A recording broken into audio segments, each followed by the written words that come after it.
As the sole heir of a wealthy family, I was framed and imprisoned by my parents. They spent a fortune to keep you locked up, all just to test you, to see how you can survive on your own without money or connections. But you know, this is your stepmother's scheme to seize power. Yet you willingly accepted and thanked them for their actions. Because during your 5 years in prison, you took the warden as your master, and inherited his power and his wife. All the international drug lords and fallen warriors must obey your command. Until 5 years later, when you domineeringly emerged from prison, turning your entire family upside down. And your stepmother was also ruthlessly dealt with by you. A bride should look like a bride, turn around, lie down, and put your hair up. 5 years ago, you were the young master of the most prestigious family in Jiangling. However, your stepmother Lu Kaiwei colluded with outsiders, and together they set fire, slaughtering your entire family overnight. The reason you survived that plot was not because Lu Kaiwei was merciful, but because she needed a scapegoat.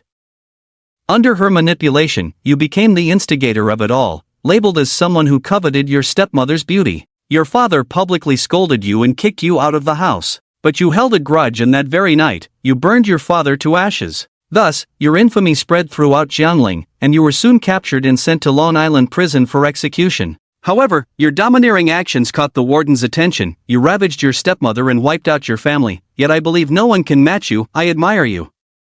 From then on, you learned medicine under the warden and helped manage the prison in your spare time. All the international drug lords and enemy nation warriors have felt your wrath. Until 2 years ago, when your master passed away, entrusting Long Island prison and his wife to you. As thoughts surged, you looked at your sleeping master's wife, having just gone through a tumultuous ordeal together, when Ziwanger beside you stirred awake. You little rascal, I didn't expect your medical skills to improve so quickly. According to your master, it would take you at least 8 years to cure my soul-eating goo poison, yet you did it in just 2 years. 2 years ago, your master's wife accidentally contracted the soul-losing goo poison. At that time, your master had only 10 days left to live, so he entrusted you to stay in Long Island prison and heal her every day. The day she recovers, you will be free. That day marks 3 years, your master's wife has recovered, and you have also become quite confused. Facing your master's wife's teasing, you looked into the distance and said, "Your illness is cured, it's time for me to leave." You stood bound, gazing toward Jiangling.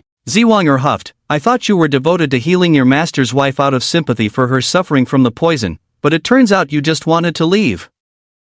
Are you rejecting your master's wife for being old and unattractive, not wanting to stay with me?" You simply shook your head, saying, "Your master's wife is the best and most beautiful woman in the world. I would be willing to stay by her side for life." But Ziwanger interjected, "However, now that you have mastered martial arts, you want to go out and cause trouble." You cursed Lu Kaiwei, her beautiful face flashing in your mind, causing you to smile coldly. "I want to go out and cause chaos, turning Jiangling upside down. Just like your master in his prime, your decisions will not be hindered by your master's wife. This dragon god order symbolizes your identity as the warden of Long Island. Take it and keep it well." It felt warm in your hand, carrying a hint of fragrance. Besides, you're not young anymore, it's time to consider lifelong matters. You have 7 senior sisters above you, each one a stunning beauty. If you fancy any of them, feel free to pursue. This took you by surprise. After 5 years under your master's tutelage, it was the first time you heard about having senior sisters, and they suddenly appeared. Seeing your lustful expression, your master's wife teased, "What's wrong? Do you think one isn't enough? Do you want to chase all your senior sisters?" You could only pretend to decline, saying it was nothing. Then Ziwanger leaned closer, her eyes sparkling with emotion. "Could it be that you don't fancy those senior sisters, but rather have feelings for me, your master's wife?" You pointed to a small stone leopard not far away, saying, "Your master's grave is over there."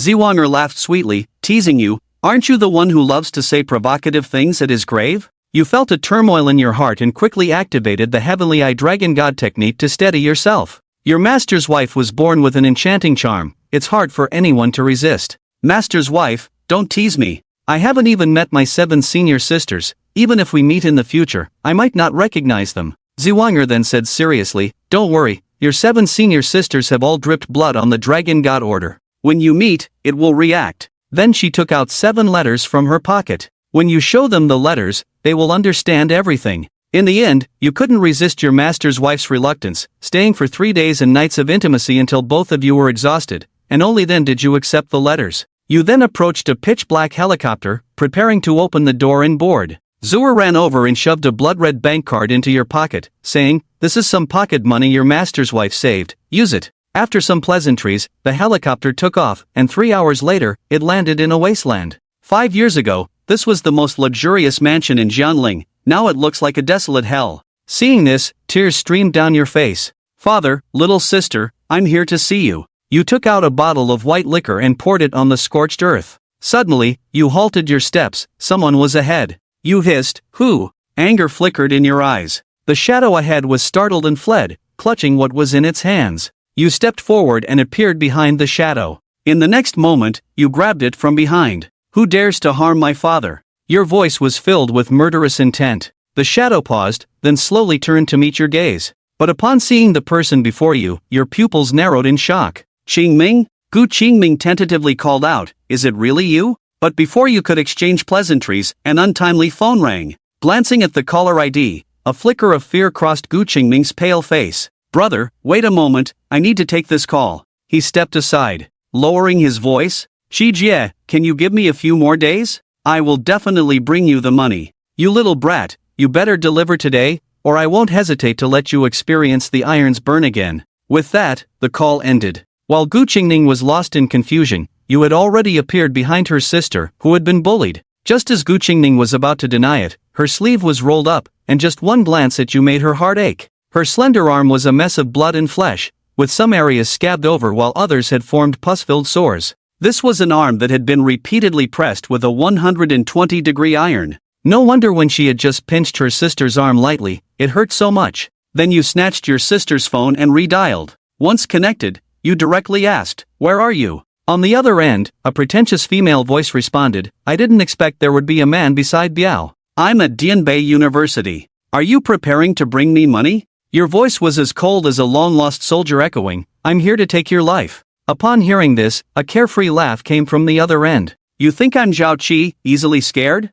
You can only shout over the phone. In reality, you wouldn't dare make a sound." With that, Zhao Qi hung up. With a surge of killing intent in your eyes, you pulled your sister and walked out. "Brother, what are you going to do?" "When my sister is bullied, as her brother, I naturally have to seek justice." Gu Qingming quickly said, "Brother, you don't need to worry about me. I can handle my own matters. You should leave quickly, as far away as possible. If Lu Kaiyue finds out you're still alive, she will definitely send someone to kill you." You gently patted your sister's head, saying, "Now that I'm back, I have no intention of leaving again. Don't worry, with your brother here, no one will dare bully you anymore. As for Lu Kaiyue, she's destined to die." Then you pulled your sister onto the helicopter, took your seat in the cockpit, and forcefully pulled down the control stick. The helicopter soared into the sky, covering 1,800 kilometers in 3 hours. The helicopter circled above Dianbei University. Today marks the 50th anniversary of Dianbei University. A large crowd of students sat below, looking dark and packed. The principal had just finished speaking when the student council representative was invited to the stage. Suddenly, a girl wearing a warm yellow down jacket stood up from her seat. In an instant, the venue erupted with whistles. This year's student council representative was not only academically excellent but also the most popular among the 4 campus belles of Dianbei University, highly admired by the student body. At that moment, a series of roaring sounds echoed from the sky. Everyone looked up to see a majestic helicopter descending. You jumped out of the helicopter and walked straight to the principal, who had not yet left the stage. "Is there someone named Zhao Qi at your school?"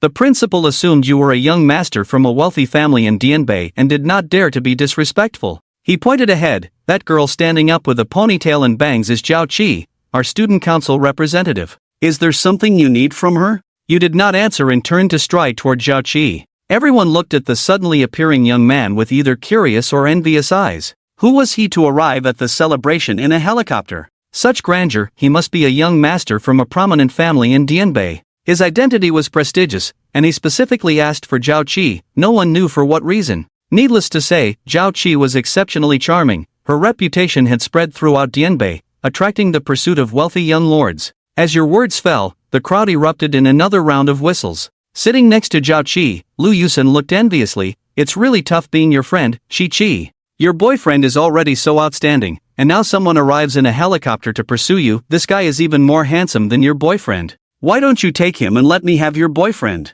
"Nonsense," she said, but Zhao Qi's mind was already racing. This man was tall and handsome, and clearly of extraordinary background. It was indeed worth getting to know him. If he had a strong background and she could kick Zhang Kuan to the curb, it wouldn't be a big deal. Lost in thought, you found yourself standing in front of him, asking with authority, "Are you Zhao Qi?" Zhao Qi's cheeks turned slightly red as she replied softly, "Yes, may I ask which influential family you belong to in Dianbei?" Your eyes, as cold as a distant star, stared into hers. "I come from Jiangling." Upon hearing your answer, a stir arose around you. No one expected you to come from such a distant place, which meant Zhao Qi's beauty was known even in Jiangling, 1,000 miles away. The surrounding discussions made Zhao Qi feel very proud, and her rosy lips curled into a smile. "Though I have some looks, it's not enough for a young master to travel 1,000 miles just to come see me." With a wicked smile, you said, "You do have some self-awareness. 3 hours ago, I said I would come for your life, and here I am." Zhao Qi was momentarily stunned, and then a wave of panic surged within her. The person coming for her was arriving by helicopter. Damn it, Biao, when did you get to know such a powerful character? Fortunately, it's the school anniversary today, and with so many people around, even if he has some background, he wouldn't dare act recklessly. I don't understand what you're saying. If there's nothing else, please leave quickly, I still have a speech to give. You coldly smiled and extended 2 fingers, gripping Zhao Qi's delicate chin. Today, I came to collect your memories, and you won't have a chance to go back on stage. As your words fell, there was a sharp crack, and Zhao Qi's chin was crushed with a single squeeze. The surrounding students were so frightened that they all backed away. Zhao Qi's agonizing scream echoed across the playground. It was then that she realized he was serious. Her beautiful eyes filled with endless fear, and her voice trembled as she said, "You can't kill me, my boyfriend is Zhang." Before she could finish, you unleashed a thunderous punch, and Zhao Qi's body flew into the air like a broken kite, bursting into a shower of blood, before crashing to the ground like a dead dog. Zhao Qi, the top among the 4 campus belles of Dianbei University, was the unattainable ideal of countless boys. This year, she had become the student council representative, and her boyfriend's family was well off. She had a bright future ahead, but today, her fate ended like this. Watching this bloody scene, everyone was dumbfounded, and the campus fell silent. This madman, it was the 50th anniversary of Dianbei University today, with thousands standing around. How could he dare to commit murder? While everyone silently screamed in anger, they suddenly felt a chill run through their bodies. It was your icy gaze scanning the surroundings that made everyone lower their heads in fear, not daring to look you in the eye. As the crowd buried their heads, you strode away. With nearly 10,000 people in the campus, including many wealthy elites of Dianbei, none dared to stop you. They could only watch helplessly as the helicopter soared into the sky, disappearing into the clouds. Seeing your actions, Gu Qingming felt no fear, only a thrill of revenge, but she couldn't quite feel happy. "Brother, is it really okay to kill someone in public?" Although Dianbei is on the frontier of the Dragon Kingdom with weak security, committing murder in front of nearly 10,000 people is too reckless. Moreover, Zhao Qi's boyfriend is Zhang Kuan. If he finds out about this, he certainly won't let it go easily. You merely smiled lightly, not taking the act of murder to heart at all. "Sister, I told you, now that I'm back, no one will bully you anymore. Tell me, aside from Zhao Qi, is there anyone else who bullies you? I'll take care of them too," Gu Qingning quickly said, fearing her brother would kill again. You nodded and asked another question. "How did you end up in Dianbei?" On the way to Dianbei, you learned some details from your sister. She had been living in Dianbei for the past few years, and it was because she was studying at Dianbei University that she had crossed paths with Zhao Qi, who had bullied and humiliated her in various ways. However, you had no idea why she had ended up there or how she managed to pay for her education. Upon hearing this, Gu Qingning's eyes flickered. "It was Butler Qin, he brought me to Dianbei." It turned out that on the night of the incident with the Gu family, Gu Qingning had taken a call from her close friend and went out to play, thus avoiding disaster. After the fire, Lu Kaiwei took her in, appearing to care for her and showering her with kindness, but secretly poisoning her. As Gu Qingming grew increasingly thin and seriously ill, it was Butler Qin who helped her escape from the Lu family and flee Jiangling. But Lu Kaiwei was relentless, sending wave after wave of assassins. With Butler Qin constantly hiding and evading, they finally made their way to Dianbei, where they managed to settle down. Your sister's voice filled your ears. You felt a pang of sorrow in your heart.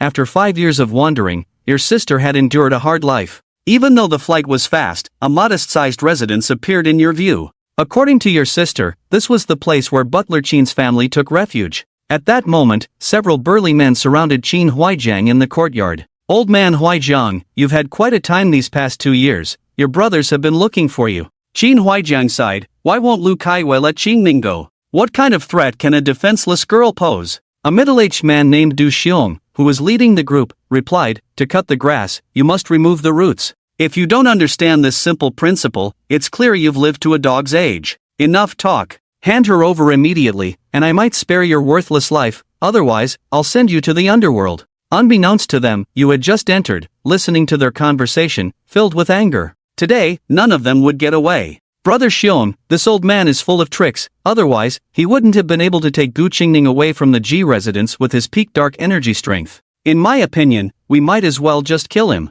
Waiting here for a rabbit to come by could lead to unexpected complications. Du Xiong raised an eyebrow, about to speak, when he caught a glimpse of Qin Huaizhang with one hand in his pocket, seemingly up to something. "What the hell are you doing?" Du Xiong shouted, striking towards his opponent's abdomen with a thunderous palm. Qin Huaizhang was sent flying, spitting out a mouthful of blood. Fear gripped his heart. When he was in Jiangling, he had seen Du Xiong a few times. Back then, Du Xiong had barely reached the bright energy realm, but now, his speed was such that Qin didn't even have a chance to block. It was hard to believe that he was at the peak of dark energy. Although he was older and had many ailments, he had plenty of experience. In martial arts, there are three major realms: bright energy, dark energy, and transformation energy. The gap between each realm is like a chasm. If he couldn't withstand Du Xiong's palm, didn't that mean Du Xiong had entered the transformation energy realm in just a few short years? Du Xiong took a few steps forward, bent down, and pulled out a phone from his pocket. The screen lit up. The words "escape quickly" had already been typed out and sent,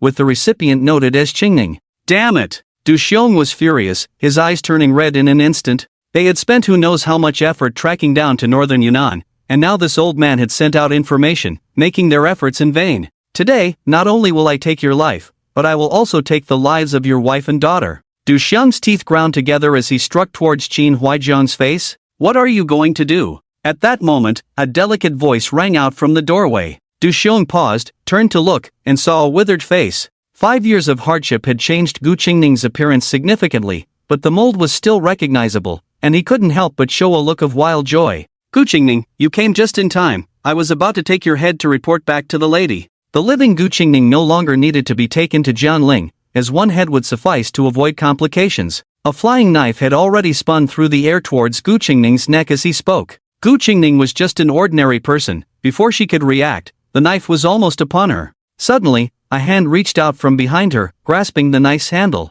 "Not only will you not take Qingning's head today, but you probably won't live either." Du Xiong looked at the young man stepping out from behind Gu Qingning, first in shock, then his eyes flickered with joy. "You are Gu Chen, you actually didn't die." "I didn't die, but you seem quite happy." Du Xiong laughed heartily. "Indeed, I'm very happy. If I capture the infamous Gu Chen and take him back, not only will the lady reward me handsomely, but the people of Jiangling will probably sing my praises. I will return, and when I do, Jiangling will surely be in a grand state." Gu Chen smiled coldly. "It's just a pity you won't live to see that." As the words fell, he flicked his finger lightly, and the knife he had just held flew through the air like an arrow. Du Xiong felt a sharp pain in his neck, and as he struggled to lower his head, he saw the knife had embedded itself in his throat, a stream of crimson blood flowing from the wound. For a moment, he forgot his shock, his face filled with disbelief. Was he really going to die like this? Before he could think further, his body fell straight down. His companions, who had come with him, were all horrified.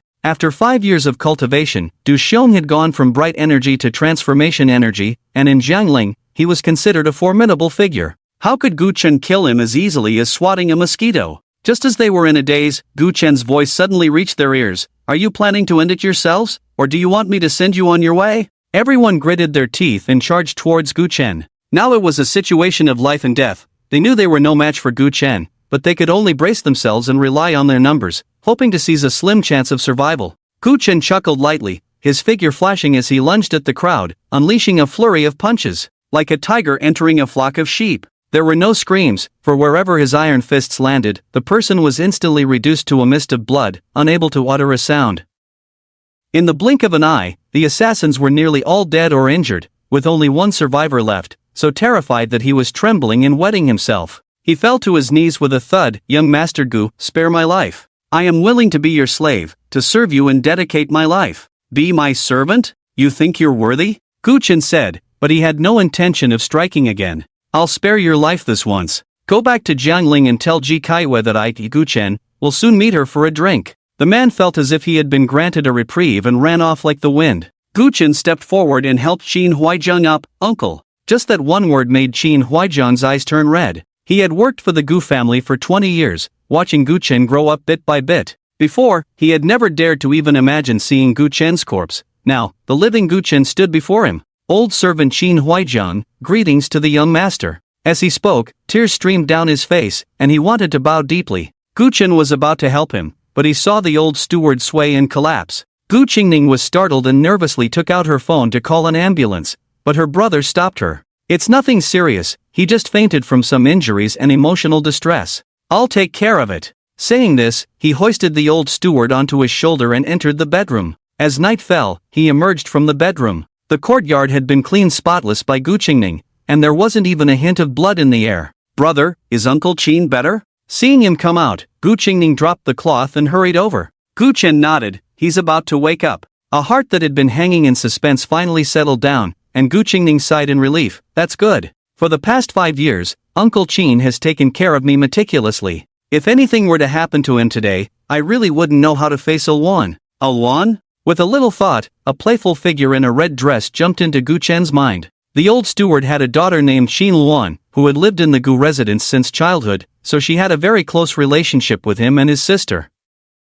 He still remembered how Qin Luan would call him brother phone while happily following him around. In the blink of an eye, 5 years had passed. That girl must have grown into a charming young woman by now. As he thought of this, he asked another question. Qingning, since you're studying in Yunnan, why did you run to Jiangling? It's full of Ji Caiyue's people. I didn't go in previous years for my father's memorial, but this year I settled down, so I thought I must go back to pay my respects no matter what. Gu Chen raised an eyebrow. Father's memorial is still half a month away, right? His sister couldn't possibly forget something like this, so why was she going a month early? That's true, Gu Qingning said softly, but every year during my father's memorial, Ji Caiyue brings a large group of people to pay their respects, making it very grand. I can't show my face, so I can only go early and pay my respects secretly. Gu Chen clenched his fists. The culprit who killed his father paid respects every year, gaining a reputation for being deeply affectionate among the people of Jiangling. As a child, his sister could only hide like a rat in a gutter. Even burning a handful of yellow paper had to be done with trepidation, fearing discovery.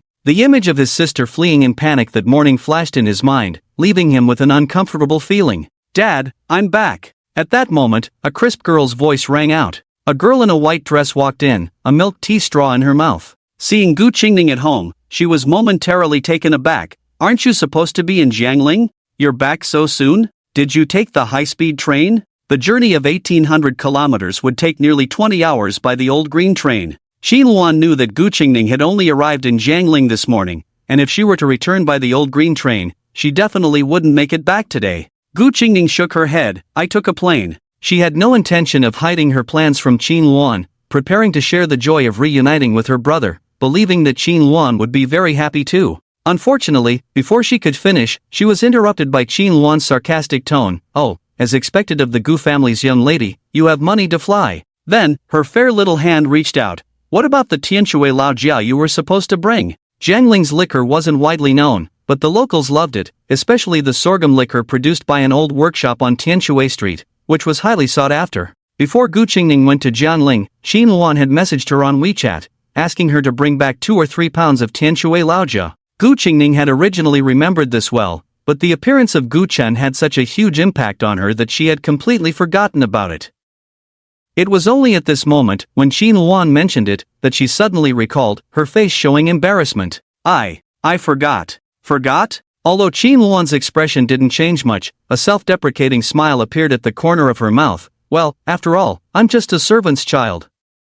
You're the esteemed young lady of the Gu family, so of course, you wouldn't bother with my matters. This remark left Gu Qingning flustered, and she hurriedly pulled Gu Chen over. Alwan, look who this is. She thought Alwan would be very happy to see her brother. When they were young, she was even more attached to him than herself. Once the mood improved, it wouldn't be too late to explain about forgetting the liquor. Gu Chen extended his hand. Alwan, long time no see. It was only then that Qin Luan noticed Gu Chen. She clearly hadn't expected to see him again, and was somewhat surprised, but a cold smile replaced that surprise moments later. Another vampire has arrived. Gu Chen frowned but didn't say anything. Qin Luan continued in a biting tone, our family has already taken in one Gu Qingning. Don't expect us to take you in as well. You should go wherever it's comfortable for you. You little brat, what nonsense are you talking? Suddenly, a stern voice rang out. It was Qin Huaizhang, who had woken up at some point and come to the hall. More than 20 years ago, your mother and I were being hunted by enemies, on the brink of death. It was Master Gu who saved us, allowing us to survive. I often tell you, a drop of water shall be returned with a burst of spring, let alone a life-saving grace? Alright, I've heard you drone on about this for years. Qin Luan pouted, clearly dissatisfied. If your Master Gu was so good to you, why did he ruthlessly kick you out of the Gu family in the end? Ever since Ji Kaiyue married into the Gu family, she had been picking on Qin Huaizhang's faults, and ultimately, a year before the Gu family fell into trouble, Gu Chen's father signed a dismissal order, sending away the old steward who had worked diligently for 20 years in the Gu family. Who hasn't made mistakes in their life? Qin Huaizhang sighed. The master is old after all, and was deceived by that witch of the Ji family. I don't blame him. Qin Luan snorted coldly, scoffing at her father's words, but she didn't argue further, instead looking at Gu Chen. Our family has taken care of your sister for 5 years, that's already generous enough.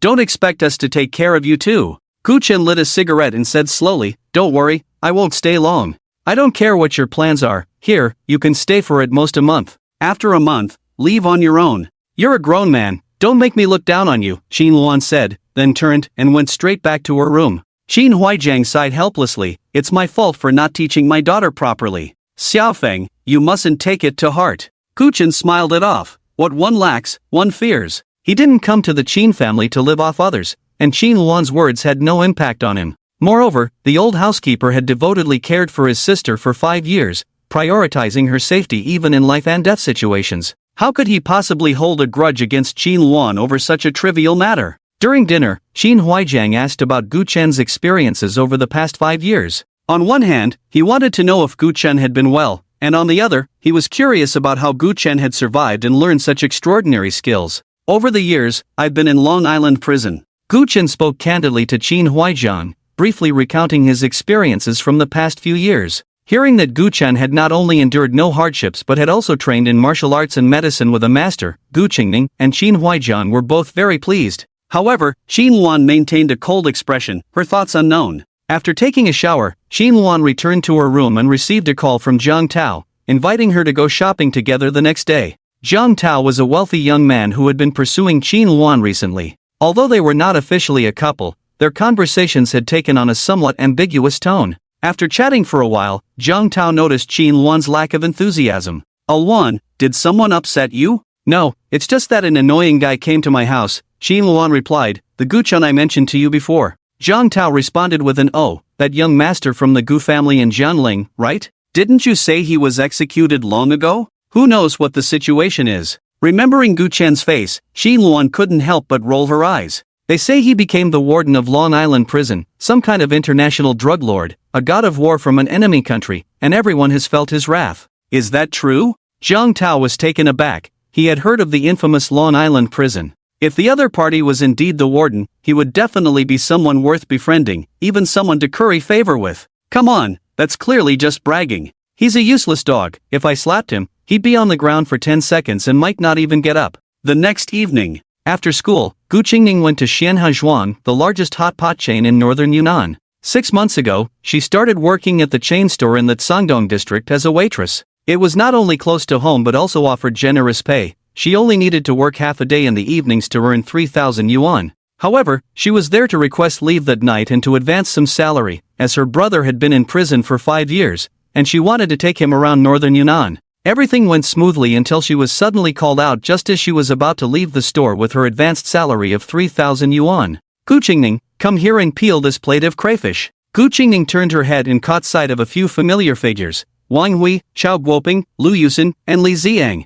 These 4 were her classmates, currently sitting at a table by the window enjoying hot pot. The one speaking to her was Li Ziang, who came from a wealthy family, was tall and handsome, and liked to show off, making him popular with some girls in the department. However, Gu Qingning disliked and feared him greatly. At school, Li Ziang often troubled her, and after learning she worked there, he came by frequently to make fun of her. Gu Qingning mustered her courage and said, sorry, I took the day off today. With that, she quickly walked towards the exit. Li Ziang stood up and grabbed her wrist, dragging her back to the table. Once you finish peeling the shrimp, you can leave. The cold, menacing gaze he cast made Gu Qingning shrink back, and she didn't dare to refuse, silently peeling the shrimp. She was afraid of getting beaten. All she could do was work quickly and speed up her peeling. It was just past 5 o'clock, and she hoped to finish peeling the shrimp before 6, otherwise, her brother would start to worry about her. Seeing her timid and submissive demeanor, Li Ziang revealed a satisfied smile, took a bite of pig brain, and began chatting with a few other classmates.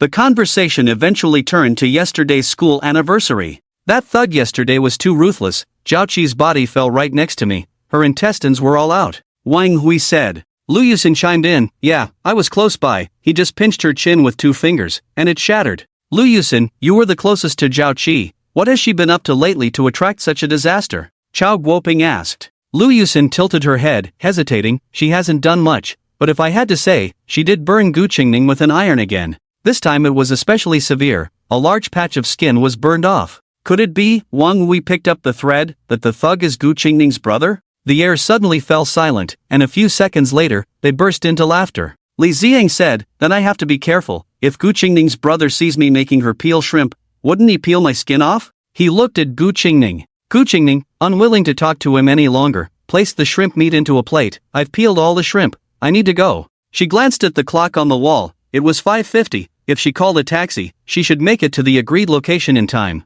Li Ziang chuckled lightly. Did you really finish? You haven't even peeled a bit of meat from the shrimp claws. Gu Qingning became anxious. Peeling the claws was much more difficult than the tails, and with several pounds of crayfish, if she had to extract all the meat from the claws, she wouldn't be able to do anything else tonight. I really have to go. My brother is waiting for me. If he doesn't see me on time, he'll come looking for me, she said, mustering her courage. Li Ziang raised an eyebrow. So what if he comes looking? Do you really think your brother is the kind of living king of hell who can kill Zhao Qi with a wave of his hand? If he comes, he'd have to obediently stand in front of me and peel shrimp. You seem to really like eating shrimp. A cold voice suddenly interrupted. Everyone looked up to see a tall man with sharp eyebrows and bright eyes striding over. Upon seeing the man's appearance, Lu Yusin, Wang Hui, and Xiao Guoping trembled, fear wrapping around them like thick ink. This was none other than the living king of hell who had killed Zhao Qi with a single punch yesterday. The three sat stiffly in their seats, not daring to breathe. Li Ziang had not attended the anniversary due to other matters and had never seen Gu Chen. However, he sensed Gu Chen's extraordinary presence as he walked and guessed he was a young master from some prominent family in northern Yunnan, so he did not dare to be disrespectful. Brother, who are you? Gu Chen pulled his sister behind him. I am Gu Qingning's brother. Li Ziang was taken aback, a scornful smile returning to his face. I thought who it was, turns out it's rotten skin Ning. Bang! Gu Chen threw a punch, cutting off Li Ziang's words, sending him flying while blood gushed out. You dare hit me? You actually dare to hit me? Li Ziang roared in fury, wanting to get up and settle the score with Gu Chen, but Gu Chen had already appeared in front of him, stepping on his head. There's no need to say I'll hit you, even killing you is just a thought away. Li Ziang desperately tried to struggle to his feet, but the foot on his face felt like a mountain, rendering him immobile. As a young master of one of the 10 prominent families in northern Yunnan, he had never endured such humiliation. His eyes were about to burst with rage. Xiao Guoping, Wang Hui, what are you still doing? Come over and chop him. I'll take responsibility for everything.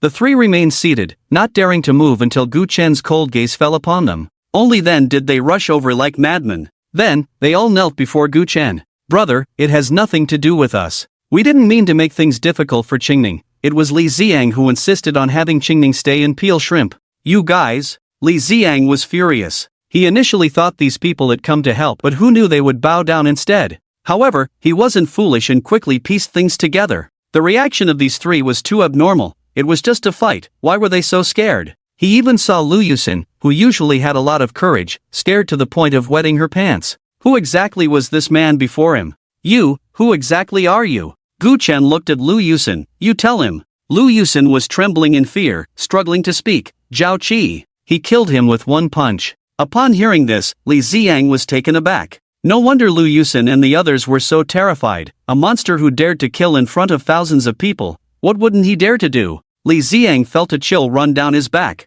Who would have thought that Gu Qingning's brother was actually this big demon? He swallowed hard. Brother, let's talk this out. I was indeed in the wrong today. I'm willing to pay for my mistakes. Just tell me how much you want, and I'll ask my dad. Li ran. Gu Chen grabbed Li Ziang and walked back to the previous dining table, pressing him down into a seat. Don't be in a hurry. Don't you like eating shrimp?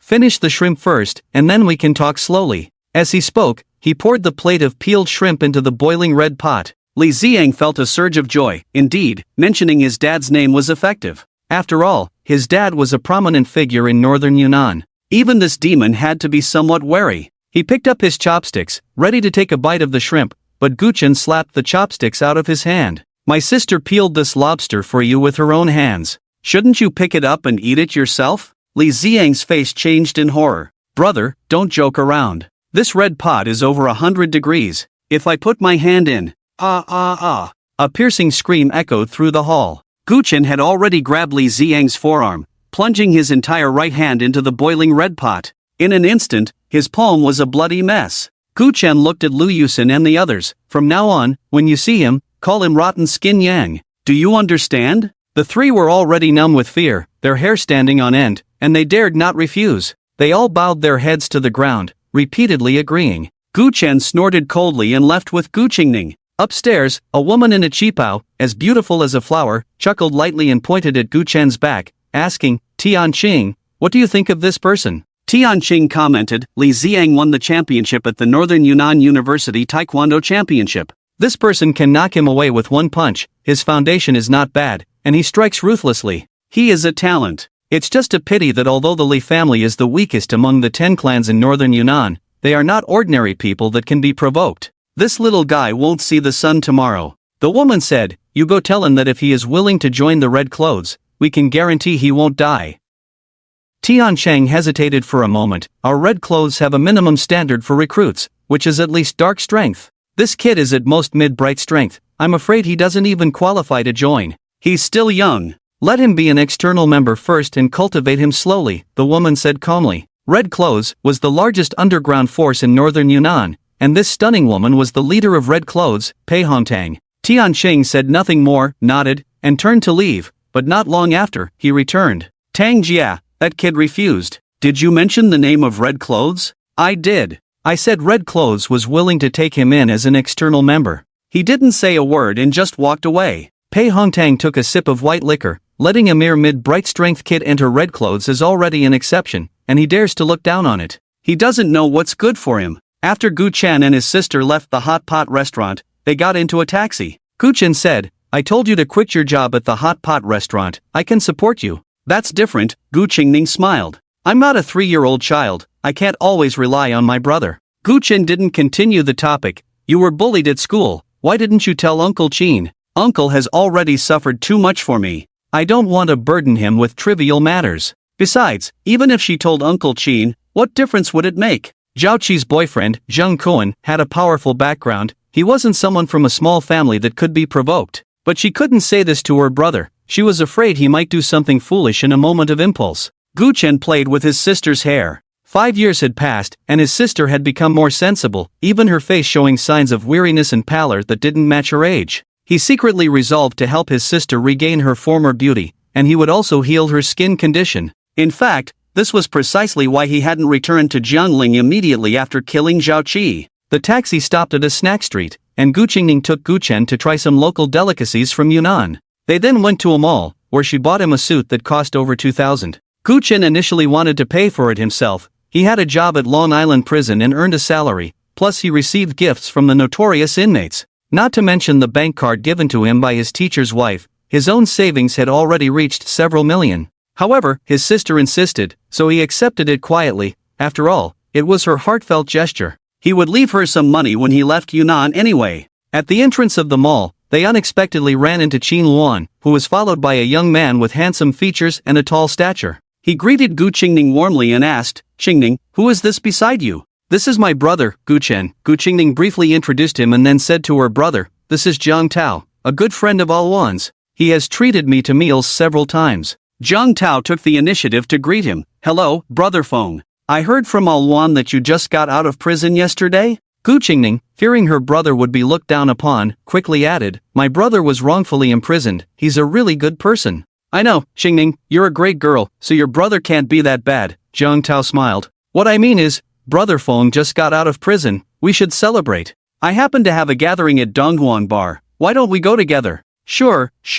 Without waiting for Gu Chen to respond, Gu Qingning nodded eagerly. She wasn't just looking to mooch off food and drinks. She thought that since things had been so tense between Qin Luan and her brother yesterday, maybe spending time together would ease their relationship. Shinluan also wanted to show off her almost boyfriend's capabilities in front of Gu Chen and his sister, so she just rolled her eyes and didn't object. The group got into Zhang Tao's car and soon arrived at Dongwang Bar. After getting out in the parking lot, Gu Chen casually lit a cigarette, but before he could take 2 puffs, he heard Shinluan's displeased voice, "Gu Chen, don't flick the ash around. This car is brand new, worth 5,200,000. If you ruin it, you won't be able to pay for it even if you sold yourself." Gu Chen couldn't help but want to laugh. Shinluan could have just boasted directly but had to find an excuse. Just as he was about to speak, Zhang Tao chimed in. "Luan, we're all friends, there's no need for that. Besides, it's just a car, I don't care about it." He subtly showed off in front of Gu Chen, pointing to a sleek black helicopter in the corner of the parking lot.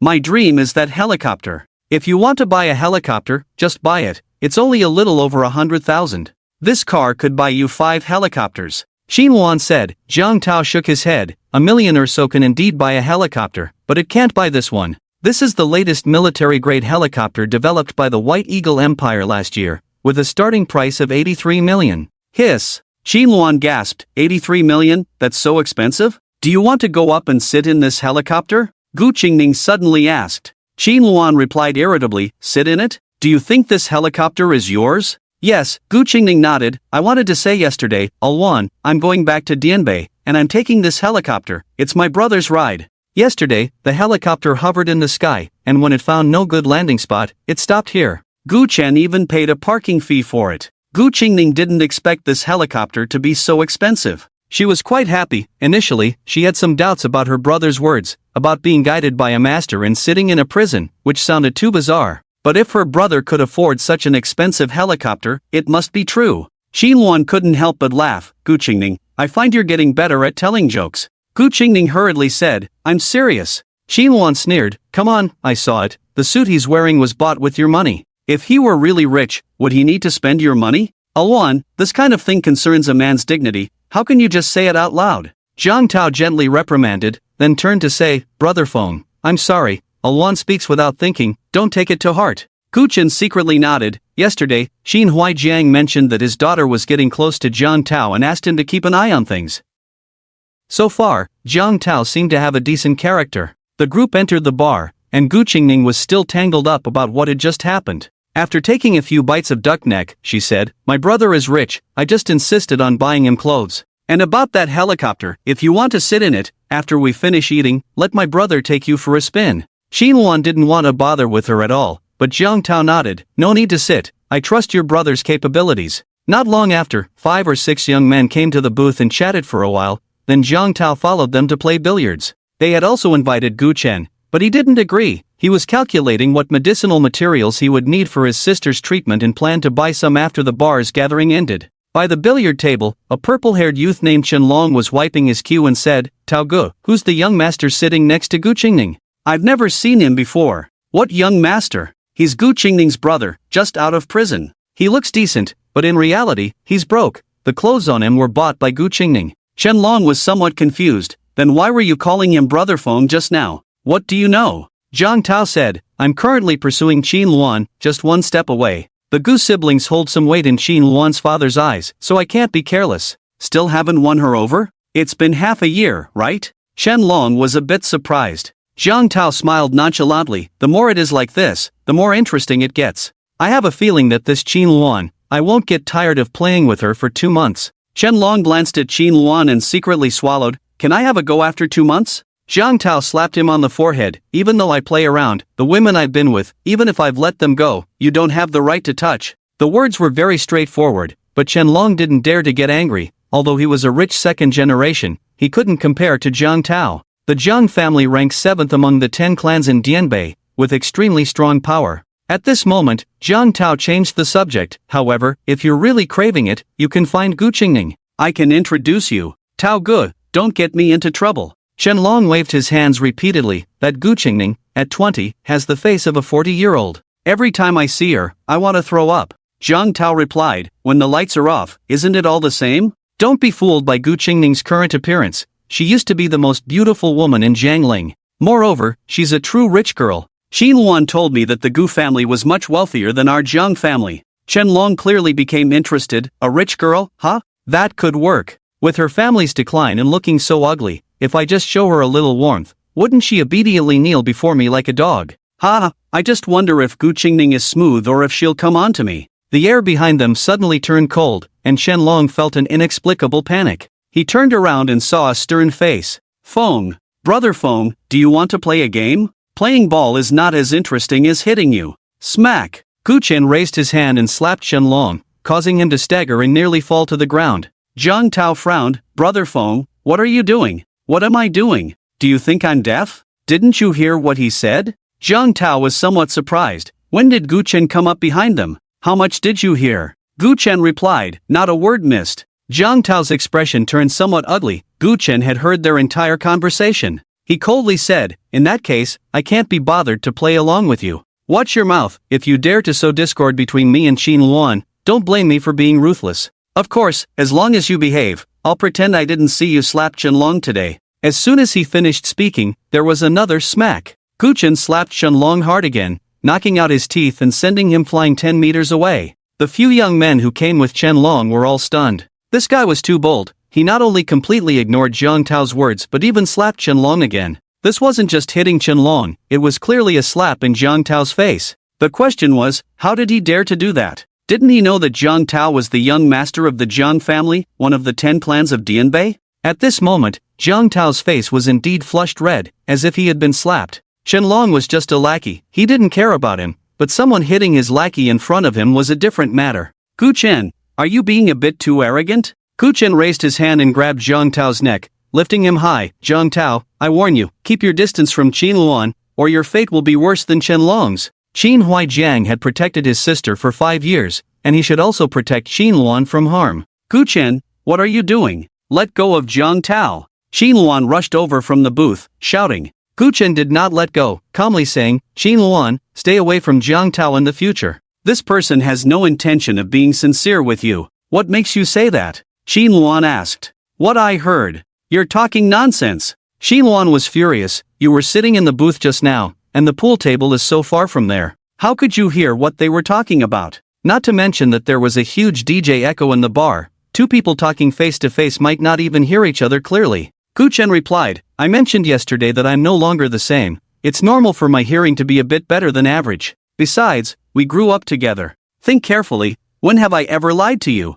Qin Luan shouted, stop talking nonsense here. Don't think I don't know what you're thinking. You just want to break me and Zhang Tao apart and take advantage of the situation, right? Let me tell you, 5 years ago, I pursued you, and you didn't take me seriously. Now, you are no longer worthy of me. Give up on that thought. Ha! Gu Chen sneered, throwing Zhang Tao to the ground. So this is how you think of me? If it weren't for your father's face, do you think I would care about you? He turned around and strode out. Xing Ning, let's go. Gu Chengning had been sitting with Gu Chen, and to be honest, she found it hard to imagine someone could hear Zhang Tao and the others talking from so far away. But since it was her brother who said it, she believed him unconditionally, responding with an O and following closely behind him. Zhang Tao stared at the backs of the Gu siblings, his gaze icy. The young master of the 7th largest clan in Dianbei had actually lost face to a kid who had just been released from prison. Good one, Gu Chen. If I don't make you kneel before me today and beg for mercy, then I won't be called Zhang Tao.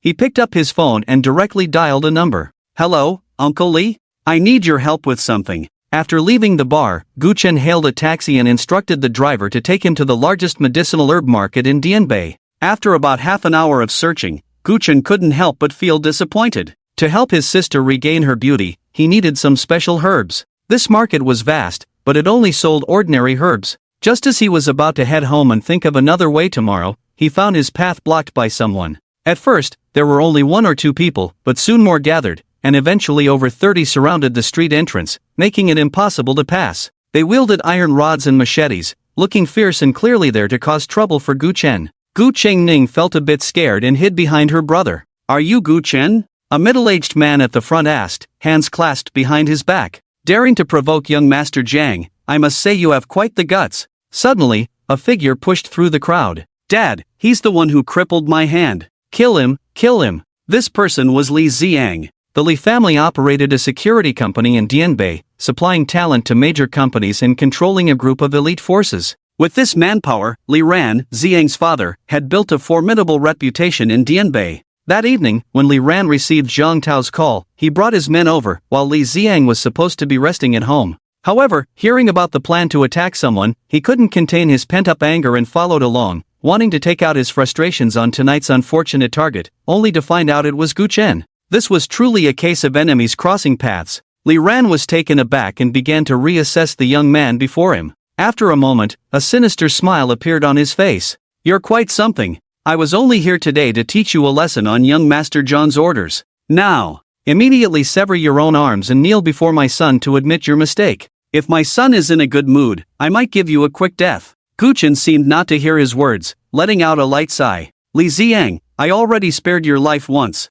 Why do you insist on seeking death?" Seeing him still acting tough at this moment, Li Xiang was furious. "You little brat, what are you pretending for? You're surrounded now. I'll give you 3 counts to roll over and kneel before me. Otherwise, not only will you die here today, but I'll also chop your sister up to feed the dogs. You're mistaken about one thing. It's not you who surrounded me, but I who surrounded you." As soon as he finished speaking, Gu Chen suddenly appeared in front of Li Xiang. Then, with a single palm strike, bang! Li Xiang was instantly turned into a mist of blood, leaving no trace behind. "Xiang!" Li Ran's eyes widened in rage as he screamed in agony. He never expected that, in a situation where he was surrounded, Gu Chen would dare to take such ruthless action against his own son. "Kill him. I want him to accompany my son in death." At a high-end restaurant on the second floor at the street corner, Tian Chang looked down. "Sister Tang, it's that kid from this afternoon. There's a show to watch." Pei Hongtang followed his gaze and saw Gu Chen trapped in the encirclement. If he had joined our red clothes this afternoon, he wouldn't have to die here. In her eyes, Gu Chen was already a dead man. Just a little past the mid-stage of Mingjing, how could he possibly be a match for over 30 adults? Moreover, Li Ran was at the peak of dark strength. Even without those 30-plus people, Li Ran could easily crush Gu Chen. She withdrew her gaze, not wanting to see the scene of blood splattering, as it would affect her appetite. Just after she looked away, Gu Chen moved. Holding Gu Qingning in one arm, he darted through the crowd like a ghost. The dragon battles in the wild. Li Ran hadn't even had the chance to make a move when all 30-plus people had turned into blood mist, not even letting out a single wail. For a moment, Li Ran felt like he was dreaming. How could killing be so fast? He prided himself on being at the peak of dark strength, and even when facing over 30 trained adults, he could at most manage to protect himself. Just how terrifying was this person's strength? In shock, Gu Chen had already thrown a punch. He wanted to dodge, but the speed of that fist was beyond imagination, landing on his chest in the blink of an eye.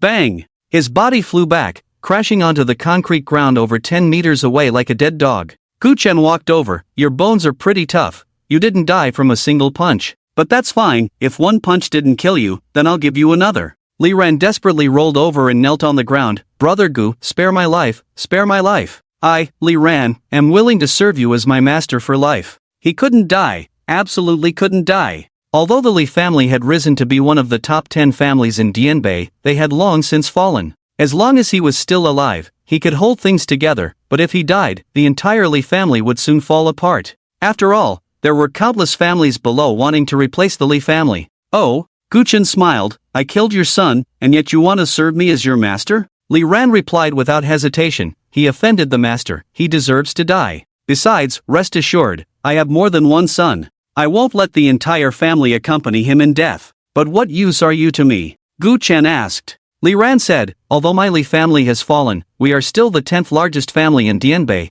with connections and resources. If the master wants to do anything in Dianbei, with my Li family's help, it will save a lot of time." Gu Chen nodded secretly. He was currently troubled by the matter of medicinal materials. If he could use the Li family's resources to search for them, it would indeed be twice the result with half the effort. "Very well, I will give you a list of medicinal materials. Deliver it to me within 10 days. If you dare to play any tricks, I will slaughter your entire Li family." Li Ran noted down the names of the medicinal materials one by one and quickly disappeared into the night. However, Gu Chen did not leave but stood in place. "Brother, aren't we leaving?" Gu Qingning asked curiously. Gu Chen ignored him and looked into the depths of a side path. "Zhang Tao, are you coming out on your own, or do you want me to drag you out?" Zhang Tao, hiding in the shadows, was startled. How did Gu Chen know he was hiding here? What the hell? He had made no sound since he arrived. How did the other party find him? There was no time to think about that now. Having witnessed Gu Chen's killing methods, he was already terrified to the core.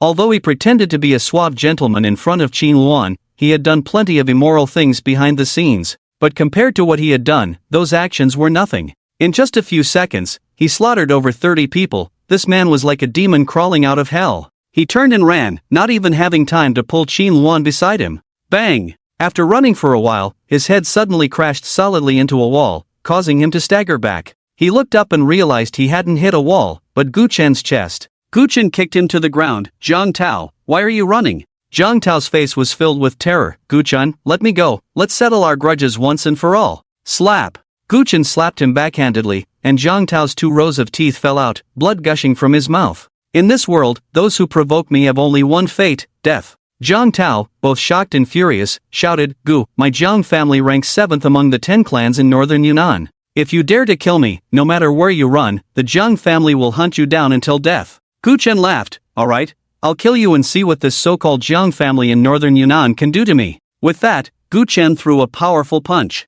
At that moment, a graceful figure rushed out, standing directly in front of Zhang Tao. It was Qin Luan. Gu Chen, I won't allow you to kill him. Gu Chen replied without hesitation, since when do I need your permission to do things? Qin Luan paused for a moment before slowly saying, you can ignore my words, but if you want to kill Zhang Tao, you must kill me first. Saying this, she stepped forward, completely shielding Zhang Tao behind her. Do you think I wouldn't dare to kill you? In the darkness, Gu Chen's fist cracked ominously, the sound sending chills down Qin Luan's spine, but she still mustered her courage to shout. Then go ahead and kill me. I want to see if you, Gu Chen, are truly heartless. Qin Huaijiang risked his life to raise your sister for 5 years, and the first thing you do upon returning is to kill the daughter of Qin Huaijiang and the man she loves. Boom! Gu Chen's fist struck out, grazing Qin Luan's cheek and smashing into the wall. Dust and debris flew everywhere. Zhang Tao, treat Qin Luan well, or the Jiang family in northern Yunnan will leave no one alive. With that, he took Gu Qingning and left, quickly disappearing into the night.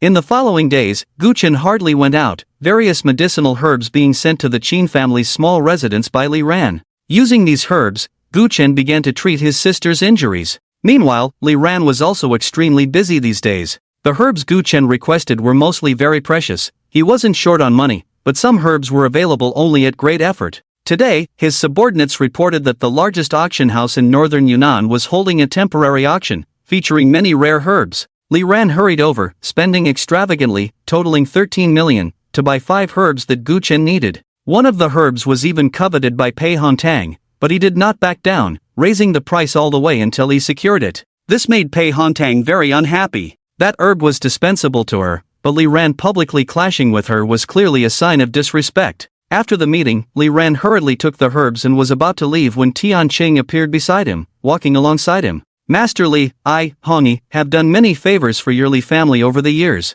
Today, I, the leader of Hongyi, wanted that Tianshan Snow Lotus, and you just had to snatch it away. How unreasonable. Li Ran said humbly, Tian Protector, I sincerely apologize, but if I can't get this Tianshan Snow Lotus, I fear I will end up with a ruined family. I have no choice. Tian Qing angrily replied, if others can bring ruin to your family, why can't I, Hongyi? Li Ran was exhausted and unwilling to argue, even less so to create new enemies at this time. Tian Hufa, this matter is my fault from the start. Therefore, I will have someone send 10 million to Hongyi later as an apology. A pleasant laugh came from nearby, and Pei Hongtang lightly waved her thin fan, walking over with a smile. Master Li is joking. It's just a Tianshan Snow Lotus, I haven't taken it to heart. However, I am a bit curious about who could make you so afraid. Your family hasn't had any conflicts with the top families in Dianbei recently, have they? Li Ran dared not hide the truth and sighed lightly. I don't know who that person is, I only know his name is Gu Chen. Gu Chen! Pei Hongtang was taken aback.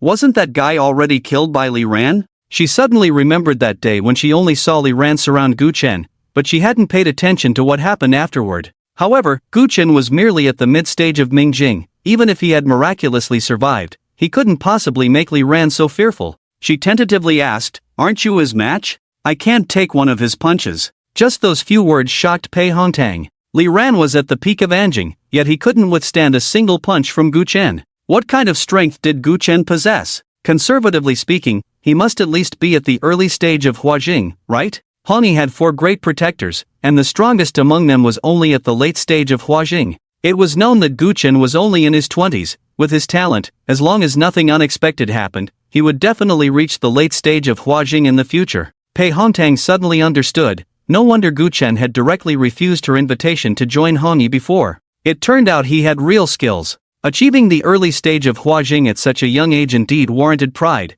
and being just a minor external member of Hongyi was truly a slight against him. She thought for a moment and asked, "Are you planning to send the medicine to Gu Chen's house?" "Yes, I've been sending it for several days now." "Tian Cheng, go with him. This time, you must bring him under Hongyi's banner," Pei Hongtang commanded. Tian Cheng nodded and then asked, "Should we directly make him a formal member of Hongyi?" Pei Hongtang smiled. One of the 4 great protectors of Hongyi died in battle last year, and the position has been vacant. Let him fill it. Tian Cheng took his leave, and an hour later, he returned. Seeing that he was the only one back, Pei Hongtang frowned slightly. He refused? Tian Cheng's expression was grim. He said that if he wants to join Hongyi, he must be the leader. Arrogant. Pei Hongtang was furious, shattering the cup in her hand. "I really gave him face." Tian Cheng said, "Should I bring people to teach him a lesson?" "Ha!" Pei Hongtang waved her hand. "No need. In this hour, I had someone check some of his information and found out he killed Zhao Qi. And Zhao Qi is Zhang Kuan's girlfriend." Zhang Kuan? The young master of the Zhang family, ranked 5th among the 10 clans in Dianbei? Tian Cheng exclaimed. "That's right," Pei Hongtang confirmed. "If he joins Hongyi, considering his high talent, we would not hesitate to offend the Zhang family to protect him. But now that he has missed his opportunity, he can just wait to die." Dongwang Bar, parking lot. Zhang Kuan stared at the pitch-black helicopter, clenching his fists tightly. He had only left Dianbei for a few days, and his girlfriend had been killed by a single punch.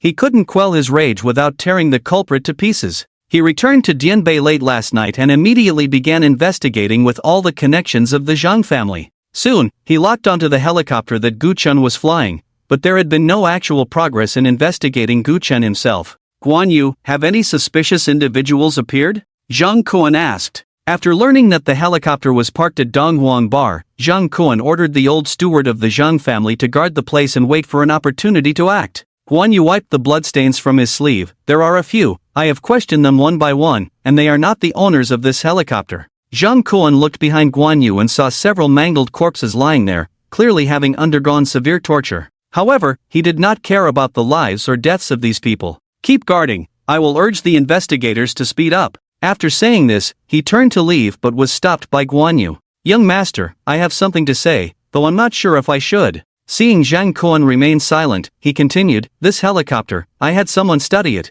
It is the latest military-grade helicopter produced by the White Eagle Empire, worth 83 million. The mysterious person who killed Zhao Qi must have a significant identity. Zhao Qi is just one of your many girlfriends. Perhaps, we don't need to go to great lengths over an inconsequential woman." Zhang Kuan kicked out, landing a blow directly on Guan Yu's chest. "Old man, what nonsense are you talking? Zhao Qi may be inconsequential, but that guy killed her in front of nearly 10,000 people. If I treat it as if nothing happened, how will the people of Dianbei view me, Zhang Kuan? How will they view the Zhang family? Moreover, so what if his identity is significant? In Dianbei, there is no one I, Zhang Kuan, dare not provoke." A cruel smile crept across his lips. "Not only do I want to kill him, but I also want everyone in Dianbei to know the consequences of offending me, Zhang Kuan." "Kuan Ge, you're finally back. I've missed you so much." A voice suddenly appeared. Zhang Kuan turned to see Zhang Tao striding over. As part of the 10 great families of Dianbei, Zhang Kuan had a decent relationship with Zhang Tao.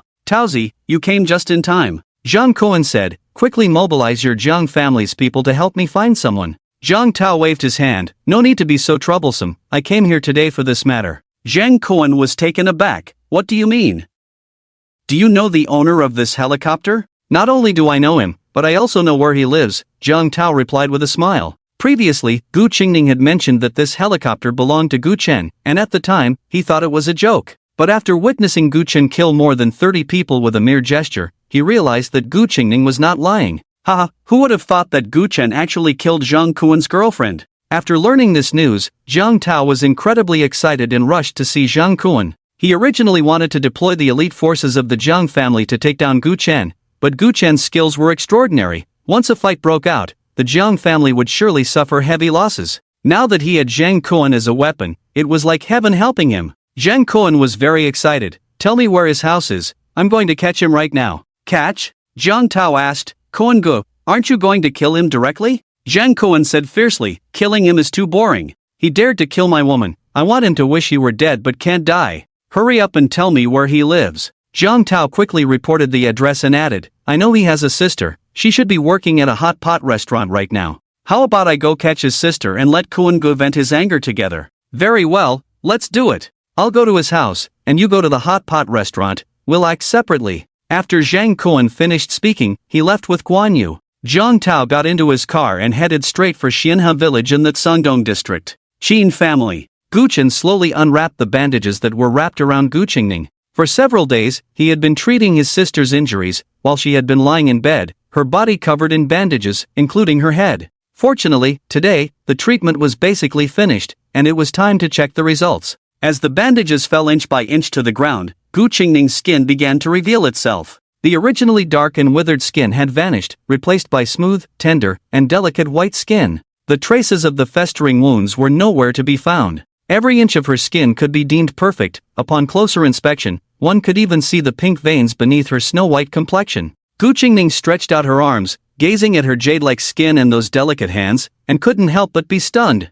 Gu Chen, seeing her expression, chuckled silently. Don't just stand there, hurry and look in the mirror. Gu Qingning quickly stood in front of the mirror, and upon seeing her reflection, she was startled again. The woman in the mirror had brows and eyes like a painting, rosy cheeks, and beneath her delicate nose, her lips were naturally red. Wasn't this exactly her from 5 years ago? No, she was even more beautiful than she had been 5 years ago. Stunned for a good 10 seconds, Gu Qingning suddenly turned around and threw herself into her brother's arms, tears streaming down her face uncontrollably. The hardships of the past 5 years had changed her appearance, turning her into the ugly girl in her classmates' eyes. She had walked through ridicule and mockery, never once thinking that she would have a day to become beautiful again. Brother, I love you so much. She stood on her tiptoes and kissed Gu Chen on the cheek before turning and running away. Qingning, where are you going?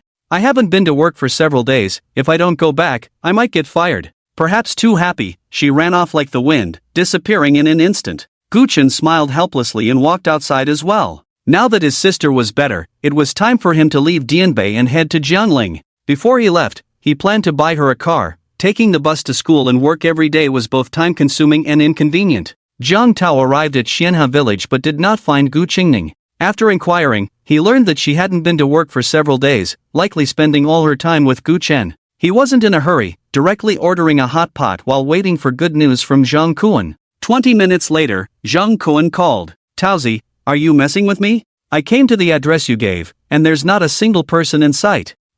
Maybe they just stepped out. Why don't you wait there? They'll definitely come back. Zhang Tao said confidently. I don't have that kind of time. Zhang Kuan replied unhappily, you should have found his sister by now, right? 20 minutes ago, I notified all the big shots in Dianbei to gather at Juanhao Hotel. You need to bring his sister over immediately. I have his sister, I don't believe he won't come. Before Zhang Tao could respond, Zhang Kuan hung up in a hurry. He shook his head, about to call back, when he suddenly heard a commotion in the hot pot restaurant, with many people looking towards the door. He raised his eyes and saw a graceful figure. So beautiful. Which prominent family in Dianbei does she belong to? Why had he never seen her before? Even though Zhang Tao had seen countless women, his gaze couldn't help but follow that figure. Finally, he couldn't resist walking over. Hello, beautiful. Zhang Tao. Gu Qingning recognized the face of the person before her and was startled, stepping back 2 paces. Was Zhang Tao here to cause trouble for her? After all, her brother had hurt him badly a few days ago. Zhang Tao frowned, that voice sounded so familiar. He looked closely at the face before him, growing increasingly shocked. Damn, this is Gu Qingning. How could this ugly girl become so beautiful after just a few days? Did she go to the pickled vegetable country? No, even plastic surgery couldn't create such a perfect face. What happened to your face? Zhang Tao asked, his eyes scanning Gu Qingning from head to toe. It had to be said that now, every inch of Gu Qingning's skin was filled with allure. Gu Qingning replied, my brother helped me. Do you need something? It seemed that Gu Chen had indeed learned quite a bit in Long Island prison. Too bad he offended me and Zhang Kuan without realizing it, he wouldn't see the sun tomorrow. Thinking this, Zhang Tao said, it's like this, I had a bit of a misunderstanding with your brother before, so I specially booked a private room at Juanhao Hotel today. I wanted to invite you and your brother over to clear up the misunderstanding. Does my brother want to go? Gu Qingning asked. Zhang Tao looked sincere. I haven't called your brother yet, so he might not want to come. That's why I came to invite you first. If your brother doesn't want to give me face, he will still come for your sake. Seeing Gu Qingning hesitate, he added, Qingning, I truly like Qin Luan and plan to marry her. You and your brother grew up with her, so I want to build a good relationship with you both. Gu Qingning thought about how much the Qin family had helped her over the past 5 years. She really shouldn't let Qin Luan be caught in the middle. So she nodded. She took leave from her boss and got into Jiang Tao's car. Jiang Tao was overjoyed and, as he started the car, he directly called Gu Chen. Gu Chen, I'm taking your sister to Juanhao Hotel. Hurry up and come, or you'll miss the meal. Gu Qingning was focused on the beautiful picture of Jiang Tao reconciling with her brother and eliminating the barriers with Qin Luan, so she didn't pay much attention to this statement. It wasn't until the scenery outside the window gradually became desolate that she curiously asked, Aren't we going to Juanhao Hotel? Why does it look like we're heading out of the city? Jiang Tao remained silent and suddenly turned around, striking with a hand chop. If Gu Qingning were still the ugly girl from before, he would definitely have taken her to Juanhao Hotel. But now. Anyway, after that phone call, Gu Chen would definitely go to Juanhao Hotel, so his task was complete. As for Gu Qingning, he would have to find a secluded place to enjoy her slowly. He understood Zheng Kuan, if he took Gu Qingning to Juanhao Hotel, that lecher would definitely play her to death, and by then, there would be no share left for him. Juanhao Hotel. Half an hour ago, all the diners here were asked to leave. At the same time, luxury cars carrying the dignitaries of Yunnan North arrived one after another. At this moment, many people had gathered in the hall. Young Master Zhang just returned to Yunnan North and is throwing such a grand banquet. I wonder what it's for. Old Pooh, your news is too outdated. Zhang Kuan's girlfriend was killed a few days ago. I think he set up this banquet to catch that thief and prepare to execute him publicly. Tisk tsk, it's been a long time since such a bold person appeared in Yunnan North, daring to provoke the fifth family of Yunnan North. They deserve to die. A group of wealthy gentlemen chatted and laughed, while Pei Hongtang sat quietly, smiling without speaking. She had guessed the purpose of Zhang Kuan's banquet, so even though she was busy, she made time to come. Good for you, Gu Chen, rejecting my goodwill time and again. Today, let's see how you die. The venue suddenly fell silent as Zhang Kuan, dressed in a sharp suit, walked to the center of the stage. Perhaps some of you already know why I set up this banquet today. Just a few days ago, a villain flew a helicopter into Yunnan North University and killed my girlfriend with a single punch. After returning to Yunnan North, I immediately sent people to investigate. This scoundrel is named Gu Chun, a ruthless criminal who committed the heinous crime of patricide and extermination of his clan 5 years ago, and now he has killed my beloved for no reason. Today, I will act on behalf of heaven and kill this scoundrel. I also ask everyone to remember, anyone who dares to provoke the Zhang family will have no place to be buried. Ha ha ha ha ha. Suddenly, a burst of laughter came from outside the hotel. Everyone turned to look and saw a tall, upright man walking into the hall. What a righteous act on behalf of heaven! What a killing of this scoundrel! The man ignored the countless gazes directed at him and said leisurely, Then let me ask you, when Zhao Qi bullied my sister, trampling every inch of her skin with an iron, where was your righteous act on behalf of heaven? Gu Chen, you really came. Zhang Kuan's eyes lit up. When he parted ways with Jiang Tao, he had asked for Gu Chen's information, and from the materials sent over, he learned about Gu Chen's past and had seen his photos. He said, Your sister, is she that ugly one? I have indeed heard Zhao Qi mention her a few times, but, your sister is a born lowlife. What's wrong with being bullied? My girlfriend, I'll beat anyone I dislike, isn't that just common sense? Moreover, I've seen your sister's photo, she's so ugly that her very existence pollutes the air. Zhao Qi not killing her is already the greatest mercy, and you, ungrateful, instead killed Zhao Qi, you truly deserve to die. Boom! A wave of overwhelming momentum swept in, causing countless local gentry from Yunnan to shiver involuntarily. The air around seemed to drop by several degrees. Before anyone could think further, Gu Chen had already appeared on the stage, right in front of Zhang Kuan. Zhang Kuan was first taken aback, then sneered, Ha, you think I'm Zhao Qi? You think I'm just a playboy who knows nothing but eating, drinking, and having fun? I'm in the mid-stage of dark strength, dare to come close to me? You're seeking death. With that, he threw a punch, and Gu Chen met it with his palm, instantly gripping that fist and applying slight pressure. Crack! The sound of bones breaking was clear as Zhang Kuan's fist was crushed. A mere dark strength, and you dare to punch me? Gu Chen's eyes were like knives as he knocked Zhang Kuan down, stepping on his chest. Hand over my sister, I'll give you 5 seconds. 5. Presumptuous. You dare to cripple our young master, pay with your life. Guan Yu roared, striding forward, a palm aimed at Gu Chen. The speed was astonishing. Slap. Gu Chen countered with a palm strike, hitting Guan Yu squarely on the forehead. His head burst apart. Guan Yu had been assisting the Zheng family since its humble beginnings, all the way to its rise to prominence. He himself had reached the early stage of transformation, considered a top-tier expert in Yunnan. And now, he was killed by Gu Chen with a single palm. Everyone gasped in shock. What kind of monster was Gu Chen? Among them, the most astonished was Pei Hongtang. Wasn't Gu Chen in the early stage of transformation? How could he kill Guan Yu with one palm? Could he be at the peak of transformation? No, that was impossible. He was only in his 20s, how could he reach the peak of transformation? Right, even if he was in the mid-stage of transformation, if all his strength was concentrated in his hand, then killing the early-stage Guan Yu with one palm wasn't impossible. But being in the mid-stage of transformation at just over 20 years old was still too shocking. 4. Gu Chen counted down again, simultaneously crushing Zhang Kuan's left hand with a kick. If you don't speak in 1 second, I'll cripple a limb. If you still don't speak by the end, I'll crush your head. Zhang Kuan, enduring the excruciating pain, roared, "Let go of me. Don't you know what situation this is? Your sister is in my hands. If you don't let go, I'll have someone kill her immediately. If you dare to kill my sister, the Zheng family of Yunnan will leave no one alive." Gu Chen's eyes were filled with madness as he crushed Zhang Kuan's left leg with a kick. "Let my sister go."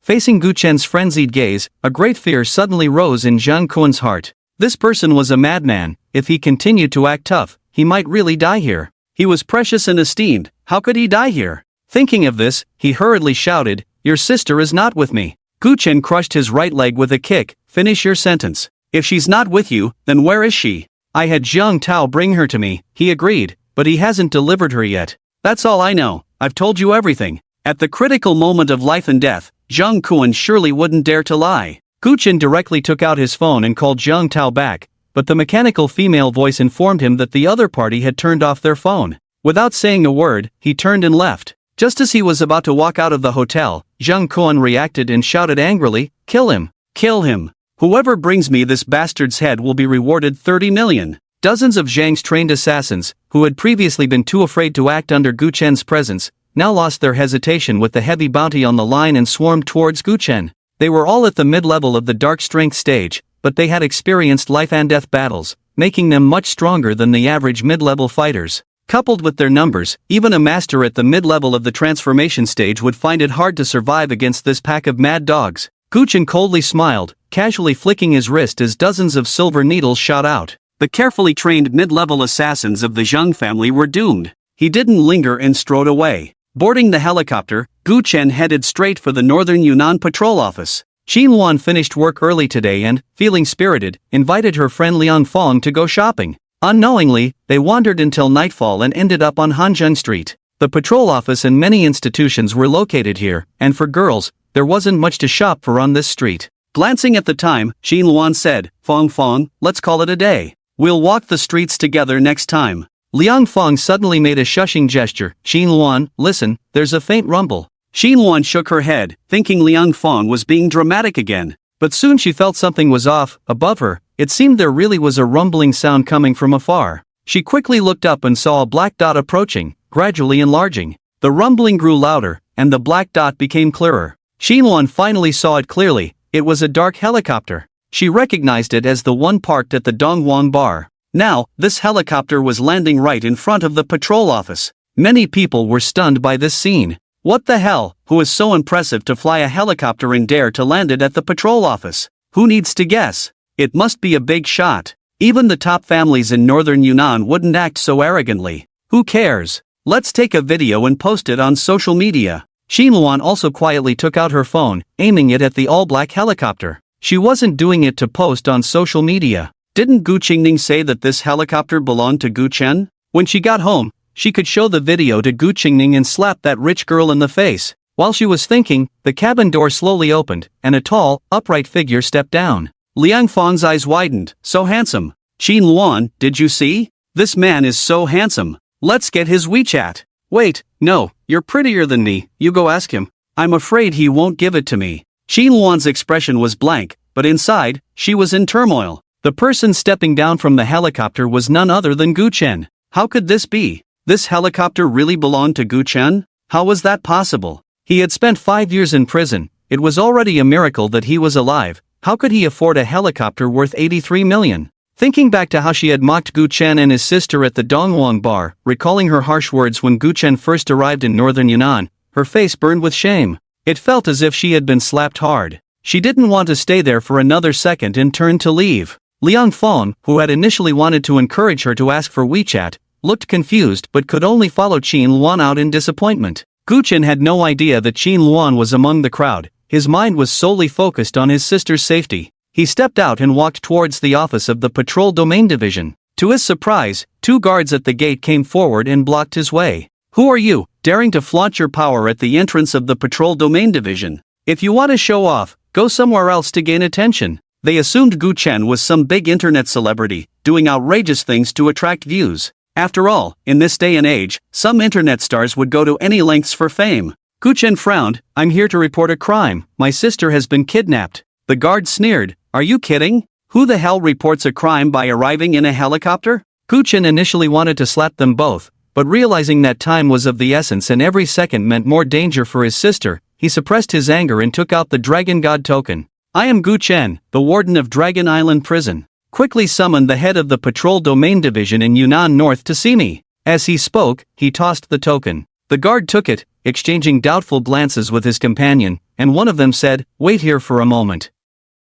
He then turned and entered the office. A few minutes later, a middle-aged man in his 40s, exuding an imposing presence without anger, walked out. "Vice head of the Patrol Domain Division in Yunnan North, welcome Warden Gu." He slightly bowed and paid his respects. In fact, given his status, a typical warden wouldn't need to bow, but Dragon Island Prison was a special entity. The warden of Dragon Island Prison was not comparable to an ordinary warden. Seeing him show such respect to Gu Chen, the 2 guards who had just been disrespectful changed their expressions. They hadn't said anything good about this important figure. "Subordinates, welcome Warden Gu." The 2 shouted earnestly to make up for their earlier mistake. No need for such formalities. Gu Chen waved his hand. "Vice head, my sister has been kidnapped by a villain. I hope you can dispatch personnel to help me track down that person's whereabouts." "What should I do?" the vice head asked respectfully. Gu Chen provided a license plate number. "Just check this license plate number. This car was seen at the Xianhe Hotpot chain in the Dongtsang district." On the way to the Patrol Domain Division, Gu Chen had already called the owner of Xianhe Hotpot and learned that his sister had left the restaurant with Jiang Tao.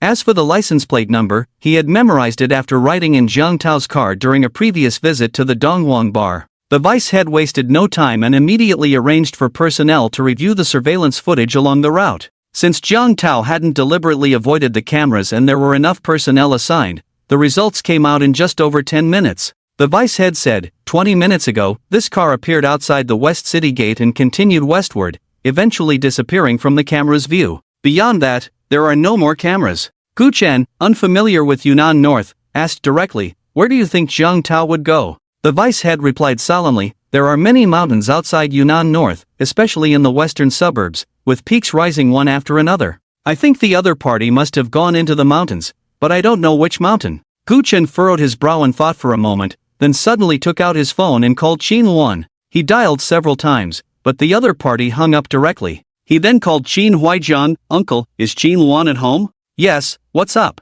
"Oh, I need to tell you something. It seems someone came to the house today and made a mess of it." Gu Chen guessed this must have been done by Zhang Cohen and didn't have time to explain. He turned and left the office, boarding the helicopter, and rushed back to the Qin family's small residence as quickly as possible. Boom! When the helicopter landed in the small courtyard, the already small space became somewhat crowded. Seeing this scene, Qin Luan's heart sank completely. After returning, she had been trying to convince herself that what she had just seen was fake, or perhaps that person just looked like Gu Chen. As a result, Gu Chen directly flew the plane home. "Qin Luan, come out." Hearing Gu Chen call her, Qin Luan felt a surge of annoyance, and in a fit of anger, she rushed out as if she had nothing to lose. "What are you shouting about? It's just a plane. What's so impressive about it? Did you have to fly it home to show off? Fine, I know you have a helicopter now. Are you satisfied?" After saying this in one breath, she turned to leave, but Gu Chen pulled her back. "You know Jiang Tao, he's currently taking my sister out of the city from the western suburbs.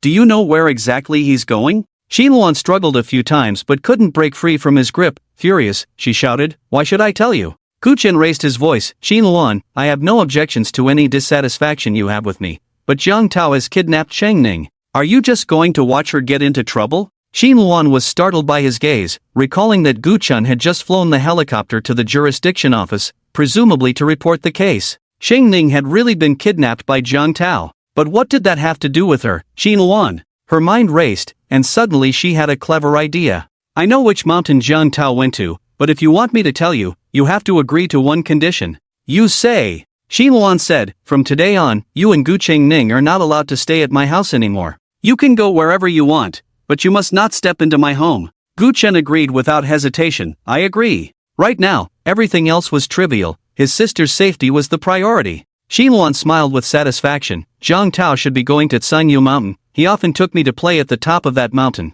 There were even several times he wanted to do something to me there. Of course, she didn't say the last part to Gu Chen. At the top of Sanyu Mountain, beside a hot spring, Jiang Tao placed the unconscious Gu Qingning on a huge rock, admiring her beauty while swallowing hard. He had brought Xin Luan here many times. The environment was beautiful, with the blue sky and white clouds seeming within reach, and the hot spring steam wafting around. It was simply an excellent place for romance. He had wanted to take Xin Luan here several times, but she always found various excuses to refuse. Unexpectedly, today he was going to fall into the river of desire with Gu Qingning here. But that was fine. Gu Chengning's looks were even better than Xin Luan's. His heart was ablaze as he bent down to kiss Gu Qingning's rosy lips. Suddenly, Gu Qingning opened her eyes wide and kicked him hard in the abdomen. Jiang Tao cried out in pain and rolled off the rock onto the ground. Gu Chengning said nothing, performing a carp flip and turning to run down the mountain. 5 years of hardship had taught her a lot and made her more composed in the face of danger than the average girl. In fact, she had been awake for over a minute, pretending to be asleep just to wait for the best opportunity to attack Jiang Tao. Jiang Tao rolled over and wiped the dust from his face, then chased after her. However, years of indulgence had drained his body, and after a while, he found the distance between them was only increasing. Run, run, run, I'll make you run. He shouted in frustration, pulling out a handgun from his pocket and firing a shot. The bullet hit Gu Qingning in the thigh, causing her to stumble and fall to the ground. Jiang Tao rushed over, grabbed her by the hair, and dragged her toward the hot spring. A long trail of blood was left on the ground. Run, why aren't you running now? When they reached the hot spring, Jiang Tao threw Gu Qingning to the ground and slapped her. It's an honor for you that I want you. Gu Qingning glared at him. If you dare to touch me, my brother won't let you go. Ha ha ha. Jiang Tao laughed loudly. Your brother? You heard the call I just made to him, right? I've tricked him into Juanhao Hotel. He's walking into a tiger's den, and he will undoubtedly die.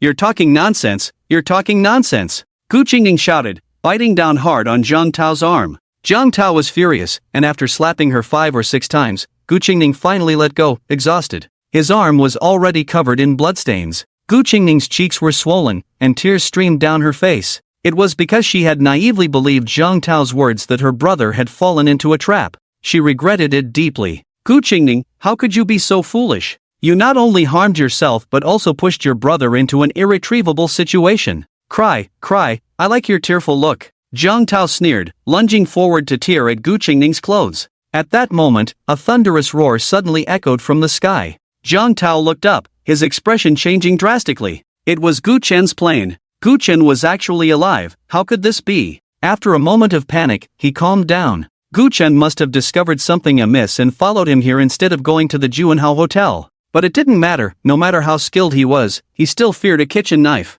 He had a gun in his hand. No matter how strong Gu Chen was, a mere mortal body couldn't withstand bullets. Ha ha ha. Jiang Tao laughed wildly. Gu Chen, you're in for a treat today. Come, let's enjoy Gu Qingning's beautiful body together. Rip. He tore forcefully, and a large piece of Gu Qingning's clothing was suddenly gone, her fragrant shoulder half exposed, paired with the tears on her face, making her look truly pitiful.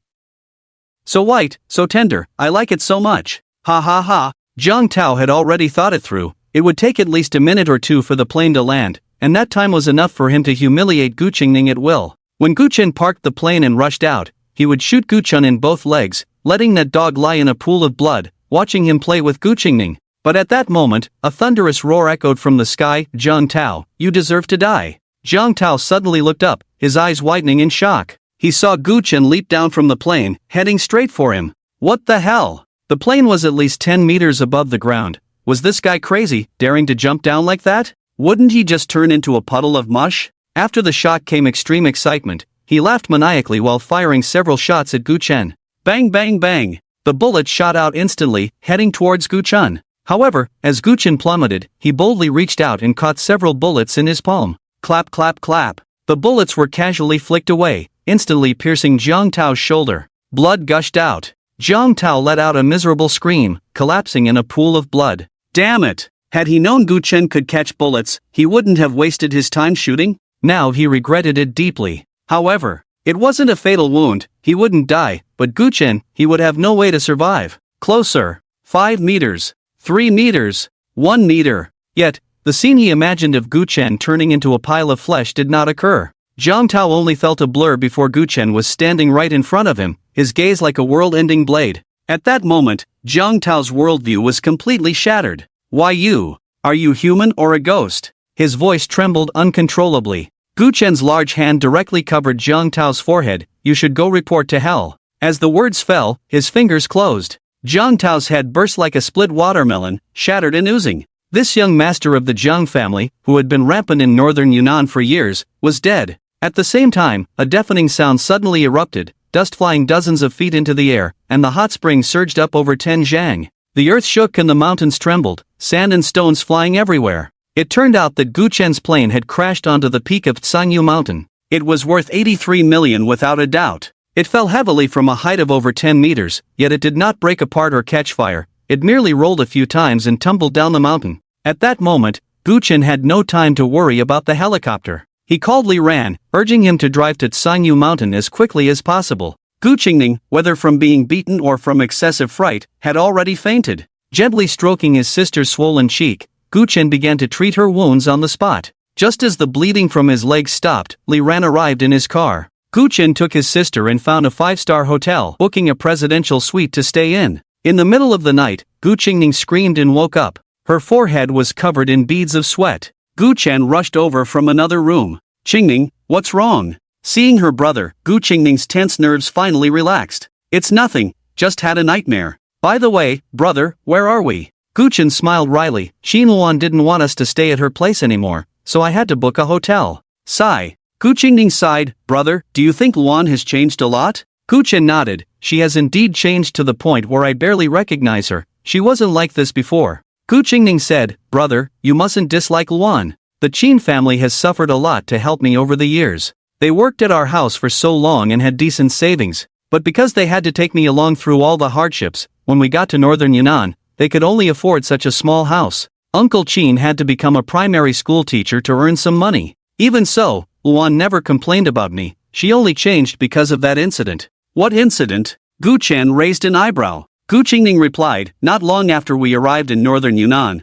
Aunt Kai died in a car accident. I guess Luan blames part of Aunt Kai's death on me. After all, if we hadn't come to northern Yunnan, this wouldn't have happened. Gu Chen was somewhat stunned. Aunt Kai was Qin Luan's mother. After arriving in northern Yunnan, he hadn't seen Aunt Kai and had even asked Uncle Qin about her. Uncle Qin only said that Aunt Kai had gone out of town for something and wouldn't be back for a while, so he didn't think much of it. He never expected that Aunt Kai had actually died. Just then, the phone rang. It was Qin Luan calling. Gu Chen, where are you? Gu Chen was somewhat baffled. Why wasn't Qin Luan sleeping at this late hour? After he reported his location, the call was abruptly ended. About half an hour later, there was a rapid knocking at the door. As soon as Gu Chen opened it, Qin Luan rushed in and slapped him hard. Gu Chen reacted quickly, grabbing Qin Luan's slender wrist. Qin Luan, what are you doing? Why did you kill Jiang Tao? Why? Qin Luan screamed, her heart-wrenching cries accompanied by tears streaming down her face. Half an hour earlier, Qin Luan had woken up in the middle of the night, unable to sleep, and had scrolled through her phone.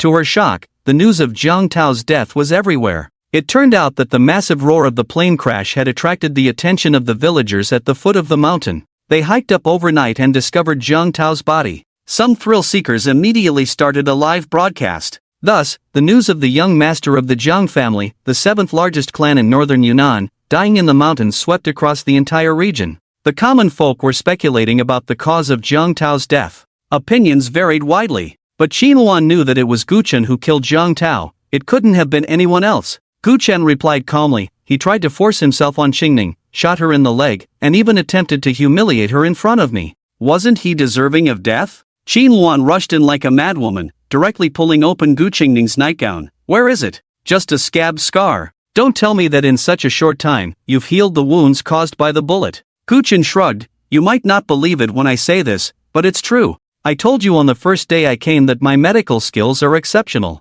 Stop making things up, really stop. Shinwon shouted, already in tears, Guchen, I hate you, I will hate you for a lifetime. I never want to see you again, woo woo woo. Just having heard the bad news about Aunt Kai, Guchen was unwilling to lose his temper at Qin Luan and simply said, Qin Luan, I know you want to marry a good man, but Jiang Tao is really not a good person. If you want money, just say a number, I can give it to you, so you can live a life free of worries, and you can find someone you truly like. Qin Luan laughed loudly, money? Do you really think I, Qin Luan, am a gold digger? Do you really think I don't know what kind of person Jiang Tao is? I approached him, worked hard to keep him interested, just for one thing, and now you've completely ruined all my plans. By the way, aren't you capable? Don't you say you can kill whoever you want? Didn't you say you were the warden of that damn Long Island prison? Then go kill Lu Kuang. Go kill him. After shouting, she ran away without looking back. Gu Chen felt utterly confused. What was Qin Luan planning? Was her mention of killing Lu Kuang just a spur-of-the-moment name she threw out, or was there something more to it? He turned to his sister, Qingning, do you know who this Lu Kuang is? Gu Qingning's expression turned a bit ugly. Do you remember the car accident I just told you about? Aunt Kai was killed by Lu Kuang's car. Drunk driving? Gu Chen asked. After hesitating for a moment, Gu Qingning finally replied, yes, he had been drinking. At first, I thought Lu Kuang was just drunk and slow to react, causing him to hit Aunt Kai who was returning home late from work, but the reality is even worse. On the day Aunt Kai was killed, Lu Kuang was playing Truth or Dare at a bar with a group of wealthy young men from Yunnan. He lost. Someone jokingly told him to drive and hit the first person he saw when he left. Without a second thought, Lu Kuang strode out of the bar. It was close to midnight, and there weren't many pedestrians on the street. Aunt Kai was finishing her shift at the hotel and, to save on taxi fare, was walking home when she happened to run into Lu Kuang coming out of the bar. Lu Kuang politely greeted her, then got in his car and killed her on the spot. This was something Qin Luan had gone to great lengths to find out, spending who knows how much.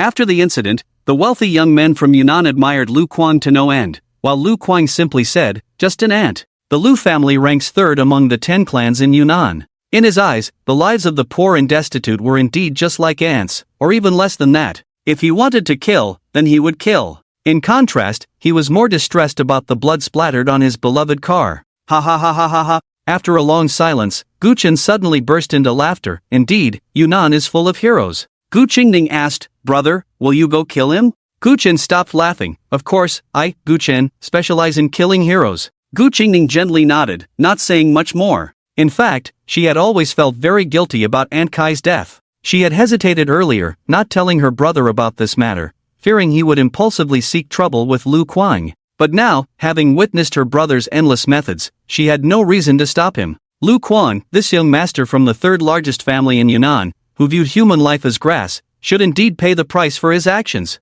The next day, Gu Chen called Li Ran to ask for the address of the Lu family. Li Ran was taken aback. Was this devil going to trouble the Lu family again? He provided the address and added, however, if the master goes today, I'm afraid he won't meet anyone from the Lu family. Why? Today, Lu Kuang's sister is being discharged from the hospital after giving birth, and their family has gone to the Dtian Hotel for a meal. So that was it. After hanging up, Gu Chen got up and went downstairs. In the lobby of the hotel, all the diners stood up. Several fierce-looking men were searching their pockets one by one. Gu Chen took a glance and then lost interest, striding towards the exit. Stop right there! Shouted a short man with a sharp face, someone stole my stuff, and no one can leave the hotel until it's found. Gu Chen replied, I wasn't even in the lobby just now, how could I have stolen your things? He continued walking without stopping. Damn it! The man cursed, if I tell you to stay put, then stay put. Why so much nonsense? He lunged forward, trying to grab Gu Chen by the collar. Gu Chen's gaze turned cold, and he swung his hand, delivering a palm strike.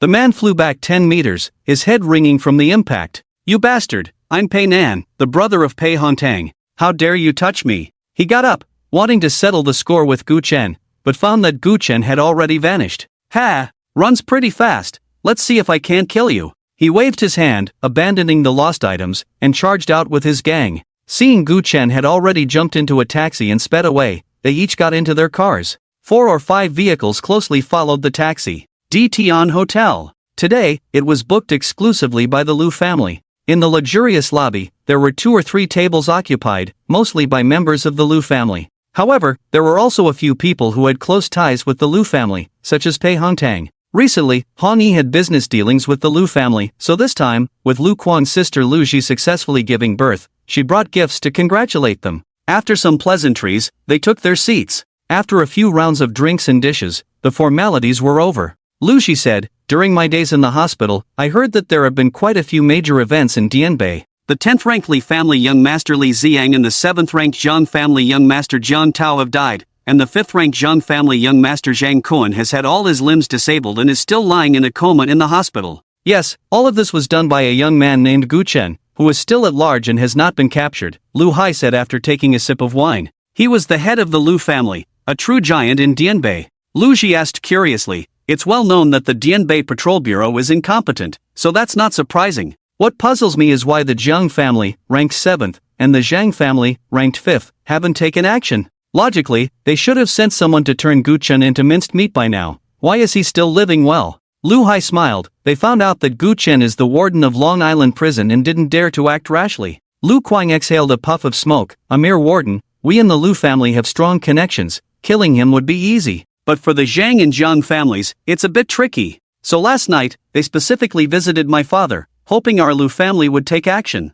Lu Ji asked curiously, "Did father agree to take action?" Just as Lu Hai was about to answer, two figures suddenly crashed into the center of the lobby like cannonballs. Upon closer inspection, they were two guards stationed outside. Ignoring their injuries, they shouted, "Head of the family, someone has broken in." "We couldn't stop them." As their words fell, a sound of footsteps echoed, and Gu Chen walked in from outside. Lu Hai frowned. "Warden Gu, what do you mean by this? Do you really think you can walk all over Dianbei?" At that moment, a few more people rushed in, and the one at the forefront, with a sharp nose and monkey-like features, was Pei Nan, who had just been sent flying by Gu Chen's palm. "Kid, if you provoke me, it won't matter if you hide in the Dtian Hotel." Pei Nan's nostrils flared, but after saying that, he felt something was off. "Damn, why is the entire Lu family sitting here?" The owner of the Dtian Hotel is somewhat famous in northern Yunnan, but Pei Nan didn't take him seriously at all. However, he did have some apprehension about the Lu family. In terms of hard power, Hong Yi was slightly inferior to the Lu family. But when he saw his sister Pei Hongtang sitting among them, he immediately calmed down.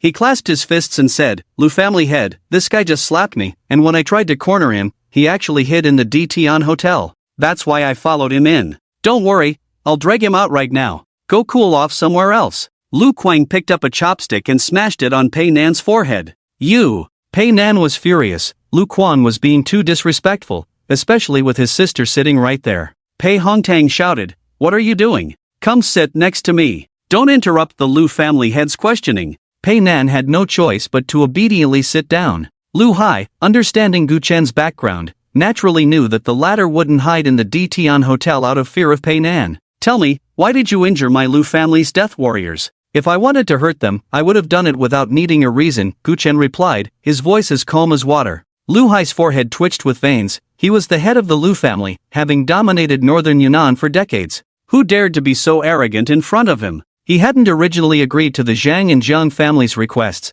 but now he truly had the intention to kill Gu Chen. Seeing this, Lu Kuang quickly said, "Father, don't be angry. I know why Gu Chen is here. He must have learned about the Zhang and Jiang families coming to find you last night, which is why he came." He then turned to Gu Chen and said, "Don't worry, buddy, my dad almost agreed to kill you yesterday, but I stopped him." He picked up a wine glass and walked straight towards Gu Chen. "I, Lu Kuang, am as wild as my name suggests, but I find that you're even wilder than me. I've never liked Zhang Tao and Zhang Kuan either, but usually, I just teach them a lesson. I never dared to kill them. Buddy, I like your style." "Is that so?" Gu Chen replied coldly with a smile. "Of course." Lu Kuang said, "So, how about it? Follow me from now on. I can't promise anything else, but if you stick with me, the Zhang and Jiang families definitely won't dare to trouble you." As he spoke, he extended his hand. Lu Hai's eyes turned, suddenly realizing that his son, while appearing wild, was actually quite astute. Gu Chen was the warden of Long Island Prison. Although the Lu family wouldn't hesitate to kill him, making a friend out of this promising young warden wouldn't be a bad idea. It could be seen as an investment. The seeds sown today might grow into towering trees in a few years. Gu Chen chuckled lightly and shook Lu Kuang's hand, saying, "You're not qualified to have me follow you. Ah, Kuang, you really are something else. I like it." Lu Kuang's smile twisted into a grimace, and a piercing scream echoed throughout the Dtian Hotel. Everyone turned to look, only to see one of Lu Kuang's hands had turned to powder. Gu Chen had crushed Lu Kuang's hand. What the hell? How could he? How dare he? Lu Kuang's eyes turned bloodshot. Gu Chen, I was trying to protect you. Why did you hurt me? Hurt you? No, I'm here to kill you. Gu Chen threw a punch, and Lu Kuang's body slammed into the opposite wall like a cannonball. The wall was smashed into a deep pit, dust flying everywhere. Lu Kuang spat out a mouthful of blood, but he was not dead. Lu Hai was worried about his son's injuries, rushing towards Lu Kuang while shouting, "Capture him alive! I want to slice him into 1,000 pieces." From the shadows, 6 figures suddenly appeared, silently charging towards Gu Chen. Gu Chen stood still, watching the 6 men approaching him, shaking his head with a sigh. With a light snap of his fingers, a powerful force emanated from him, pushing forward. A hidden dragon's roar echoed. Boom, boom, boom, boom, boom, boom.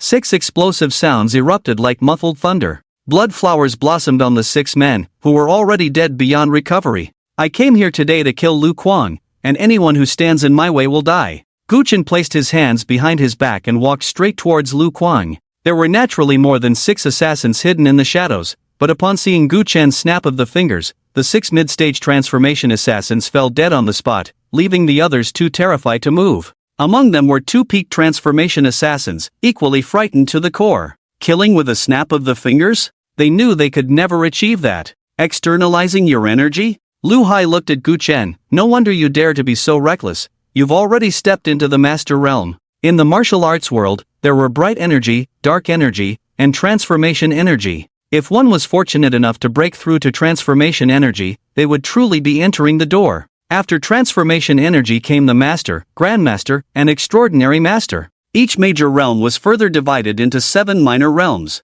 Once one stepped into the Master realm, they could externalize their energy, just like Gu Chen did when he killed. It seemed like he merely snapped his fingers. In reality, it was the energy he released that killed the mid-stage transformation assassins. Gu Chen said, "So, are you standing in front of your son to prepare for me to slap you to death?" Ha ha ha. Lu Hai laughed sinisterly. Do you take me for the likes of the Zhang family or the Zheng family? Do you know why they came to seek my help? Seeing Gu Chen remain silent, he said sternly, because I, Lu Hai, stepped into the ranks of 2-star masters 5 years ago. Gu Chen, you are young and have already entered the master realm, indeed a remarkable talent, but there are always people beyond people, and heavens beyond heavens. Given time, your achievements will surely surpass mine, but today, you will die at my hands. After saying this, he also snapped his fingers. A torrent of energy suddenly surged forth, like a mountain flood breaking loose, overwhelming everything. The tables in the hotel had already been overturned, and dishes lay shattered. Many people, unable to withstand the terrifying pressure, knelt on the ground.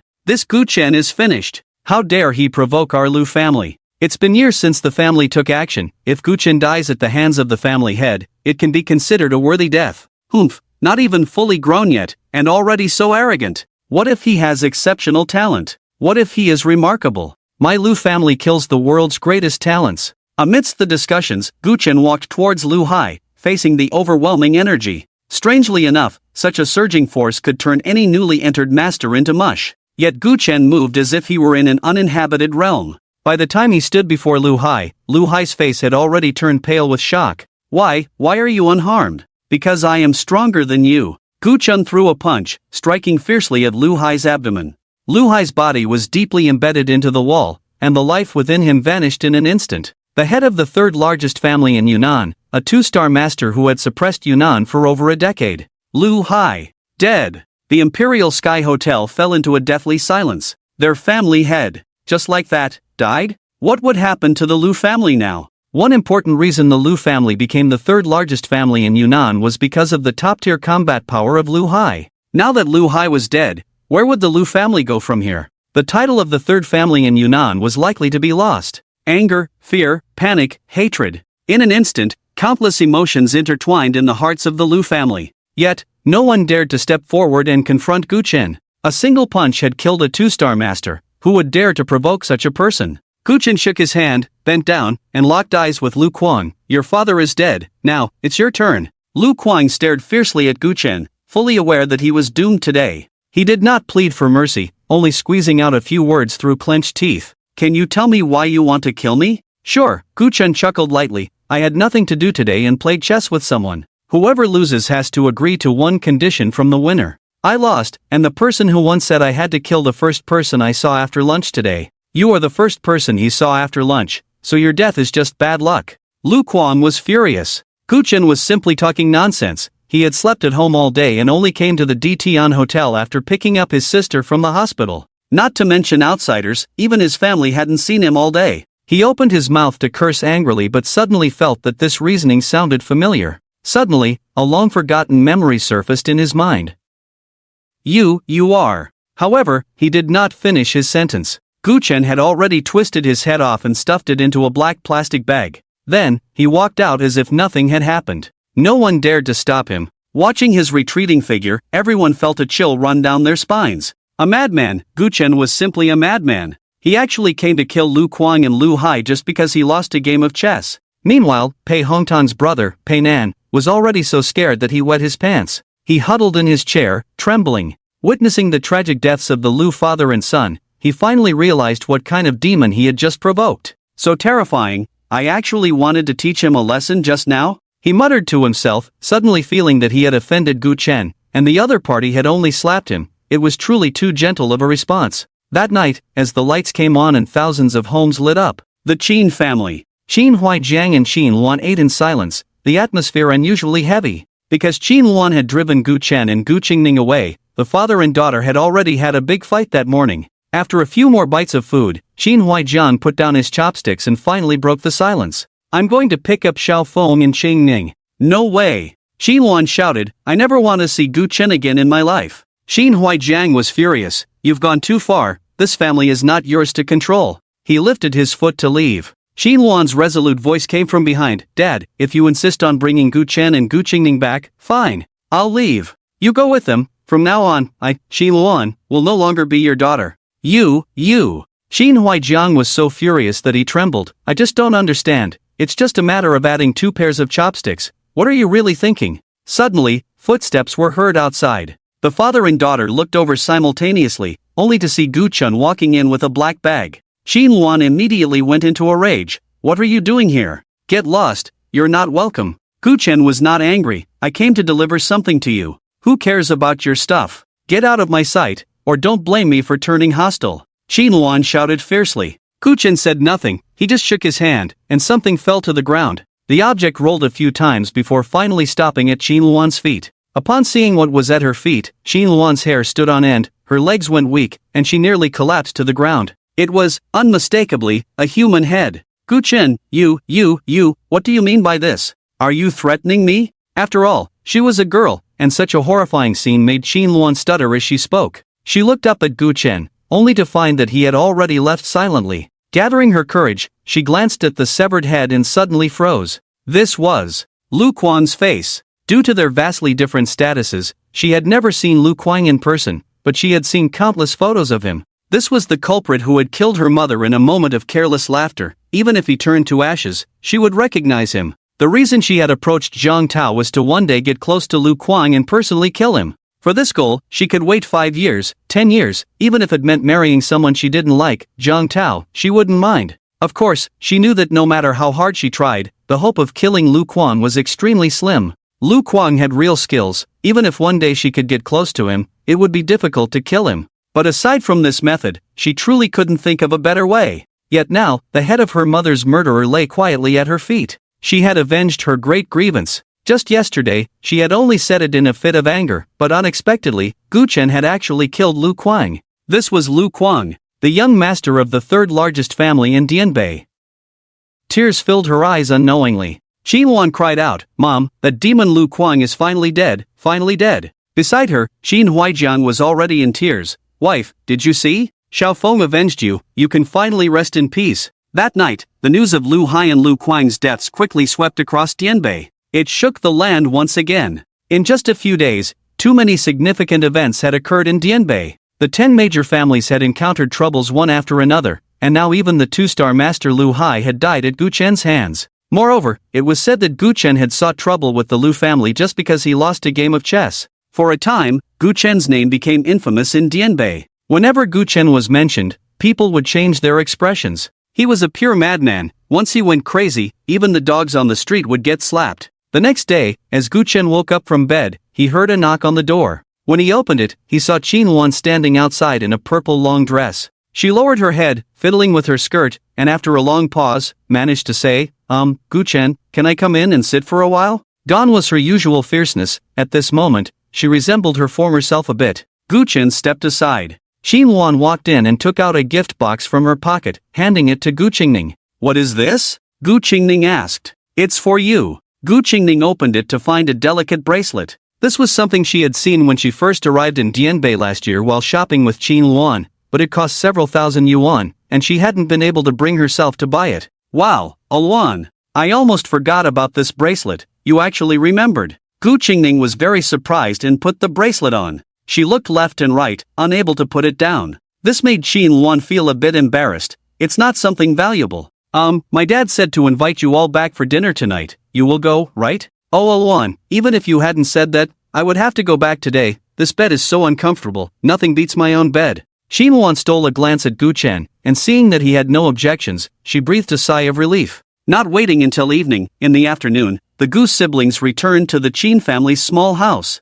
The few of them went to the market to buy groceries and busied themselves in the kitchen. As night fell, the dishes were finally all served on the table. The family chatted and ate together, enjoying a warm atmosphere. Qin Huaijiang asked, Xiaofeng, what are your plans next? Gu Chen took a bite of rice and casually said, return to Jiangling and destroy the Ji family. This was within Qin Huaijiang's expectations. He said with some concern, Xiaofeng, I know you have some strength now, and you can handle the 2-star Master LV High with ease. But Jiangling is not like Dianbei. I lived there for 20 years and know well that there are hidden talents everywhere, and masters are as numerous as clouds. Are you really okay going there? Gu Chen smiled faintly. Uncle Qin, you need not worry. I carry a deep grudge. If I didn't have complete confidence, would I go to my death? Xinluan looked at Gu Chen, who was talking to her father, and realized that this young master, who had once been by her side day and night, had truly changed a lot. He used to be confident and carefree, but always gave off a frivolous vibe. Unlike now, the same confidence and carefree attitude somehow made people feel at ease.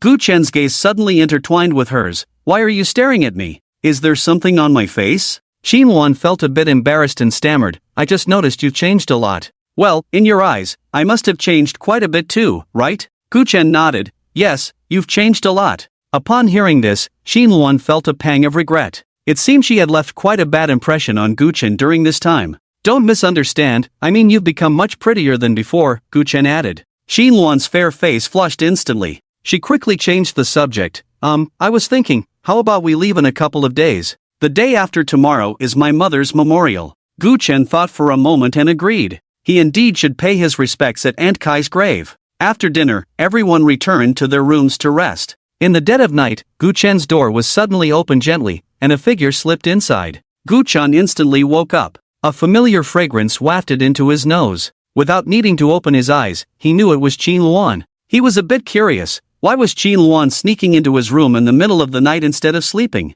So he kept his eyes closed. Qin Luan tiptoed to the bedside and sat down. With the light from the street lamp outside, she could vaguely see Gu Chen's handsome face. Gu Chen, I came to apologize. Sigh, I wanted to say it to your face, but I tried a few times during the day and couldn't bring myself to do it, so I came while you were asleep. I know my image in your heart must be terrible, that you think I'm materialistic, vain, and even harsh. But I never intended to be like this. I wanted to get along well with Qingning, but every time I think of my mother's death, I can't control myself and end up venting my anger on Qingning and you. I know my mother's death has nothing to do with you, but I just can't help it. Forget it. If you want to blame someone, blame me. Anyway, I still want to thank you for killing LV Kwang for me. Without you, I might have to work hard for another 10 years to kill LV Kwang, or be toyed with by Jiang Tao and then thrown away like garbage. After saying this, she fell silent for a long time. Looking at Gu Chen's peaceful sleeping face, she suddenly wanted to reach out and touch it. She used to follow Gu Chen around every day. After 5 years apart, with the knot in her heart untied, his face seemed even more familiar. Just as her jade hand was about to touch his cheek, she hesitated. What if Gu Chen suddenly woke up? Just then, Gu Chen sprang up like a carp and rushed outside. What's wrong, Qingning? Xinluan might not have heard anything, but he had heard his sister's call. Gu Qingning, who was showering in the bathroom, said, Brother, can you help me get my pajamas? I forgot to take them. What a false alarm. Gu Chen couldn't help but laugh. He thought something serious had happened when he heard his sister calling for him. After fetching his sister's pajamas, Gu Chen returned to his room. At this moment, Qin Luan had not left. She was sitting on the edge of the bed, lost in thought. Did he hear everything? He must have heard it, right? Oh no. Thinking about those pretentious words just now, Shinluan felt a wave of embarrassment. Where were we just now? After Guchen spoke, he realized something was off. No, I mean, how did you end up in my room in the middle of the night? Shinluan looked at Guchen with a resentful expression. Stop pretending, you heard everything, didn't you? Guchen cleared his throat lightly. Should I say I heard it, or I didn't hear it? At this point, Shinluan decided to let it go. I know, I have no image left in your heart now. Guchen smiled. Silly girl, the Qin family has done so much for Qingning. How could I hold a grudge just because you said a few words? If that were the case, my fist wouldn't have been smashed into the ground that day on Hanjing Street. Although Qinluan's attitude towards Qingning had been quite poor over the past year, and she had been cold towards herself, for the past 4 years, she had never treated Qingning as an outsider.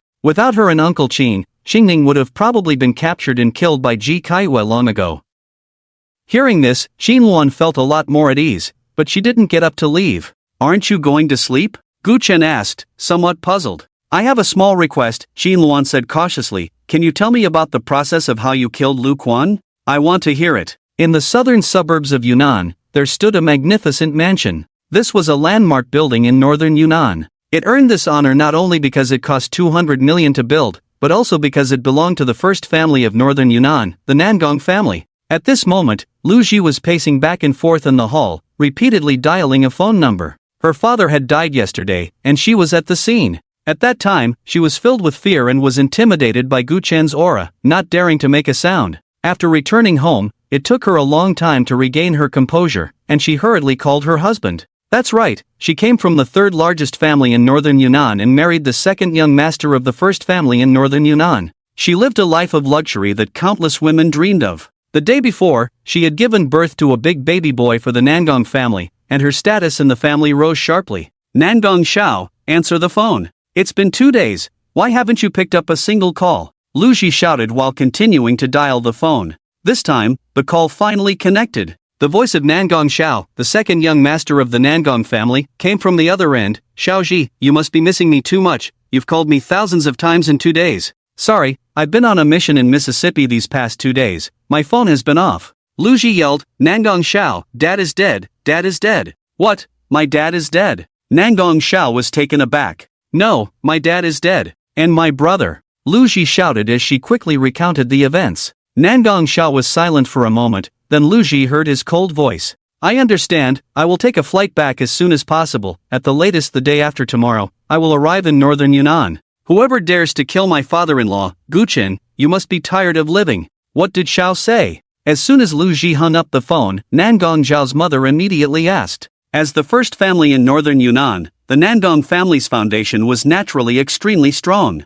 The Lu family, as the third largest family in northern Yunnan, also had many strong figures, but the true top combat power was only the head of the Lu family, Lu Hai. The Nangong family not only had two 2-star masters, but the head of the family, Nangong Yi, had even entered the mid-stage of 3-star masters. However, based on Lu Ji's description, they deduced that Gu Chen had also stepped into the ranks of 3-star masters. As the head of the Nangong family, Nangong Yi naturally could not act rashly, he needed to stay behind and hold the fort. Two 2-star masters, along with a group of death warriors raised by the Nangong family, might indeed be able to kill Gu Chen, but they would undoubtedly suffer heavy losses. This was something the Nangong family absolutely did not want to see. Therefore, they were thinking of bringing their second son back. The second son, Nangong Xiao, had been battle-hardened abroad for a long time. Not only had his own strength become unfathomable, but he also commanded a mercenary group. Lu Shi said, Xiao said he will take a plane immediately and will arrive in northern Yunnan the day after tomorrow. Good, great. Nangong Xiao's mother slapped her thigh. Jir, don't worry, you gave birth to such a big boy for our Nangong family, we will definitely not treat you poorly. When Xiao arrives in northern Yunnan, it will be the time when that demon Gu Chen meets his end. No! Lu Shi's eyes were filled with hatred. Letting him die alone is too easy for him. I want all the people around him to go to hell. I want this demon to experience the heart-wrenching pain of losing loved ones. I want him to kneel before me, wagging his tail and begging me to spare his family. I want to torture him to death, piece by piece. Good, good. As you wish, all as you wish. Nangong Zhao's mother nodded. In fact, the deaths of Lu Hai and Lu Quan were a good thing for the Nangong family. Now that the Lu family was in chaos, Lu Ji had a great opportunity to take over the Lu family and become its new master. And since Lu Ji was the daughter-in-law of the Nangong family, Controlling the Lu family would mean the Nangong family controlled the Lu family. Therefore, the Nangong family was doing its best to meet Lu Ji's current demands. Just to Gu Chen, although somewhat tricky, would be an easy matter to resolve once Xiao returned. The next afternoon, Gu Chen took Qin Luan and Gu Ningen to Fengrui car dealership. This was the largest car dealership in northern Yunnan. He had previously planned to buy a car for Gu Qingning, but was tricked by a phone call from Jiang Tao to the Juanhao Hotel midway. After paying respects to Aunt Kai's grave tomorrow, he would leave northern Yunnan. Since he had some free time today, he decided to take care of this matter. As soon as they entered Fengrui car dealership, a saleswoman in a qipao warmly welcomed them. "Hello, sir, I am Nana, the automotive consultant for Fengrui car dealership, number 034. How can I assist you?" Gu Chen asked Gu Qingning, "Sister, is there a car you want?" "Ah, I'm fine with anything, any car will do. Just for transportation." Nana quickly replied, "We have many affordable models here, and several new energy vehicles have been released recently, priced under 300,000, which would be perfect for this beautiful lady. Introduce the best car in your store to my sister, whatever car she likes, she can have," Gu Chen said. Upon hearing this, Nana was overjoyed. It seemed she was about to earn a considerable commission. She led Gu Qingning to the luxury car section and began introducing the cars one by one. Gu Qingning was quite satisfied with the latest red top-tier Porsche, and after a test drive, she decided to take that car. Qin Luan couldn't help but feel a bit envious. Speaking of which, when her father was the steward of the Gu family, he also drove a luxury car. However, later on, he was kicked out of the Gu family by Gu Chen's father, and with Qin Huaizhang's income plummeting, he had to take Gu Qingning through 5 years of hardship, which was too costly, so they sold the luxury car. Now that Gu Chen was back, he could easily buy a luxury car for Gu Qingning. She didn't know when she would be able to buy such a luxury car worth 4 to 5 million. Just as she was thinking, Gu Chen's voice suddenly rang out, "I want 2 of this Porsche." Two? Nana was both surprised and delighted. It was rare to encounter someone buying a luxury car in months, and today she had hit the jackpot. Qin Luan was a bit confused. "Gu Chen, this Porsche is suitable for girls. You should get a Maybach instead." Gu Chen glanced at her. "It's meant to be bought for a girl to drive." "Ah?" Qin Luan was stunned for a long time before reacting. "You bought this for me? This is too precious." Gu Chen smiled. "It's precious because it should be. You'll be driving this car to work every day. You grew up in the Gu residence, how can someone from the Gu family be looked down upon? Plus, when you occasionally take Uncle Qin out for a drive, it'll also bring him some face." Such a rare opportunity, Nana wouldn't let Qin Luan hesitate any longer and quickly said, "Sir, are you sure you want 2 top-spec Porsches?" "Yes," Gu Chen nodded. "Please follow me, there are some forms you need to fill out." Nana led Gu Chen to the office while continuously praising him. "Sir really has great taste. This top-spec Porsche was just released not long ago, and we only have 2 in the store. You've bought them both at once."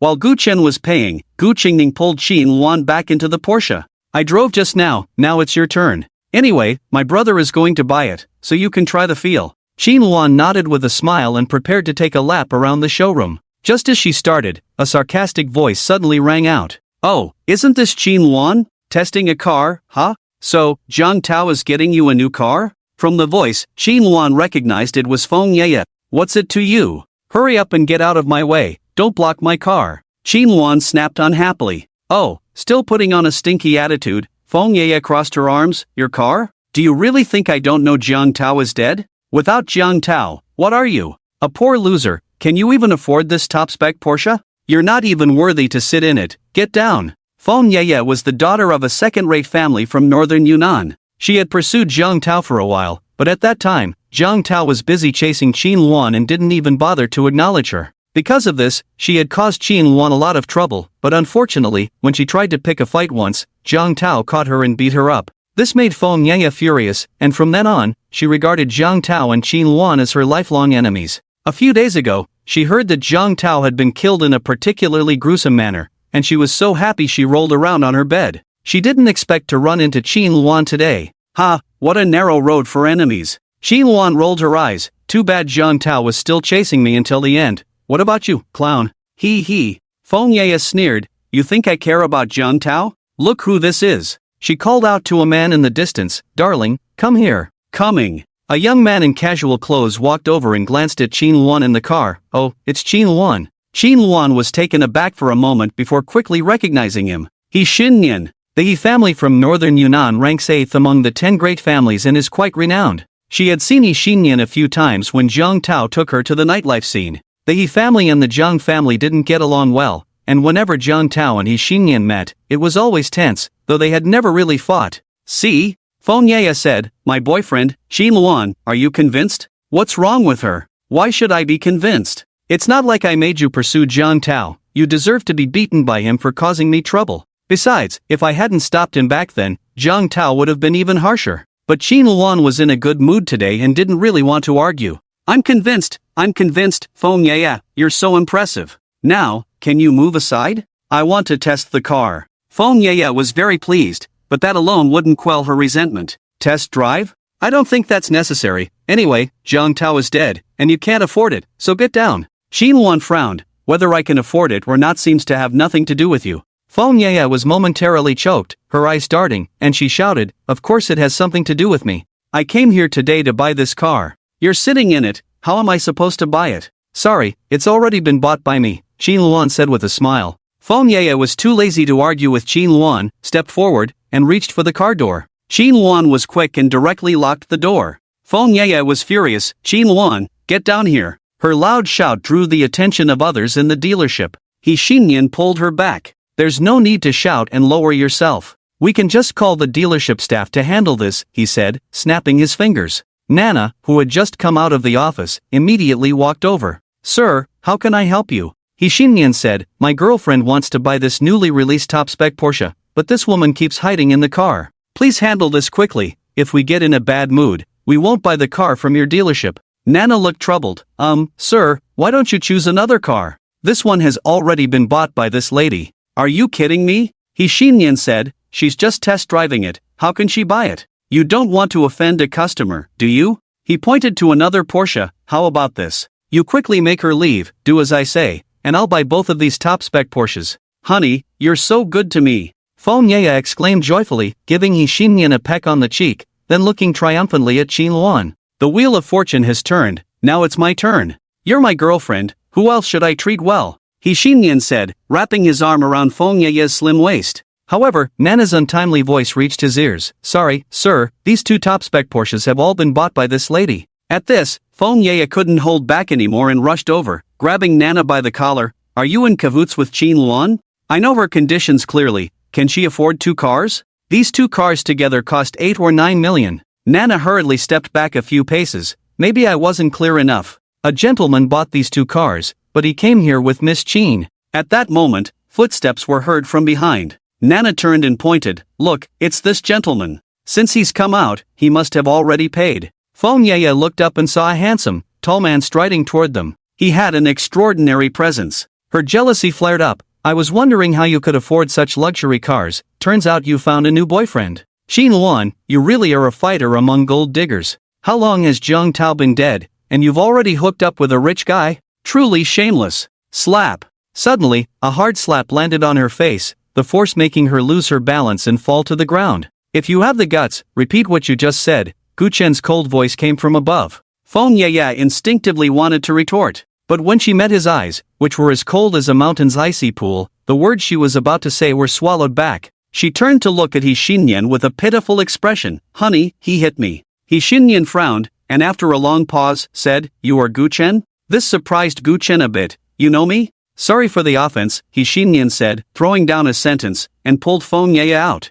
Recently, the name Gu Chen had become too prominent in northern Yunnan. Even the head of the 3rd largest family, Lu Hai, was killed by this demon with a single punch. As a junior from the 8th family, he dared not act up in front of Gu Chen. Angering this demon could very well cost him his life. He had never seen Gu Chen, but the feeling Gu Chen gave him just now was very unpleasant, so he cautiously asked a question. Just as he was about to walk out of the car dealership, a staff member approached Gu Chen. I'm sorry, sir, your card balance is insufficient. If you wish, we can assist you with installment plans and loan services. He Xinyan paused. You don't have enough money on your card to buy a car? What, are you going to cover the difference for me? Gu Chen replied lightly. After filling out the information earlier, he hadn't asked about the price and had just handed over his salary card to the staff. That card had about 7 to 8 million on it, and he thought it would be enough. But it didn't matter, he still had the card given to him by his master's wife, or he could call Li Ran to pay. Do you know that the infamous Gu Chen owns a plane worth 83 million?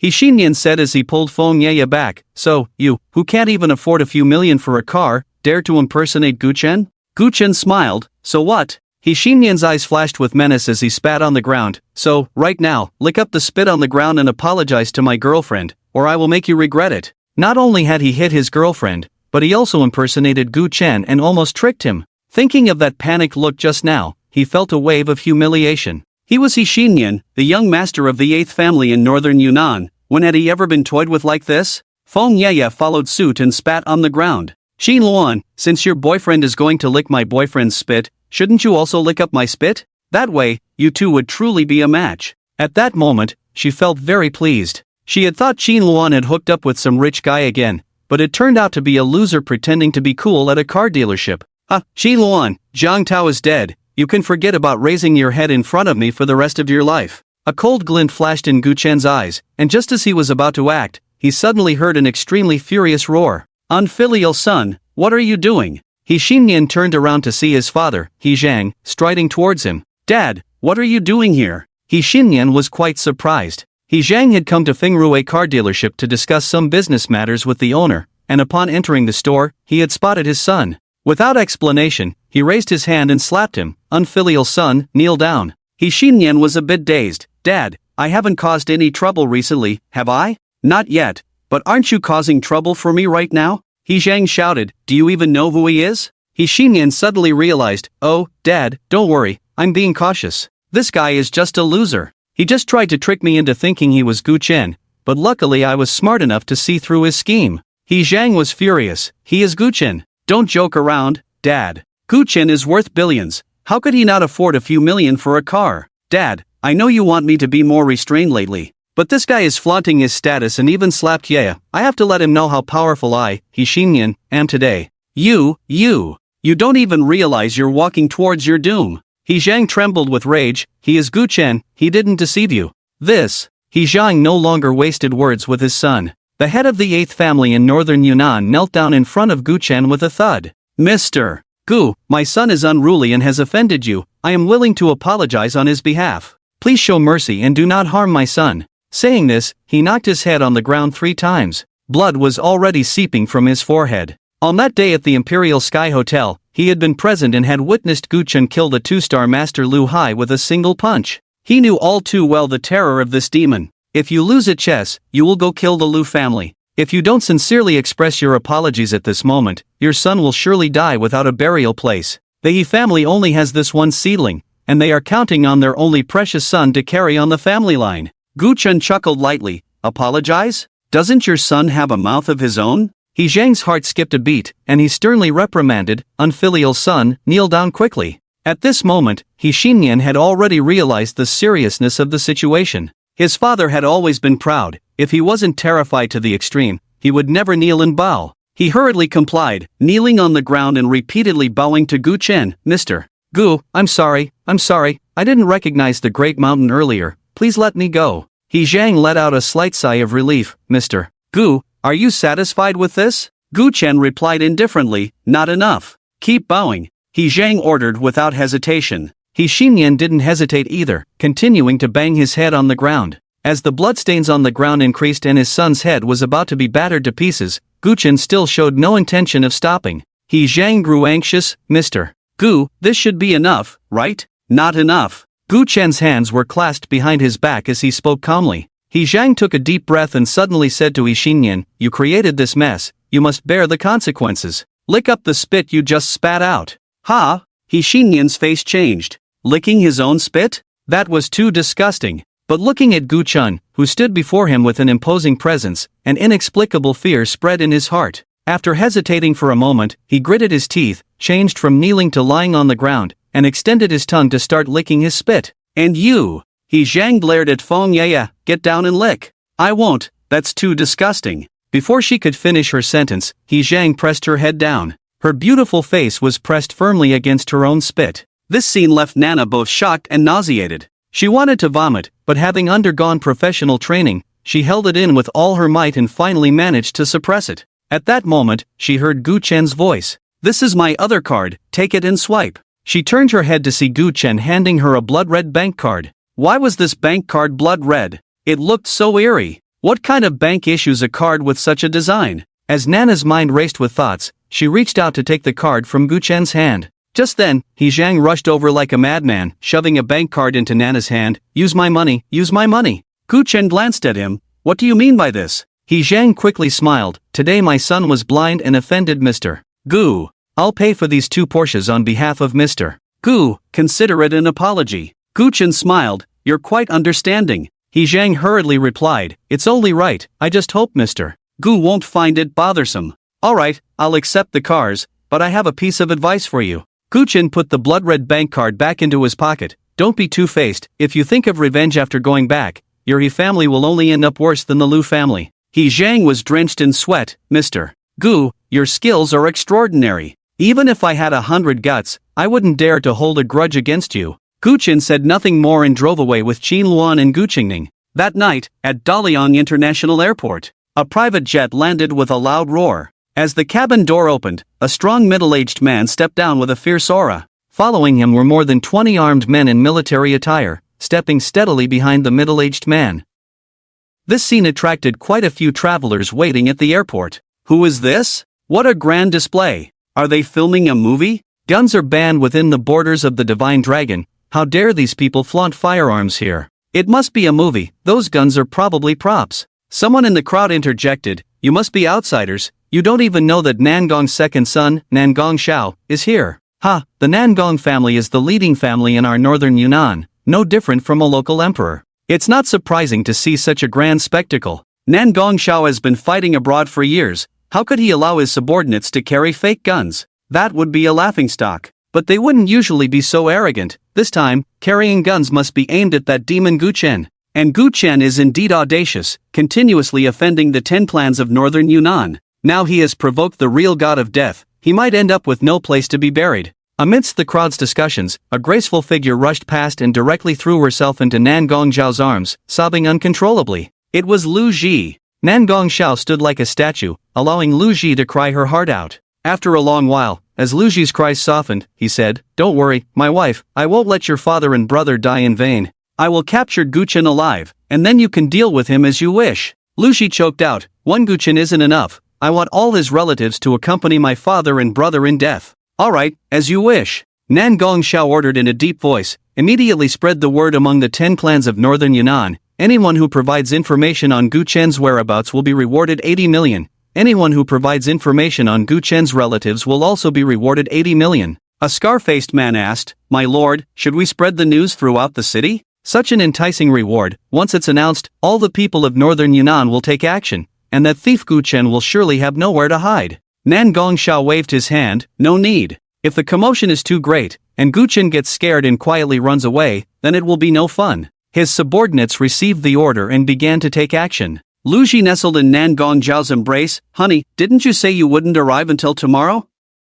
How come you're here tonight? Nangong Xiao stroked Lu Ji's hair. I had some matters to wrap up, but your situation is urgent, so I set those aside for now. After a moment of silence, he gazed at the pitch-black night sky. Gu Chen, it has been a long time since someone has appeared in northern Yunnan that I could personally deal with. I hope you can last a bit longer in my hands, otherwise, it won't be satisfying. News of Nangong Xiao's return to northern Yunnan quickly spread among the upper echelons of northern Yunnan, and his bounty stirred the 10 clans into action. 80 million was already a significant temptation for the lower-ranked families. For them, killing Gu Chen might be difficult, but just tracking down Gu Chen's whereabouts or those of his relatives was an easy task, right? This 80 million was simply too easy to earn. With a bit of luck, they could even earn several 80 millions. Besides, families like the Lu family, the Zhang family, and the Zhang family would spare no effort in this matter, even without a bounty for providing information. At this moment, in the He family mansion, He Xinyan was sitting on the sofa with He Zhang. Father, that Qin Luan is Gu Chen's girlfriend.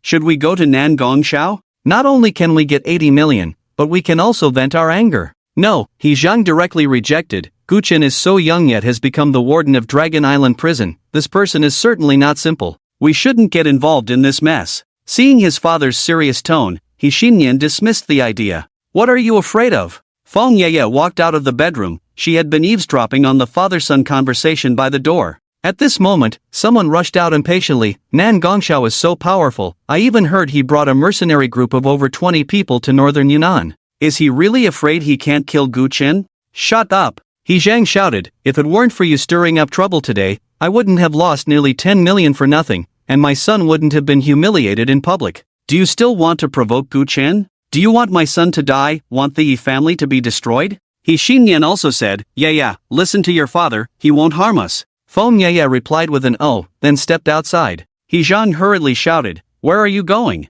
I'm going out to buy some sanitary pads, my period just started, Feng Yaya said softly, then opened the door and left. Once downstairs, she directly hailed a taxi, to the Nangong residence.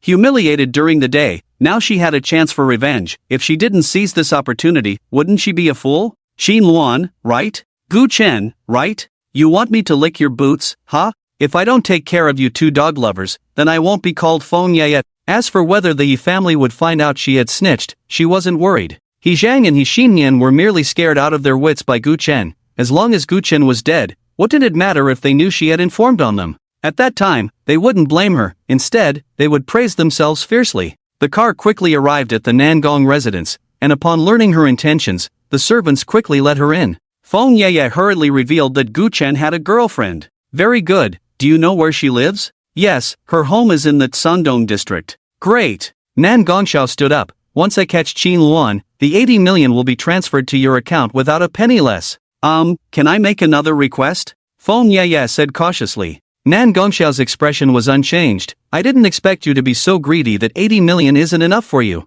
Feng Yaya quickly replied, no, I just want to go with you. I want to see Qin Luan die with my own eyes. Nan Gongxiao looked deeply at Feng Yaya. Interesting. Time had already passed midnight. It marked the beginning of a new day. And today was the anniversary of Qin Luan's mother's death. Since her mother had died in the early morning, the memorial was also scheduled for that time. Gu Chen loaded the firecrackers, yellow paper, offerings, and other items he had prepared into the trunk of the car. Then the four of them got into the car, with Gu Qingning driving. Just as she was about to start the car, Qin Luan suddenly slapped her forehead. Oh no, I forgot to prepare tea leaves. Aunt Kai loved drinking tea when she was alive. Back at the Gu family, she drank Haiyan Tiguanyin and Biluochun, but after coming to northern Yunnan, she settled for some ordinary tea. This was the first year after her mother's death, and regardless of the quality, tea was a must. What should we do? Gu Qingning asked softly. Qin Luan thought for a moment. I remember the hot pot restaurant where you work has a 24-hour convenience store that sells tea leaves.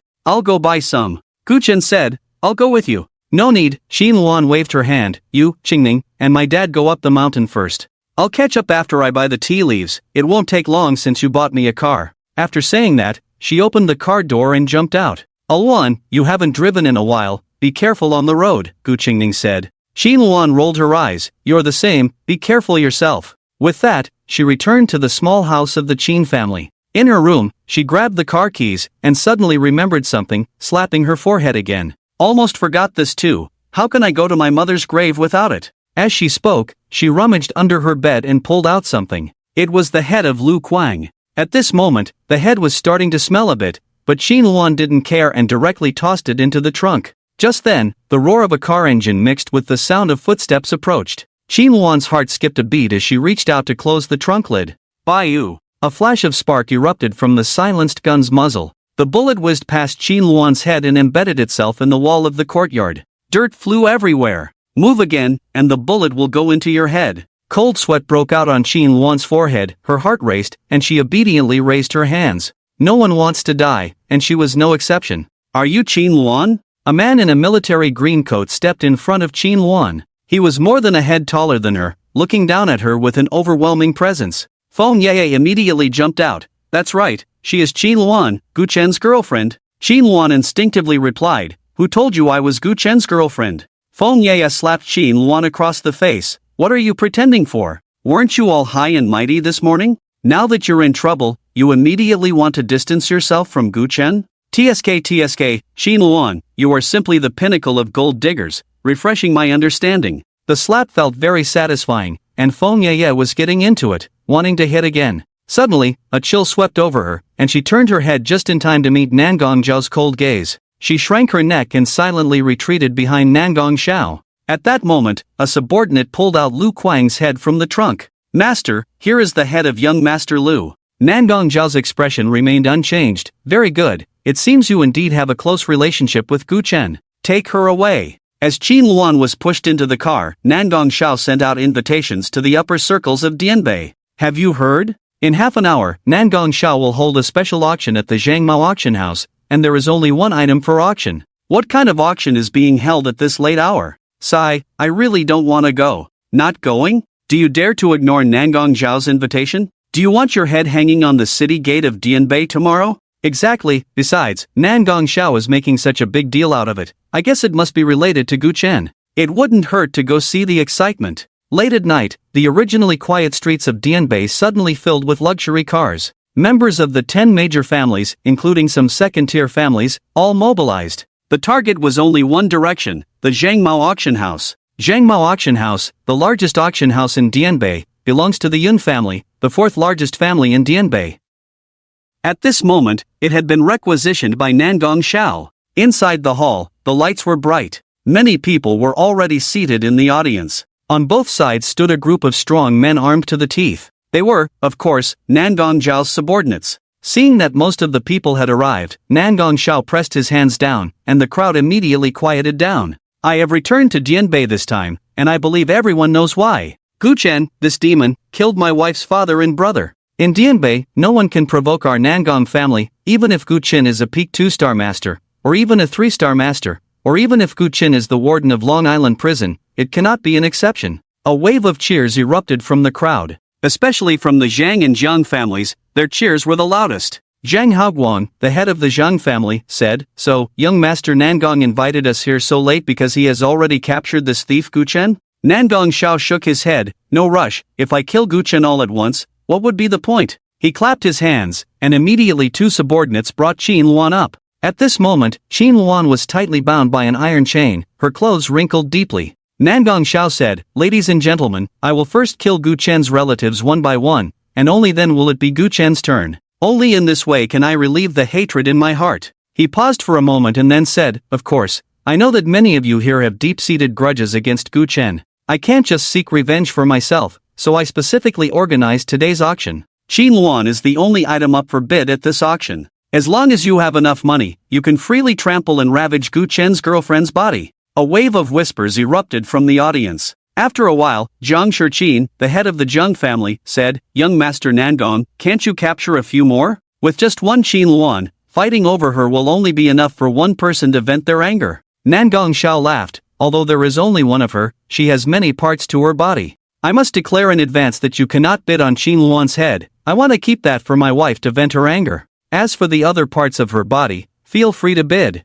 There are many components in the human body, and if we share them out, it should be enough." The people sitting in the audience couldn't help but feel a chill. Damn! They initially thought Nangong Xiao was auctioning off Qin Luan as a whole, but it turned out he intended to auction off her body parts one by one. How ruthless! No wonder he was a true battlefield veteran, he could come up with such methods. Qin Luan, who was already somewhat terrified, turned pale at once. If her body parts were auctioned off one by one, wouldn't that mean they would be removed piece by piece? Too terrifying. She would rather die than end up in such a situation. However, she was currently bound tightly by iron chains, unable to even commit suicide. Soon, the auction officially began. The first item to be auctioned was Qin Luan's left hand. 500,000. 2 million. The attendees were all wealthy, with the top 10 families basically represented. Before long, Qin Luan's left hand was auctioned off for 5 million. In a corner of the audience, Peinan stared intently at Qin Luan and couldn't help but say, "Sister, should we bid on something to have some fun?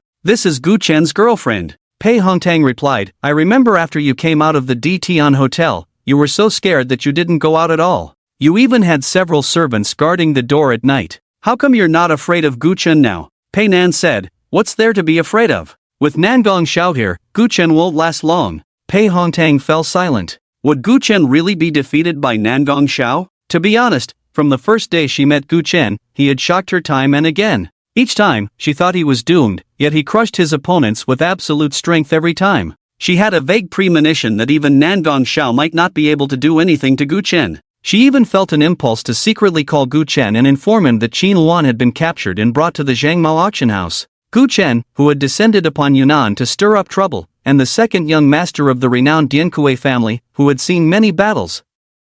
In a direct confrontation, who would come out on top? "Gu Chen, will you surprise me this time?" The corners of her rosy lips curled into a smile as she took out her phone. She had already investigated Gu Chen, so she naturally had his contact information. Your girlfriend Qin Luan has been captured by Nangong Xiao and brought to Zhangmao auction house. Hurry over. She didn't make a call, just sent this simple message. She was truly looking forward to the upcoming confrontation. Gu Chen, this time is different from the Juanhao Hotel. Nangong Xiao not only has greater strength but also holds a hostage. In such a dire situation, how will you turn the tide? Pei Hongtang didn't have high hopes for Gu Chen, but it didn't matter. If Gu Chen died, then he was just dead. If he could find a glimmer of hope in a desperate situation, she could use this message to ask Gu Chen for a favor. If Gu Chen died, then it would be as if nothing had happened. Of course, there was also the possibility that Gu Chen wouldn't come at all. That would be the choice of a wise person. On the other side, Feng Yeye looked at the pale-faced Qin Luan on stage, smiled smugly,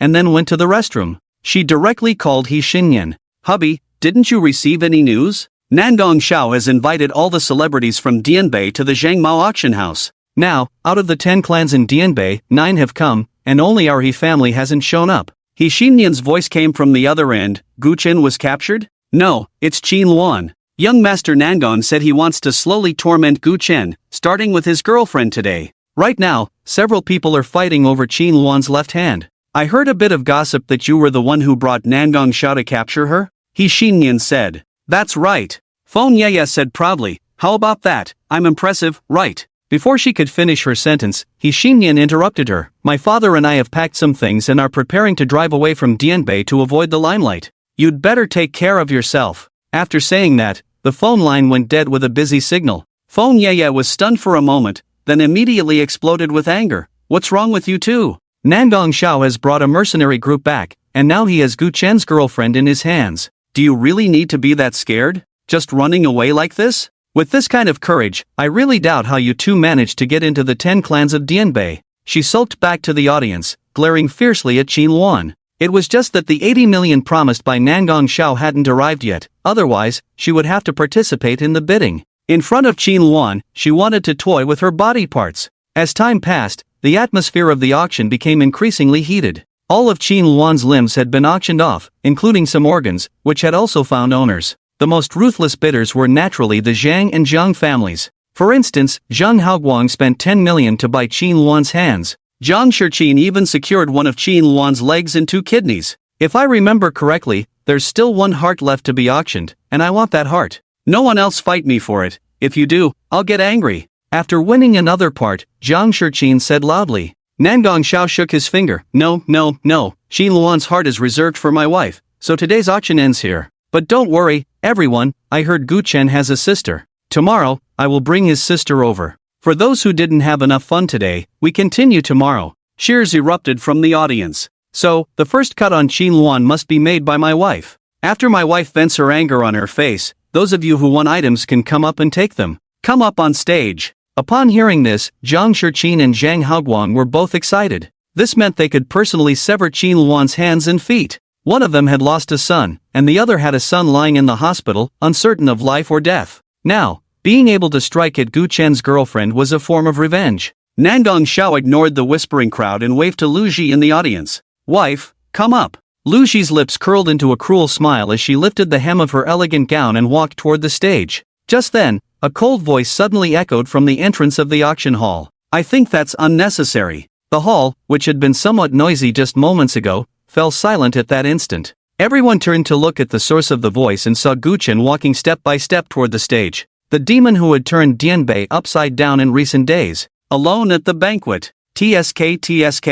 Nangong Xiao sighed lightly. Your news travels fast. I was planning to leave Qin Luan's heart at your doorstep tomorrow morning, but now you can just take it home directly, saving me a trip. He had already seen Gu Chen's photo, so he recognized him at a glance. Gu Chen said, let Qin Luan go, and I can pretend tonight's events never happened. Even with Nangong Zhao's experience, he couldn't help but be taken aback upon hearing this. Immediately, he burst into laughter. Ha, everyone, did you hear what he just said? The various wealthy gentlemen in the hall also laughed together. Is this Gu Chen out of his mind? If I weren't a native of Yunnan, I might actually think he was the young master of the first family in Yunnan. To dare speak so arrogantly at a time like this? Does he really think so highly of himself? If it were me, I would have already knelt before young Master Nangong, begging for forgiveness. Although I couldn't escape death, perhaps my family could be spared. Nangong Xiao stopped laughing. Gu Chen, actually, if you want me to let Qin Luan go, it's not impossible. I have only one condition, you must sever your own arms. As Gu Chen walked, he replied calmly, if I sever my own arms, wouldn't that mean certain death? Nangong Xiao said, since you've come tonight, you definitely can't leave alive. But just as the Zhang family head said earlier, you may die, but your girlfriend can live. She is not my girlfriend, I don't have a girlfriend. You've got the wrong person. Gu Chen stepped forward. It doesn't matter, Nangong Xiao shook his head, your willingness to come here at least proves that you can't let her go, and that's enough. As he spoke, his figure flashed, and he was already behind Qin Luan, a sharp knife pressed against her delicate neck, and if you dare take another step forward, I'll kill her immediately. Gu Chen frowned. Just now, he had been using the opportunity to talk to get closer to the stage, he only needed to take a few more steps. He would take action. Whether to capture Nangong Xiao on the spot or rescue Qin Luan, the initiative was in his hands. However, it was clear that Nangong Xiao was not a fool. Threatening me with a woman? What kind of skill is that? Gu Chen said with a mocking expression. Ha ha ha. Nangong Xiao laughed heartily. Do you think I'm afraid of you? Gu Chen, I admit you're strong, but in front of me, Nangong Xiao, you're not enough. The reason I used Qin Luan to threaten you is that I'm afraid you won't listen and will insist on coming up to fight me. I don't hold back when I strike. If I accidentally slap you to death, wouldn't that be too boring? Gu Chen's hands were clasped behind his back, a chilling aura pouring out. The temperature of the air around them dropped suddenly by several degrees. Since you want my hands so badly, why not come and take them yourself? Nangong Xiao ordered. Iron Tower, go take Gu Chen's hands. From behind him, a man nearly 2 meters tall emerged from the shadows. His build was as imposing as his codename, robust and solid like an iron tower. His arm muscles bulged, filled with explosive power. It seemed a single punch could shatter the marble floor beneath them. Murmurs of surprise arose around them. Iron Tower. It's actually Iron Tower. Young Master Nangong brought Iron Tower back to Yunnan this time. He's his right-hand man. I heard Iron Tower entered the ranks of the 3-star masters last year, wreaking havoc on the battlefield. Gu Chen seems to be a 3-star master too, but there are differences even among 3-star masters. With Gu Chen's small frame, he might get crushed by a few punches from Iron Tower. Amidst the discussions, Iron Tower charged forward like a wall of steel. The entire hall seemed to tremble, and the chandelier above swayed gently. In an instant, this massive figure was already in front of Gu Chen. A muscular hand shot out, aiming to grab Gu Chen's arm. At that moment, Gu Chen twisted like a ghost, dodging the grab while his fingers closed into a fist. He punched Iron Tower's chest. Boom! The punch struck like a hammer on a giant ancient bell, producing a resonating boom. Everyone felt their eardrums throb painfully. Iron Tower's dark face turned pale. In an instant of distraction, Gu Chen had already slapped his broad shoulder fiercely. This slap, seemingly ordinary, caused the towering and robust Iron Tower to suddenly sink down. His legs bent, and he knelt on the ground. The precious marble floor was directly cracked with numerous fissures. Blood seeped from his knee, spreading through the cracks. At the same time, Gu Chen had somehow acquired a small knife in his hand, which was now pressed against Iron Tower's neck. The discussions of the crowd had long fallen into his ears. He said, Nangong Xiao, Iron Tower is your right-hand man. I will exchange his life for Qin Luan's. What do you think? The crowd was all taken aback. What was happening? In just 2 moves, the 3-star master Iron Tower had been subdued by Gu Chen, and he had no power to fight back. Just how strong was Gu Chen? Had he already reached the peak of the 3-star master? How old was he? Just over 20. Why was his strength so formidable? Gu Chen, you really make me see you in a new light. To reach the peak of 3 stars at such a young age, when I was your age, I was still playing in the mud at the transformation stage. Using my useless subordinate's life to exchange for your girlfriend's life, I think it's worth it. How about we act together? He twisted the sharp knife in his hand, and with a sizzle, he drew a terrifying wound across Qin Luan's delicate face. Blood gushed out. Ah, ah, ah. Qin Luan couldn't control her screams, her body bound by chains shaking more violently. The chains creaked in response. Gu Chen, don't mind me, run quickly. Lu Kuang is dead, my life has already been worth it. You can't die here, you still have a great revenge to take. Qin Luan was extremely frightened and didn't want to die. However, she also knew that even if Gu Chen severed his own arms, Nangong Xiao would never let her go. At that time, not only would she die, but Gu Chen would die with her. It was better to let Gu Chen decisively give up on her and leave for now.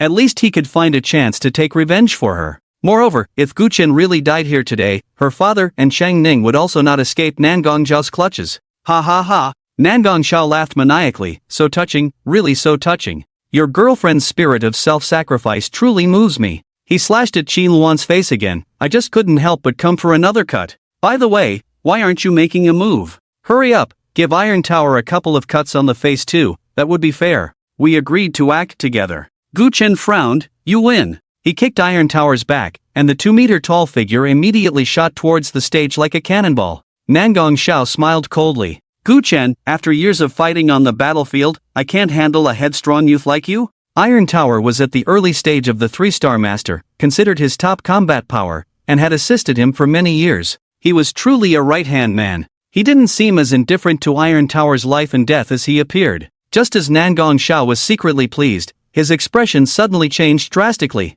because Gu Chen had somehow appeared behind Lu Ji, a knife pressed against her neck. Damn, I fell for it. Just now, Gu Chen seemed to concede, but in reality, he had used Iron Tower's flying body to cover his own actions. The moment Iron Tower landed, he had already taken Lu Ji hostage. Nangong Xiao's gaze darkened. He had thought Gu Chen was just a somewhat capable headstrong youth, but he didn't expect him to be so cunning. Without hesitation, Gu Chen made 2 cuts across Lu Ji's face. This famous beauty from Dianbei instantly bore 2 terrifying gashes on her face. Her beauty was ruined. Nangong Xiao was furious. Gu Chen, you are seeking death. Do you know that with just one command from me, you will be immediately turned into a beehive by countless bullets? Alright. Gu Chen grinned maliciously, the blood-stained dagger pressed against Lu Ji's neck. Let's see, is your gun faster, or is my knife faster? Seeing that Nangong Xiao remained silent, Gu Chen continued, Nangong Xiao, you ruined Qin Luan's face, and I ruined your wife's face. This is fair.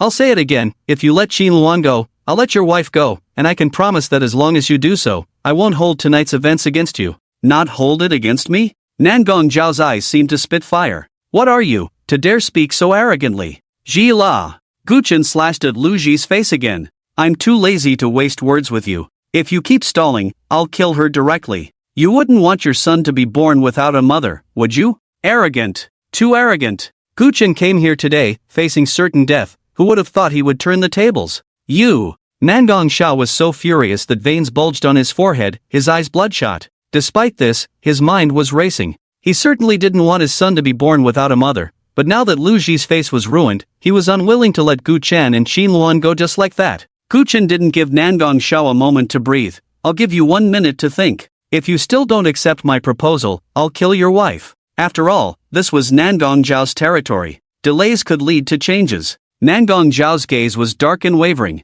Gu Chen chuckled lightly. Lu Ji, it seems your husband doesn't love you as much as you thought. He's still hesitating at a time like this. Lu Ji was also a bit scared. Gu Chen had ruined her face, and her heart was filled with hatred, wishing she could skin him alive. But this wasn't the time to think about that. Only by staying alive could she seek revenge. She absolutely couldn't die here. She wasn't worried that Nangong Xiao would abandon her. After all, they had been married for many years and had a good relationship. However, she couldn't guarantee that Nangong Xiao wouldn't come up with some bad idea to protect himself while capturing Gu Chen. She was unwilling to take that risk. With this thought, she hurriedly said, Husband, don't be impulsive. Gu Chen is a madman. When he goes crazy, he can do anything. Just agree to him for now. I can't trade my life for Qin Luan's. Seeing that Nangong Xiao didn't respond, her heart sank. Husband, our son is still waiting for me to go back and feed him. Upon hearing this, Nangong Zhao's expression finally shifted. He sighed softly. Alright, Gu Chen, today you've outsmarted me, but next time, you won't be so lucky. Good, first let all your subordinates withdraw. Gu Chen wasn't foolish. With these armed mercenaries around, even if he managed to get Qin Luan into his hands, it would be difficult to leave safely. Everyone, listen to my command, withdraw from the Zhangmao auction house. Nangong Xiao issued the order and snapped his fingers. Over 20 mercenaries began to walk out, but their gazes towards Gu Chen were filled with murderous intent. At that moment, Gu Chen keenly caught a faint sound. The sound of a bullet being fired. Someone had set up a sniper in the darkness. The bullet was aimed directly at the back of his head. Almost instinctively, Gu Chen threw Lu Ji behind him. Puff! Lu Ji felt a sharp pain in her chest. She looked down at her chest in disbelief, where blood was already gushing out. Am I dying? Her pupils quickly dilated, and her body fell weakly onto the marble floor, making a dull sound. No one expected this scene. They all looked towards Lu Ji's body. Nangong Zhao's wife, dead? After a long pause, a mournful roar erupted from Nangong Zhao's mouth. Heir, Heir! He rushed towards Lu Ji's body, desperately shaking her. However, Lu Ji could give him no response. How could this happen? Why did it turn out like this? Long before Gu Chen took Lu Ji hostage, the snipers under his command had retreated into the shadows and set up their rifles. The snap of his fingers just now was a signal for the snipers to attack. He had thought that this shot would directly end Gu Chen. Who would have thought that Gu Chen's reaction was even faster than the bullet? Fire! Fire! Fire! He roared loudly. In his life, he had never suffered such a loss. Gu Chen, you won't leave here alive today. After you die, I will capture your sister and make her endure the cruelest tortures this world has to offer. Bang! Bang! Bang! With his command, over 20 guns fired simultaneously, all aimed at Gu Chen. But Gu Chen had already taken advantage of the moment to carry Qin Luan on his back. He dodged left and right, evading the hail of bullets like a ghost, heading straight for the second floor. Nangong Xiao, you are becoming more and more audacious, daring to bring so many firearms into Dianbei. Are you trying to rebel? Just as Gu Chen reached the corner of the second floor, a crisp female voice suddenly rang out from the entrance of the Zhangmao auction house. Immediately after, a woman dressed in a military green coat stepped in. Behind her followed dozens of armed bodyguards. Everyone was taken aback. Du Huakai had arrived. Du Huakai, the governor of Dianbei, overseeing all affairs in the region. If the Nandong family were the local emperors of Dianbei, then Du Huakai was the true emperor of Dianbei. She held the real power in the region. Governor Du, Nangong Xiao said with red eyes, bringing firearms into the country is my problem. Once I deal with Gu Chen, I will personally go to the governor's office to apologize. Impudent! Du Huakai snapped, to commit violence in front of this governor? What do you take the governor's office for? Governor Du, my wife was killed by someone. Am I not allowed to take revenge? I see. However, this governor will seek justice for you according to the laws of the Divine Dragon Kingdom, Du Huakai replied. Nangong Xiao and Du Huakai locked eyes, slowly speaking, it's just a small matter, no need for the governor to worry. I can handle it myself. Du Huacai's face turned completely cold. Nangong Xiao, are you challenging this governor's authority? I now command you to have your subordinates lay down their weapons immediately, or they will be killed without mercy. Everyone was somewhat stunned. In the past, when the 10 great families acted, unless the situation was extremely severe, the governor's office would generally not pursue matters too harshly. Usually, they would turn a blind eye. Why was there suddenly a crackdown today, especially against the Nangong family? Nangong Xiao was furious, but thinking of the other party's identity, he could only swallow his anger. Since the governor wants to intervene in this matter, I have nothing more to say. That demon Gu Chen has already taken his girlfriend and escaped to the second floor. Du Huakai ordered, send 5 people to bring Gu Chen down. No need, I will surrender. Gu Chen suddenly walked down from the second floor. Qin Luan's face turned anxious. Wasn't this walking into a tiger's mouth? Although it seemed that this Governor Du was upright and would handle the case fairly. Moreover, Gu Chen was not responsible for Lu Ji's death, but he had killed quite a few people in Dianbei before. Enough to behead dozens of times. Are you crazy? Gu Chen smiled and said nothing, just carrying Qin Luan and striding towards Du Huakai. He had originally planned to escape with Qin Luan by jumping out of the window from the second floor room. But suddenly, a bone-chilling coldness came from his arms. He reached in to feel, and the Dragon God token was icy cold. His master had once said that when encountering his senior sister, the Dragon God token would react. Nangong Zhao's pair of sinister eyes fixed on Gu Chen, as if he wanted to swallow him whole. Governor Du, notify me on the day Gu Chen is beheaded for public display. With that, Nangong Xiao prepared to leave with his men. Du Huakai coldly said, did I let you go? Nangong Xiao was taken aback. What else does Governor Du want? Du Huakai replied, this case is related to you, so you must come with me to the governor's office to cooperate with my investigation. She didn't give Nangong Xiao a chance to speak and directly ordered her men to confiscate the weapons of those mercenaries, taking Nangong Xiao, Gu Chen, and Qin Luan away from the Zhangmao auction house. Once they left, the hall full of wealthy people from northern Yunnan erupted in discussion. What's going on? Governor Du rarely gets involved in these trivial matters. Why is she acting today? It must be because of that Gu Chen. He has caused quite a stir in northern Yunnan recently. Governor Du has important responsibilities here. With such a big incident,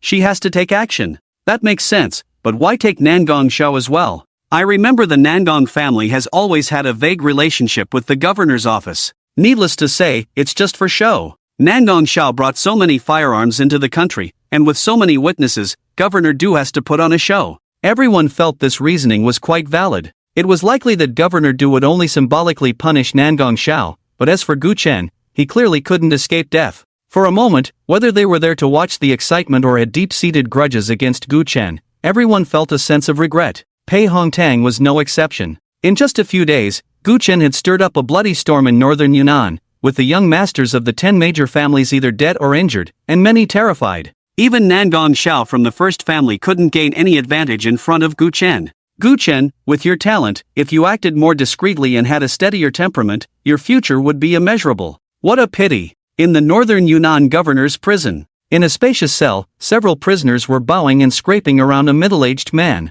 They were massaging him, rubbing his back, and flattering him incessantly. Captain Rong, it's a great honor for us to be in the same cell as you. Thanks to Captain Rong, our meals have improved so much in the past half-month. You must eat first, we only deserve your leftovers. Rong Chang was the captain of the governor's personal guard, but he had been sent to the prison for half a month due to a minor mistake. Naturally, the prisoners were afraid of him and wanted to please him. Not to mention, he was also a 2-star master. Just as Rong Chang was enjoying the prisoner's services and savoring his meal, the prison door was opened. 2 men were brought in. When he saw one of the men's appearance, Rong Chang was immediately shocked. Nangong brother, when did you return to northern Yunnan? Did you come specifically to see me? Don't worry, I can get out tomorrow, and we can go to the Drunken Immortal Tower for drinks. Although Nangong Shao rarely returned to northern Yunnan, he always made a point to meet with Rong Chang whenever he did. He would occasionally bring various precious gifts for Rong Chang. Therefore, Rong Chang had a very good impression of Nangong Shao. Nangong Shao said, Captain Rong, I'm afraid I won't be able to go to the Drunken Immortal Tower with you tomorrow. Rong Chang was momentarily stunned, but his mind turned quickly, and he soon realized, Nangong brother, you wouldn't be. Nangong Shao took over the conversation. Someone killed Lu Hai and Lu Kuang. You know my wife is from the Lu family, her father and brother are dead, so I must take revenge for her. The commotion got a bit too big, so Governor Du invited me here to let me cool off. Rong Chang was greatly shocked. Who has the guts to attack someone from the 3rd major family? If it weren't for you, Nangong brother, killing that guy, I would make him regret coming into this world once I get out. I actually want to kill that demon myself. Isn't Governor Du arriving just in time? I haven't had the chance to act yet. However, Governor Du said he would handle this matter fairly, so that kid won't live much longer. Rong Chang nodded, shifting his gaze from Nangong Shao to Gu Chen. Nangong brother, is this your new subordinate? He has quite a fierce aura about him, his skills should be decent, right? Nangong Zhao's voice was low. This is Gu Chen, who killed my father-in-law and my brother-in-law. Tonight, he even personally killed my wife. What? Rong Chang was taken aback, staring intently at Gu Chen. Gu Chen chuckled lightly. Nangong Shao, I stand by what I've done, but your wife was clearly killed because of you. What does that have to do with me? Don't pin every blame on me. Look at this demon, still smiling even when death is imminent. Nangong Zhao's fists were clenched tightly, making cracking sounds. Captain Rong, I truly wish to tear him to pieces. Just letting him take a bullet is too lenient. It's a pity I'm currently in prison, and Governor Du has warned me strictly. Sigh. Rong Chang, being a seasoned player, could easily catch the underlying meaning in Nangong Zhao's words. He immediately patted Nangong Shao on the shoulder. Nangong brother, since you can't act, isn't there still me? Gu Chen was a dead man, educating him wouldn't be a problem and could even leave Nangong Shao indebted to him. Why not take advantage of it? As he spoke, he had already struck out a palm towards Gu Chen. Gu Chen, you could have lived a few more good days before dying, but unfortunately, you ran into me. This palm was as fast as lightning, carrying immense force, and in an instant, it was before Gu Chen. Gu Chen looked at him coldly, reached out, and firmly grasped Rong Cheng's wrist. If you want to use me to gain a favor, you've got the wrong target. Rong Cheng's hand exerted force, trying to break free from Gu Chen's grip, but that hand was like a vice. After struggling for a long time, it was all in vain. How could this be? He was a 2-star master. Rong Chang was both shocked and furious. Suddenly, he remembered that Gu Chen had killed Lu Hai, who was also a 2-star master. His strength must be above his own. You, a prisoner, dare to block me? Do you know I am the captain of the governor's personal guard? Seeing that he couldn't free his right hand, Rong Chang simply balled his left fist and struck out, aiming directly at Gu Chen's face. Gu Chen raised an eyebrow and kicked Rong Chang in the chest. As a 2-star master, Rong Chang's body flew back like a cannonball, crashing into the prison wall with a thunderous sound. Rong Chang was utterly enraged. Kid, you're quite bold, even daring to hit the captain of the governor's personal guard. At this moment, he felt utterly humiliated. Gu Chen said lightly, If you weren't the captain of the governor's personal guard, you would already be a corpse. Nangong Xiao frowned. This Gu Chen was simply lawless. Even he, the young master of the first family in Yunnan, had to be cautious here, yet Gu Chen disregarded everyone. Just then, 2 personal guards walked in. Gu Chen, come with us. The governor wants to see you. Gu Chen nodded and turned to leave with the guards. A glint of malice flashed in Rong Cheng's eyes as he shouted at the 2 guards, I'm going with you. The guards looked troubled. Captain Rong, the governor specifically requested to see only Gu Chen. Rong Cheng roared, are you 2 blind? I've been beaten by this kid, of course. I need to see the governor. He then said to Nangong Xiao, Nangong brother, don't worry. I still have some weight in the governor's heart. I will definitely help you fight for Gu Chen's death sentence, and you will execute it. Upon hearing this, Nangong Xiao was overjoyed. Thank you. If this works out, Captain Rong will be my lifelong brother. He sneered coldly at Gu Chen, you brought this upon yourself. You could have died without a trace of pain, but you are simply too arrogant. As for me executing you, I will make you understand what true cruelty is. Gu Chen left the cell accompanied by 2 personal guards. As soon as they entered the governor's mansion hall, Rong Cheng rushed forward, kneeling on one knee. Governor Du Huakai, draped in a military green coat, looked at him with authority. If I remember correctly, you won't be leaving the cell until tomorrow, right? Yes, but... Rong Cheng pointed at Gu Chen. He provoked me as soon as he entered the cell and even attacked me. I want to request. Get out. Rong Cheng, do you not understand human language? Du Huacai's eyes narrowed. Rong Cheng's heart trembled. He had followed Du Huacai for many years and knew that once she made that gesture, she was already angry. He had no choice but to shut up. I obey your orders. Why does Governor Du seem so strange today? The 2 personal guards left the hall with him and closed the heavy door. One of them said, Captain, Gu Chen not only killed Lu Hai and Lu Quan, but also Li Ziang and Zhang Tao. He has blood on his hands from who knows how many lives. The governor is troubled by this. So that's it. Rong Cheng understood. Although Yunnan was chaotic, it hadn't stirred up such a big commotion in many years. The governor must be filled with rage, wanting to deal with that demon Gu Chen personally. That's fine. He didn't return to the cell but waited outside the hall. He would wait for Governor Du to vent her anger on Gu Chen and then make his request. Surely the governor wouldn't mind handing Gu Chen over to him to let off some steam. Inside the hall, only Gu Chen and Du Huakai remained. They looked at each other, and Du Huakai spoke first. Gu Chen, you have some nerve to impersonate the warden of Long Island Prison. Gu Chen smiled, senior sister, I am not impersonating. Impudent! Du Huakai shouted, how dare you try to get close to me? How could I not know that I have a junior brother? Gu Chen took out the Dragon God token. Senior sister, you have been away from Long Island for many years, so naturally, there are many things you don't know. I have this as proof. As he spoke, the Dragon God token was already thrown towards Du Huakai. The moment it landed in her palm, Du Huakai knew that this Dragon God token was genuine. She had dripped blood on the token before, making it easy for her to distinguish its authenticity. But her expression remained serious. Even if you have the Dragon God token, it doesn't prove you are the warden of Long Island Prison. Who knows if this token was stolen by you or obtained through some other means? Although there was a master overseeing Long Island Prison, if the master willingly gave it, the Dragon God token would basically not appear in anyone else's hands. But given the gravity of the matter, caution was still necessary. In fact, the reason she made such a big move this time was that she heard Gu Chen was the warden of Long Island Prison. She came from Long Island Prison and knew very well who the true master of Long Island Prison was. If someone dared to impersonate the warden, she naturally had to capture them for questioning. Otherwise, a mere Gu Chen being killed by Nangong Xiao would be of no concern to her. Gu Chen was not flustered. He took out several letters from his pocket and pulled out one with the character Du written on the cover, handing it to Du Huakai. My master said that when I meet my senior sister, I should present this letter. Du Huakai took the letter with suspicion and opened it to read carefully. Halfway through, a smile appeared on her lips. The handwriting on the letter was indeed that of her master, Tang Wanner. The old man really doesn't keep his word. A few years ago, he drove us all out of Long Island Prison and declared he would never take in disciples again, yet behind our backs, he secretly took in a junior brother. She grabbed Gu Chen's hand. Go, quickly take a shower. You're covered in blood and dirt. What kind of appearance is that? When they reached the second floor, she pointed to the left and said, the bathroom is over there.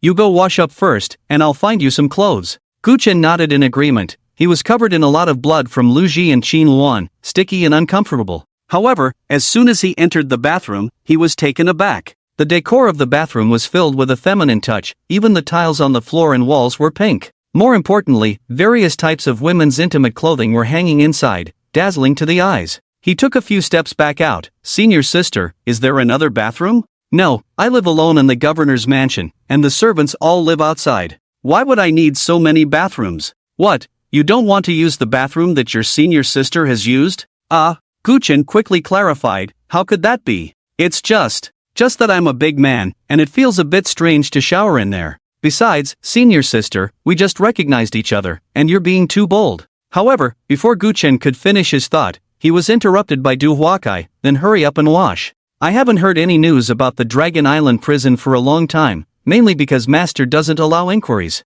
When you come out, tell me all about it. Guchen had no choice but to brace himself and enter the bathroom. Du Huakai listened to the sound of water flowing from the bathroom, reminiscing about the words in the letter from her master. Guchen was a rare true dragon's sacred body in the world. Indeed, there was only this one sentence in the letter, but it stirred Du Huatsai's heart. The 7 sisters had lived in the Dragon Island prison since childhood, and the reason they were driven away by their master was that each of them had a calamity to face. In the past, the master tried various methods, but none were effective, so he sent them away to find the true dragon's sacred body. Because the calamities they bore could only be resolved by the yang essence of the true dragon's sacred body. Ever since I became the governor of Yunnan, I've been searching for the true dragon's sacred body, but unfortunately, there have been no leads for years. I never expected, that my junior brother would actually be the true dragon's sacred body. With my junior brother here, I no longer have to worry about my calamity every day. But, I just recognized my junior brother, is it too presumptuous to ask him for his yang essence directly?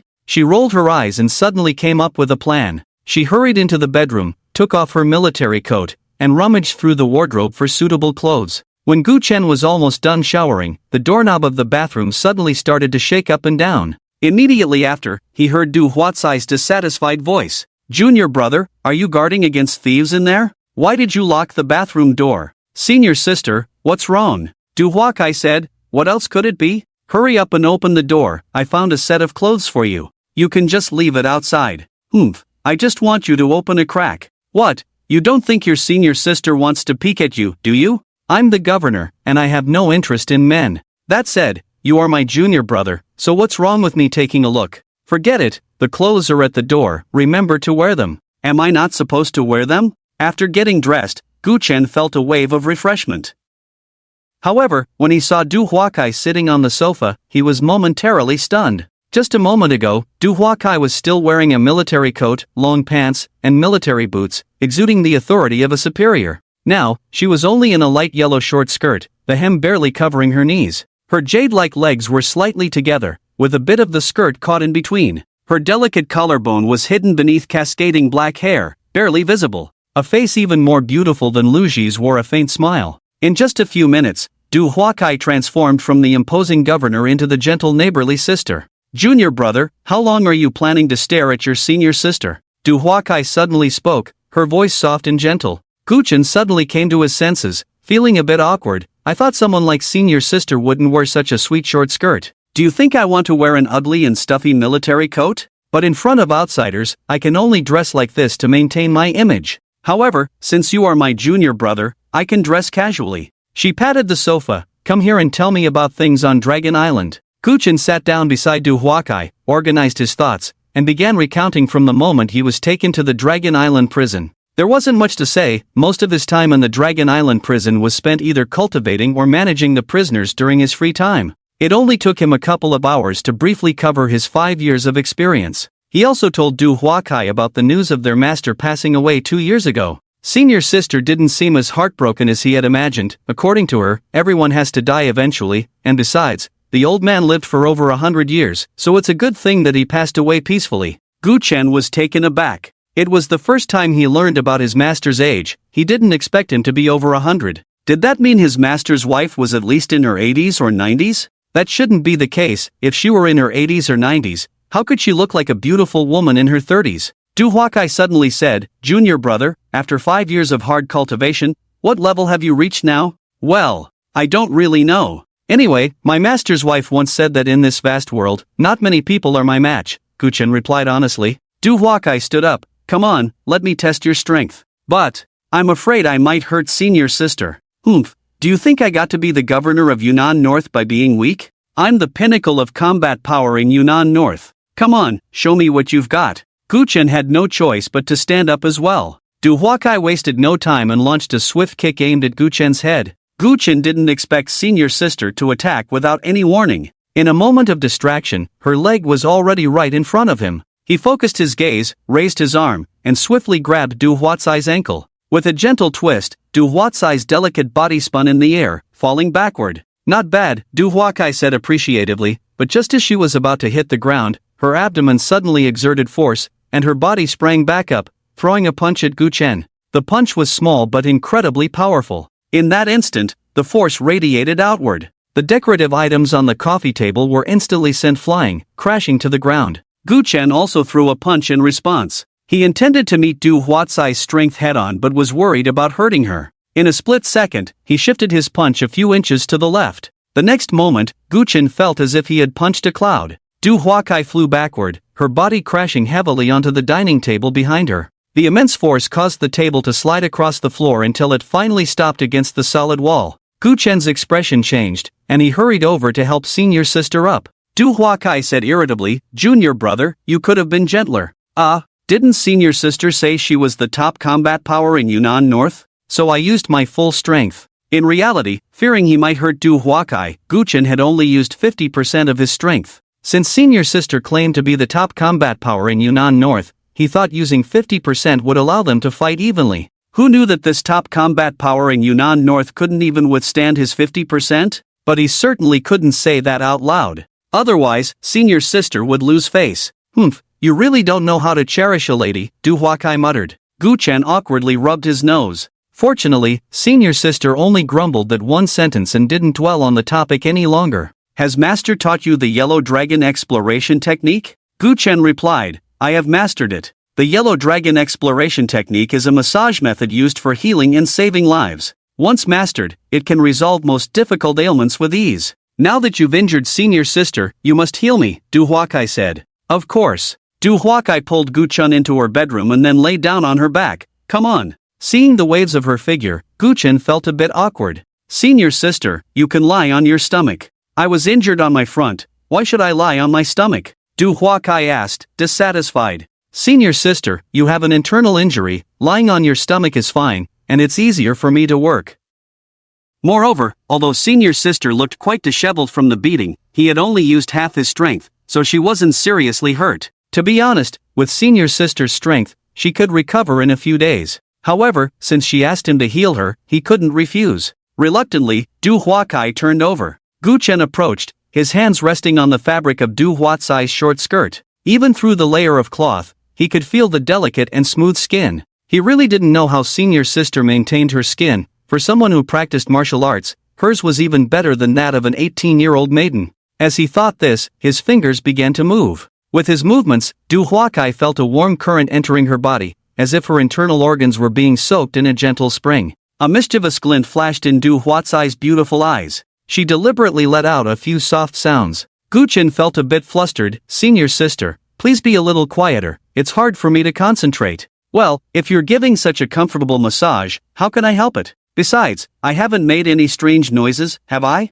Why are you distracted? Though she said this, a smile tugged at the corners of her mouth. Little junior brother, hurry and hand over your yang essence. Once the calamity disappears, I will no longer be bound. Gu Chen, of course, had no idea what Du Huakai was thinking. He continued his movements, the Tianyan dragon god technique quietly operating within him. Soon, the restless blood calmed down, and the yellow dragon exploration technique became even more proficient. Originally, Du Huakai was waiting for Gu Chen to make further moves, but her earlier words were true. The yellow dragon exploration technique was indeed very comfortable for her, and even the miscellaneous thoughts in her mind gradually faded away as she enjoyed a moment of comfort and peace. Her eyelids grew heavier. By the time Gu Chen stopped, Du Huakai had completely fallen asleep. Her breathing became very even, and a smile lingered at the corners of her rosy lips. Gu Chen covered her with a blanket and then sat cross-legged on a chair, closing his eyes to practice his mental techniques in silence. Rong Chang had been waiting outside the hall for an entire night.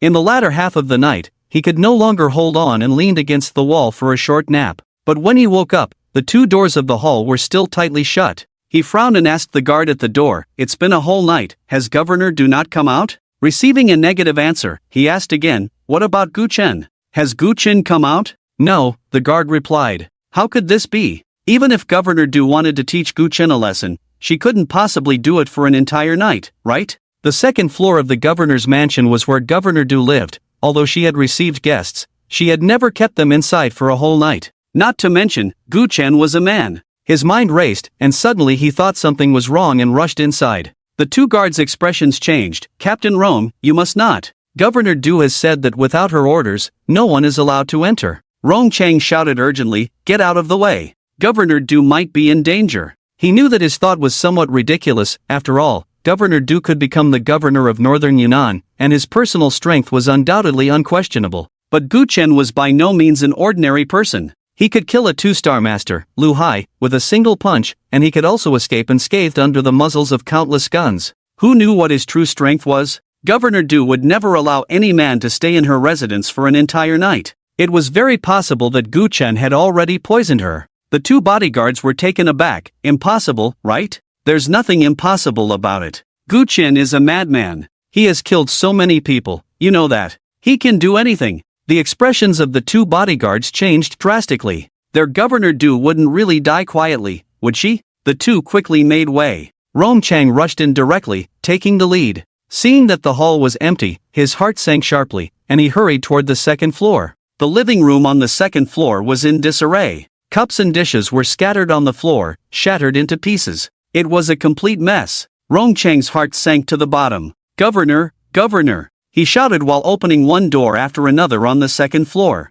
He had never been to the second floor and had no idea which room belonged to Du Huakai, so he could only search room by room. What are you shouting about so early in the morning? Suddenly, a cold voice came from the opposite room. Rong Chang turned to see Governor Du walking out from the room across the hall. Governor, you're okay, that's great. I thought. He couldn't finish his sentence because he felt that today Governor Du was somewhat different. He couldn't help but scrutinize her closely. Suddenly, his eyes widened in shock. Governor Du was actually wearing a short skirt? What was going on? He had followed Governor Du for many years, and she had always been in military attire. Was today the sun rising from the west? Or was it that Governor Du always maintained a stern demeanor in front of others but hid a girlish heart inside? What's wrong? At that moment, another voice came from Du Huatsai's room, and Gu Chen walked out from inside. Rong Chang's eyes instantly widened larger than copper bells, and his jaw nearly dropped to the ground. What was going on? Why was Gu Chen coming out of Governor Du's room? Did they spend the whole night in the bedroom together? Looking at Governor Du's light yellow short skirt, an extremely bold guess suddenly surged in Rong Chang's mind. But how could this be possible? Du Huakai was the governor of northern Yunnan, with unparalleled strength and immense power. And Gu Chen was just a prisoner. How could these two possibly be together? Get out! No one is allowed to step in here without my command. Du Huakai knew that Rong Chang was worried about her safety, so she didn't punish him too harshly. Yes. Rong Chang dared not say more and quickly turned to run away. Du Huakai felt somewhat frustrated as she entered the kitchen. How did she fall asleep without realizing it yesterday? It was a complete waste of a great opportunity. But thinking about it now was useless. While personally preparing breakfast for Gu Chen, she began to talk about recent events in northern Yunnan. Junior brother, you've caused quite a stir in northern Yunnan lately. Gu Chen smiled helplessly. If I had known my senior sister was the governor of northern Yunnan, I would have definitely restrained myself a bit. Causing so many deaths, has it made things difficult for you? Hee, just the 10 great families,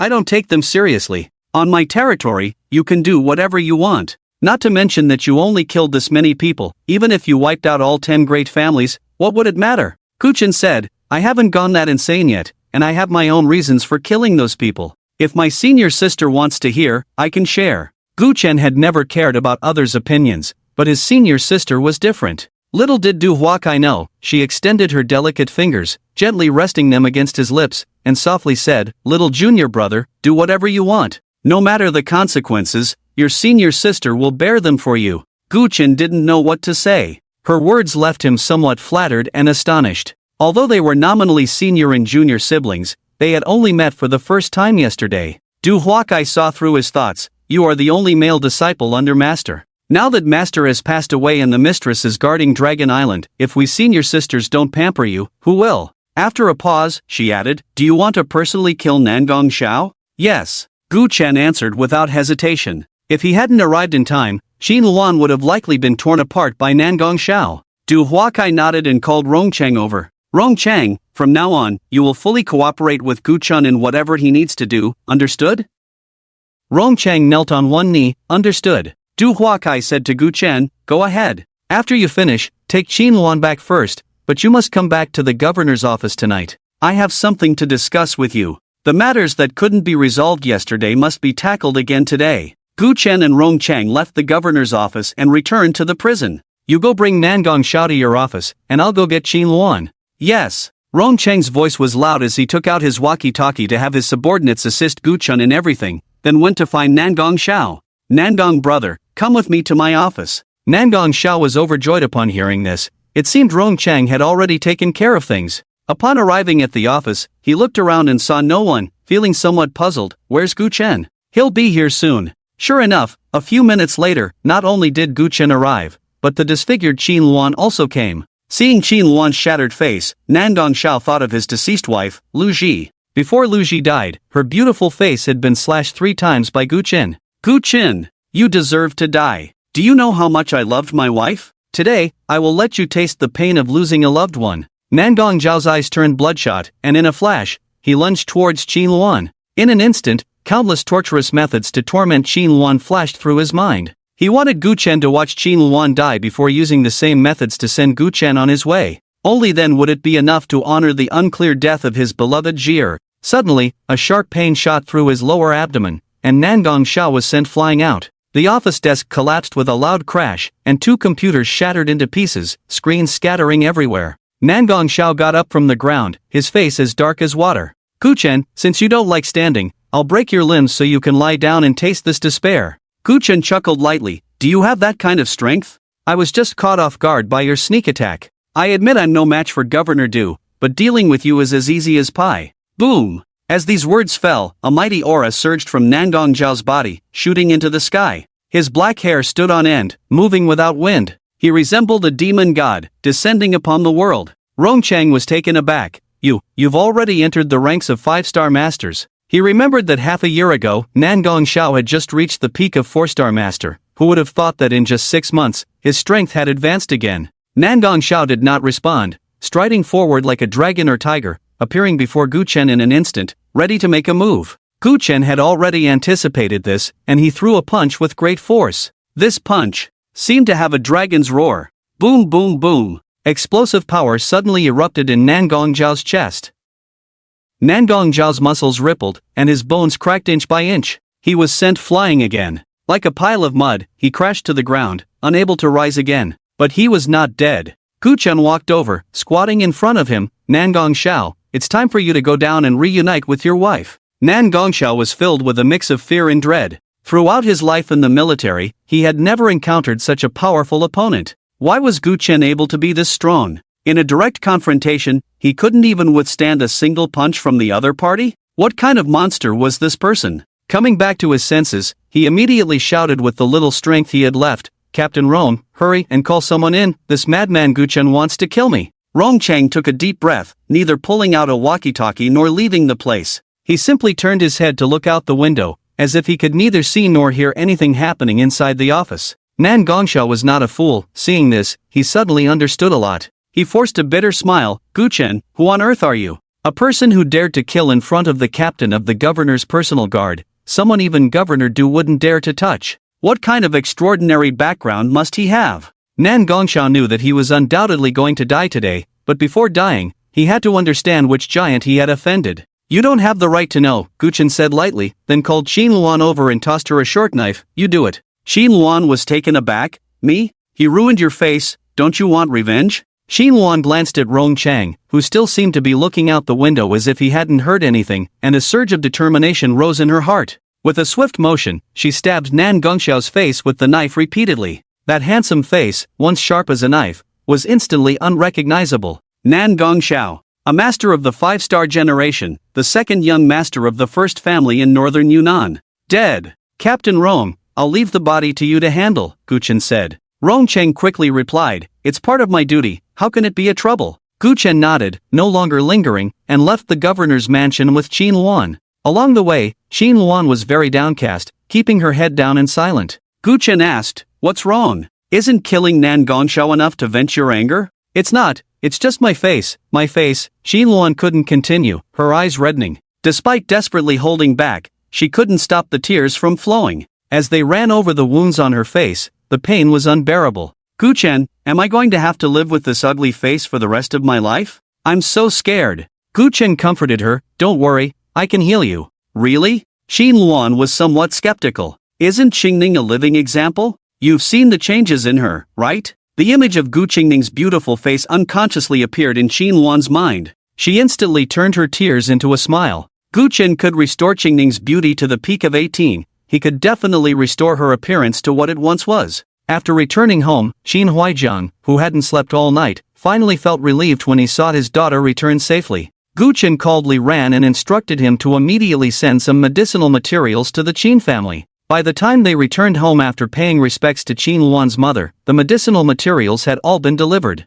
Chen wasted no time and began to prepare needles and medicine for Qin Luan. He was busy until nightfall before he finally had some free time. After giving Qin Luan some prohibitive instructions, he went out to find his senior sister. Entering the governor's mansion without any hindrance, Chen met his senior sister Du Huakai in the hall. Du Huakai was dressed in official attire, her demeanor exuding authority. After dismissing the servants, her eyes returned to the softness of the previous night. "Xiaofeng, my dear disciple, I'd like to ask you for a favor, would that be alright?" Chen smiled, "Sister's matters are my matters." Du Huakai pondered for a moment. The day before yesterday, the top scholar of the Divine Dragon Nation, Xiao Qianxue, departed from the Neon Nation and landed at the international airport of Tai Nation. Xiao Qianxue studied in the Neon Nation for 2 years, excelling in every aspect, especially with in-depth research on photolithography machines. The Neon Nation had once wanted to keep Xiao Qianxue with a high salary, but Xiao insisted on using her talents to serve the Divine Dragon Nation. The higher-ups received news that the Neon country did not want Xiao to return to her homeland smoothly. They feared the accusations from the international court and did not dare to act on their own soil, so it was highly likely they had set an ambush along Zhao's route back home. The great country was very close to northern Dian, so the northern Dian governor's office dispatched a dozen skilled individuals to the great country to secretly protect Zhao's safety. Over the past 2 days, Xiao had already been attacked 3 times, all of which were thwarted by my subordinates. Tomorrow morning, Xiao would enter the country from northern Dian and safely set foot on her homeland's soil. Chen fell silent for a moment. "So, senior sister, what do I need to do?" Du Huakai said, "The closer we get to the border, the more uneasy I feel. Many of my subordinates have already been lost, and I'm afraid of any further accidents that they might struggle to handle. Your strength surpasses that of my subordinates. Therefore, I hope you can go out of the country. With you secretly escorting her, Xiao will surely arrive safely in northern Dian. Once she enters the territory of the Divine Dragon country, we won't have to worry about the Neon country's people causing trouble." "I see, I'll set off right away." Chen did not ask any further questions and agreed directly. Du Huakai gave Chen a phone. "Feng Qingshu, the deputy governor of northern Dian, my right-hand man and the person in charge of this mission. After you leave the country, you can call him." She then tossed Chen a set of keys. "This is my car key. Your helicopter has been pulled out from Tsanyu Mountain for repairs, and it won't be ready for a while, so you'll have to make do with my car." Chen took the keys and turned to leave. Watching her junior brother's back, Du Huakai sighed softly. Originally, she had called Chen over to continue what happened last night. But in the afternoon, a call came from the higher-ups, saying there had been unrest in northern Dian recently and that she needed to investigate thoroughly. The caller held a high position, although she wasn't afraid. If she didn't at least put on a show, her junior brother might run into significant trouble. She could only assign this task to her junior brother, letting him gain some experience first, so she could operate more easily later. Damn it, among the 10 clans of northern Dian, someone actually managed to contact someone at that level. But it's fine, we are close to northern Dian now, and the Neon country shouldn't make any more moves. If they do, with my junior brother's skills, he should be able to handle it. Chen drove his senior sister's Land Rover, crossed the border, called Feng Qingshu to confirm the location, and then continued to speed along. Finally, at 2 in the morning, he met up with several people at a barbecue restaurant on the border with Myanmar. A few burly men were gathered around, eating barbecue, and in the middle sat a girl in her 20s, looking quiet and demure. Governor Feng. While in the car, his senior sister had already sent him photos of the group. So as soon as he entered the restaurant, he recognized them. After greeting them, he sat down. The men who had been toasting each other all stopped, looking at him coldly without saying a word. Gu-chen thought they didn't know who he was, so he said, "Governor Do sent me to assist you in completing this mission. The governor has already called me and shown me your photo," Feng Qingshu said with a smile. "So, who exactly are you to the governor? She not only let you join the mission midway but also lent you her special car." In Feng Qingshu's impression, it was the first time Governor Du had lent her car to an outsider. Gu-chen did not hide it. "I am her junior brother." No wonder, Feng Qingshu suddenly understood. "Come, eat. After we finish, we still have to continue on our way." Gu-chen was indeed hungry and did not decline. However, the atmosphere at the table grew increasingly cold. Only Gu-chen and Feng Qingshu were eating, while the others had stopped using their chopsticks. The quiet girl had wanted to eat a bit more, but perhaps sensing the unusual atmosphere, she took a skewer of meat, took a couple of bites, and then silently set it down. Gu-chen asked curiously, "Why aren't you eating? Are you all full?" Feng Qingshu also said, "Hurry up and eat. Only when you're full will you have the energy to drive. I want you all to be alert on the road later. For the last stretch, I don't want any mistakes." A lean man suddenly slammed the table and shouted, "Governor Feng, I refuse to accept this." His name was Zhong Yaoming, one of the top fighters in the governor's office. "We were executing our mission just fine, so why does this kid have to come in and meddle? In the end, we do the work, and he wants to take part of the credit. I refuse to accept this." Seeing someone break the silence, the others immediately chimed in. "Exactly. When we set out on this mission, there were 15 of us, and now only 5 are left. We've bled and sweated. Why should we share the credit with some kid who just popped up out of nowhere? Governor Du has been a bit too biased this time." "Enough!" Feng Qingshu shouted. "What are your identities to dare question the governor's arrangements here? If you're so capable, why not call the governor and tell him, instead of arguing with me?" The crowd fell silent at his outburst. Feng Qingshu turned to Gu-chen. "I'm sorry, Brother Gu. Too many companions have died these days, and my subordinates are already feeling uneasy, harboring some resentment. I hope you can understand." Gu-chen was unconcerned. "Don't worry, I'm just here to assist you in completing the mission. I don't care about the credit." This bit of credit truly didn't matter to Gu-chen. If it weren't for his senior sister asking him for help, he wouldn't have come here at all. "Assist?" Zhong Yaoming sneered. "Do you even know your own worth? With you, we'd be lucky if you don't become a burden." Gu-chen's expression turned cold. "How about I let you see my worth?" "Sure." Zhong Yaoming rolled up his sleeves, revealing his muscular arms. "Let me show you that I can crush you with one hand." "Enough! Zhong Yaoming, do you really want to stir up trouble during the mission?" Zhong Yaoming's face turned ashen with anger. "Governor Feng, we're only a few hours from the border, and we've already wiped out all the Neon people along the way. The mission is already a complete success. I just refuse to accept it. My brother died in this mission. Why should an unrelated person join halfway through? The honor and credit my brother earned with his life, and this guy gets to take it just by lying there. Why should that be?" Everyone, please stop arguing." The quiet girl finally stood up. "It's all Qianshue's fault for causing trouble for everyone." It turned out she was Xiao Qianxue. After disembarking from the Tai Kingdom, Xiao Qianxue had been traveling in a car under the protection of several bodyguards, intending to enter Yunnan from the southern border of Myanmar. However, they encountered several assassination attempts before even leaving the Tai Kingdom, and all the bodyguards were killed.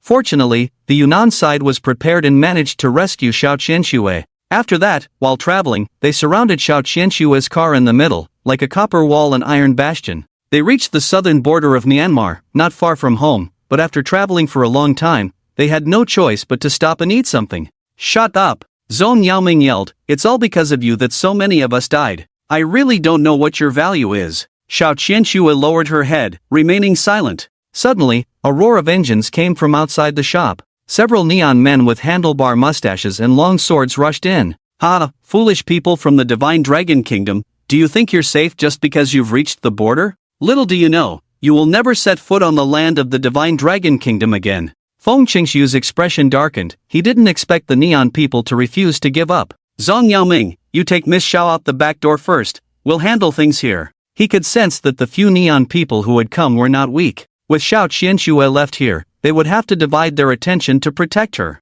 Zhong Yaoming didn't waste any words, picking up Xiao Qianxue and sprinting towards the back door. Gu-chen hesitated for a moment, then also headed for the back door. The few people from the governor's mansion saw him actually following and were instantly furious. "Damn it, he was so tough just now, I really thought he had some skills. Turns out he just came to take credit, and when the situation turned bad, he ran away. How can someone like this be a disciple of Governor Du? Feng Qingshu growled, enough talk. It's good that he's gone, at least he won't be a burden to us. Everyone, focus and prepare to face the enemy. Then, a mighty aura burst forth from his body. You pesky little devils, today I, Feng Qingshu, will bury you in a foreign land. Zhang Yaoming got Xiao Qianxue into the car and sped away, planning to call Governor Du after they had put some distance between them to check on the situation. The car had just turned a corner and entered another street when a black SUV came crashing towards them. Zhang Yaoming was taken aback and quickly slammed the steering wheel, but still couldn't avoid it. The tires screeched loudly, sparks flew, and the car was pushed sideways, crashing against the wall on the side of the street.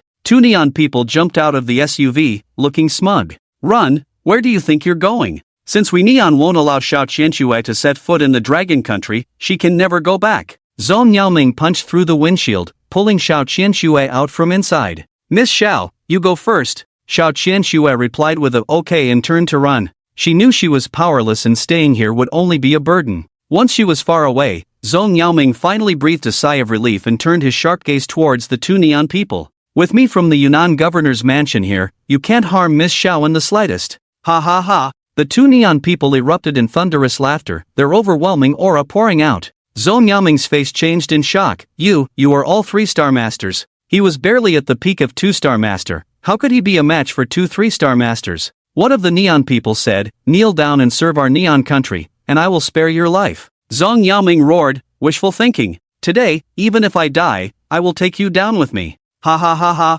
The Yunnan governor's mansion is just a bunch of local chickens and dogs. Even if your Governor Du comes in person, we still have the strength to fight. You, a mere 2-star peak, dare to boast? Killing you is like killing a chicken. The neon person's iron fist came crashing down. Zhang Yaoming gathered all his strength into his fist, ready to fight to the death. Better to die in battle than to live in shame. Just at that moment, a hand silently reached out from behind him, grabbing the neon person's iron fist. The hand closed into a fist, and the neon person's right arm instantly exploded. Blood mist sprayed everywhere. Just a mere island ant, my intervention is enough. Why trouble my senior sister? Zhang Yaoming looked back in shock, only to find that standing beside him was Gu Chen. When did he stand next to me? How could he disable a 3-star master's hand in an instant? You little brat, you're looking for death. The neon person roared in anger, kicking out, while the other neon person, seeing his companion's hand disabled, charged in with a katana. Gu Chen raised both hands, swiftly striking down on the heads of the two neon people.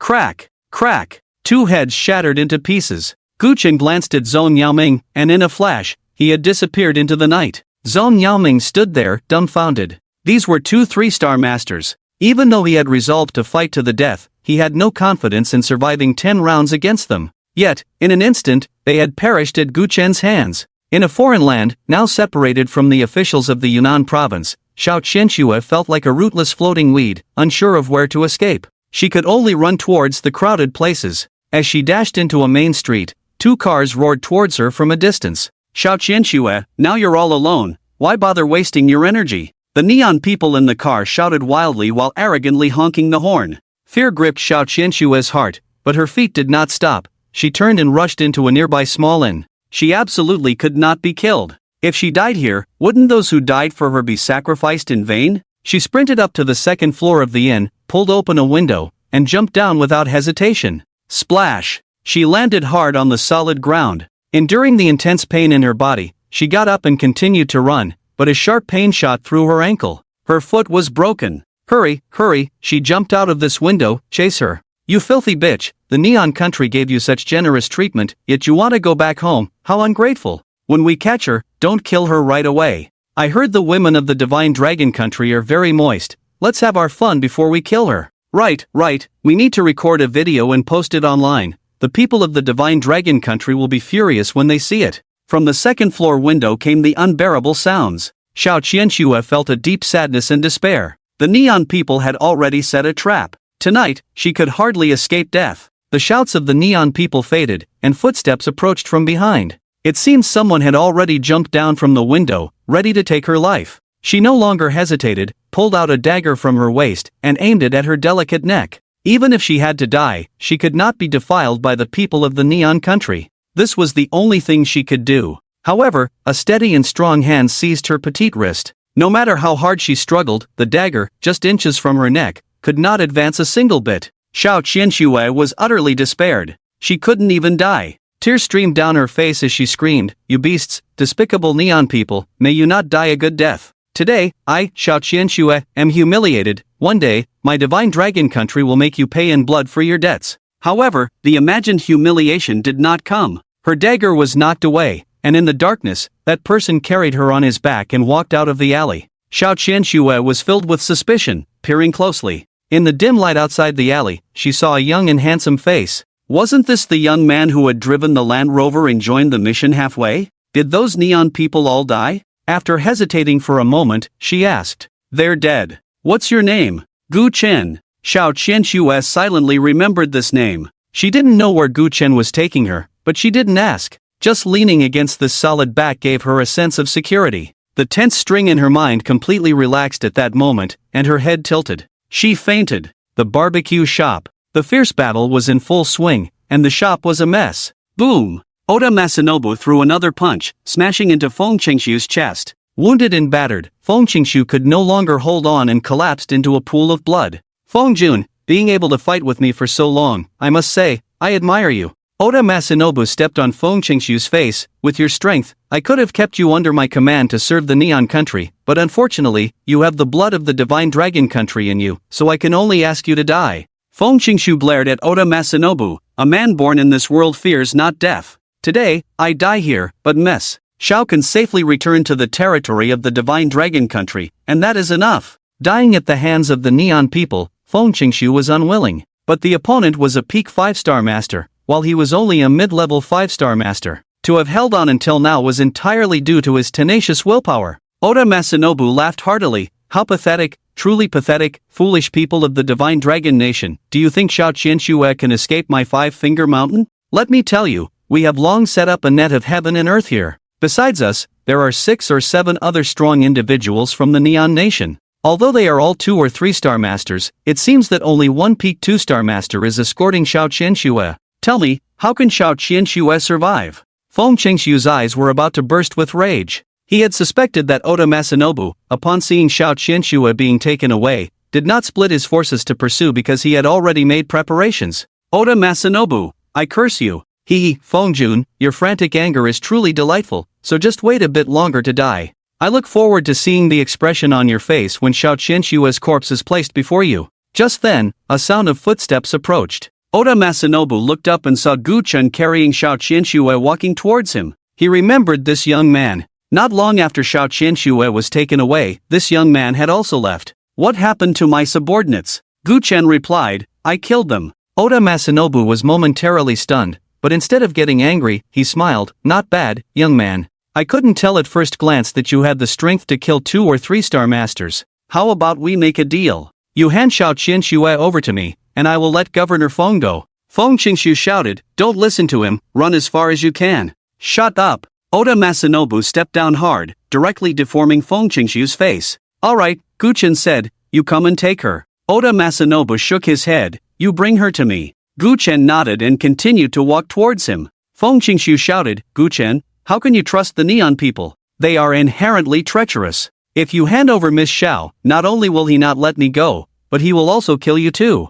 Run. You talk too much." Oda Masanobu stomped down again, burying half of Feng Qingshu's head into the ground. He smiled at Gu Chen. "Rest assured, I am a man of my word. Also, don't look at Governor Feng's current miserable state. I held back my strength, he only suffered some superficial injuries." As he spoke, Gu Chen was getting closer and closer to him. Oda Masanobu's fist, hidden in his large sleeve, was already clenched tightly. He was a very cautious person. No matter whether Gu Chen would play tricks later, as long as he entered within 5 steps, he would launch a fierce attack, preventing any unexpected occurrences. It was precisely because of such a character that he had escaped death time and again, ultimately becoming a 5-star master, just 1 step away from becoming a 6-star master. Feng Qingshu wanted to speak, but he couldn't open his mouth, only sighing inwardly. Infinite desolation. Gu Chen's ability to kill 3-star masters was beyond his expectations, but he was still a bit too young, unaware of the dangers of the world. Even less did he know how treacherous the despicable Neon people were.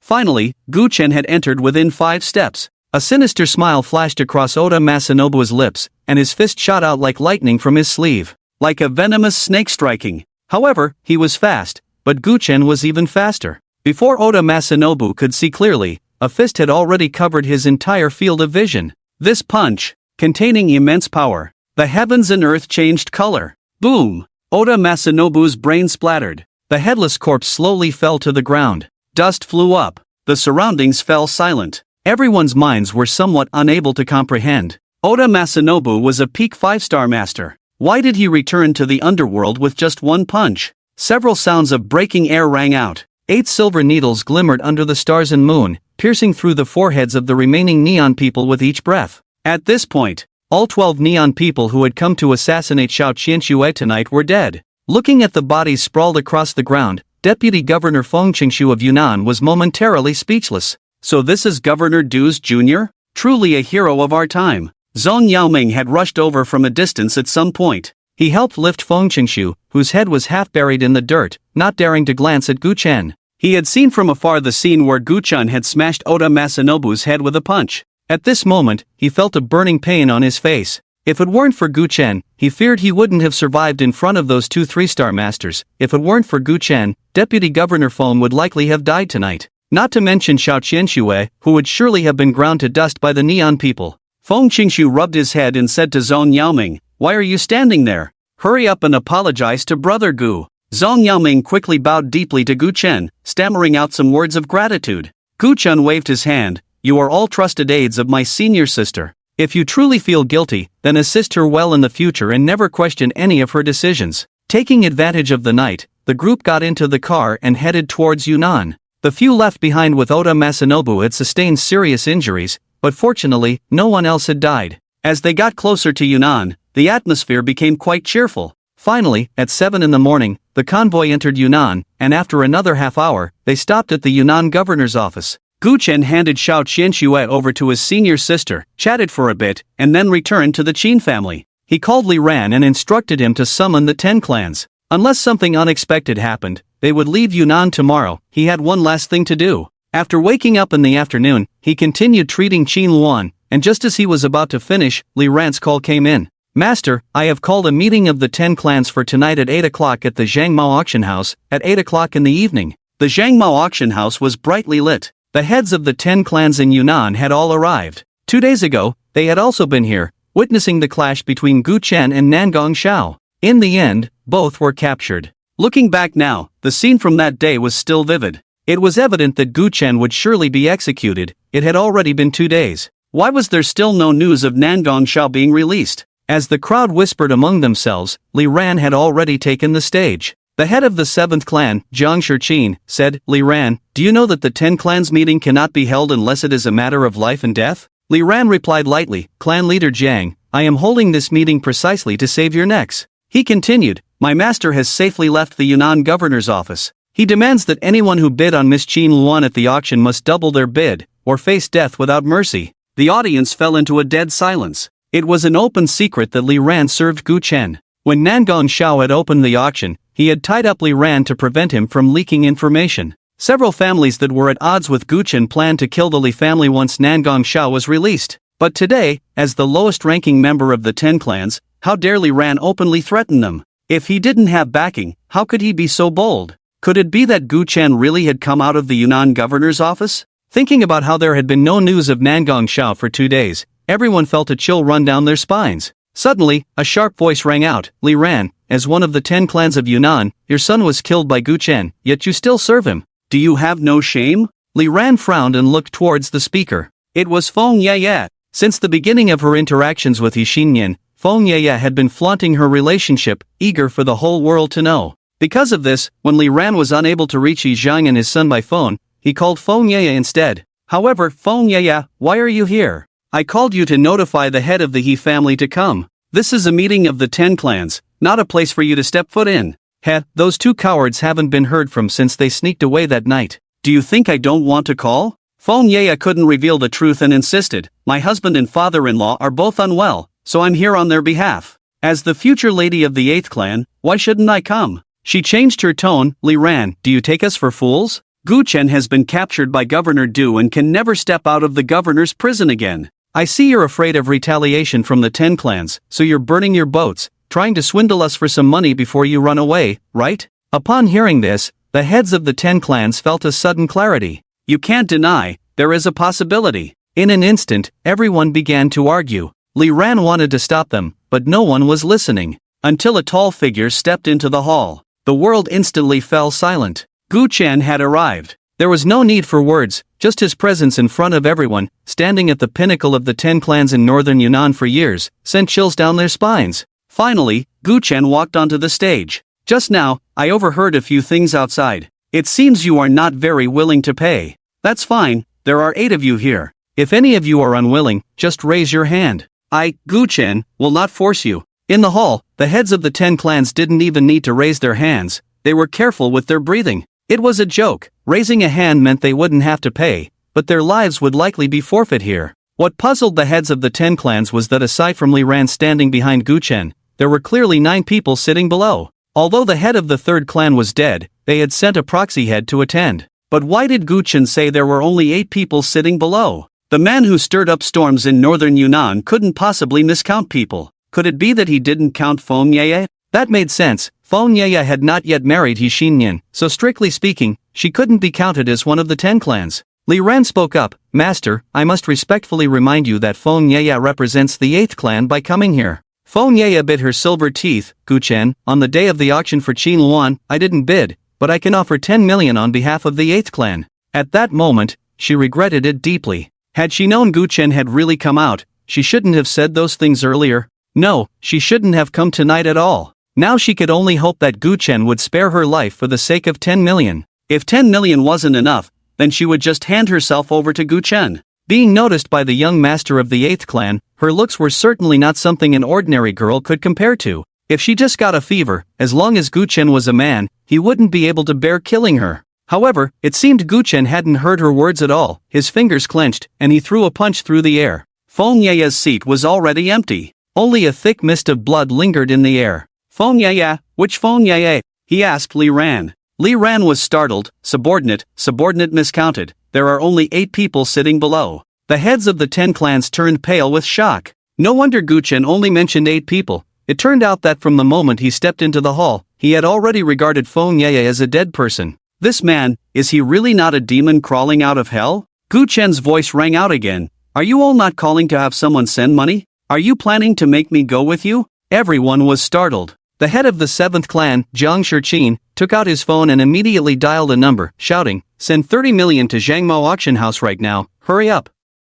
The head of the 5th clan, Zhang Guohao, was also on the phone, roaring, send 20 million to Zhangmo auction house. I want to see the money in 15 minutes. Don't ask questions, just do as I say. In an instant, the sounds of phone calls filled the venue. Gu Chen did not linger, he instructed Li Ran to deposit all the money sent by everyone into the same bank card, and once it was done, to hand it over to him, before leaving. An hour later, Li Ran arrived at the Qin family with a black card, respectfully handing it to Gu Chen. That night, under the bright moon and scattered stars, 2 figures sat on the eaves of the Qin family. It was Gu Chen and his sister. Gu Qingning rested her small head on Gu Chen's shoulder. Brother, do you remember when we were kids, you always took me to the rooftop of our Gu family to watch the stars? I remember, the stars tonight are just as beautiful as before. Brother, you're leaving tomorrow, right? Yes. He had been training day and night in Long Island prison, aiming to personally send Ji Kaiwa into the 9 nether yellow springs. Xingning, I should have taken you with me, but after thinking it over, it just doesn't feel right.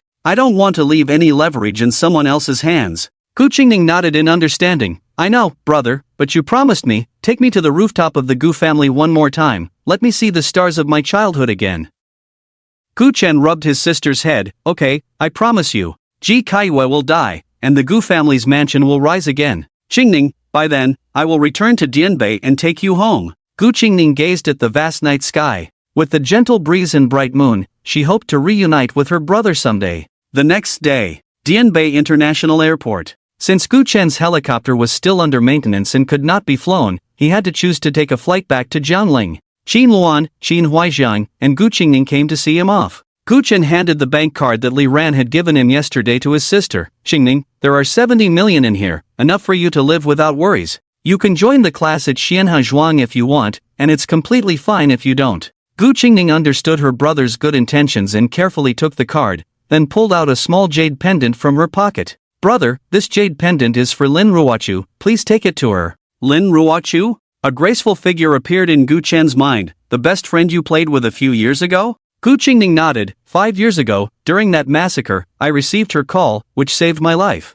Before Ji Kaiwei came to take me away, I had been living at her house. Later, Uncle Qin rescued me from Ji Kaiwei, who had sent assassins to find me. She had warned me several times, and because of that, I was able to survive until today. This jade pendant isn't anything precious, I just want to let Ruochu know that I'm still alive. I understand. Gu Chen put away the jade pendant. It was already 10:15, and there was only half an hour left until boarding. Just as Gu Chen was about to wave goodbye to everyone, a woman in a military green coat approached from a distance, followed by a team of armed bodyguards. Many in the waiting hall turned to look. Gu Qingning saw the woman heading straight for her brother and couldn't help but feel nervous, thinking there might be another twist. Little junior brother, I haven't come to see you off yet, and you're in such a hurry to leave? The visitor was none other than Du Huakai. Gu Chen smiled and said, Senior sister, when I called you yesterday, you said you wouldn't come to see me off. Wasn't I just upset with you? Du Huakai stopped in front of Gu Chen. I originally wanted you to stay a few more days in Dianbei,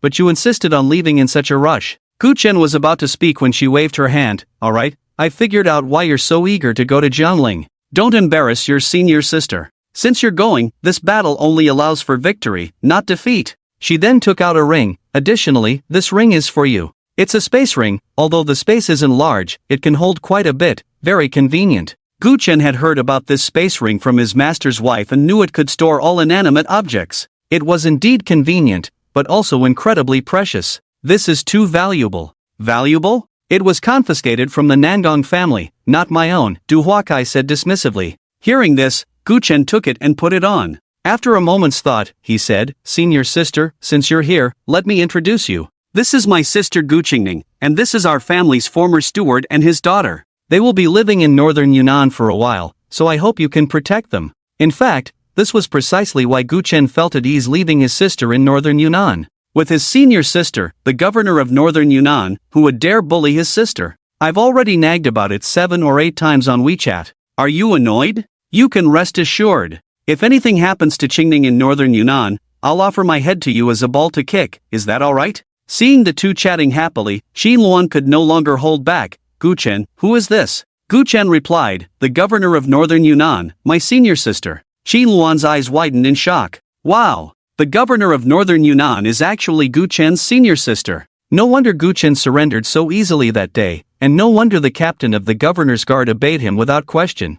At that moment, many of the previously confusing things became clear. Yet the shock in her heart took a long time to settle. She wasn't the only one shocked. In the distance, Pei Hongtang was also watching. Last night, she had learned from Tian Chang that Gu Chen was still alive. The intelligence network in her hands immediately sprang into action, quickly discovering that Gu Chen was taking a flight to Jiangling at 10:45 this morning. After much thought, she decided not to call Gu Chen but to come personally to meet him today. She had previously sent Gu Chen a message, which she believed would make him have a good impression of her. She no longer hoped for Gu Chen to join the Red Clothes, but having such a person owe her a small favor was still a good thing. Perhaps it would play a crucial role in the future. However, witnessing Gu Chen laughing and chatting with Governor Du, she realized that she had always underestimated Gu Chen. To have someone like Governor Du personally see him off was simply unimaginable. Remembering the initial scene where she had asked Tian Qing to recruit Gu Chen, she couldn't help but feel a bit ridiculous. Pei Hongtang, the leader of the largest underground force in northern Yunnan and the head of the Red Clothes, sighed softly.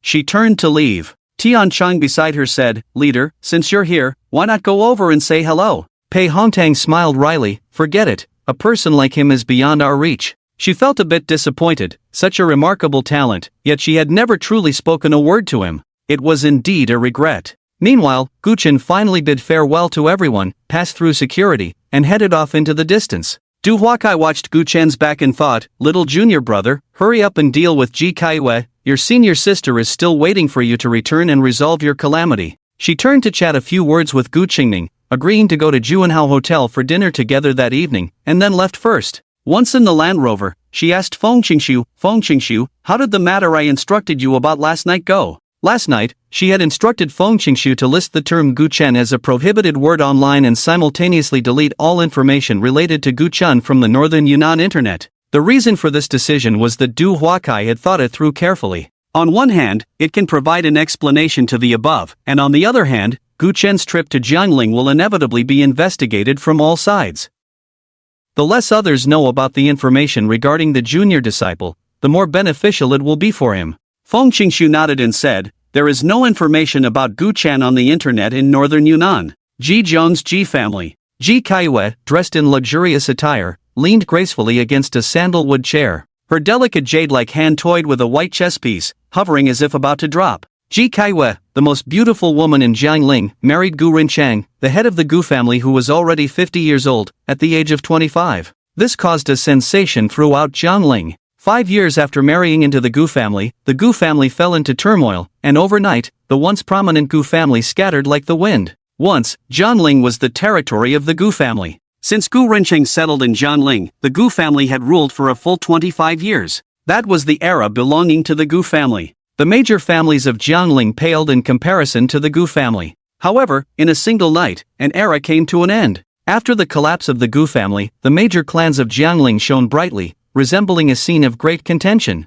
The Ji family inherited a portion of the Gu family's legacy and had become one of the most dazzling families in Jiangling. In these 5 years, Ji Kaiyue had lived a smooth life and was quite popular among the people. It has been a full 10 years since she married into the Gu family. Now 35, Ji Kaiyue still looked like she was in her early 20s. She was not only beautiful but also exuded an air of nobility from her long-standing position. The great literary figure of Jiangling, Zhu Qiran, once commented on Ji Kaiyue, "In Jiangling, the beauty is worth 10 dou, and Ji Kaiyue alone occupies 8 dou." The Northern Yunnan chapter has ended, and the Jiangling chapter begins. Ladies and gentlemen, the curtain is slowly rising. Ji Kaiyue finally made her move. A single piece for the kill. Her father, Ji Tian, casually tossed a black piece onto the board and said, "Kaiyue, your chess skills have become increasingly exquisite." Ji Kaiyue smiled lightly, "It is thanks to my father's good teaching." At that moment, an old man stepped in. "Madam, there is news from Northern Yunnan." Although the Gu family had fallen for many years, Ji Kaiyue still presented herself as the late wife of Gu Rinchang, so the servants continued to address her as Madam. "Speak," Ji Kaiyue said, playing with the chess piece in her hand, not even glancing at the old steward who had assisted the Ji family for many years. The old steward, Zui Yuman, said, "Gu Chen killed Lu Hai. This man is the father-in-law of Nangong Shao, the second young master of the Nangong family, the largest clan in northern Yunnan. Nangong Shao is leading his mercenaries back to northern Yunnan, preparing to kill Gu Chen himself." "And then?" the old steward replied, "We haven't found out what happened next. So, you can't confirm whether my son is dead or alive?" Ji Kaiyue narrowed her beautiful phoenix eyes. The old steward said, "Northern Yunnan is too far from Jiangling, beyond our reach. Being able to gather this information is already the limit. Moreover, as far as I know, Nangong Shao is a 5-star master and has brought many armed mercenaries. Gu Chen is undoubtedly doomed." Hearing this, Ji Kaiyue sighed softly. "My poor son, though I don't know why he was taken to Long Island prison for execution back then, he escaped death. But thinking about it, in 5 years, he must have endured a lot to cultivate to the level of a 2-star master. He wants to return to Jiangling to share a drink with me. As a mother, how could I not wish for that? It's just a pity that he was ultimately too reckless, and without seeing me for the last time, he returned to northern Yunnan." Her father, Ji Tian, said, "Kaiyue, in a few days, you will be engaged to the Jun family. After that, you should stop calling yourself for mother, to avoid displeasing the young master of the Jun family. Besides, you are only in your 30s and have not given birth, don't make yourself sound old." Ji Kaiyue smiled. "I just mentioned Xiao Feng and recalled the past, feeling a bit sentimental." She looked at the steward Zui Yuman and said, "In a few days, I will go to Fingbo Pavilion to pay respects to the master." "Has the news spread?" "Madam, everything has been arranged. The major media outlets have already begun their coverage, and the streets and alleys of the city are filled with your banners. This is the last year for Madam to pay tribute to Gu Rencheng, so it naturally needs to be grander." After a moment of thought, she said, "By the way, send the assassin who escaped from Yunnan back to the basement." Ji Tian's expression changed. "Kaiyue, are you going to kill again? They acted on their own, shouldn't they be killed?" Ji Kaiyue retorted. Ji Tian understood what his daughter meant. For years, she had never given up searching for Gu Qingning. Originally, she had requested that once there was news of Gu Qingning, she would be notified immediately, and she would arrange for the person to take action. However, Du Xiong and his group, upon discovering Gu Qingning's whereabouts, became greedy and reckless, not only failing to report back to her but also killing their way to Yunnan, hoping to claim a great achievement. Ji Tian said, they deserve to die, but you shouldn't get your hands dirty again, it's not good for you. Father, after marrying into the Jun family, I will have to live with a mask again. Please allow me this time, Ji Kaiue said pitifully. Ji Tian sighed. Being taken to the basement was not just a matter of losing one's life. His daughter had become increasingly crazed over the years, with tormenting methods emerging one after another. However, his daughter had brought immense wealth to the Ji family, and how could he refuse such a small request? If he went against her wishes and she refused to marry into the Jun family, the Ji family would miss an opportunity to rise even higher. At that moment, Zhuiyuman said, Madam, do you need me to personally lead a team to Yunnan? No need. After the memorial, I will personally go to Yunnan. I haven't seen my daughter in years, and I miss her dearly, Ji Tian replied. Zhuiyuman said nothing more and took the assassin who had escaped from Yunnan into the basement. Ji Kaiue also held a corner of her luxurious attire and leisurely made her way to the basement. A stunningly beautiful face gradually faded into the shadows. At Jiangling International Airport, as a passenger plane landed, travelers streamed out of the aircraft, and Guchen was among them. Just as he turned off airplane mode, several messages popped up, sent by his senior sister Du Huakai. Junior brother, there is a sword in the spatial ring, a family heirloom of mine. It's of no use to me, so take it. The name of this sword is Nian Nujio. Additionally, MS. Xiao has sent you a piece of jade, which is also in the spatial ring. Gu Chen probed with a strand of his consciousness and indeed saw a sword in the spatial ring. The sword was 2 feet 4 inches long, with a mysterious glow, and its quality was extraordinary. Besides that, there was also a jade pendant, intricately carved with dragons and phoenixes. Gu Chen immediately recognized that it was made from high-quality ice-seed jade. Its value was at least several million. However, what left Gu Chen speechless was that next to Nian Nujio, there were also several pairs of stockings and high heels piled up. Wait, senior sister, what do you mean by this? Retracting his consciousness, Gu Chen smiled helplessly and continued walking outside. The last time he returned to Jiangling, he had only stayed briefly at the Gu family's old residence, probably not even for 10 minutes. Now, stepping out of the international airport, he truly felt like he had set foot in Jiangling. 5 years had passed, and Jiangling had undergone tremendous changes. The airport had been expanded to more than twice its previous size, and the once bare airport facade now featured a massive electronic screen. At that moment, the electronic screen displayed a stunningly beautiful face. Ji Sayue's face. Gu Chen's breath quickened slightly, and one hand unconsciously clenched into a fist. Just seeing this face, hatred surged like an endless wave crashing against his chest. The image on the electronic screen shifted, beginning to introduce Ji Sayue's life. That enormous face transitioned into a graceful and elegant figure. This year marks the 5th anniversary of Mr. Gu's passing. As Mr. Gu's wife, Ji Kaiue has held a grand memorial ceremony for him for 4 consecutive years. A few days later, the memorial ceremony for the 5th year will be held as scheduled, and the people of Jiangling can send him off together. The narrator's voice was full of emotion, and with Ji Kaiue dressed in mourning clothes, many onlookers were deeply moved. Sigh, Mrs. Ji is truly admirable. In today's society, which woman can do what she does, visiting her deceased husband's grave every year? Yes, who doesn't find a new love the year after their husband dies? Not to mention Mrs. Ji's celestial beauty, her suitors are as numerous as the fish in the river. If you ask me, Mrs. Ji is foolish. Look at how infamous Gu Cheng has become. It's not worth it for her to remain a widow. If I could spend just one wonderful night with Mrs. Ji, I would have no regrets. The murmurs of the crowd reached Gu Cheng's ears. Suddenly, a hand clapped on his shoulder. Brother, are you stunned by the beauty of this woman on the screen? No, Gu Cheng replied. The young man beside him said, still denying it? You've been staring at the screen for several minutes. Is this your first time in Jiangling?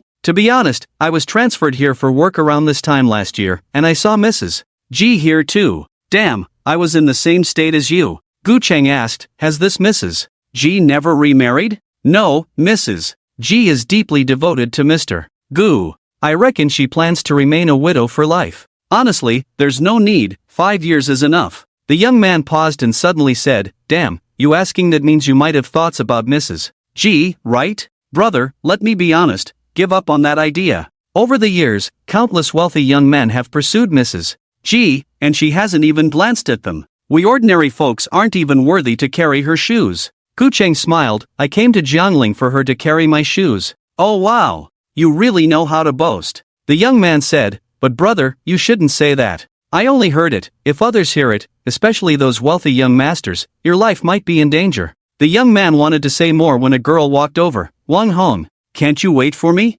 Running off so fast on your own. Come on, let's eat. I'm starving after sitting on a plane for several hours. Wang Hong waved at Gu Chang and walked outside the airport with the girl. The girl asked, who was that just now? I don't know, just chatting. But the charm of Jiang Ling's #1 beauty is indeed no joke. That kid just now looked to be in his 20s, quite handsome, and unexpectedly, he was also enchanted by Ji Kaiwei, even saying he wanted to conquer her and have her carry his shoes. No wonder the #1 young master of Jiangling, Gu Chang, would commit such heinous acts for her. Gu Chang shook his head. He didn't care about his reputation and continued walking outside the airport. He planned to visit the Lin family first to take care of what his sister had asked him to do. Lui Jiao looked at Song Chang, who was following her, with disdain. I told you not to come pick me up, yet you insisted. It's so annoying. As one of the 12 major families in Jiangling, Song Chang, the young master of the Song family, was already used to Lui Jiao treating him this way. He wasn't angry and smiled. I was just worried that your journey would be too tiring. Here, let me carry your suitcase. He took the suitcase and said somewhat awkwardly, Jiao, I booked a private room at Feng Wujiu Tian for dinner tonight. We've known each other for so long, and we've never eaten together. Can we? No. Don't think I don't know what you're up to. You just want to take me on a date. Yes, I do want to go on a date with you, but look, the resort project that the Shao family is investing in north of Jiangling City, I managed to secure a part of it for your Lu family, a contract worth 200 million. Jiao, I really like you, just give me a chance. Fine. Lu Jiao said angrily, so you've got some guts now, huh? Threatening me with this, as if I begged you to help our Lu family. If you think it's a loss, just take the contract back, I don't care. Hearing her say this, Song Cheng immediately hung his head, his expression very unpleasant. Lu Jiao took in his expression, feeling a bit scared that Song Cheng might really turn against her. To be honest, that contract was quite important for the Lu family. If the project went well, not only could they make a fortune, but they could also build a relationship with the Shao family. Who knows, in the future, her Lu family might also become one of the prominent families in Jiangling, turning the 12 major families into 13. Thinking of this, she said, dinner is impossible, but you can find a cafe tonight. I can meet you for 15 minutes. Song Cheng's expression softened a bit, but he still pushed. Coffee is fine, but 15 minutes is too short, right? How about half an hour? Are you pushing your luck? Lu Jiao exploded. Although I, Jiao, am not as beautiful as Ji Kaiwei, I am still one of the top beauties in Jiangling. So many people pursue me, wanting to date me. I'm giving you 15 minutes, you should be grateful. A guy like Song Chang, who was so eager to please, needed to be kept on a string. She could only give him a little at a time, otherwise, he would only become greedier. Lu Jiao understood one thing well, the easier something is to obtain, the cheaper it is. She wouldn't let Song Chang have her easily. She would take as much as she could, and in a few years, if there were better options, she would kick this eager dog to the curb. If not, this was impossible. As long as the Lu family entered the ranks of Jiangling's prominent families, her chances of mingling with the upper class would increase.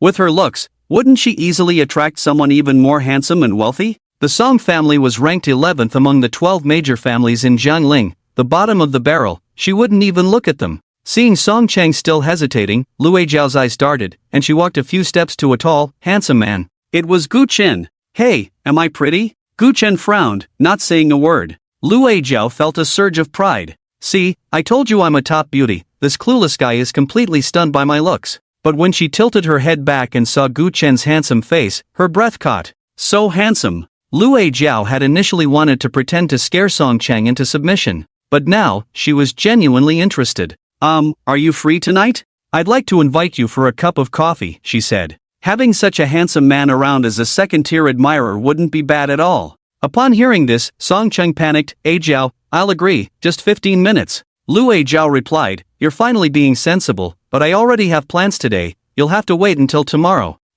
Song Cheng was a bit at a loss. What? This is a punishment for threatening me just now. If you're unwilling, then let's just cancel tomorrow's date. After saying that, Lu Jiao took out her phone. Hey, take out your phone and add me. Gu Chen shook his head, not adding. Why not? Lu Jiao was taken aback. Not interested. What? Upon hearing this, Lu Jiao exploded with rage. Am I not giving you face? A beautiful girl like me invites you for coffee, and you dare to refuse? Gu Chen couldn't be bothered to argue with her. Get lost. What the hell? This guy actually dared to tell her to get lost? Lu Jiao was furious. TSK, so rude, you little man. Today has been truly unlucky, running into someone like you, trash. You don't really think I want to date you, do you? You've got the nerve to tell me to get lost? You're making me laugh, slap. Gu Chen struck back with a palm. Lue Jiao's 2 rows of teeth were knocked out. With her cheeks swollen, Lue Jiao lay on the ground, completely dazed from the hit. After a while, she finally regained her senses. Damn it, you dare to hit me.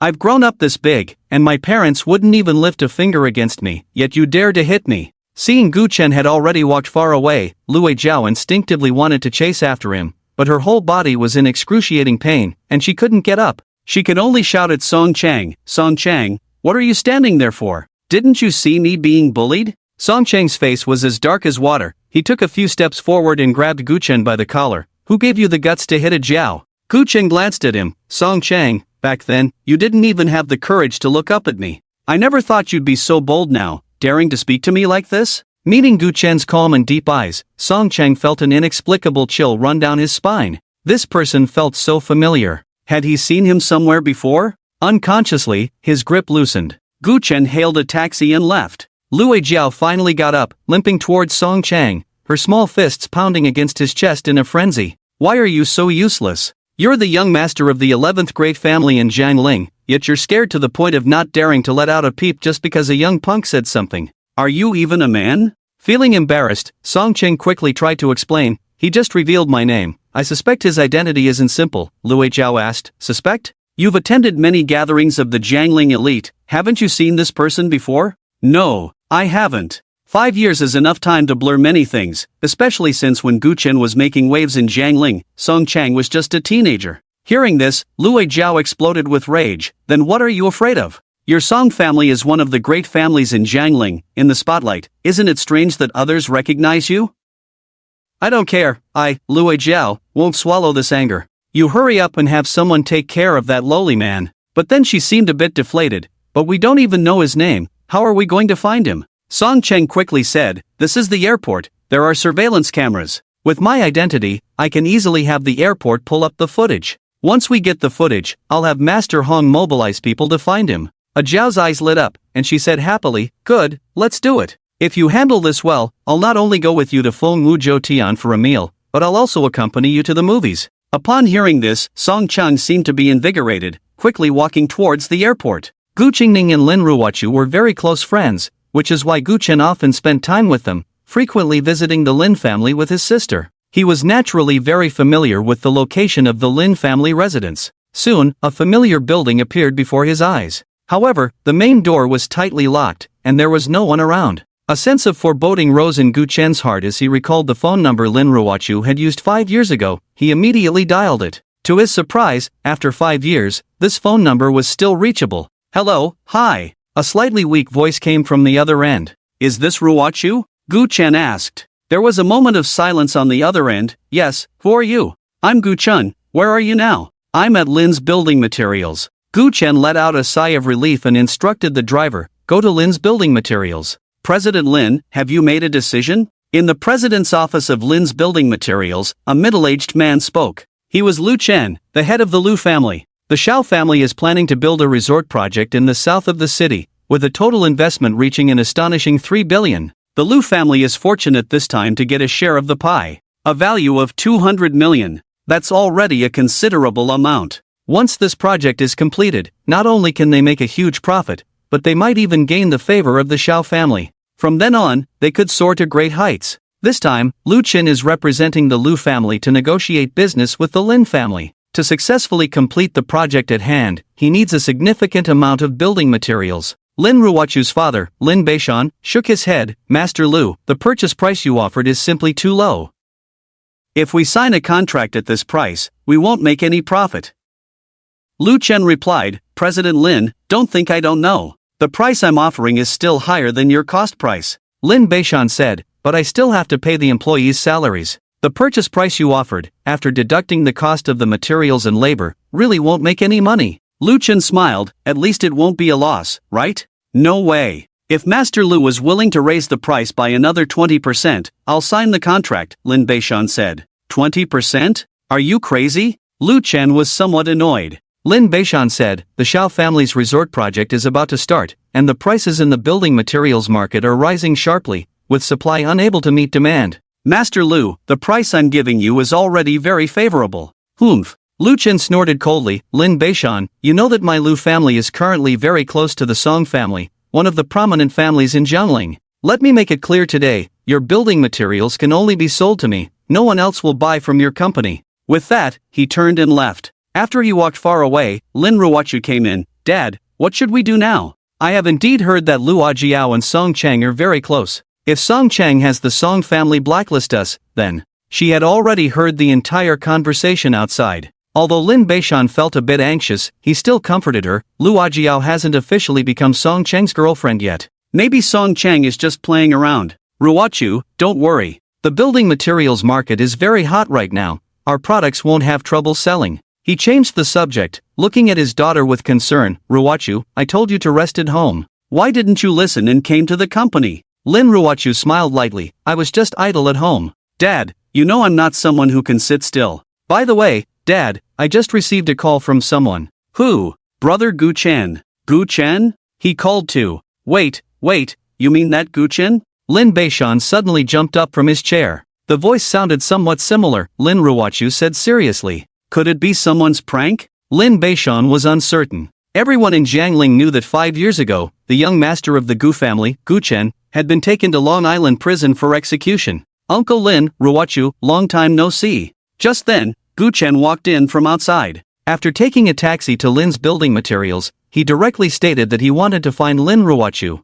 Although the security guard at the entrance didn't recognize him, seeing his extraordinary demeanor, he not only didn't stop him but also kindly informed him of the location of the president's office. Lin Beishan and his daughter looked at the suddenly appearing Gu Chen, both extremely excited. The Lin family had no real connection with the Gu family. When the Gu family was dominating Jiangling, Lin Beishan had just started his company not long ago. However, Gu Qingning and Lin Ruochu attended the same high school, and they happened to share similar interests. Thus, their relationship grew closer. With Gu Qingning's secret help, the Gu family occasionally leaked some small projects to the Lin family. As a result, the Lin family quickly rose, and although they didn't become a prominent family in Jiangling, they ranked among the top of the second-tier families. With the sudden collapse of the Gu family, the Lin family was also affected, and their business was nowhere near as prosperous as before. They had become a second-rate family at the end of the line. However, Lin Beishan had always remembered the kindness the Gu family had shown to the Lin family. Without the Gu family, in the land of Jiangling where wealthy families were everywhere,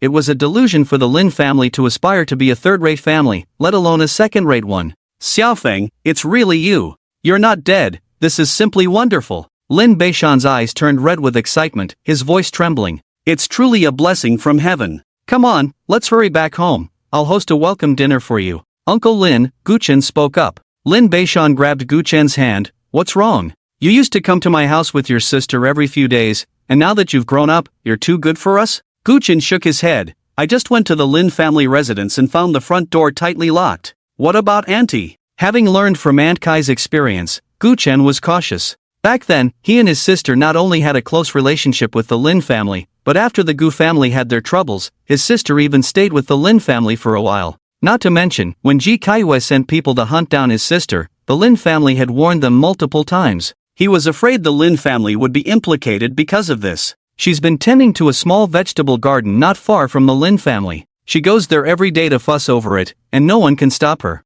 We agreed that tonight we must go to Uncle's house for dinner, or else he'll be angry. Gu Chen nodded, okay. Lin Ruochu was also very happy, then I'll go buy some vegetables. No! Lin Beishan commanded, I'll call your mom to buy them. Don't get so excited when you see Gu Chen that you forget everything, your niece is still at school. Lin Ruochu slapped her forehead, I'll go pick her up right now. Her niece was only in the kindergarten's big class, and her sister Lin Ruoma was usually busy, so Lin Ruochu had been the one to pick her up every day. Gu Chen was a bit surprised. Your sister is married and has children now? The Lin family had 2 sisters, and back then, the Gu siblings were close to Lin Ruochu but had little interaction with Lin Ruoma. Yes, but she's already divorced, and the child was given to my sister. The 3 of them arrived at the parking garage downstairs from the company. Just as Lin Ruochu opened the car door and was about to get in, her legs suddenly went weak, and she fell directly to the ground. Her face turned extremely pale. Gu Chen hurriedly helped her up.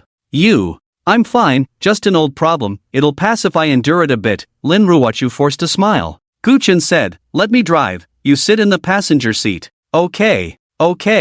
Feeling quite weak, Lin Ruochu didn't insist on pushing through. Lin Beishan drove off in one car, while Guchun drove another towards Zhongling Kindergarten. As he drove, his peripheral vision kept falling on Lin Ruochu's face. On her delicate doll-like face, her bright eyes blinked adorably. She looked very cute. The casual clothes she wore were slightly loose, making her petite figure appear even smaller. She was still as beautiful as before. But Guchen's eyes turned slightly red. Why? Why was her abdomen so flat on both sides? Just a moment ago, when he helped Lin Ruochu up, he had already noticed. Lin Ruochu's 2 kidneys had vanished. Was it Ji Tsayue's doing? Was it her doing? Guchen couldn't control himself, his teeth grinding together. Lin Ruochu sensed his unease. Guchen Ji, what's wrong? Guchen took a deep breath, forcing himself to calm down. Ruochu, where did your kidneys go? Lin Ruochu's expression changed. You. How did you know my kidneys are gone? Tell me who did it. Guchen's voice was hoarse.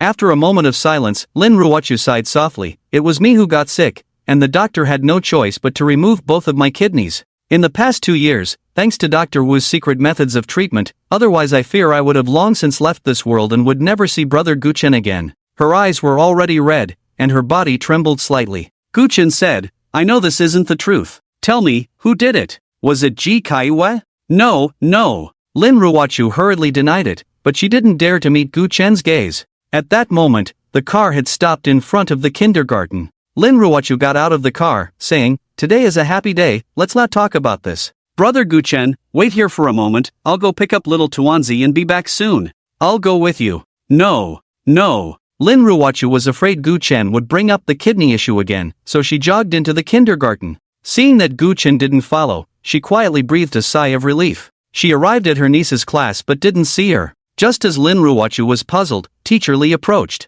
Ms. Lin, please come with me. Lu Tuan has hit someone. Lin Ruochu quickly followed Teacher Li to the office. At that moment, a little boy was complaining. Dad, she hit me. Look, I still have a handprint on my face. Lu Tuan's childish voice protested, You bullied me first. You kick my butt every day and pull my hair. Today you even got glue on my chair, and my pants are torn. You're talking nonsense, you little bastard. Who would want to bully you all day long? Lu Tuan was furious, You're the bastard. Your whole family is bastards. The tall man standing behind the little boy slapped Lu Tuan without hesitation, sending her flying. How dare you insult my son, you uncultured thing. Lin Ruochu's eyes turned red instantly. She picked up little Tuanzi. Lu Jiang, are you even human? Hitting a child. Lu Jiang sneered, This little brat hit my son, I have to teach her a lesson. Sickly thing, get out of here quickly, or I'll hit you too. Teacher Li hurriedly tried to mediate. Mr. Lu, you are a person of status. There's really no need to lower yourself to hit a little girl. Slap. Lu Jiang struck back, sending Teacher Li flying. Who asked you to speak here? Seeing Lin Ruochu still holding little Tuanzi, Lu Jiang grabbed her hair. Lin Ruochu, I'm not my father. My father is a businessman who follows rules, but I'm a person from the underworld. Anyone who dares to oppose the Lu family is opposing me, the Blood Alliance leader, and the entire Blood Alliance. With that, he suddenly exerted force.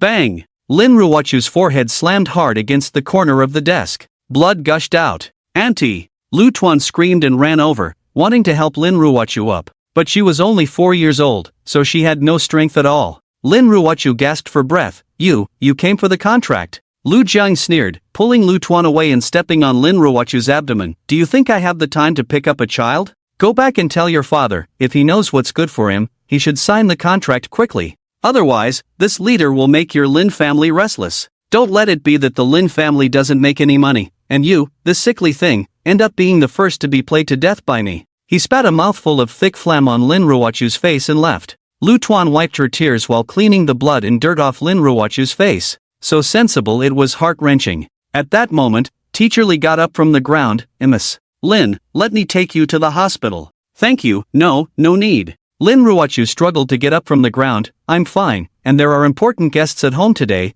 I need to go back. She wobbled as she walked outside the kindergarten with Lu Xiaotuan, as if she might fall at any moment. Upon seeing Guchen, she quickly forced a smile. Let's go home for dinner, brother Guchen. The blood on her forehead had not yet dried, and her face was even paler than before. Even if Guchen were a fool, he would know that Lin Ruochu had encountered something at the kindergarten. The blood on your forehead. I accidentally fell, my health isn't good, Lin Ruochu hurriedly explained, afraid that Guchen would worry about her. Auntie, who is this big brother? Lu Xiaotuan asked in a baby voice. Lin Ruochu opened the car door and lifted Xiaotuan into the back seat. He is Auntie's best friend from before, and he's really amazing. In the past, no one in Jiangling dared to mess with him. Lu Xiaotuan's eyes lit up. Big brother, are you really that amazing? Gu Chen rubbed the little one's cute face. Your aunt is right. In Jiangling, no one dares to look down on brother.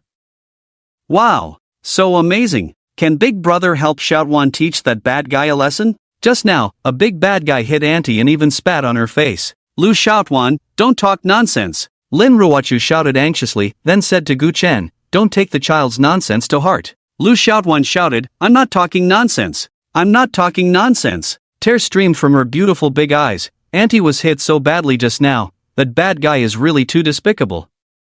Gu Chen took a deep breath. Ruochu, what exactly happened? Realizing she couldn't hide it any longer, Lin Ruochu sighed slightly. It's Lu Chen's son, Lu Jiang. He came because of a contract issue, but don't worry, we can handle this matter. Xiaotuan shouted, Big brother, you must teach that Lu Jiang a good lesson. He said he would hit Auntie for fun in the future. Auntie's health is already weak. If she gets hit a few more times, she will definitely die. Woo woo. Okay, brother promises you, I will definitely teach Lu Jiang a good lesson so he won't dare to bully your aunt anymore, alright? Gu Chen said gently. Gu Chen drove all the way to the Lin family mansion. Lin Beishan quickly welcomed them inside. Aunt Wang has gone to the market to buy groceries. She'll be back soon. Gu Chen nodded. Uncle Lin, I'm going out for a bit. Lin Ruochu immediately asked warily, Brother Gu Chen, where are you going? I'm out of cigarettes. I'll be back soon. You go rest in the bedroom for a while. After leaving the Lin family mansion, Gu Chen hailed a taxi and asked the driver, do you know where the Lu family mansion is? Gu Chen was familiar with the mansions of various wealthy families in Jiangling, but he had never even heard of the Lu family, let alone know where they lived. I know.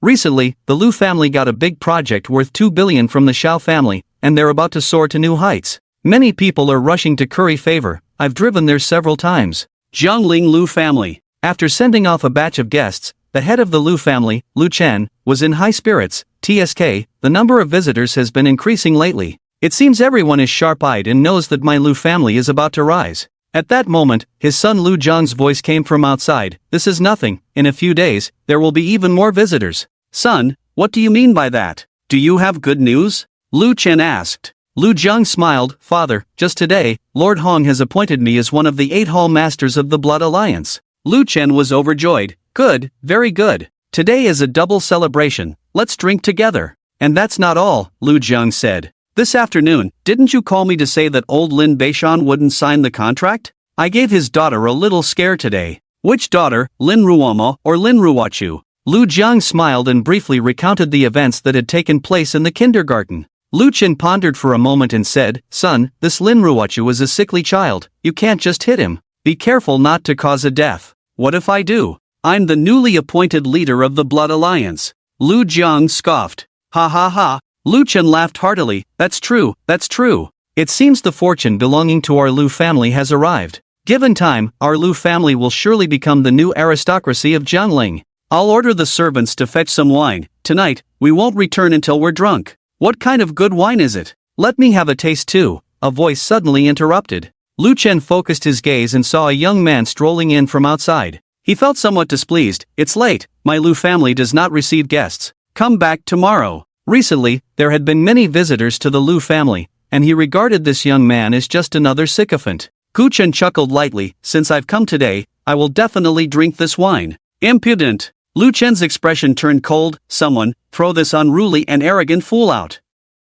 Immediately, 2 men rushed out from the shadows, attempting to drag Gu Chen away. Gu Chen sneered, and 2 silver needles shot out, instantly embedding themselves in the bodies of the 2 men. They fell silently into the night without even a scream. Applause erupted, and Lu Jiang, instead of being angry, laughed. Brother, good skills. Since you want to come to my Lu residence for a drink, I naturally have no reason to refuse. He ordered the servants to bring the wine and poured 3 cups. Gu Chen sniffed. Excellent Tianshui Laojiao. Not bad. Lu Jiang said, 40-year-old Tianshui Laojiao is rare on the market. To be able to smell the Tianshui Laojiao flavor, you must be from Jiangling. But I wonder, which family's young master are you? Gu Chen leisurely sipped his drink. I come from the Lin family. Lu Jiang was taken aback. Are you here to settle accounts regarding Lin Ruochu? I must say, your courage is rather great. Do you know I've become the leader of the Blood Alliance? Gu Chen took another sip of wine. I've never heard of the Blood Alliance while in Jiangling. Is it very powerful?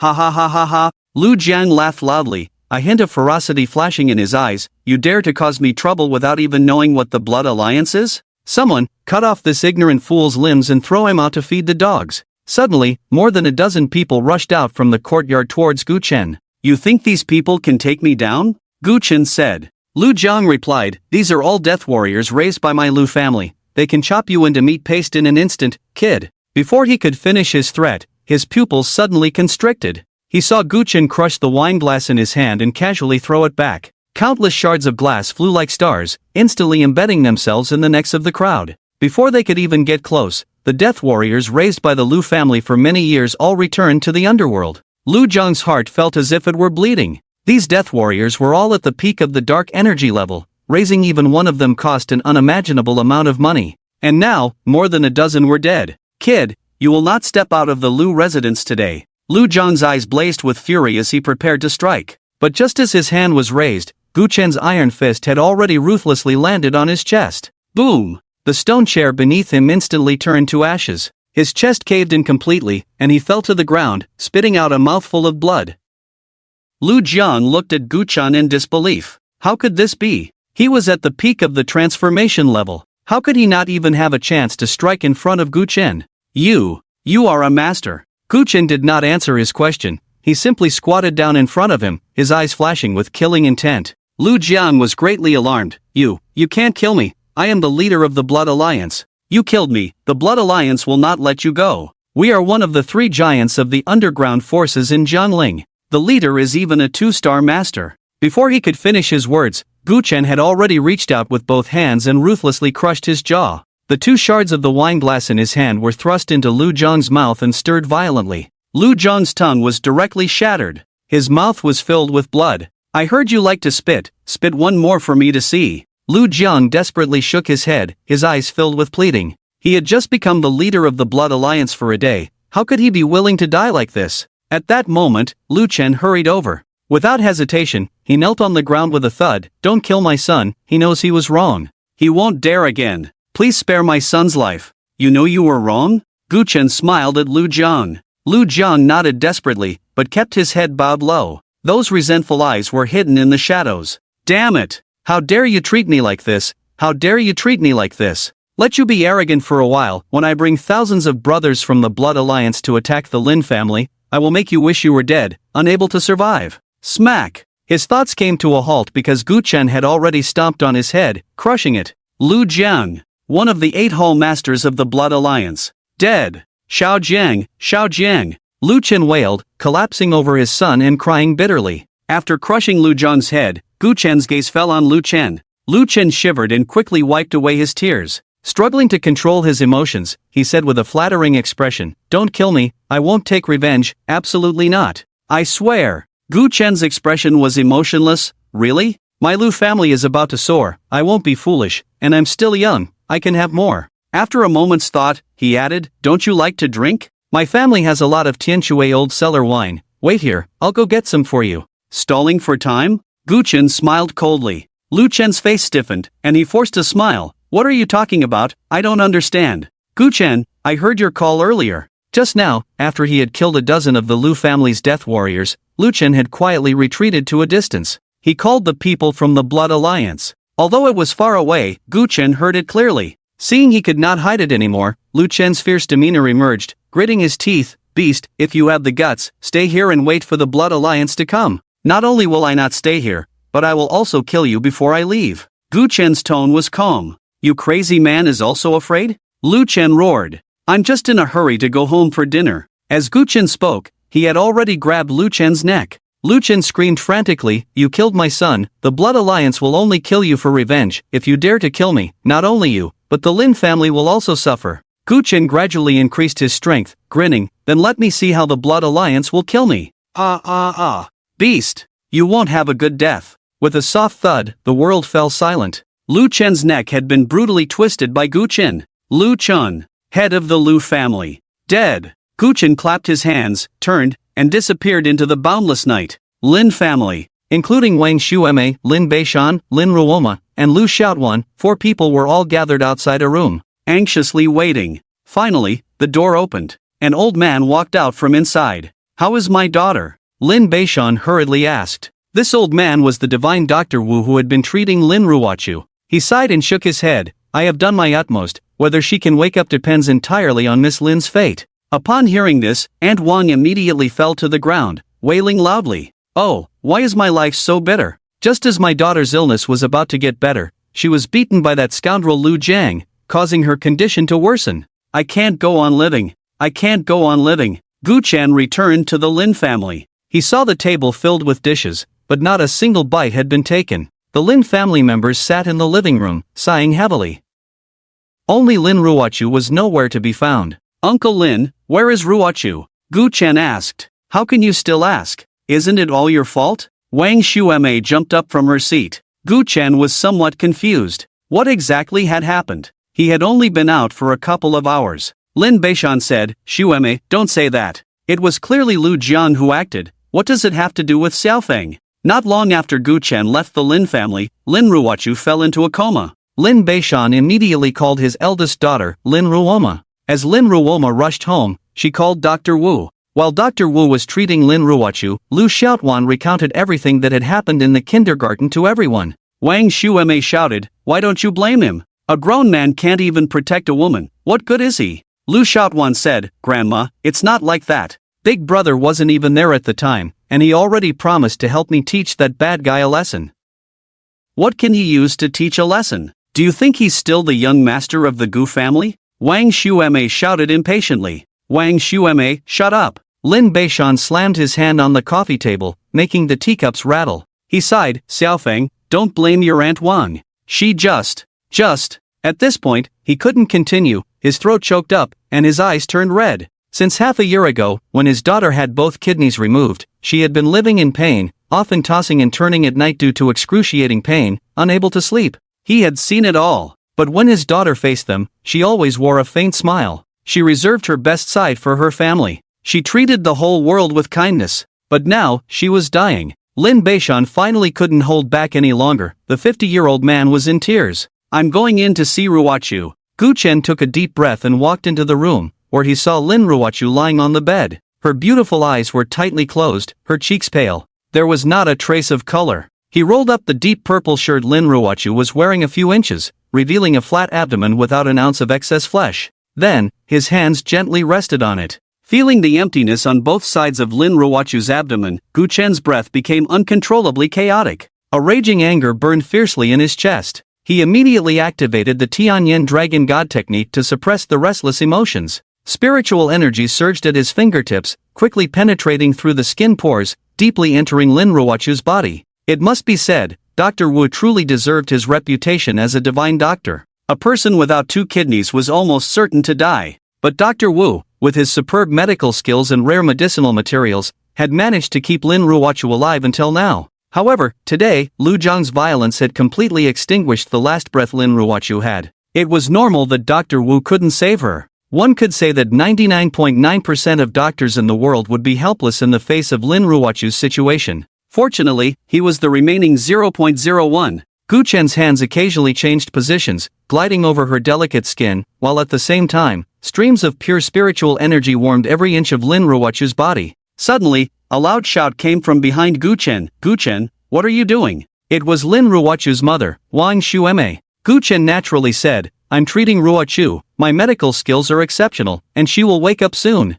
Wang Shueme rushed over and pulled Gu Chen's hand away. "Treating her? Is this how you treat someone? Where did your hands go?" She had been crying outside for a long time and, seeing that Gu Chen hadn't come out of her daughter's room, ran over to check. Who would have thought that Gu Chen was actually groping her daughter? This made her furious. At that moment, Lin Ruo and Lin Beishan also walked in. Lin Beishan said, "Shueme, why are you shouting?" Wang Shueme, her face pale with anger, replied, "Shouting? Do you know what Gu Chen is doing in there? Ruochu was in such a terrible state, and he actually took the opportunity to take advantage of her." Lin Beishan looked at Gu Chen in confusion. In his impression, Gu Chen was not that kind of person. Even when he was a young master, he was always polite when he came to their house, let alone now that he was just an ordinary person. Lin Ruoimo chimed in, I think I heard Guchen say he was treating my sister. So that's it. Lin Beishan's expression changed to one of realization. I knew it, Xiaofeng is not that kind of person. Wang Shuimei sneered repeatedly, are you two's brains filled with water? If others don't know, do you not know? The number one young master of Jianling, Guchen, has never studied medicine. You believe everything he says? He even said Ruochu would wake up soon. Do you really think she will wake up? Just then, Lin Ruochu's long eyelashes fluttered gently, and she slowly opened her eyes. What? What happened to me? Just waking up, her head was still dizzy, and she was momentarily confused. Lin Ruoimo shouted excitedly, Ruochu, you're awake. Lin Beishan and Wang Shuimei were also very surprised and all rushed over to ask how she was doing.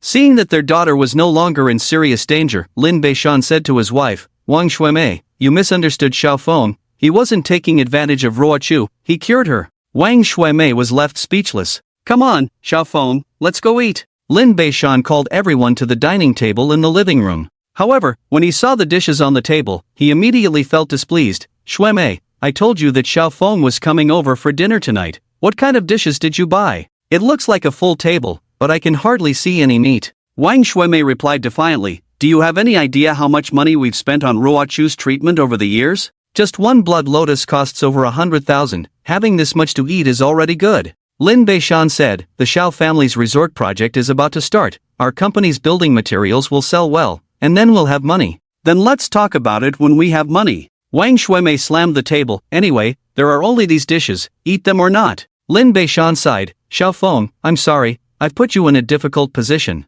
Guchen shook his head, it's fine, these dishes are good. After eating for a while, the little dumpling was full and went back to her room to sleep. Lin Beishan asked, Xiaofeng, you just said you taught Lu Jian a lesson? Earlier, when the little dumpling was present, Guchen didn't want to say anything too bloody in front of a child. Now he nodded and said, I killed him. What? Lin Beishan was taken aback, I heard he is the newly appointed Blood Alliance leader, very powerful, how did you do it? Just as Guchen was about to speak, Wang Shuimei sneered, Lin Beishan, are you out of your mind? You believe everything he says? Why doesn't he say he killed Lu Chen too? I really killed Lu Chen, Guchen said. Hey, you're getting addicted to bragging. If you had said this 5 years ago, I might have believed you, now, huh? Lin Beishan scolded, Shuimei, didn't you just say you didn't believe Xiaofeng's exceptional medical skills? Now, isn't our daughter sitting right in front of you, perfectly fine? Wang Shuimei's face flushed, and suddenly a spark of inspiration hit her. Was it Guchen who cured her? It was clearly Dr. Wu who treated her. Don't forget, before Guchen came, Dr. Wu had already seen Ruochu. But Dr. Wu. Lin Beishan stuttered at this point. The words Dr. Wu said before leaving were ambiguous. He never said that Lin Ruochu would definitely not wake up. Moreover, he remembered that the previous Guchen had indeed not studied medicine. His skills were also average. At this moment, Lin Ruoma said, I think Mom has a point. Medical skills can't be mastered in a day or two. Guchen hadn't studied medicine before, and even if he had been learning for the past 5 years, his medical skills couldn't possibly surpass Dr. Wu. Guchen said, I didn't lie to you. I have been in Long Island prison for the past 5 years, learning medicine and martial arts from the warden. I am no longer the same person. Dr. Wu is indeed worthy of his title, but compared to me, he still falls a bit short. Moreover, I am still the warden of Long Island prison, so I want to ask, who harmed Ruochu to look like this? You helped Shengning a lot before, and now that I have returned to Jianling, I also want to help you.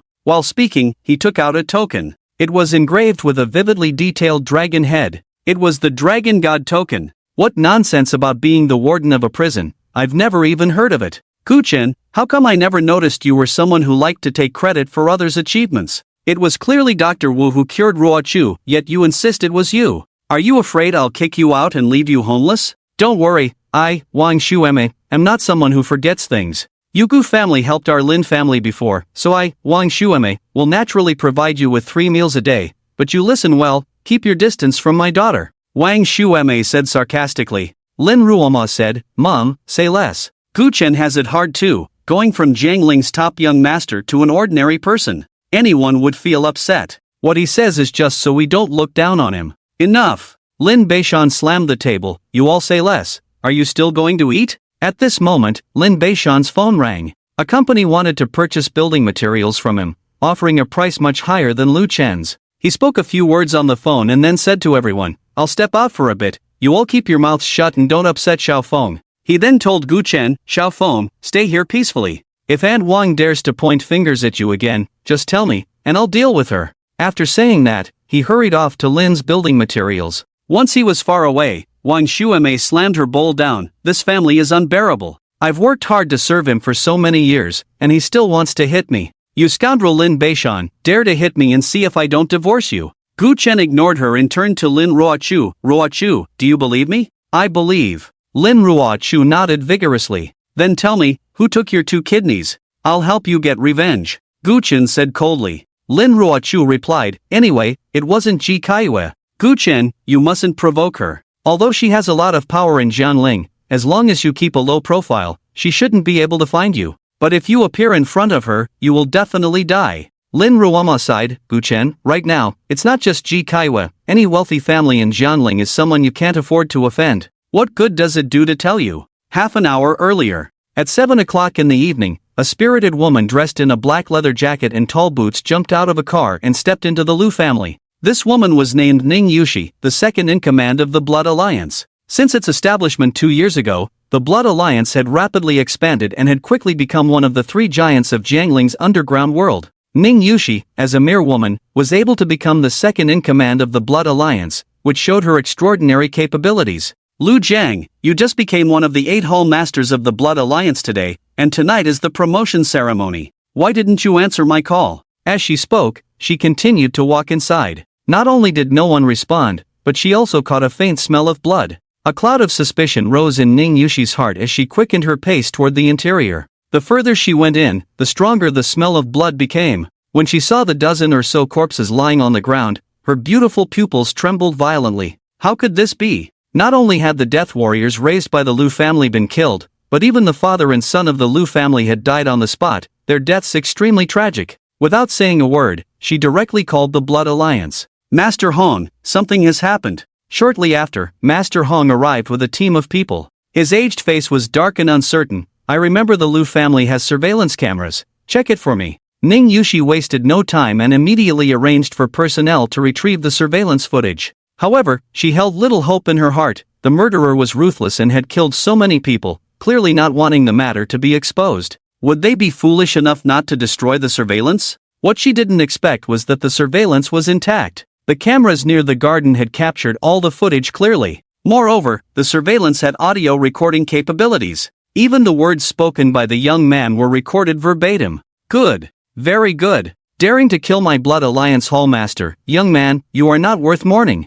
Master Hong snapped his fingers. Immediately gather 500 elite members of the Blood Alliance. Tonight, we will slaughter the Lin family. But, Ning Yushi hesitated, Master Hong, this person killed Lu Jiang, who was at the peak of the transformation realm. With just a wave of his hand, he must be a master-level powerhouse.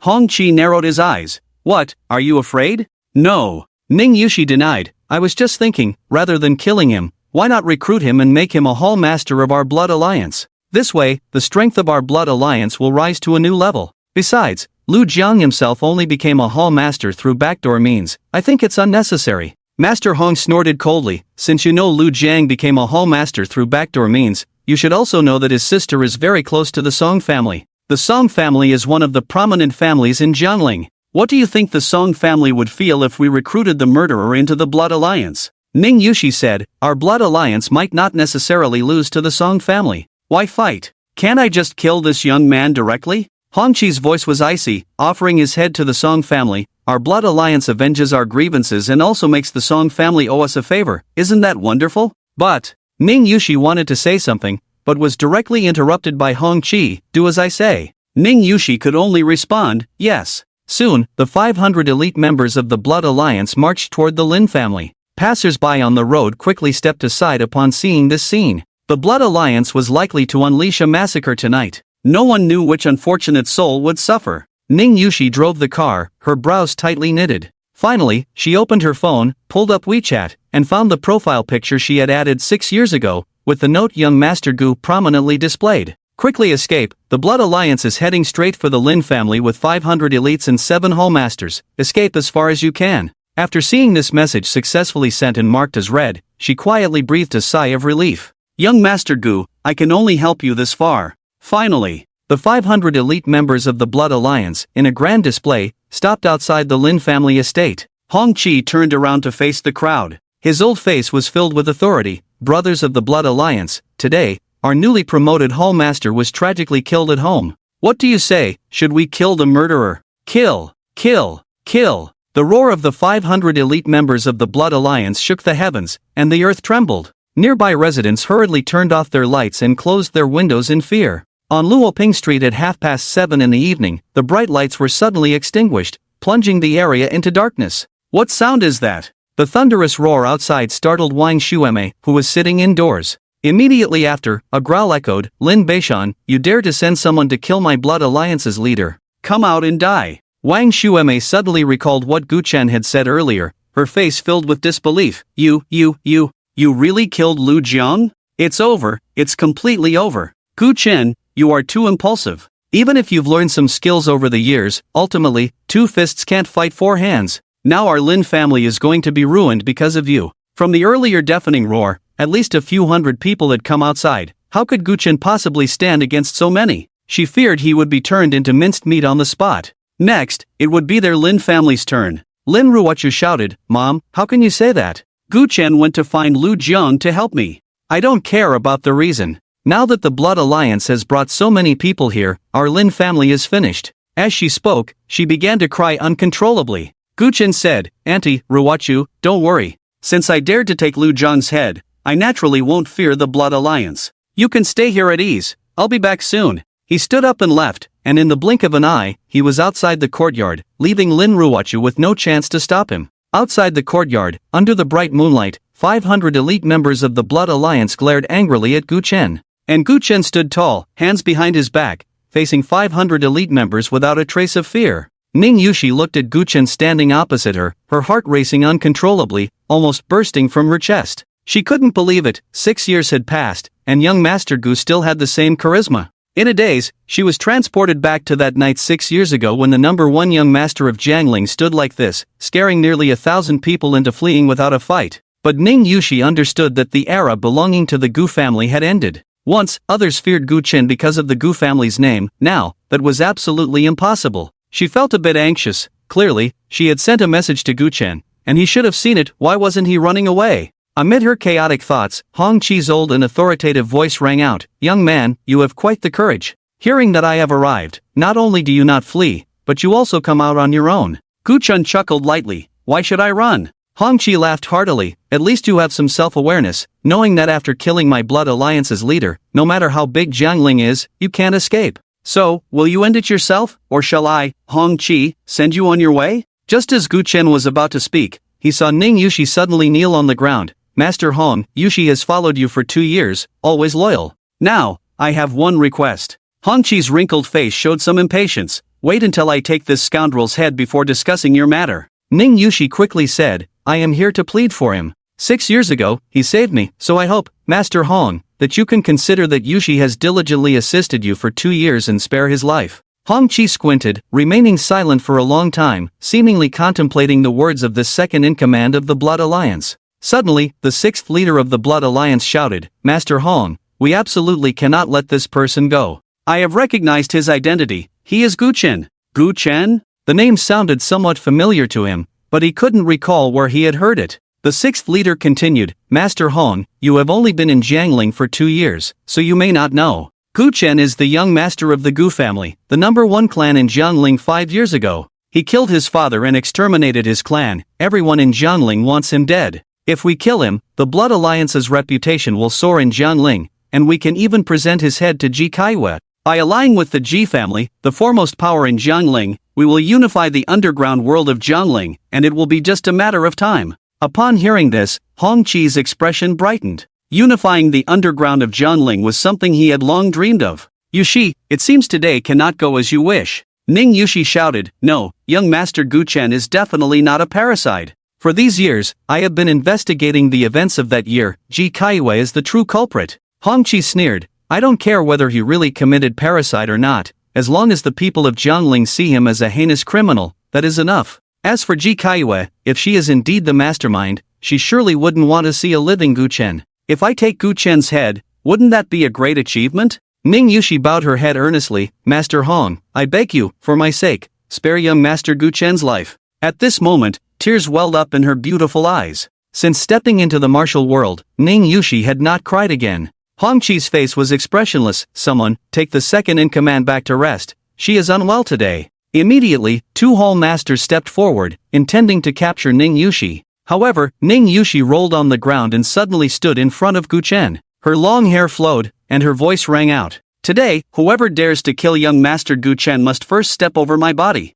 Young Master Gu Chen, 6 years ago, you stood behind me. Today, Yushi will also shed her blood for you. No wonder you repeatedly obstructed me earlier. You must have recognized Gu Chen when watching the surveillance. Hong Chi looked at Ning Yushi. What use is it for you to stand in front of Gu Chen now? It's just a mantis trying to stop a chariot. Are you really not afraid of death? Ning Yushi knew very well that she was no match for these people before her. Not to mention the 500 elite fighters, the 7 Hall Masters of the Blood Alliance were all first star masters, and Master Hong had been a second star master for many years, and she was merely at the peak of a first star master. But, for young Master Gu Chen, Yushi has no regrets even if I die. Her tone was resolute, her expression determined. Good, then I, Hong Chi, will fulfill your wish today. As soon as he finished speaking, Hong Chi had already thrown a punch. With the force of 1,000 pounds, Ning Yushi was about to strike, but Gu Chen's figure swayed and appeared in front of her. I will handle this. With those 4 words, Gu Chen's fist had already struck out fiercely. The 2 fists collided. Hong Chi's old face instantly wrinkled like a crumpled newspaper, his body flying back into the crowd, his arm exploding into a mist of blood. Everyone held their breath. The leader of the Blood Alliance could not withstand a single punch from Gu Chen. Hong Chi shouted, I underestimated him just now. Everyone, attack. Soon, 3 of the 7 Hall Masters reacted. The 3 of them unleashed 6 punches aimed at Gu Chen's vital points. Gu Chen casually waved his hand, and 3 silver needles shot out. Instantly, 3 of the 7 Hall Masters of the Blood Alliance fell dead. For a moment, there was complete silence. He is a 3-star master. Everyone, attack together. Hong Chi, unable to contain his shock, roared out orders. 500 elite fighters charged towards Gu Chen. They were all mid to peak transformation experts. At this moment, the 500 of them united in momentum, as if they were about to tear the heavens apart. What kind of strong person could withstand such might? Gu Chen's eyes flickered with a raging flame.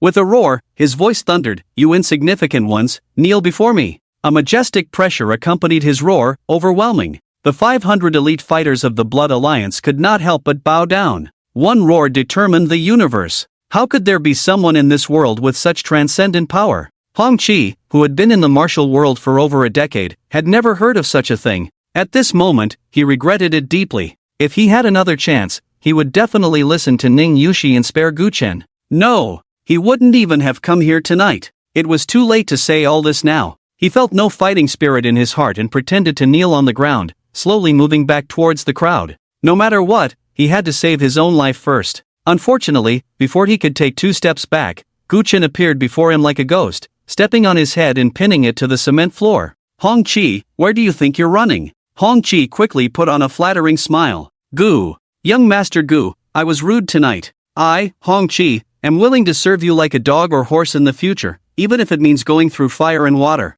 Gu Chen revealed a sinister smile. I have a task for you to do right now. What task? Hong Chi felt a slight relief in his heart. Go to the underworld and see what the King of Hell looks like. Gu Chen suddenly exerted force with his foot. Hong Chi didn't even have time to scream before he exploded into a mist of blood. Hong Chi. This was the man who had parachuted into Jiangling 2 years ago, single-handedly establishing the Blood Alliance, and within just 2 years, had made the Blood Alliance one of the 3 major underground forces in Jiangling, a legendary figure. Dead. Looking at Gu Chen in the distance, Ning Yushi's heart raced. She had thought that without the Gu family, young Master Gu would no longer have his former charm. Unexpectedly, young Master Gu's charm was even greater than before. This thunderous killing method, this earth-shattering roar. Who in the world could compare? No wonder young Master Gu saw her message and didn't leave. With such strength, why would he want to go? She really was worrying for nothing. She recalled the moment when Gu Chen had pulled her behind him just now. Just like 6 years ago. Young Master Gu. Ning Yushi couldn't help but murmur. Her delicate body trembled. Wet. Gu Chen turned his head to look at the remaining 4 Hall Masters. The 4 Hall Masters were so frightened that they immediately bowed down. We are willing to serve you as our master, and will obey your orders without hesitation. They knew very well that they could never be Gu Chen's opponents, nor could they escape under his watchful eyes. They could only show their loyalty. As for whether they could keep their lives, it all depended on Gu Chen's mood. Fortunately, Gu Chen only came over to crush the 6th Hall Master, who had been the most arrogant, into a mist of blood, and then stopped. From now on, Ning Yushi is the master of the Blood Alliance. Do you understand? The reason he didn't kill these 500 elite members was to leave them for Ning Yushi. However, Ning Yushi kept her head down, not knowing what she was thinking. He couldn't be bothered to think too much about it and turned to enter the courtyard. Auntie Roshu, the matter has been resolved, you can come out now. As he spoke, he pushed open the door to the hall.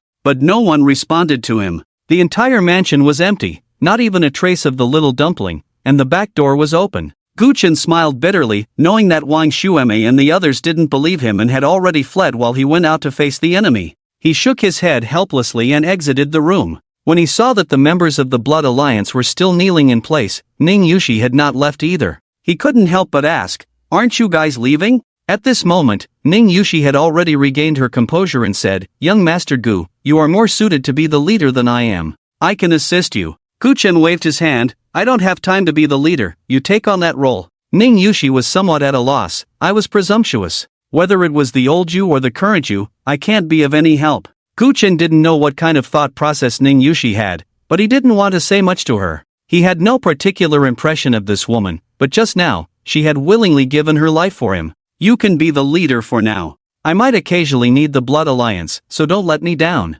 Upon hearing this, Ning Yushi's face lit up with joy. "I understand, young Master Gu. You can rest assured, I will manage the Blood Alliance well and make it the sharpest knife in your hand. By the way," Gu Chen suddenly said, "find me a place to live. I just returned to Jiangling and have nowhere to stay." Ning Yushi's eyes darted around. "There's a ready-made set, I'll take you there." Soon, Ning Yushi led Gu Chen to the Yujinghouding. 2 years ago, the Shao family developed a villa complex here, which is the new wealthy area of Jiangling. Hong Qi also bought a house here, but he hasn't lived in it much. While introducing Gu Chen, Ning Yushi brought him to a villa covering 500 square meters and unlocked the door with a key. "Young Master Gu, you're covered in bloodstains. Please sit for a moment while I take your clothes to wash." After helping Gu Chen wash his shirt, she brought over a basin of foot-washing water. "What are you doing?" Gu Chen asked, puzzled. Ning Yushi replied, "I'm washing your feet, young master." "No need, I." Before he could finish, Ning Yushi had already removed his shoes and socks,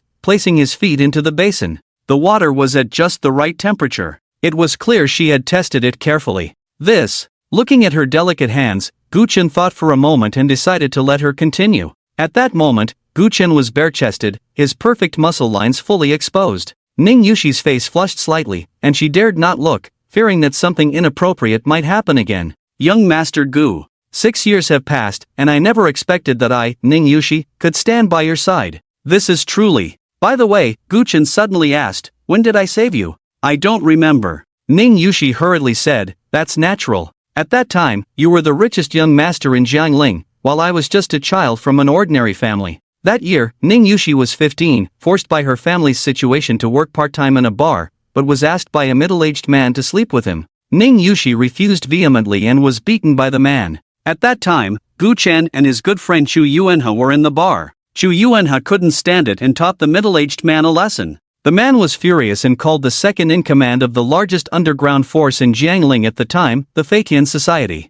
The second-in-command of the Feitian Society, along with 1,000 men, stormed into the bar, intending to tear Chu Yuanhe apart. But when they saw Gu Chen standing tall, they immediately bowed down without a word. That scene was something Ning Yushi would never forget. As she recounted the past to Gu Chen, the images from 6 years ago intertwined with the present night. Gu Chen's tall figure filled her mind. A pair of delicate hands submerged in water suddenly trembled gently, creating ripples. Her delicate body quivered. She still couldn't hold back. Gu Chen noticed her breathing was a bit erratic, her face unusually flushed, and her hands tightly gripping his instep. He couldn't help but ask, "What's wrong?" Ning Yushi's face turned as red as a peach, and "No, it's nothing, young Master Gu. Is my technique okay?" Her technique could only be described as very average, even somewhat clumsy. It was evident she had never washed anyone else's feet before. "It's quite good," Gu Chen said, lowering his eyelids and looking at Ning Yushi's flowing black hair. "So, you've remembered that little incident until today?"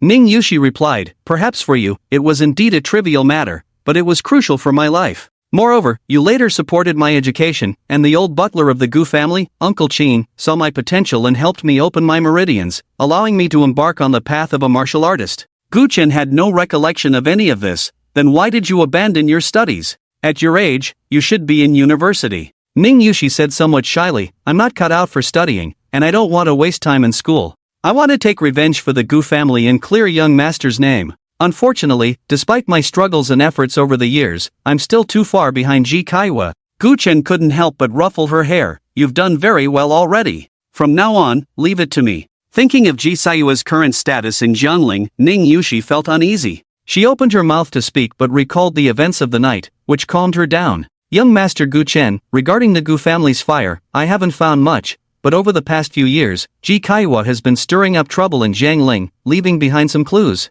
I have some evidence that I can hand over to you. Gu Chen smiled faintly, there's no need for that. If you have time, help me find out who took Lin Ruochu's kidneys. From the conversation between Wang Xueme and Lin Ruome, it seemed this matter was not caused by Ji Kaiwa. Lin Ruochu? I know, it was Tang Ziyi. Gu Chen raised an eyebrow. Tang Ziyi? The 8th young master of the Tang family in Jiangling? That's right. Ning Yushi nodded, because Tang Ziyi used to be your follower, but after the Gu family incident, he often slandered you, so I've been paying special attention to him. 2 months ago, he accidentally mentioned the matter of digging out Lin Ruochu's kidneys during a drinking party, and I was there at the time. He disrespected the young master and repaid kindness with malice, but with my strength, I couldn't confront him openly. That drinking party gave me an opportunity, and I immediately exposed this matter when I got back, even spending money to get it trending. During that time, the topic of Tang Ziyi digging out the kidneys of virtuous women caused quite a stir in Jiangling.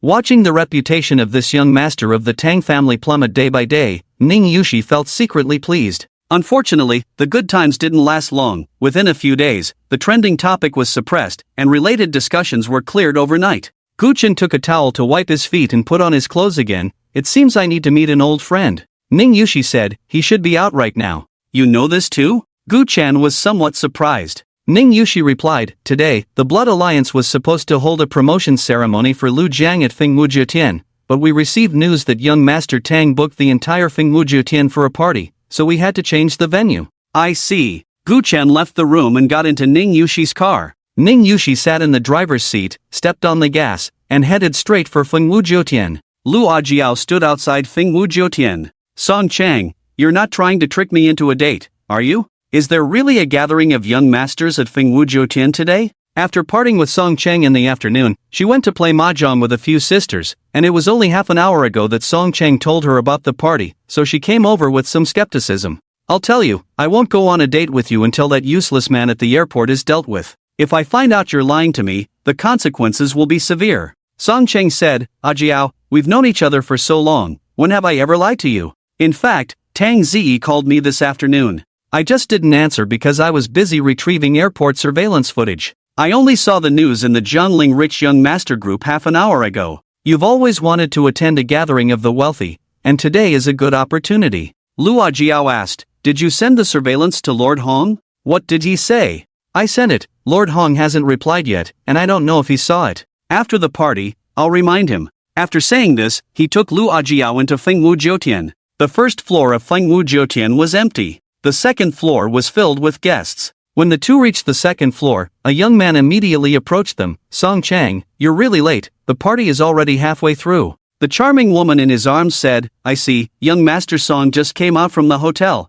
Didn't you notice Lu Ajiao beside him? Lu Ajiao hurriedly explained, Song Chang and I are just ordinary friends, don't jump to conclusions. She didn't know who these young people were, so her voice was relatively low. TSK. The young man smacked his lips. Song Chang, what the hell are you doing? It's been so long, and you still haven't dealt with this woman. Song Chang's pursuit of Lu Ajiao had long been the talk of the upper circles in Jiangling. Many young heirs secretly mocked Song Chang. Song Chang's expression darkened. What do you know? Do you think I'm like you, only using my lower half to think when I see a woman? I'm after a lifelong partner. If it were someone else, Song Chang might not have dared to be so assertive, but the other party was merely the Lu family, the lowest ranked among Jiangling's wealthy families, even inferior to the Song family, and they still dared to nag him. In the hall, tables were arranged according to the power of the families. The Song and Lu families naturally sat at the back, while the closer one got to the center of the hall, the more distinguished the guests became. At that moment, sitting in the very center of the hall was none other than Tang Ji. He clapped his hands, and the crowd immediately fell silent. Ladies and gentlemen, since everyone is here, let me introduce my new friend, General Yuao Shuang. Instantly, thunderous applause erupted in the hall. Many young heirs had not expected that Tang Ji had actually made the acquaintance of a general. In a corner, a striking woman stood up, nodding in greeting, her brows sharp and fierce. She looked like someone who had fought in battles. Once she took her seat, Tang Ji continued, "The reason I invited you all today, aside from the usual socializing, is actually for another matter. As you all know, the Shao family's resort project is about to commence, and I also know that many of you here have secured contracts with the Shao family. Our Tang family happens to have a business in building materials, so when the project officially starts, I hope you all will prioritize purchasing materials from us. Of course.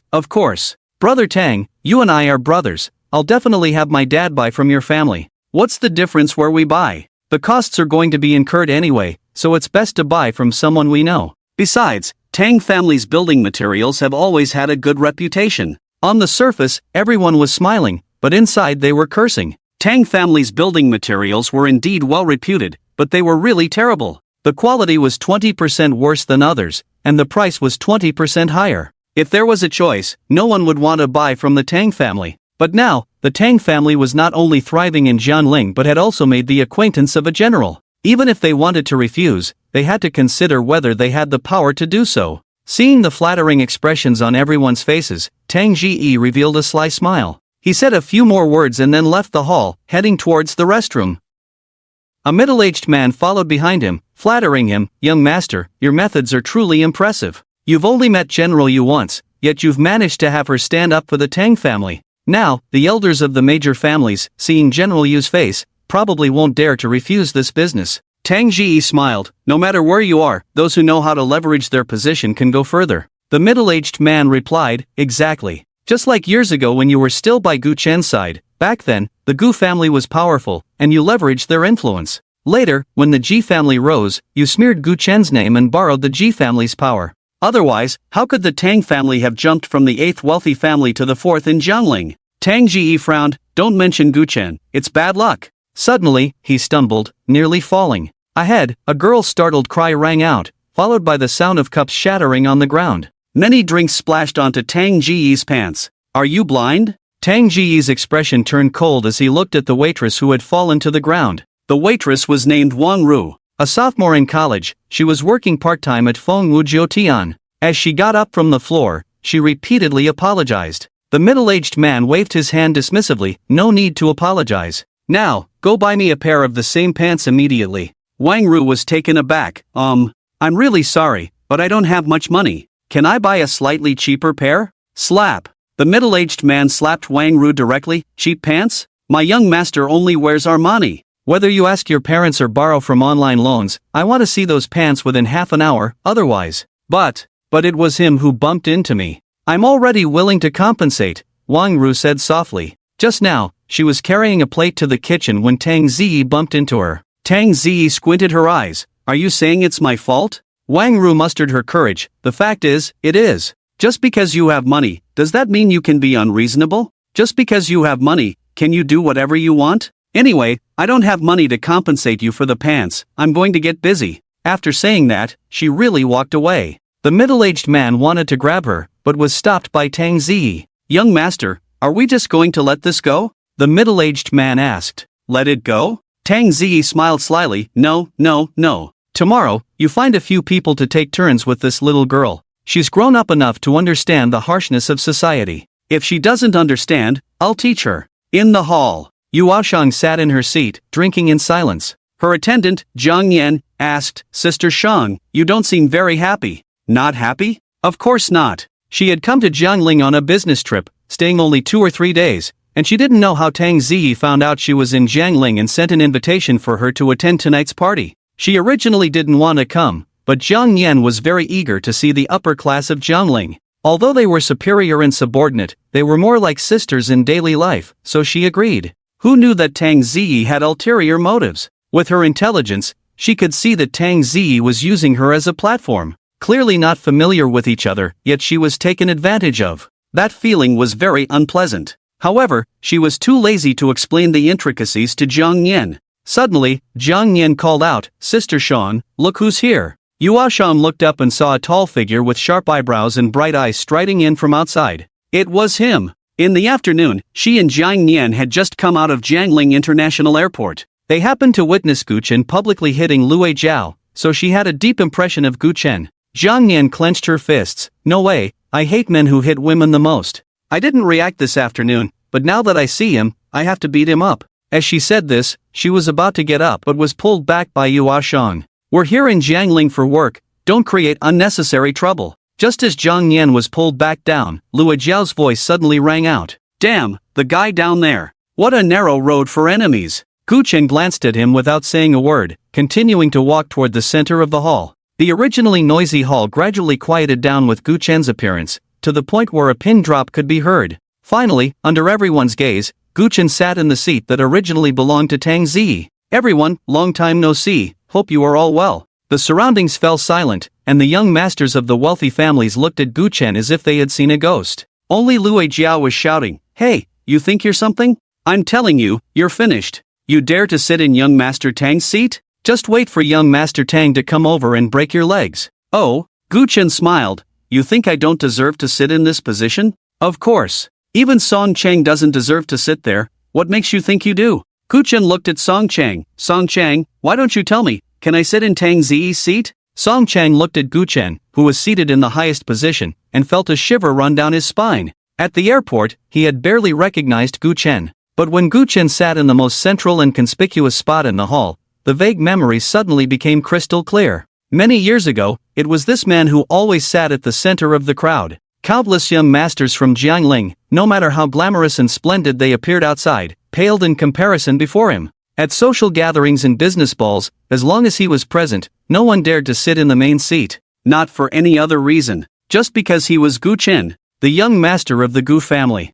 Back then, Gu Chen was the prince charming in the hearts of countless Jiangling girls. 7 springs ago, Gu Chen went to Bihue Mountain Villa for a horseback hunting trip, returning to Jiangling only after more than 10 days. Who knows how many Jiangling girls went to the city gate to welcome him, just to catch a glimpse of him. Riding back to Jiangling, the whole building was filled with red sleeves waving. The grandeur of that time was evident. Thud. Song Chang, drenched in sweat, felt his legs go weak and knelt down directly. "Young Master Gu," Gu Chen looked around at the other young masters. "What do you think? Can I sit in Tang Zi's seat?" The usually domineering young masters felt a shiver run through them, not daring to breathe a word. They didn't even dare to meet Gu Chen's gaze. Lue Jiao trembled, her face filled with disbelief. Although Song Chang was as humble as a dog in front of her, in front of others, he was always that high and mighty young master. Just sitting there was enough to scare Song Chang into kneeling. And among the young masters in the room, many had even more prestigious backgrounds than Song Chang, yet before Gu Chen, they didn't dare to make a sound.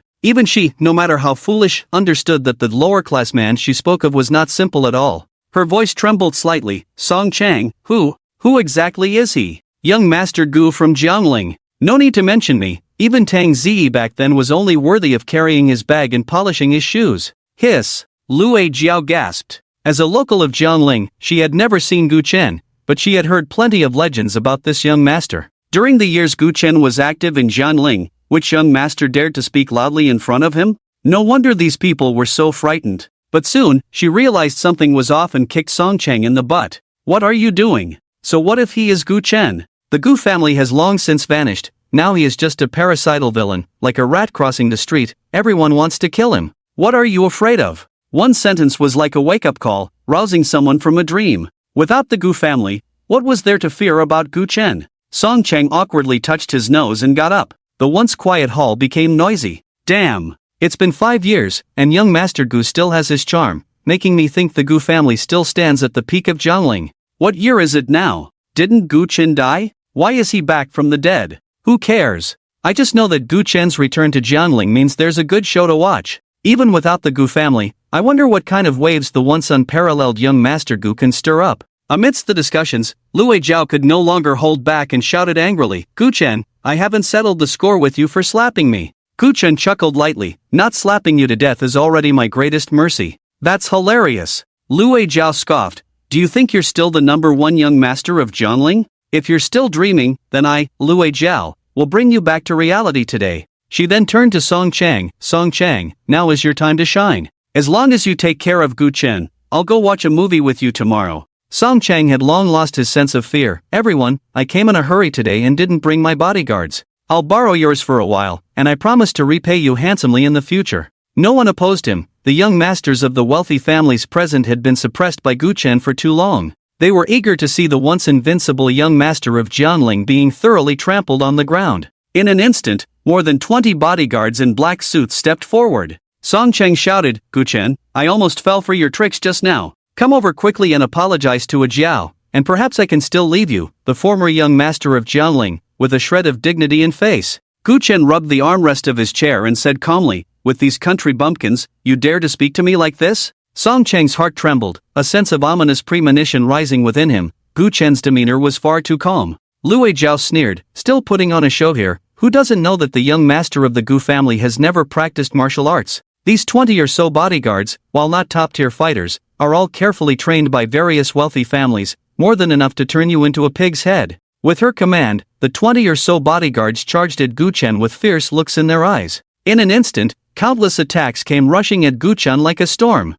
But the next moment, the 20 or so men flew backward like petals scattered by the wind. Bang! Bang! Bang! The sound of bodies hitting the ground was incessant, those bodyguards with their eyes tightly shut, unaware of their fate. Lue Jiao was taken aback. She hadn't even seen how Gu Chen made his move. At that moment, footsteps were heard from outside. It was Ning Yushi, who had parked her car. As the second in command of the Blood Alliance, Ning Yushi was somewhat famous in Jiangling, and many people recognized her. Seeing her come in, Lue Jiao's eyes lit up. Sister Ning, you're just in time. I assume Lord Hong has already received the news and sent you over. What news? Ning Yushi looked confused. Lue Jiao pointed at Gu Chen. This man here slapped me several times for no reason at the airport. I've already informed Lord Hong to handle this matter. Sister Ning, quickly take care of this brat, and I'll have Song Chung pay you double. I see. Ning Yushi's expression turned enlightened. Smack! Without hesitation, she slapped Lue Jiao away.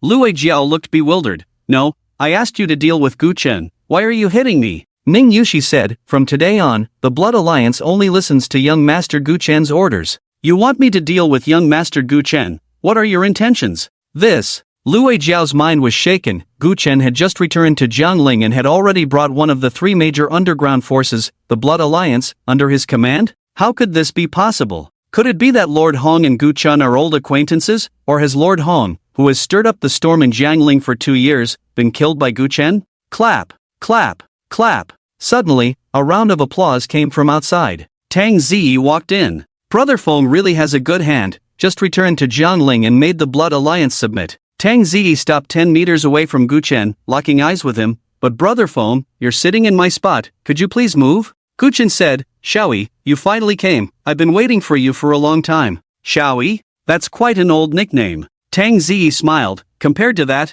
I think it's more appropriate for you to call me Yi Gu now. In that case, considering our past friendship, I can let you, Gu Chen, be my dog. Ha ha ha ha ha ha. Gu Chen laughed heartily, as if he were about to cry from laughter. Shaoyi, oh Shaoyi, you really have turned the tables. 5 years ago, you were not like this in front of me. Tang Ziyi looked at Gu Chen. 30 years in the east of the river, 30 years in the west. I, Tang Ziyi, have been your dog for a few years, and now it's your turn. Gu Chen lit a cigarette and said leisurely, Shaoyi, I've always regarded you as a brother. How many times has the Tang family encountered trouble? It was I who asked my father to lend a helping hand. Stop playing the emotional card with me. I can't stand your face. So what if you helped the Tang family? Do you think it was out of your kindness? No, everything is part of my plan. I can also tell you that several times when the Tang family was in trouble, it was all fake, just to scrape some oil off you. The world thinks the young master of Jiangling is extraordinary, but to me, you're as dumb as a pig, easily manipulated by my little tricks. Tang Ji put his hands in his pockets. So, Gu Chen, you didn't just lose to me now, you lost to me long ago when you were still the young master of Jiangling. Gu Chen shrugged. I did lose. I shouldn't have regarded you as a person. Ha! Tang Ji sneered. Uncle Pan, cut off his tongue for me. A dog doesn't need to talk, just needs to bark. In the corner, Zhang Nian's big eyes were spinning. Sister Shuang, who do you think will win, this Uncle Pan or that Gu Chen? Yuao Shuang just watched the scene without speaking. Zhang Nian continued, this Gu Chen beats women in the street, a scum, and that Tang Ji doesn't seem like a good bird either. I don't know which side to support now. After a pause, she added, but that Uncle Pan exudes a strong pressure, Gu Chen's fate will probably be very tragic. Yua Shuang replied, I actually have a better feeling about Gu Chen. Why? Just a feeling. Zhang Yan laughed, then your feeling this time is wrong. Although Gu Chen can easily take down more than 20 bodyguards, he's too young. How high can his martial arts attainments be? Moreover, a true strong person would never stoop to hitting a girl, so he will undoubtedly lose today. How about a bet? Yua Shuang said lightly. Zhang Yan slapped her thigh, sure. Last time I lost the bet, I ended up losing all my holidays this year. If I win this time, Sister Shuang, you not only have to return all my holidays but also let me take a month off, paid. And if you lose? If I lose, I won't have any holidays next year. Just as Zhang Yan finished speaking, Uncle Pan moved. He floated forward with a palm strike that seemed slow but was in front of Gu Chen in the blink of an eye. Zhang Yan shouted, damn, this Uncle Pan is actually a peak 2-star master. Sister Shuang, I'm definitely going to win this. But the next moment, Gu Chen struck back with a thunderous palm. The roar of a dragon and the howl of a tiger. Bang! Uncle Pan's head was smashed to pieces. Zhang Yan's eyes nearly popped out. What the hell? What's going on? He's a peak 2-star master, and he lost in one round? Yua Shuang laughed. Anyan, it seems your holidays for next year are gone. Zhang Yan's face instantly turned bitter. No, can we void the bet? Then her expression became serious. Sister Shuang, someone has died. Should we do something about it? Yua Shuang pondered for a moment and shook her head. The matters of Jiangling will be resolved by the people of Jiangling. We have no right to interfere. At this moment, Gu Chen had already stood up from his chair and was walking step by step towards Tang Jiyi. Tang Jiyi's face was extremely ugly. Gu Chen, don't come over. The Tang family has already become the 4th largest family in Jiangling. If you dare to lay a hand on me, the Tang family will make sure you have no place to die. Gu Chen kicked him to the ground. So it took you this long to become 4th? You're so arrogant. I almost thought you had transformed and replaced me as the #1 young master of Jiangling. After saying that, he squatted down and patted Tang Jiyi's face, scraping oil off me. Tang Ziyi, do you really think I don't know the little schemes in your heart? It's just that, considering our brotherhood, I turned a blind eye. Yet, I treat you as a brother, and you insist on comparing yourself to a dog. How can you be so despicable? Slap! Gu Chen struck out, and Tang Ziyi's 2 rows of teeth instantly shattered. Before Tang Ziyi could scream in agony, Gu Chen's fingers had already clawed towards his waist. In the next moment, a bloody kidney appeared before Gu Chen. Gu Chen's expression darkened.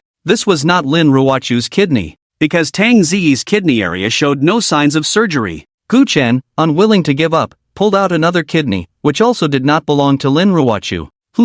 Why was that? As he pondered, a heart-wrenching scream erupted from Tang Ziyi's mouth. Ah, Brother Feng, don't kill me. We are brothers, the best of brothers. Have you forgotten the days we drank and laughed together, the nights we talked by candlelight? Have you forgotten? Gu Chen sneered, isn't it a bit too late to say all this? Let me ask you, didn't you say you dug out Lin Ruochu's kidney? Where is it? Why isn't it with you? Tang Ziyi struggled to say, this. I didn't dig it out. Do you want to die? Gu Chen's expression turned icy as he raised his hand to strike Tang Ziyi's crown. Tang Ziyi was terrified. I'll tell you. I did dig it out, but my father took it away. He gave it to someone else, and I don't know who he gave it to. How about I call him and let him come over? Brother Feng, you can ask him directly. Fine, you call. Tang Ziyi quickly took out his phone and dialed his father's number. Dad, someone is looking for you, cough cough. At the 2nd floor of Thingwu Jiutian. Come quickly, cough cough. 20 minutes later, Tang Ziyi's father, Tang Jinlin, arrived at Thingwu Jiutian. Behind him were 4 elderly men. Before Gu Chen could speak, Tang Ziyi laughed maniacally. Ah, Gu Chen, I told you you're as dumb as a pig, and you really are. When I was on the phone, my voice was so weak, did you think my father wouldn't notice? Even a fool could tell I was in trouble. If I were you, I would have killed me right then. Why let the news spread? It's too late to say anything now, Gu Chen. My Tang family's 4 4-star masters are gathered here, you can't escape. Zhang Yan, sitting in the corner, spoke again. Sister Shuang, let's gamble again. This time I'll bet all my vacation for the next 10 years that Gu Chen will lose. Yua Shuang replied indifferently, I won't bet. With 4 4-star masters, Gu Chen was no match, no matter how he thought about it. Being able to crush a peak 2-star master with one palm at Gu Chen's age was already remarkable. To be honest, she felt a bit of admiration for talent. However, this was Jiangling, and she was unwilling to wade into this murky water. Tang Jinlin's furious roar suddenly echoed, Gu Chen, you beast!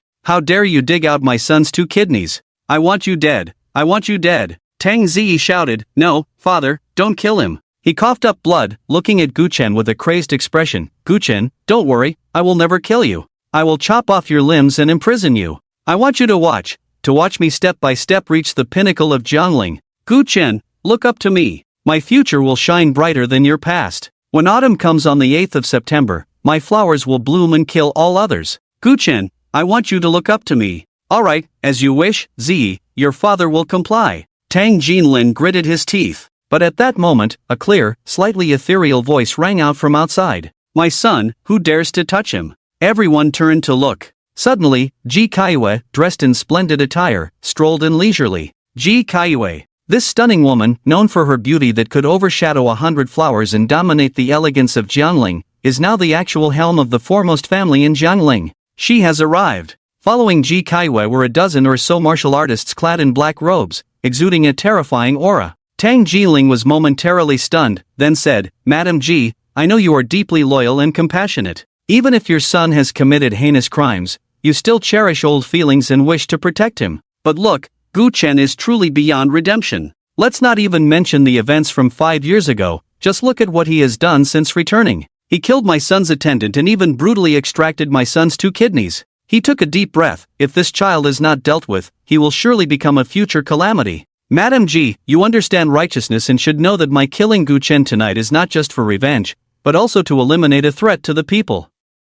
Ji Kaiyue walked up to Tang Jinling, smiling gently. Tang Jinling, the Tang family has spent 5 years rising from the 8th prominent family in Jiangling to the 4th, and may even advance further in the future. You wouldn't want this hard-earned family business to collapse overnight, would you? Her tone was soft, yet everyone present gasped in shock. A blatant threat. Ji Kaiyue was actually willing to go to war with the Tang family for Gu Chen. Why is that? Strictly speaking, they had no blood relation at all. Could it be that during her 5 years in the Gu family, Ji Kaiyue truly regarded Gu Chen as her son? Did the maternal bond formed over 5 years evoke her compassion for this blood-stained stepson? Tang Jinling's expression turned extremely grim. Madam Ji, my son has ended up in this miserable state, and you still want to protect that beast Gu Chen? Slap! Ji Kaiyue raised her delicate hand and slapped Tang Jinling across the face. You call my son a beast? What does that make me, the beast's mother? I'll give you 3 seconds to disappear from my sight, or the Tang family will be erased from Jiangling. Tang Jinling was seething with rage, his eyes bulging, and his fists cracking with tension. He was a 5-star master, while Ji Kaiyue was merely a weak woman who couldn't even harm a chicken. With just one punch, he could send Ji Kaiyue to the underworld without a doubt. However, good.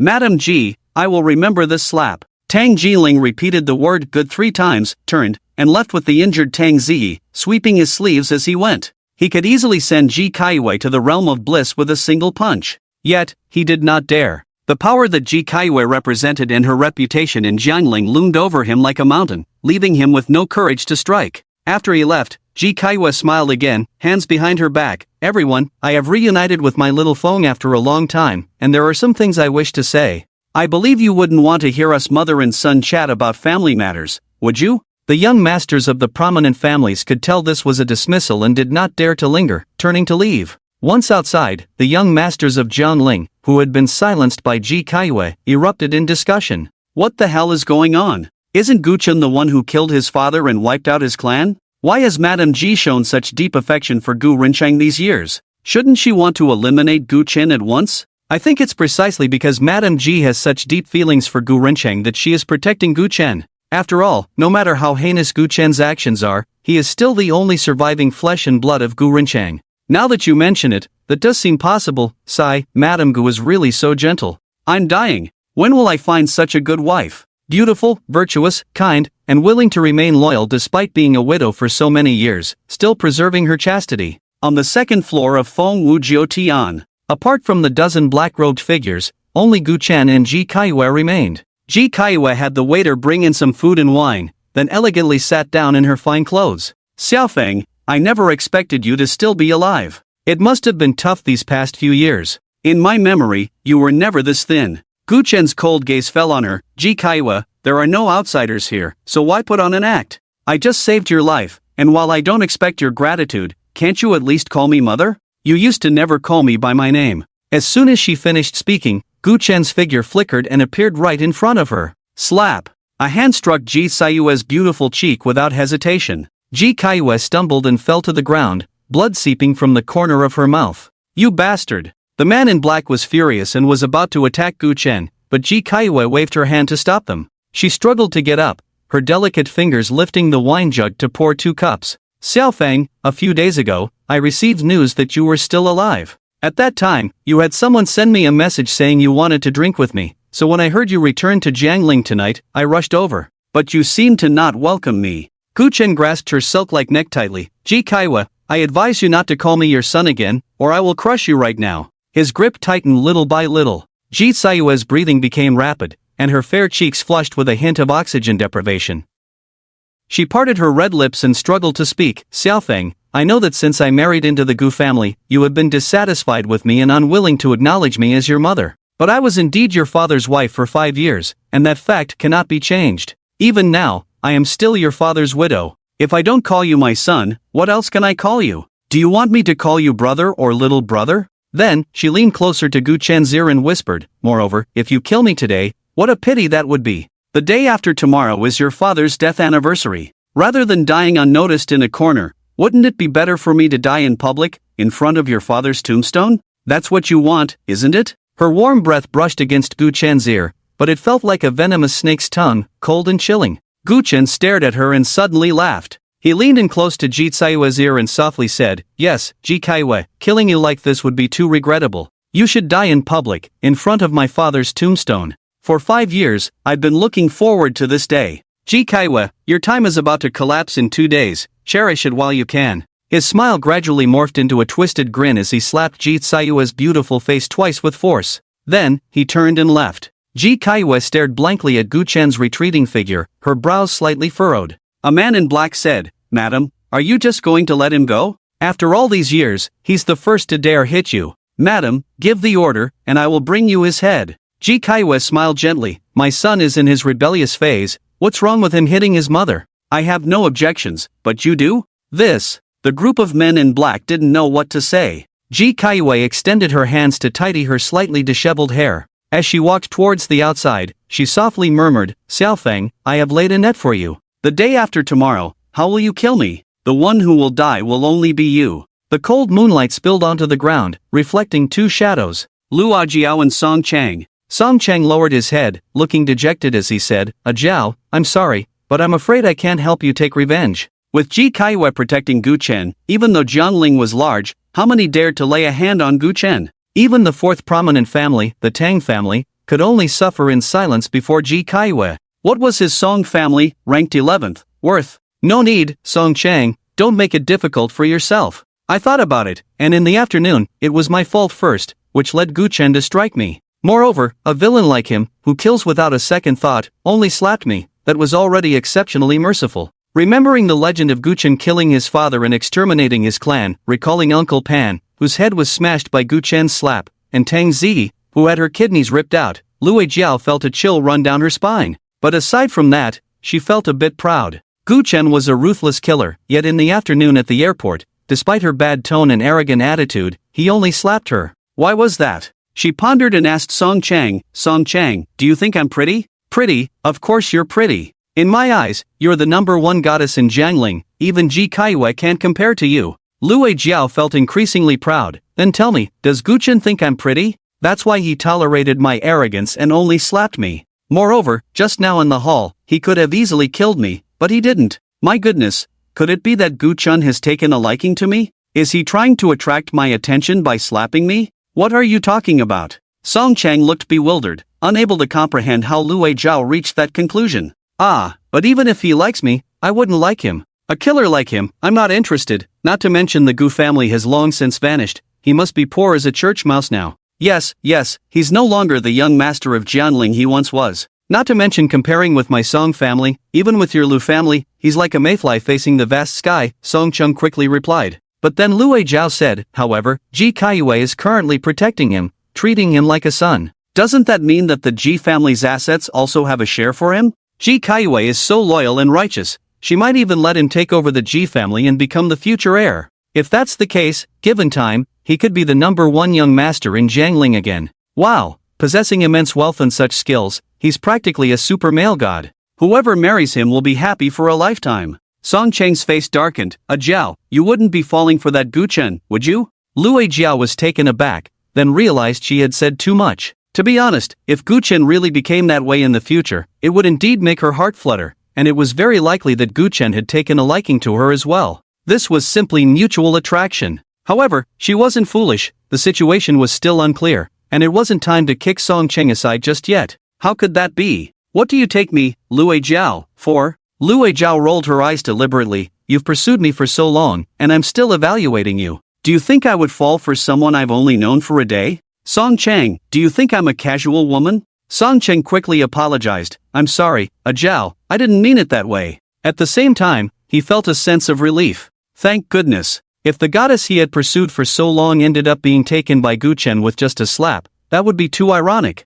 Suddenly, both of them lightened their steps, because they heard a familiar voice. It was Tang Jinlin's voice. Who is the Tang family head talking to? Lue Jiao couldn't help but ask. Just listen and you'll know. Song Chang said something, pulling Lue Jiao against the wall, and they arrived at the street corner, looking down another street. Not far away, Tang Jinlin was sitting in a car, and there was another figure standing in front of him. Zui Yuman, what do you mean? I've already given your wife face by withdrawing from Feng Wujiu Tian, and you still dare to block me with your car? Song Chang and Lue Jiao both knew Zui Yuman's name. He was the steward of the Ji family. Tang Jinlin continued, even a clay figurine has some temper, Zui Yuman. The Ji family is indeed powerful, but my Tang family has some trump cards after all these years of operation. If you truly anger me, I will tear a piece of flesh from the Ji family, even if it means the downfall of the Tang family. Not to mention, others may not know Ji Kaiyue, but I do. When the time comes, I will ruin her reputation and see how she can still perform the role of a virtuous wife and mother in Jianling,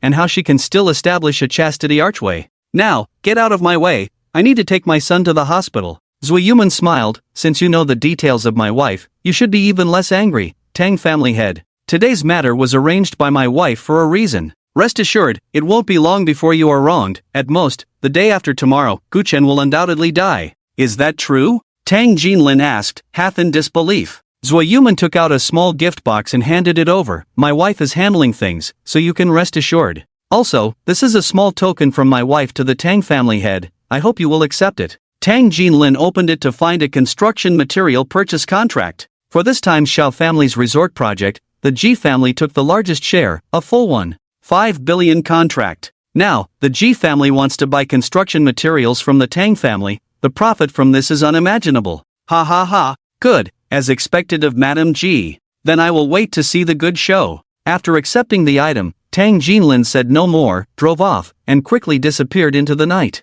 In the distance, Song Chang, who had overheard everything, was overjoyed. Did you hear that, Jiao? Guchen will die in a few days. Everything today was just a performance. He didn't know why Ji Kaiyue came to protect Guchen or why she wanted to kill him in a few days. But it didn't matter, he only needed to know that Guchen would die the day after tomorrow, and that was enough. Just as Lue Jiao was about to speak, a phone call suddenly came in. It was the steward of the Lu family calling, and she quickly answered. Miss, it's not good. I just returned from a business trip and found that the master is dead. Lue Jiao's expression changed drastically, and she hurriedly asked Song Chang to drive back to the Lu family mansion. The scene in the courtyard made her dizzy. Not only had her father died, but her brother Lu Jian was also dead. The old steward had already checked the surveillance and revealed everything he knew. Song Chang's face darkened terrifyingly. That Guchen actually killed your father and brother, he deserves a terrible death. Lue Jiao cried uncontrollably, gasping for breath. Song Chang stroked her head and pulled her into his arms. Jiao, don't cry, I will help you take revenge.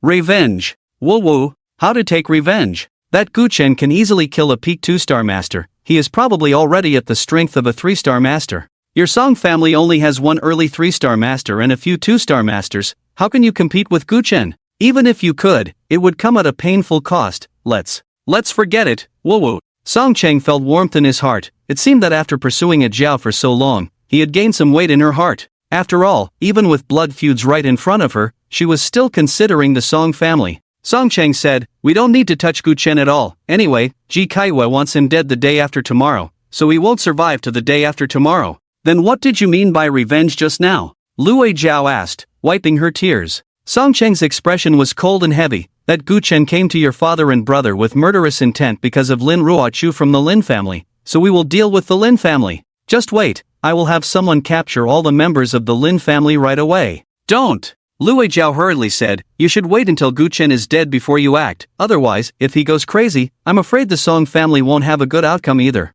Song Qing thought about it and agreed. It was better to wait until Gu Chen was dead before thoroughly punishing the Lin family. However, today Jiao had thought of him time and again, and if he did nothing, he would feel guilty. Not to mention, since Jiao heard the bad news, she had not stopped crying. He had to let her vent her feelings first. With this in mind, he said, then let's first use the excuse of the Lin family's inferior building materials to block them from the market citywide. For the next few days, the Lin family can avoid physical suffering, but they must endure mental torment. Luo Jiao did not oppose anymore and gently pushed Song Cheng away. Song Cheng, you go first. I want to be alone for a while. Seeing Jiao in such deep sorrow, Song Cheng wanted to stay with her, but Luo Jiao insisted, so he had no choice but to leave. On the way back, although his heart was heavy, he occasionally thought of the moment when he held Jiao in his arms. After pursuing Jiao for so long, it seemed like it was the first time they had such intimate contact. This period was Jiao's most vulnerable time. As long as he performed well enough, he would surely win her heart. Oh no, Jiao's father and brother are dead. Why do I feel both sorrowful and happy? Song Cheng quickly slapped himself twice, trying not to think too much, humming a little tune as he disappeared into the night. Meanwhile, Jiao returned to her room, had the butler bring in some alcohol, and then locked the door. She drank can after can of beer, tears still on her face, but at some point, a smile appeared at the corner of her mouth. Dad, brother, Song Cheng thinks I was crying just now because you died and I was heartbroken, but he has no idea that I am happy. Ha ha ha, I am so happy. From now on, you can no longer threaten me. I will never see you alive again. I, Luo Jiao, am free. Ha ha ha ha. Gu Chen came out of Feng Wujiu Tian and returned to Yujing Haoting with Ning Yishi. Before going to bed, he suddenly remembered something. He took out his phone and sent a WeChat message to Lin Ruochu. The matter has been handled. You can go home now. I have found a place to stay, so you don't need to worry about me. Almost simultaneously, in the Lin family mansion, Lin Ruochu's phone by the bedside lit up with a faint glow. She had not taken her phone with her, or rather, she couldn't take it with her since she was knocked out and taken away by Wang Shuimei.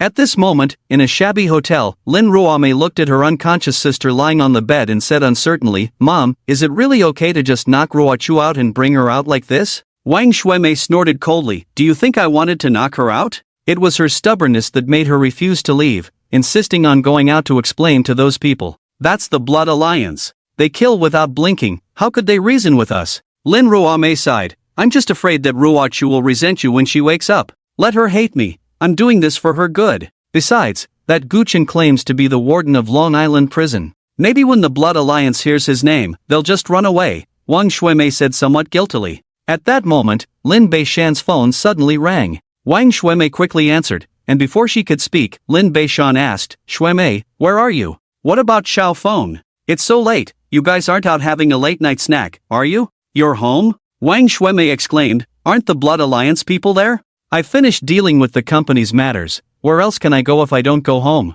What about the Blood Alliance? The Blood Alliance is just fine. Why would they come to our house? Wang Shuimei thought to herself. Could it be that Gu Chen really managed to handle the people from the Blood Alliance? The previous conversation with Lin Ruoma was just nonsense, something she didn't even believe herself, but now, she couldn't help but believe it a little. Could it be that Gu Chen is really the warden of Long Island Prison? It should be. Since ancient times, bandits have never fought against officials. She was just afraid that once Gu Chen revealed the Dragon God Order, the Blood Alliance would retreat on their own. With this thought, she quickly said, wait a moment, I'll go back right now. Saying this, she picked up Lin Ruochu and, together with Lin Ruoma, took a taxi back to the Lin family mansion. Seeing that there were indeed no signs of a break-in at home, she felt relieved. She briefly recounted the events from a few hours ago and her speculations to Lin Beishan. Lin Beishan said, so you mean, Gu Chen is the warden of Long Island Prison, and that's why the Blood Alliance was scared off? Wang Shuimei nodded, it should be like that.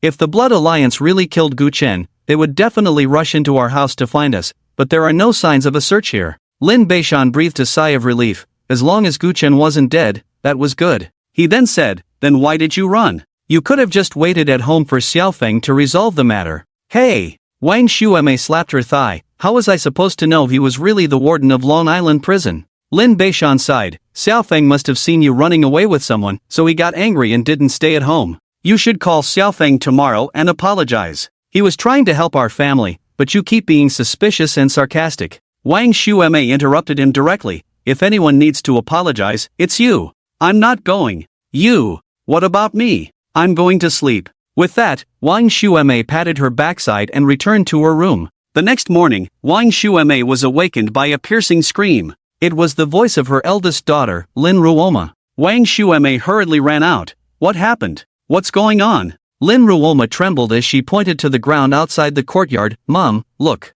Wang Shuemei focused her gaze and immediately felt dizzy. Outside the courtyard, there were large patches of dried blood that were very eye-catching, along with scattered pieces of human skin and bones. After Gu Chen and Ning Yushi left, the Blood Alliance had cleaned up the bodies, but they hadn't done it very thoroughly. Last night, in the pitch darkness, these bloodstains blended into the inky night, and Wang Shuemei and the others hadn't noticed at all. Soon, Lin Beishan also came over. Upon seeing the bloodstains, his face turned very ugly. Shuemei, didn't you say that Xiaofeng scared off the Blood Alliance last night? What's with all this blood? How would I know what happened? I wasn't there, Wang Shuemei shouted, feeling an ominous premonition in her heart. Lin Ruoma trembled as she said, this. It can't be Gu Chen's blood, can it? Did he die? Slap. Lin Beishan slapped Wang Shuemei across the face. Why didn't you stop Xiaofeng last night? He got involved with the Blood Alliance to help our family. Wang Shuemei covered her face, stunned for a moment before roaring, Lin Beishan, you hit me.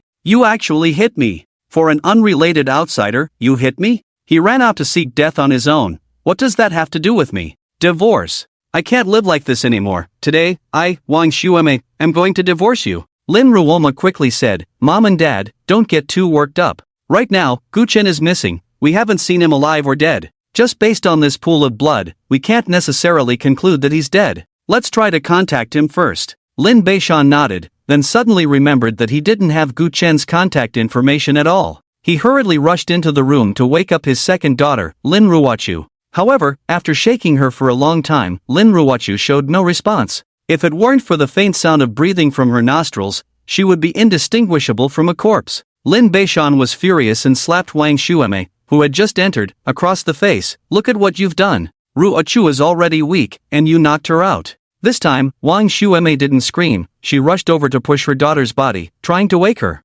Unfortunately, it was in vain. Ruochu will be fine, she will be fine. Wang Shuemei's face was pale as she quickly dialed the number of Dr. Wu. Dr. Wu treated my daughter yesterday, he can do it again today. After anxiously waiting for half an hour, Dr. Wu finally arrived. He didn't waste any time and went straight into the bedroom to treat Lin Ruochu. Half an hour later, he came out. Lin Beishan, Wang Shuemei, and Lin Ruoma all surrounded him. Wang Shuemei anxiously asked, Dr. Wu, how is my daughter? Dr. Wu stroked his beard. It's nothing serious. She's just emotionally unstable and has fainted from excessive shock. I've treated her and will give you a prescription. You need to prepare the medicine according to the prescription for her to drink, but since her body is weak, it may take a day or two for her to wake up. Upon hearing this, everyone breathed a slight sigh of relief. Suddenly, Dr. Wu spoke again. By the way, did someone treat Miss Lin yesterday? No. I don't think so, Wang Shuemei pondered. Impossible. Dr. Wu furrowed his brow thoughtfully. Miss Lin should have woken up once yesterday, and her condition is much better than when I left. Clearly, someone with medical skills far superior to mine has treated her. Wang Shuemei was taken aback. Huh? My daughter did wake up yesterday, but wasn't that because you treated her? Dr. Wu replied, I don't have that ability. Do you think what I said before I left was alarmist? You should know that after my treatment, even if Miss Lin could hold on, she would only have a month to live, but now she has 3 months of lifespan. Boom! Dr. Wu's words were like thunder, ringing in everyone's ears. Lin Beishan was extremely excited. Yes, yes, yes. My daughter's friend, Gu Chen, helped her once yesterday, and not long after he treated her, Ruochu woke up. Dr. Wu was surprised. Your daughter has such a friend? How come I've never heard of him before? He just returned to Jiangling yesterday. He and my daughter are childhood friends, Lin Beishan said. So this Dr. Gu is only in his 20s? Dr. Wu immediately felt a sense of respect. In his 20s, and already at the pinnacle of medical skills, far surpassing me, truly a formidable young talent. He changed the subject. Miss Lin is currently not in serious danger, but as I just said, she only has 3 months left to live. If you want to extend her life, you can only try to find that Dr. Gu. After leaving a prescription, Dr. Wu did not linger and turned to leave. Lin Beishan's face turned extremely ugly. Gu Chen can save Ruochu, but Gu Chen, he is probably... He couldn't continue, his eyes turning red. At this moment, Wang Shuemei also reacted, collapsing onto the ground and crying loudly. Oh, why is my life so bitter? It was so hard to find a divine doctor who could treat my daughter's illness, but he just died. My poor daughter. Lin Beishan kicked her in the rear. Isn't it all because of you? If you had stopped Gu Chen yesterday and let him run away with you, he would still be alive now. At that moment, Lin Beishan's phone rang. Hello, Mr. He, can we talk about it tomorrow?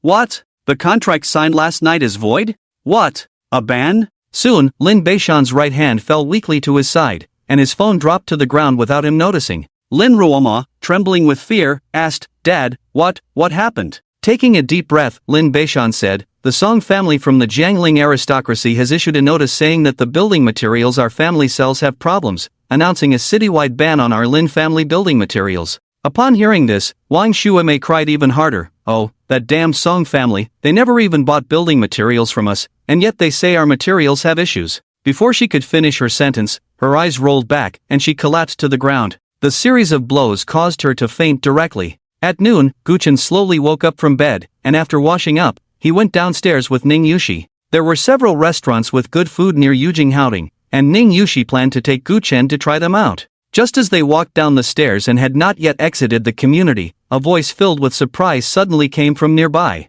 Is that Gu Chen? Immediately after, a lively figure quickly walked over. Xiao. Gu Chen recognized the person but couldn't recall her name for a moment. The lively figure approached Gu Chen, Xiao Qianxue. It was none other than Xiao Qianxue, whom Gu Chen had met abroad before. Xiao Qianxue rarely exercised, and after running for a short while, she was slightly out of breath, panting heavily. Gu Chen looked her up and down. Today, Xiao Qianxue wore a light yellow short dress, her long legs straight and smooth, and on her feet were a pair of white sneakers, exuding a pure yet charming vibe. He remembered that the last time he saw Xiao Qianxue, she was dressed very simply, with a quiet demeanor that seemed a bit rigid. Despite being in her 20s, she had the air of an old scholar. Now, she radiated much more youthful energy, like a senior from a neighboring school, giving a refreshing impression. Seeing Gu Chen staring at her, Xiao Qianxue felt a bit shy and said, Why are you staring at me? Is there something dirty on me? No, I just think you look different from before, Gu Chen replied. Oh, is it not good looking? It's because of my teacher. He heard I came to Jiangling and flew over from Longdu to see me. He always said I dressed too conservatively and simply, lacking any vitality, so I dress like this today. Xiao Qianxue explained nervously, then added, Should I go back and change? Gu Chen was silent for a moment. The last outfit was indeed too plain. This looks good. Really? Is it? Xiao Qianxue's cheeks flushed slightly. On one hand, she felt she had explained too much and was a bit out of sorts. On the other hand, being praised by Gu Chen unexpectedly made her feel sweet inside, as if she had been smeared with honey. Just as she was about to speak, a phone call suddenly came in. Oh, you've arrived? Okay, teacher. After hanging up, she said, Sorry, my teacher brought a few friends and is already waiting for me in the restaurant's private room. I have to go now. I'll treat you to a meal another day. With that, she hurriedly left. Ning Yushi took Gu Chen into Jin Shifu. This was a new restaurant that had just opened near Yujinghaoding 2 weeks ago. It mainly served Chinese cuisine and was quite good. At this moment, it was mealtime, and there were many diners inside. Ning Yushi went to the front desk and returned with a disappointed expression, saying, Young Master Gu, there are no private rooms left. Should we change to another place? No worries, I'm not that particular. Gu Chen waved his hand casually and sat down in a corner by the window with Ning Yushi. While waiting for the dishes, Ning Yushi couldn't contain her curiosity and asked, Young Master Gu, it seems you have a bit of a story with that Xiao girl? I just saved her life in Myanmar. Myanmar? How did you end up in Myanmar? Gu Chen didn't want to say much, but Ning Yushi kept asking, so he briefly recounted the events that had happened in Myanmar while eating. Ning Yushi felt a surge of emotions. Having made her way to her current position in Jiangling, she had seen her fair share of storms and had personally experienced quite a bit of bloody slaughter. However, compared to what Gu Chen had gone through, it was hardly worth mentioning. While she was here fighting in the streets, Gu Chen was already caught up in the tides of the nation and the world. Just as Ning Yushi was about to speak, a young man approached, holding a wine glass. May I ask, are you the head of the Blood Alliance, Ning? Ning Yushi frowned slightly. Do you know me? The young man, extremely excited, said, It really is you. You may not know me, but I've been in the underground scene of Jiangling for many years, and your name is like thunder to me. A woman like you has become the second in command of the Blood Alliance. Let's get to the point, Ning Yushi interrupted, as the young man was about to flatter her further. The young man replied, No, I just wanted to invite you for a drink. Sorry, I'm busy. Let's talk another time, Ning Yushi politely declined. The young man didn't press further and turned to leave. Guchen smiled. It seems you've indeed made quite a name for yourself. I fear many people on the streets are thinking of you. Ning Yushi's face flushed. I don't care about them. The two chatted about other topics, and before they knew it, an hour had passed. The restaurant had become much less crowded and gradually quieted down, and the two were preparing to settle the bill and leave. Just then, a voice suddenly rang out, Head Luo, right here. Ning Yushi looked up and saw the young man who had just approached her, along with Luo Xian, the second in command of the Flying Sky Society. In addition, there was a dense crowd of people following behind them. The restaurant, which had just been somewhat quiet, was immediately packed. Many members of the Flying Sky Society could only stand outside. Looking around, there were at least 1,000 people. The Flying Sky Society, one of the three giants of Jiangling's underground. Ning Yushi's expression turned somewhat grim. The Flying Sky Society is becoming increasingly unreasonable. I merely refused to drink, and so many people have come to attack me? The young man stepped forward, grinning with pride. Did you really think I wanted to drink with you? I was just afraid of making a mistake and wanted to confirm your identity. The Flying Sky Society has already put a bounty of 10 million on your head. Heh, that 10 million will be mine. Ning Yushi ignored the young man and turned to Luo Xian. Head Luo, you put a bounty on my head. Aren't you afraid of retaliation from the Blood Alliance? Ha! Luo Xian, the second in command of the Flying Sky Society, sneered. Ning Yushi, I have received news of Hong Chi's death. Without Hong Chi, the Blood Alliance is just a bunch of useless rabble. Today, the Flying Sky Society has the Blood Alliance in our grasp. Of course, I'm not one to enjoy bloodshed. If you voluntarily submit, I won't harm you in the slightest. Ning Yushi toyed with the wine glass in her hand. You really think you can take down the Blood Alliance without a fight? Your calculations are quite bold. Luo Xian placed his hands behind his back. In any case, today you have two choices, surrender or die. Ning Yushi's jade-like hand trembled slightly, but upon seeing Guchen sitting quietly beside her, the flicker of panic in her heart dissipated. With young Master Guchen here, what was there to fear? Since you know about Hong Chi's death, you should also know that Hong Chi was killed by young Master Guchen. I can tell you, the true master of the Blood Alliance now is Guchen. Guchen stood up, blocking Ning Yushi. Luo Xian, we meet again. Luo Xian looked at Guchen, then at Ning Yushi behind him. An inexplicable sense of déjà vu washed over him. 6 years ago, he had brought over 1,000 people to trouble Ning Yushi, and Guchen had stood tall just like this. At that time, he had been so scared that he turned and ran. However, ha ha ha ha, Luo Xian laughed heartily. Not bad, not bad. I have indeed heard the news that Guchen killed Hong Chi with a single punch. But do you really think the Flying Sky Society is afraid of Hong Chi? The reason Hong Chi could stir up trouble in Jiangling is simply because he comes from Shanghai, and he has the backing of a powerful force from Shanghai. Now that Hong Chi is dead, the Blood Alliance is like a rootless floating weed, ready to be slaughtered. As for Guchen, he locked eyes with Guchen and calmly said, Guchen, your transformation surprises me, but to be blunt, the you of the past was so weak that I was terrified, yet now you possess the cultivation of a 3-star master, and I can only laugh. As he spoke, his aura changed, a tidal wave of pressure crashing towards them. This second in command of the Flying Sky Society had actually stepped into the realm of a 4-star master. Do you see? I am a 4-star master. Capturing a Guchen is as easy as pie. Not to mention, I have always been cautious. Even if Guchen is a 4-star master and can match me, the thousands of members I brought will drown him like a tide. Ning Yushi frowned slightly. She had no idea that Hong Chi had a background in Shanghai. But now was not the time to think about that. She stepped forward. Luo Xian, you are clever and cautious, but all of that is meaningless in the face of absolute power. Let me tell you, young Master Guchen is not a 3-star master, nor a 4-star master, but a 6-star master. If you have any sense, you should leave quickly, or else, not just you, but the entire Flying Sky Society will have no place to bury their dead. Previously, young Master Guchen had mentioned that he killed the peak 5-star master Oda Masanobu with a single punch abroad, so he must have the strength of a 6-star master. The young man who had come over to flirt just now sneered. Ning Yushi, even when death is imminent, you still want to put on airs, claiming he's a 6-star master? I think Guchen is just a 6-star frog, huh? Slap. Guchen countered with a palm, striking the young man's face. The young man's body crashed into the crowd, spewing blood, already unconscious. All the members of the Flying Sky Society were taken aback, not expecting Guchen to act without hesitation under such heavy encirclement. What was the difference between this and seeking death? Luo Xian's face turned extremely ugly as he shouted, Guchen, do you think you are still the young master of the past? I was considering your hard work and cultivation, and thought of bringing you under my wing, but now it seems. Before he could finish, he was interrupted by Gu Chen. Luo Xian, do you know why you can still live and talk to me now? Luo Xian raised an eyebrow, and Gu Chen continued, that's because I want to merge the Flying Sky Society into the Blood Alliance. Ha! The members of the Flying Sky Society found it unbelievable. Did Gu Chen know what he was saying? Clearly, it was the Flying Sky Society that wanted to swallow the Blood Alliance, yet he wanted the Blood Alliance to swallow the Flying Sky Society? This was simply turning the world upside down. Clap, clap, clap. After a long silence, Luo Xian began to applaud. As expected of the former young master of Jianling, your charisma hasn't diminished. I just hope that later, you can still speak so arrogantly. Give me. Boom. Before he could finish his sentence, Gu Chen had already thrown a punch. The sound of the explosion erupted. Luo Xian hadn't even had time to react when a piercing pain spread from his abdomen throughout his body.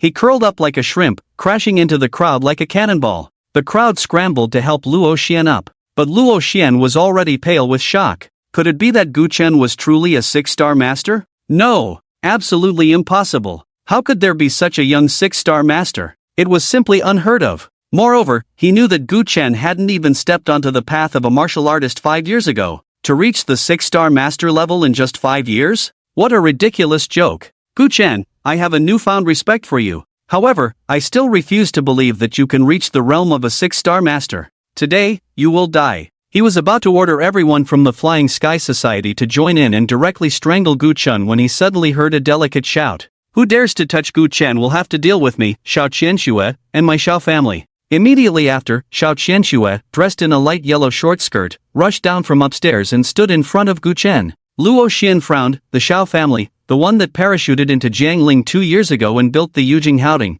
and recently plans to invest 30 billion to build a resort? Xiao Qianxue said, that's right, I am the eldest daughter of the Xiao family, Xiao Qianxue, and Gu Chen is my friend. Ha ha ha. Luo Xian laughed loudly, keep making up stories. The Xiao family is powerful, but the eldest daughter of the Xiao family has been studying abroad in Neon for years and hasn't returned. Even if you want to impersonate someone, you should at least check the information first. Seeing that he didn't believe her, Xiao Qianxue became anxious. I am the eldest daughter of the Xiao family. I just returned to the country the day before yesterday. Still pretending? Luo Xian didn't believe her at all and raised his hand to slap Xiao Qianxue. But at that moment, an old voice rang out. I want to see who dares to touch my student. An elderly man, dressed simply and wearing reading glasses, walked down from upstairs. Xiao Qianxue anxiously said, Teacher, don't come down. The old man shook his head indifferently and walked straight to Xiao Qianxue, locking eyes with Luo Xian. His eyes were bright and piercing. Luo Xian impatiently said, Who the hell are you? An old bone like you should just stay out of this.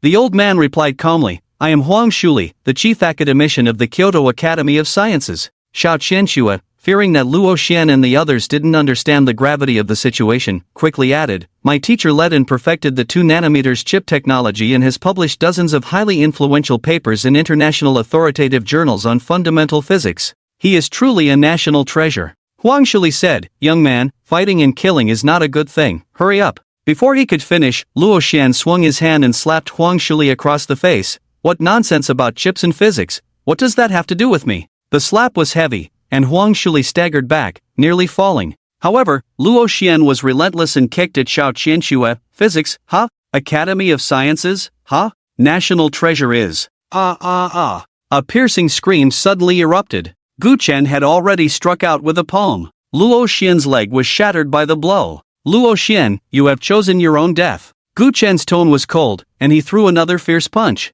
This punch carried the force of 1,000 mountains. The world trembled. Boom! Luo Xian was directly blasted into a mist of blood. After a brief silence, over 1,000 members of the Flying Sky Society erupted in angry shouts. Gu Chen, you deserve to die. A crowd surged forward, rushing towards Gu Chen. Gu Chen coldly said to Ning Yushi, protect Miss Xiao and academician Huang. Then, he charged out. Like a tiger entering a flock of sheep.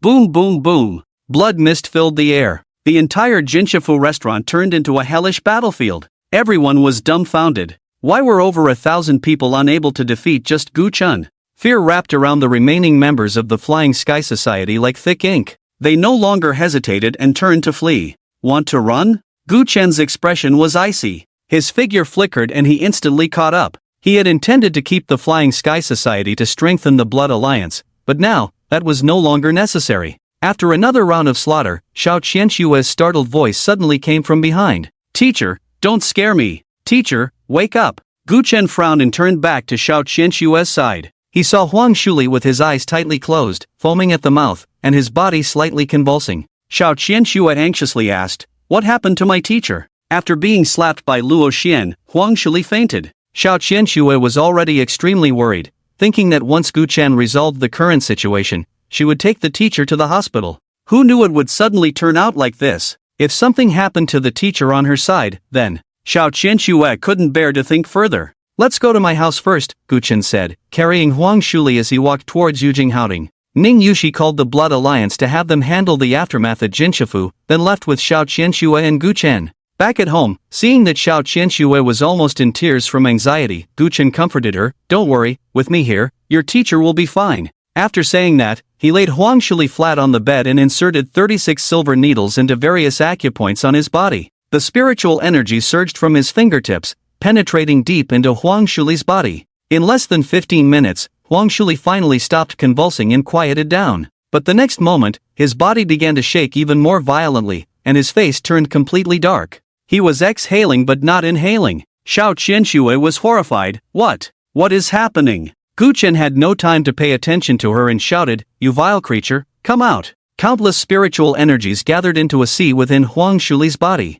The waves crashed against the shore. A second later, a scene that left Gu Qianshua dumbfounded appeared. Suddenly, the teacher's mouth opened wide, and a black 8-legged insect flew out, transforming into a streak of light and rushing away into the distance. Gu Chen casually reached out and firmly caught the ugly insect. Xiao Qianshua looked at the insect, trembling as she asked, What is this? Why did it crawl out of my teacher's mouth?" Gu Chen replied, "This is the brain-dead Gu. In its early stages, it lies dormant in the human body, and when it grows to a certain size, it will burrow into the brain, devouring the brain's nerves. The mild consequence is becoming an idiot, while the severe consequence is direct brain death." Gu worm? Although Xiao Qianshua was engaged in scientific research, she knew a little about Gu worms, but this was the first time she had actually seen one. Moreover, this Gu worm was inside her own teacher. Gu Chen nodded. "The reason your teacher was foaming at the mouth and convulsing was because this Gu worm wanted to crawl into his brain. This brain-dead Gu has been lying dormant in your teacher's body for a year and a half.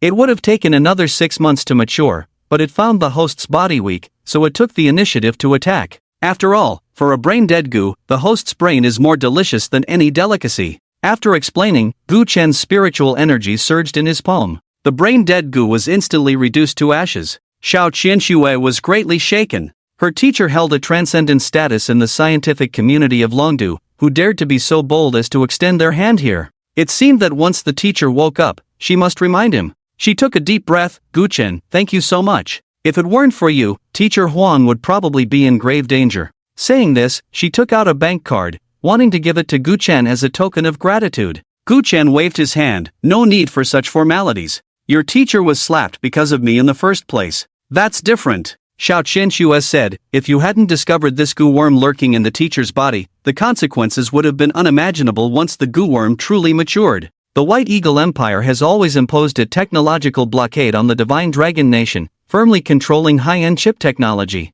My teacher is currently leading the research on 0.5 nanometers chip technology. Once there are results, surpassing the White Eagle Empire in the chip industry will be just around the corner. So, don't think you just saved my teacher. You also saved the chip industry of the Divine Dragon Nation, allowing us to stand toe-to-toe with the White Eagle Empire in this field." Gu Chen's mouth twitched. This was a bit too exaggerated. He had merely saved a person. Seeing that Gu Chen had no intention of reaching out for the card, Xiao Qianshua felt a bit disappointed. "Are you not short on money? But I can't think of anything else good at the moment." Ning Yushi teased at this moment. "If it really doesn't work, how about Xiao Girl offering herself? Young Master Gu doesn't have a girlfriend yet."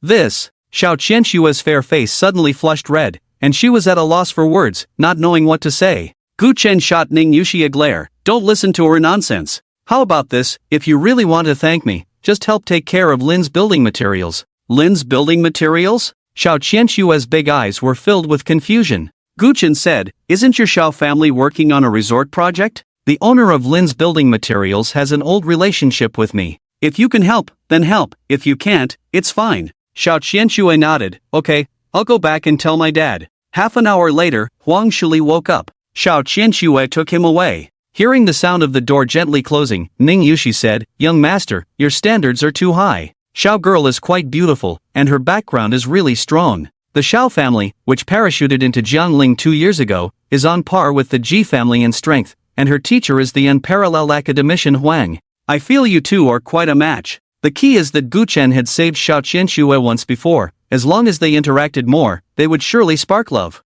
In fact, she secretly liked Gu Chen herself. Ever since the moment he stood in front of her 6 years ago, her heart had already raced. However, she knew in her heart that she was not worthy of Gu Chen. Still, being able to stay by his side and do what she could for him was already very satisfying. Gu Chen casually said, "I have no plans to date." With the blood feud unresolved, how could he have the heart to think of anything else? Ning Yushi said, "But just now, Xiao girl said she wanted to repay you. Actually, you could use the Xiao family and academician Huang's power to deal with Ji Kaiyue. With their help, one day we can make Ji Kaiyue pay." Gu Chen smiled and said nothing more. He just lit a cigarette, stood by the window, and gazed at the sky. Use the power of outsiders? No. To destroy the Ji family and capture Ji Kaiyue, I alone am enough. In the Yujing community, Huang Shuli walked side by side with Xiao Qianxue. "Qianxue, what happened after I fainted?" Xiao Qianxue roughly recounted the events but did not mention Gu Chen killing anyone, only saying that they had driven those people away.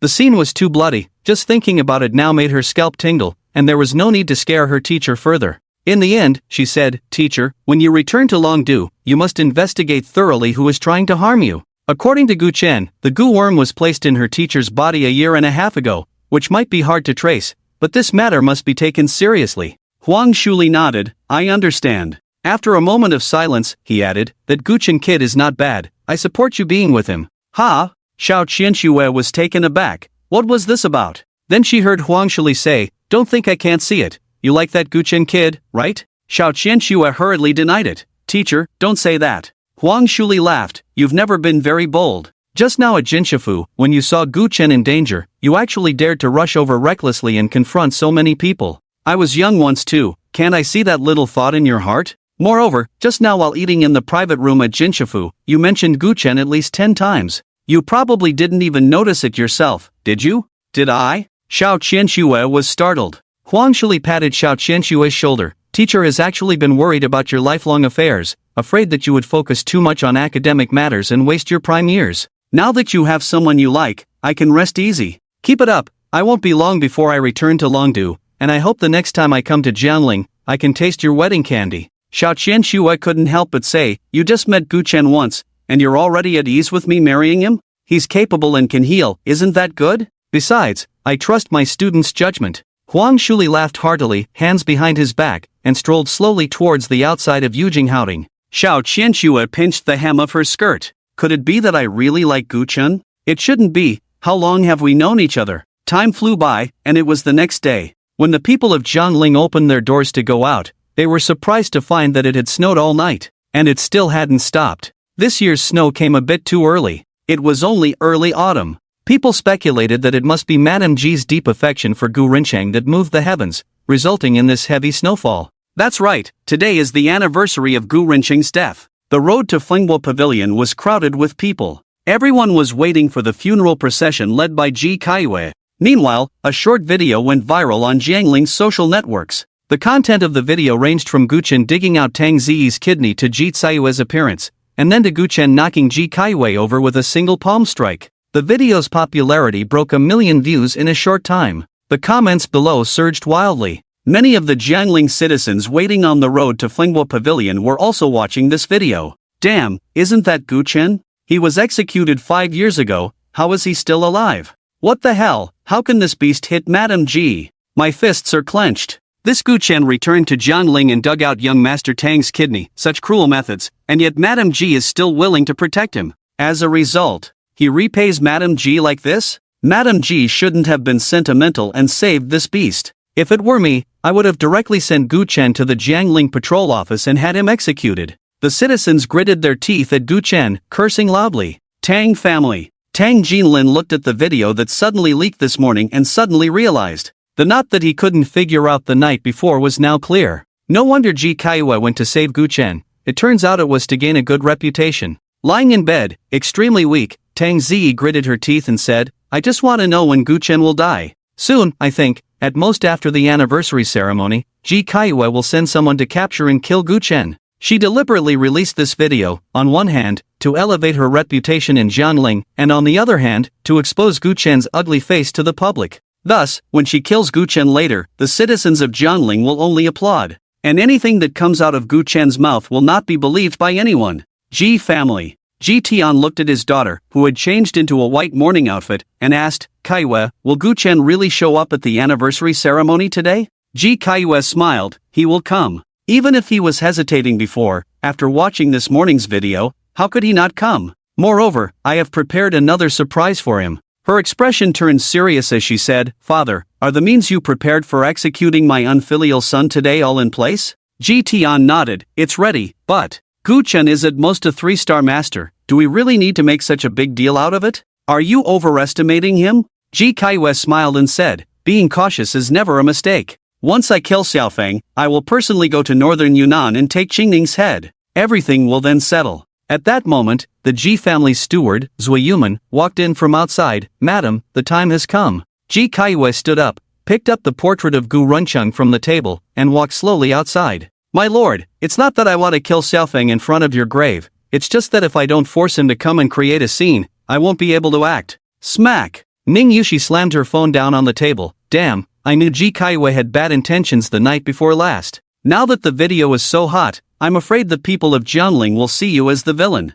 Her cheeks were puffed up, clearly very angry. Gu Chun, however, remained calm. Ning Yushi couldn't help but ask, young master, aren't you angry? The public opinion is too unfavorable for us now. Even if we take revenge on Ji Kaiue later, I'm afraid in the eyes of the people of Jianling, you'll just have another charge of matricide. Gu Chen replied lightly, I never care about the gaze of the world. Ning Yushi thought to herself, as expected of young Master Gu, I couldn't be so calm in his place. At that moment, there was a knock at the door. Ning Yushi got up to open it. It was the second hall master of the Blood Alliance. Second hall master, what brings you here? The second hall master handed over an iron box. A man in a black robe just gave this to me and asked me to deliver it to you. Ning Yushi opened it and immediately changed color. Gu Chen asked, what's wrong? Ning Yushi took out the note inside. It read, Lin Ruochu's 2 kidneys are with Ji Kaiue. Gu Chen smiled, Ji Kaiue, you really went to great lengths to force me over. After that, he asked, where is Ji Tsayue's team now?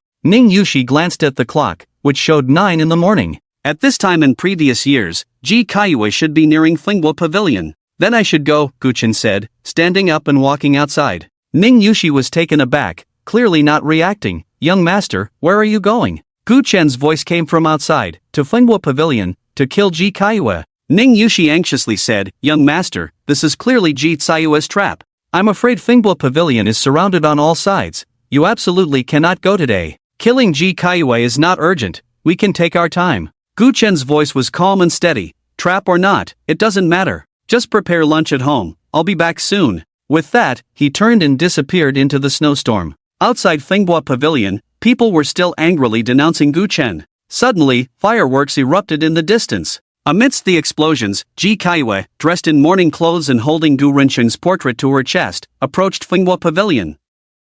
Behind her followed 2 neatly arranged lines of people, each carrying various offerings. This scene commanded respect from everyone present. Madame Ji, as always, even in the heavy snow, held the heavy portrait without letting anyone else touch it. With a touch of red vermilion between her brows, her long hair fluttered in the wind as she walked through the snow, stepping deep and shallow. Looking at this stunning figure, people felt both admiration and heartache. Damn it, Gu Chen really deserved to die. Madame Ji was the most perfect woman in the world, how could he dare to hit her? He was simply worse than a beast. The slap Gu Chen landed on Ji Tsayue's face made them angrier than if it had been on their parents' faces. Someone shouted loudly, Madame Ji, we know you have a kind heart. Even though Gu Chen's hands are stained with blood, you still want to protect him for the sake of being the biological child of Lord Gu. But Gu Chen has long become worse than a pig or a dog. He doesn't deserve your pity. I beg you not to have any compassion for him, someone shouted. Madame Ji, Master Gu was a remarkable man of his generation, yet he died at the hands of his son Gu Chun.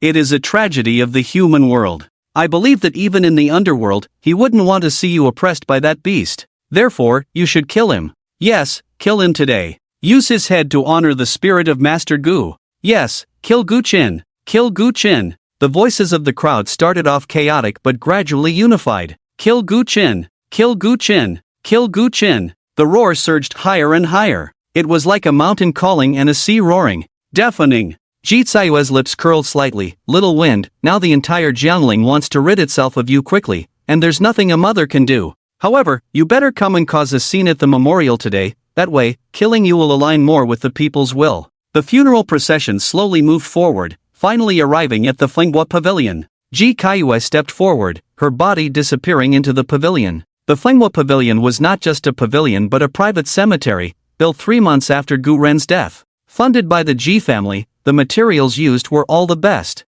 The entire Gu family, hundreds of people, were relocated here. On ordinary days, the entrance to the Fenghua Pavilion was guarded by Ji family's death warriors, and no idle people were allowed inside. Every year on the Memorial Day, the pavilion would open to the public. The wealthy gentry of Jiangling, needless to say, would receive an invitation from Ji Kaiyue to come and pay their respects. As for the common people of Jiangling, due to the limited size of the cemetery, a small portion would be allowed in through a lottery system each year. Those fortunate enough to enter the Fenghua Pavilion to pay their respects would take pride in it, boasting for at least a year and a half after returning home. At this moment, inside the Fenghua Pavilion, beside a peach grove, Tang Jinlin looked at his weak-looking son and said, "Ji, why do you have to come? Wouldn't it be better to stay quietly in the hospital?" Tang Ji replied, "Since I can't imprison Gu Qin, I want to see him die with my own eyes." This morning, Zui Yuman had already come by to inform them that Gu Qin would die inside the Fenghua Pavilion today. Tang Jinlin nodded and said, "I still underestimated Madame Ji.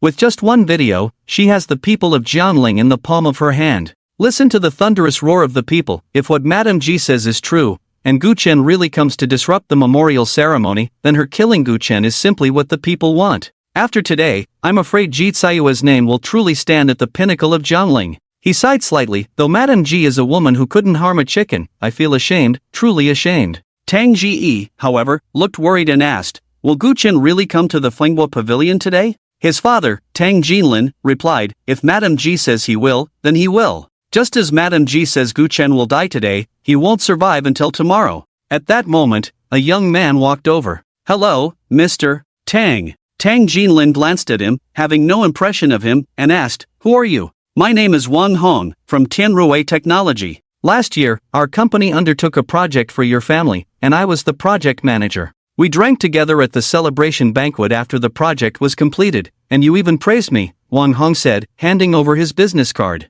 "Oh," Tang Jinlin replied lightly, taking the card and glancing at it. The card bore the logo of Tianrui Technology, and beneath Wang Hong's name were the words Department Manager. Wang Hong continued, "Mr. Tang, if there's a chance, I'd like to invite you to dinner. If you need anything from me, just let me know."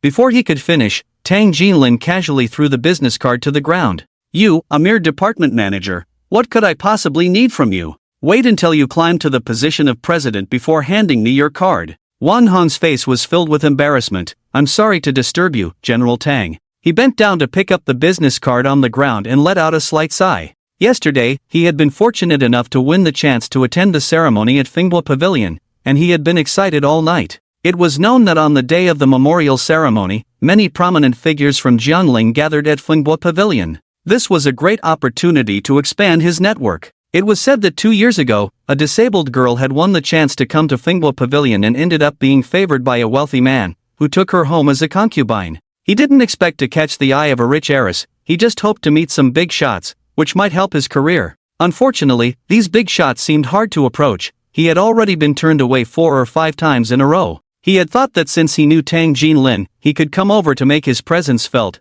but instead, he ended up being humiliated. He gloomily approached a table. Every year during the memorial ceremony, the Ji family prepared some food and fruit snacks for the attendees, as the ceremony lasted an entire day. Wang Hong picked up a piece of cantaloupe and stuffed it into his mouth, thinking to himself, there was no hope for expanding his network, it was simply self-humiliation. However, at least he could take a few more glances at the graceful Madame Ji. That alone would be enough for him to boast about for a lifetime. Just as he was lost in thought, the roar of a car engine suddenly erupted. He turned his head and saw a car stopping not far from him. The car door opened, and a tall man in a black trench coat stepped out. Wang Hong was secretly astonished. Who had the audacity to drive a car into Fenghua Pavilion? Didn't they know that vehicles weren't allowed inside? But when he focused his gaze, he was even more surprised. Wasn't that the young man he had met at the airport 2 days ago? He hurried over in 3 quick steps. Hey, buddy, we meet again. Gu Chen was also a bit surprised. He had some impression of Wang Hong. We meet again. Wang Hong placed a hand on Gu Chen's shoulder. Buddy, you're lucky. You just arrived in Jianling and already won the chance to attend the ceremony at Fenghua Pavilion. But you should quickly move your car out. Vehicles aren't allowed in here. Gu Chen's expression was calm. It's fine. Don't play cool, Wang Hong said. Although Madame Ji is kind-hearted, she won't tolerate this. If you get kicked out, you'll have wasted your chance to attend. As soon as he finished speaking, 2 Ji family guards rushed over. Hey, who the hell let you drive in here? They shouted, reaching out to grab Gu Chen. Slap! Slap! Gu Chen countered with 2 swift strikes. The 2 Ji family guards instantly turned to dust, as if they had never existed in this world. What the hell? Wang Hong's eyes widened in shock. What just happened? Did I just imagine that? What happened to those 2? Are they dead or what? Who are you really? Gu Chen smiled without answering. Then, he stepped forward and shouted, Ji Kaiwei, I, Gu Chen, have arrived. Everyone turned to look, and there stood Gu Chen in his black trench coat, tall and imposing. Wang Hong was startled and quickly retreated a dozen steps, distancing himself from Gu Chen, fearing he would be mistaken as one of Gu Chen's accomplices. At that moment, Ji Kaiwei was kneeling before the tombstone of Gu Rinchang. Hearing the voice, she turned around and looked at Gu Chen from a distance on the hillside. Xiaofeng, since you are here, come and bow to your father. After 5 years, you should realize the sins you committed back then. If you sincerely repent, I will risk my reputation to protect your life. Ha ha ha ha. Gu Chen laughed loudly. Ji Kaiwei, today is my father's death anniversary, so I'll take your head for a blood sacrifice. Wow! As soon as the words fell, the crowd erupted in an uproar. This beast, wasn't it enough to have killed his father and exterminated his clan 5 years ago? After surviving for 5 years by sheer luck, he actually dared to return to kill his mother? How could there be such a heartless and insane villain in the world? Ji Saiwe's expression turned serious. Xiaofeng was just joking with everyone, you don't need to take it seriously. Come, bring Xiaofeng up here and let him bow and apologize in front of the old master's grave. In an instant, more than a dozen Ji family death warriors rushed out from various corners, charging towards Gu Chen. Gu Chen unleashed a series of punches from afar. Boom! Boom! Boom! The dozen or so Ji family death warriors exploded into a mist of blood. Everyone felt a chill run down their spines. This Gu Chen actually dared to kill. Today was the death anniversary of the Gu family. Ji Kaiwei shouted sternly, unfilial son, 5 years ago you burned the Gu family with over 100 people. Today I am here to pay tribute to your father, and you still dare to open a massacre? Gu Chen sneered, let me ask you, since I burned so many people, how come you alone survived? Ji Kaiwei remained silent, quietly staring at Gu Chen. Can't answer that? Gu Chen said as he strode up the hillside. An old man in a grey robe slammed the table and stood up. Do you even have the face to ask? You committed patricide and exterminated your clan because you coveted the beauty of Madame Ji. Madame Ji is alive because you wanted to take her and flee. Madame Ji doesn't speak out of shame, wanting to leave you with a shred of dignity. As he spoke, his entire aura changed, and the pressure of a peak 4-star warrior bore down. Madame Ji, 3 years ago I was saved by you. If you can't bear it, then let this old man discipline this beast for you today. The pressure of a peak 4-star warrior made it hard for everyone to breathe. At this moment, the crowd looked at Gu Chen as if they were looking at a dead man. Beast, die for me. The old man in grey threw a punch. The roar of a tiger and the chant of a dragon. Gu Chen raised his hand and struck. Slap! The old man's skull was shattered by a single palm, yet his body continued to charge forward. A few seconds later, with a thud, his headless corpse fell to the ground. Gu Chen clasped his hands behind his back and shouted, I will say this only once, today, I will only destroy the Ji family. Anyone who stands in my way will die. Ridiculous, a mere brat dares to boast about destroying the Ji family? A middle-aged man in grey stood up, you can't even get past me. In the next moment, his aura surged, striding like a dragon and tiger, charging straight at Gu Chen. Damn, it's Chung Bagua, Gu Chen is doomed this time. In a corner of the Fenghua Pavilion, Song Chung shouted excitedly. As one of the 12 great families of Jianling, he naturally had the right to come to the Fenghua Pavilion to witness the ceremony.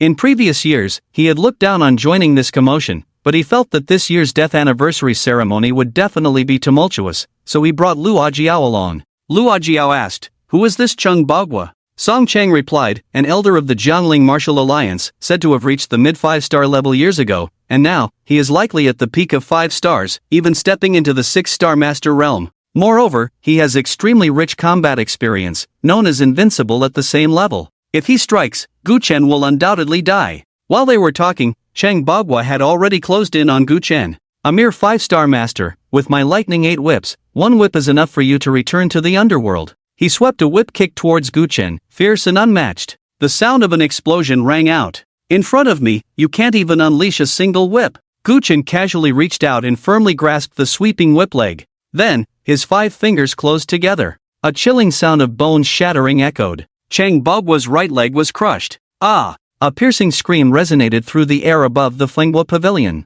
But the next second, it abruptly stopped, because Gu Chen had already thrown a punch. Chang Bagua's body shattered inch by inch, like a kite with its string cut, flying out and hanging on a peach tree branch 100 meters away. His body became a puddle of mud, swaying back and forth with the branch, resembling a broken sack. Chang Bagua, an elder of the Jiangling Martial Artists Alliance, was said to be invincible beneath the 6-star Grandmaster. Today, he was killed by Gu Chen with a single punch. Song Chang was dumbfounded, his mouth agape. How could Gu Chen have killed Chang Bagua? Even Ji Tian, standing behind Ji Kaiwei, had a slight change in expression, exclaiming, "You are not a 3-star Grandmaster." A voice rang out from outside. Of course he is not a 3-star Grandmaster, he is a 6-star Grandmaster. A middle-aged man with an extraordinary presence walked in, followed by a large group of people. The leader of the Flying Sky Society had arrived. What? Gu Chen is actually a 6-star Grandmaster? 5 years ago, Gu Chen hadn't even stepped into the path of martial arts. In just 5 short years, he has reached the level of a 6-star Grandmaster? What kind of miraculous encounter has he had? Who cares about miraculous encounters? He came to the Wind and Wave Pavilion today just to die. Ha, the young man is arrogant, having achieved some minor accomplishments, thinking he's invincible, not realizing that there are always people stronger out there. The leader of the Flying Sky Society is a mid-level 6-star expert. What can Gu Chen do? As the crowd murmured, the leader of the Flying Sky Society, Luozhen, shouted, "Gu Chen, who gave you the courage to kill my brother?" Boom! The pressure of a 6-star Grandmaster surged like a tidal wave. The wind and snow suddenly stopped. Gu Chen looked at him coldly. "Luoxian is your brother?" "That's right." Luozhen clasped his hands behind his back, his blood-red robe billowing in the wind. "Come here, kneel down, and die." Behind him, 800 elite members of the Flying Sky Society roared, "Kneel down, and die." The sound shook the heavens. Inside the Wind and Wave Pavilion, on the peach tree branch, thousands of snowflakes were shaken off.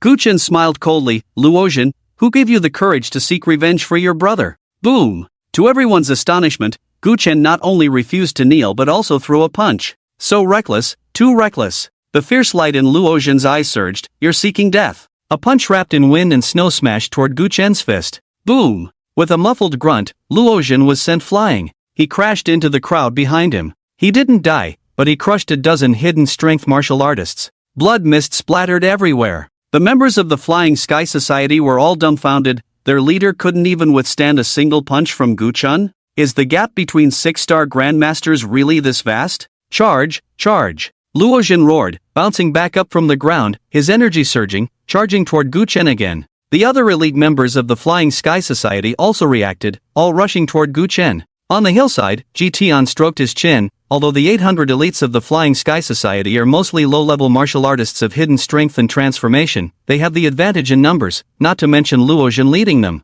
Even if Gu Chen is at the peak of 6-star Grandmaster, he will be ground into meat paste. Ji Kaiwei sighed softly. "Xiao Feng, next year on this day, I will also erect a monument for you at the Wind and Wave Pavilion." As she spoke, the wind and snow grew fiercer, and small hailstones began to fall from the sky. Yet Gu Chen, facing the surging crowd, advanced instead of retreating. Bang! A punch so fast it was unbelievable. As Luozhen charged, he suddenly saw Gu Chen appear right in front of him. He felt a sharp pain in his chest and looked down. His pupils instantly constricted. Gu Chen's arm had pierced through his entire chest. This punch, so fast it was beyond belief, had gone right through him. "You!" Before he could finish his sentence, Gu Chen had already pulled his arm out. Boom! Luozhen's body exploded into a mist of blood. The elite members of the Flying Sky Society changed color dramatically, standing frozen in place. Over a decade ago, Luozhen had come to Jiangling and single-handedly founded the Flying Sky Society. Unlike Hongqi, it took Feitian Society a full 10 years to become one of the 3 underground giants of Jiangling. Behind Hongqi loomed the shadow of the Zhenghai power, while Luozhen relied solely on his own hands to fight. After 10 years of struggle, he carved out a territory for Feitian society, during which the society faced countless crises, and Luotian found himself on the brink of death more than a dozen times.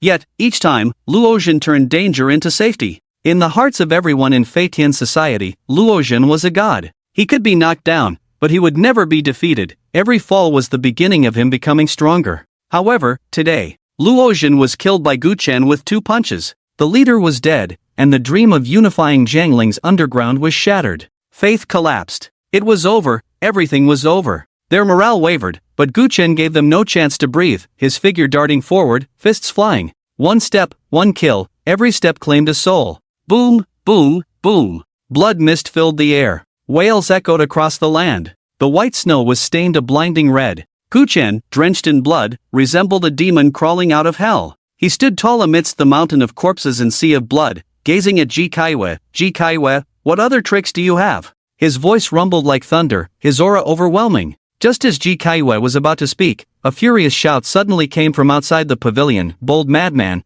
how dare you disrupt the memorial ceremony and commit heinous murders? Immediately put your hands on your head, or be shot on the spot. With this voice, a middle-aged man dressed in garments adorned with the pattern of a blackbird strode in. Behind him followed over 100 armed officers from the patrol domain. As they entered, they surrounded Gu Chen completely. Upon seeing him, the crowd let out a quiet sigh of relief. This Gu Chen is too terrifying, he can kill hundreds at will. I suspect he wants to kill Madame Ji today, and none of us here will escape. It's fine, the patrol domain has intervened. Gu Chen now has 2 choices, either kneel and accept punishment, then be taken away for execution, or resist and be shot to death. Indeed, it seems Gu Chen has become a 7-star master, but so what? After all, he is still a mere mortal, a volley of bullets will turn him into a beehive. Gu Chen looked at the middle-aged man in the blackbird-patterned attire. Wen Yan, I remember you. When I left Jiangling, you were just a squad leader in the Jiangling patrol domain, and you even served me tea. I didn't expect that after 5 years, you had become the head of the patrol domain. Only the head of the patrol domain was qualified to wear the blackbird uniform. Wen Yan stepped forward to Gu Chen. Stop trying to get close, put your hands on your head, or else. Slap. Gu Chen struck back with a palm, sending Wen Yan flying over 10 meters. Holy crap! Everyone was stunned at this scene. Gu Chen had gone mad, daring to strike the head of the patrol domain. The officers of the patrol domain all raised their guns, bullets chambered, aiming at Gu Chen. Ji Kaiwei shook her head. It seemed that the means prepared for today had come to an end.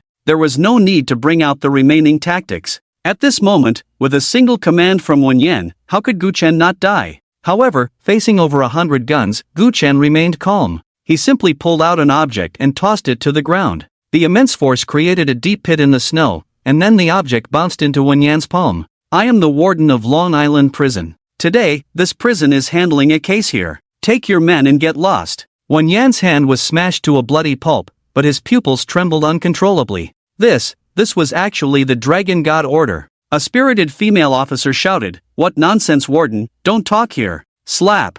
Gu Chen struck her from a distance, sending her flying. Defying this warden, if there's a next time, there will be no mercy. The entire place fell silent. The female officer, Wei Xiuan, who was sent flying by Gu Chen's palm, was in her 20s and had already become a squad leader in the patrol domain office. Not only that, but she was also exceptionally beautiful. In the patrol domain office, girls were already a rare breed, and with Wei Xiuan's abilities and looks, she was the dream girl of countless male officers. At this moment, seeing her being struck, several hot-blooded young male officers were furious, disregarding everything as they reached for their triggers. The next second, Wen Yan suddenly shouted, "Everyone, stop!" He took a deep breath and continued, "I have received notice that there will be an anti-terrorism drill this afternoon. Everyone, go back and prepare. If anyone dares to make a mistake during the drill this afternoon, I will make them pay." After saying this, he turned and strode away. All the officers in the patrol domain office exchanged glances. "Wait, you didn't even answer the phone,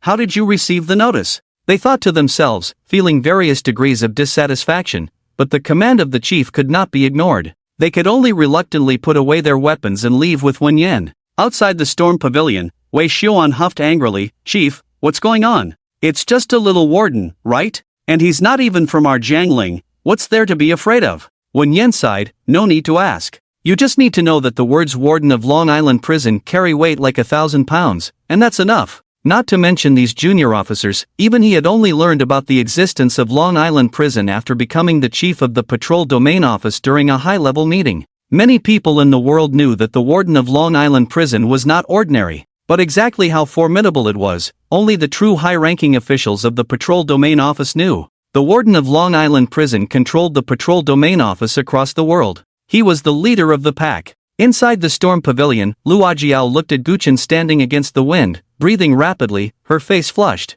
She bit her red lips tightly. So handsome. With a single word, he had intimidated the Jiangling Patrol Domain Office. How many people in the world could achieve such charisma? Song Cheng noticed that Luo Jiao seemed off and asked, Jiao, what's wrong? Luo Jiao countered, Song Cheng, what exactly is this warden? Why does Chief Wen not dare to utter a word in front of Gu Chen? What do you mean he doesn't dare to say anything? This is called using a knife to kill someone. Song Cheng explained, although the warden of a prison doesn't hold a high position, he is still part of the circle. If he were to be shot on the spot, Chief Wen would have some trouble. If he doesn't kill him and just takes him back, who knows how long it will take before he is executed. It's better to leave Gu Chen here and let Ji Kaiyue do the killing. Song Cheng spoke convincingly, and Luo Jiao believed him, feeling a bit disheartened as she said, Are you saying that Gu Chen will still die here today? Song Cheng replied, What do you think? The Ji family can become the #1 wealthy family. If Gu Chen is to die today, you seem a bit unhappy? Luo Jiao's heart skipped a beat, and she quickly forced a smile. How could that be? He killed my father and brother. The more miserable he dies, the better I feel. As her words fell, Ji Tian on the hillside spoke loudly, Gu Chen, it seems you have indeed gained quite a lot in these years, not only mastering martial arts but also becoming a warden. Gu Chen sneered, so Ji Tian, why don't you twist off your daughter's head? In that case, this warden can leave you with a whole corpse. Ridiculous. Ji Tian roared in anger, a mere warden dares to speak such wild words. Chief Wen not moving against you is leaving you for me to kill. Everyone, don't hold back, attack. Boom, boom, boom, boom, boom. 6 overwhelming auras soared into the sky. 6 peak 6-star masters charged towards Guchen from 6 directions. At the same time, Ji Tian shouted, Zuiyuman, what are you still dawdling for? Join in. Yes, sir. Zuiyuman stepped forward, his 7-star master strength dominating the scene. The snowstorm in the sky momentarily paused.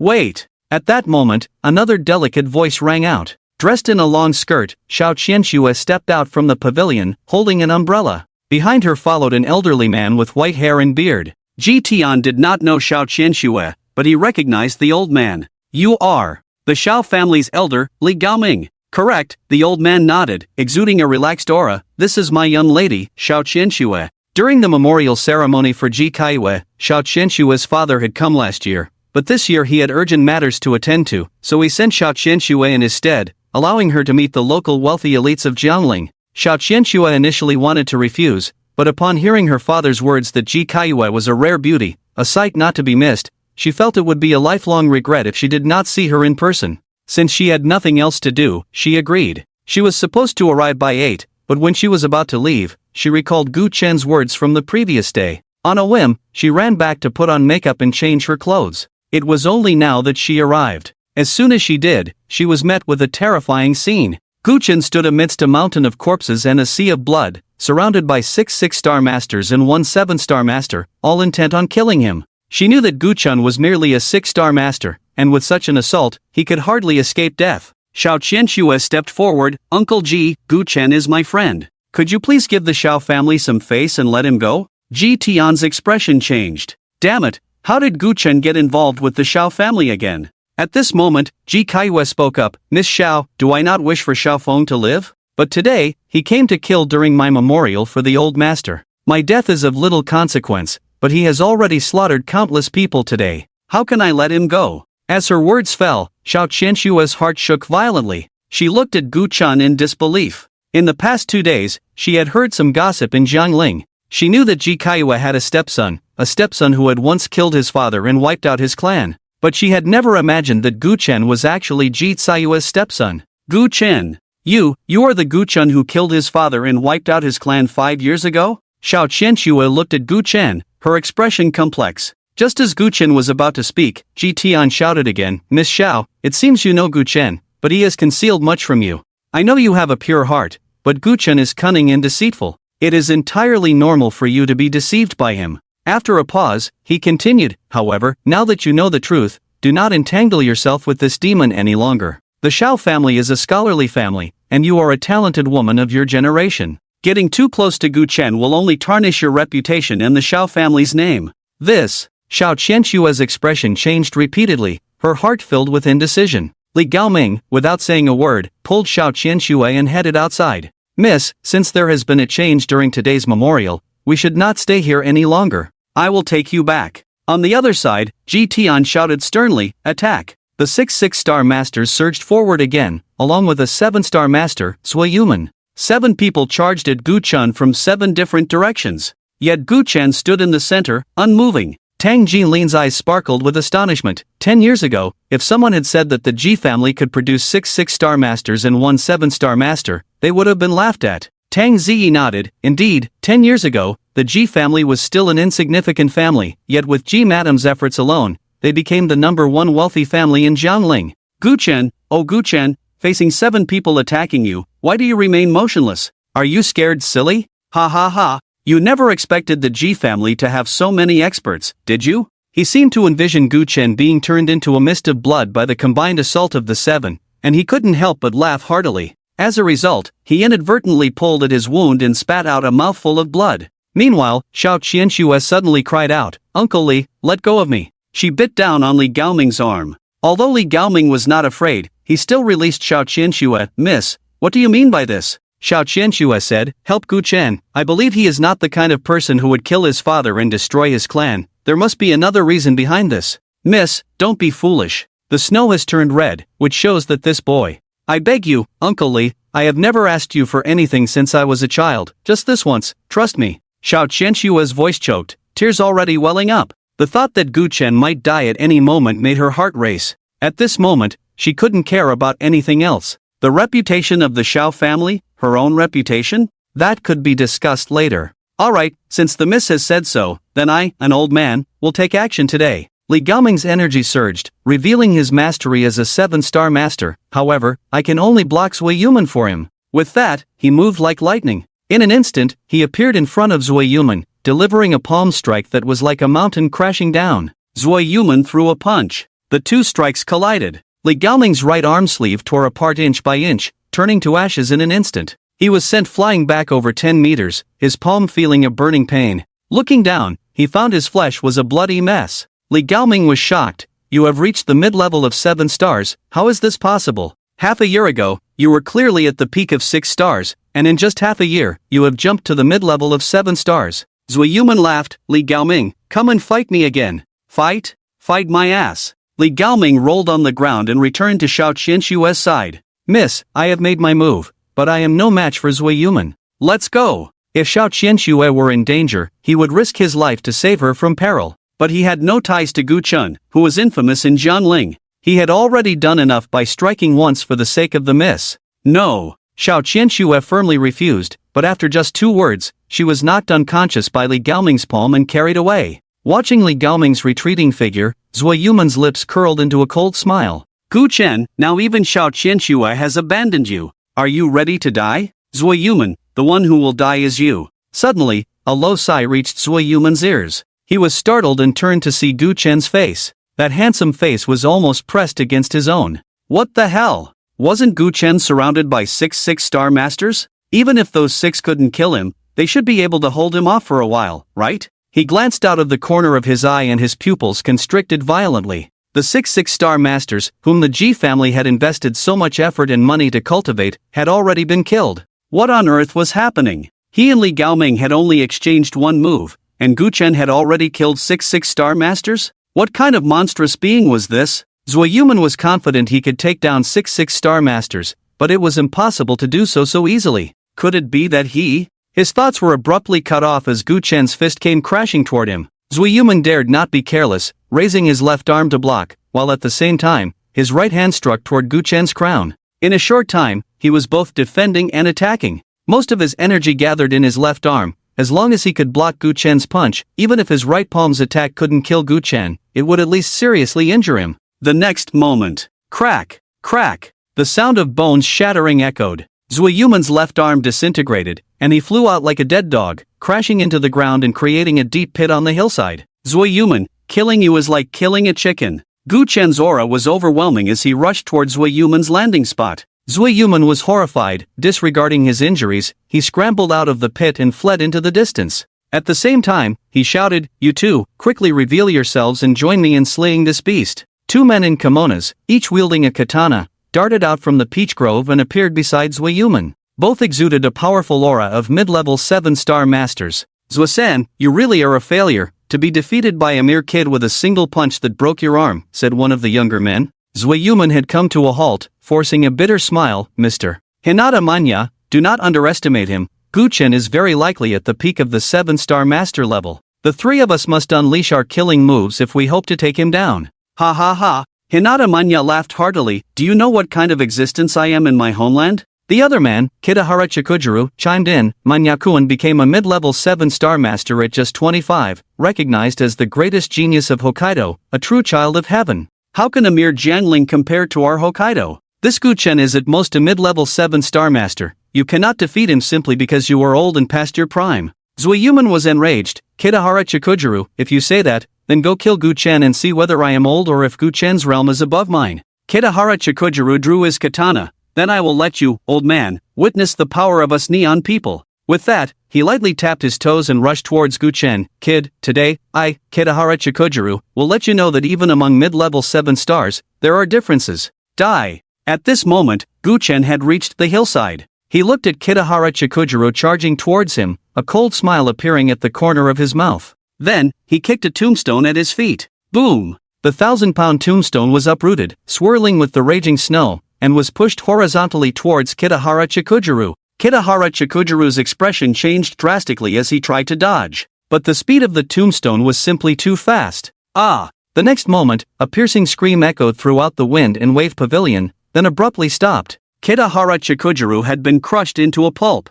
Dead. This. Even having guessed that Gu Chen was at the peak of the 7-star master level, Zueyuman's heart still trembled violently. One kick had uprooted the tombstone. Hinata Manya glared at Gu Chen with rage. "Baka, you dare to kill my companion. I will tear you, foolish Dragon Kingdom person, into 1,000 pieces." With that, he drew his sword and charged at Gu Chen. Zueyuman was so angry he was jumping up and down. "Are you a pig? Gu Chen is clearly a level above you, and you still dare to go? Hurry back. If the two of us join forces, we might still have a chance." However, it seemed Hinata Manya couldn't hear him at all, his figure darting forward without a moment's pause. Gu Chen kicked again, and 2 more tombstones were uprooted, spinning as they flew towards Hinata Manya. Hinata Manya shouted loudly, his toes tapping, leaping 3 meters high, katana in hand, slashing out a dozen strikes in midair. In an instant, the light of the blades flashed. A hidden dragon's roar echoed. Zueyuman watched in astonishment. He had originally thought that Hinata Manya's fate would be the same as Kitahara Chikujuru's.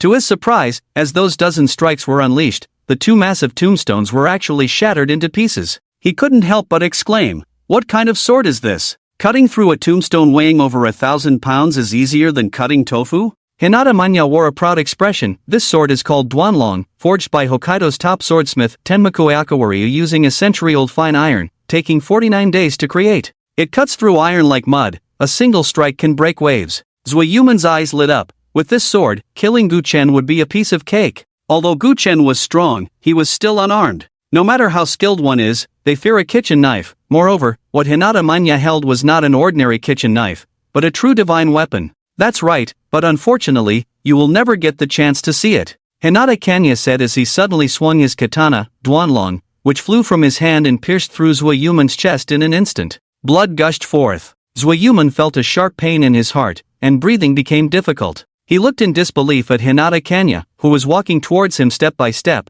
and struggled to speak. Hinata Kanya sneered, "You, a lowly citizen of the Divine Dragon Kingdom, dare to insult me as a pig? If you don't die, where will the dignity of Neon Country be?" He yanked the katana out, and Zueyuman's body fell straight down. His eyes remained wide open in death. Hinata Kanya turned around, and with a flick of his wrist, Duanlong danced in a dazzling display of blade flowers, incredibly beautiful. "Gu Chen, you can kill a mid-stage master of the 7 stars with 1 strike. I, Hinata Kanya, can do the same. Moreover, today, you will become a soul beneath my blade." With that, he dashed forward, leaping into the air when he was 3 meters away from Gu Chen. and struck down fiercely with his sword. The blade pointed directly at Gu Chen's crown. "Gu Chen, die for me!" Clang! The sound of metal clashing suddenly rang out. Gu Chen had, at some point, acquired a sword in his hand. It was held horizontally above him. The blades crossed. A tremendous force surged from the blade into Hinata Kanya's body. He was sent flying backward, his right hand gripping the sword already cracked at the knuckles, blood pouring out. "Where did your sword come from?" Hinata Kanya's expression changed wildly as he flipped up and shouted sharply. Just now, Gu Chen clearly had no weapon in his hand, yet in the blink of an eye, a sword appeared? How was that possible? A magic trick? What does it matter to a dead man? Gu Chen replied coldly, gripping Nian Nu Jiao. Indeed, the suddenly appeared sword was the Nian Nu Jiao gifted to him by his senior sister, Du Huakai. Just now, when Hinata Kenya struck, Gu Chen had summoned the sword with his spiritual sense. It wasn't that without this sword, Gu Chen wouldn't be Hinata Kanya's opponent. He just wanted to see how Duanlong compared to Nian Nu Jiao, especially since his senior sister had said that Nian Nu Jiao was a treasured heirloom of her family. Hinata Kenya sneered, "You speak arrogantly. Do you think that by conjuring a sword, I can't kill you? All weapons in the world are nothing but scrap metal before Duanlong. Is that so? Then let me see how many strikes your katana can withstand." Gu Chen said lightly, his body darting out, leaving behind trails of afterimages, his speed terrifyingly fast, and in an instant, he was in front of Hinata Kenya, raising his sword for a strike. Hinata Kanya's reaction was not slow either. He swung his katana in response. The blades crossed. The dragon roared. A few seconds later, Duanlong let out a mournful cry, shattering inch by inch. The momentum of Nian Nu Jiao did not diminish, and it struck into Hinata Kanya's arm. His entire right arm fell limply to the ground. Blood gushed wildly. How is this possible? A storm surged in Hinata Kanya's heart, momentarily forgetting the pain. This was Duanlong. How could it not even withstand a single strike from Nian Nu Jiao? In shock, Gu Chen's cold voice reached his ears. "Neon dog, you can go die now." Only then did Hinata Kenya remember that he was at the brink of death and hurriedly shouted in terror, "You can't kill me." "Oh, why is that?" Hinata Kenya replied, "My mother is Hinata Die, the president of the Die Chamber of Commerce. If you kill me, she will never let you go." Gu Chen frowned. What was the Die Chamber of Commerce? Why had he never heard of it before? His expression, seen by Hinata Kenya, was taken as fear. Suddenly, he breathed a sigh of relief in his heart. "Gu Chen, you know how to be sensible. The Die Chamber of Commerce spans Jiangling, Zhanghai, and Jingchuan, and is the largest chamber of commerce in Jiangnan province, with countless elites and heroes beneath it. I doubt you would dare to do anything to me. How about this, you hand over the sword in your hand, then sever an arm, and I can spare your life." His gaze was fixed on the sword in Gu Chen's hand. This sword could shatter the waves with a single strike. It was undoubtedly an extraordinary sword. If he obtained this sword, the shattered waves would be nothing to lament. While lost in thought, he suddenly felt a sharp pain in his throat. Looking down, he found that the Nian Nu Jiao had been plunged into his throat. You dare to." With a movement of Gu Chen's hand, the Nian Nu Jiao twisted in the neck of Ri Xiang Huanyi, directly shredding his throat. Ri Xiang Huanyi, known as the #1 prodigy of Hokkaido, he also wielded the famous sword Duanlang. Today, dead. Within the Fenghua pavilion, gasps of cold air echoed. The way everyone looked at Gu Chen was as if they were staring at a devil. Gu Chen's strength exceeded everyone's imagination. Moreover, his audacity was truly remarkable. He dared to kill anyone. Knowing full well that Ri Xiang Huanyi was the young master of the Die Chamber of Commerce, he still killed him without hesitation. That would be one thing, but the key point was, if you were going to kill, why use the Gu family's tombstone as a weapon?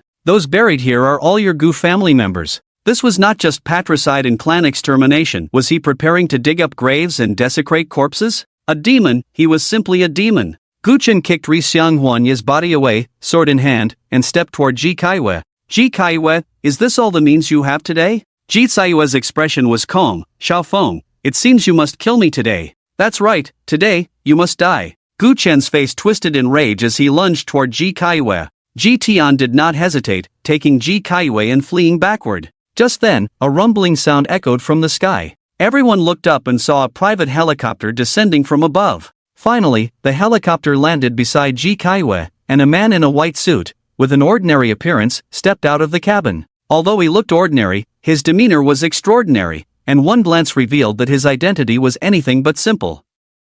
"Kaiwei, I'm sorry I'm a bit late," the man said softly as he approached Ji Kaiwei. "I hope I didn't scare you." Originally, he could have arrived on time for the memorial ceremony, but the weather in Jiangling was too poor, forcing him to slow the plane's speed, which resulted in the delay. In the distance, Lue Jiao raised her eyebrows. Song Chang, this guy is quite impressive, arriving in a helicopter for the memorial. Song Chang replied, of course, after all, he is the third young master of the Zhenhai Jun family, Jun Wuxia. Lue Jiao asked curiously, Zhenhai Jun family? Are they very powerful? Powerful doesn't even begin to describe it. It is said that the head of the Jun family is a retired war god. And this Jun Wuxia has astonishing martial arts talent. At just 23 years old, he has already reached the peak of the 7-star master, truly a tiger among the clan. Lue Jiao scoffed, so what if he's at the peak of the 7-star master? Gu Chen could easily kill him with a single sword. There was even a hint of pride in her words. Ji Tian, seeing that no one else besides Jun Wuxia had come down,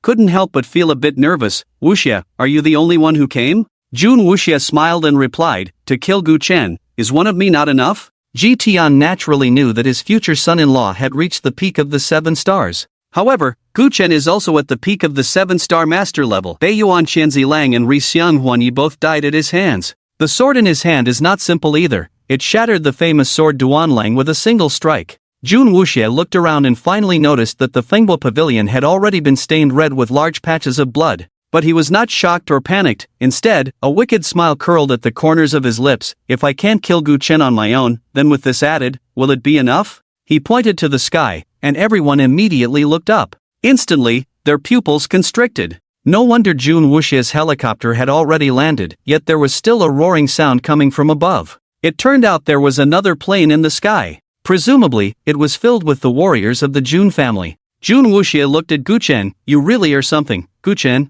I recall 6 years ago we met in Zhenghai. At that time, I was already at the peak of the transformation stage, while you had yet to step into the martial arts world. 6 years have passed in the blink of an eye, and I never expected your realm to be on par with mine, and you even have an extraordinary sword in hand. 6 years ago, Gu Chen's father was invited by the head of the Jun family to Zhenghai for the retirement ceremony of the old war god. Gu Renchen gladly went, bringing his family along to Zhenghai. It was during that time that Gu Chen had a brief encounter with Jun Wuxia. Gu Chen said flatly, let's talk, either roll away or die. Ha ha ha ha ha. A loud laugh suddenly rang out, not from Jun Wuxia, but from a distance. It was Tang Ziyi. Gu Chen, you really don't know how to live. Do you know what's hanging in the sky? That's a Thunder fighter jet. When the head of the Jun family retired, they specially gifted him this Thunder fighter jet to honor his outstanding achievements over the years. This fighter jet is equipped with 3 GUA 16mm 4-barrel Gatling machine guns, with a firing rate of up to 1,000 rounds per minute.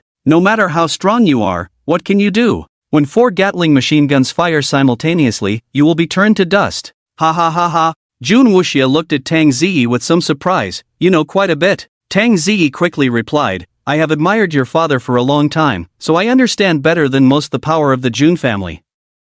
Very well, if there's a chance in the future, I'll take you to meet my father, Jun Wuxia said with a smile. Tang Ziyi was overjoyed. Getting to know the head of the Jun family was a once-in-a-lifetime opportunity for the Tang family. Thank you, young Master Jun. Jun Wuxia then turned to Gu Chen. Gu Chen, your martial arts talent is excellent, but unfortunately, you are just a lone wolf now, while I, Jun Wuxia, have the formidable Jun family standing behind me like a mountain. If we were to fight one-on-one, it would be hard to determine the victor, but I don't even need to lift a finger. With just a command, you will be annihilated. As he spoke, the crowd in the Fengbo pavilion was already in an uproar. What the hell? What's going on? A fighter jet has been deployed. No matter how awesome Gu Chen is, he'll be turned into a sieve now. As expected of the Jun family in Zhenghai, they go big right from the start. Wait, don't you find it strange? Jun Wuxia came to attend a memorial. Bringing some warriors along is understandable, but what does it mean to bring a fighter jet directly? Did he know there would be a change today?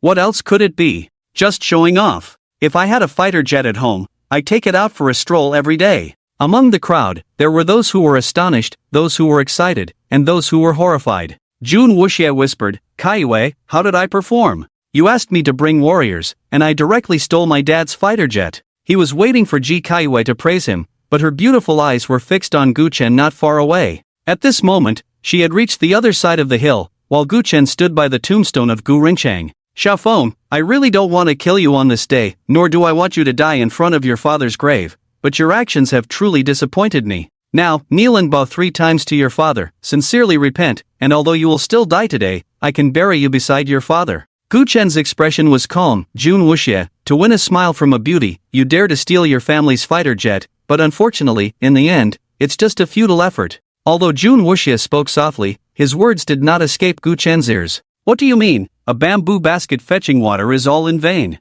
Let me tell you, Gu Chen, I'm about to get engaged to Kaiwe. It's a pity you won't live to see the day I share a bed with Kaiwe, otherwise, you'd have to call me Dad. Of course, you can call me that now if you want. I can reluctantly leave you with a whole corpse. Since Gu Chen stepped into the wind and wave pavilion, Ji Sayue's expression had remained unchanged. But at this moment, her expression slightly shifted. Stop talking. Jun Wuxia laughed heartily. Anyway, he's already a dying man. What harm is there in telling him? Gu Chen, I can also tell you that I've been to this cemetery countless times. TSK, Kaiwe is a natural beauty. Any man would lose control, especially in front of your father's grave. That feeling. It was simply exhilarating for me. No, just thinking about that scene makes me feel hot all over. Tonight I still have to. Slap. Ji Kaiwei swiftly slapped Jun Wuxia across the face. What nonsense are you spouting? Jun Wuxia immediately wilted. He looked like a child who had made a mistake. I'm sorry, Kaiwei, I just wanted to provoke him since Gu Chen is pretending to be calm while facing death. Ji Kaiwei trembled with anger and turned to the crowd. Everyone, young Master Jun had a bit to drink and said some nonsense. You don't need to take it seriously. Young Master Jun and I are just friends. Then, suppressing her anger, she whispered to Jun Wuxia, after you kill Gu Chen, leave quickly. We don't need to see each other for a year. A year without seeing each other? Jun Wuxia's heart jolted. No, Kaiwei, we clearly agreed to get engaged next month and share a bed 3 months later. Ji Kaiwei coldly replied, isn't this all your fault? If you hadn't said that today, you would have been my savior, and our engagement would have been reasonable. But now, I need to handle the public opinion in Jiangling first. There are too many people here, and it will take a lot of my energy. In short, listen to me, once the storm passes and the public opinion settles, we can discuss the engagement again. I won't. Jun Wuxia suddenly shouted, we've been in love for a year, why hide it? Kaiwei, I've had enough. You want me to wait another year? I can't do it. A stone stirred up 1,000 waves. The crowd, which had been skeptical, was now in an uproar. Everyone looked at Ji Kaiwei with changed expressions. What the hell, they were in love a year ago? So what Jun Wuxia said is true. He and Madame Ji really. In front of old Master Gu's grave. Nonsense. Jun Wuxia, I won't allow you to slander my goddess. You think you deserve to touch our respected Madame Ji? Madame Ji would never. Slap. Jun Wuxia raised his hand and struck the angry Jiangling citizen, turning him into a mist of blood. Come on, who else thinks I'm unworthy of Ji Kaiwei? Step forward. The crowd fell silent, no one daring to speak. What on earth are you doing? Ji Tsayue's expression was icy. She had many ways to suppress public opinion, it just required some time. But Jun Wuxia's act of killing was tantamount to confirming everything he had said before. She was genuinely angry. Jun Wuxia said, Kaiwei, 6 years ago, you came with Gu Rincheng to attend my father's retirement ceremony. The moment I saw you, I was struck by your beauty. At the banquet after the retirement ceremony, he was pulled out to perform swordplay for entertainment. Many people applauded, and Ji Kaiwei smiled and praised him. That smile was as radiant as a flower. From that moment on, Jun Wuxia secretly vowed to possess Ji Kaiwei. For 6 whole years, now that I am about to have you within reach, you want me to wait another year? I can't wait. I can't wait even 3 months. I wish I could marry you right away. Ji Tsayue's face turned ashen. The situation had reached an irreversible point. She had spent 5 years making herself into the respected Lady Ji. She enjoyed the admiration of the world, relishing the respectful gazes directed at her. She reveled in everything that her fame brought her. Originally, today, after killing Gu Chen, her reputation would reach a new height. But now, everything had been ruined by Jun Wuxia. Even if she claimed now that she had not been intimate with Jun Wuxia, she feared no one would believe her. Thinking of this, her beautiful eyes misted over, and a few tears slipped down her cheeks. Jun Wuxia was taken aback, then hurriedly said, Kaiwei, don't cry. I was wrong, I shouldn't have said that. I deserve to die. Saying this, he slapped himself hard. He then looked at the crowd in the Fenghua pavilion. Everything I just said was a lie, just to anger Gu Chen. Did you all hear that clearly? The crowd nodded eagerly, afraid that Jun Wuxia would slap them again. Whoever dares to post anything I said today on the internet in Jiangling, I will kill in 9. At this point, Jun Wuxia suddenly stopped. He then revealed a smile. Ha, I know you lowly people can't keep your mouths shut. Since you made my Kaiwei cry, then you all can die. As long as these people were dead, no one could spread the news. He would still be Ji Tsayue's savior, and their engagement and marriage wouldn't need to be postponed. Yes, that's it. Jun Wuxie immediately pulled out a walkie-talkie. Thunderbolt, listen to my command, shoot everyone present. Leave no one alive. Boom, boom, boom. The Thunderbolt fighter jet circling in the sky emitted a series of roars, and 3 GUA 16mm 4-barrel Gatling guns extended from its body. It began to fire wildly at the ground. Bullets rained down like a storm. No one expected Jun Wuxie to suddenly go mad and want to kill everyone present. In an instant, over a dozen people fell into pools of blood. The sound of bullets firing filled the air, and cries of anguish erupted. Run, run! Countless people desperately surged toward the exit of the Manhwa pavilion. But with a firing rate of 1,000 rounds per minute, it was simply too fast, especially since the Thunderbolt was equipped with 3 machine guns. Every minute, 3,000 bullets poured down from the fighter jet. People kept falling to the ground, hit by bullets. In no time, the mountains and fields were littered with corpses. The sounds of machine guns, wails, and screams merged into one. The Manhwa pavilion had truly become a hell on earth. Ji Tian's expression changed drastically. Jun Wuxie, what are you doing? You've killed so many people. How will you explain this to the higher-ups when you go out? Jun Wuxie laughed maniacally. Father-in-law, you're mistaken. I didn't kill them. These people were all killed by that demon Gu Chen. Ji Tian said, are you saying you'll push all the blame onto Gu Chen afterward? Exactly. A cold light flashed in Jun Wuxie's eyes. Gu Chen is indeed a demon. It's not surprising that he killed so many innocent people. Anyway, he was going to die here today. He killed so many people, and when we kill him, not only will we not face any punishment, but we will also be hailed as heroes by countless citizens of Jiangling. These people all died from gunfire. How will you shift the blame onto me? Just burn them all. At this point, Jun Wuxie's expression suddenly changed, and he turned to look. He saw Gu Chen had somehow appeared behind him. You. Before he could finish, Gu Chen had already struck with his sword. The sword's light surged. It was unstoppable. With a crack, one of Jun Wuxie's arms was brutally severed. Jun Wuxie's face changed wildly. He and Gu Chen were both at the peak of the 7-star master level. Yet, Gu Chen had appeared behind him without him noticing. Moreover, he had been struck down with a single sword. Enduring excruciating pain, Jun Wuxie grabbed Ji Kaiwei and in an instant created a distance of several dozen meters from Gu Chen. He shouted into the intercom, kill Gu Chen, hurry up. The Thunder Fighter jet, originally positioned at the entrance of the Manhwa pavilion, immediately turned its body upon receiving the order, with 3 machine guns simultaneously aimed at Gu Chen. Gu Chen, you dare to sever my arm? After you die, I will have a good time with Ji Kaiwei in front of your corpse. Gu Chen replied, you think this fighter jet can kill me? You son of a bitch, who do you think you are, a god? Even at death's door, you're still pretending. Day. The 3 machine guns opened fire simultaneously, pouring down like a torrential rain. Flames spread across the sky, forming a massive net, closing in on Gu Chen. Gu Chen vanished from his original spot once again. Jun Wuxie, listen to the dragon's roar. The voice appeared behind Jun Wuxie once more. Jun Wuxie turned to look, only to see Gu Chen raising his right hand high. Then, the Nian Nu Jiao was released. The dragon's roar erupted. This sword. The eagle strikes the sky. The snowstorm suddenly changed color. Let's rewind a few minutes. When Jun Wuxie ordered to open fire, Song Cheng immediately rushed out with Luo Jiao towards the pavilion. But they were too far from the entrance of the Manhwa pavilion. They hadn't run long before the entrance was completely surrounded. The 3 machine guns of the Thunder Fighter jet were crazily firing at that spot. In a moment of confusion, Luo Jiao had a sudden idea. Song Cheng, let's hide in the peach grove. Once they entered the peach grove, she had Song Cheng move a nearby corpse over and lay on top of it, to avoid the bullets that could come flying at any moment.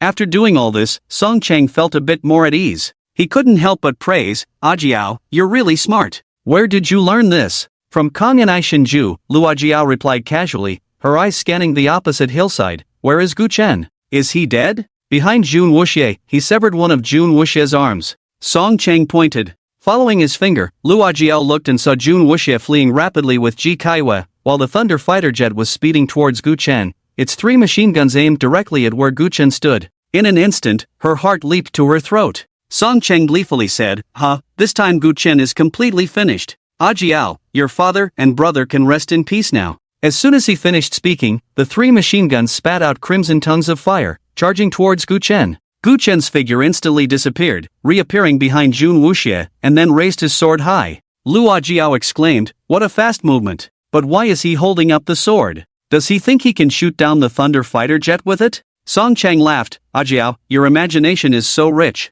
That's a fighter jet, do you think it's a paper plane? His voice abruptly stopped. But then, the Nian Nu Jiao was released, transforming into a streak of light, flying straight towards the Thunder fighter jet. In an instant, the sword plunged into the fuel tank. One sword, the galaxy falls. Boom boom boom. The Thunder fighter jet, like an injured eagle, staggered in the sky. Finally, the plane crashed down at an angle towards the ground. Boom! The massive impact raised a cloud of dust. A large number of peach trees were crushed to pieces. Song Chang's eyes widened in disbelief. How is this possible? Is this a joke? That's a Thunder fighter jet. It was actually shot down by a single sword? Luo Jiao's red lips parted wide, her breath in disarray. Unable to contain herself, she exclaimed, This is too cool. On the other side, Ji Kaiwei stared blankly at the billowing smoke of the fighter jet, her heart surging with waves. Even when Gu Chen had shown his prowess before, she had remained unmoved, because everything was within a controllable range. But now, if he could even shoot down the Thunder fighter jet, what else was there that Gu Chen couldn't do? No wonder Gu Chen dared to attend the meeting alone. Everything she had prepared now seemed like a joke. She really wanted to ask what Gu Chen had experienced in these 5 years. How could Gu Chen have grown to this extent in such a short time? Xiaofeng, it seems that today, Mother really is going to die here, Ji Kaiwei said softly, looking up at Gu Chen's profile. No, with me here, you will never die. Jun Wuxie roared, slamming a white pill into his mouth. Boom! At that moment, the momentum within him surged dramatically. He leaped from the peak of a 7-star master to the level of a 1-star grandmaster. This is the explosive pill? Ji Tian's expression brightened. That's right, after swallowing this explosive pill, I will maintain the 1-star grandmaster level for half an hour. Gu Chen said lightly, do you really think that relying on a pill to forcibly raise your level can kill me? I've lost an arm, so it's naturally hard to kill you, but blocking you is more than enough. Jun Wuxie turned to Ji Tian and said, you take Kaiwei and leave in the helicopter, I'll hold Gu Chen off.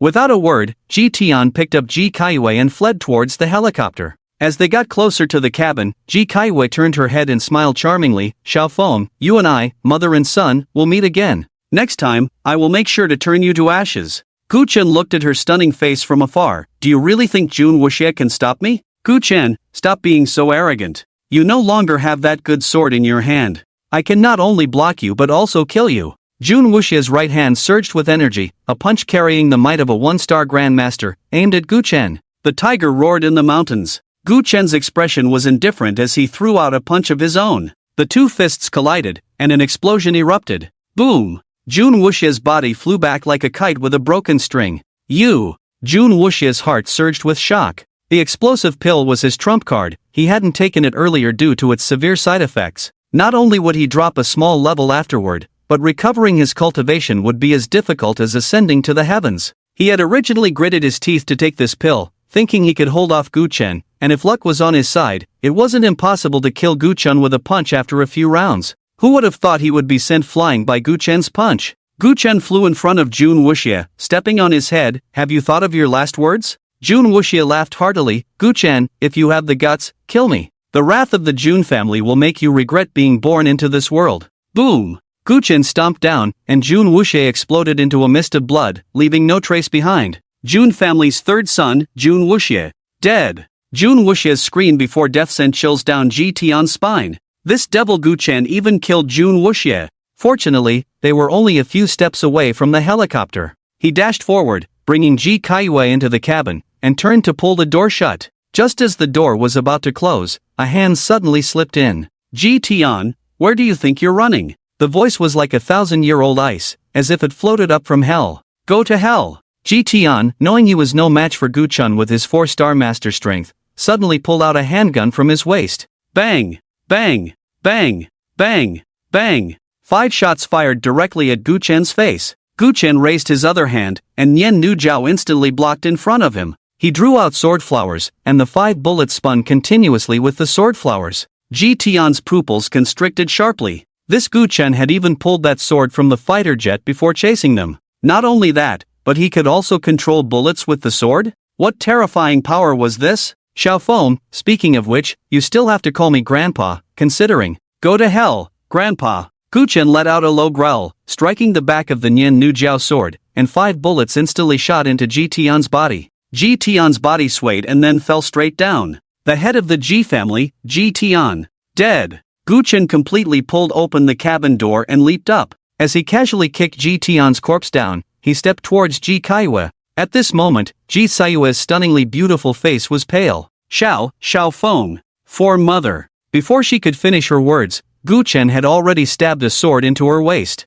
Her left kidney was directly pierced out by the sword tip. It hurts. For mother, it hurts so much. Blood-stained Ji Kaiyue's white mourning clothes a glaring red. On a face that could be called a celestial beauty, endless pain took over. Her willow-like brows were tightly knitted together. Gu Chen was about to stab her on the other side of her waist. Ji Kaiyue hurriedly said, Xiao Feng, don't stab anymore, Lin Ruochu's kidney isn't even in my body, I just wanted to anger you, to make you come over. Gu Chen hesitated for a moment, then the long sword pierced through the white mourning clothes and entered Ji Kaiyue's body. Another kidney was also extracted. Inside the cabin, it was a sea of crimson. Gu Chen frowned slightly. These two kidneys did not look like they were transplanted. He squatted down and reached out, probing both sides of Ji Kaiyue's waist. There were no signs of surgery. His actions were akin to pouring salt on Ji Kaiyue's wounds. Her body trembled from the pain, and she let out painful moans. Xiao Feng, you are so cruel, why don't you believe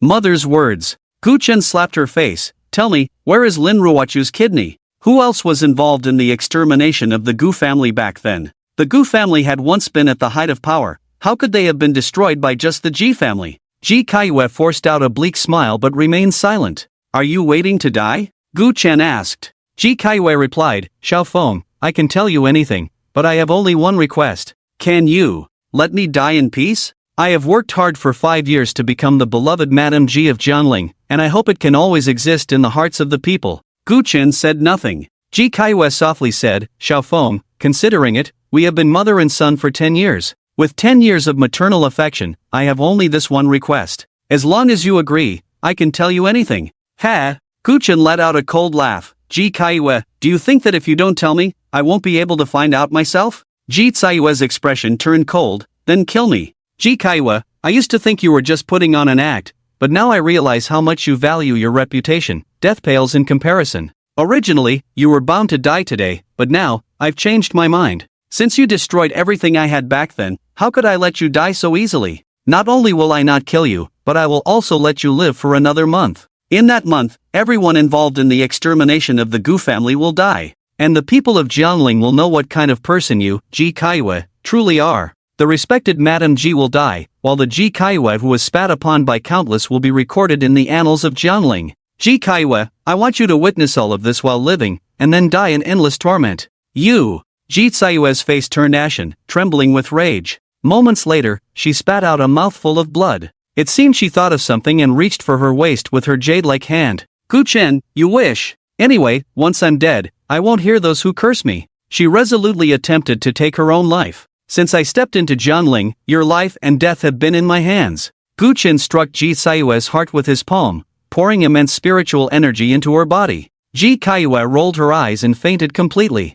Gu Chen piloted the helicopter, soaring into the sky, heading towards the Yujing mansion. A plane landed at the Shanghai International Airport, and 2 women walked out. One was spirited and dashing. The other was simple and capable. It was Yu Aoxuan and Zhang Yan. Ah, we just stayed in Jiangling for 2 or 3 days, and Sister Xuan, you have to rush back. I haven't had enough fun yet, Zhang Yan pouted. Yu Aoxuan tapped her forehead. We're here to handle serious business, playing is just a side activity. Zhang Yan retorted, but the serious business is already done, right? The letter for the Jiangling Marquis has been delivered. Besides, we have nothing to do back in Shanghai. I heard from the Jiangling Marquis that today is the annual memorial ceremony, and it's going to be lively. Even if we have to leave, can't we wait until the ceremony is over? I wanted to see Lady Ji again that night, she was simply breathtaking. I was hoping to see her at the memorial ceremony too. By the way, do you really think that Gu Chen is Ji Kaiyue's son? They look about the same age to me. Yu Aoxuan said seriously, that's because Lady Ji takes good care of herself.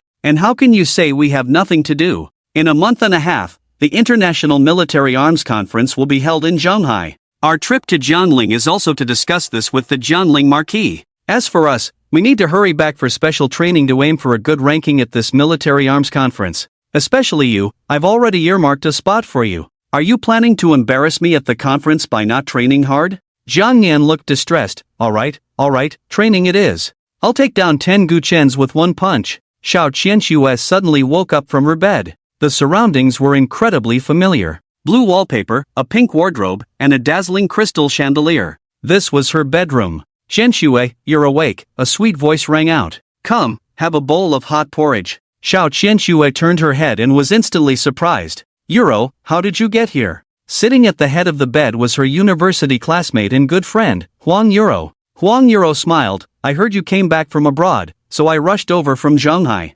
Honestly, you didn't even tell me you were back. I only found out from your dad. Otherwise, I would have come to Jiangling to play with you much earlier. Xiao Qianxue replied. I was planning to tell you once I settled down. Huang Yuro asked, why did you suddenly faint? I asked Uncle Li, but he wouldn't tell me. Just waking up, Xiao Qianxue felt dizzy, and upon hearing this, she suddenly remembered many things. Gu Chun was still at Finghua Pavilion. She became extremely anxious and quickly called for Li Gaoming. Uncle Li, how's the situation at Finghua Pavilion? Li Gaoming's expression was grim. The situation isn't good. I've heard that many people have died, and there were huge explosions coming from that direction. Upon hearing this, Xiao Qianxue became even more panicked. Then, what about Gu Chen? Don't know, he should be dead, Li Gaoming stated his guess honestly. After all, if even he couldn't defeat Zui Yuman, how could Gu Chen? Moreover, he heard that the Jun family had also arrived. How could Gu Chen possibly survive? Xiao Qianxue felt her heart twist in pain and rushed outside.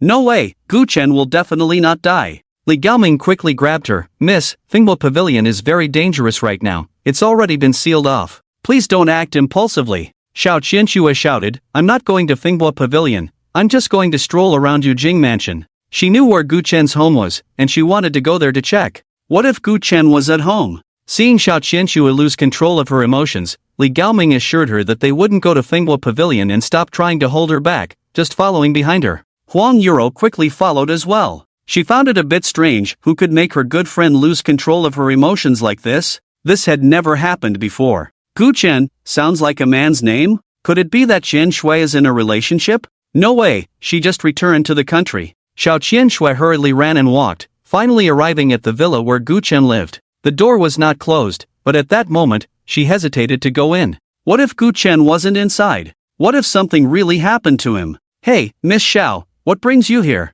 Ning Yishi, who had just served a bowl of rice from the kitchen, passed through the living room and spotted Xiao Qianxue. Xiao Qianxue, feeling a bit nervous, asked, Is Gu Chen home? Come in and sit down. Ning Yishi smiled and waved her hand to Xiao Qianxue. Gathering her courage, Xiao Qianxue walked in. The dining table was filled with delicious dishes, but there was no one sitting around it. The little bit of hope that had just risen was instantly shattered. For a moment, her heart felt like it was missing a piece, and tears fell silently. In the end, Gu Chen did not walk out of the storm pavilion, did he? Ning Yishi panicked. Miss Xiao, don't cry, Gu Chen. Before she could finish her sentence, a voice came from upstairs. Miss Xiao, don't worry about me, I'm fine. Gu Chen came down from upstairs, having just taken a shower, his body free of bloodstains. He hadn't had time to put on clothes yet. His solid chest and perfectly toned muscles were exposed. Water droplets that hadn't dried yet clung to his skin. Xiao Qianxue suddenly looked up, watching Gu Chen walk towards her with a smile.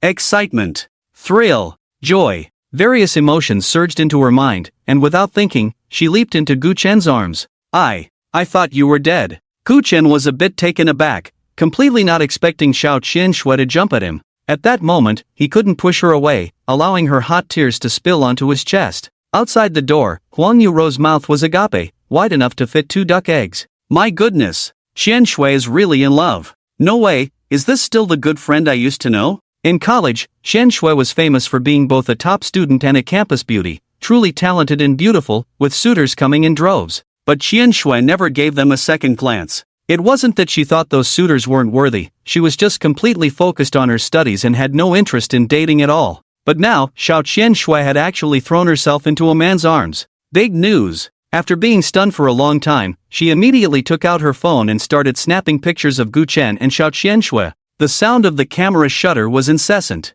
Xiao Qianxue quickly turned around, only to find Huang Yuro's phone almost pressed against her face. Remembering her earlier loss of composure, her face flushed with embarrassment. Yuro, what are you taking random pictures for? Wah, the smell of love must be recorded. Huang Yuro put away her phone and casually patted Gu Chen's shoulder. Kid, what kind of love potion did you give our Qian Shui? How could you make the once aloof goddess so crazy for you? Gu Chen smiled and said, the food is ready, why don't we sit down and eat together while we chat? Huang Yuro looked at the table full of delicious dishes, her mouth watering. She hadn't eaten breakfast today because she was rushing for her flight, and her stomach was growling, so she quickly nodded, sure.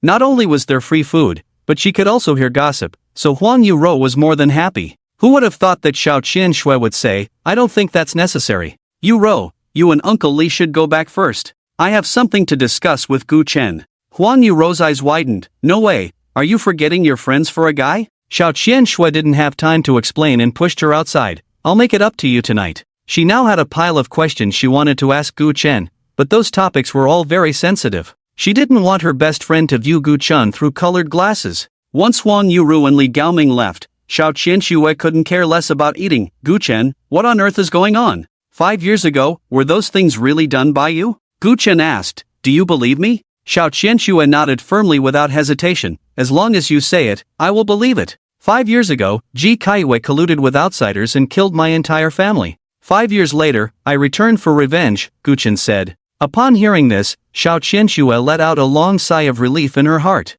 She knew that the Gu Chen she knew was definitely not the demon of patricide and clan extermination as rumored. But then, her mood became incredibly heavy. Ji Kaiwei had destroyed everything for Gu Chen and made him bear 5 years of infamy. It was truly hard to imagine how Gu Chen had endured these 5 years. What made her even more anxious was that Gu Chen had caused a stir at Finghua Pavilion today. She feared that the gossip would become even more intense. Gu Chen would truly become a murderer in the eyes of the public. Putting herself in his shoes, she found it hard to bear such overwhelming insults. Gu Chen, the rumors that will follow may be very detrimental to you. Are you mentally prepared? After a moment of silence, Gu Chen turned to look at the scattered snow outside the window and chuckled lightly. A little wind and frost, what's there to worry about? Xiao Qian Shui looked at his profile, momentarily speechless. During the meal, Xiao Qian Shui finished eating in silence. Leaving Gu Chen's home, her steps felt incredibly heavy. Wow, you finally came out. Huang Yuru suddenly jumped out from a corner, startling her. Xiao Qian Shui frowned and said, why didn't you go back? Huang Yuru grinned, if I went back, how could I capture your current look? TSK, just parting and you already look so distracted. That guy must be something else to have you so enchanted. Come on, which university did he graduate from, what degree, and what field of research is he in? Xiao Qian Shui thought seriously for a moment. 5 years ago, Gu Chen was only 20. He probably hasn't graduated from university yet. What? Huang Yuru screamed exaggeratedly, jumping 3 feet high. Xiao Qian Shui rubbed her forehead, sister, you're overreacting. No. Huang Yuru gestured animatedly, is it me exaggerating or you? You're only 22 and already have dual PhDs, and you studied for 2 years at a top university in Neon, working on lithography research. You could very well become the youngest female academician in Shenlong country, and now you're telling me you're dating someone who hasn't even graduated from university? Xiao Qian Shui replied, I'm not dating him, I've only known him for a short time.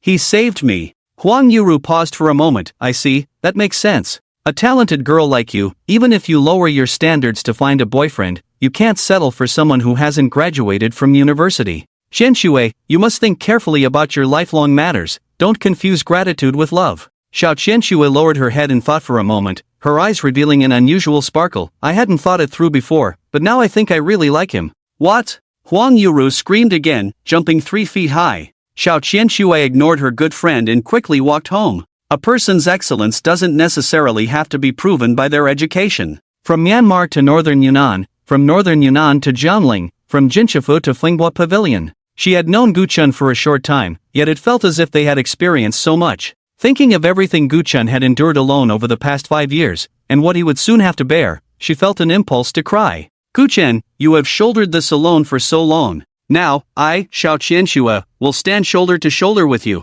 Back at the Xiao family, Xiao Qian Shui immediately instructed Li Gaoming, Uncle Li, everything that happened at the Finghua Pavilion today, use the Xiao family's resources to suppress it all.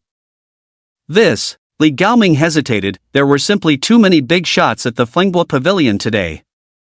Suppressing everything is as difficult as ascending to the heavens. Xiao Qian Shui insisted, what I want is not an excuse, but a result. Listen clearly, at any cost, suppress all public opinion. As for the Finghua Pavilion, suppress as much as you can, for as long as you can. Li Gaoming felt that the young lady in front of him was somewhat unfamiliar. She would never have spoken to him so forcefully before. "Miss, you're not trying to cover up for that Gu Chen, are you?" Xiao Qianshua's face turned stern. "You only need to do as I say, not question what I think." Although Gu Chen completely disregarded public opinion, Xiao Qianshua did not want him to suffer any more criticism. After a pause, she added, "Also, investigate the matter of the Gu family's extermination 5 years ago. Use all means necessary, I want to know everything." She understood that merely suppressing public opinion would not be effective. Only by presenting solid evidence could Gu Chen's grievances truly be cleared. Understood. Li Gaoming said no more and proceeded to carry out Xiao Qianshua's orders. Just as he was about to leave, Xiao Qianshua called him back. "By the way, the construction of our Xiao family's resort project will officially commence the day after tomorrow.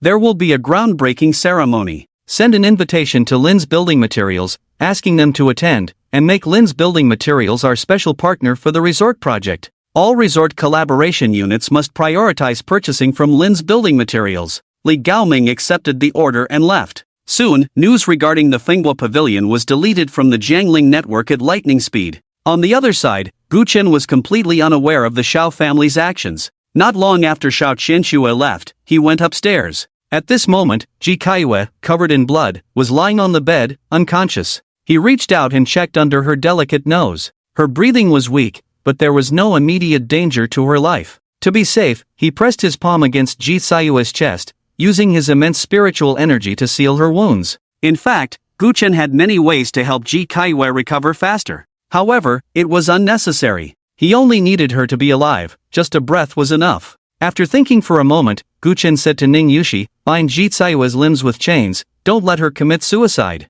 Also, call a few people from the Blood Alliance to take turns guarding her." After a pause, he added, "Additionally, have the Blood Alliance search for the whereabouts of Bilawoko. I need it." Bilawoko was meant for Lin Ruochu. Since there was no news of Lin Ruochu's kidneys, he could only use medicinal herbs to prolong her life for now. After giving his orders, he drove alone to the patrol domain office. Since he wanted to thoroughly investigate the Gu family's extermination case from years ago, relying solely on the Blood Alliance was not enough. He needed the power of the patrol domain office as well. Time passed quickly, and evening arrived. Lin Ruochu, who had been unconscious for a long time, finally woke up slowly. As soon as she regained consciousness, she heard sobbing sounds coming from the hall. She quickly propped up her weak body and went outside. There she saw her mother, Wang Shueme, sitting on the sofa, tears streaming down her face, her eyes swollen and red. Lin Beishan and Lin Ruoma, though not crying, could not stop sighing. In the past 2 days, Wang Shueme had lost count of how many times she had cried.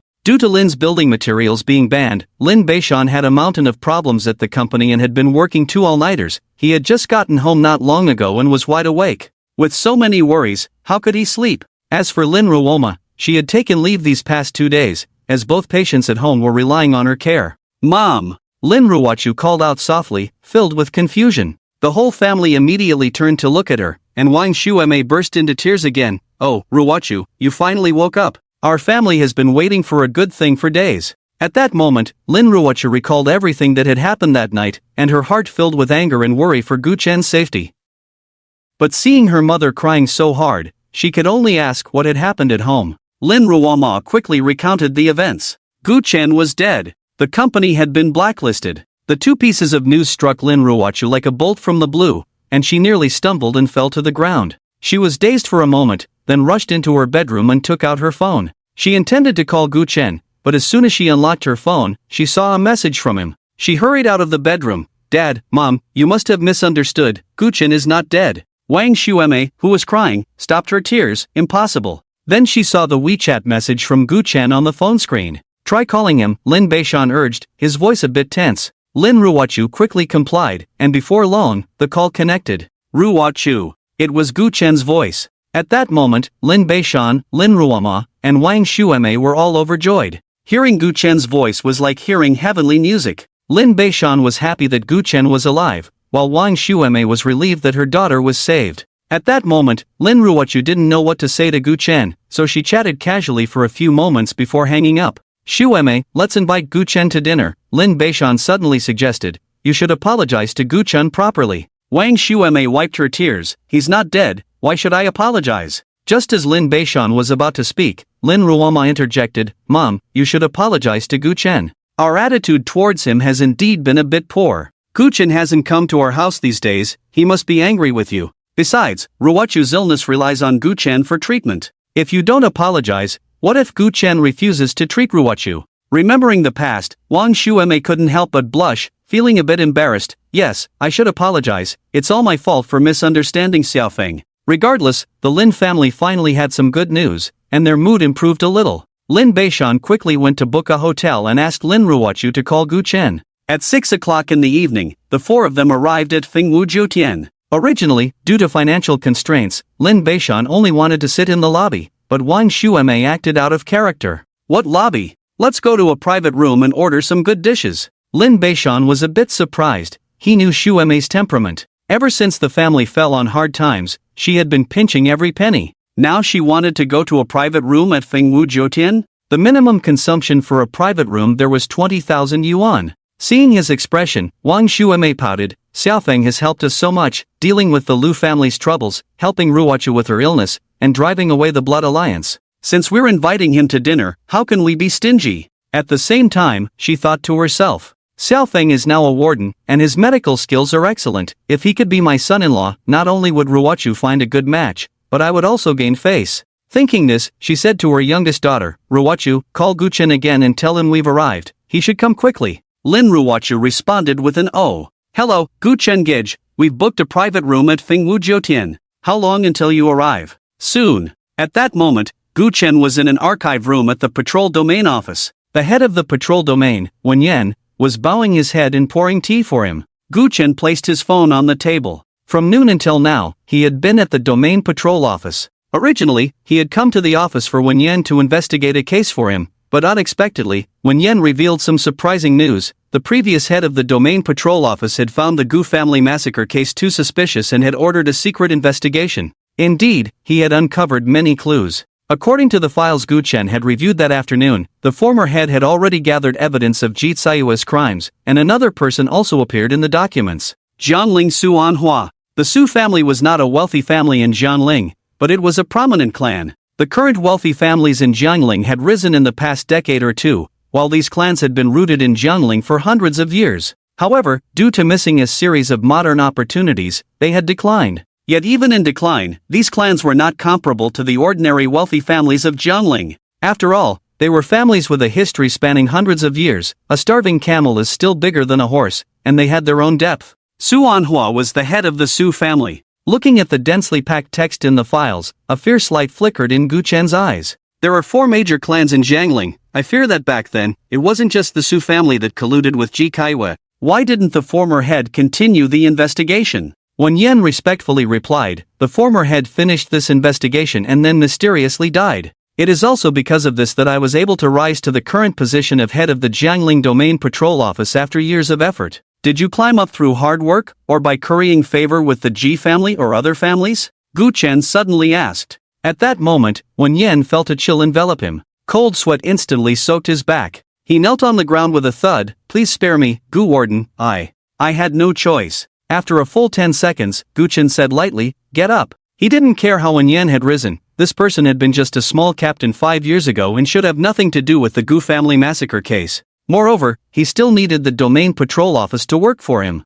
Restart the investigation into the Gu family massacre case. Wen Yan quickly nodded in agreement, but then said with some concern, Gu Warden, the events of that year are deeply entangled, and those clans have extensive connections with the Jiangling Marquis. Are you truly confident? Gu-chen did not answer directly, remaining silent for a long time, then said meaningfully, the Jiangling Marquis, it has been many years since Jiangling has changed marquises. With that, he turned and left. At this moment, 5 or 6 young people with various colored hair were lurking suspiciously on the street where the domain patrol office was located. Hey, Li Zian, we've been squatting at the door of the domain patrol office for half an hour. Aren't you going to make a move? The young man called Li Zian had a worried expression. Earlier, they had been at a bar drinking and playing truth or dare. As a result, he lost, and his companions, wanting to prank him, made him come to the domain patrol office to rob it. Damn it! Robbing at the door of the domain patrol office, isn't that dancing on a tiger's head? One wrong move, and he'd end up inside.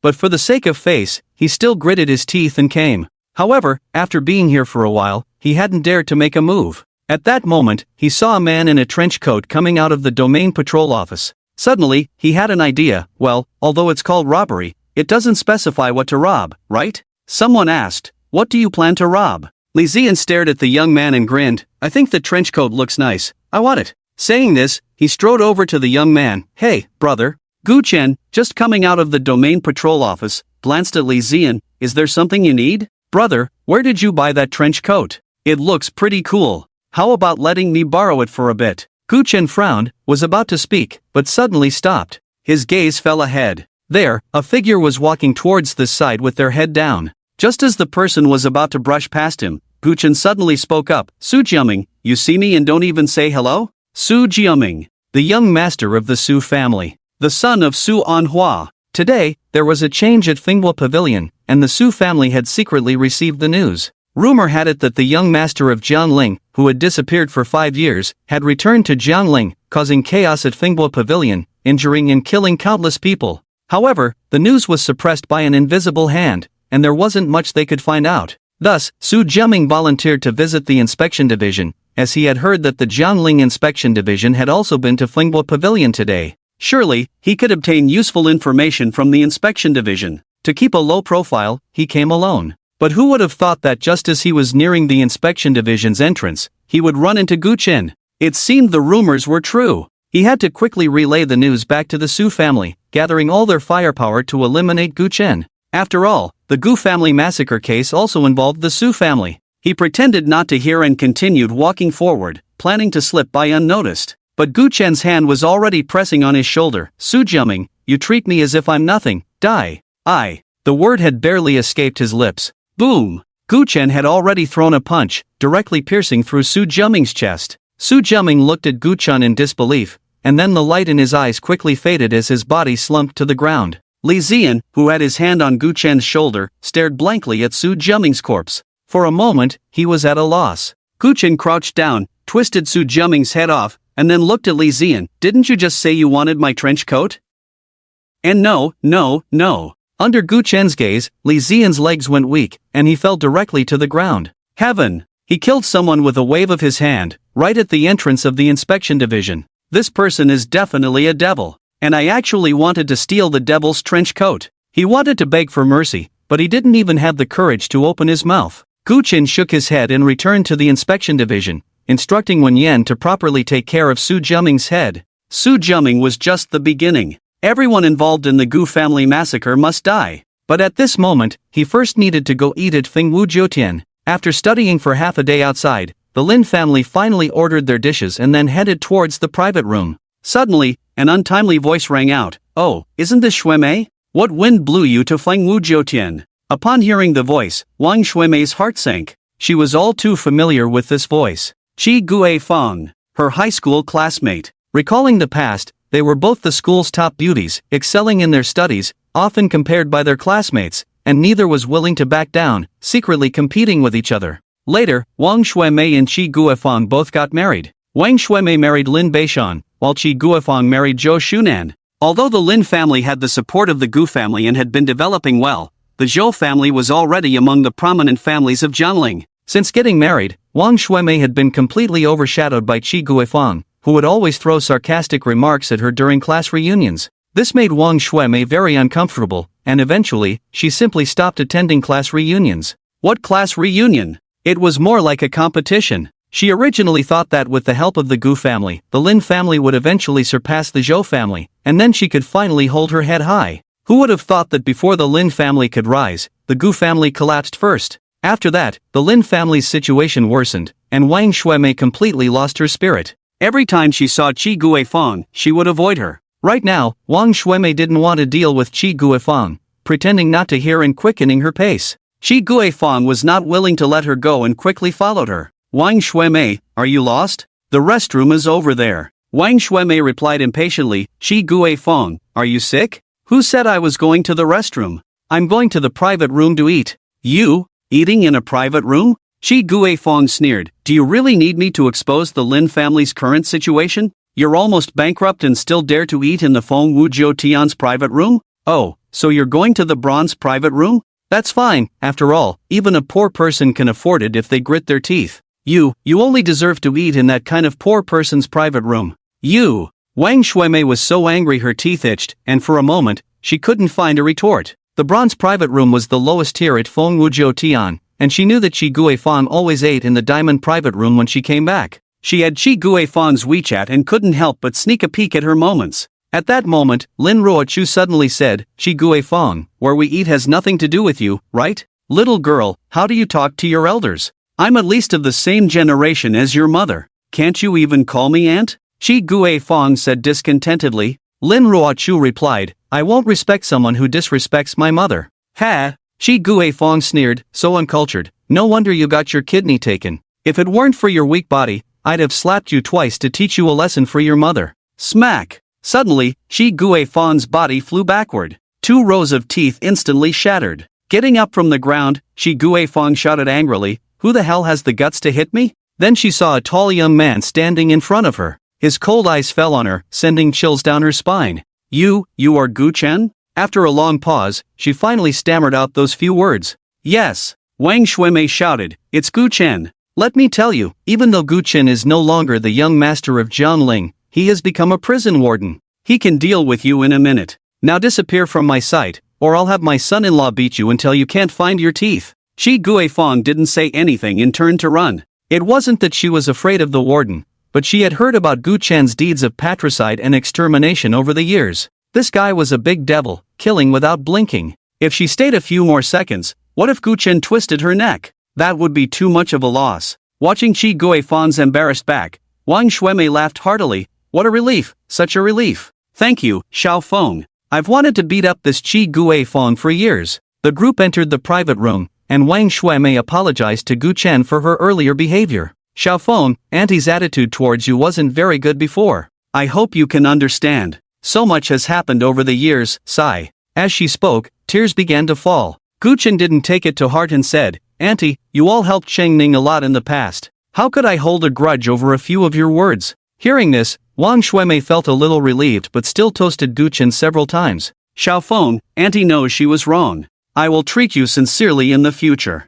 After eating for a while, Lin Ruoimo suddenly said, "Gu Chen, it seems like there's something going on at Fengboting today. I saw a lot of posts online, but they were all deleted shortly after.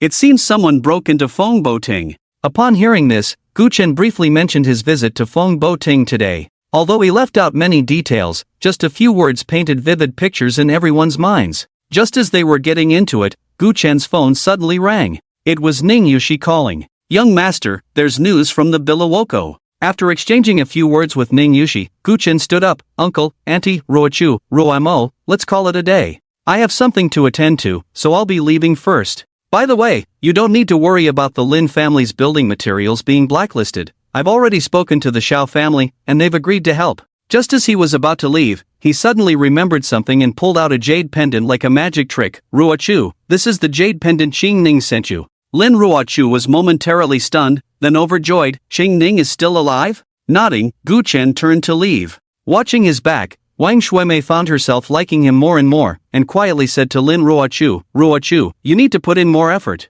"Ha?" Lin Ruochu was confused. Wang Shuimei said, "Gu Chen is great, very suitable to be our son-in-law. You should try harder to win him over." "But, how could I possibly be worthy of him?" Wang Shuimei rolled her eyes. "What do you mean unworthy? Gu Chen has helped us so much and treats you especially well. Maybe he actually has some feelings for you? As the saying goes, a man pursues a woman across mountains, while a woman pursues a man through a veil. If you put in some effort, how could you not win over Gu Chen?" Then she sighed to herself, "Oh, if Xiao Feng could become our son-in-law, not only would it revive the glory of the Gu family, but surpassing the Zhou family would be a piece of cake. Humph, Qi Guifang, you've suppressed me for so many years. It's time for me, Wang Shuimei, to have the upper hand." At that moment, Lin Ruomo's phone rang. "Mom, Zhongding Xian has returned to Jiangling." "The Zhongding Xian who pursued you 5 years ago?" Wang Shuimei asked in surprise. Zhongding Xian, the young master of the Zhong family. The Zhong family ranks second among the wealthy families in Jiangling. "Yes," Lin Ruomo nodded. Wang Shuimei asked curiously, "What did he call you for?" Lin Ruomo replied, "Actually, we've been chatting online for 3 months, and last month we established a romantic relationship." "Is that true?" Upon hearing this, Wang Shuimei was both surprised and delighted. "Oh my god, after 20 years of hardship, is it finally time for me, Wang Shuimei, to see the light?" Gu Chen is my youngest daughter's husband, Zhong Dingxian is my eldest daughter's husband. Wouldn't the Lin family soar to new heights? Lin Ruomo's cheeks flushed slightly. Would I lie to you? He said he would come over soon. Everyone waited in the private room for half an hour, but Zhong Dingxian still hadn't arrived. Lin Ruochu felt weak and said she wanted to go back to rest. Lin Beishan was worried about her being alone, so he took her with him. Lin Ruomo initially wanted Wang Shuimei to go back too, but Wang Shuimei was now happily fantasizing about a bright future and refused to leave, insisting on meeting her future son-in-law. Not long after Lin Ruochu and Lin Beishan left, Zhong Dingxian arrived. Dingxian, long time no see. Ruomo, long time no see, you're getting more and more beautiful, Zhong Dingxian said gently. Then he added, I just saw your sister outside and chatted a bit. It seems you're mixed up with Gu Chen? He killed his father and wiped out his clan 5 years ago, and you still dare to associate with him? Wang Shuimei said, very few people in Jiangling know the truth about what happened back then. Now that Ji Kaiyu has been dealt with by Gu Chen, it's fine to tell you, Xiao Feng was just a victim, taking the blame for Ji Kaiyu. Lin Ruomo said, that's right, and Gu Chen has changed a lot now. Before she could finish, Zhong Dingxian interrupted her. Who told you that Ji Kaiyu was dealt with by Gu Chen? Wang Shuimei replied, Gu Chen did. Auntie, you believe everything Gu Chen says? You're too naive. Wang Shuimei looked bewildered, isn't it true? Hee, after all, you are from a small family, so it's normal not to know some things. Although I have been away from Jiangling for a long time, my Zhong family is the second most powerful family in Jiangling, and we have many more channels for information than you do. Let me tell you, according to the news I received, there was indeed a disturbance at Finghua Pavilion today, but it was caused by the third young master of the Jun family from Zhonghai. He is like Ji Kaiyu for a long time and chose to confess on the day of her ancestor's death, but Ji Kaiyu did not agree and even slapped him. This angered the young master of the Jun family, who killed many people at Finghua Pavilion and took Ji Kaiyu away. Is that so? What you said is completely different from what Gu Chen said. Lin Ruoma blinked her beautiful eyes. Zhong Dingxian said seriously, can I lie to you? Think about it, the Ji family is such a powerful family. As far as I know, they have several 6-star masters and even a 7-star master. You also know that Gu Chen was not a martial artist 5 years ago. Even if he has had many adventures in these 5 years, do you think he alone could shake the powerful Ji family? If the Ji family could be easily destroyed, could they still be called the #1 family in Jiangling? After this, Wang Shuimei and Lin Ruoma exchanged glances, somewhat believing Zhong Dingxuan's words. Gu Chen is lying to us. After a moment of shock, Wang Shuimei finally said, so, when he mentioned contacting the Xiao family, was that all nonsense? What contact? Zhong Dingxian asked. Lin Ruoma hurriedly explained the situation about Lin's building materials being banned. Ha ha ha, Zhong Dingxian laughed heartily, you really believe Gu Chen's nonsense? If it were 5 years ago, when he said he would contact the Xiao family, I might have believed him a little, but now, he is nothing. Why would the Xiao family listen to him? Not to mention, the Xiao family came to Jiangling 2 years ago, and Gu Chen has no connection to them whatsoever. Then what? What should we do? Wang Shuimei stammered. Zhong Dingxian smiled, Auntie, don't panic. I'm still here, right? Although I've been abroad for many years, our Zhong family is still a solid second family in Jiangling. I'll make a call to someone from the Xiao family, and I'm sure they will give me this face. As he spoke, he indeed took out his phone and called Li Gaoming from the Xiao family. Hello, is this Li Gongfeng? Who are you? I'm Zhong Dingxian, the young master of the Zhong family. I have something to discuss with you. Lin's building materials has recently been banned. Before he could finish, Li Gaoming replied, oh, I understand. I'll arrange it right away. Zhong Dingxian was taken aback. Did he have such a big face? He had just started speaking, and Li Gaoming agreed immediately? Thank you very much. I'm currently with the daughter of the owner of Lin's building materials. After you sort it out, please give me a call so I can reassure her. Li Gaoming asked for the address and then hung up. From noon until evening, he had been busy with the matter of sealing off the news from Finghua Pavilion, completely forgetting about Lin's building materials that the young lady had mentioned. He immediately told a nearby servant, prepare an invitation and send it to Fingwu Jiutian. No, I'll go personally. After saying that, he got up and left the study. 20 minutes later, Li Gaoming delivered the invitation to Zhong Dingxian and said, according to the young lady's instructions, at the groundbreaking ceremony the day after tomorrow, it will be announced that Lin's building materials has become a special partner of our Xiao family's resort. All cooperating units will prioritize purchasing from Lin's building materials. Please make sure to attend the day after tomorrow. Li Gaoming left for a long time, and Wang Shuimei and Lin Ruoma were still in a daze. Even Zhong Dingxian found it unbelievable. I just made a phone call, and the Xiao family actually gave me such face? Before he could figure it out, Lin Ruoma had already rushed into his arms. Ding Xian, thank you so much, Ding Xian. Wang Shuemei's joy was evident. Yes, Ding Xian, if it weren't for you, I really don't know how our Lin family would get through this tough time. With soft jade warmth in his embrace, Zhong Dingxian couldn't be bothered to think too much. He chuckled, it's nothing, really. Ruoma, you should have told me earlier that the Lin family was in trouble. I could have helped you deal with it. Lin Ruoma whispered, we've only been dating for a short time, so I felt a bit shy to bring it up. In the future, just tell me if you have any difficulties, Zhong Dingxian said with a strong voice. At that moment, Wang Shuemei suddenly slammed the table, unable to contain her anger. Now that I think about it, it really doesn't make sense. He even said he shot down a plane with a sword. Movies wouldn't dare to portray that. That despicable Gu Chun, full of lies. 11 out of 10 sentences are false. I can't believe I trusted him so much earlier and even thought about letting him be my son-in-law. No, I must call Ruochu. She needs to keep her distance from Gu Chen. Aside from treating her illness, there should be no other contact. Lin Ruoma said, Mom, you don't need to blame Gu Chen too much. He might just be trying to save face, and at least he didn't lie about one thing, he really is a prison warden, and that status is worthy of Ruochu. If Gu Chen weren't a prison warden, it wouldn't make sense how he survived that day from the Blood Alliance. Warden? What good is that? Zhong Dingxian scoffed, sounds impressive, but he only makes a few thousand a month. Wang Shuemei was somewhat incredulous, that can't be right, is it really that little? Zhong Dingxian replied, I just ran into Ruochu, she said that the jade pendant around her neck was a gift from Gu Chen.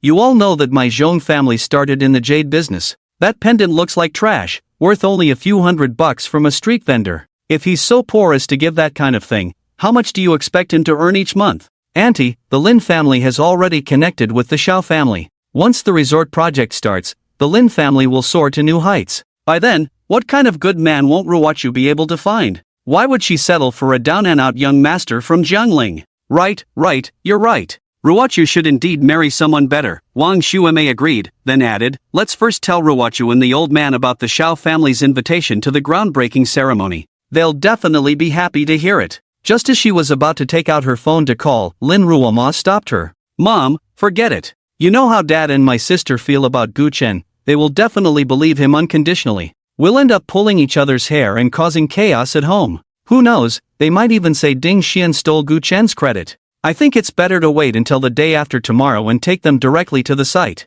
By then, they'll understand without us having to explain. Wang Shuemei found this reasoning quite sensible and nodded in agreement. When she returned home that evening, she saw her little daughter Lin Ruochu reading a fairy tale to the little dumpling. Where's your dad? She asked. Lin Ruochu replied, Dad hasn't slept for more than 2 days, he's already asleep. Wang Shuemei held back her frustration but finally couldn't help but say, Ruochu, when I was in the private room earlier, I was just joking. You should treat Gu Chen as an ordinary friend. After saying that, she returned to her room. As Lin Ruoma was preparing to take the little dumpling to bathe, Lin Ruochu came to the bathroom and suddenly asked, Sister, did Zhong Dingxian say bad things about brother Gu Chen? No, not at all, Lin Ruoma answered a bit guiltily. If Zhong Dingxian hadn't said anything bad about Gu Chen, how could their mother's attitude towards him have changed so drastically? Earlier, she wanted her to pursue Gu Chen, and now she was telling her to keep her distance. Thinking this, Lin Ruochu said seriously, Sister, you should know why Zhong Dingxian is targeting brother Gu Chen.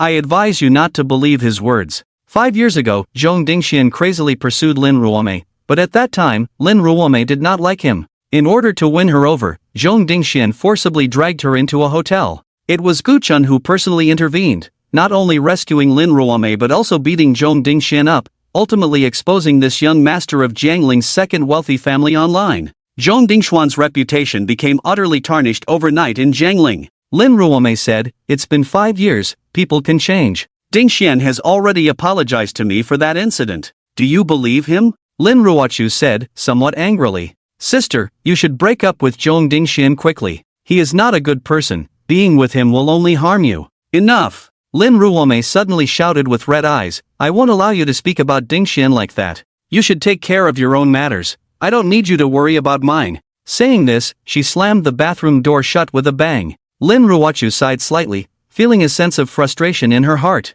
If that incident hadn't happened, her sister's family would still be complete. How could she be involved with someone like Zhong Dingxian? At the same time, she felt a bit ashamed, as her mother had previously said to treat Guchen sincerely, yet it hadn't been long before she was swayed by others' words. Completely unaware of what had happened after his departure, Guchen at this moment donned a dark trench coat and strode towards the outside of the Yujing mansion. Ning Yushi followed behind him. "Young master, should I go with you?" According to reports from the Blood Alliance, an auction would be held tonight at the Drunken Flower Pavilion. The biluo grass would appear at the auction. And the biluo grass was the key medicinal ingredient for treating Linruwachu. "No need," Guchen replied indifferently, "you stay at home, call me if anything unusual happens." After all, Ji Kaiwe was still at home, and leaving Ning Yushi behind would alleviate some of his concerns. Understood. Although unwilling in her heart, Ning Yushi still nodded in agreement. Guchen got into the car, winding his way to Qinhuai Lake. People say that the 800 miles of Qinhuai Lake is the gentle hometown of Jiangling people.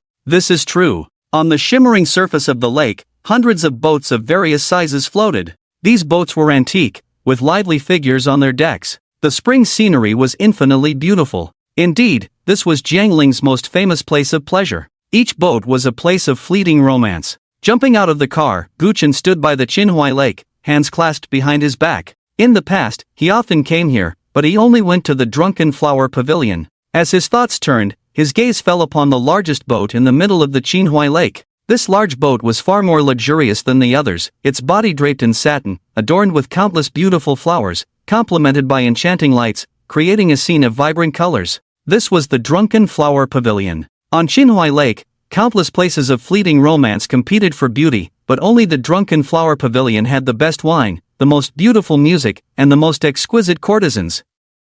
Guchen called over a boatman and sat in a small boat, leisurely heading towards the Drunken Flower Pavilion. The boatman scrutinized Guchen for a while before finally unable to resist asking, "You look very familiar, guest." "Oh really?" Guchen asked with a smile. The boatman said, 5 or 6 years ago, the young master of Jiangling often took a boat to night cruise at the Drunken Flower Pavilion. I've pulled him a few times and always thought you looked just like him. He sighed again. "If I didn't know he died 5 years ago, I would really mistake you for him." Guchen did not respond to this and only asked, "Is the Chini girl still at the Drunken Flower Pavilion? It turns out you are here to find the Chini girl to spend a lovely evening with." 5 or 6 years ago, the Chini girl was indeed easy to invite, but now, she has become the top courtesan on the Qinhuai River, the foremost among the flower girls. Only those of high status can share a drink with her. "Guest, I'm afraid this trip of yours will be in vain. However, there are many beautiful girls in the Drunken Flower Pavilion. It doesn't have to be the Chini girl, right?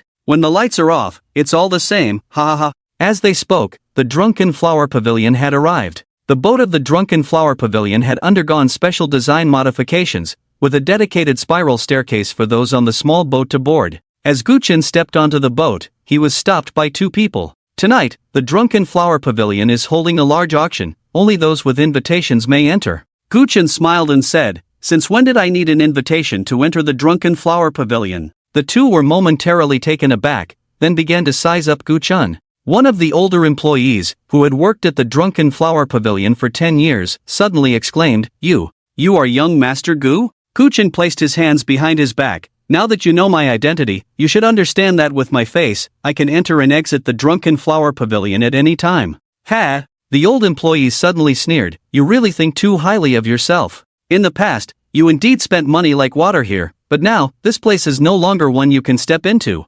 Slap! Guchen swiftly struck back, sending him flying. The new employee was furious. "You have some nerve, daring to hit someone from the Drunken Flower Pavilion. Do you know that even a dog from the Drunken Flower Pavilion is not someone you can provoke? Bring it on!" With that command, over 20 fierce-looking strong men surged out from around them. Among them were even masters of great strength. Guchen sneered, "It seems I have been away from Jiangling for too long. A bunch of local ruffians from the Drunken Flower Pavilion dare to act recklessly in front of me." At this moment, he had already harbored thoughts of killing. The new employee shouted, "Kid, no matter what your identity is, you shouldn't be causing trouble in the Drunken Flower Pavilion." As his words fell, the strong men charged towards Guchen. But at that moment, a sharp voice rang out, "With me, Chini, here, who dares to lay a finger on young Master Gu?" A figure in a red dress swiftly moved through the crowd. She wore a golden hairpin, held a delicate fan, and stepped gracefully in lotus shoes. She was an extraordinarily beautiful woman, the courtesan Chini. The new employee indignantly said, "Chini, this person doesn't have an invitation, we can't let him up, and he's resorted to violence." Sheenie coldly replied, young Master Gu is already a lifetime Black Gold member of the Drunken Flower Pavilion. What need is there for an invitation? All of you, get lost. Many gasped in shock. A lifetime Black Gold member of the Drunken Flower Pavilion is not something just anyone can afford. At the very least, one must spend 10 million at the Drunken Flower Pavilion. The crowd quickly dispersed, not daring to provoke Gu Chen any further. Sheenie then slightly bowed to Gu Chen. Young Master Gu, it's been many years. I hope you've been well. Gu Chen smiled. Sheenie, when I came, I heard people say you have become the most renowned courtesan on the Qinhuai River. If it weren't for your favor back then, I wouldn't have achieved what I have today, Sheenie said, tidying her disheveled hair. Young Master Gu, would you like to go to my room? The wine I have prepared is even more intoxicating than 5 years ago, and mine has improved as well. Standing beside Sheenie, the maid Xiaotsui felt a storm of emotions rise within her upon hearing Sheenie's words. She had served Sheenie for 3 years and had never heard her refer to herself as the servant in front of other guests. Such a humble term was often used by lower-class courtesans. Yet Sheenie had long been the most esteemed courtesan on the Qinhuai River. Even those of high status would not receive such a humble address from her. Who exactly is this man before her? No need. Gu Chen waved his hand and said, I heard that there is an auction at the Drunken Flower Pavilion today. There are some things I want, so I can listen to you play the piano after the auction is over. All right. A glimmer of anticipation flashed in Xingyi's eyes as she smiled and said, I'll take you there. The auction was on the second floor. The hall, several thousand square meters in size, was already filled with people. The host was beginning the opening remarks. However, what puzzled Gu Chen was that everyone attending the auction was wearing masks. He had attended auctions at the Drunken Flower Pavilion before, but had never seen such a scene. Xingyi noticed his confusion and explained, in recent years, the auctions at the Drunken Flower Pavilion have grown larger, attracting some outsiders, and the quality of the auction items has also improved. A few times, after the auctions ended, there were violent incidents that harmed the reputation of the Drunken Flower Pavilion and posed risks to the guests' safety.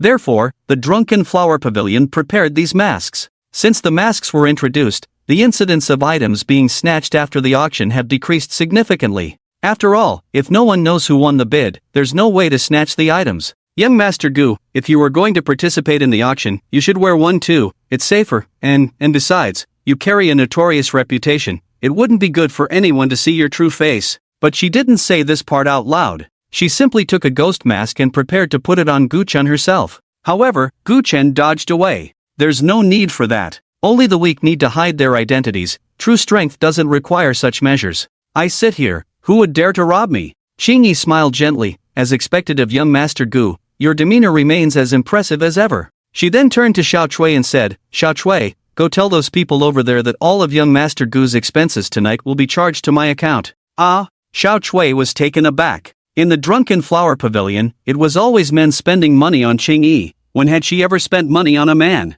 Gu Chen said, I have money. I know, but this is my intention, Qingyi replied, urging Xiao Chui to hurry along. After that, she went up to the third floor. The second floor of the Drunken Flower Pavilion had no ceiling and was connected to the third floor, so one could clearly see the scene on the second floor from the corridor on the third floor. Before long, Xiao Chui returned. Sister Qingyi, who is this person? Why are you so nice to him? This is the first time I've seen you spend money on a man, Xiao Chui, filled with curiosity, naturally had to ask. Xingyi's lips curled into a slight smile. He used to be the young master of Jiangling. Before I became famous, he frequented me a lot. Oh, what? He is the young master of Jiangling, Gu Chen? Just seconds ago, Xiao Chui was nodding, but then she realized and let out a sharp scream. Sister Qingyi, this person is a parasite and has wiped out his clan. How can you dare to get so close to him? Be careful, if he gets unhappy, he might do the same to you. Xingyi sighed, the people of Jiangling all say that, but I have interacted with young Master Gu many times,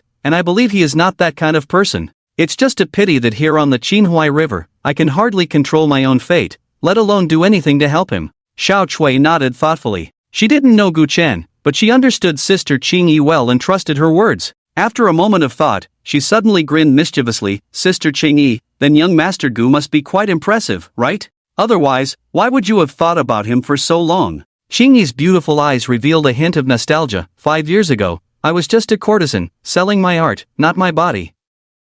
Ah, Xiao Chui was truly unaware of this. Then what did young Master Gu want with you back then? Playing chess, drinking, chatting, and sometimes listening to me play the pipa, Qingyi replied with a faint smile. Her chess skills were quite good, and when playing with Gu Chen, she wouldn't deliberately let him win. The two often engaged in a back-and-forth battle on the chessboard, chatting while playing, and taking breaks to pluck the pipa. Those days were carefree. Although she was in the Drunken Flower Pavilion, her patrons were few, with only Guchen visiting regularly and offering generous rewards, allowing her to live freely. Unlike now, when she had become the rare courtesan of the Qinhuai River, yet felt trapped, having fallen into the world of vice, the biggest money-making tool of the Drunken Flower Pavilion. Thinking of this, she instructed Xiao Chui, after the auction, I want to invite young Master Gu for a couple of drinks. You mustn't mention my fall into vice. As they spoke, the auction on the second floor had already begun. The first item up for bid was a heavyweight, a Ming Dynasty blue and white porcelain piece. Although it had some surface cracks, it was said to have been displayed in the residence of Yensong for over a decade. The starting price was 3 million, and after some bidding, it was finally sold for 10 million. Following that were the second and third items. Guchen had been resting with his eyes closed until halfway through the auction, when a peculiar item was brought out. It was a bug encased in a glass dome. About 3 centimeters long, it was colorful and quite beautiful. The host introduced it. This bug is called the Joyous Goo. Once planted in a person's body, it can make them wish for death but be unable to die. Any thoughts of self-harm or suicide will cause excruciating pain throughout the body, as if 1,000 ants were gnawing at their bones. Someone questioned, this bug seems to have nothing to do with joy. I can't even think of a use for it. The host smiled meaningfully, sir, the pleasures of the boudoir. With this bug, you can indulge in intimate pleasures with any girl. Even if she dislikes you, she will have to force a smile. You need not worry about her harming herself in your absence, nor about her committing suicide. At this, a wave of wicked laughter erupted from the audience. Who among them was not wealthy? Many had forcibly taken women and engaged in such acts. Yet, there were always some strong-willed women who, when they were not paying attention, would bite their tongues to end their lives or suddenly disfigure themselves in the heat of the moment. This would greatly dampen the mood. With this bug, even the most headstrong women would have to submit to their bullying. No wonder this bug was called the Joyous Goo. It was aptly named. The host continued, the Joyous Goo, starting price 500,000. Bidding begins now. 600,000. 1 million. 1,500,000. Instantly, the sounds of bidding rose and fell. Just as many were preparing to raise their bids, a sudden voice rang out. 20 million. The entire venue fell silent. A pin drop could be heard. People turned to look at the source of the voice and saw a young man reclining in his chair. No way, this Joyous Goo is worth at most 2 million, and he actually bids 20 million? Crazy, there's no way to spend money like this. Who is this person, so bold, not even wearing a mask? He looks like the former young master of Jiangling.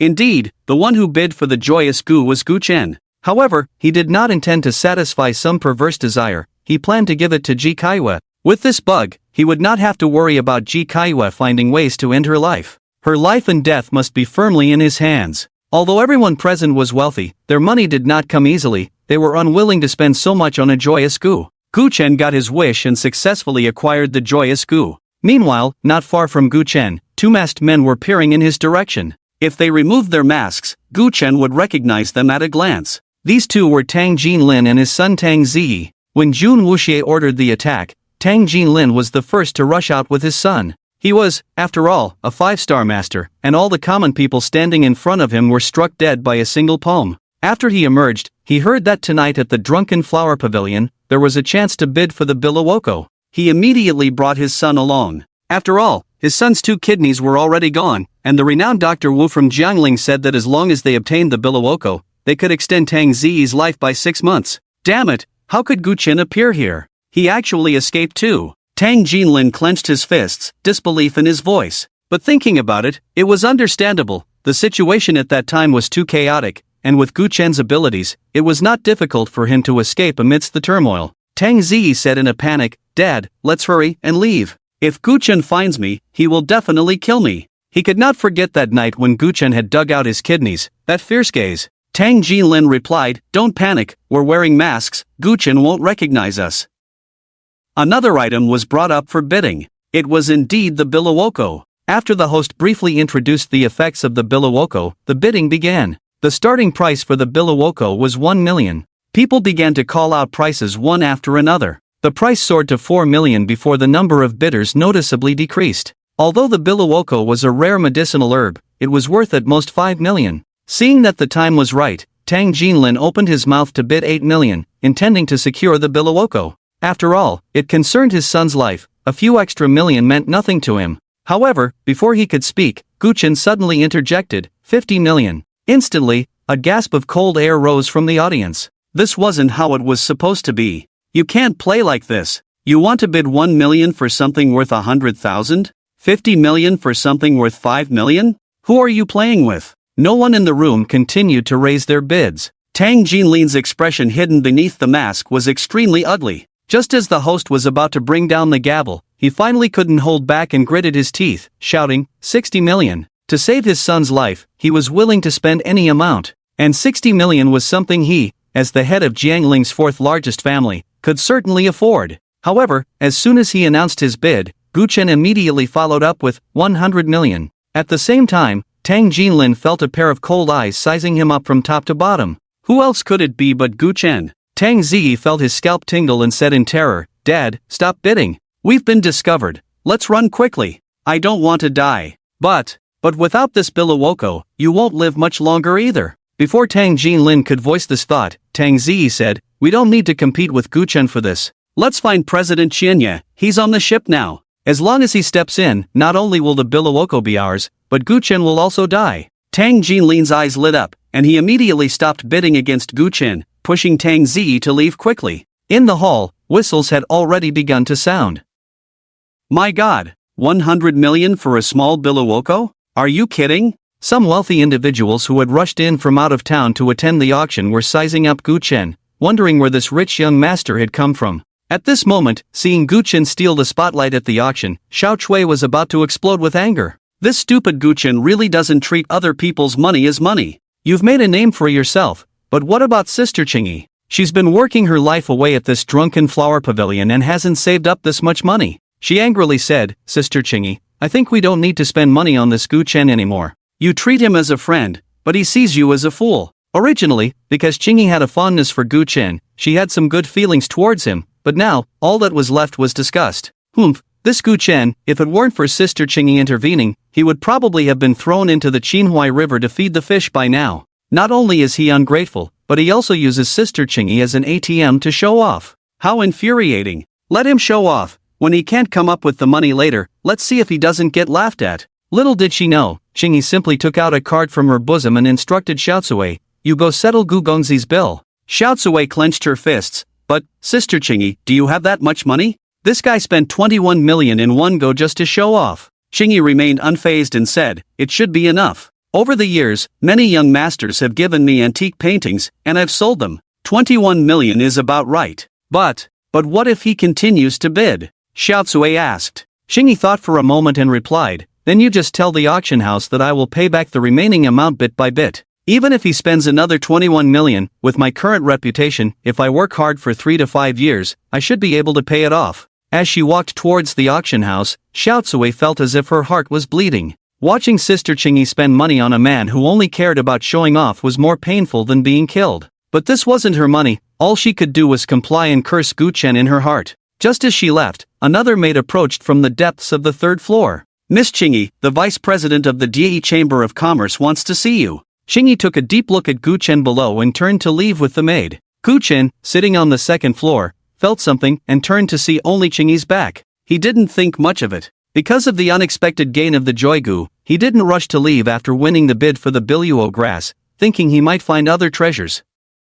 However, the items that came out later did not excite him. After the auction ended, he went to settle the bill. The card given to him by his master was said to contain pocket money, but Guchen knew there were at least several hundred billion inside. Although Qingyi said all expenses would be charged to her account, he had money of his own. Why would he use Qingyi's? In Qingyi's boudoir. At this moment, an old man in a kimono with white hair had finished the cup of tea Qingyi poured for him, a wicked smile on his face as he scanned Qingyi up and down. Oh, Miss Qingyi, you truly are the most famous courtesan on the Qinhuai River. Every time I see you, my heart races uncontrollably. Tonight, let you serve me. Qingyi smiled gracefully, Mr. In a way, I am not accepting clients today. As the top courtesan on the Qinhuai River, Qingyi enjoyed a certain degree of freedom. She was required to accept clients at least once every 3 days. However, what kind of clients she accepted was up to her to choose. This was a privilege granted to her by the owner of the Drunken Flower Building. Why not? I can give you money, a lot of money.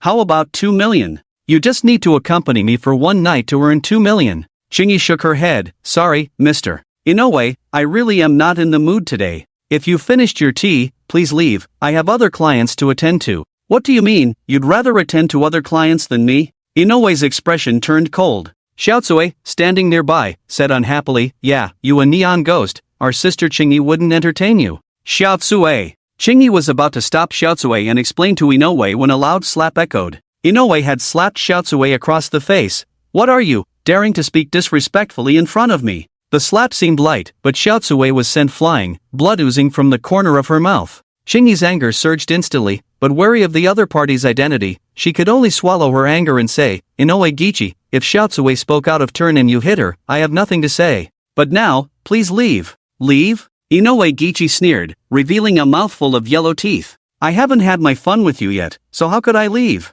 Miss Chingy, to be honest, as the vice president of the Dei Chamber of Commerce's Jiangling branch, it would be your honor for me to want to sleep with you. What you should do is not resist but submit at my feet and enjoy my harvest. Chingy spoke coldly, since you are the vice president of the Jiangling branch, you should know that the Zuhua building is the property of the Jiangling Marquis, and I, Chingy, am a favored person by the Jiangling Marquis. If you continue to make unreasonable demands, I will have to call for help. At that time, don't say I, Chingy, didn't leave you any face. Ha ha ha ha ha. Inoue Gichi laughed loudly. Go ahead and call, let's see if anyone will pay attention to you. Chingy was not one to be easily manipulated, and seeing his attitude, she really did call for help. After all, it was Inoue Gichi who broke the rules first, and she wasn't afraid of causing a scene with the Jiangling Marquis. However, after calling out 7 or 8 times, there was no response from outside. She suddenly thought of something and shouted angrily, Inoue Gichi, you have some nerve to lay hands on the guards of the Zuiwa building. Aren't you afraid of the Jiangling Marquis?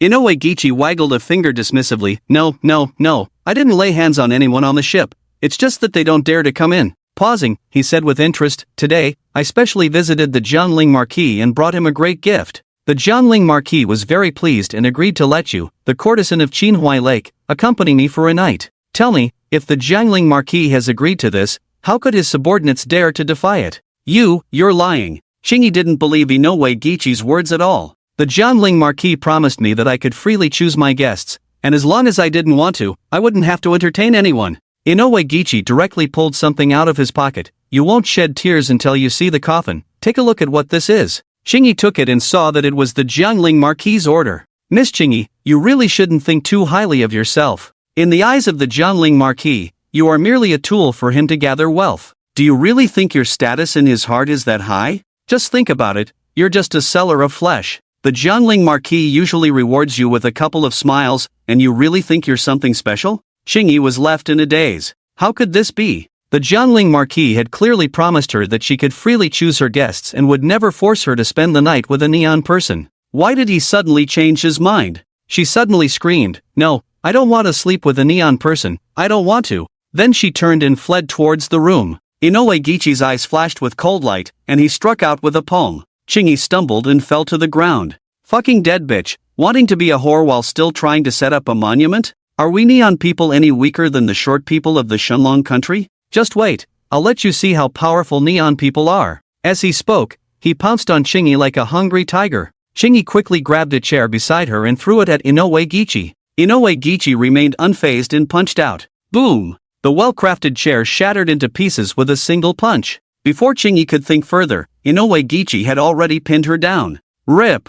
Rip! Chingy's red dress was torn to shreds. A large expanse of her fragrant shoulders was exposed. The scene was suddenly exceptionally alluring. Gulp! Inoue Gichi swallowed hard. This delicate figure, this tearful expression. It was the scene he had dreamed of countless times. Ah, Miss Chingy, I'm so excited. The first time I saw you, I wanted to crush this delicate flower beneath me and ravage it wantonly. It's a pity, though, that you never spend the night with a neon person, forcing me to exert all my strength just to get Jiangling Marquis to relent. The smile at the corner of his mouth grew increasingly lewd, his old face layered with wrinkles. But this is fine, I will be the first to toy with you, a neon person. TSK, how thrilling. Even if I am broken, I will never engage in lewd acts with a neon dog. Chingy pulled a golden hairpin from her thick, inky hair and angrily aimed it at her snow-white neck. Although Inoue Gichi looked old, he could smash a chair to pieces with a single punch. Chingy knew she couldn't kill him, so she could only resort to self-harm. However, just as the sharp end of the hairpin was about to pierce her neck, smack, Inoue Gichi slapped Chini hard across the face. The force was so great that it instantly left her dazed, blood spilling from the corner of her mouth, and her hand went limp, causing the hairpin to fly away. Damn you, you filthy bitch! Do you know what price I paid to get Jiangling Marquis' permission? I sacrificed so much, not to play with a corpse. I want to see your delicate brows furrowed, to hear your melodious singing, ha ha ha. Tears streamed down Chini's cheeks. Her beautiful eyes were filled with despair. At this moment, she found herself unable to even die. She could only let the filthy neon dog do as it pleased with her. Ha ha ha, cry. This pear blossom in the rain look excites me so much that even my soul begins to tremble. A lowly woman from the Dragon Kingdom should be thoroughly toyed with by the noble neon people. Bang! Just as Inoue Gichi was about to make another move, the door was kicked open. Gu-chen strode in from outside. Inoue Gichi was startled and looked up. Where did this brat come from? Get lost. Tonight, Miss Chini is mine. Gu-chen's figure flashed, and he struck out with a palm. Inoue Gichi didn't even have time to raise his hand to block before he was sent flying, blood spraying everywhere. Getting up from the ground, Inoue Gichi was furious. Brat, you have some nerve to ruin my good fortune. Do you know who I am? Gu-chen took off his dark coat and draped it over Chini, then coldly said, no matter who you are, your time of death has come. Arrogant little brat, what are you to declare my death? As he spoke, Inoue Gichi's energy surged, the overwhelming might of a peak 7-star master pressing down. He then threw a punch at Gu-chen. Dragon Kingdom pig, die. The speed of this punch was so fast that it was hard to catch with the naked eye. However, he was fast, but Gu-chen was faster. A punch struck like lightning towards Inoue Gichi's chest. Boom! It sounded like a hammer striking an ancient bell. With a dull thud, Inoue Gichi was sent flying. The steel wall was smashed to pieces, and Inoue Gichi's entire body was embedded in the wall. Impossible, this can't be. Inoue Gichi's face changed in horror. Just moments ago, he thought he was sent flying by Gu-chen because he was unprepared. Who would have thought that in a head-on confrontation, he was still no match for Gu-chen? Gu-chen coldly approached him, gripping his throat with both hands. Inoue Gichi, you can go die now. Inoue Gichi felt dry and parched, the fear of death enveloping him at that moment. You can't kill me, I am. Bold fool, release Vice President Inoue immediately, or you will be left with nothing but bones. At that moment, a loud shout came from outside the door. Gu-chen turned to look and saw several figures standing outside. Most of them were dressed in kimonos, clearly neon people. Gu-chen's gaze swept over these people and looked further back. Tang Ziyi, stop hiding, I can see you. Ha ha. With a burst of laughter, Tang Ziyi slowly walked out of the crowd, meeting Gu-chen's eyes. Gu-chen, I really didn't expect this. I thought you would die at the Finghua Pavilion, but I didn't expect you to escape. Gu-chen replied enigmatically, who told you I escaped?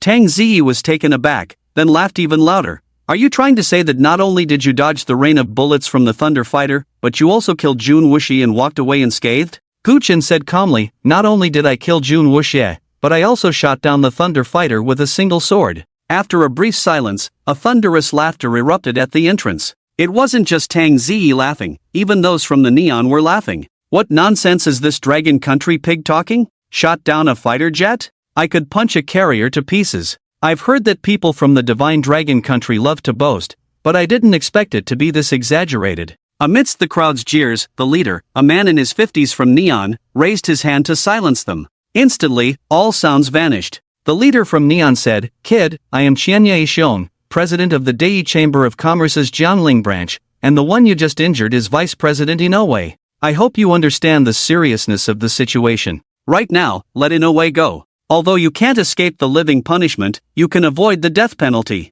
Upon hearing this, Tang Jinlin immediately panicked. President Qianye, we clearly agreed that I, the Tang family, would share half of my assets with you, and you would help me kill Gu-chen. Shut up! Qianye Yisheng roared in anger, slapping Tang Jinlin across the face. You have no right to speak here. He. Suddenly, Inoue Gichi, embedded in the wall, laughed triumphantly. Now, do you know what kind of person you've offended? Don't worry, our President Qianye is not like you despicable people from the Divine Dragon Country. He is very trustworthy. If you let me go, he will never kill you. However, kid, I want you to stand in front of me and see how I deal with the Chingy girl. Woo. By the end, his voice had become muffled, because his throat had been brutally crushed by Gu-chen. Blood spurted out. Inoue Gichi's eyes widened. He never expected that Gu-chen, trapped in a heavy encirclement, would dare to kill him. You! Qianye Yisheng was furious. Damn divine dragon country person, you deserve to die. Boom, boom, boom. 5 or 6 extremely domineering auras soared into the sky. Among this group, there were actually 5 or 6 peak masters of the 7 stars. Ha ha ha ha. Tang Zi laughed maniacally. Guchen, your good luck ends here. Madmen have their reckoning. Offending the Dei Chamber of Commerce means you're doomed. I can tell you that aside from the 5 or 6 peak 7 stars masters, President Qianya is also a 1-star grandmaster. Today, you will have no place to be buried. He then smiled foolishly at Guchen. Considering you're about to die, I'll tell you one more thing. When I dug out Lin Ruwachu's kidneys, I didn't use anesthesia.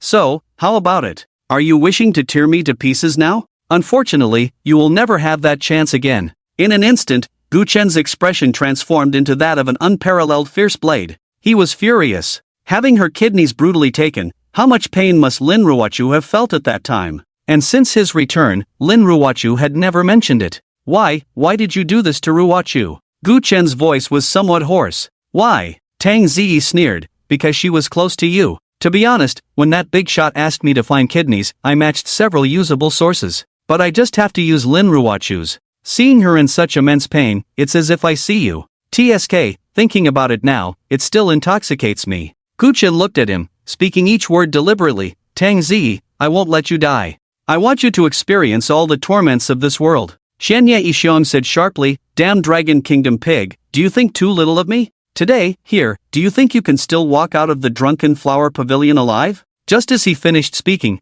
Qingyi suddenly knelt down with a thud. President Qianya, I beg you to spare Guchen. If you agree, I am willing to give you everything. Tang Zi scoffed, what are you? You're just a filthy whore from Qinhuai Lake. Do you think President Qianya would even look at you? Qingyi's delicate body trembled, her face felt as if it had been slapped several times, burning with pain. In truth, she had long been used to being insulted. However, Guchen was standing right beside her. She most certainly did not want Guchen to know she had fallen into such a life, at least not to know it to her face. But Guchen was in this predicament because of her. How could she stand by idly? She bowed her head and said, President Qianya, I am the most renowned courtesan on Qinhuai Lake. Although I may not be presentable, countless people regard me as a treasure, and I have never been close to the people of Neon. If you spare Guchen, I will welcome you whenever you come to Qinhuai Lake. This, it must be said, Xianye Yishiong was somewhat tempted. After all, Qingyi was the most expensive courtesan on Qinhuai Lake, and she never associated with the people of Neon.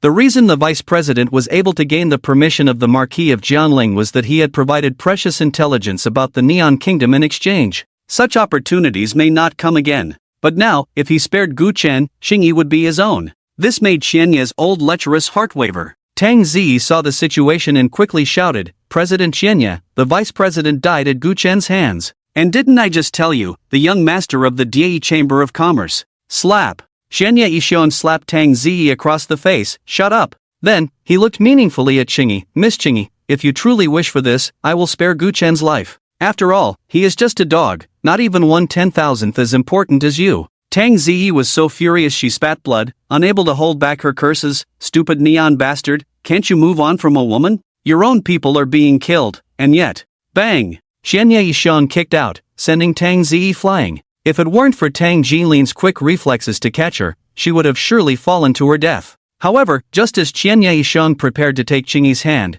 Guchen pulled Qingyi back, bringing her behind him. Qingyi was taken aback. Young Master Gu, you. Guchen said calmly, Qingyi, you don't need to do this for me. I, Guchen, do not need to hide behind a woman. He then scanned the crowd outside with his gaze. Today, everyone must die. He. Xianye Yishiong sneered, foolish Dragon Kingdom pig, you had one last chance to live, but you didn't cherish it. Kill me? You aren't worthy. Guchen's expression was emotionless, yet he advanced instead of retreating. With iron fists, he charged into the crowd. Looking for death. Xianye Yishiong roared, his fist carrying the might of a grandmaster, fiercely smashing towards Guchen. The roar of a tiger and the chant of a dragon. Guchen's iron fist did not yield. The two fists collided. Boom! Amidst the tremendous roar, Xianye Yishiong was actually sent flying. Everyone's expression changed. What was happening? Their president was a one-star grandmaster, yet he couldn't withstand Guchen's punch? What are you still standing there for? Come at me together.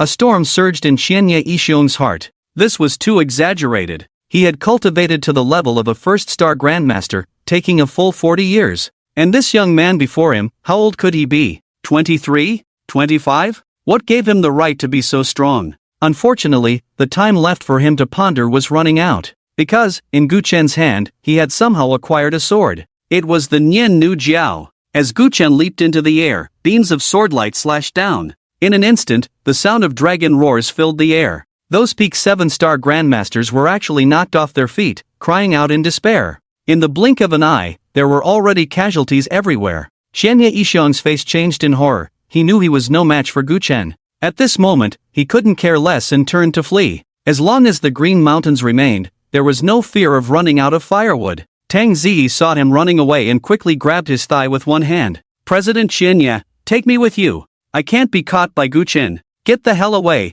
you pig from the Dragon Kingdom. Xianye Yixiong retaliated with a palm strike, sending him flying. After doing this, he continued to flee in a panic. However, he accidentally bumped into a solid chest. Looking up, who else could it be but Gu Chen? You! Xianye Yixiong exclaimed in shock, shouting, I am the president of the Jiangling branch of the Die Chamber of Commerce, you can't kill me. Gu Chen's expression was cold. Who in this world is someone I, Gu Chen, cannot kill? Boom! He struck down with a punch. This punch carried the force of 10,000 pounds. With one punch, the storm ceased. Xianye Yixiong. Dead. At this moment, the third floor was stained red with blood. Kicking aside Xianye Yixiong's corpse, Gu Chen walked through the scattered limbs and stopped at the corner of the third floor. Beneath his feet lay Tang Ziyi's body. Just now, Tang Ziyi had been sent flying by Xianye Yixiong's palm and had already fallen into unconsciousness. A fierce light surged in Gu Chen's eyes as he flipped his hand, driving 7 silver needles ruthlessly into Tang Ziyi's body. Tang Ziyi's eyelids twitched twice before slowly opening his eyes. In less than a second, his face contorted in extreme pain. The 7 silver needles flowed with his blood, and every blood vessel in his body felt as if countless silver needles were piercing through it repeatedly every second. Brother Phone, I was just joking earlier, spare my life. I promise to be your dog from now on. Brother Phone, Tang Ziyi wailed in agony. Gu Chen reached out and patted his face, saying meaningfully, don't worry, we're brothers. How could I bear to let you die? As he spoke, another 14 silver needles plunged into his body. Instantly, a pain even more intense than before engulfed Tang Ziyi. This pain was 100 times stronger than when Gu Chen had dug out his kidneys a few days ago. At this moment, he regretted it deeply. Why did he have to run his mouth and mention that matter? He would rather be killed by a single palm strike than endure such inhumane torture. In the midst of extreme pain, he seemed to think of something. Brother Feng, I can tell you who took Lin Ruochu's kidneys. I only ask for a quick death. Tang Ziyi originally thought Gu Chen would agree. However, Shaoyi, why should I have you tell me? Can't I investigate myself? As for Lin Ruochu, Gu Chen was not worried. On one hand, he could use Bilawoko to extend her life. On the other hand, even if he couldn't find Lin Ruochu's kidneys for a while, he could still match her with suitable kidney sources through proper channels. He looked at Tang Ziyi and continued, as I said, Shaoyi, I want you to be unable to live and unable to die. You should experience every torture in this world. Gu Chen's voice was very soft, but in Tang Ziyi's ears, it sounded like the whisper of a demon. The last hope shattered. Tang Ziyi's eyes were filled with resentment and venom as she roared, Gu Chen, you devil, may you die a terrible death. I helped that big shot, he owes me a favor, just wait, he won't let you off, he is someone you cannot offend, after all, he is Jiang. Bang! At that moment, Tang Ziyi's body was blown to pieces. He died. Gu Chen raised his eyebrows slightly. Amidst the scattered flesh, he saw a worm. Of course, that worm had also been blown in half. It seems someone placed a curse on Tang Ziyi. As long as he was about to reveal the name of the person, the worm would self-destruct. He murmured while thoughtfully pinching his chin. It appeared that the person who took Lin Ruochu's kidneys was indeed not to be trifled with.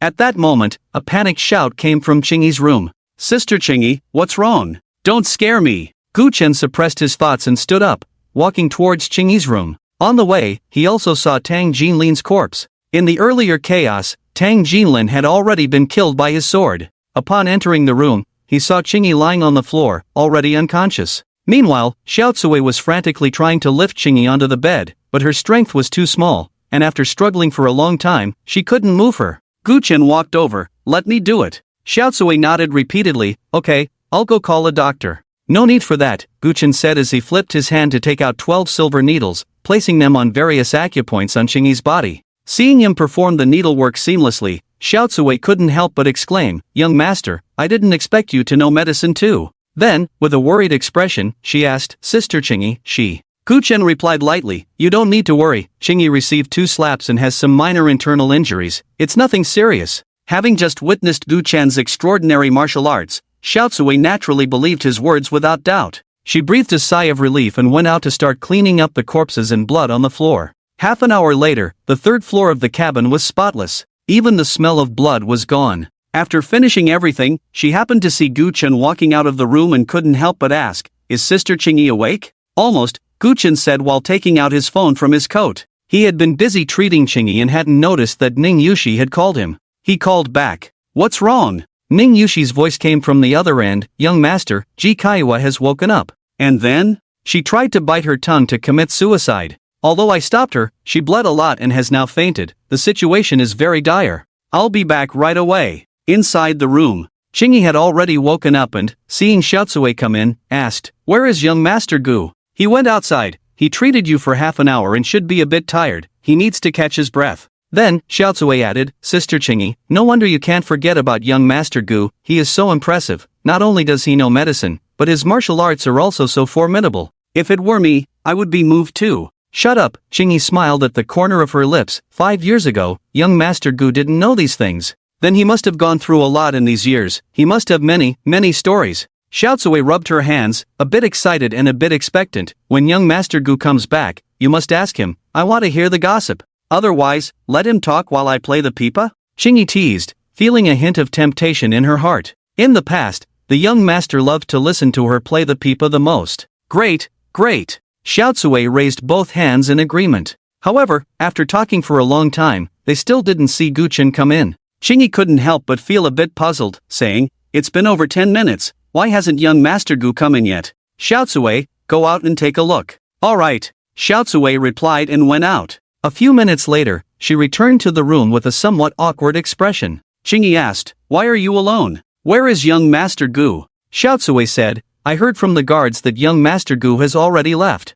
A brief silence fell in the room. Finally, Xiaotsui complained discontentedly, this person really is something, leaving without even a word. He said before that after the auction, he wanted to hear you play the pipa, Sister Chingy. After a long while, Chingy seemed to understand something and let out a bitter smile. I have become a courtesan on the Qinhuai River, available to anyone. I fear young Master Gu has lost interest in listening. The willingness to heal my wounds was already based on past affections. Xiaotsui, go get my pipa. Xiaotsui said, but he's already gone. Who will you play for, sister? Chingy looked out the window and sighed softly. If no one listens, then let the wind and moon hear it. When Gu-chen returned to the shore in a small boat, he was suddenly called out to. Hey, young man, how's it going? Did you see Miss Chingy tonight? The one who called out to him was the old boatman who had taken him to the Zuehua building. I did, Gu-chen replied briefly before quickly jumping into his carriage. The engine roared to life, heading straight for Yujing Haoding. Ji Kaiwa, it's not your time to die yet. The old boatman watched the carriage gradually disappear into the night, shaking his head repeatedly. Today's young people really care about face. Miss Chingy is the most famous courtesan on the Qinhuai River. How could you just see her whenever you want? Moreover, if you really did see Miss Chingy, wouldn't you have to fight until dawn? How could you leave so early? At that moment, a gentle sound of pipa music drifted from the Qinhuai River. The sound was melodious and mournful, like weeping and lamenting. The old boatman couldn't help but lie back on the boat, gazing at the bright moon in the sky, murmuring, it's been a long time since I've heard Miss Chingy's pipa, it's still as enchanting as ever. It seems tonight will be a treat for the ears. He didn't know which guest was fortunate enough to sit in Miss Chingy's boudoir tonight, watching her delicate hands pluck the strings, her red sleeves adding fragrance. After a wild dash, Gu-chen finally arrived at Yujing Haoding. However, as he got out of the car, he suddenly felt as if he had forgotten something. What was he originally planning to do when he went to see Chingy? Unable to recall, he had no time to think. Bursting into the villa, he rushed to Ji Tsayue's room. At this moment, Ji Kaiwa had already been placed on the bed, and there were still bloodstains on the floor that had not been cleaned up. Ning Yushi was anxiously pacing back and forth in the room. The young master had asked her to stay home to look after Ji Kaiwa, yet such a mistake had still occurred. Upon seeing Gu-chen enter, she bit her lip and said, young master, I'm sorry, No need to say that, just go out for now. I need to check on Ji Tsayue's condition. After Ning Yushi left, Gu-chen immediately reached out to check Ji Tsayue's pulse. The pulse was weaker than he had expected. This was not good. Gu Chen's expression turned cold as he stared at Ji Tsayue's stunning face. Ji Kaiwa, if I don't let you die, what right do you have to die? 18 silver needles appeared in an instant, piercing into Ji Tsayue's body. The silver needles pulsed, and spiritual energy surged. A vast amount of spiritual energy flowed from Gu Chen's fingertips, through the silver needles, and gradually entered Ji Tsayue's body. Time passed second by second. When the clock struck 3 in the morning, a hint of color finally appeared on Ji Tsayue's originally pale face. Gu Chen's forehead, rare to see, also began to bead with sweat. If it were just biting her tongue to end her life, it wouldn't have come to this. The key point is that Ji Kaiwa had her kidneys removed and was left with only a breath of life. What Gu Chen was doing at this moment was no different from snatching a person from the hands of the king of hell. In any case, Ji Tsayue's life was saved. Just as Gu Chen pulled over a chair, preparing to rest for a moment, Ji Kaiwa had already slowly awakened. Seeing the familiar room and the familiar face beside her, Ji Kaiwa understood that she was not dead. She looked at Gu Chen with some annoyance, then chuckled lightly, her tone laced with sarcasm. Xiaofeng, you really are a good son for your mother. To save me, you've worked yourself to the point of sweating. Gu Chen replied indifferently, Ji Kaiwa, there's no need to be clever with your words. You may be laughing now, but there will be a time for you to cry. Is that so? A cold light flashed in Ji Tsayue's beautiful eyes. Looking at you, you may have saved me this once, but you certainly won't be able to save me a second time. As soon as she finished speaking, her pearly teeth bit down hard on her own tongue. However, Ji Kaiwa, I told you, since I stepped into Jiangling, your life and death have been entirely in my hands. His hand, unbeknownst to him, had fiercely grasped Ji Tsayue's chin. Ji Tsayue's red lips were forced open, and her teeth could not bite down. Gu Chen used his other hand to grab a piece of cloth and forcibly stuffed it into her mouth. Then, he slapped her face. Ji Kaiwa let out a muffled groan and fainted again. After finding a rope to tie Ji Kaiwa up, Gu Chen sat cross-legged on the chair and began to meditate. In the blink of an eye, it was morning. After having breakfast with Ning Yushi, Gu Chen once again entered Ji Tsayue's room. In a thought, the Nian Nu Jiao was already in his hand. The tip of the sword pressed against the snow-white skin beneath Ji Tsayue's neck, and as the tip turned, her collar disintegrated into dust. A patch of fair skin was revealed. Gu Chen remained expressionless as the sword tip continued downward. Suddenly, a splash of crimson stained Ji Tsayue's chest. He had actually used the sword tip to carve a small cut there. With another thought, the Wan Lagu was already in his hand. He pinched the Wan Lagu between his fingers and placed it at the wound. The Wan Lagu seemed to have caught the scent of food, writhing its body and desperately burrowing inside. In just 2 or 3 seconds, the Wan Lagu disappeared, completely merging into Ji Tsayue's body. Gu Chen had planted the Wan Lagu in Ji Kaiwa. However, the Wan Lagu had just entered her body and was not yet stable, so it could potentially escape through the wound. Gu Chen narrowed his eyes, and the Huanglong Tanso quietly activated. After about half an hour, the wound had vanished without a trace. Not even a scar was left behind. When Gu Chen looked up again, he found that Ji Kaiwa had woken up at some point. Her beautiful eyes were glaring at him with resentment. Her stunning face was flushed red. Seeing that she wanted to speak, and with the Wan Lagu already planted, Gu Chen removed the cloth that was stuffed in her mouth. Originally, Gu Chen thought Ji Kaiwa would scold him again. To his surprise, after a few dry coughs, Ji Kaiwa spoke softly, Xiaofeng, I once thought that you coveted my beauty was just a rumor I spread, but it seems that is not entirely the case. Since I have fallen into your hands, there is nothing more to say. If you wish, then I will yield to you, but of course, in exchange, you must not tarnish my reputation. Ji Tsaiwa's absolutely beautiful face was filled with a look of sorrow, her delicate body tightly bound by ropes, and as her slightly disordered breathing rose and fell, the wrinkles in her clothes shifted. Not to mention, at this moment, the vermilion on her brow, her slightly parted cherry lips, and her half-exposed bosom. She was Ji Kaiwa, the one who possessed the beauty of Jiangling, captivating countless men. Even the young master of the Jun family was infatuated with her. And now, she lay there like a lamb waiting to be slaughtered. Which man could resist such a scene? However, Gu Chen only looked at her coldly and suddenly burst into laughter. He laughed so hard that tears almost flowed from his eyes. Then, he reached out and lifted Ji Tsayue's delicate chin, speaking word by word. Ji Kaiwa, what do you think you are? In the eyes of others, you are the esteemed Madame Ji, overshadowing all beauty in Jiangling, but in my eyes, you are nothing but a lowly woman trying to seduce me? You! Ji Kaiwa was both ashamed and angry, her beautiful eyes seeming to spit fire. Gu Chen said leisurely, Ji Kaiwa, rest assured, I will make you infamous in Jiangling.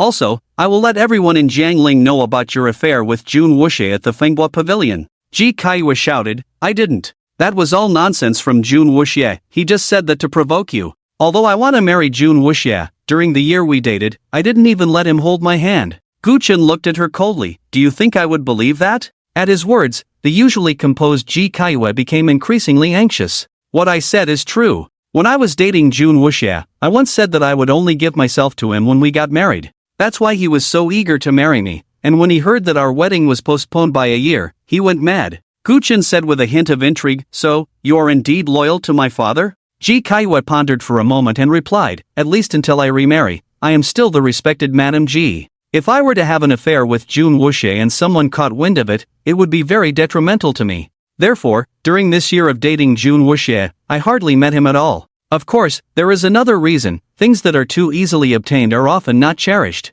If Jun Wuxie could have me so easily, then even if I could gain the support of the Jun family, I would merely be a pawn of the Jun family. What I want is to completely control Jun Wuxie. I want the Jun family to serve me, not to be a toy for others to manipulate. Ji Kaiyue knew that saying anything about her deep feelings for Gu Rencheng at this moment would only anger Gu Chen, so it was better to express her true thoughts. By taking the opposite approach, perhaps she could win a bit of goodwill. Gu Chen's tone was playful, impressive. Ji Kaiyue, not only have you played my father around, but now you're also planning to stir up trouble for the Jun family. Anyway, you just need to know that nothing happened between Jun Wuxie and me. Ji Kaiyue dismissed Gu Chen's sarcasm. Playing the Gu family and then the Jun family was Ji Caiyue's skill. It was not something to be ashamed of, rather, it made her feel proud. Though I may be weak, with just a stretch of my jade hand, I can easily toy with even the most illustrious families. Thinking of this, she couldn't help but lift her head, like a proud swan. However, Gu Chen's smile grew increasingly meaningful. He said,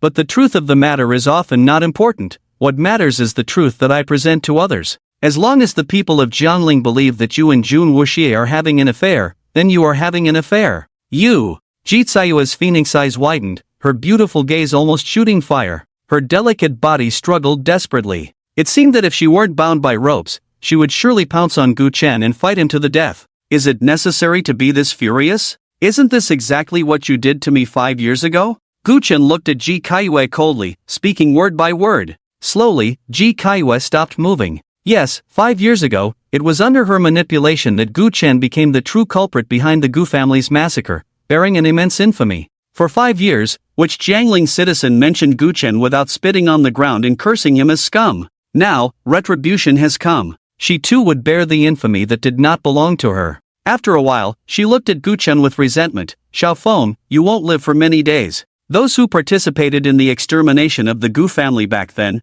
which one of them wasn't from a powerful family? I only took a portion of the Gu family's wealth back then, and it allowed the Ji family to become the #1 family in Jiangling. Those people have received more and richer inheritances than I have. They are stronger now than they were 5 years ago, and besides, at this moment, you are in the light while they are in the dark. Just wait, they will stop at nothing to strangle you. Ha, you let me live for you, and let me watch you be turned into meat paste.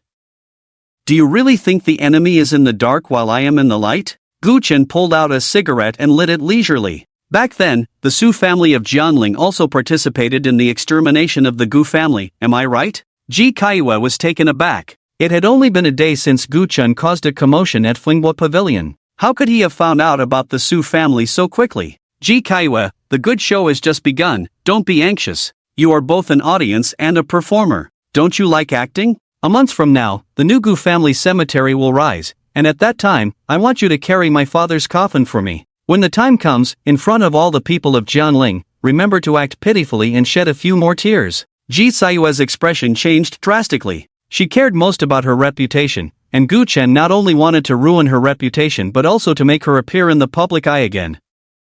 If that day really came, she feared she would be drowned in the spittle of all the people of Jiangling. Just thinking about the scene of thousands of people pointing and spitting made her shiver. This was even more painful than being executed. No, Gu Chen, you will never see that day, absolutely. However, Gu Chen had already stood up and left without looking back, leaving her to rage helplessly in the room. In the living room, Gu Chen called Lin Ruochu. Ruochu, are you at home? Yes, why? Wait for me at home, I'll be there soon. Gu Chen brought some medicinal herbs, including biluoko, and quickly arrived at the Lin family. The little girl saw Gu Chen coming and rushed over, rubbing her little head against him. Big brother, you're here. Gu Chen rubbed her little head. Why didn't you go to school today, little one? Today is the weekend. Lin Ruochu walked out from the room. Guchen looked around and asked in confusion, "Aunt and uncle, are they not home?" "They went hiking with my sister." Lin Ruochu didn't mention Zhong Dingxian, because if Guchen found out that her sister was involved with him, he would probably be very angry. "Didn't you go with them?" Guchen asked. Lin Ruochu casually replied, "I'm weak and can't climb mountains." The little one is very understanding. "Originally, my sister was going to take her, but she was afraid I would be too lonely at home, so she stayed to keep me company." The speaker had no intention, but the listener took it to heart. Gu Chen's heart was tightly clenched. Last night, Tang Zi's words still echoed in his ears. Her pair of kidneys had been forcibly taken out. "By the way, Gu Chen Ge, why did you come today?" Gu Chen took a deep breath and said gently, "I came to treat you. The last treatment gave you 3 more months of life, and this time, I can help you live much longer." Lin Ruochu's face lit up. "Thank you, Gu Chen Ge, for worrying about me." "Silly girl, why are you thanking me?" He let Lin Ruochu return to her bedroom to rest, then went to the kitchen to start preparing the medicine. The effect of the whole bilawoko was too strong, and Lin Ruochu was too weak to handle it, so he could only treat her in 2 doses, one today and one tomorrow. Half an hour later, a bowl of brown medicinal soup was brought out by Guchun from the kitchen. The remaining half of the bilawoko and other medicinal herbs were put back into the spatial ring by him. The little dumpling doing homework in the living room saw some sweat beads on his face and said, "Big brother, you must be tired. I'll go get you a bottle of drink." "What do you want to drink?" In fact, these sweat beads were just condensed water vapor, but seeing the little dumpling so enthusiastic, Guchen nodded, "Just grab whatever you see." The little dumpling ran to open the refrigerator door, only to find that there wasn't a single drink left inside. "Big brother, there are no drinks in the fridge. I'll go buy you one outside." Saying this, she bounced out the door. Guchen carried the medicinal soup into the room and first had Lin Ruochu drink it. Then, he inserted silver needles into various acupoints on Lin Ruochu's body. The medicinal power of the bilawoko was maximally stimulated under the effect of the silver needles. Lin Ruochu felt a warm current surge through her body, which was very comfortable. In just 7 or 8 minutes, a wave of drowsiness hit her. She closed her eyes and fell asleep, a serene smile on her lips. An hour later, Guchen walked out of Lin Ruochu's room. The treatment went quite smoothly, and it wouldn't be long before Lin Ruochu would wake up. "Big brother, come quickly." Suddenly, the little dumpling waved at Guchen. Guchen looked up and found that not only were there drinks on the table in the living room, but also many other snacks. "Little dumpling, did you buy all this for me?" Guchen asked with a smile. "Yes." The little dumpling replied, "Big brother, you not only helped me teach the bad guys a lesson, but you also helped my aunt with her illness. You're a good person, and I like you the most. If only you were my daddy, that would be great." Guchen was taken aback for a moment and then said, "Don't worry, your mom is very capable, she will definitely find you a good dad. But the new dad that mom is looking for now, I don't like him at all," the little dumpling said with some grievance. Lin Ruome already has a boyfriend?" While he was thinking, the little dumpling continued, "I saw him today when he came to take my mom hiking. At first glance, he didn't seem like a good person. I don't want to go hiking with him. Also, last night, my aunt said he was a bad person and told mom not to be with him. Mom got very angry and had a fight with my aunt, the bathroom door almost got broken." Guchen's heart filled with doubt. "What is the name of the person your mom is dating?" "His name is..." The little dumpling thought hard for a moment and said, "Zhong Dingxian." Guchen's eyes narrowed instantly. Zhong Dingxian? The young master of the second richest family in Jiangling who forced Lin Ruome 5 years ago? Why would Lin Ruome suddenly get involved with him? The little dumpling then said, "Big brother, you're so amazing. Why don't you go beat up that Zhong Dingxian and make this bad person leave my mom?" Guchen thought for a moment and said, "Big brother can first help you check if this Zhong Dingxian is really a bad person. How about that?" "Okay." The little dumpling nodded vigorously. After leaving the Lin family, Guchen directly called Wenyan. "Wenyan, check on Zhong Dingxian. Why did he suddenly return to the country and why is he getting close to Lin Ruome?" Time flew by, and it was the next day. Today was the groundbreaking ceremony for the Shao family's resort. Feng Wuzhou Tian had been fully booked by the Shao family. Luxury cars gathered at the entrance, and countless celebrities from Jiangling were invited to attend the ceremony. Among them, those who had secured contracts for the Shao family's resort project were particularly spirited. Climbing up the Shao family's big tree, their rise to success was just around the corner. "Mr. Shi, I heard you secured a 1 billion contract for the Shao family's resort. Congratulations. It's just 1 billion, nothing much, not worth mentioning." Shi Zong is being modest. Who doesn't know that the Shao family is currently thriving? In just 2 years since they landed in Jiangling, they have already developed to their current scale. Give the Xiao family a few more years, and surpassing the Ji family to become the #1 prestigious family in Jiangling is not impossible. A contract worth 100 million isn't much, but if this project goes well, who knows, next time the Xiao family might throw you a project worth 5 or 10 billion. Hearing the flattery from others, Shi Guifang's face instantly flushed with joy, feeling triumphant.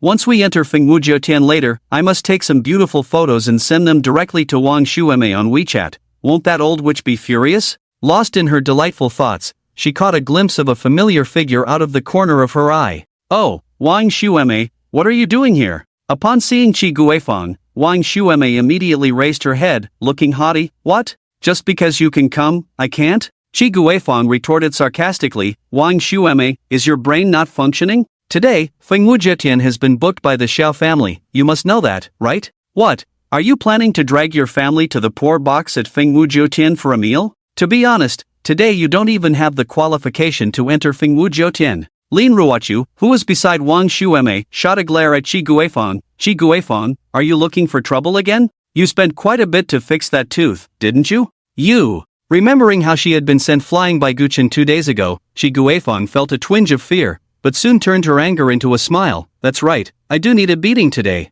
Wang Shueme, isn't your son-in-law quite the fighter? Call him out, let's see if I can teach him a lesson today. As soon as she finished speaking, 4 burly men stepped out from behind her. All of them were masters. Ever since she had suffered a loss 2 days ago, Qi Guifang had learned her lesson and now brought bodyguards wherever she went. Wang Shueme shouted, what son-in-law? I can't understand what you're saying.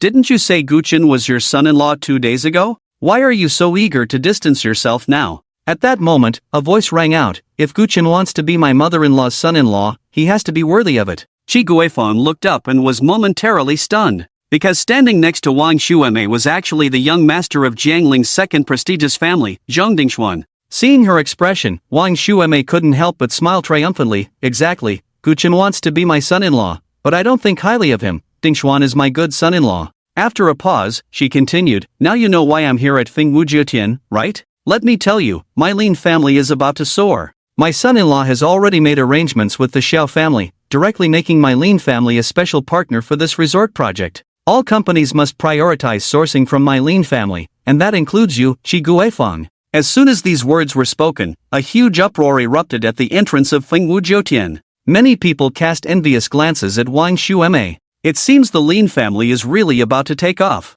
In the future, this Jiangling aristocracy might go from 12 to 13 families. The Xiao family actually made the Lin family a special partner. This is simply elevating the Lin family. Hearing these voices, Wang Shueme was instantly spirited, her face glowing with pride. She held her head high, like a noble swan. Qi Guifang's expression fluctuated between dark and light. Seeing Wang Shueme steal the spotlight was more unbearable than being killed. Suddenly, she shouted, Wang Shueme, stop lying here. The Zhang family was indeed the second prestigious family in Jiangling, but they gradually shifted their business abroad years ago. The Zhang family has long lost much of its influence in Jiangling. The so-called second prestigious family is just a name without substance. Zhang Dingshuan doesn't have that much clout to get the Xiao family to grant your Lin family such a huge privilege. Wang Shueme scoffed and slowly took out an invitation card from her bosom. Qi Guifang, open your dog eyes and see clearly what this is. Qi Guifang focused her gaze and immediately gasped. It's actually a golden invitation. The invitations issued by the Xiao family were ranked in quality. From lowest to highest, they were black invitations, red invitations, and white invitations. The golden invitation, however, was the highest standard invitation. Receiving such an invitation was equivalent to becoming a distinguished guest of the Xiao family. There were countless wealthy families in Jiangling, but according to Qi Guifang's knowledge, there were no more than 5 families that could obtain a golden invitation. But how could this be possible? Why could Wang Shueme get a golden invitation when even she had only received the second-to-last red invitation? Before she could think further, many wealthy merchants from Jiangling had already rushed over to curry favor with Wang Shueme. Among them, there were even members of the Lu family. The young master of the Lu family took out a jade pendant and handed it to Wang Shueme. And Wang, this is a jade pendant I won from a bet at the largest gambling stone venue in Shannon. It is a genuine emerald, please accept it. Oh, how can I accept this? Wang Shueme was somewhat flattered. It should be known that such a small jade pendant was worth at least over $1 million. and the Lu family that gifted it was a genuine wealthy family in Jiangling. The young master of Lu said, "Aunt Wang, please don't refuse. This jade pendant is perfect for you, it's simply a match made in heaven, hurry and accept it." While speaking, he didn't give Wang Shueme a chance to refuse and personally put it around her neck. Wang Shueme smiled so widely that she could hardly close her mouth. In the past, she didn't even have the qualification to speak with the wealthy families of Jiangling, and now, the young master of a wealthy family was personally putting a jade pendant on her. "I, Wang Shueme, have finally made it." While thinking this, her gaze fell on Qi Guifang, and she arrogantly said, "Qi Guifang, from now on, when you see me, be polite. If you make me unhappy, you won't be able to handle the consequences." Qi Guifang forced a smile. "Oh, Shueme, why do you say that? Haven't we always been good sisters? When we see the head of the Shao family later, you must speak a few good words for me." "Humph." Wang Shueme snorted coldly. "Who is your good sister? Get lost." Saying this, she strode confidently into Fengwu Jiutian. At this moment, Lin Ruochu's eyes flashed with surprise. Early in the morning, her mother Wang Shueme had dragged her up, telling her to put on beautiful makeup because the family was going to attend a very important ceremony. She had been confused at first, but now she finally understood completely. "Mom, the Shao family has made our Lin family a special partner. Why didn't you tell us this good news earlier? And clearly, it was brother Gu Chen who contacted the Shao family. Why did you say it was Zhong Dingxian? What Gu Chen? He's just a small warden. What could he possibly say to the Shao family?" Wang Shueme said discontentedly, "Girl, I know you have a filter for Gu Chen, but he is no longer the Jiangling young master of the past.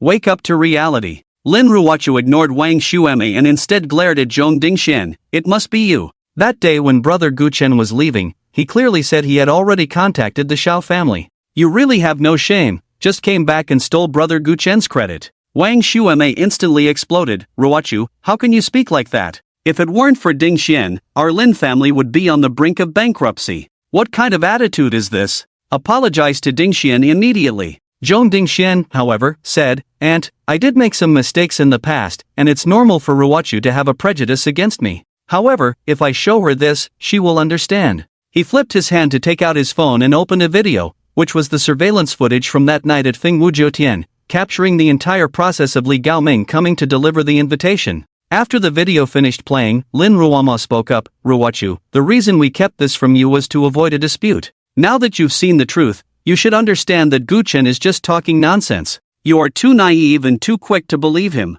If you want to understand a person's abilities, don't listen to what they say, but watch what they do." However, after watching the video, Lin Ruochu just shook her head. "There must be some misunderstanding here, think about it." "Enough!" Wang Shueme suddenly shouted, calling him brother Gu Chen all day long. "I really don't know what's so good about him. What kind of charm has he cast on you? The facts are right in front of you, and you still want to defend him." Lin Beishan said coldly, "Why are you yelling at Ruochu? I also think there is a misunderstanding here." "You too." Wang Shueme gritted her teeth. "Are you trying to drive me crazy? Forget it." At this moment, Zhong Dingxian stepped in to mediate. "Auntie, if Ruochu and uncle don't believe me, that's fine. If they insist that this credit belongs to Gu Chen, then I'll just give it to him, it's no big deal." Wang Shueme sighed. "Dingxian, you are so understanding. Don't worry, since you've put in so much effort for the Lin family, once the groundbreaking ceremony is over, I'll arrange for you to marry Ruomo." "Humph, that Gu Chen thinks he can steal your credit?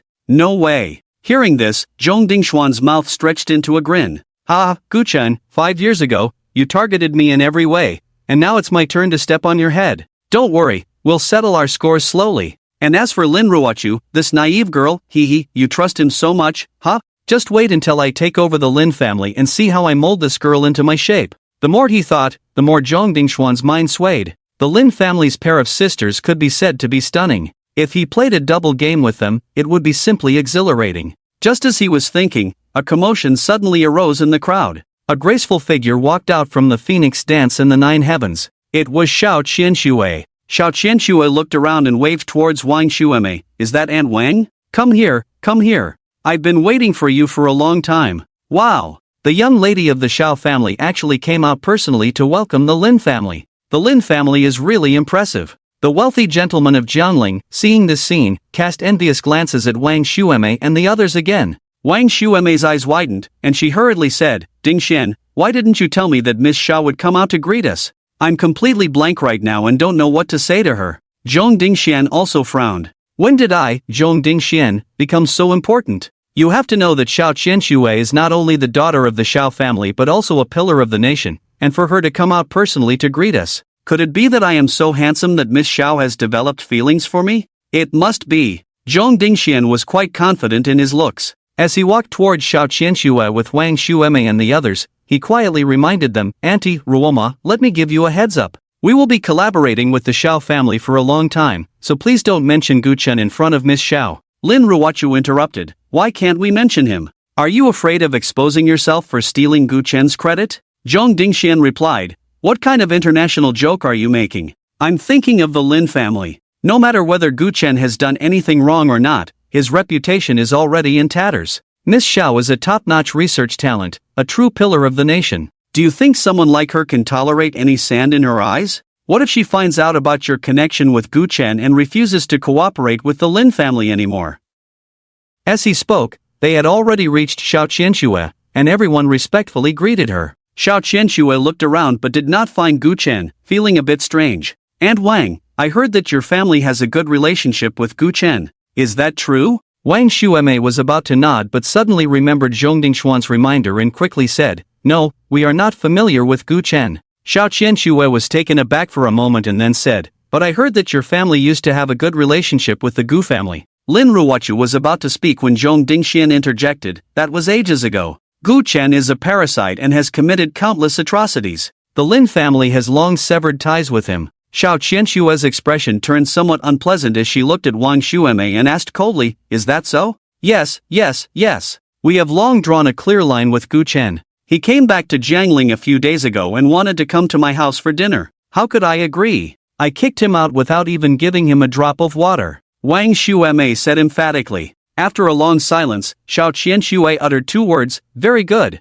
She turned around and walked into the Fingwu Jiutian, and as Zhong Dingxian and the others were about to follow, they heard Xiao Qianxue's icy voice, The cooperation between the Xiao family and the Lin family is terminated. You may leave. A simple sentence fell like a bucket of cold water on Wang Xueme's head. She immediately said anxiously, Miss Xiao, I swear everything I said is true. I haven't even given Gu Chen a drop of water. As she spoke, she rushed a few steps toward Xiao Qianxue, wanting her to hear the explanation. However, the Xiao family's bodyguards firmly blocked her outside. Zhong Dingxian raised an eyebrow. Miss Xiao, please clarify your statement. I went through great effort to obtain this invitation. Now you suddenly say the cooperation is cancelled. You must give us a reason, right? Xiao Qianxue looked at him and finally said lightly, This invitation was given to the Lin family because of Gu Chen. When did it become something you obtained? You, a mere young master of a small wealthy family, are worthy of my Xiao family sending a golden invitation? Worthy of me, Xiao Qianxue,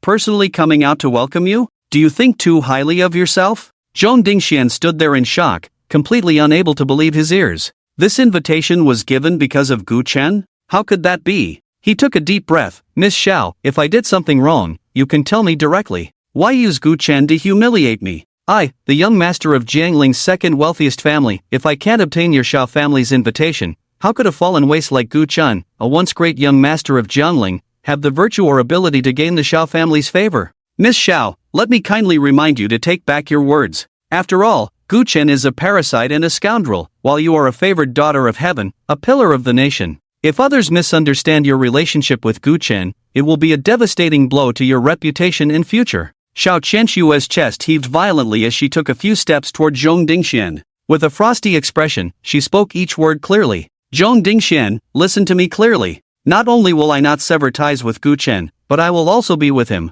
I, Xiao Qianxue, will eventually become Gu Chen's bride. I will bear this infamy together with him. Her voice, though not loud, was like a thunderclap, exploding in Zhong Dingshuan's ears and in the ears of the wealthy gentleman at the entrance of the Fingwu Jiutian. At that moment, the bustling entrance fell into dead silence. No one expected that the pillar of the nation, Xiao Qianxue, would say such words. However, Xiao Qianxue had no intention of lingering. She coldly said, Someone, throw them out, especially this Zhong Dingxian, who insulted and slandered my beloved. You should know what to do. After saying that, she turned and entered the Fingwu Jiutian. Soon, Wang Xueme and Lin Ruoma were thrown out of Fingwu Jiutian, while Zhong Dingxian was beaten badly, with not a single good spot on his body. As for Lin Ruochu and Lin Beishan, they ran fast and were not caught by the assassins of the Xiao family. At this moment, countless eyes were fixed on Zhong Dingxian, Lin Ruoma, and Wang Xueme. Their expressions were playful, their faces mocking. Wang Shueme, who had been thrown around and was disoriented, looked as pale as a ghost. Faced with the gazes from all directions, she wished she could find a crack in the ground to hide in. At that moment, an untimely voice rang out, "Oh, isn't that Wang Shueme? Weren't you just so glorious? How did you end up thrown out in the blink of an eye?" The owner of the voice was none other than Chi Guifeng. Wang Shueme felt as if her face had been slapped hard twice, burning with pain. She gritted her teeth and said, "Chi Guifeng, stop being sarcastic. My son-in-law is Gu Chun. If you provoke me, you won't have a good outcome." Chi Guifeng laughed heartily. "You're killing me with laughter. Weren't you just looking down on Gu Chun? Now he's your son-in-law?" Wang Shueme, stop dreaming. With someone as outstanding as Xiao Qianxue, if Gu Chun isn't blind, he'll definitely be with her. Do your two daughters even stand a chance in his eyes? With that, Wang Shueme was left speechless. At that moment, the young master of the Lu family suddenly rushed over, reaching for the jade pendant around Wang Shueme's neck. Wang Shueme shouted, "Don't snatch the jade pendant. Didn't you say you would give it to me?" The young master of the Lu family sneered, "You, this old hag, are not worthy of wearing my jade pendant.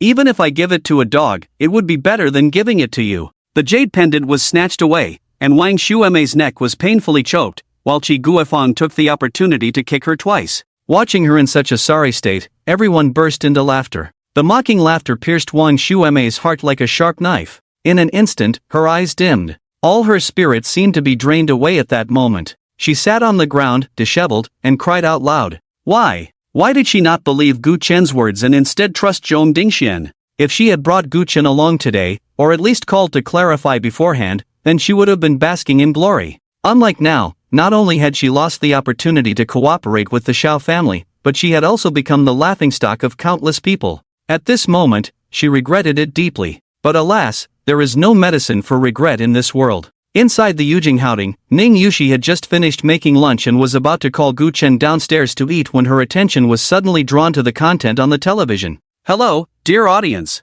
Our reporter has just sent back breaking news. Today, at the groundbreaking ceremony of the Xiao family's resort, unexpected events occurred. The young master Zhong Dingxian of the second richest family in Jiangling, who has been abroad for 5 years, appeared at the ceremony and allegedly had a conflict with the Xiao family's young lady who just returned to the country. Even more astonishingly, the young lady of the Xiao family openly declared her admiration for Gu Chen, the young master of Jiangling, who once committed patricide and exterminated his clan. What exactly happened? Let's connect with our reporter for detailed coverage, including precious video footage captured by our team. Ning Yushi hurriedly shouted, "Young master, come down quickly, something big has happened." When Gu Chen came down, he happened to see a video playing on the television. Xiao Qianxue stood at the entrance of Fengwujietian, locking eyes with Zhong Dingxian, and declared word by word that not only did she want to become Gu Chen's bride, but she also wanted to bear the infamy alongside him. Truly a stunning display. Ning Yushi was incredibly excited. So cool. Miss Zhao's speech was simply explosive. I love it. Young master, it seems your charm hasn't diminished over the years. Back then, countless women in Jiangling were infatuated with you, and now even a woman like Miss Xiao, who possesses both beauty and talent, has fallen for your grace. Gu Chen stroked his chin and said, "It's just formalities, no need to take it seriously." Ning Yushi replied, "Do you mean that Miss Xiao can't stand Zhong Dingxian taking credit for your work and is speaking ill of you? To save face for you, she said that?" That seemed to be the case. After all, he had only known Xiao Qianxue for a short time. He didn't think someone like Xiao Qianxue, an elite among elites, would fall for someone so quickly. During dinner, when Yen suddenly called, "Gu Warden, the Zhong Dingxian you asked me to investigate has shown some leads. I'll send you some information shortly. Due to the short time, I've only found this much for now. I'll keep working hard to uncover all of Zhong Dingxuan's secrets in the shortest time possible." After hanging up, Gu Chen began to look through the materials. His brows gradually furrowed. After finishing the meal and reviewing all the information, Gu Chen called Lin Ruochu and learned that the family was at the hospital, so he hurried over. Currently, Ji Kaiwei had been implanted with a joy curse, making it impossible for her to commit suicide, so Ning Yushi went along as well. At this moment, the Lin family was huddled in a hospital room. Zhong Dingxian had sustained serious injuries and needed treatment, while Wang Shueme, though only slightly injured, was lying in bed receiving in-4 drip due to her age. On the television, a live broadcast of the Xiao family's groundbreaking ceremony was playing. Watching the beaming Jiangling gentry at the venue, Wang Shueme trembled with anger. She glanced at Zhong Dingxian and said sarcastically, Zhong Dingxian, didn't you say I should attend the Shao family's groundbreaking ceremony? How come I'm not only missing it but also lying in the hospital? Zhong Dingxuan's hand hidden under the blanket clenched into a fist. Damn Gu Qin! Not only did he get himself publicly beaten by the Shao family, but he also made it impossible for him to hold his head high in front of Wang Shueme. How infuriating! Gu Qin was clearly trash, notorious, and everyone in Jiangling wanted him gone. Why did Shao Qianxue still favor him? Even he didn't dare to have any improper thoughts about Shao Qianxue. What kind of charm did this waste use to enchant Shao Qianxue? While thinking, he spoke up, Aunt, this matter is definitely suspicious. Logically, Gu Chen shouldn't even know Shao Qianxue. I suspect that this Gu Chen secretly used underhanded means to threaten Shao Qianxue.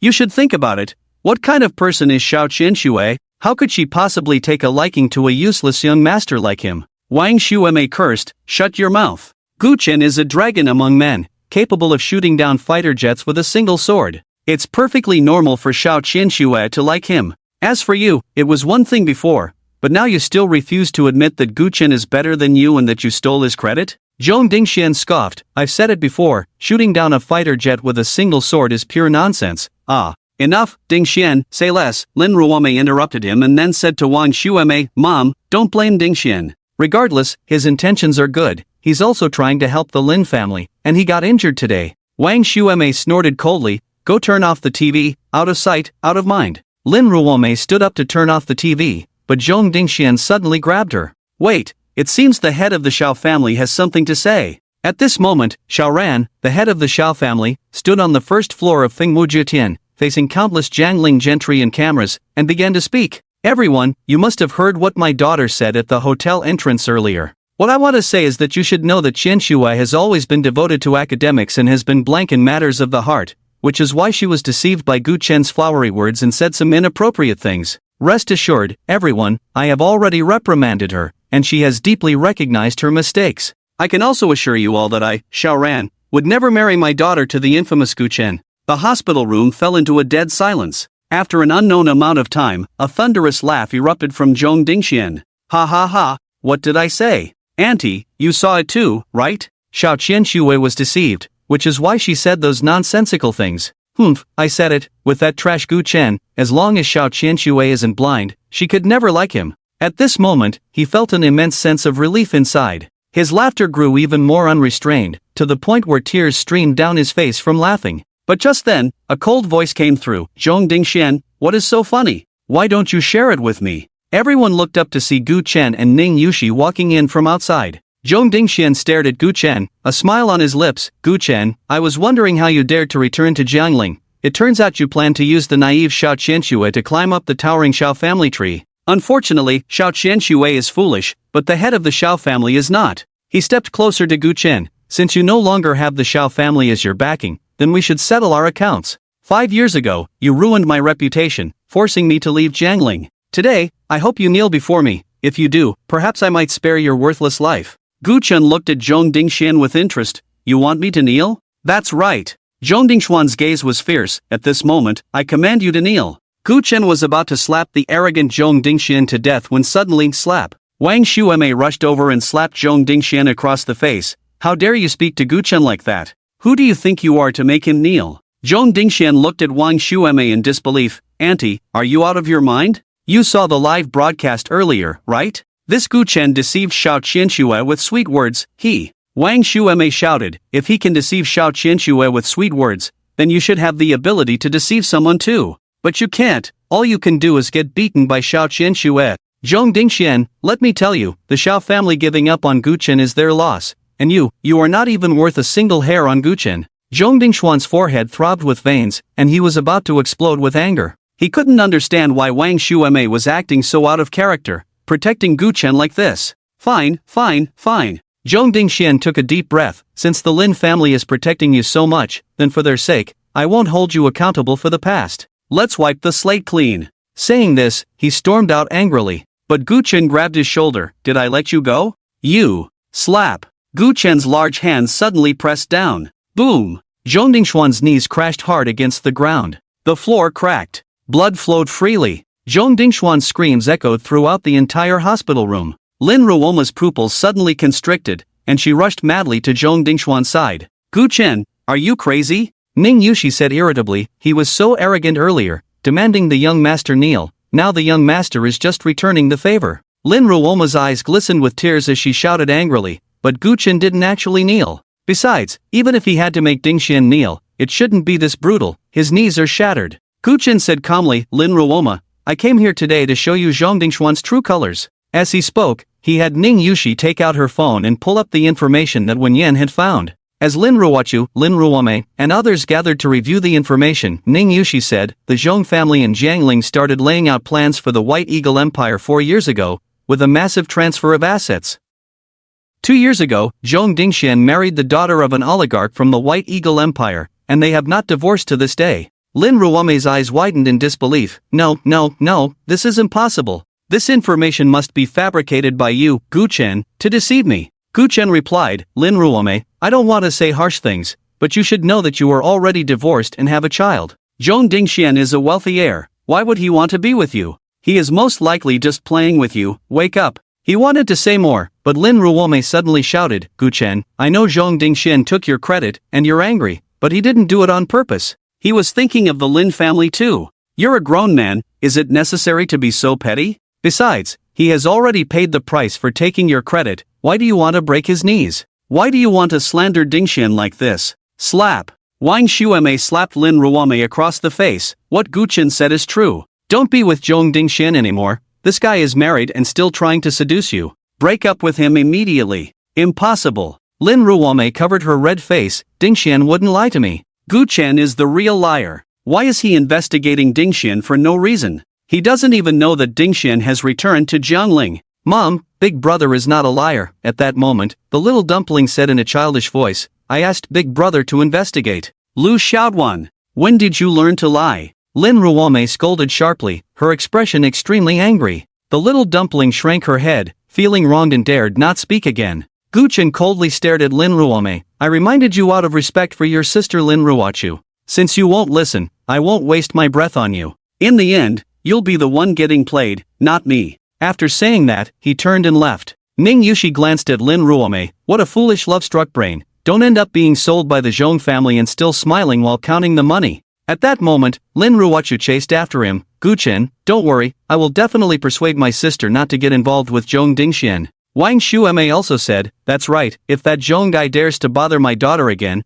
I'll hit him every time I see him. Lin Ruochu blinked her big watery eyes. Mom, why do I feel like you're acting particularly strange today? Wang Xueme asked in confusion, really? Lin Ruochu thought for a moment and said, you seem to be particularly supportive of Gu Chen today, you believe everything he says. If it were before. Wang Xueme interrupted her, before, I was just confused. Ultimately, it's still Zhong Dingxuan's fault. I already believed Gu Chen during the Feng Wujiu Tian incident. By now, Wang Xueme had seen through it all. Previously, when Gu Chen said he had medical skills, she didn't believe it, but even Dr. Wu praised him. When Gu Chen said he was the warden, she didn't believe it, but even the Blood Alliance ran away upon seeing Gu Chen. When Gu Chen said he had contacted the Xiao family, she didn't believe it, but Xiao Qianxue personally came out to welcome Gu Chen and even said such things. If she still didn't believe Gu Chen, she would be no different from someone with a mental disability. Gu Chen naturally had no idea what Wang Xueme was thinking at that moment. Since he was already there, he proceeded to give Lin Ruochu a second treatment. The 2 treatments had added a total of 6 months to Lin Ruochu's lifespan, plus the initial 3 months. Now, Lin Ruochu could live for 9 months. Not only that, but her health had also improved significantly compared to before. After finishing these tasks, Gu Chen let Ning Yushi go home first, while he drove in another direction. That direction was towards the Su family. At this moment, inside the Su family mansion, a large group of people sat together, their expressions serious. The head of the Su family, Su Anhua, said, everyone has heard what Xiao Qianxue said at the entrance of the Feng Wujiu Tian. Regardless of her reasons, it at least proves that Gu Chen is indeed alive. Su Anhua's brother, Su Qianyue, added, whether he is alive or not is secondary. The main issue is how much he was involved in the Fenghua Pavilion incident. We need to know his true strength so we can have a comprehensive response plan. He continued, somewhat irritated, in the past few days, we sent several people to the patrol domain office, but they are tight-lipped and won't say anything. Su Anhua replied, not only that, my son Su Juming went to the patrol domain office and has yet to return. I wanted the patrol domain people to retrieve the surveillance footage, but they keep making excuses, saying they're busy or that the cameras are broken. Suwano's third brother, Subolio, slammed the table and stood up. The patrol domain office is becoming increasingly disrespectful to our Su family. Have we been too low-key for too long, to the point where the people of Jiangling are about to forget our Su family, this giant? The others in the hall also felt something was off, something's not right. The patrol domain office has always feared the major families of Jiangling. Suddenly finding all these excuses, could it be that there are other powerful figures behind the scenes giving orders to the patrol domain? As soon as he finished speaking, a hearty laugh came from outside the door. Is it possible that the patrol domain fears the Su family of Jiangling, but fears me, Gu Chen, even more? Everyone turned to the entrance and saw a handsome young man boldly entering the hall. It was none other than Gu Chen. In the hall, whispers of laughter arose. If 5 years ago, the patrol domain feared Gu Chen, that could be understood. But now, times have changed. What is Gu Chen worth now? Su Anhua tapped the table to quiet everyone down, then calmly addressed Gu Chen. The rumors are indeed true. The once renowned young master of Jiangling is still alive. I wonder, what brings you to the Su family mansion today? I've come to deliver something to you, Gu Chen sneered, casually tossing an object that crashed heavily onto the sandalwood table beside Su Anhua. Boom! The sturdy sandalwood table collapsed with a loud noise, and amidst the splatter of blood, a severed head appeared before Su Anhua's eyes. It was the unblinking head of Su Jiaming. Before coming to the Su family, Gu Chen had detoured to the patrol domain office to bring back Su Jiaming's head. With just one glance, Su Anhua's eyes nearly bulged out. Jiaming! Veins bulged on his forehead, and for a long time, he fixed his fierce gaze on Gu Chen. You killed my son! Why did you kill him? Why? Gu Chen stood with his hands behind his back, coldly speaking. You know the answer, Su Anhua. Let me ask you, regarding the Gu family massacre case, besides the Ji family and your Su family, who else was involved? If you tell the truth, I might spare your corpse, otherwise, not only will you die today, but no one from the Su family will escape. Su Chanyu has suddenly stood up. Gu Chen, you have quite the audacity. Do you really think that just because you've learned a bit of skill, you can do as you please? Today, I will let you know what it means to have people beyond people, and heavens beyond heavens. Boom! A terrifying aura erupted from Su Chanyu. Su Anhua's expression brightened. Second brother, you've entered the ranks of a one-star grandmaster. Why didn't you tell me sooner? Just a one-star grandmaster, not worth mentioning, Su Chanyu said proudly. A transcendent master is my true goal. Gu Chen said, a first-star grandmaster at the initial stage is the highest realm you will ever reach in this life. What are you? An ignorant child, how dare you assert my future? Su Chanyu roared in anger, throwing a powerful punch at Gu Chen. Die. At the moment he threw his punch, 3 silver needles shot out with violent force. In an instant, they pierced through Su Chanyu's forehead. Su Chanyu did not stop his steps, continuing to charge at Gu Chen, but his speed was slowing down. By the time he reached Gu Chen, he came to a complete halt. Gu Chen patted his cheek. I'm not predicting your future, I'm merely declaring your life and death. If I want you to die today, how could you possibly live to see tomorrow? As the words fell, 3 jets of blood erupted from Su Chanyu's forehead. Su Chanyu, this second master of the Su family, had just stepped into the realm of a first-star grandmaster, still dreaming of one day entering the extraordinary domain. At this moment, dead. The body fell to the ground with a dull thud. The Su family hall was silent. Who would have thought that a dignified first-star grandmaster could die in an instant under Gu Chen's 3 silver needles? At this moment, Su Anhua's third brother, Su Bolio, had bloodshot eyes, and overwhelming rage bursting forth. Gu Chen, do you think this is just any place? Killing my nephew wasn't enough, now you've killed my second brother. Tell me, how do you want to die? Gu Chen ignored him and looked at Su Anhua. Su Anhua, my words still stand. Tell me everything about 5 years ago, and I can leave your corpse intact. Su Anhua revealed a sinister smile. Gu Chen, the aristocracy cannot be insulted. Even if your father, Gu Renshang, held power in Jiangling back then, he wouldn't dare to recklessly invade my Su family to kill. If you want to know the truth from 5 years ago, you can go to hell and ask your father yourself. He suddenly pointed at Gu Chen, shouting, someone, use all your strength to crush this scoundrel to ashes. I want to use his ashes to comfort my son's spirit in heaven. Boom! Boom! Boom! Boom! Boom! More than 20 masters rushed into the hall. 13 5-star masters. 6 6-star masters. 3 7-star masters. Moreover, each of the 7-star masters had reached their peak. Not only that, but 2 elders also appeared. These 2 were the Su family's offerings. One was a first-star grandmaster at the initial stage, and the other was a first-star grandmaster at the mid-stage. Gu Chen, we aristocrats are too lazy to accompany Ji Kaiyue in her annual play, which is why we didn't go to Flingbo Pavilion. If we had gone back then, how could you have lived to this day? But it doesn't matter. You are too arrogant, daring to venture into the dragon's den and tiger's lair. Today, my Su family's trump cards are all out. How could you not die? With Su Anhua's roar, everyone moved, all charging towards Gu Chen. More than 20 high-star masters unleashed their killing moves. Who could withstand such might? Just the overwhelming killing intent they emitted could crush low-star masters into powder. At this moment, the Su family members in the hall looked at Gu Chen as if they were looking at a dead man. However, a bunch of useless sacks, killing you is like killing a chicken. After a loud laugh, Gu Chen's figure suddenly vanished. In the next moment, he appeared behind everyone, his iron fists striking out fiercely. Fists like dragons. The sound of explosions erupted. Boom! Boom! Boom! The body of a 5-star master exploded, turning into a cloud of blood mist in the air. Then came the second, the third. In just over 10 seconds, the air was filled with blooming blood flowers. The sky was filled with blood mist, making it hard to open one's eyes. And Gu Chen's figure flickered in and out of the blood mist, like a world-shattering azura. At this moment, the two offerings of the Su family seized the opportunity, one in front and one behind, to ambush Gu Chen. The fierce wind from their iron fists tore a gap in the blood mist. Devil, your time has come. With a furious shout, their fists were just inches away from Gu Chen. Seeking death. Gu Chen flicked his hand, sending 3 silver needles that instantly pierced the neck of the offering in front of him. He then turned around abruptly, striking another offering on the top of the head. Bang! The top of the head was instantly crushed, turning to powder. Amidst the blood mist, 2 dull thuds echoed as the bodies of 2 offerings from the Su family fell to the ground. The sound was not loud, but it sent chills down the spines of the Su family members. How could this be? So many powerful warriors surrounded Gu Chen, and yet in an instant, a large number were dead or injured.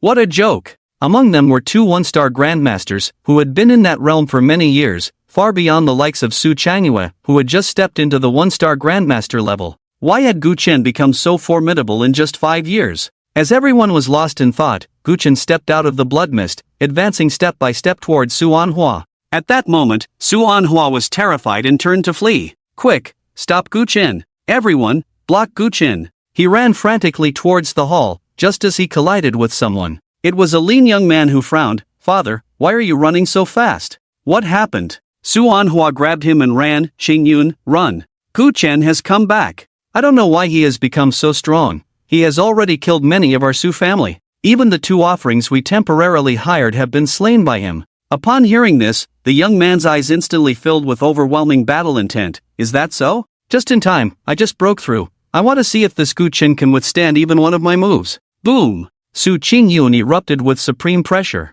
He was actually a peak 1-star grandmaster. With the wind at my back, I rise to the heavens. With me, Su Qingyun, guarding the Su family, a mere Gu Chen is nothing. I can extinguish him with a snap of my fingers. You broke through? Su Anhua was overjoyed. Among his sons, his eldest son Su Qingyun was the one he was most proud of. His martial arts talent was exceptional. At just 27 or 28 years old, he had already reached the mid-level of 1-star grandmaster, and a month ago, he had entered seclusion for training. Unexpectedly, upon re-emerging, he had reached the peak of 1-star grandmaster. However, he still nervously said, Xingyun, maybe we should just hide in the secret room and wait for reinforcements. Gu Chen's strength is truly formidable. He may have also reached the peak of 1-star grandmaster. Su Qingyun scoffed, Father, have you forgotten? Besides being a peak 1-star grandmaster, I also possess innate divine strength. I only need 1 palm to crush this Gu Chen. With that, he strode into the hall, letting out a thunderous roar. Gu Chen, how dare you commit murder in my Su family?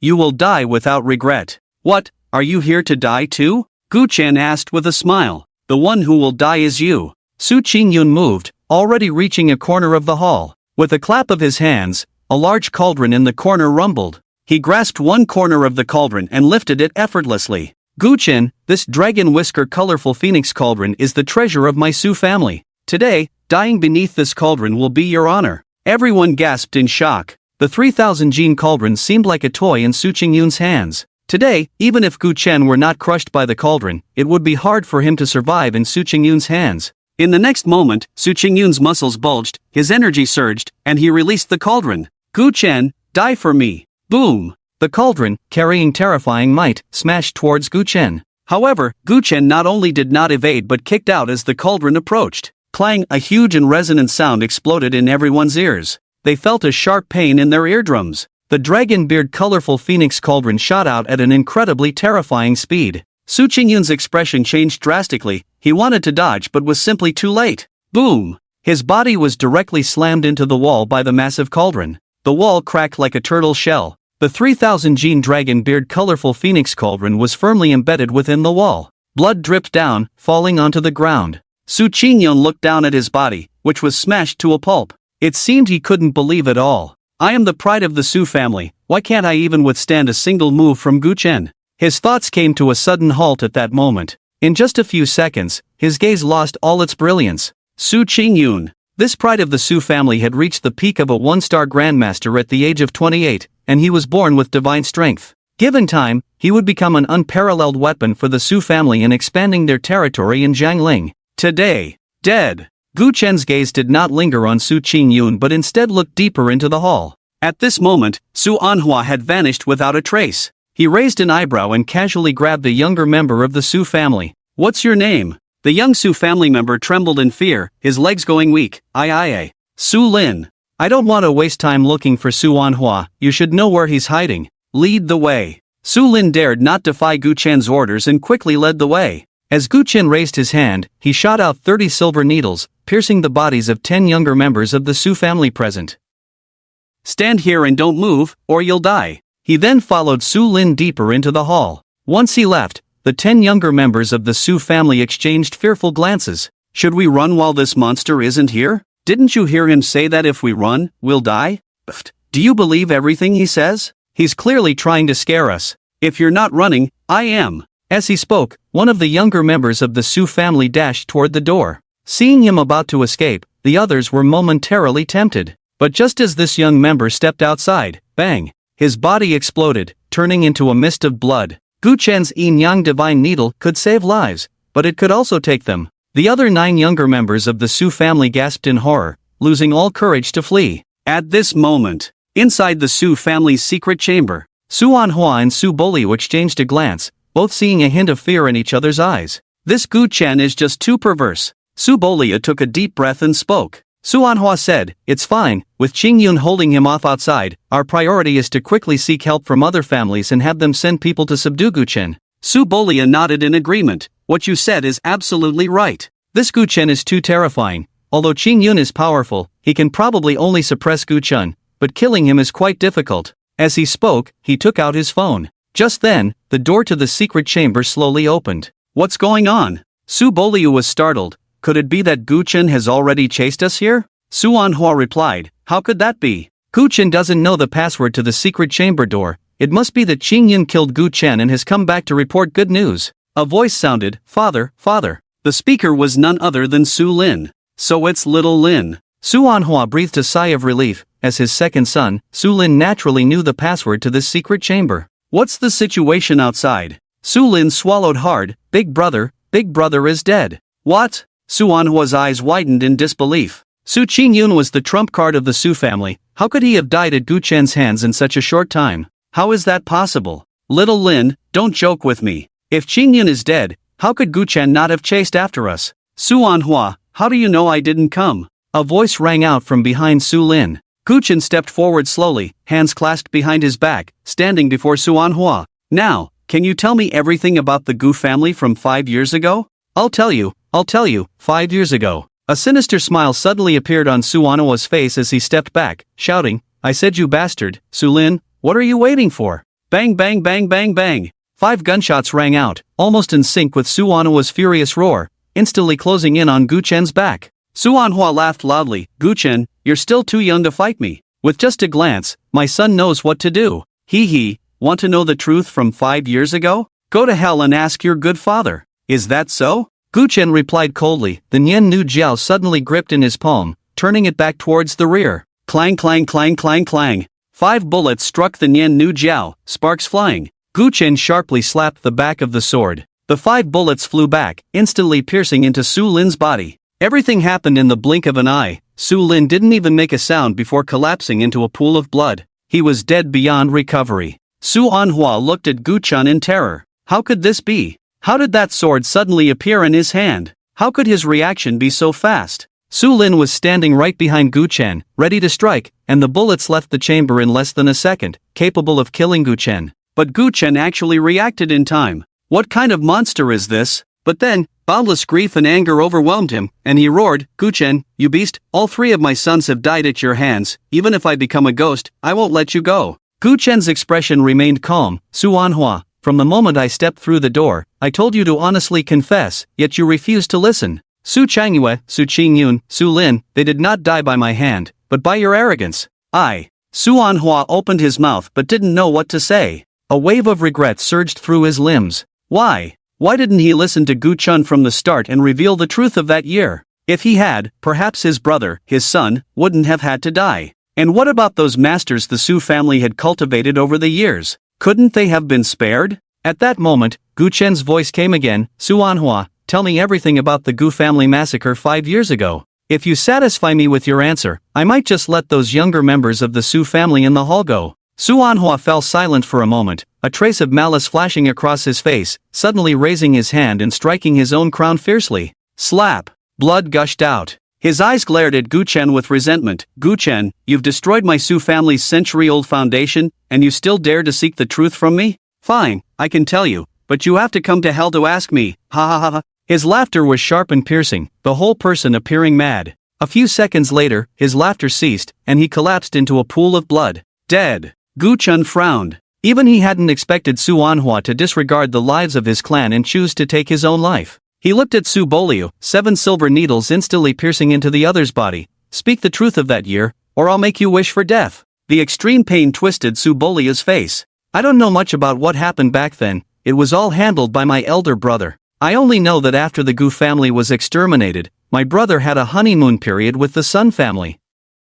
After half an hour of torment, Gu Chen confirmed that Su Bolio indeed only knew this much. Since that's the case, you should reunite with your brothers. Seeing that he couldn't extract more information, Gu Chen planned to kill Su Bolio with a single strike. Su Bolio hurriedly shouted, Gu Shao, I don't want to die. Please spare me. Why should I spare you? Gu Chen asked indifferently. Su Bolio pointed behind him and said, Gu Shao, look at this secret chamber, it contains a lot of medicinal materials. If you let me go, I can give you all of them. This secret chamber was specifically designed to store various rare treasures. From the moment he entered, Gu Chen had already noticed those medicinal materials. There were indeed quite a few, piled up in one corner of the chamber. Gu Chen looked at Su Bolio, revealing a thoughtful smile. Do you think that if I kill you, I won't be able to get these medicinal materials? Well, Su Bolio was momentarily stunned, then hurriedly said, I can serve you, Gu Shao. My elder brother and second brother are dead, I should inherit the position of the family head. The Su family has many assets in Jiangling,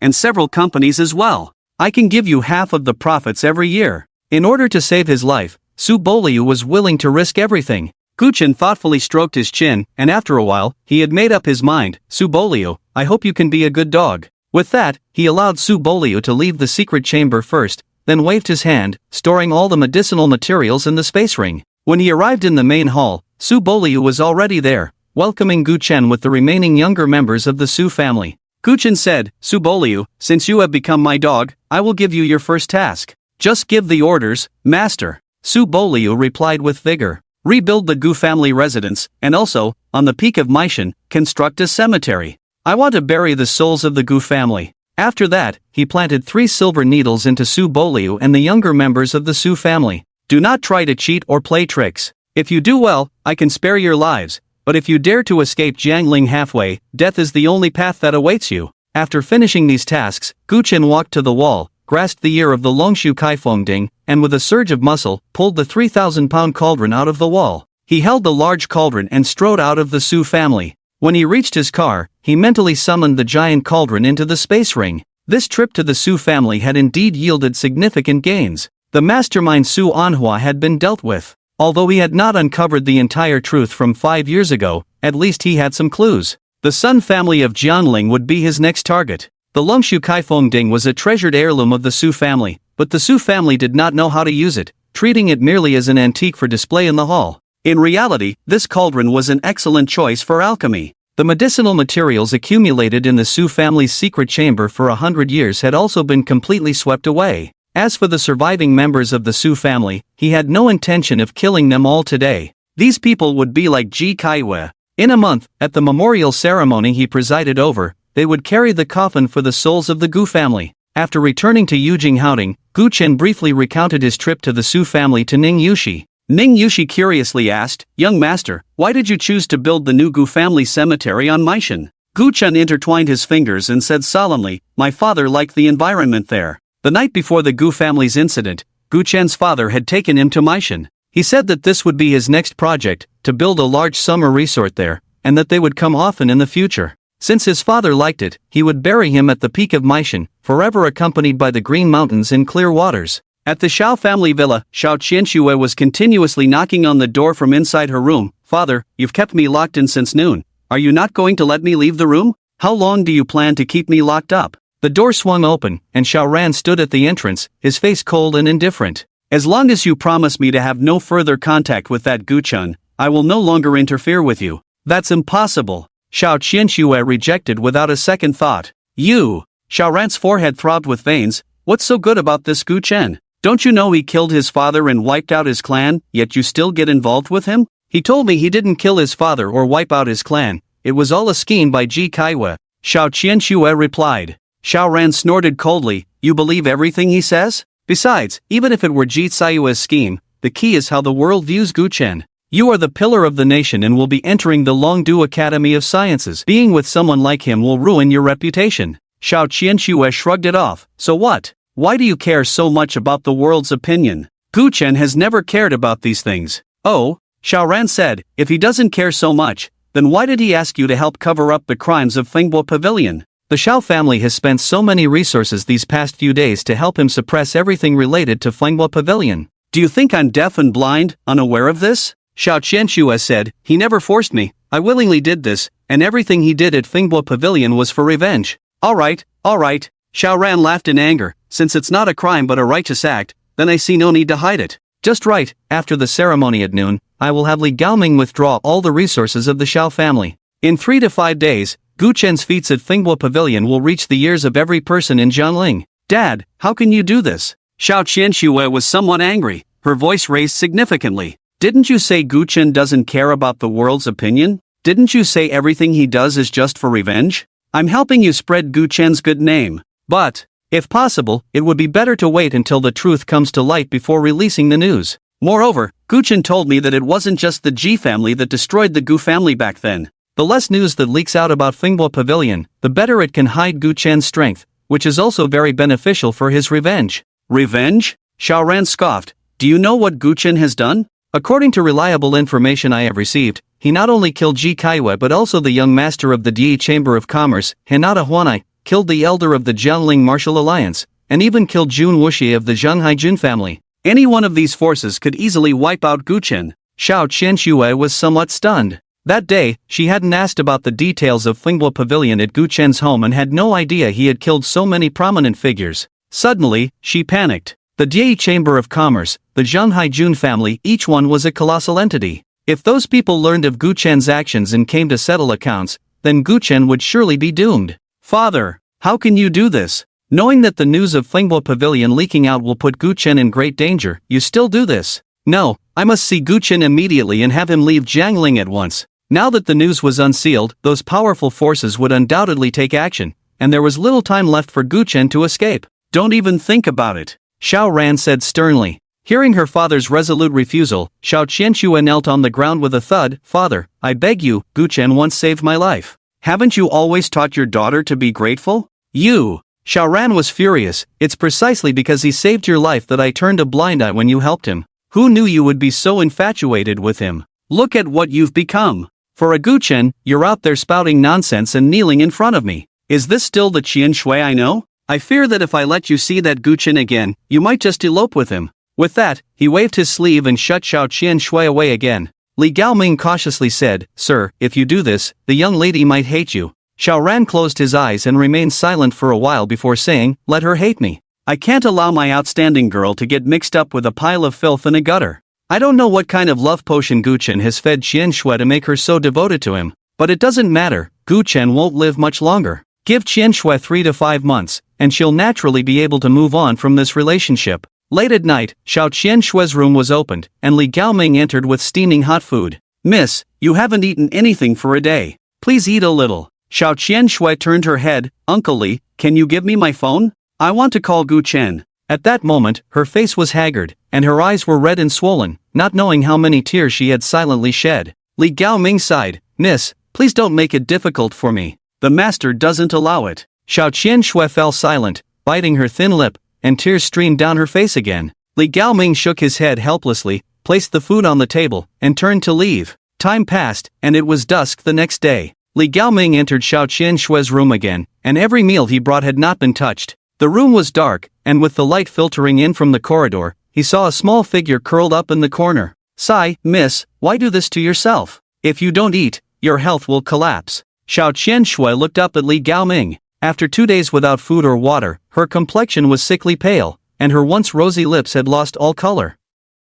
It seemed as if she might shatter at any moment. Uncle Li, I beg you, take me to Gu Chen's villa, please? She weakly pleaded. Li Gaoming replied, Miss, it's not that I don't want to help you, but the villa is filled with people arranged by the master. I can't take you out. Xiao Qianshue's beautiful eyes were filled with disappointment, lacking any sparkle. At that moment, Li Gaoming added, however, I can deliver a message for you. Really? Xiao Qianxue suddenly looked up. Li Gaoming smiled, as long as you eat first, I will definitely deliver any message you want to send to Gu Chen. Without hesitation, Xiao Qianxue grabbed the food Li Gaoming had just brought. She devoured it hungrily. Li Gaoming felt a pang of heartache. It was the first time he had seen the young lady eat so anxiously. Normally, it would take her half an hour to finish a meal, but now she polished it off in just a few minutes, with grains of rice still clinging to the corners of her mouth. After swallowing the last bite with effort, Xiao Qianxue said, Tell Gu Chen to leave Jiangling quickly. The Jun family likely already knows that Jun Wuxie was killed by him, and a storm is about to hit. Also, tell him to stay alive. I will wait for him. Marry me. Inside the villa, Gu Chen slowly opened his eyes. From the bloody massacre of the Su family yesterday to this evening, he had been refining pills. He reached into the Longshu Kaifeng Ding and pulled out a dozen small pills. These pills were called gathering chi pills. They were of no use to him, but they would greatly benefit the strength of low-star masters. Unfortunately, although the Longshu Kaifeng Ding could refine pills, it was still a step away from a top-tier alchemy furnace, and the quality of the gathering chi pills produced was average. Fortunately, there were enough of them. He had taken so many medicinal materials from the Su family's secret chamber, and it wasn't for nothing. At that moment, a knock sounded at the door, and Ning Yushi's voice came from outside. Young master, I've prepared hot water for you, and the meal is ready. Would you like to eat first or take a bath? There's no rush for those things, come in first. When Ning Yushi entered, he opened his palm and smiled, asking, Yushi, do you know what this is? Ning Yushi stared for a moment, her eyes suddenly widening. This is a chi-gathering pill. Young master, did you refine this? As a martial artist who had already entered the master realm, Ning Yushi had certainly heard of chi-gathering pills and had even seen one at an auction. This thing, though only the size of a fingernail, was worth over 10 million yuan, and there was no market for it. After all, this kind of pill could directly enhance the strength of master-level warriors,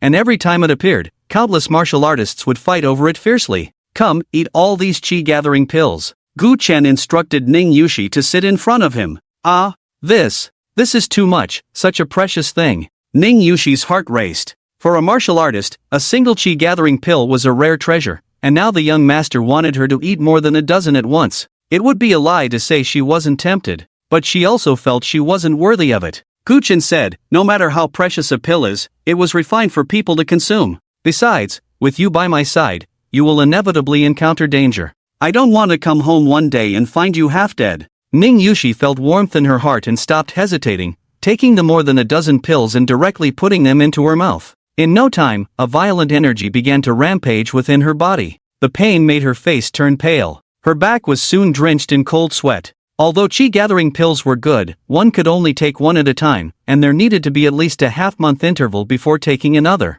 For someone like Ning Yushi to consume more than a dozen at once was simply unbearable for that terrifying medicinal power. At this moment, the dreadful medicinal force was like a raging storm, battering every inch of her skin. She felt as if she were about to be torn apart. But Ning Yushi was not worried at all. Because this was what the young master wanted her to take, how could he possibly harm her? Sure enough, she suddenly felt the young master's large hands resting on her lower abdomen, and then a gentle breath entered her body. The storm ceased. Her limbs and bones began to crazily absorb the medicinal power. Breakthrough! Breakthrough! Breakthrough! Ning Yushi's realm soared, and the aura emanating from her became increasingly powerful. After a long while, Ning Yushi opened her eyes. Feeling the immense energy within her, she couldn't help but be overjoyed. Young master, this is incredible. I actually directly reached the mid-stage of a 4-star master. My god, this was the mid-stage of a 4-star master. In the past, she wouldn't have even dared to think about it.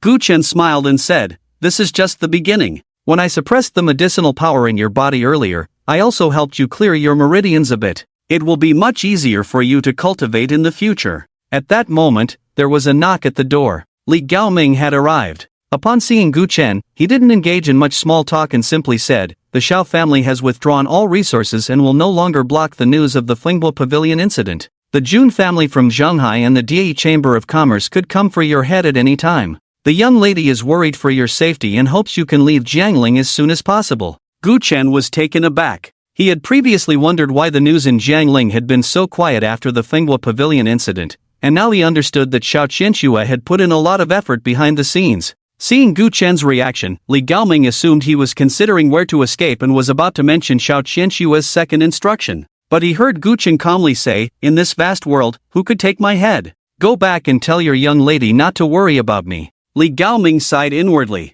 Being young and impetuous is not necessarily a bad thing, but those who are arrogant and conceited ultimately do not live long. He felt that Gu Chen was not far from his death, and since he had already delivered the message, how Gu Chen chose to respond was beyond his control. Alright, I will convey every word to my young lady. Li Gaoming turned to leave but was called back by Gu Chen. I noticed you seem to have more to say just now. Li Gaoming thought for a moment and said, I've arranged a good escape route for you. Since you won't be needing it, there's no point in discussing it further. After he left, Ning Yushi couldn't help but sigh. It seems that Miss Xiao has put a lot of thought into the young master's affairs. She seemed to remember something and took out an item. Young master, this afternoon while I was cleaning Jun Wuxie's plane, I found that it was equipped with a visible light camera, which recorded some footage. Would you like to destroy it or? Gu Chen took the storage card from her hand, plugged it into the computer, and after watching for a while, he suddenly laughed. Why destroy it? Let's post it online. This footage recorded everything that happened after Jun Wuxie arrived at Flinghua Pavilion. His boastful words about having a scandal with Ji Kaiyue were also fully documented. With this, Ji Kaiyue would be unable to clear her name even if she jumped into the Yellow River. It also saved him a lot of effort. Alright, Ning Yushi said excitedly, it just so happens that it also recorded the moment when the young master shot down the fighter jet. Humph, at that time, the whole of Jiangling will witness your extraordinary demeanor, young master. Extraordinary demeanor, huh? Looking at Ning Yushi's flushed face from excitement, Gu Chen smiled helplessly. He didn't care about such things. Posting this video had another purpose. Nowadays, he was uncertain whether the Sun family had participated in the Gu family massacre back then. By showcasing his strength in front of the public, he wanted to see if the Sun family would panic out of fear and disrupt their own plans. With this thought in mind, he immediately called Wen Yan, the head of the Patrol Domain Office, asking him to dispatch personnel to closely monitor the movements of the Sun family in the near future, including the other two major families in Jiangling. If there were any signs of them fleeing the city, they were to notify him immediately. After doing all this, he took out a pill and handed it to Ning Yushi. After dinner, take this to the Lin family for Lin Ruochu to take. This pill was something he had casually refined while making a chi-gathering pill, which could extend Lin Ruochu's lifespan by 2 months. After dinner, Ning Yushi took the pill to the Lin family. However, as soon as she stepped into the hall, she froze for a moment, because she saw Zhong Dingxian. That wasn't the issue, the key was that Wang Xuemei was chatting and laughing with Zhong Dingxian. And Wang. Ning Yushi called out from the doorway. Wang Xuemei hurried over. Miss Ning, what brings you here? Just in time, I have some food ready. Have you eaten? Come sit down and have some. Ning Yushi said expressionlessly, I remember you said yesterday at the hospital that you wanted your daughter to break up with Zhong Dingxian. What's going on now? Wang Xuemei casually replied, oh, about that, Dingxian has already said he will divorce his wife and then marry our Ruama. He even said that when they get married, he will give a bride price of 188,000 and a house. What he says, you believe? Ning Yushi said incredulously, he has already deceived you once, don't you have any awareness? Oh, he has sworn an oath in front of me, what more do you want from him? Besides, Guchen is here, and with Guchen around, I doubt that Kid Dingxian would dare to act recklessly. Ning Yushi's expression turned cold. Our young master has already reminded you. If you insist on having dealings with someone named Zhong, then don't expect our young master to intervene when something goes wrong. Upon hearing this, Wang Xueme immediately became displeased. Miss Ning, speak properly. What do you mean by our young master? Our Lin family has known Guchen for just as long as you have. And mind your own business. Are you feeling unbalanced because my daughter is about to marry into a wealthy family and become a phoenix? If you have the ability, then let Guchen marry you. If you don't, then stop being envious of others. You! Ning Yushi was furious. She flicked her wrist and threw the pill into Lin Ruochu's arms. Miss Lin, having a sister and a mother like this is truly pathetic. With that, she turned and left. Wang Xueme shouted, "Stop right there. How can you speak like that? You're young and yet you're lecturing your elders?" Lin Ruochu sighed and remained silent. These past few days, she had worn herself out trying to persuade her sister to break up with Zhong Dingxian. Unexpectedly, not only had she failed to convince her sister, but her mother had already defected. She felt exhausted both physically and mentally. Not long after Ning Yushi left, Zhong Dingxian spoke up, "Ruoma, let's go for a walk. I have a few things I want to say to you." Lin Ruoma remained silent for a while before nodding. Just as they reached the door, the little dumpling suddenly rushed over. "I want to go too." "Little dumpling, can you stay at home?" "Mommy will be back soon," Lin Ruoma said, rubbing her little head. She regretted yelling at her daughter in the hospital yesterday. The little dumpling stubbornly shook her head. "No, I want to go with Mommy. I'm afraid bad uncles will take Mommy away, and I'm afraid Mommy won't come back at night." Lin Ruoma's heart warmed. "Okay, I'll take the little dumpling with me." The little dumpling happily bounced twice and then shook her little fist at Zhong Dingxian. "Bad guy, if you dare to bully my mommy, I'll hit you." About half an hour later, the car stopped by the Qinhuai Lake. The 800 miles of Qinhuai Lake has a long shoreline, and the central area is occupied by bustling entertainment districts, filled with people coming and going. However, as one moves towards the edges, the crowds thin out. At this moment, the car was in a secluded area. Just as Zhong Dingxian was about to get out, a phone call suddenly came in. He let the little dumpling and Lin Ruoma get out first before answering the call. "Young Master Zhong, the test results for Miss Lin Ruoma's white blood cell antigen typing, population reactive antibody testing, lymphocyte toxicity cross-matching, and over 20 other tests have come out. Would you like to come pick them up now, or how would you like to proceed?" After Lin Ruochu had her kidneys removed, Lin Ruoma wanted to give her a kidney transplant and had a test done. "I reviewed those tests before returning home. You just need to tell me if this time's results differ from the last." A few seconds later, the other end replied, "No." Zhong Dingxian took a deep breath. "I understand." Just as he was about to hang up, the other side spoke again. "Additionally, there's something I think is necessary to tell you. Not many people know about Lin Ruoma's past, but I do, because she came to our hospital at that time. You've paid me so much money, so I'm kindly giving you a heads up. The reason she got divorced is because..." A long pause. Zhong Dingxian hung up the phone and got out of the car. "Ruoma, are you angry with me?" "No, I'm not," Lin Ruoma said, looking down. "Then why have you been so cold to me since we got back from the hospital yesterday? I admit, I lied to you, it was my fault, but I truly want to be with you. Everything I said to Auntie was sincere. I will definitely divorce my wife.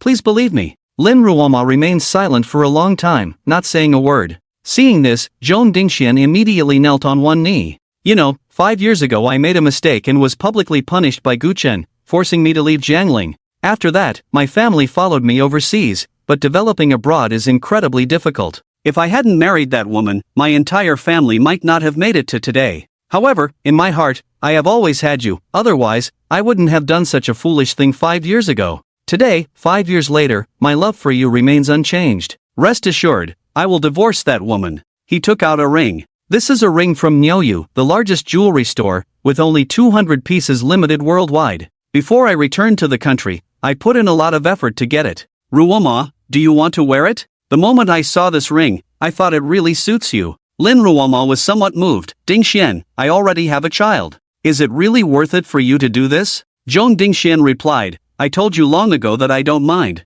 Ruoma, I'm just afraid my kind lies have hurt you." Taking a deep breath, Lin Ruoma seemed to have made a certain decision and said, "Actually, I've been cold to you these past 2 days, not because you lied to me, but because I also have things I've hidden from you. I'm afraid if I tell you, you won't want to be with me anymore." She set the little one aside and continued, however, Ding Xian, your feelings for me make me both happy and anxious. If I don't tell you everything about me, my conscience will be tormented. Actually, You don't need to say anything, I already knew. Zhong Dingxian interrupted. What?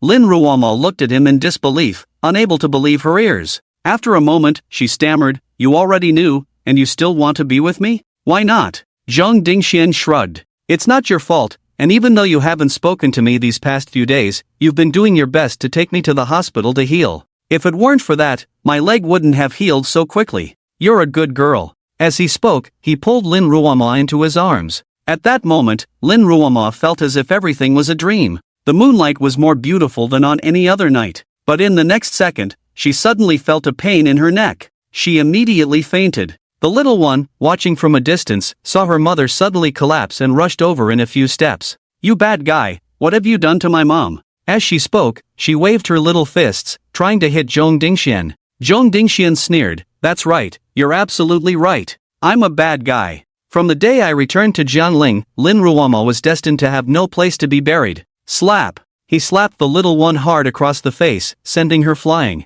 You little brat, I've wanted to hit you for a long time. You like to call me names, right? You like to have Gu Chen investigate me, right? The little one, dizzy from the hit, cried uncontrollably. Zhong Dingxian ignored her and carried the unconscious Lin Ruomo towards the car. Where are you taking my mom? The little one, suppressing her pain, ran over and hugged Zhong Dingxuan's leg. Zhong Dingxuan's leg wasn't fully healed yet, and he grimaced in pain. He slapped the little one on the forehead. Didn't you say I'm a bad guy? I'm about to take your mom to a place where you'll never see her again. The little dumpling choked back tears and said, I was wrong, big brother, I was wrong.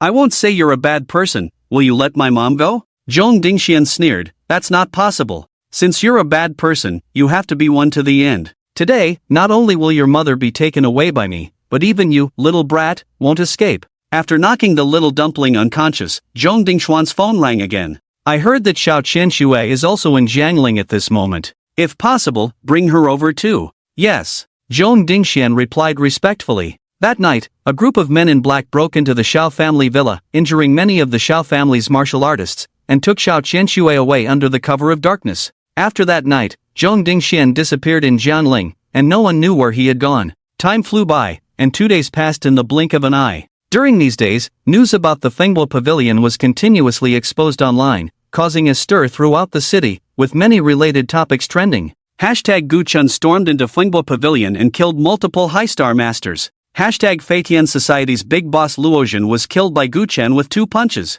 Hashtag the young master of Die Chamber of Commerce, Jun Wuxie, was also killed by Guchen. Numerous topics flooded Jiangling's internet, and although the posters spoke convincingly, a considerable portion of people scoffed at it. Luozhen is a peak 5-star master, invincible below 6 stars. Guchen killed him? Some even say that the Xuanyu division saw Guchen turn and run. Hilarious, can't they come up with something more believable? Not to mention Jun Wuxie is a peak 7-star master. Guchen simply doesn't have the strength to kill him. Just based on his identity as the 3rd young master of the Jun family, even if Guchen had 100 guts, would he dare to kill him? You'd rather believe that Guchen caused a ruckus in Fenghua Pavilion and walked away unscathed than believe I am Qin Shi Huang? The doubts didn't last long because a video suddenly emerged. In the video, it recorded Jun Wuxie's frenzied remarks. It captured the ruthless gunfire of the Thunder Fighter. It showed Guchen shooting down the fighter jet with a single sword strike. And there was the bloody scene of him stomping on Jun Wuxie's head. The entire Jiangling was left speechless by the mountain of corpses and sea of blood inside Fenghua Pavilion. People were even more shocked by Guchen's terrifying strength. Jun Wuxie, who had taken the explosive pill, had briefly entered the ranks of 1-star Grand Masters. Yet, in front of Guchen, he was like an ant. Jun family of Zhanghai. The head of the Jun family, Jun Tiancheng, watched the video that was going viral in Jiangling, his fists clenched tightly, his nails digging into his flesh without him realizing it. In just over a month, the Global Military Arms Conference would be held in the Mediterranean. To successfully host this military arms conference, the higher-ups specifically requested the construction of a large venue, along with numerous supporting facilities. The total investment for the project exceeded 20 billion. As the top family in Zhanghai, and with Jun Tiancheng being a retired war god with significant connections in the military, the Jun family naturally got a share of the pie. During this time, the entire Jun family had been busy with the military arms conference venue, with no time to pay attention to other matters. Jun Tianchang was no exception. Until today, when his subordinates hurriedly reported that his youngest son, Jun Wuxie, had gotten into trouble, he learned that Wuxie had stolen his fighter jet days ago. What shocked him even more was that his most pampered youngest son had actually died in Fenghua Pavilion, and was stomped on the head by someone. Guchen, how dare you kill my son Wuxie? How dare you? A raging fire of fury burned wildly in his chest, and Jun Tiancheng's tiger-like eyes turned blood red. At this moment, the second son of the Jun family, Jun Wuhui, said, "Father, I am willing to go to Jiangling and kill this scoundrel to avenge my third brother." The eldest son, Jun Wuyo, said, "Guchen is powerful. If you go, you might not gain anything. Let me go instead." Jun Wuhui, not to be outdone, said, "Isn't it just shooting down a fighter jet?" At that time, it was windy and snowy, and the Thunder Fighter had to lower its altitude and fly at a slow speed. With my 2-star Grandmaster strength, I could do the same. Jun Tiancheng replied, "Let Wuyo go. Wuyo is stronger than you and more stable." He then turned to Jun Wuyo and said, "Wuyo, with your 3-star Grandmaster strength, it shouldn't be difficult to kill Gu Chen. I'll allocate a batch of elite soldiers for you. Bring that scoundrel Gu Chen back to Shanghai. How dare he kill my son, Jun Tiancheng? Death would be too lenient for him." In Jun Tiancheng's eyes, a raging hatred ignited. "Gu Chen, if it weren't for the upcoming military weapons conference and my busy schedule, I would personally go to Jiangling and crush you to ashes. However, letting Wuyo take action is the same. On the day you are brought to Shanghai, I will make you regret being born." Then he thought of something and said, "This video, try to keep it under wraps in Shanghai. Wuxia accidentally killed so many civilians in Jiangling, it will ultimately have a negative impact." In Shanghai, at the headquarters of the Dai Chamber of Commerce, a middle-aged beauty in a kimono repeatedly watched the video and suddenly spoke. "Ita Sasaki, go and recall all the assassins we sent to Jiangling." Ita Sasaki was surprised and said, "President Dai, what does this mean? Gu Chen killed our 2 presidents from the Jiangling branch. Are you not planning to take revenge?" Hinata Dai sighed, "It's not just that they are dead. I just received news that my son, whom I haven't been able to contact for several days, also died at Gu Chen's hands. Damn dragon country pigs." Ita Sasaki slammed his fist on the table. "President Dai, I will personally go to Jiangling and bring you Gu Chen's head. The 1-star Grandmaster assassins we sent may not be Gu Chen's match. As for you, with the military weapons conference approaching, there are many matters in Shanghai that need your attention." Hinata Dai extended her jade hand and took out her phone. "Never mind, I have my own arrangements." After Ita Sasaki left, she dialed a number. "Lord Jiangling, the Dai Chamber of Commerce requests you to kill someone." Lord Jiangling did not ask who to kill but said, "Dai, asking me to kill someone is not cheap." Hinata Dai was silent for a moment and said, "Next year's Neon Goddess Festival, I invite you to attend." Lord Jiangling was secretly astonished. This condition was even more tempting than giving him $1 billion.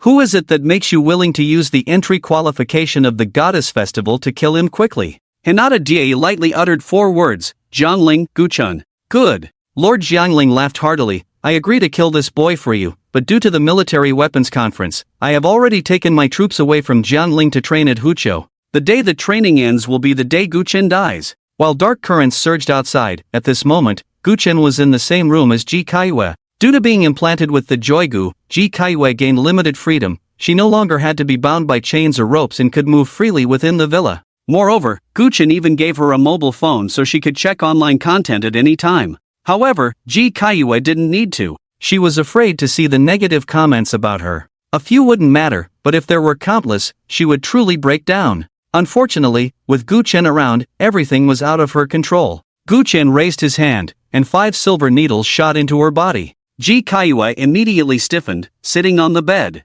At this moment, not to mention standing up, she couldn't even blink. She tried to close her eyes several times, but it was futile. Ji Kaiyue, embarrassed and angry, said, "Xiaofeng, what do you want to do? Do you want to violate me as a mother? Do you want to be a beast?" Guchen said, "Ji Kaiyue, are you a bit too angry too early?" As he spoke, he took out his phone and opened the social media platform. Several trending topics instantly caught his eye. Hashtag surprised, Ji Kaiyue actually did such a thing at Fenghua Pavilion. Hashtag Ji Kaiyue's nightly escapades at Fenghua Pavilion. The image she painstakingly built over 5 years collapsed overnight. He casually clicked on the comments section of the topic, and a flood of insults overwhelmed him. What the hell, is this still the Ji madam I know? How could she engage in such lewd acts with Jun Wuxie, and right in front of the Gu family's grave? You damn Ji Kaiyue, you've deceived me for 5 whole years. I really thought you were pure and innocent, but it turns out you're just a slut. Disgusting. Disgusting. Disgusting. Can Ji Kaiwe just die already so I can go spit on her grave? Don't. Since she's already a slut, can't I at least enjoy it a bit before she dies? Why should it just be you enjoying it? Can't we enjoy it together? Excuse me, selling high-definition resources of Ji Kaiwe and Jun Wuxie, 51 copies, guaranteed authentic. Not only were there these trending searches, but on short video platforms, some local internet celebrities in Jiangling also began to ride this wave of traffic. Some were cursing Ji Kaiwe, others were analyzing her motives, and some confidently claimed they had seen through Ji Kaiwe's lewd nature long ago, predicting her downfall. Each video had at least tens of thousands of comments. The most exaggerated was a certain internet celebrity who posted a video titled revealing the affairs of Ji Kaiwe and Jun Wuxie at Fenghua Pavilion. It detailed the process of how Jun Wuxie and Ji Kaiwe met and got to know each other, even specifying when they were lewd at Fenghua Pavilion and what actions they took, all laid out clearly. It was as if he were a tombstone inside Fenghua Pavilion, having witnessed it all firsthand. The key was that many believed him. The comments section was a chaotic mess.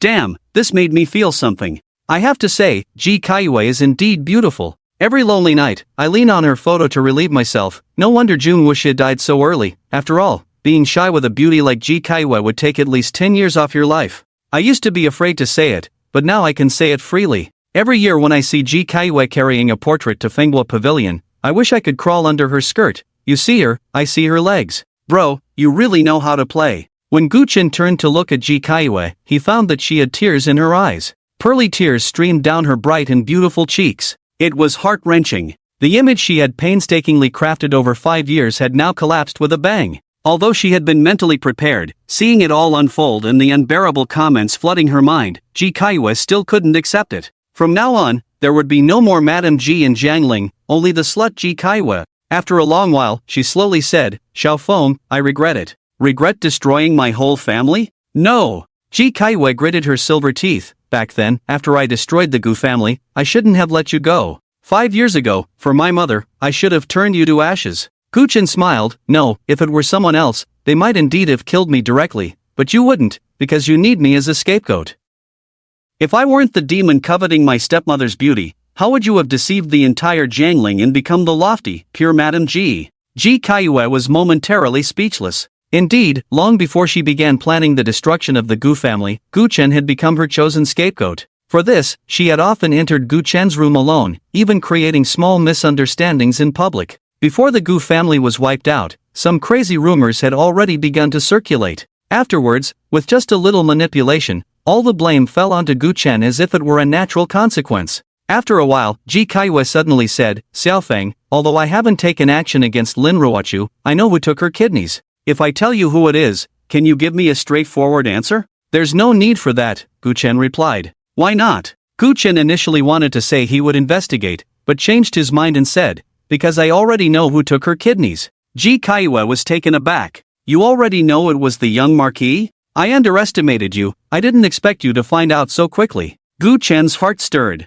The young Marquis? The Marquis of Jiangling has a son named Yin Jun, and people from Jiangling usually don't call him by his name, just referring to him as the young Marquis. Remembering what Tang Ziyi said before she died at the Zuihua building, she uttered a single word, Jiang. Could it be that Tang Ziyi dug out Lin Ruochu's kidneys to offer them to the young Marquis? While he was pondering, a commotion suddenly erupted downstairs. Miss Ning, let me see Gu Chen quickly. My daughter is missing. Wang Xueme said anxiously. Since that night, after Lin Ruome and Zhong Dingxian left, they hadn't returned. Not only that, but even their phones were unreachable. Even with Wang Xueme's intelligence, she knew her eldest daughter was in trouble. Miss Ning, my daughter was likely taken away by someone with the surname Zhong. You need to let Gu Chen use his connections to help find her. Ning Yushi replied coldly, didn't you say you wanted me to mind my own business? Wang Xueme lowered her head and said, I was wrong before, I shouldn't have spoken to you like that. I apologize. Ning Yushi waved her hand, no,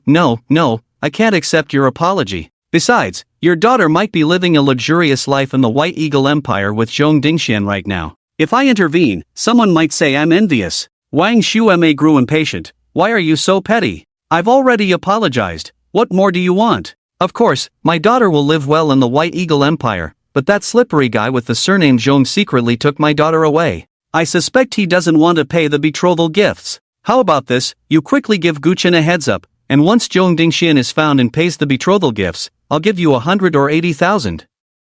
In fact, she had already barged into the villa once, but unfortunately, she couldn't break through Ning Yushi's defenses. Otherwise, she wouldn't be wasting her breath with Ning Yushi. Ning Yushi rolled her eyes. Do you think I care about your 100 or 80,000? Goodbye. You. Wang Shuemei was furious. I warn you, step aside immediately. You're not Gu Chen. You can't make decisions for him. I want to ask Gu Chen in person, and if he refuses to help me, then I'll leave. At that moment, Gu Chen's voice came from inside. Auntie, please go back. Wang Shuemei's gaze passed over Ning Yushi and landed on Gu Chen not far away. Gu Chen, you're here. That's great. Auntie has something to discuss with you. Before she could finish, she was interrupted by Gu Chen. Auntie, Lin Ruomei's situation has nothing to do with me. This. Wang Shuemei hesitated for a moment and said, Xiaofeng, can I beg you? I'm not just afraid Zhong Dingxian won't pay the betrothal gifts, I'm afraid that scoundrel will take my daughter to the White Eagle Empire and, once he's tired of her, just abandon her. You know how far away that is. My daughter will be left all alone, and I won't be able to help her. Gu Chen looked at her coldly and said, Heaven's punishment can be forgiven, but self-inflicted punishment cannot be lived with. I did everything I was supposed to do when I was at the hospital. Lin Ruomei didn't listen, and now being toyed with by Zhong Dingxian, she can only blame herself. He waved his hand. Yushi, see her out. Forget it, forget it. Anyway, my daughter is so beautiful, Dingxian might not abandon her. Even if he does, Ruomo can still get something from the Zhong family. As she spoke, she pulled Lin Ruochu, preparing to leave. At this point, she couldn't possibly kneel and beg Gu Chen. But Lin Ruochu stood still, not moving. Mom, what time is it? Are you still fantasizing about Zhong Dingxian taking my sister to the White Eagle Empire for a good life? Didn't I tell you? That night, after my sister left with Zhong Dingxian, she sent me a message saying she would confess everything to him. Zhong Dingxian is not a good person to begin with, and now my sister has confessed her past to him. Do you think he will treat her well? Wang Shuemei suddenly felt uneasy. Maybe Dingxian is into that kind of thing? She still wanted to pull her younger daughter away, but Lin Ruochu shook off her hand and rushed in front of Gu Chen. Gu Chen Gij, you have to help my sister. Although I don't know why Zhong Dingxian suddenly took my sister away, it definitely isn't just for fun. Taking a deep breath, she continued, some things should have been kept secret for a lifetime, but now I must tell you, otherwise, you won't understand why my sister wants to be with Zhong Dingxian so much. Wang Shuemei shouted, Lin Ruochu, are you crazy? Lin Ruochu shouted back, Mom, wake up. My sister is already in such a terrible situation. Are you really going to disregard her life for that little bit of pathetic face? As she spoke, her eyes were already red. Gu Chen Gij, when you first came to Jiangling, I told you my sister got divorced, but I didn't tell you the reason. It's not that I didn't want to tell you, it's just that what happened 4 years ago is too shameful to speak of. 4 years ago, Lin Ruomo had just given birth to the little dumpling not long before. Lin Ruochu had just started her first year of college. Lin Beishan's Lin's building materials was still thriving. And Gu Qingning had just been rescued from the Ji family by Butler Qin not long ago, unable to leave Jiangling for the time being, and could only hide around the city. Ji Kaiwei was seizing the Gu family's inheritance and developing the Ji family while also not forgetting to search for Gu Qingning throughout the city. Lin Ruochu would always remember that day because, under her father Lin Beishan's meticulous arrangements, that night, Gu Qingning could leave Jiangling by boat under the cover of darkness, ending her life of fear and uncertainty. She was particularly happy, even though she knew her father had already told Gu Qingning everything over the phone, she still couldn't help but want to run over and share this joy with Gu Qingning in person. So much so that when Lin Beishan asked her to take a few contracts to Lin's building materials, she had no mind for it and only let her sister Lin Ruomo go. Lin Ruomo was originally feeding the little dumpling, but upon hearing her sister's request, she didn't decline. However, when she was delivering the contracts to Lin's building materials, she was a bit anxious. She wanted to finish quickly and return to continue feeding the little dumpling. But because she was in a hurry, she accidentally bumped into Yan Jun. After the Gu family collapsed, the previously suppressed Jiangling Marquis mansion regained its former glory. The young Marquis, who had always been overshadowed by Gu Chen's charisma, became increasingly arrogant in Jiangling. When he was in a bad mood, he would randomly grab a few passers-by into the Marquis mansion to torment and play with, not to mention that at this moment, someone had the audacity to bump into his esteemed self. The next day, Lin Ruomo and her husband were taken into the Marquis mansion. After that, he spread the word that there were beauties to enjoy in the Marquis mansion, for anyone to pick. That night, the candlelight in the Marquis mansion flickered, and 4 gentlemen, who were strangers to Lin Ruomo, took turns defiling her in front of her husband. Struggling, crying out, resisting, all were in vain. Lin Ruomo was like a toy, wantonly played with by others. In the room, there were the thunderous laughs of men and the sobs of a girl. Lin Ruochu closed her eyes in pain, her voice trembling. I often think, if that day, it was me who went to deliver the contract instead of my sister, then perhaps I would be the one suffering, not my sister. Or maybe, such a thing would never have happened at all. She wiped away her tears. After that, my brother-in-law couldn't bear the mental torment and fled Jiangling alone, and has been missing ever since. My sister has also thought about ending her life several times, but she held on for the sake of the little dumpling. Over the years, my sister has kept her heart closed off, not getting close to anyone. Perhaps it was because of Zhong Dingxuan's appearance that gave her a glimmer of hope, which is why she was so willing to believe in him. But, Brother Gu Chen, the night before last, my sister just confessed to Zhong Dingxian, and then she disappeared, along with the little dumpling. Zhong Dingxian must have ulterior motives. I beg you, help my sister this once, okay? Gu Chen was about to speak when suddenly footsteps were heard at the door. It was Wen Yan, the head of the patrol domain, coming to visit. Gu Warden, the Zhong Dingxian you asked me to investigate. After several days of effort, I have dug up all his secrets, he said while presenting the organized information. Since the Zhong family went to sea, their business has been poorly managed, and their family fell into decline. Later, with the help of his wife, they got involved in the organ trafficking business and rose again. Before returning to the country, Zhong Dingxian had checked Lin Ruomao's kidney compatibility. His sudden return to Jiangling is very likely to be aimed at harming Lin Ruomao. Upon hearing this, Wang Xueme, who had been calm just moments ago, collapsed onto the ground. How could this be? That Zhong brat actually wants to dig out Ruomao's kidney? She suddenly realized something and rushed in a frenzy to Gu Chen. Xiao Feng, it's Auntie's fault. Auntie was bewitched. I should have listened to you and cut ties between Ruomao and Zhong Dingxian. But I just wanted her to have a better life. I never expected Zhong Dingxian to be so malicious. You must help Auntie, help Ruomao. She's already suffering so much. If she gets her kidney taken, Wang Xueme could no longer continue. Tears streamed down her face. This poor woman had only 2 daughters in her life. One daughter had her kidney taken, and the other had been defiled. Now she was about to face an even more tragic fate. At this moment, Lin Ruochu was already sobbing uncontrollably. She wanted to kneel and beg Gu Chen, but he blocked her. Gu Chen looked at Wen Yan. Zhong Dingxian might have escaped Jiangling 2 days ago. How much time do you need to track his location? Wen Yan hesitated for a moment. It's hard to say, but the Zhong family, to avoid sanctions from various countries and to facilitate organ harvesting, specifically bought a medical ship. Their medical ship roams the Ghost Sea all year round, which is international waters and not subject to any country's laws. If Zhong Dingxian has taken Lin Ruomao out of Jiangling, he will definitely take her to that medical ship. At this moment, Li Gaoming also arrived. Young Master Gu, there's something I need your help with. The night before last, a group of men in black kidnapped the young lady, and I was injured as well. Our investigation found that those people should be Zhong Dingxuan's subordinates, but now we have no idea where Zhong Dingxian has gone. Xiao Qianxue had been kidnapped for 2 days, and the Xiao family had done everything they could, but to little avail. They couldn't even contact academician Huang Shuli. Li Gaoming had no choice but to come to Gu Chen, feeling that the hope was slim, but he had to try. Gu Chen's expression was cold. It seemed that whether for Lin Ruoma or for Xiao Qianxue, he had to confront Zhong Dingxian.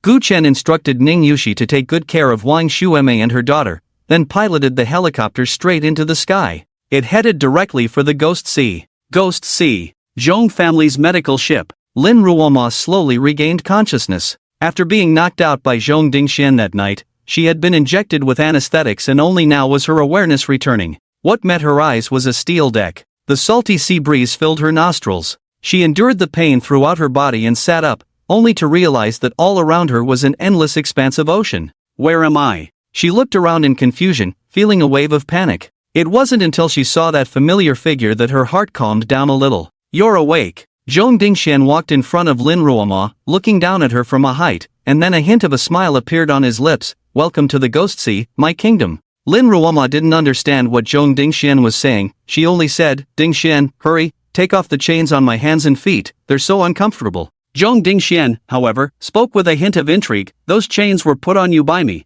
Why would you want me to take them off? Lin Ruoma's eyes widened in shock, bewildered. Why? Because soon, your kidneys will be removed and transplanted into another person. Zhong Dingxian took out a cigar, lit it, and took a couple of leisurely puffs. Lin Ruoma, you should feel lucky. After all, your kidneys will be transplanted to a very important person in the White Eagle Empire. Lin Ruoma finally grasped the meaning, incredulously saying, Dingxian, what nonsense are you talking? Didn't you say you liked me? Didn't you buy me a globally limited edition ring? Damn it! Mentioning this made Zhong Dingxian furious. Without hesitation, he slapped Lin Ruoma across the face. If I had known you had been with someone else, would I have wasted so much effort on you? I would have brought you straight to the Ghost Sea. He grabbed Lin Ruoma by the hair. Honestly, because I didn't get you 5 years ago, I came back to Jiangling this time wanting to have some fun with you first, and when I got bored, I take you to the Ghost Sea. That damn doctor told me about your past, and I held back my discomfort, thinking it was fine. After all, I do like married women, and you being with someone else isn't a big deal. But do you know? The moment I held you in my arms, I really couldn't hold back. You have a stench on you, a smell that can't be washed away, the kind that only whores have, so foul it made me want to vomit my dinner. He seemed to recall that night when he held Lin Ruoma, and he retched again, some bitter liquid spilling onto the deck. Lin Ruoma closed her eyes in pain, but large tears streamed down from the corners of her eyes. Every word Zhong Dingxian said pierced her heart like steel needles. Lin Ruoma, why don't you just die? Ha! Zhong Dingxian slapped her face again. You've been with old men too. Aren't you disgusted? Lin Ruoma stared fiercely at Zhong Dingxian. I've been with old men, but how are you any different from those old men? Didn't you want to force me before? It's just a pity that Gu Chen intervened, and your scheme didn't succeed. Zhong Dingxian, you've wanted me for so many years, but in the end, you're not even as good as an old man. The old man knows my worth, but you don't. Tell me, what's the point of your existence? Why don't you just die? You bastard! Zhong Dingxian was furious, grabbing Lin Ruoma's head and smashing it hard against the deck. Thud! Thud! Thud! Her head was bleeding. Blood seeped into the gaps of the deck. Lin Ruoma was struck to the point of dizziness, yet she clenched her back teeth and remained silent. That night at the Jianling Marquis' residence was a pain she would carry for a lifetime. It took her several years to struggle her way out of it. She had originally thought that Zhong Dingxian could be entrusted with her heart. She had even planned to reveal her unbearable past to him. Even if he chose to leave, she would have no regrets. But unexpectedly, from the moment Zhong Dingxian approached her, he had never regarded her as a person. At this moment, she had resolved to die. A broken body like mine, quietly perishing above this dark sea, could be considered a form of liberation. But suddenly, Zhong Dingxian stopped. A sinister laugh echoed in her ears. Want to die? If you die now, your kidneys won't be fresh anymore. At that moment, a helicopter descended from the sky. An elderly man with graying hair and a face full of wrinkles stepped out. Zhong Dingxian immediately bowed respectfully. Mr. Dailuan, why have you only just arrived? I sent you a message yesterday morning asking you to come here as soon as possible. Slap. Dailuan struck Zhong Dingxian across the face. Dragon country pig, are you blaming me? Zhong Dingxian didn't dare to utter a word. No, I just urgently want to serve you, Mr. Dailuan. He knelt on the ground like a dog, bowing his head and pleading for Dailuan's forgiveness. He showed no anger at being hit by Dailuan. Dailuan Smith, a top physicist from the White Eagle Empire, had connections and resources that a small family like the Zhong family could not compare to. Zhong Dingxuan's wife came from the Wilson family of New Day, which operated a Lolita Island, catering to the pleasures of the powerful and wealthy. Dailuan Smith was one of them. However, due to his old age and excessive indulgence, his 2 kidneys were no longer functioning. Zhong Dingxian seized the opportunity to offer to find a suitable kidney source for Dailuan, allowing him to regain his former vigor. Dailuan readily agreed. After all, it wasn't a glorious matter, so the kidney exchange was arranged on a medical ship. At this moment, although Zhong Dingxian had been reprimanded, he felt particularly good. As long as he served this big shot in the scientific community well, the Zhong family could use his resources and connections to soar to new heights. Given time, the name of the Zhong family would surely resonate throughout New Day. He thought for a moment and said, Mr. Dailuan, besides a pair of good kidneys, I've also brought you Xiao Qianxue. Dailuan was taken aback. As a genius physicist from the Dragon Country and a prized student of academician Huang Shuli from the Dragon Capital Academy of Sciences, Xiao Qianxue was quite famous in the domestic academic community and even more so abroad. Dailuan, a seasoned lecher who had long frequented Lolita Island, had long coveted this beautiful and talented woman from the Dragon Country. Originally, he had only mentioned it casually, but he didn't expect Zhong Dingxian to actually bring her. Where is she? Take me to see her. In the wine cellar. As he spoke, Zhong Dingxian led Dailuan to the wine cellar. The door opened, and Xiao Qianshue's frail figure and stunning face came into Dailuan's view. Zhong Dingxian, you did quite well. Dailuan laughed heartily and then approached Xiao Qianxue, squatting down. Miss Xiao, you should recognize me, right? Xiao Qianxue was momentarily stunned. Dailuan was quite famous in the field of physics and had even been nominated for the Nobel Prize in Physics several times. She not only recognized him but also admired him greatly. Mr. Dailuan, it's you. Please save me. Zhong Dingxian has captured me and wants to send me to the White Eagle Empire. Dailuan reached out, stroking Xiao Qianshue's cheek, and then leered. Did he not tell you that the reason he brought you to the White Eagle Empire is to prepare to give you to me? Xiao Qianxue was dumbfounded. What do you want to do? Dailuan said, Miss Xiao has made significant contributions to physics and has her own unique insights. I would very much like Miss Xiao to become my assistant in the laboratory. As he spoke, he squeezed Xiao Qianshue's hand, and Miss Xiao is so beautiful, she would be the perfect choice as my assistant in life as well. He couldn't help but admire her delicate little hand, enjoying the moment as he drew it toward his thigh. Slap! Xiao Qianxue suddenly pulled her hand away and slapped Dailuan's face. Mr. Dailuan, please have some self-respect. Dailuan did not get angry. Instead, he squinted his eyes, as if Xiao Qianshue's slap pleased him greatly. It's been a long time since anyone dared to hit me. Miss Xiao, I like your character, Dailuan leered, and surprisingly began to take off his clothes. Xiao Qianxue was horrified. You, Mr. Dailuan, I have always respected you. I hope you won't do anything to tarnish your image. She wanted to run, but at that moment, she was bound by ropes and couldn't escape. Dailuan threw his shirt on the ground. Miss Xiao, soon you will respect me even more. As soon as he finished speaking, he lunged at Xiao Qianxue. Tears streamed down Xiao Qianshue's face as she closed her eyes in despair. Was she really going to lose herself here? But after waiting for a long time, she did not feel Dailuan's violation. When she opened her eyes, she saw Dailuan's face was filled with pain. His kidneys had started to hurt again, making it impossible for him to do such a thing. He licked his cracked lips. Miss Xiao, it seems you'll have to wait until I get a kidney transplant before you can experience my greatness. But don't worry, it won't be long. With that, he turned and left. The door to the wine cellar closed, and Xiao Qianxue was engulfed in darkness. She silently shed tears. Suddenly, Gu Chen's face flashed through her mind, followed by a bitter smile. At this moment, she didn't even know where she was. How could Gu Chen come to save her? In the operating room of the medical ship, everything was ready, and the surgery began. The doctor was about to administer anesthesia to Lin Ruoma when he was stopped by Zhong Dingxian. What anesthesia? Don't you know that anesthesia can damage the kidneys? Mr. Dailuan needs a perfectly healthy kidney. The doctor immediately put down the anesthetic. Zhong Dingxian looked at Lin Ruoma, who was tied to the bed, and said coldly, You wretched woman, just now you dared to provoke me, and I could have had your kidneys skinned alive. Why don't you beg me now? Maybe if I'm in a good mood, I'll let someone give you anesthesia. Lin Ruoma clenched her silver teeth and remained silent. Zhong Dingxian smacked his lips. Oh, you're quite tough, I really admire that. Let me share some good news with you. Your daughter, Lu Xiaotuan, has been sold by me. The family that took her just lost their grandson and wants Lu Xiaotuan to be a ghost bride. You see, I'm a good person, although your daughter will die, at least she can get married before she does. Lin Ruoma's heart was wrenched painfully. 2 streams of blood tears slid from her eyes. Endless regret consumed her. Why didn't I listen to Gu Chen? Now, even if I die, it's fine, but I've caused my daughter to meet such a tragic end. Woo woo. Zhong Dingxian chuckled lightly. Speaking of Gu Chen, damn it, he left in such a hurry that I didn't have time to deal with him. But one day, I, Zhong Dingxian, will crush him to ashes. Gu Chen, is that you? Lin Ruoma suddenly looked toward the door, murmuring softly. Zhong Dingxian looked amused. Who are you trying to scare? This is Yu Hai. Can Gu Chen really chase you here? Besides, I have experts everywhere to protect Mr. Dailuan's safety, and I even specially rented a cruiser for escort. Even if Gu Chen really came, his final fate would only be to be thrown into the sea to feed the fish. Suddenly, a cold voice came from behind. Zhong Dingxian, you have already chosen the path of death. Zhong Dingxian turned sharply to look and saw Gu Chen's indifferent face.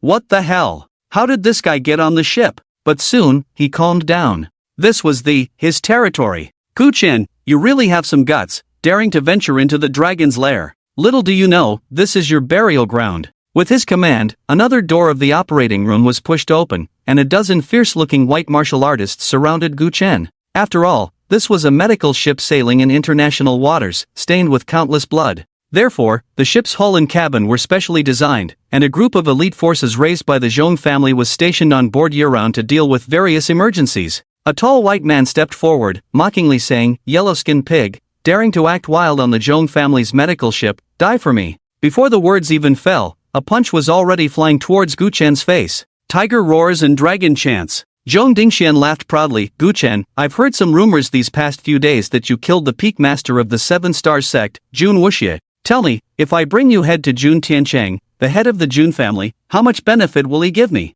"Zhong Dingxian, how do you plan to take my head?" Gu Chen didn't even look at the white man throwing a punch at him. Instead, he calmly stared at Zhong Dingxian. Zhong Dingxian placed his hands behind his back, proudly saying, "James is a peak 1-star grandmaster. I wonder if your head can withstand the might of a grandmaster's punch." As he spoke, James's fist was just inches away from Gu Chen's head. Boom! In the next moment, a loud explosion suddenly rang out. Zhong Dingxian didn't even have time to see how Gu Chen made his move. James's body had already been sent flying, exploding into a cloud of blood mist in midair. His pupils shook violently. What the hell? How is this possible? This is a 1-star grandmaster. Moreover, a peak 1-star grandmaster, practically invincible below the 2-star grandmaster level. And at this moment, he was actually killed by Gu Chen in an instant? Damn yellow-skinned pig, how dare you kill our comrade, you deserve to die. Before Zhong Dingxian could give the order, a group of white martial artists angrily charged at Gu Chen. The overwhelming momentum they unleashed shook the instruments in the operating room, and the shadowless lights on the ceiling even shattered violently. These dozen people were not ordinary characters. Lin Ruome, with red eyes, shouted, "Gu Chen, run. I'm not worth saving, it's all my own doing. I just hope that after you leave, you can save my daughter, no matter what, she is innocent." Zhong Dingxian coldly said, "Run? At this point, do you think Gu Chen can still escape? These dozen people are all 1-star grandmasters, working together to hunt him down. Even if Gu Chen is a 2-star grandmaster, he will be ground to dust." However, just as he finished speaking, Gu Chen actually advanced instead of retreating. Before the dozen 1-star grandmasters could get close, he had already charged into the crowd. Like a tiger entering a flock of sheep. Boom boom boom. Both fists struck out. Tiger roars and the blood mist splattered everywhere, and the sounds of wailing filled the operating room. The walls around were even covered in thick blood. In less than a minute, all the dozen people met a tragic end. Looking at the ground covered in severed limbs and blood, Zhong Dingxuan's scalp went numb, and his heart shattered. To cultivate these 1-star grandmasters, the Zhong family invested over $1 billion each year in this group. Any one of these people, if they set foot in Jianling, could turn the place upside down. And now, they all died at Gu Chen's hands. "You, what on earth are you, human or ghost?" Zhong Dingxian was so scared that he fell to the ground. He couldn't understand why Gu Chen, who had not yet stepped into the martial arts world 5 years ago, had become so formidable now. Gu Chen grinned savagely and said, "Whether I am human or ghost, you no longer need to know. You just need to know that soon, you will become a soul beneath my fist." At that moment, a shadow darted out, swiftly grabbing the dazed Zhong Dingxian and fleeing towards the door. In the blink of an eye, they had vanished without a trace. Gu Chen chuckled lightly and did not pursue. After all, on this medical ship, Zhong Dingxian could not escape. He approached Lin Ruoma, untied her ropes, and was about to carry her on his back. But he noticed Lin Ruoma shrink back, shyly saying, I'm dirty. If one belittles oneself, others will belittle them too." "Get on," Gu Chen said coldly. Lin Ruoma was taken aback for a moment, then climbed onto Gu Chen's back. Thank you for coming to save me. I really owe you an apology for the past." After a pause, she hurriedly added, "By the way, Gu Chen, Miss Xiao has also been captured and is in the wine cellar of the medical ship." Gu Chen nodded and rushed out of the operating room. When he had flown the helicopter to the medical ship, he had already killed a group of people. Now, the cabin corridor was littered with corpses, a terrifying sight. However, there were still surviving crew members. Gu Chen casually grabbed one and forced him to reveal the location of the wine cellar. He made his way to the wine cellar and punched out. Boom! The steel door was blasted open. The wine cellar was pitch black, but with the light from the corridor, Gu Chen saw a girl curled up in the corner. Her pale face showed no color, and her beautiful eyes were filled with bloodshot veins. It was Xiao Qianxue. The loud noise startled Xiao Qianxue. She instinctively shrank back, thinking it was Dailuan, but to her surprise, what met her eyes was a young and handsome face. Gu Chen. Xiao Qianxue's voice trembled, unable to believe that Gu Chen would come to save her in the vast ocean. It felt like a dream. "Miss Xiao, Gu Chen walked over, untied the ropes binding her, and then tied her and Lin Ruoma to his back. Feeling Gu Chen's solid back, Xiao Qianxue felt as if she had returned to that night in Myanmar. It was still so reassuring. In an instant, tears welled up in her eyes. Gu Chen, we can escape, right? She murmured. Gu Chen nodded, we will, but you both need to hold on tight. As he spoke, he carried the two of them and made his way to the deck. Just as he stepped onto the deck, Gu Chen noticed another helicopter had landed. From it rushed out more than 20 armed white soldiers. Each held a gun, their dark muzzles aimed directly at Gu Chen. Ha ha ha, Zhong Dingxian laughed triumphantly. Gu Chen, you really are strong, but it's all over now. Open fire, kill him. Just moments ago, when he was saved by the strongest fighter on the ship, Bob, he had already called the escort cruiser using a satellite phone. The helicopter that had just landed was the support team sent by the cruiser. Under the hail of bullets, how could Gu Chen survive? Whoosh, whoosh, whoosh. Countless sounds of air being sliced through erupted. A torrent of bullets instantly wove into a massive net, closing in on Gu Chen. With a thought, the dragon-beard colorful phoenix cauldron instantly gripped in his hand. Clang, clang, clang, clang. Bullets struck the giant cauldron, sending sparks flying. At the same time, dozens of silver needles shot through the air, instantly piercing the necks of the white soldiers. Gu Chen, under the cover of the giant cauldron, charged into the crowd. The 3,000-pound cauldron swung in his hand. The sound of sonic booms echoed endlessly. In the salty sea breeze, the strong smell of blood filled the air. Just at that moment, a flash of blades appeared behind Gu Chen. Bob had appeared behind him at some unknown time, holding a gleaming military knife. The knife was aimed straight at his back. In less than a second, it could pierce through Lin Ruoma, Xiao Qianxue, and Gu Chen's bodies. A cold smile crept onto Bob's lips. Yellow-skinned pig, I am ranked 50th on the dark web assassin leaderboard. Once I make my move, you have no chance of surviving. Is that so? Gu Chen turned his head, speaking coldly. Humph. Bob snorted coldly, thrusting the knife forward with force. It was unimpeded. You, an ant, dare to question my assassination skills? Gu Chen revealed a strange smile. Why don't you look down and see if your knife has actually pierced me? Bob immediately looked down, and his pupils constricted. His knife, he realized, had somehow been reduced to just the handle. The blade had turned to dust. What shocked him even more was that he saw fragments of the knife remaining in Gu Chen's hand. His face was filled with disbelief. You actually crushed my knife with your bare hands? My God, this is a military knife made of dark iron. A divine weapon, and now, it has been crushed by a yellow-skinned pig. What kind of terrifying power is this? The guy in front of him was definitely a 3-star grandmaster. He no longer had the will to fight, his figure turning into an afterimage as he fled into the distance. Run? Die for me. Gu Chen casually flicked his wrist, and the 3,000 gene dragon whisker colorful phoenix cauldron flew out. Boom! In an instant, the cauldron collided with Bob's body. He didn't even have time to scream before being smashed into a puddle of meat. Not only that, but the dragon whisker colorful phoenix cauldron also smashed a deep pit into the steel deck. Bob a lot. This strongest combat force on the Zhong family's medical ship possessed mid-level 2-star grandmaster strength and was ranked 50th on the dark web assassin leaderboard, with killing techniques that were extraordinary. At this moment, dead. Looking at the white soldiers who were dead beyond recovery, and then at Bob Alot, who had been turned into a meat pie by the dragon whisker colorful phoenix cauldron, Gu Chen stepped closer. Zhong Dingxian knelt on the ground with a thud. Brother Feng, what's the point of fighting and killing? Why not spare my life? I can give you half of the Zhong family's wealth. At this moment, he felt parched. This Gu Chen was too damn formidable. He could only temporarily set aside his dignity in hopes of survival. Just then, a buzzing sound came from above and the left side simultaneously. 2 fighter jets circled above the medical ship, while on the left, a massive vessel was rapidly approaching the medical ship at a speed of 27 knots. The cruiser, codenamed Lafayette, had arrived. The Lafayette cruiser was built 70 years ago. It was 118 meters long, 13 meters wide, and had a full load displacement of 2,300 tons. Its maximum speed reached an astonishing 38 knots. It was equipped with 2 4-gun single-mounted 127mm dual-purpose main guns, a 4-barreled Chicago Piano anti-aircraft gun, and 520mm Oerlikon anti-aircraft cannons. It also carried a 5-tube 433mm torpedo launcher. These weapons were already outdated by today's standards, but that was compared to new cruisers. Once unleashed upon people, their terrifying power was self-evident. The Zhong family being able to rent such a cruiser also indirectly indicated the family's terrifying strength. A few minutes ago, the Lafayette cruiser was still dozens of nautical miles away from the medical ship. After receiving Zhong Dingshuan's distress signal,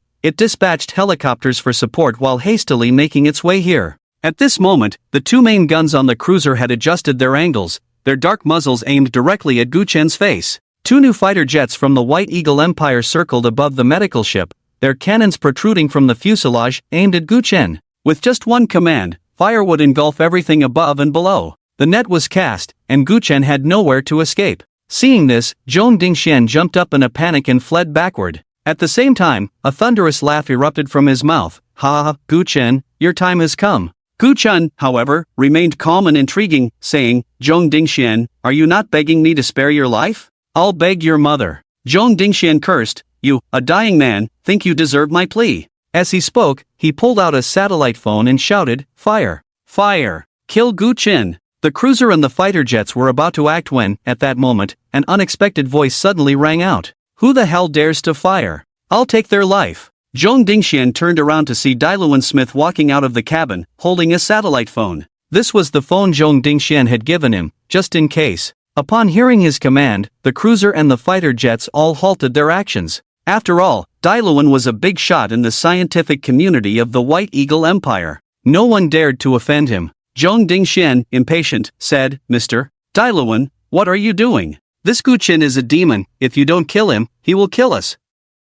Dailuan walked over, nonchalantly saying, at this moment, surrounded on all sides, even if Gu Chen is bold, does he dare to strike? After a pause, he continued, besides, don't you see those two women still on Gu Chen's back? If you fire, won't those two women die with him? How can I get a kidney transplant then? How can I have Miss Xiao serve me? This. Zhong Dingxian was left speechless. Dailuan ignored him and boldly approached Gu Chen. Yellow-skinned pig, I admire your courage for daring to come alone to the undersea camp to rescue two women. Here's the deal, put those two women aside, kneel before me, and bow in submission, and I can spare your life. He pinched his chin and added, not only that, but I will also allow you to stay by my side as my personal bodyguard. Rest assured, I won't treat you poorly, $100,000 a month. Of course, the premise is that you must absolutely obey my orders. If I tell you to go east, you can't go west. If I tell you to kill someone from the dragon country, you must not even frown. Zhong Dingxian was taken aback. Mr. Dailuan, absolutely not.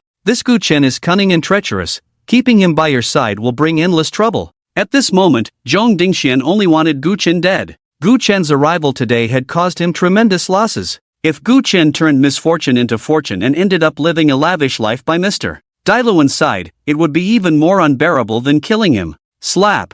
Dailuan backhanded Zhong Dingxian across the face. What are you? I'm chatting with my bodyguard, do you have any right to interrupt? Zhong Dingxian was so furious that he felt like his back teeth would shatter. However, he didn't dare to utter a word. Dailuan then turned to Gu Chen, smiling warmly, young man, what have you decided? Gu Chen replied, you mean you want me to be your dog? Dailuan was momentarily taken aback, and the smile on his face grew increasingly profound. That's right, I want you to be my dog. You should feel honored to become Dailuan Smith's dog. After all, I am a top figure in the physics community of the White Eagle Empire. How many people dream of being my dog but never get the chance? What if I refuse? Gu Chen asked. Darren shrugged his shoulders and said, young man, don't be ungrateful. Right now, you either get shot to death by countless artillery or you become my dog. I'm giving you a chance. Now, kneel at my feet, just like Zhong Dingxian did back then. Suddenly, Xiao Qianxue spoke from behind, Mr. Darren, didn't you want me to be your assistant? I agreed, and in the future, I will be absolutely loyal to you, but I have one condition. What condition? Let Gu Chen leave here, give him his freedom. As Darren said, Gu Chen was now surrounded on all sides. Fighter jets in the sky, cruisers on the sea. She knew Gu Chen was strong, but against these heavy weapons, human strength was ultimately hard to contend with. She didn't want Gu Chen to die, and she certainly didn't want him to live in humiliation. Since Gu Chen was willing to risk his life and travel thousands of miles to the dark sea to save her, then she was also willing to sacrifice everything she cherished for Gu Chen.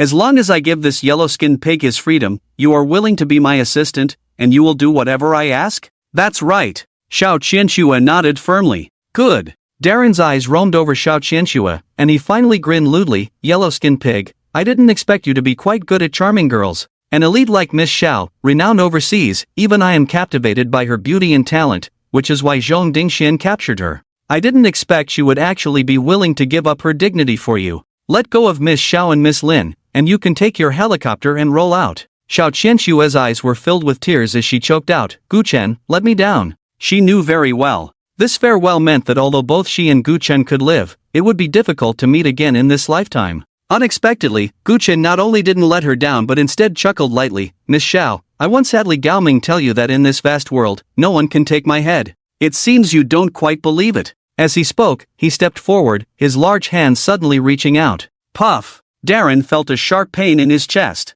Looking down, he found that Gu Chen's hand was holding a beating heart. His heart had been ripped out. Gu Chen spoke coldly, "Darren, you could have cowered in the cabin and survived, but unfortunately, you wanted me to be your dog. Do you know that not all people from the Dragon Kingdom are Zhong Dingxian, and not all of them you can provoke?" As he spoke, Gu Chen's 5 fingers closed together. Darren Smith's heart was brutally crushed. No one expected that under the threat of artillery and machine guns from above and below, Gu Chen would dare to strike Darren with lethal force. This Gu Chen had gone mad. Darren Smith, the top boss in the scientific community of the White Eagle Empire, had not only been nominated for the Nobel Prize in Physics multiple times but had also achieved significant accomplishments in various physics research. It could be said that the dominance of the White Eagle Empire in the chip and semiconductor industries had a part of his credit. But today, dead. When Darren Smith's body fell on the deck, standing on the cruiser Lafayette, Major General Venus's blue pupils shrank wildly. Not just him, all the white officers and soldiers on the cruiser were stunned.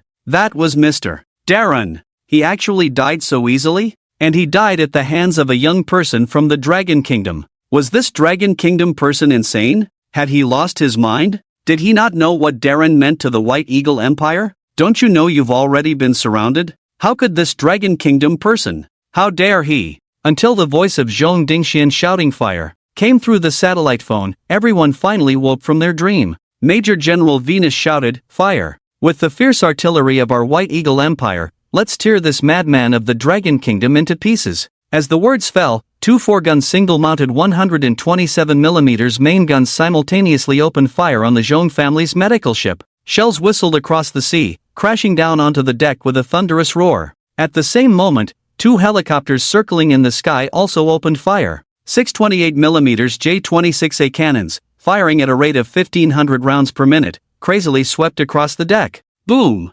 Boom! In an instant, the sound of explosions was deafening. The hull was subjected to the baptism of cannon fire, shaking violently. Countless bullets rained down on the deck, splattering steel debris everywhere. Gu Chen's figure vanished in an instant. The next second, he had jumped onto a helicopter. With a powerful grip, he reached for the rotor. Zzzzz. With a forceful tear, he ripped the massive rotor off. Sparks flew. Before the shells could rain down, Zhong Dingxian had already rushed into the cabin, his eyes fixed intently on Gu Chen. This idiot Gu Chen, even at death's door, still wants to show off. What the hell are you doing tearing off the rotor? You'd be better off getting into the plane and flying away. There might still be a chance to escape. With a cold smile, Gu Chen had already jumped onto another helicopter and ripped off another rotor. There were a total of 3 helicopters on the deck, and at this moment, both the one belonging to Dailuan and the one of the White Eagle Empire's soldiers had their rotors in Gu Chen's hands. As the energy surged in his palms, the 2 massive rotors spun rapidly.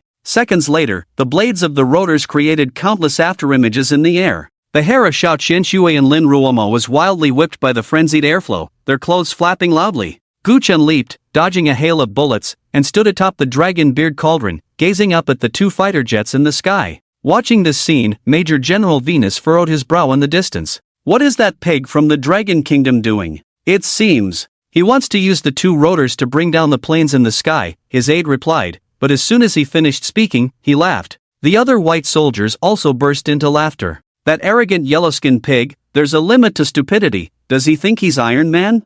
I bet $100 he's just trying to strike a cool pose while waiting to die. The intelligence of the yellow-skinned pig is indeed concerning. When I get back, I'm going to write a letter to the president to expel all the Dragon Kingdom's ethnic groups from our White Eagle Empire. Their presence will only pollute our White Eagle bloodline. Laughter filled the cruiser. But the next moment, 2 massive rotors flew out of Gu Chen's hands. Transforming into 2 streaks of light, they spiraled upward. Almost in the blink of an eye, the rotors collided with the bodies of the fighter jets. Metal clashed. Sparks flew. The blades of the 2 rotors plunged straight into the throttle of the fighter jets. A torrent of oil poured down from the sky, and the two fighter jets belched out thick black smoke. The next second, boom! A tremendous explosion echoed from the sky, shaking everyone's eardrums. The two invincible fighter jets of the White Eagle Empire erupted in a thunderous explosion. Countless wreckage rained down from the sky, creating towering columns of water on the dark sea. It was an incredible sight.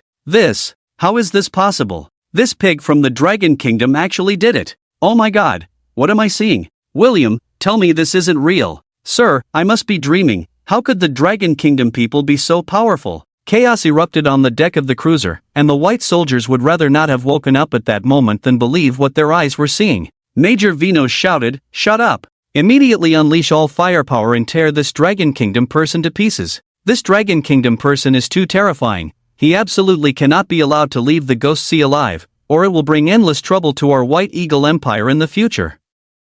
Boom! Boom! Boom! A new round of artillery fire surged forth. Not only were the main cannons bombarding the Zhong family's medical ship, but all available firearms were also pouring firepower onto the medical ship. Even torpedoes were deployed. One by one, torpedoes struck the bottom of the medical ship. Instantly, the medical ship was rocked back and forth, and a large amount of seawater began to seep in from the bottom. It wouldn't be long before the Zhong family's medical ship sank to the bottom of the Ghost Sea. Zhong Dingxian cursed into his satellite phone, "Major Venos, what are you doing? I'm still on the ship." Venos snorted coldly, "It's all because of you that Mr. Darren died without a clear reason. You bastard yellow-skinned pig deserved to sink in the Ghost Sea." Zhong Dingxuan's face turned ashen with anger, unsure of what to do, when a figure appeared before him. Who else could it be but Gu Chen? "Brother Feng, you." Before he could finish, Gu Chen grabbed him and dashed away, leaving behind a series of afterimages as he headed for his helicopter. Along the way, he didn't forget to retrieve the dragon beard colorful phoenix ding into his spatial ring.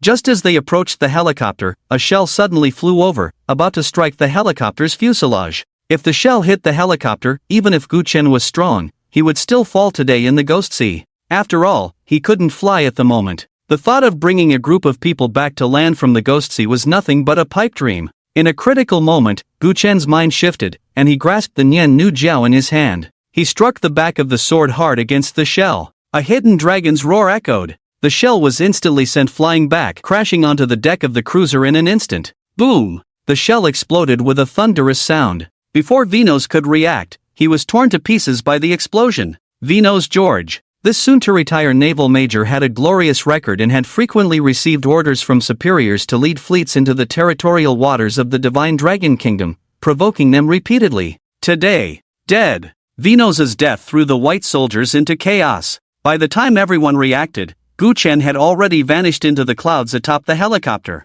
They could only angrily shout to the sky, firing countless shells into the air. On the helicopter, Gu Chen set the flight path and switched to autopilot mode before finally letting Lin Ruoma and Xiao Qianxue down from his back. Both women's expressions were somewhat dazed, unable to believe that they had escaped the heavy encirclement and were now on their way back to Jiangling. Gu Chen passed by the two women and approached Zhong Dingxian. Just before boarding the plane, he had knocked Zhong Dingxian unconscious as a precaution. At this moment, several silver needles were inserted into Zhong Dingxuan's body. Before long, he slowly woke up. Upon seeing Gu Chen's face, Zhong Dingxian was so frightened that he felt as if he had seen a ghost. He immediately knelt on the ground, banging his head repeatedly. Brother Feng, thank you for saving my life. From now on, I, Zhong Dingxian, will be your servant, willing to go through fire and water for you. Is that so? Gu Chen said, then tell me, where did you sell Lu Xiaoduan? Zhong Dingxian was taken aback. Earlier, he had been puzzled as to why Gu Chen wanted to save him, but now he suddenly realized that it was to learn Lu Xiaoduan's whereabouts from him.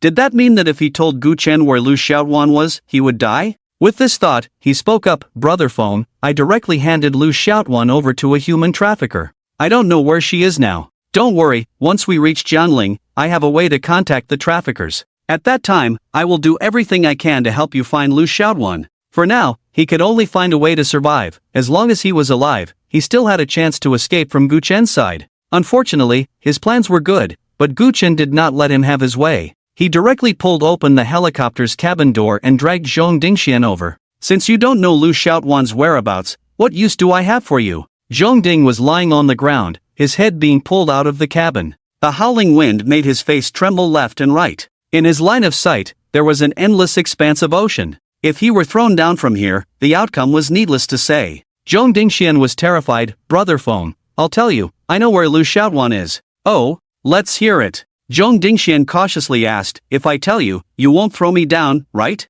Of course not. Hearing Gu Chen's answer, Zhong Dingxian breathed a sigh of relief. Lu Xiaoduan was sold by me to a family in Shannon, Wujia village. That family plans to have Lu Xiaoduan marry their deceased grandson posthumously, but counting the days, it will take another day or two. If Brother Feng goes now, you'll make it in time. Very good. Gu Chen nodded in satisfaction and then dragged Zhong Dingxuan's entire body out of the cabin. At this moment, beneath Zhong Dingxuan's feet was the vast ocean. As long as Gu Chen let go, he would be left with nothing but bones. Zhong Dingxian was horrified. Brother Feng, what do you mean? Didn't you say that as long as I told you Lu Xiaoduan's whereabouts, you wouldn't throw me down? Gu Chen smiled. Zhong Dingxian, why don't you take a look at the helicopter's propeller? Is it spinning fast? When it comes to killing, are the blades sharp? Zhong Dingxian was taken aback, and before he could speak, his body suddenly lost weight and he was hurled straight towards the propeller. Gu Chen, you devil! You won't have a good death. Even if I become a ghost, I won't let you go. The words were cut off abruptly. Zhong Dingxuan's body had already been ground into a pile of meat paste by the spinning propeller. This young master of the Zhong family had wanted to force himself on Lin Ruoma 5 years ago, and 5 years later, he deliberately approached Lin Ruoma to seize her kidneys in exchange for the Zhong family's rise. Even the nation's pillar, Xiao Qianxue, was captured just like that, wanting to offer her to Dai Luan Smith. But today, all dreams were like bubbles, dissipating over the vast, dark sea. And at this moment, that sea factory, stained with countless blood and sins, earning the Zhong family countless dollars every year, was slowly sinking into the deep sea. A few hours later, the helicopter landed at Yujinghaoding, and Gu Chen took Xiao Qianxue to the Xiao family villa. When he saw his daughter safely appear before him, Xiao Ran, who hadn't slept for 2 days and nights, had red eyes. Qianxue, you scared me to death. I thought I would never see you again. Li Gaoming's eyes swept back and forth over Gu Chen. The astonishment in his gaze was impossible to hide. He had previously gone to find Gu Chen, seeking the whereabouts of his young lady, a desperate move akin to treating a dead horse as a living one. Unexpectedly, in less than 8 hours, Gu Chen had brought her back safe and sound. He quickly said, Master, it was Gu Chen who saved the young lady. Xiao Ran glanced at Gu Chen, nodded slightly, and said nothing. Li Gaoming did not notice the master's unusual demeanor and smiled at Gu Chen. Young Master Gu, thanks to you this time. Come in for a cup of tea and tell us where Zhong Dingxian took the young lady and how you saved her. No need for tea, it was just a small effort. I have other matters to attend to, so I'll take my leave first. With Lu Xiaoduan's life and death uncertain, how could Gu Chen waste time here? Xiao Qianxue watched Gu Chen's departing figure, lost in thought. Since that night when the people from Zhong Dingxuan captured her, she had been living in constant fear, not knowing what fate awaited her. In her most desperate and helpless moments, that familiar figure appeared before her. He only said 3 words, Miss Xiao, yet it stirred something inexplicable in her heart. On the deck, he stood with his back to her. With one sword, he struck down the Major General, and with 2 oars, he fell into the starry river. Such charisma was simply dazzling. When Gu Chen's figure completely disappeared, Xiao Qianxue turned her gaze to Xiao Ran. Father, Gu Chen saved my life again. You should agree to let me be with him now, right? Xiao Ran snorted coldly. Who says that a life-saving grace must be repaid with one's body? Moreover, the reason Zhong Dingxuan captured you is precisely because you offended him at the groundbreaking ceremony, right? And you offended him for Gu Chen. To put it bluntly, if it weren't for Gu Chen, how could you have encountered this calamity? It's only natural that he saves you. Father, Xiao Qianxue was a bit angry. How can you say that? Zhong Dingxuan captured me to offer me to Mr. Dai Luan. It has nothing to do with Gu Chen. Xiao Ran coldly replied, you are becoming more unreasonable. Dai Luan is your most respected physicist. How can you slander him just to be with Gu Chen? Not to mention, Mr. Dai Luan is highly esteemed and holds a transcendent position. How could Zhong Dingxuan possibly know him, and how could he instruct Zhong Dingxuan to do such dirty deeds?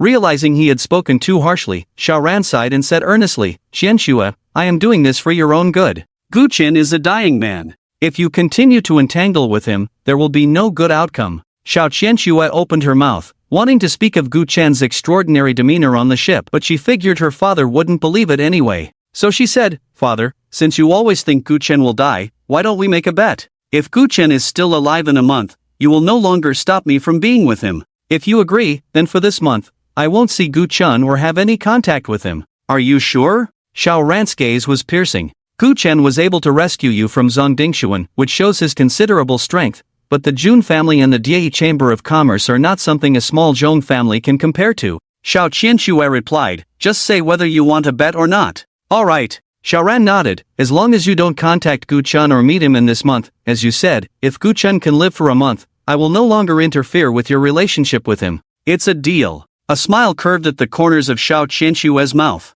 The battle in the Dark Sea had allowed her to glimpse Gu Chen's terrifying strength. Although she didn't know if Gu Chen was truly invincible, she believed that at least the Jun family and the Die Chamber of Commerce wouldn't take Gu Chen's life. When she turned back to the villa, her steps felt much lighter. At the same time, fatigue washed over her eyelids. She hadn't had a good night's sleep in the past 2 days. After returning to her room and sleeping soundly, when she woke up, the sky had completely darkened. Uncle Li, how long have I slept? Xiao Qianxue asked while washing up in the bathroom. Li Gaoming replied, 4 hours, miss. Dinner is ready. The dining table was set with a sumptuous meal, and Xiao Ran was nowhere to be found. Her father was a busy man, so it was normal for him not to be there. Xiao Qianxue didn't ask further. Her stomach was growling with hunger, so she sat down at the table and began her dinner. Li Gaoming thought for a moment and said to Xiao Qianxue, Miss, there's something I must apologize to you for. Go ahead. Li Gaoming said, that day, when you asked me to deliver a message to young Master Gu Chen, I only told him to leave Jiangling quickly,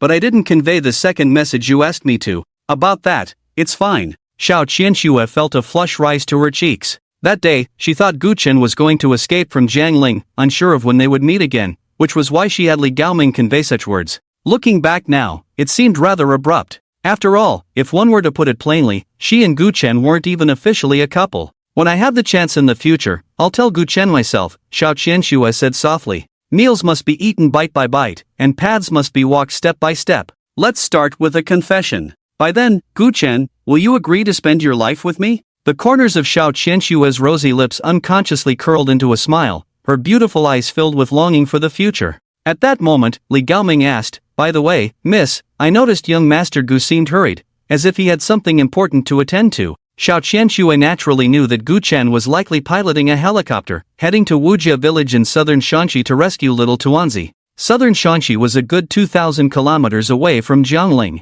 However, considering the helicopter's speed of 600 kilometers per hour, Gu Chen had probably already arrived at Wujia village by now. In the Canner Mountains of southern Shanxi, a 3-story small villa in Wujia village was festooned with lights and decorations, exuding a festive atmosphere. Red lanterns hung at the entrance, and many villagers were seated in the hall. Today, it was the wedding of Wu Hao's grandson, with a grand banquet laid out. However, the 2 black lacquered coffins placed in front of the hall added a strange flavor to the celebratory ambience. Thank you all for taking the time to attend my grandson's wedding. Please eat and drink first. The ceremony will officially begin in half an hour, Wu Hao said, turning to leave through the back door. In just a few steps, he entered a dilapidated thatched house. As he opened the door, a foul stench rushed out. A small, thin figure was chained at the limbs, curled up in the corner. Her hair was disheveled, her clothes tattered, and her body was bruised and battered, looking utterly miserable. This was Lu Xiaoduan. After being captured and brought to Wujia village, she had been locked in this thatched house.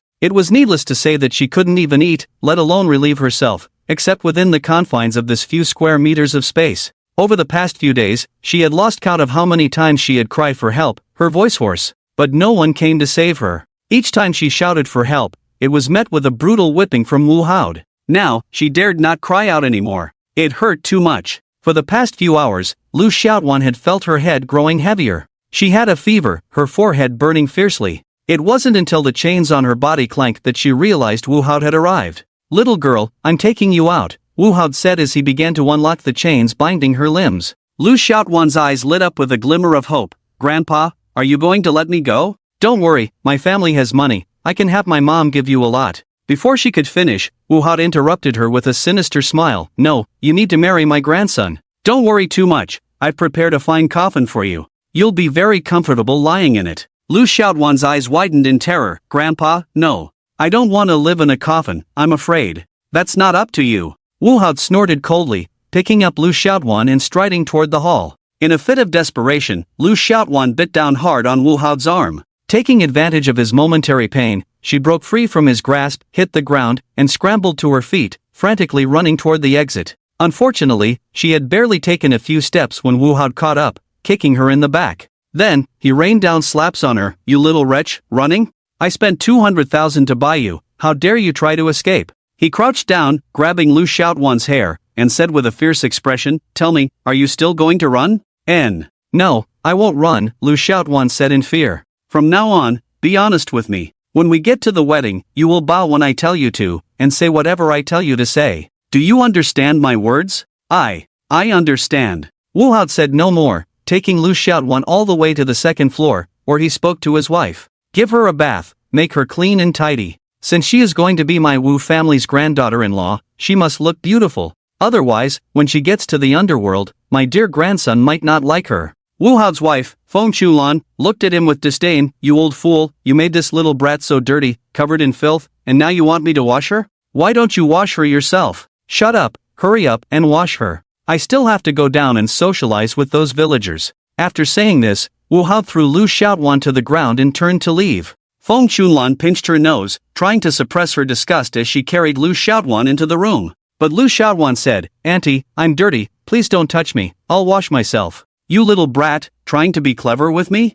You're still too young. Feng Chulan grabbed Lu Xiaotuan's hair and dragged her into the room. She roughly stripped Lu Xiaotuan of her clothes and tossed them into a wooden tub. Then, a basin of cold water was poured over her head. Do it yourself, I'll watch you wash. After Lu Xiaotuan finished washing, she sprayed a circle of perfume on her body, finally satisfied as she held Lu Xiaotuan in her arms. Come on, Auntie will dress you up nicely. I guarantee you'll look beautiful when you lie in the coffin later. Before long, a specially tailored bright red wedding dress was put on Lu Xiaotuan, and her hair was adorned with small ornaments. Feng Chulan looked left and right. Oh, no wonder you're a city girl, dressed up like this, you look quite charming. My grandson will definitely like it. But you have a bit too much bruising on your face. Wait, Auntie will take out my treasured cosmetics and give you a good touch-up. While speaking, she put Lu Xiaotuan down and started rummaging around. After a while, she moved a stool to search through a leather trunk on top of the wardrobe. Lu Xiaotuan's heart raced, and in a fit of madness, she rushed in front of Feng Chulan and kicked the stool.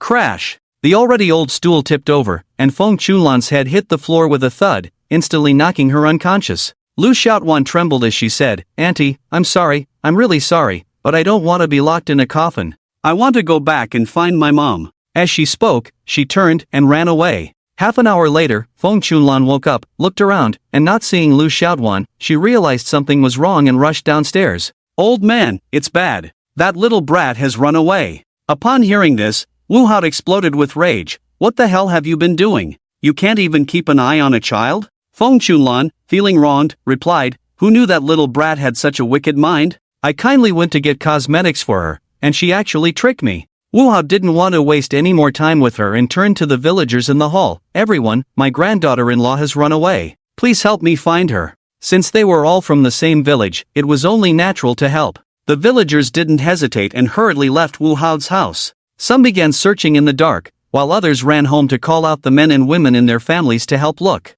Before long, the hills of Canner Mountain were filled with people from Wu family village. They held torches, searching every inch of the area. Little girl, come out quickly, the grandson of the Hout family is very well behaved. There's nothing wrong with you marrying him. Child, stop hiding, I can see you. The shouts echoed continuously on Canner Mountain, forming a suffocating net. Hiding in a thicket, the little girl hugged her arms, shivering. Taking advantage of Feng Chulan's moment of unconsciousness, she had quietly made her way down the stairs. The villagers were all in the front hall, and the back door was unguarded. She carefully slipped out the back door and then ran wildly. But this was deep in the mountains, not her hometown. She had no idea where to escape, relying solely on her instincts. However, as she ran, she became exhausted. She hadn't eaten well or slept well, and now she had a fever, so she could only hide in the thicket. Mom, I miss you so much. Woo woo woo. The little girl cried, tears streaming down her face. At that moment, footsteps suddenly came from outside the thicket.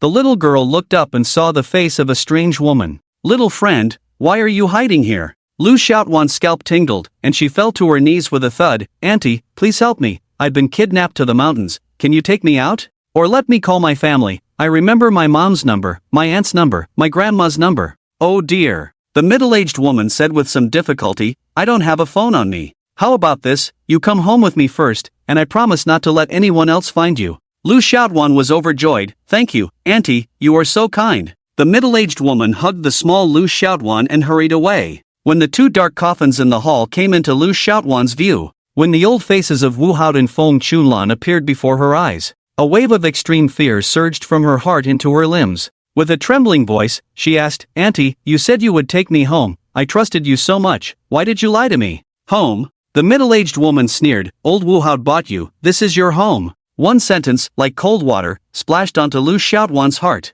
At that moment, Lu Xiaotuan couldn't say a word. She could hardly even struggle. Her fever was too high. Only 2 lines of tears flowed silently. Why are all these adults so cruel? Why? "Chunlan, look, I've brought your granddaughter-in-law back. Shouldn't the betrothal gift be a bit more?" the middle-aged woman said. Feng Chunlan slapped her thigh. "Of course, Julian, take this money." While speaking, she counted out 100 yuan bills and stuffed them into Feng Chelian's arms. Feng Chelian counted the money several times, overjoyed, and shoved Lu Xiaotuan into Feng Chunlan's arms. Feng Chunlan raised her hand and slapped her. "You little bastard, dare to deceive me. Let's see how I deal with you." After several slaps, Lu Xiaotuan was beaten until her head was bleeding. But she was still not satisfied and wanted to hit her again. Wu Hao stopped her. "Don't hit her, she can't die yet." Then, he grabbed Lu Xiaotuan and directly threw her into the coffin. "This little beast is too cunning. Just seal her in the coffin for the wedding."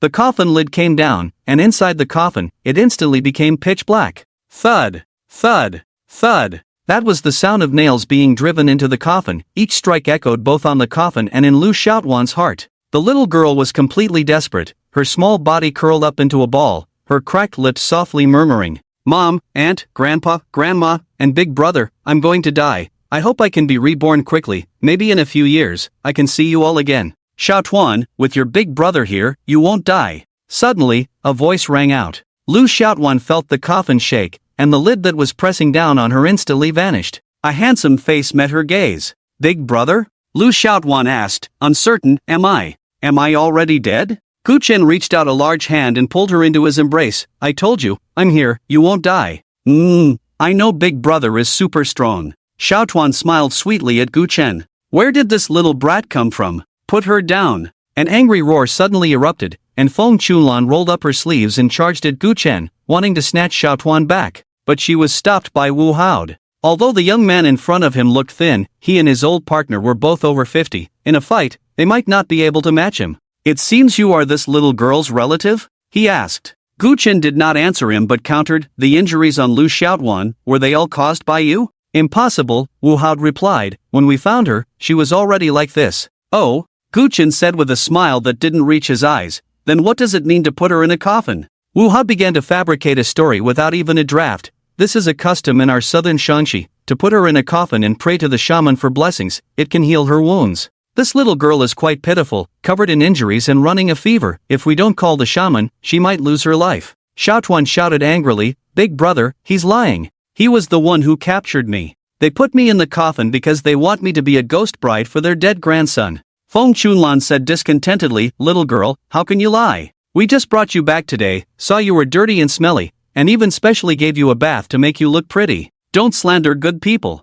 You." Xiaotuan was so furious she felt like she might explode, but in her desperation, she didn't know what else to say. "Alright, this girl has probably suffered too much in the past few days and is hallucinating," Wu Hao said to Gu Chen. "Little brother, you wait here for a moment, I'll have someone call the village chief over. Once it's confirmed that you are indeed this girl's relative, you can take her away." He then turned to Feng Cholian. "Cholian, could you please run an errand?" Although he said to call the village chief, in reality, he was alerting the villagers. Once the villagers from Wujia village arrived, this young man in front of them would be at their mercy. However, just as Feng Qiaolian was about to leave, Gu Chen spoke up. "Did I let you go?" "Hey! Young man, whether I go or not is none of your business." Feng Qiaolian retorted sarcastically, but her steps did not stop. Smack! Gu Chen swiftly moved in front of Feng Qiaolian and struck her with a backhand. Feng Qiaolian was sent flying, her teeth shattered in an instant, blood oozing from the corner of her mouth. "Are you even human, hitting a woman?"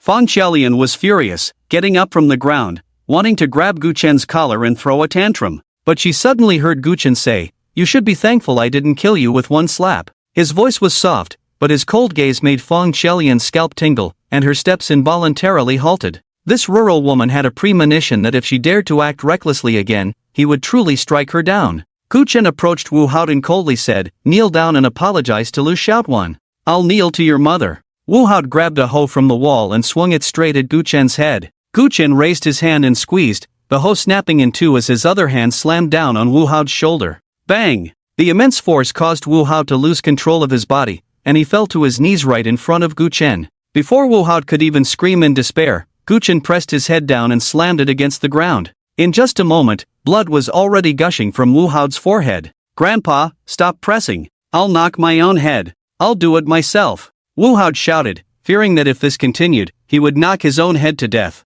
Gu Chen paused his actions. "Why do you want to do it yourself? What a stupid question, isn't it because you're being too rough?" He thought this in his heart but said out loud, "I captured this girl and wanted her to marry my grandson in a ghost marriage. When she cried for help, I even whipped her. I'm not human. I'm not human." Slap! Gu Chen swung his hand back and sent Wu Hao flying. "You want Lu Xiaotuan to die, and now I want you to die. Isn't that fair?" As he spoke, he strode towards Wu Hao, his large hand pressing down towards the top of his head. In an instant, Wu Hao was terrified to the point of losing his soul. This hand could crush a hoe in half with bare hands. If it landed on his head, his skull would likely be flattened immediately. He scrambled up and began banging his head on the ground. "Grandpa, I was wrong. I won't dare again. Please spare my worthless life." However, Gu Chen's large hand showed no signs of stopping. Seeing this, Wu Hao shouted again, "Little girl, I really know I was wrong. I'm old, my son is dead, and now my only grandson is also dead. I just wanted him to have a better life in the underworld. Please make your brother stop." Xiaotuan shrank back. "Big brother, maybe we should just let it go." Gu Chen paused for a moment, then remembered that Lu Xiaotuan was still in his arms. It wasn't good for such a small child to witness a scene of murder after all. Lu Xiaotuan continued, "Big brother, you already taught this bad person a good lesson. I'm already very relieved, and killing is a bad thing, only bad people do that." Gu Chen rubbed her little head. "Xiaotuan, you're overthinking it. I was just scaring him. Who told him to bully you like that?" Lu Xiaotuan smiled sweetly. "I know, Big brother is a good person." Then she turned to Wu Hao and said, "Old grandpa, you can't do bad things anymore. Otherwise, there will definitely be retribution." Wu Hao kept banging his head. "Oh, I wouldn't dare. I swear to heaven, I will only do good deeds from now on." "That's more like it." Xiaotuan nodded and said to Gu Chen, "Big brother, let's go. I really want to go home." "Okay." Once they brought Lu Xiaotuan outside, she suddenly remembered something and said, "All right, big brother, there's also a big sister who was locked up with me. Please save her too. When I was beaten by the old grandpa, she helped block a lot of whips for me, and she also chatted with me and told me a lot of new things." Gu Chen responded with an and under Xiaotuan's guidance, they quickly arrived at the thatched cottage. Inside, there was indeed another girl, about 20 years old, bound by iron chains. However, she had already fainted at that moment. Gu Chen broke the chains and inserted several silver needles into her body. After a while, Chen Luoshui woke up. When she saw Lu Xiaotuan in front of her, she was momentarily stunned. "Xiaotuan, weren't you taken to marry a ghost? I thought." Lu Xiaotuan pointed to Gu Chen beside her. "It's Big Brother who came to save us." Only then did Chen Luoshui notice Gu Chen and her expression brightened. "Great, we finally have a way out. Are the people from the patrol domain outside?" Gu Chen shook his head. "I came alone." "Ah." Chen Luoshui was taken aback and quickly said, "Then you must have a phone on you. Hurry and call the patrol domain office, then we can hide deep in the mountains. When the patrol domain office people arrive, we can safely leave Wujia village." She had thought that Gu Chen would follow her suggestion. However, unexpectedly, he replied, "There's no need for that. I can take you out of Wujia village by myself." Lu Xiaotuan waved her fist and said, Right. You don't know, just now when the big brother was outside, he made that old man cry like a baby, calling for his parents. It was so satisfying." Upon hearing this, Chen Luoshui couldn't help but smile wryly. Beating an old man? Isn't that something anyone can do? She was well aware of the dangers of Wujia village. Before Xiaotuan arrived, she had been captured and had escaped once, only to be found by the other villagers and brought back, tied up. In such a poor and harsh place, there were hardly any good people. Just as she was thinking, Gu Chen said, "Let's go. I brought a helicopter. We can be up in a few minutes." As he spoke, he was already carrying Xiaotuan and walking outside. A helicopter? That would work. If it was fast enough, they could completely avoid those people. She quickly followed Gu Chen's pace. Sure enough, a few minutes later, she saw a helicopter. However, in front of the helicopter, there were quite a few villagers gathered. They clearly had never seen such a thing before, their eyes filled with curiosity. Chen Luoshui's heart sank. "No, we can't go any further." Unfortunately, it was too late. The villagers had already spotted Gu Chen and her. A large group quickly surrounded them. Hey, aren't these the two girls that old man Wu brought back a few days ago? What's going on? The crowd gradually closed in on Gu Chen, their expressions unfriendly. Hey, you!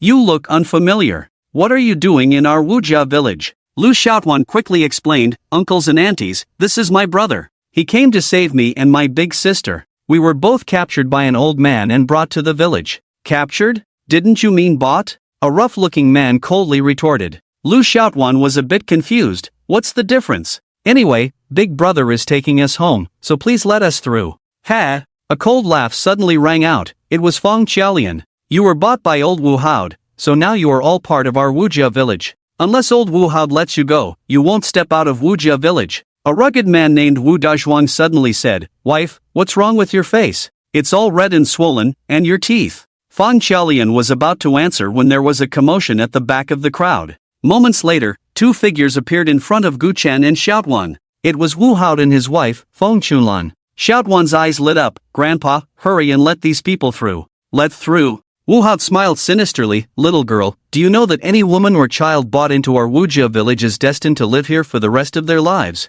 You! Xiaotuan's face turned pale with anger. How can you go back on your word? Didn't you just say you wanted to do good? I want to do good to your mother. Feng Chunlan cursed. We spent 200,000 to buy you, just to match you with my grandson as a ghost bride. If we let you go, won't my money go down the drain? Wu Haod's eyes were fixed on Gu Chen. Kid, it's one thing to take this little girl away, but now you want to take my hard-earned little wife too? Do you know that I'm counting on her to give me another child? Since Suanzi died, Wu Haod has had no heirs under his knee. If he dies again, his lineage will be extinguished. Unfortunately, his wife is too old to bear children, so he had to buy another one. However, Chen Luoshui has sworn not to comply since she arrived here. He had seen many such women in the village before, so he learned from others and locked her in a thatched hut. As long as he beat her for 10 days or half a month, she would naturally become obedient. Chen Luoshui gritted her teeth. Master, I won't run away anymore. Wu Haod looked at Chen Luoshui with interest. Chen Luoshui continued,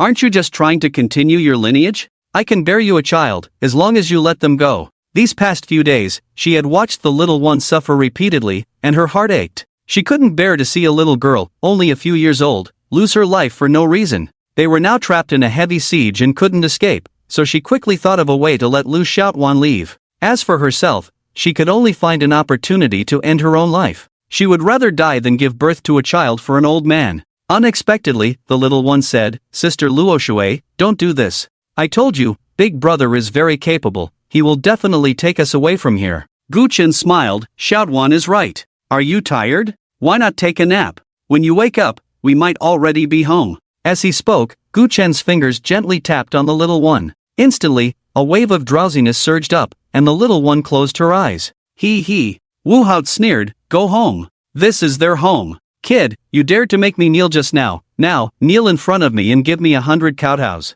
As long as you kowtow sincerely, maybe I'll be in a good mood and let you go. Though he said this, he had no intention of letting Gu Chen go. This kid had some skills and even arrived by helicopter. If he let the tiger return to the mountain, the Wu family village would surely be restless in the future. Only if Gu Chen stayed in Wu family village could he feel at ease. Gu Chen glanced at him, saying meaningfully, Wu Haod, I have clearly spared your life, but why do you insist on walking down the path to death? Hearing this, Wu Haod laughed heartily and leaned his head toward Gu Chen. What the hell are you bragging about? Come on, if you have the guts, kill me with one palm right now.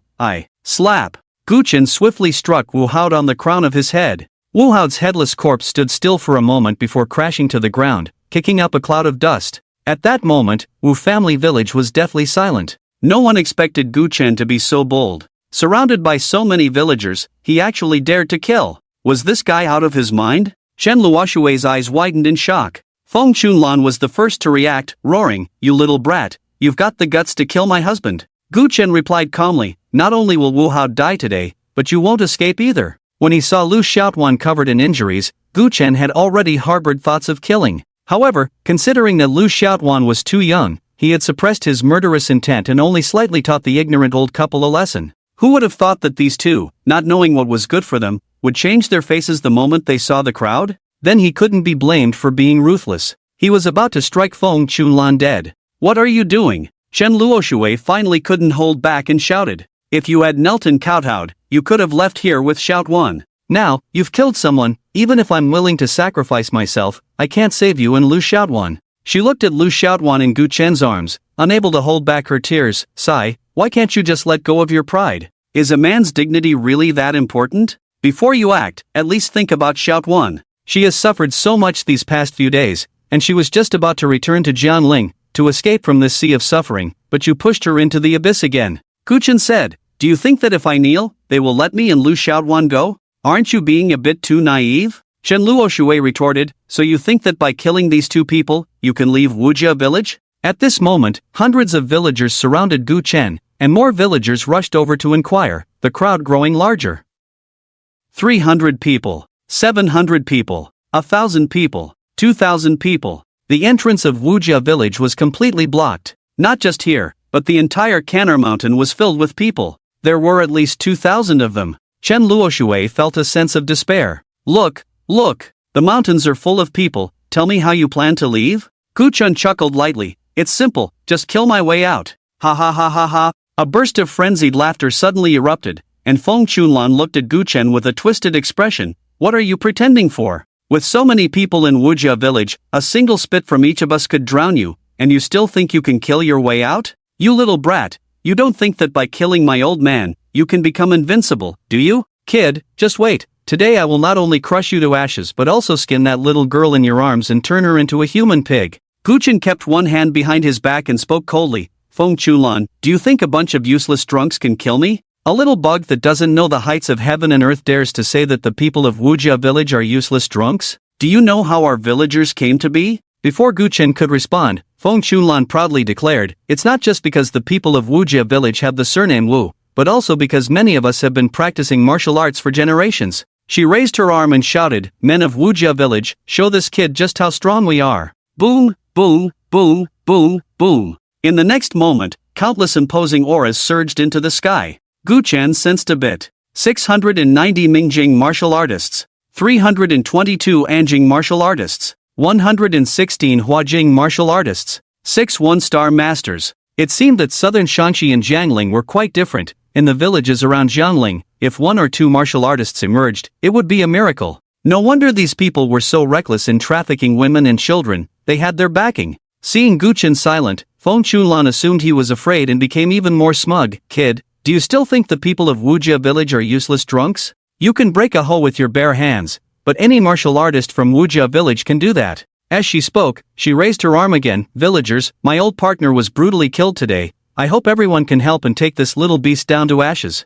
Afterwards, I will spend all my wealth to buy drinks for everyone. At this moment, Fang Qiaolian, who had been silent, spoke up. Why would we need everyone to kill a little bug? My husband alone can turn him to ashes with a single palm. As she spoke, she walked over to Wu Dazhuang. Honey, weren't you just asking me why my face was swollen? It was this little bug who did it. You must avenge me. Damn it, how dare you hit my wife? Kid, today you've kicked a steel plate. Wu Dazhuang grinned and strode towards Gu Chen. Originally, I just planned to slap you to death, but now, I will smash every bone in your body. As Gu Chen walked forward, his aura surged higher and higher, reaching the mid-stage of the transformation realm. Looking at the burly Wu Dazhuang and then at the slender Gu Chen, Chen Luoshui sighed deeply. Do you now realize how foolish you are? Do you still think you can take the little one and fight your way out? You are too arrogant. As a person from Jiangling, you know nothing about southern Shanxi. The people here are fierce, and many villages are families of martial artists. The more she spoke, the more agitated she became. I told you long ago to hide deep in the mountains with me, but you refused to listen.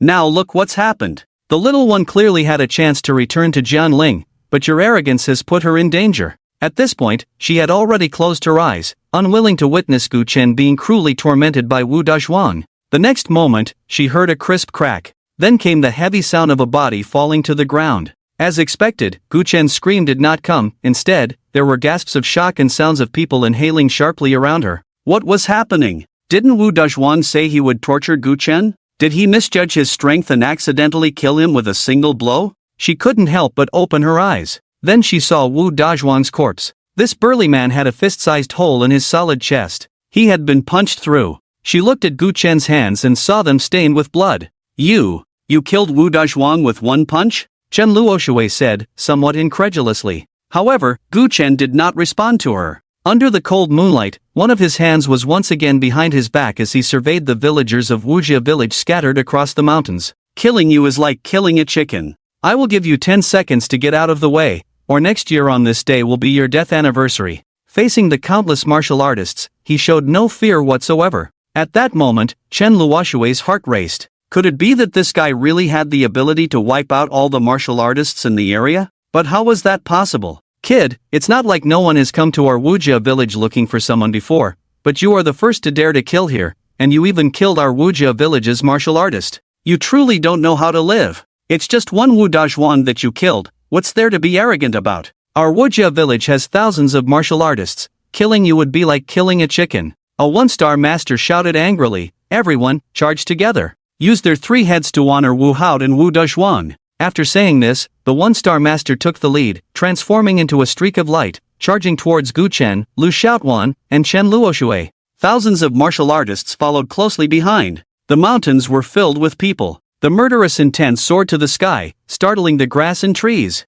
Seeing this dense sea of people, Chen Luoshui felt her scalp tingle. She wanted to close her eyes, but for some reason, her gaze fell on Gu Chen. This man who had flown all the way to Wujia village in a helicopter. Was he just bluffing, or could he really carve a bloody path through the siege of thousands of martial artists? Watching the countless martial artists rushing towards him, a cruel smile appeared on Gu Chen's lips. I came to southern Shaanxi not wanting to kill, but since you all seek death, I will send you on your way. Gu Chen raised his hand and punched out into the air. Boom! A surge of spiritual energy erupted from his fist. In an instant, it shot out 10 meters away. More than a dozen bright energy martial artists had not even approached Gu Chen before they met their demise. They exploded into clouds of blood mist. Without pausing, Gu Chen unleashed a series of punches into the air. In just 3 seconds, he threw out 18 punches. The spiritual energy surged. The roar of tigers and the cry of dragons. Boom, boom, boom. The tragic screams echoed in the sky above Wujia village. One low-level martial artist after another exploded into a cloud of blood mist.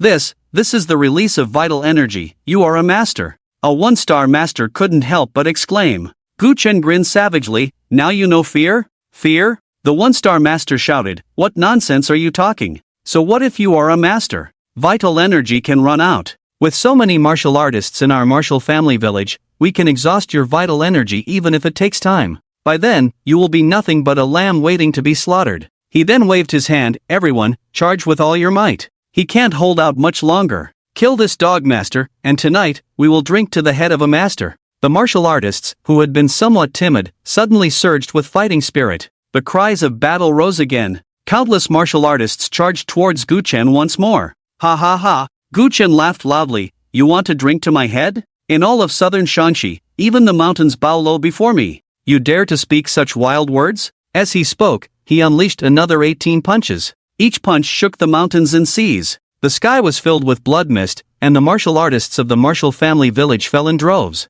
900, 700, 400. When the number of martial artists dwindled from over 1,000 to 400, everyone felt something was off.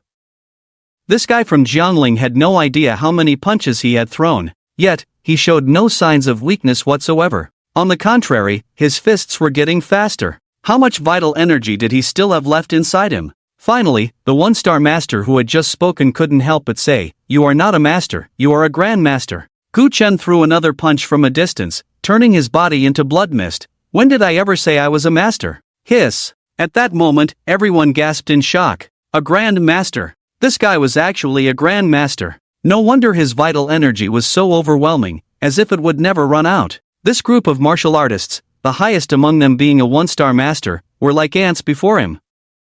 Trying to use sheer numbers to kill a grand master was simply a fool's dream. At that moment, the remaining martial artists lost all fighting spirit. They turned and fled deep into the Canner Mountain. Gu Chen looked at the fleeing figures but did not pursue. Instead, he placed one hand behind his back.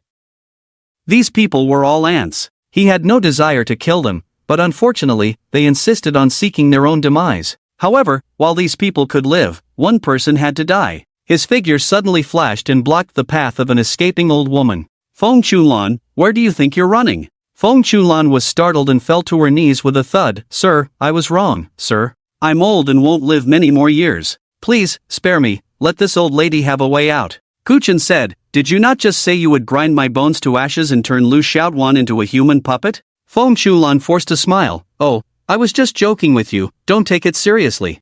I promise to do more good deeds in the future, really. You might as well save those words for the king of hell in the underworld. Seeing Gu Chen's palm coming towards her, Feng Chulan was so scared she wet herself, screaming in terror, "You can't kill me. I'm over 60. Killing an old lady who can't even lift a chicken is not what a strong person would do."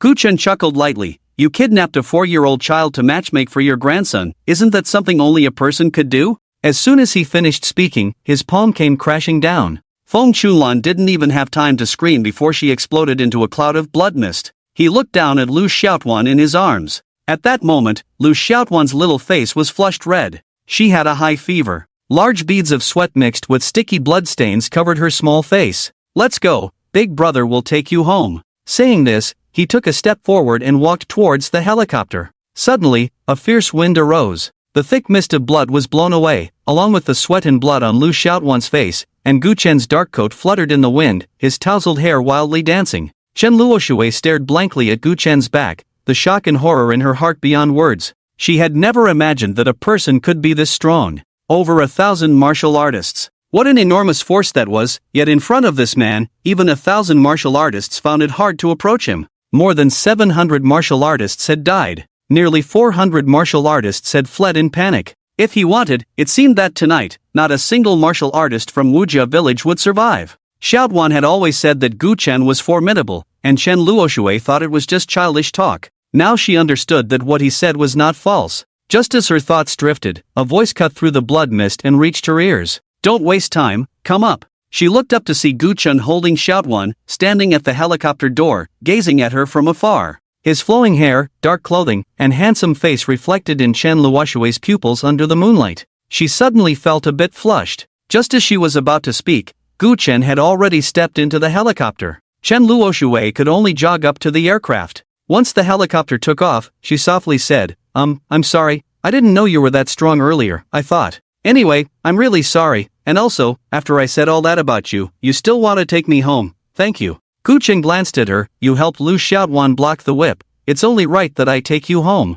Where do you live?" Chen Luoshui quickly replied, "Yangtze City in southern Shaanxi. You can drop me off anywhere in Yangtze City." Gu Chen nodded, set the route, switched the helicopter to autopilot mode, and then began to treat Lu Xiaotuan's injuries. Chen Luoshui remained silent, watching quietly. Half an hour later, the helicopter landed on a deserted street in Yangtze City. At this point, Lu Xiaotuan's face was already flushed with health. Clearly the fever had subsided. The bruises on her body had also mostly disappeared. This made Chen Luoshui click her tongue in amazement. Although Xiaotuan's injuries weren't severe, in just half an hour, she looked almost as if she had never suffered at all. This medical skill was simply comparable to that of the renowned Dr. Gui in Yangtze City. Her eyes fell on Gu Chen, filled with curiosity. Not only was he unparalleled in martial arts, but his medical skills were also extraordinary. What kind of identity did this man from Jiangling have? What kind of past did he possess? While she was lost in thought, Gu Chen had already opened the cabin door.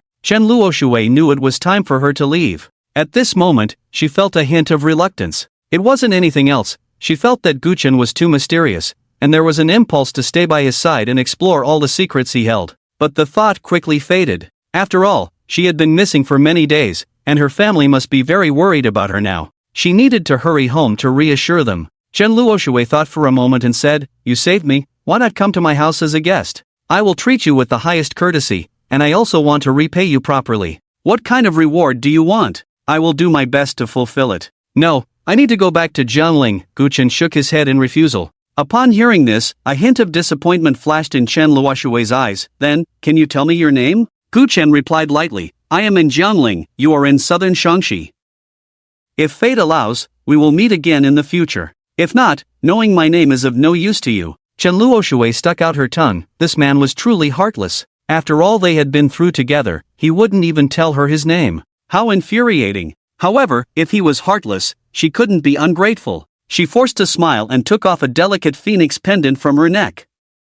"This is something my father has always wanted me to wear close to me. It's a treasure of the Chen family. Consider it a token of gratitude for saving me." After stuffing it into Gu Chen's hand, she jumped off the helicopter. At that moment, a thought struck her, and she shouted to Gu Chen, "How about we add each other on WeChat? She had a phone on her, but it had long since run out of battery and shut down. She had just charged it fully on the helicopter. Afraid that Gu Chen would refuse, she hurriedly added, "Don't get me wrong, even though I've only known the little one for 2 days, we've been through a lot together. I want to keep in touch with her, and when I have the chance, I can send her some local specialties from southern Shaanxi. I could also go visit her in Jiangling." Just adding WeChat, Gu Chen nodded and took out his phone, but at that moment, Ning Yushi suddenly called. Gu Chen answered casually, "Hello, Yushi." However, the voice on the other end was not Ning Yushi's but a strange male voice. "Gu Chen, Ning Yushi is in my hands. If you want her to live, come to the Lu family's residence within an hour. If you exceed an hour, you will only see Ning Yushi's corpse."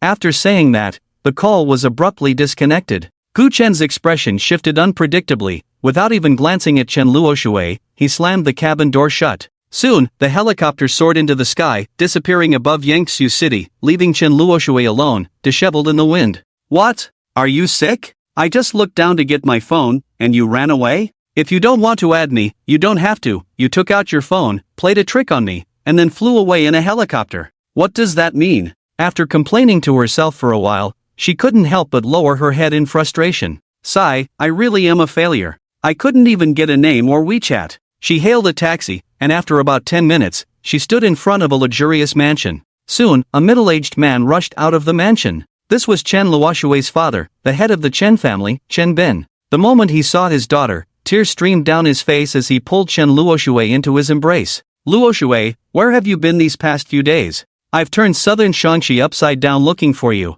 "Father, can I have something to eat first? I've been starving for days." Chen Bin quickly called for the servants to prepare food. In no time, a table of delicious dishes was set on a dining table made of golden silk Nanmu wood. As Chen Luoshui devoured the food, she briefly recounted her experiences over the past few days. Chen Bin stroked his chin and said, "So, you were saved by a grandmaster? Why didn't you invite him to our home as a guest? This is a life-saving grace." Chen Luoshui pouted, feeling quite wronged. "I invited him, but he wouldn't come." Then she changed the subject, "But don't worry, Dad, I've already given him a reward, the phoenix pendant you've always wanted me to wear." "What?" Chen Bin slammed the table. You, that is a treasure passed down from our ancestors. It is said to withstand a fatal blow from a transcendent master and has many other uses. You gave that away?" Chen Luoshui's expression turned a bit awkward. "Is it really that valuable? But didn't you say that since he saved my life, no matter how precious the item, it can't be more valuable than your daughter's life?"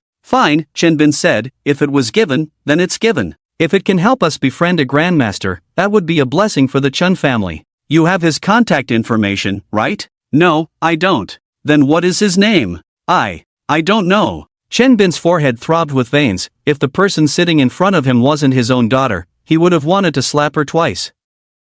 "After all this, you don't know anything." After holding it in for a long time, he finally couldn't help but ask, "You didn't ask anything at all?" "Alas." Chen Luoshui sighed softly. I asked everything, but he wouldn't tell me." "Father, am I really that useless?" As she spoke, her little mouth pouted, on the verge of tears. At that moment, the old butler beside her spoke up to comfort her. "Miss, please don't say such things. You are one of the 4 goddesses of Yangtze City, and countless young masters from wealthy families are vying to kiss your shoes. The main issue is that your current image is slightly lacking. If that boy saw your beauty, I bet he wouldn't need you to ask, he'd be eager to add you on WeChat." Chen Luoshui was taken aback and hurried to the dressing table to look in the mirror. She was shocked at what she saw. At that moment, she was dirty all over, her face a mix of bruises and dust, and her once beautiful long hair hung over her shoulders like withered grass. "No wonder. I thought, with my charm, how could I not even get a name out of him? So that's where the problem lies. Turn on the water, I want to take a shower." She shouted and dashed toward the bathroom.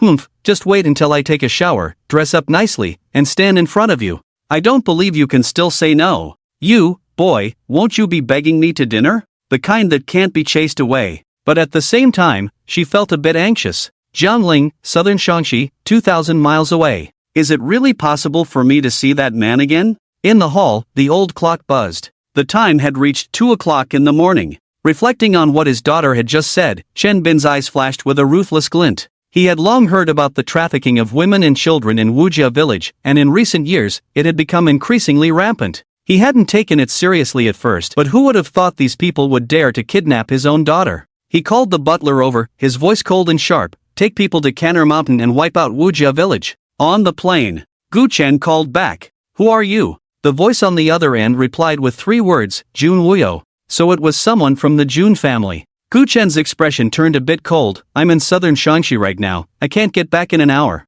Southern Shaanxi, huh? You really ran far. I'll give you a few more hours, but every hour that passes, I'll slice a piece of flesh from Ning Yushi. Gu Chen fell silent, not speaking. Oh, your breathing sounds a bit heavy. Are you angry? Jun Wuyo laughed. Then I must think of a way to make you even angrier. How about this, every time I slice off a piece of flesh, I'll send you a photo. Gu Chen took a deep breath, just an inconsequential subordinate. Do you think I would care? If you don't care, then don't come back, Jun Wuyo said. Anyway, every hour, I'll slice a piece of flesh from her and send it to you until the last piece is gone. I have plenty of time and patience, Gu Chen. Just watch closely and appreciate it. This is my art, Jun Wuyo. From then on, every hour, Gu Chen would receive a photo on WeChat. Looking at the pale skin and the bright red bloodstains in the photos, Gu Chen could even imagine Ning Yushi's painful expression. This woman. Just because he had once saved her unintentionally, she devoted herself to following him. She dropped out of school to walk the path of the rivers and lakes, thinking to gather strength and one day take revenge for him.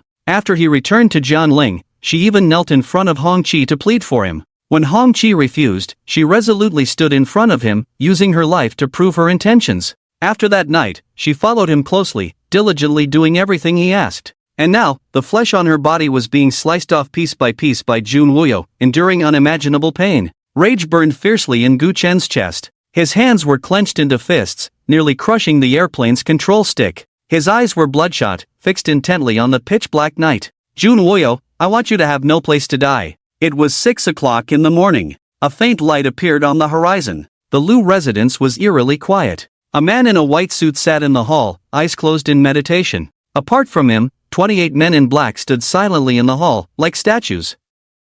A heavy atmosphere made Song Chang, sitting in the corner, feel suffocated. At 1:30 in the morning, Lu Ajiao suddenly called him, saying that the Jun family's young master, Jun Wuyo, had come to the Lu family with a group of people and had kidnapped Ning Yushi. Upon hearing the news, Song Chang rushed over. Although he was somewhat afraid of Jun Wuyo, he was more concerned about Lu Ajiao's safety. Ah Chang, what time is it? Jun Wuyo suddenly asked. 6 o'clock sharp. It's time again. Jun Wuyo stood up and walked towards the Lu family's basement. In no time, he arrived in front of Ning Yushi. At that moment, Ning Yushi was suspended in midair by 2 chains. Her face was extremely pale, and her fair calves were drenched in blood. Several chunks of flesh were already missing from her calves. Miss Ning, it's time for you to suffer again, Jun Wuyo said, his tone laced with a hint of pity. But his actions showed no hesitation. The sharp blade flashed, and another piece of calf flesh was cut away. He took out his phone, snapped a photo, and sent it to Gu Chen. Ning Yushi gritted her teeth, not letting out a single cry of pain. Her beautiful eyes coldly stared at Jun Wuyo, with a hint of mockery. Jun Wuyo, don't waste your effort. Gu Chen won't come. I'm just a lowly errand girl under him, and I've only known him for less than 10 days. How could he risk himself for me? Is that so? Jun Wuyo propped his chin on his fingers. But according to my investigation, you and Gu Chen have known each other for 6 years. Ning Yushi snorted coldly. Then your investigative skills need improvement. 6 years ago, I did meet Gu Chen once, but we didn't even speak. It was only after he returned to Jianling and took down the Blood Alliance with an iron fist that I was chosen to do some errands for him. To him, I'm just a dispensable pawn. If I die, he can easily find another. So rather than wasting your effort here, you might as well kill me now and face Gu Chen head-on. Jun Wuyo smiled meaningfully. Miss Ning, if Gu Chen really doesn't come, you would probably be very sad, right? Ning Yushi's delicate body involuntarily trembled slightly. She feigned calmness. What do I have to be sad about? I'm just a pawn. If I were him, I wouldn't come either. People say Gu Chen is cold-blooded and ruthless, a rare killing machine, but I know he has always been good to those around him, valuing loyalty and righteousness. At this point, he stood up and patted Ning Yushi's shoulder. So don't worry too much, he will come. Ning Yushi was exasperated. I'm worried about your mother. Which of your eyes saw me worrying? Jun Wuyo pondered for a moment, then went to a corner of the basement and picked up a board with steel nails. On the palm-sized wooden board, 12 3-centimeter-long steel nails were standing upright. He returned to Ning Yushi, excitedly saying, Miss Ning, how about we play a game? If you are willing to insert your hand into these 12 steel nails, then even if Gu Chen comes, I will never kill him. Ning Yushi's face was cold. Do you think I would believe you? Jun Wuyo raised his hand. I swear on my father's reputation, Jun Tiancheng, as long as you are willing to make sacrifices for Gu Chen, I will never kill him. Miss Ning, even if you don't trust me, can you not trust my father? He is a highly respected war god. Ning Yushi hesitated for a moment and said, unless you promise me not to use me to threaten Gu Chen. That's impossible. Jun Wuyo shook his head. Although it would be easy for me to kill Gu Chen, why would I need to act when I can win effortlessly? However, I can give you another promise. At most, I will disable one of Gu Chen's hands. Ning Yushi took a deep breath. Come on. Trading one of her hands for the life of the young master was worth it. When Jun Wuyo placed the steel nails in front of her, Ning Yushi slowly closed her eyes. Gritting her silver teeth, her delicate jade hand struck fiercely at the tip of the glimmering steel nail. Put! 12 steel nails pierced through her jade hand simultaneously. Vivid red blood gushed out. The piercing pain made Ning Yushi tremble uncontrollably. Her pretty face turned completely pale, devoid of any color. Ha ha ha! Jun Wuyo laughed heartily. Interesting, truly interesting. You are willing to go to such lengths for Gu Chen, but I wonder what Gu Chen will do for you later. Ning Yushi's expression changed. Jun Wuyo, are you going back on your word? No, Jun Wuyo waved his hand. Miss Ning, rest assured, I, Jun Wuyo, keep my promises. I will not kill Gu Chen, and if he is sensible, I won't even cut off his arm. Before Ning Yushi could breathe a sigh of relief, he changed his tone. However, there is something I think I need to tell you. I came to Jiangling with no intention of killing Gu Chen. I will humiliate him thoroughly and then take him back to Shanghai, where my father will personally kill him. Jun Wuyo's words struck Ning Yushi's heart like a heavy hammer. Her eyes turned red, and she glared at him in anger, roaring, Jun Wuyo, you are playing me, I curse you. Ha ha, that's the expression. Interesting. Jun Wuyo laughed as he walked out of the basement. Song Chang could no longer hold back and approached. Young Master Wuyo, may I ask you a question? Jun Wuyo replied, old classmate, what do you want to ask? Ha! Song Chang was taken aback. When did we become classmates? It seems your memory isn't very good. Jun Wuyo rubbed his forehead. 3 years ago, you studied equestrianism at Bishi Mountain Villa, and I was there too, in the same equestrian class. So tell me, are we not classmates?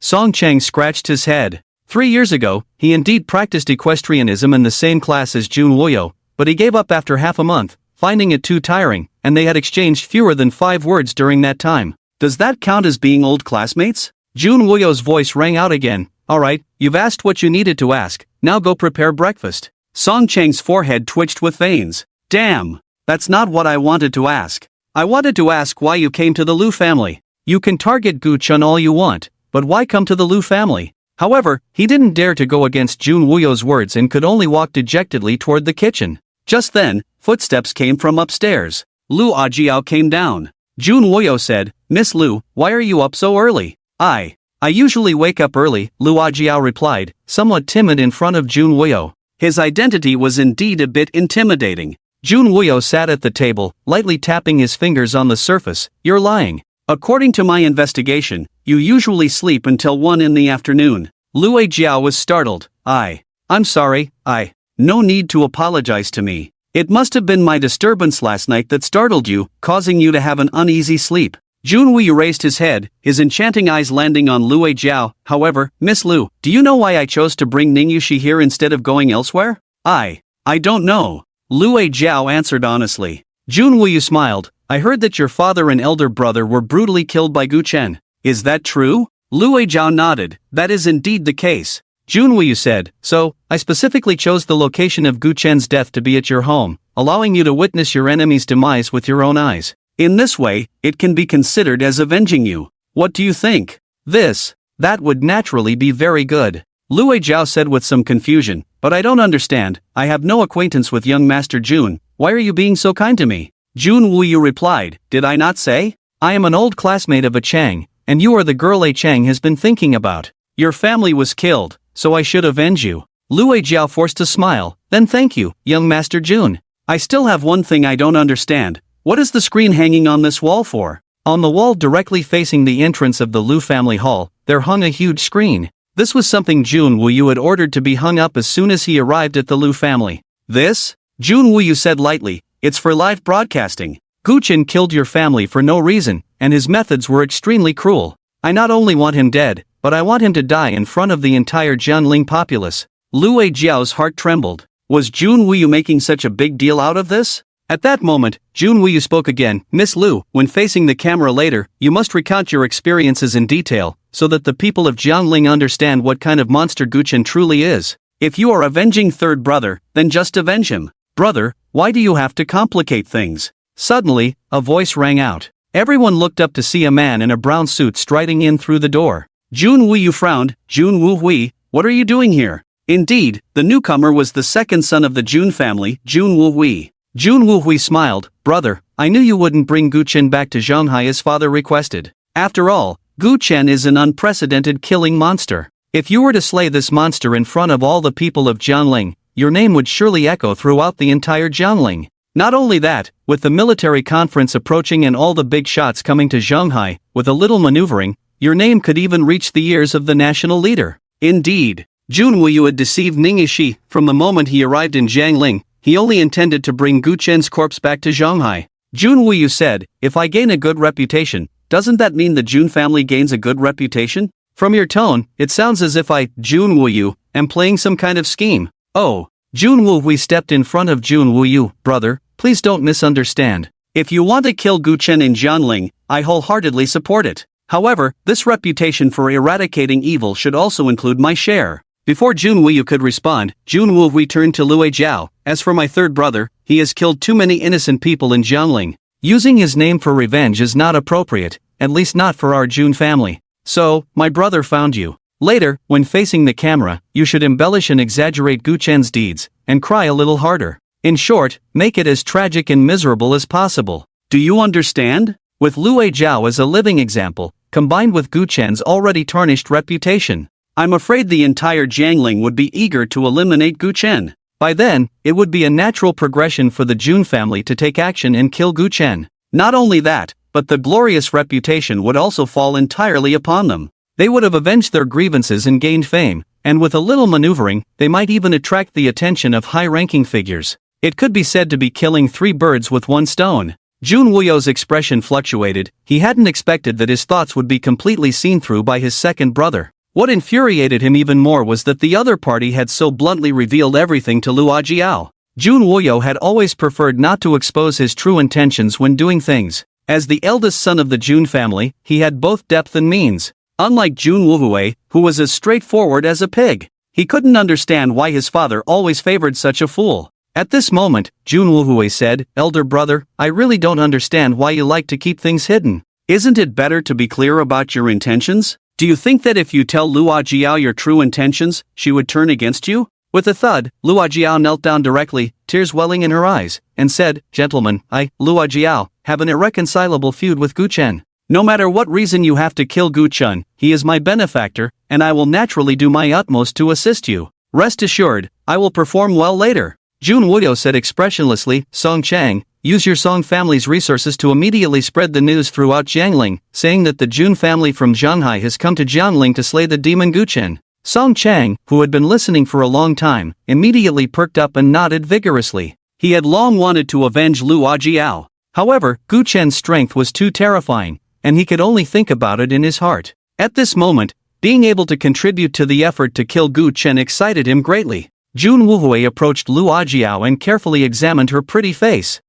Not bad looking, a tragic experience, a beautiful face. If you cry later, I fear the entire Jiangling will feel a pang of sympathy. At 6:30 in the morning in Jiangling, many people were still curled up in their blankets, occasionally glancing at their phones to see how much longer they could stay in bed before work. However, when a message appeared on their phones, their sleepiness vanished without a trace. What? The Jun family is coming to Jiangling to take Gu Chen's head? And they will start a live broadcast for everyone to watch for free? What the hell? Is this for real? Don't mess with me this early, I'm getting ready for work. Forget about work, you can skip it. Gu Chen's execution must be watched. Exactly, with a lousy salary of 3,000 to 5,000 and working over 10 hours a day, what's the point? This is a live broadcast of capturing the great demon Gu Chen. If you don't watch, your life will be in vain. If you don't watch, you'll regret it. I'm already in the live room, let's not talk about the handsome young Master Jun. There really is a live room. Quickly report the room number. To kill Gu Chen, I must send 100 rockets in support.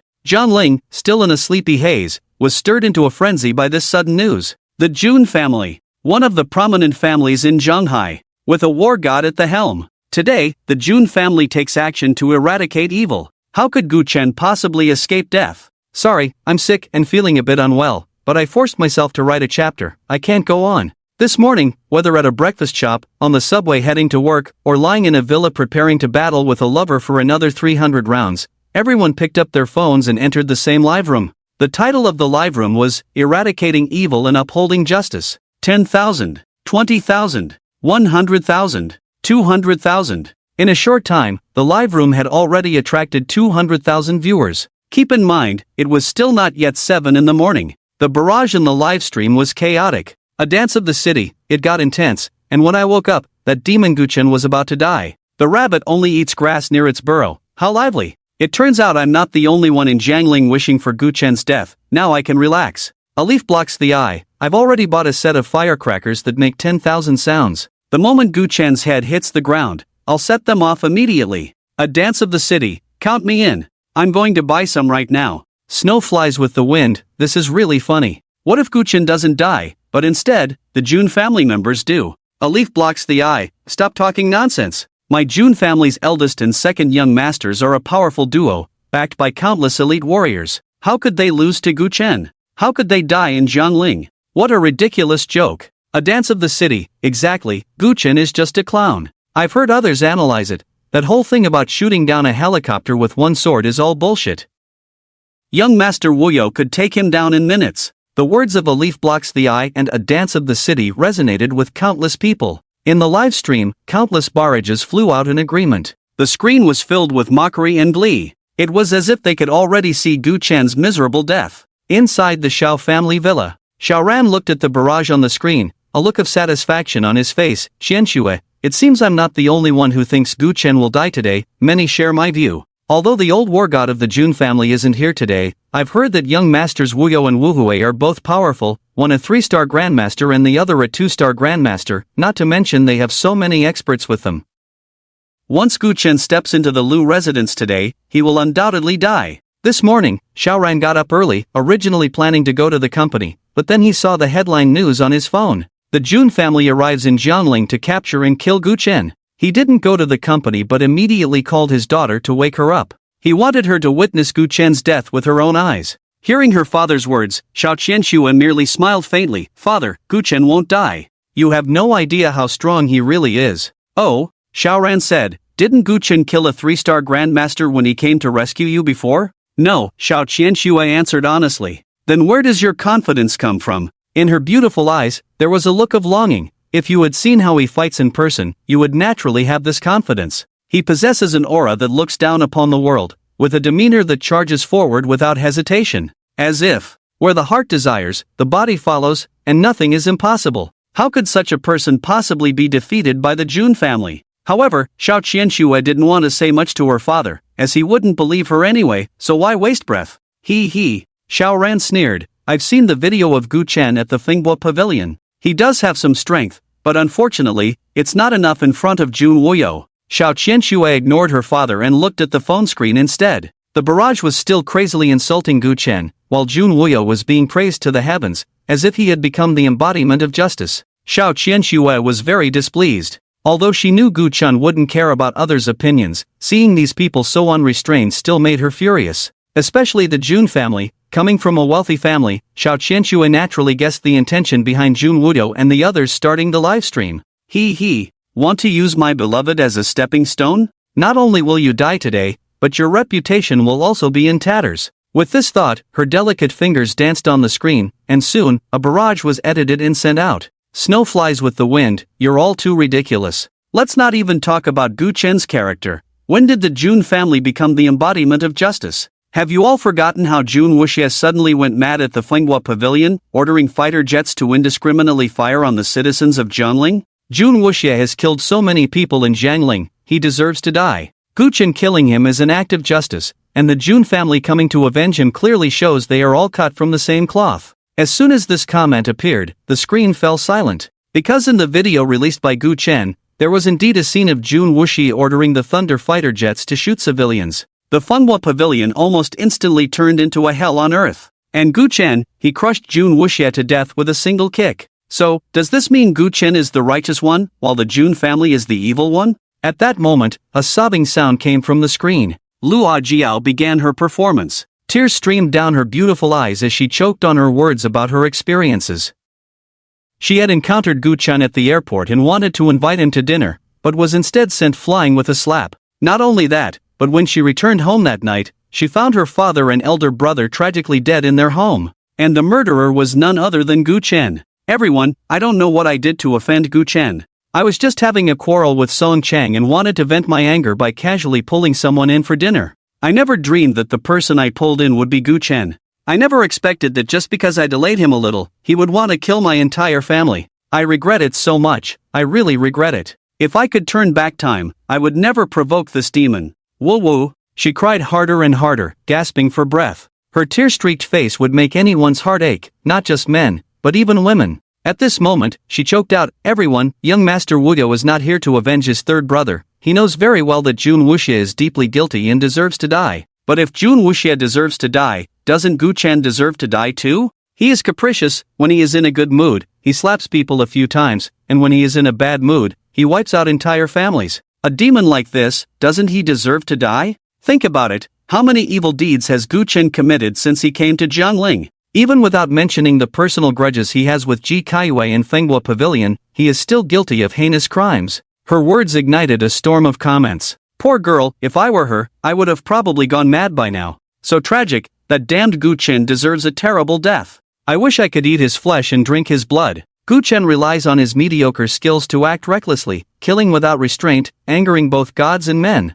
I don't care what the third young master of the Jun family did. This has nothing to do with the rest of the Jun family. Exactly. What Jun Wuxia did has nothing to do with Jun Wuyo. As long as Jun Wuyo kills Gu Chen today, that is ridding the people of harm, that is acting on behalf of heaven. That person just now, what was her name? Fei Xue? You better confess honestly, are you one of Gu Chen's hired trolls? How much did he pay you? If there's money to be made, let's all make it together. You're willing to earn such dirty money? Are you crazy from being poor? If you can't afford to eat, just tell me. I'm the department manager of Tianyao Company. I can arrange a cleaning job for you, no problem. Looking at the barrage of comments, Xiao Qianshue's face turned pale with anger. Just as she was about to type a rebuttal, her delicate hands suddenly froze. Because a handsome young man was striding into the Lu family hall. He had sharp eyebrows and bright eyes, with a striking appearance. A dark trench coat billowed in the wind. Gu Chen. This was the world-renowned evil dragon that made the entire Jiangling tremble in fear, wanting to eliminate him at all costs. He had arrived. Just 2 minutes before Gu Chen entered the Lu residence, the time was exactly 7 o'clock in the morning. Seeing that Gu Chen had not yet appeared, Jun Wuyo planned to make another trip to the basement. The momentum had been built. If Gu Chen did not come to the Lu residence today, it would be a great pity. No matter how much he tortures Ning Yushi, he must force Gu Chen to come over. Just as he lifted his foot, Luo Jiao walked over, wiping her tears as she said, "Young Master Jun, are you planning to go to the basement?" "That's right." Jun Wuyo nodded. Luo Jiao said, "Can I come with you? I am filled with hatred right now, but Gu Chen isn't coming. Since Ning Yushi is Gu Chen's subordinate, let me take it out on him." "Interesting." Jun Wuyo pinched his chin. "Can you really go through with it?" Luo Jiao's gaze was deep, the flames of hatred flickering up and down. "In the past, I might not have been able to do it, but ever since my father and elder brother died, there is nothing in this world that I am afraid to do." Jun Wuyo laughed heartily. "Good, then you go ahead." He handed Ning Yushi's phone to Luo Jiao.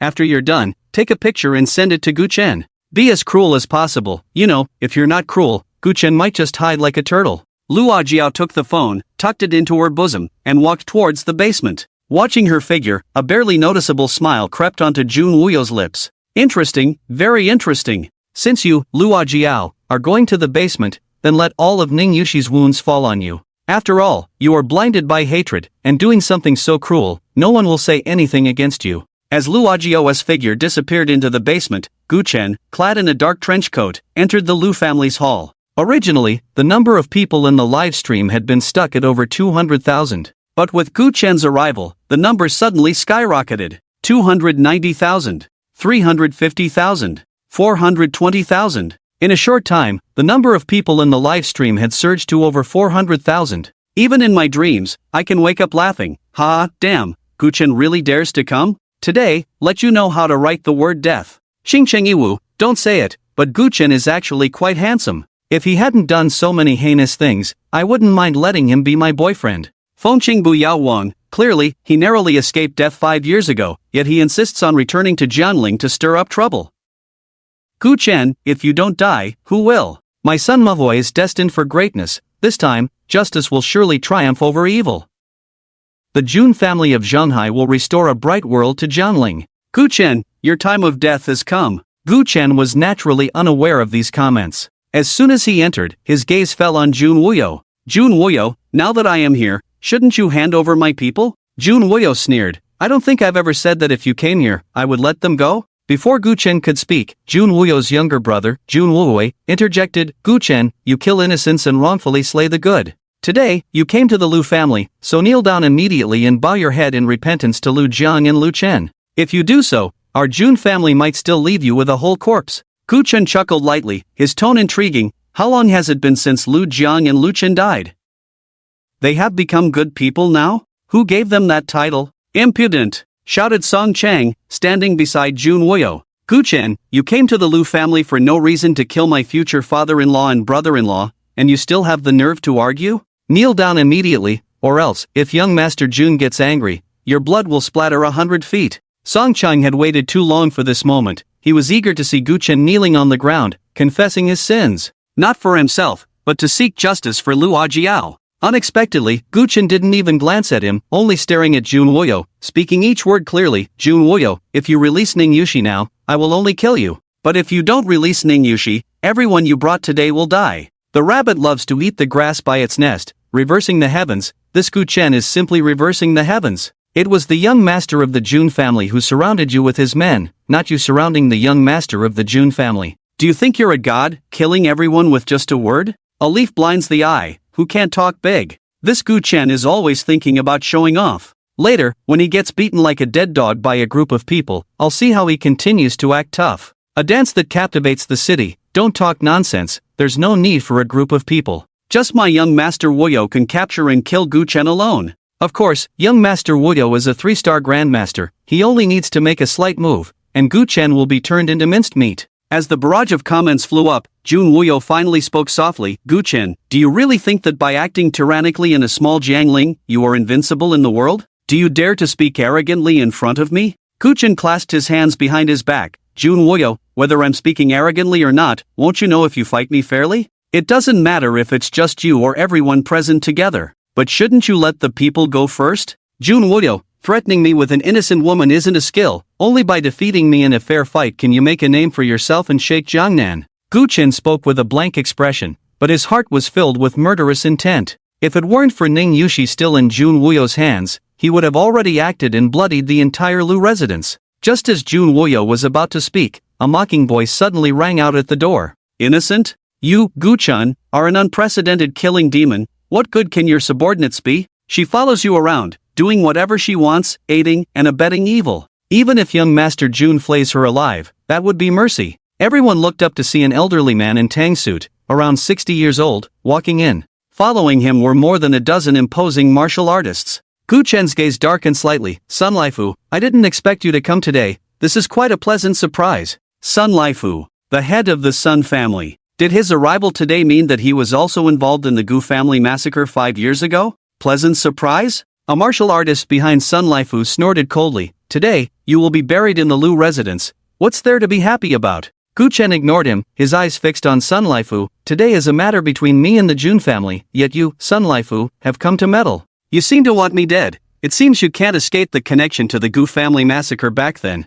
Indeed. The Sun family was also involved in the Gu family massacre back then, so after learning that the Su family was bloodily washed by Gu Chen, Sun Laifu had been living in anxiety and panic. The overall strength of the Sun family was not much different from that of the Su family. In recent days, Sun Laifu had often been awakened from nightmares in the middle of the night, living in fear, afraid that in the next moment, Gu Chen would appear at the gate of the Sun family residence. However, perhaps due to the immense pressure, he unexpectedly broke through the shackles that had held him back for many years during his cultivation last night, leaping from the peak of a 1-star Grandmaster to a 2-star Grandmaster. Even more delightfully, the 7 1-star Grandmasters and 2 2-star Grandmasters he had hired at great expense had also arrived in Jiangling early this morning. In one night, 3 2-star Grandmasters gathered at the Sun family residence. The dark clouds that had been hovering over Sun Laifu's head for days instantly dissipated. He had already devised a plan to set a trap and capture Gu Chen. With 3 two-star grandmasters surrounding Gu Chen, how could this villain survive?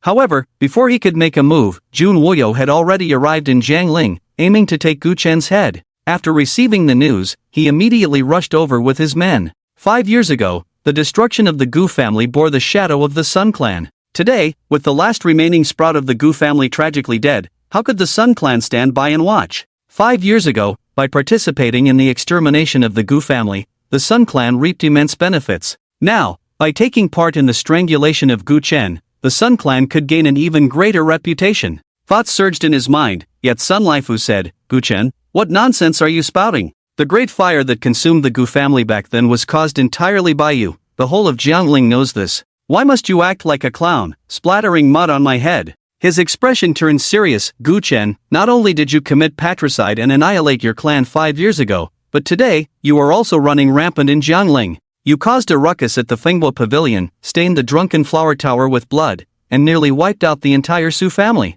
One incident after another, it's simply too much to bear. You stir up storms in Jiangling, and as a century-old family, how can my Sun clan allow you to continue wreaking havoc? Today, young Master Wudo acts on behalf of justice, and my Sun clan will lend him a hand to crush you, this demon, into ashes." Sun Laifu's impassioned speech drew cheers from the audience. Suddenly, Gu Chen spoke up. "Sun Laifu, do you want to call home right now?" Sun Laifu was baffled. "What do I need to call for? Considering you came here today to meet your end, I'll give you a minute to leave a last message." Sun Laifu was taken aback, then burst into laughter. "Ha ha ha, Gu Chen, I have 18 people behind me, all grandmasters. You're about to die, and you want me to leave a last message? What madness is this?" As soon as he finished speaking, a tremendous aura erupted from the many martial artists behind Sun Laifu. 8 early-stage 1-star grandmasters, 5 mid-stage 1-star grandmasters, 3 peak 1-star grandmasters, 2 early-stage 2-star grandmasters. At this moment, a powerful aura also erupted from Sun Laifu.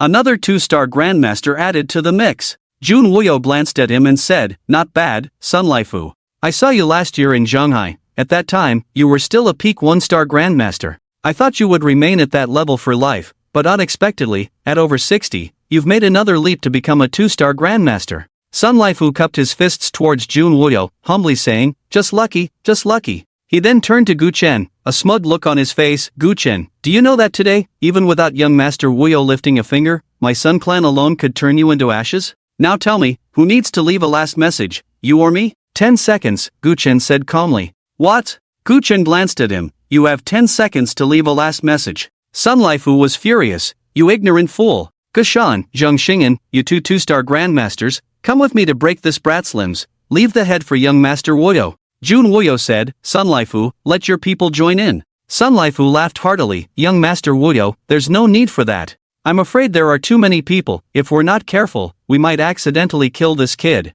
His life should be left for you to take." Before Jun Wuyo could respond, he bellowed, "Attack." Upon hearing this, the 2-star grandmasters stepped forward without hesitation, their overwhelming aura pressing down. The air buzzed, and even the tables and chairs in the hall began to tremble. Sun Laifu took the lead, his fist carrying the might of a 2-star grandmaster, fiercely striking towards Gu Chen's shoulder. The roar of a tiger and the chant of a dragon. At that moment, hundreds of thousands of viewers in the live stream were filled with excitement. Truly, a 2-star grandmaster, with just one move, he created a storm. If one person has such power, what would it be like for 3 to join forces? At this moment, it need not be said that the 3 only wanted to break Gu Chen's limbs. Even if they wanted him dead, it would be as easy as pie. However, faced with the encirclement of 3 men, Gu Chen stood still, like a statue. "Gu Chen, weren't you just going crazy? Why aren't you going crazy now? What's wrong? Knowing you can't escape the fate of being crippled, you won't even dodge?" Sun Laifeng spoke, his fist brimming with energy, both in power and speed, increasing by 3-fold. In an instant, he was just inches away from Gu Chen's shoulder. A mayfly shaking a tree, why should I dodge? Gu Chen chuckled lightly, his large hand suddenly reaching out. As he caught Sun Laifeng's fist, his 5 fingers closed in. Boom! A violent wave of energy surged forth. Sun Laifeng's fist not only crushed instantly, but his entire right arm also shattered inch by inch. Ah! Sun Laifeng's shrill scream echoed throughout the hall. Gu Shan and Zhang Xing'an exchanged glances, both seeing a hint of fear in each other's eyes. Gu Chen was stronger than they had imagined. The two dared not be careless, no longer using their fists. One drew a massive sword from his back, while the other unsheathed a long knife from his waist. The blade glimmered as it slashed toward Gu Chen's left shoulder. The sword's light surged, stabbing toward Gu Chen's right leg. The two moved like thunder, as fast as lightning, their figures darting through the air, creating countless gusts of wind. Gu Chen's left hand grasped empty air, sending Sun Lifeng flying with a punch. His right palm surged with energy, fiercely slapping down on the back of the knife.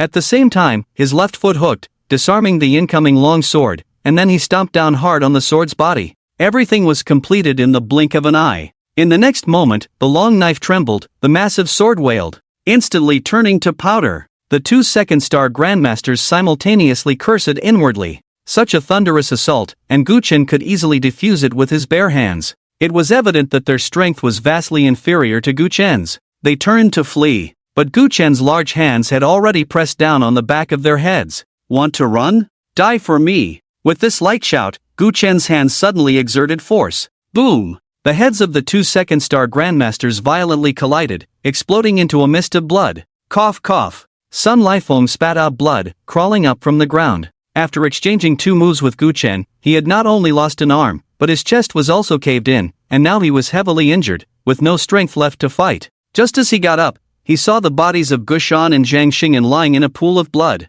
and Gu Chen was striding toward him. At that moment, Sun Lifeng was terrified, his soul nearly leaving his body, and he shouted in rage, "Stop him! Everyone, stop him!" Immediately, the remaining 16 first-star grandmasters of the Sun family stood in front of Sun Lifeng. One peak first-star grandmaster shouted, "Gu Chen, take one more step and die." After all, there were 16 first-star grandmasters, including 3 peak first-star grandmasters, infinitely close to second-star grandmasters. Even though Gu Chen had just killed 2 early second-star grandmasters with a wave of his hand, the 16 of them together might still be able to kill Gu Chen, but doing so would come at a heavy cost. The Sun family's years of accumulation would likely turn to nothing in an instant. "Oh," Gu Chen sneered, "I want to see how you plan to make me die." In the next moment, Gu Chen charged into the crowd. The wind from his palms was like a knife. His fists shot out like dragons. With the strength of one man, he slaughtered 16 first-star grandmasters.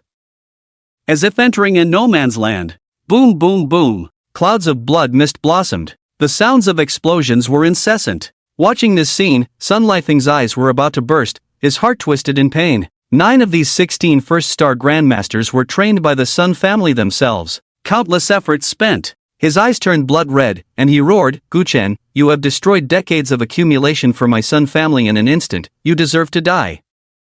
However, Gu Chen had already appeared in front of him. "Unfortunately, the one who will die will only be you." Saying this, he punched towards Sun Lifeng's face. Sun Lifeng's hair stood on end, his voice hoarse as he cried, "Young Master Woyo, save me." At that moment, a furious shout exploded beside Gu Chen's ear. "Gu Chen, die for me." Unbeknownst to him, Jun Woyo had already appeared behind Gu Chen. With a single punch, shocking the mountains and seas, it was aimed straight at Gu Chen's face. Faced with this overwhelming punch, Gu Chen remained unfazed. "Jun Woyo, you finally made your move. I thought you were going to keep being a turtle hiding in its shell." Jun Woyo chuckled lightly and said in a voice only the two could hear, "Gu Chen, do you know why I chose to strike at this moment?" Before Gu Chen could respond, he continued, "I already knew that Sun Lifeng could never be your opponent. Even if all 19 of them attacked together, they would still be no match for you. I have studied the video of you at the Fenghua Pavilion repeatedly. That sword strike, if it weren't for the peak strength of a 2-star grandmaster, how could it have been executed? A few early-stage 2-star grandmasters and over a dozen 1-star grandmasters wanting to kill a peak 2-star grandmaster is simply a delusion." The smile at the corner of his mouth grew more pronounced, however. "Only if they die will the world know how powerful you, Gu Chen, truly are. At just 25 years of age, you possess the strength of a peak 2-star grandmaster, truly a genius among geniuses, a monster among monsters." Gu Chen replied, "So, you used their deaths to prove my strength, and then use my death to prove your strength? Ha, you really aren't stupid," Jun Woyo said softly. "After today, not to mention Jiangling, even the entire Jiangnan province will remember the power of Jun Woyo and spread my name." In the next moment, Jun Woyo shouted again, "Gu Chen, I have entered the mid-stage of a 3-star grandmaster. This punch is to carry out heaven's will and send you down to the underworld." As he spoke, Jun Woyo's iron fist surged with even greater momentum. The sound of an explosion erupted. The crystal chandelier on the ceiling of the Lu residence shattered with a bang. The terrifying fist peak approached Gu Chen's face, and the hair on his head was blown wildly by the fierce wind. However, faced with this punch that carried immense power, Gu Chen actually grinned. He said softly, "Jun Wuyo, you calculated that even with all the Sun family members attacking together, they could not be my match. Did you also calculate that you and they are actually no different?" In the next moment, Gu Chen tilted his head back slightly, and a large hand reached out. Boom! A surging wave of energy swept over. Jun Wuyo's unmatched punch was firmly caught by Gu Chen. Moreover, this punch was like a mud cow entering the sea. No matter how hard Jun Wuyo tried, he couldn't push his fist forward even an inch. As for pulling it back, that was even more of a fantasy. What? How is this possible? Jun Wuyo exclaimed in shock, "I am a mid-stage 3-star Grandmaster, how do you have the right to catch my punch?" Before he could receive Gu Chen's answer, an extremely ominous premonition surged in Jun Wuyo's heart. He felt that in just one more second, he would die. What was happening? Although he was the eldest son of the Jun family, he had spent years honing his strength through real combat, walking on the edge of life and death. His instincts would not deceive him. Sure enough, he saw that in Gu Chen's palm, a long sword had appeared without him noticing. It stabbed fiercely towards his heart. Jun Wuyo no longer hesitated, his internal energy surging. The arm that Gu Chen had grabbed was directly shattered by his own energy. Puff! The sword, Nian Nu Jiao, pierced into his body. However, due to his earlier vigilance, this sword did not pierce his heart but instead struck his shoulder. With the only remaining arm, Jun Wuyo slapped hard, sending Nian Nu Jiao flying out of his body, and then he frantically retreated. Gu Chen raised his foot to pursue. Jun Wuyo shouted, "Gu Chen, if you dare to take another step forward, Ning Yushi will undoubtedly die." Gu Chen sighed softly in his heart. He had originally made two plans. Either kill Jun Wuyo to establish authority and force everyone to hand over Ning Yushi, or capture Jun Wuyo as a hostage to exchange for Ning Yushi. Who would have thought that Jun Wuyo not only reacted faster than he expected but also acted decisively, even breaking his own arm to escape. "Ha, Jun Wuyo, is that all you can do? In the end, you still have to use a woman to threaten me?" Jun Wuhui shouted, "Gu Chen, my brother alone may not be able to kill you, but with so many of us together, you will undoubtedly die. Do you think the people cultivated by the Jun family are as weak as the Sun family's chickens and dogs? Everyone, follow my command, attack together, and kill Gu Chen." But at that moment, Jun Wuyo, who had just saved his life, said, "No, everyone stop." "Brother, what do you mean?" Jun Wuhui asked suspiciously. Jun Wuyo replied, "Literally." Jun Wuhui clenched his fists, "Gu Chen's strength indeed exceeds our expectations. However, among the people we brought, there are more than a dozen peak 2-star Grandmasters. Moreover, these 28 people have trained together for years and have a very tacit understanding. Once they join forces, even if Gu Chen is a mid-3-star Grandmaster, he will still be killed without a doubt."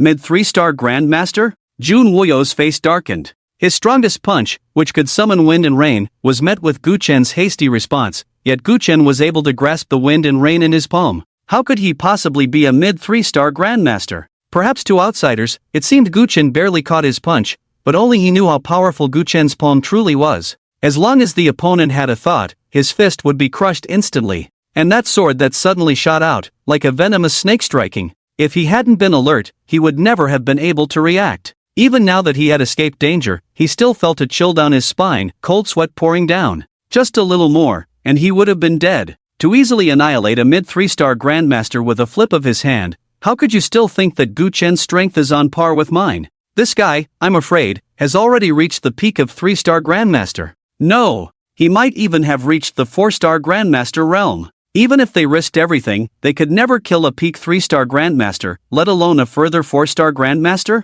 With this thought, Jun Wuyo felt a chill run down his spine. What kind of monster is this Gu Chen? Looking across the entire Jiangnan province, there are not many who can reach the 4-star Grandmaster realm at the age of 25, but it is definitely a rare occurrence. But others have been training since childhood. This Gu Chen was not a martial artist 5 years ago, but now, he has such terrifying strength. Such martial arts talent is simply against the heavens. However, even if you are a once-in-a-century genius, today, I will slay you here. Jun Wuyo murmured. Then, he took out a delicate porcelain bottle from his pocket and placed it on the ground. With a gentle push of his hand, the porcelain bottle rolled to Gu Chen's feet. "Gu Chen, drink this potion." Jun Wuhui's pupils constricted. This was actually Xian Yi Luo. Xian Yi Luo, a famously deadly poison, known as the king of poisons. Once consumed, even a deity would fall to the mortal realm. Of course, whether there are deities in this world is unknown to anyone. But Jun Woohwee had heard his father say that no matter how powerful a martial artist is, as long as they drink this bottle of Xian Yi Luo, within 10 seconds, their cultivation will be completely wasted, becoming an ordinary person. In an instant, he understood his elder brother Jun Wuyo's intention. Although they could indeed crush Gu Chen to ashes together, the losses would be extremely heavy. These people represented the vast majority of the Jun family's combat power, cultivated with countless efforts and money. Consuming himself on Gu Chen truly pained the heart. Rather than this, it would be better to give Gu Chen a bottle of poison. After all, Gu Chen was already infamous, notorious. No matter how he was killed, others would have no objections. With this thought, he spoke up, "Indeed, Gu Chen, drink this bottle of medicine, and then kick your sword over to me." Gu Chen didn't even look at him, only staring at Jun Wuyo. "As long as I drink this bottle of medicine and give you the sword, will you let Ning Yushi go?" "Indeed," Jun Wuyo replied indifferently. Gu Chen threw the Nian Nu Jiao to the ground, kicking it in front of Jun Wuxie. He then picked up the exquisite porcelain bottle and drank it in one gulp. Instantly, a surge of medicinal power surged through his body. In less than 10 seconds, his face turned pale. Cold sweat beaded on his forehead. He slowly spoke, "Jun Wuyo, now, shouldn't you release her?" "Ha ha ha ha ha ha." A thunderous laugh erupted from Jun Wuhui. "Gu Chen, oh Gu Chen, you are truly foolish, asking what kind of medicine this is before drinking it down? This is Xian Yi Luo. Once you drink this poison, your internal energy will dissipate within 10 seconds, and all your martial arts will vanish in an instant. You are now a useless person. So, what about Ning Yushi?" Gu Chen asked. Suddenly, the sound of rushing wind arose. Jun Wuhui dashed forward, leaving behind trails of afterimages, and in an instant, he was before Gu Chen. "He, you are already a useless person. If I hand Ning Yushi over to you, you won't be able to protect her. Today, you must die, and that despicable woman who aids the wicked must die too. Why bother bringing her out?" Gu Chen spoke coldly. "Jun Wuhui, do you know that if I get angry, you will suffer greatly? I suffer your mother." "Gu Chen, you are the most pretentious person I've ever seen. I didn't say anything when you had the cultivation of a 3-star grandmaster, but now that you've become a useless person, you still dare to act tough?" Jun Wuhui sneered. "Gu Chen, you broke my brother's arm. I originally just wanted to break one of yours and then hand you over to my brother, but now, I don't even want your filthy mouth. I will rip your tongue out and feed it to the dogs." With that, he swung a punch at Gu Chen's shoulder. His other hand was not idle either, transforming into a claw, aiming to tear at Gu Chen's mouth. A cold light flashed in Gu Chen's eyes. He raised his hand and struck out. A surging wave of energy swept forward. The air buzzed with sound, the roar of a tiger and the chant of a dragon. In an instant, Jun Wuhui's pupils constricted. Gu Chen had already become a useless person. How could this strike still possess such might? How is this possible? The next second, the large palm collided with the iron fist. Boom! With a loud explosion, Jun Wuhui's right arm turned into a mist of blood, and his body was sent flying. Before he could let out a scream, Gu Chen reached forward and grabbed his collar. Then, with his other hand, he clawed at Jun Wuhui's chest. Poof! Jun Wuhui's chest instantly split open. A rib was forcibly torn off by Gu Chen. Jun Wuhui could no longer hold back, letting out a heart-wrenching scream. But the next moment, the scream abruptly stopped. That rib had directly pierced into Jun Wuhui's mouth. Flesh and blood were a mess. Gu Chen pinched Jun Wuhui's throat with 2 fingers, coldly saying, "Jun Wuyo, release Ning Yushi immediately, or I will send your brother on his way." Upon seeing the scene, whether it was the people in the Lu family's hall or the hundreds of thousands of viewers outside the screen, they all gasped in shock and fear. Hadn't Gu Chen already drunk Xian Yi Luo? Why was his strength still so formidable? In front of him, Jun Wuhui was like a toy. Rabbits love to eat the grass by their burrows. No, this Gu Chen is too fierce, drinking poison and acting as if nothing happened. A dance that captivates the city. Indeed, it was too exaggerated. If it weren't for young Master Wuyo's timely reaction just now, he might have already died at this person's hands. This individual is truly terrifyingly strong. And how did that sword end up in his hand? A leaf obscures the view. Won't you watch the live broadcast? If you won't, then shut up. This Gu Chen barely managed to take one punch from young Master Wuyo. If it weren't for his sneak attack, suddenly pulling a sword from his pants to take young Master Wuyo's life, would young Master Wuyo have lost to him? The charm does not waver. Exactly, this Gu Chen is utterly shameless, resorting to sneak attacks and underhanded tactics. Now that young Master Wuyo is seriously injured, he is naturally no match for Gu Chen, and out of concern for his subordinates' lives, he was forced to make Gu Chen drink poison. Who would have thought that Gu Chen pretended to be poisoned, then went to ambush young Master Wuhui, injuring him so severely? It's simply despicable. The flying snow meets the wind. Is it Gu Chen who is shameless, or the Jun family? When Gu Chen was fighting Sun Laifu, wasn't it Jun Wuyo who attacked first?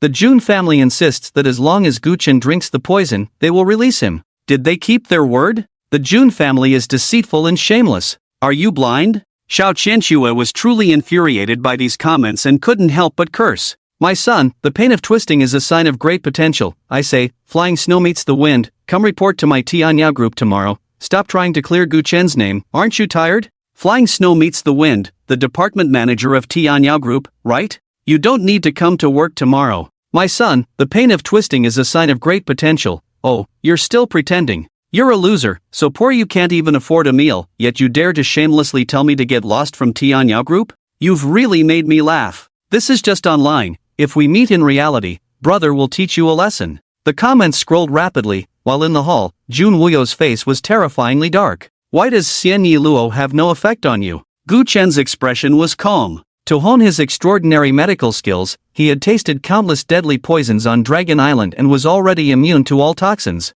Moreover, although Xian Yi Luo is the king of poisons, no matter how powerful a martial artist is, as long as they consume it, their energy will be dispersed. But the problem is, what flows in his body is not energy, but spiritual energy.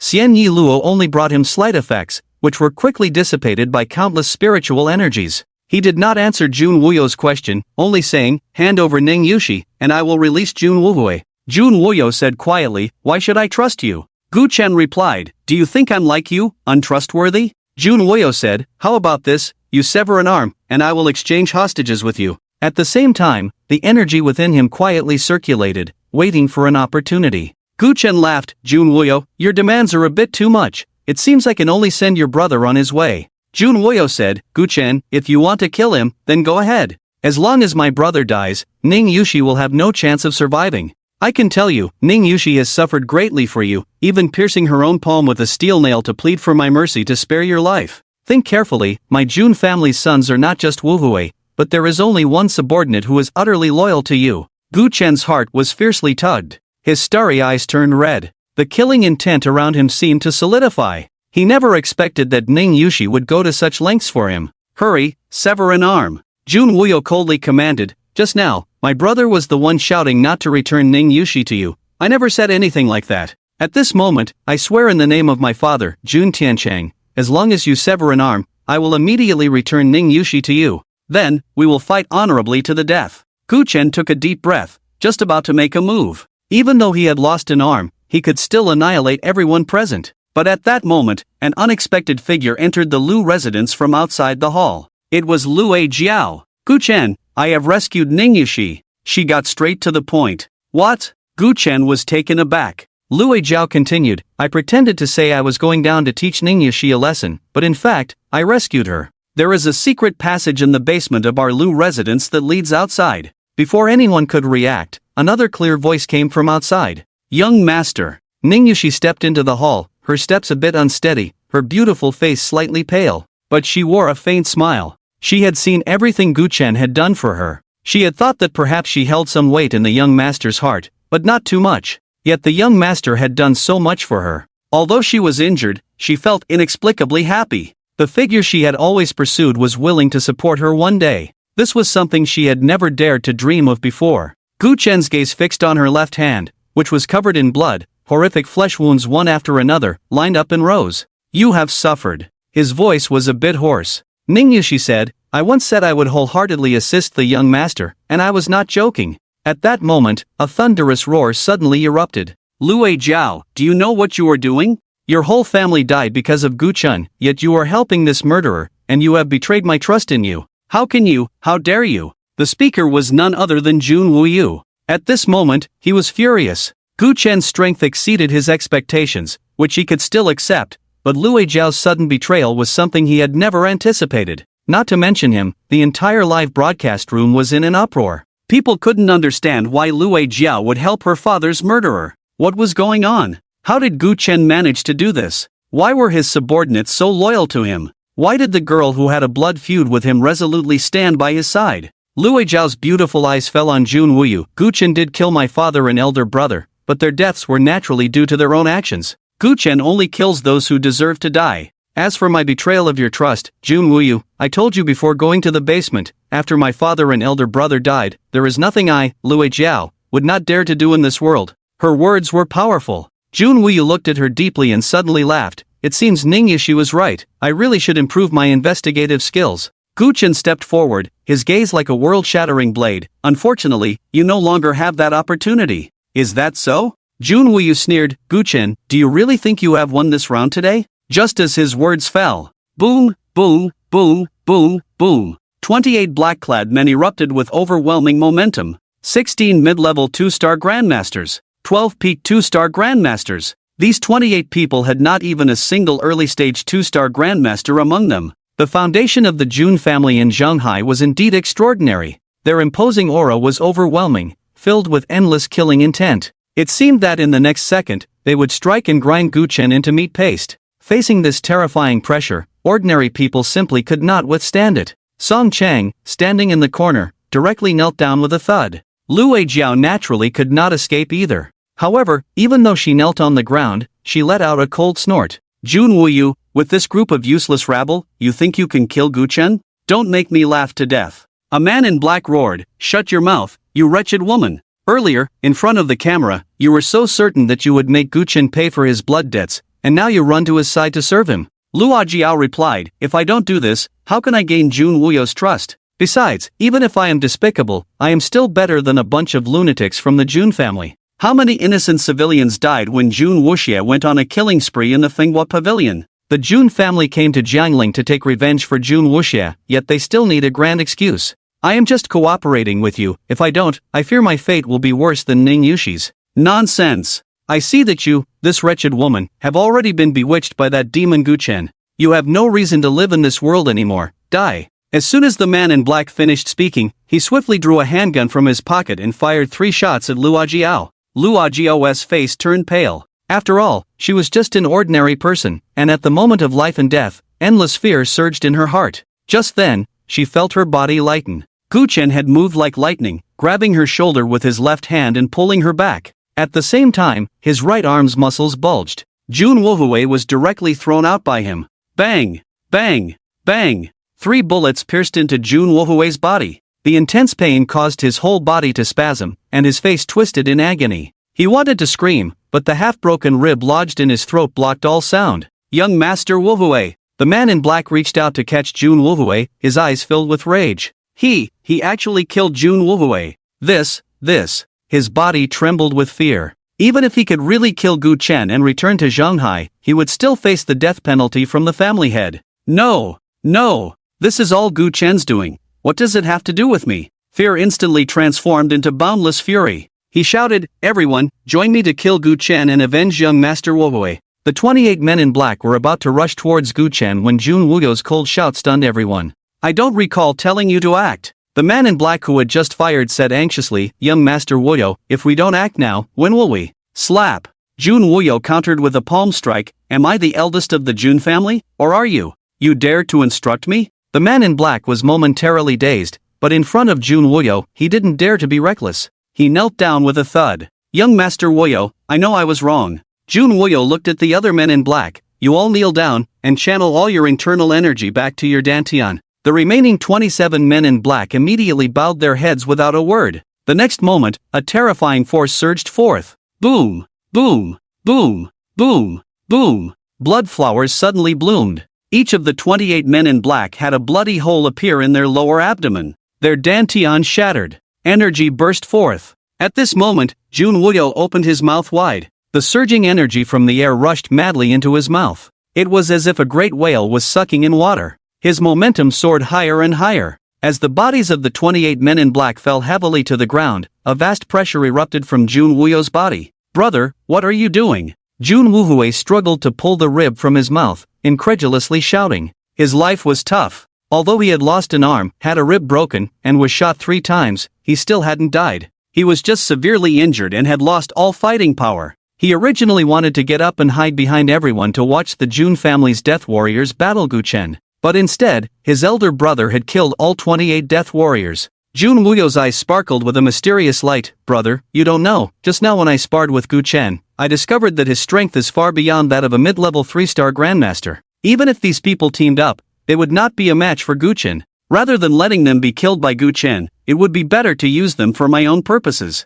I once practiced a secret technique that can devour the energy of others, forcibly elevating my own martial arts realm. Jun Woohwei suddenly realized, so that's how it is. No wonder your aura has suddenly become incredibly terrifying. Have you already reached the peak of a 3-star Grandmaster? Jun Wooyo replied, I am only one step away from becoming a 4-star Grandmaster. Great, great. Jun Woohwei was extremely excited. We can finally kill that demon Guchen. Big brother, hurry up and take action, then take me to heal. My body is in terrible condition. I feel like I can't hold on much longer. But the next moment, he suddenly felt a pain in his lower abdomen. Jun Wooyo had actually reached into his abdomen. Big brother, you. Jun Woohwei was somewhat at a loss. Jun Wooyo said slowly, my dear brother, with my current strength, I am still not enough to defeat Guchen.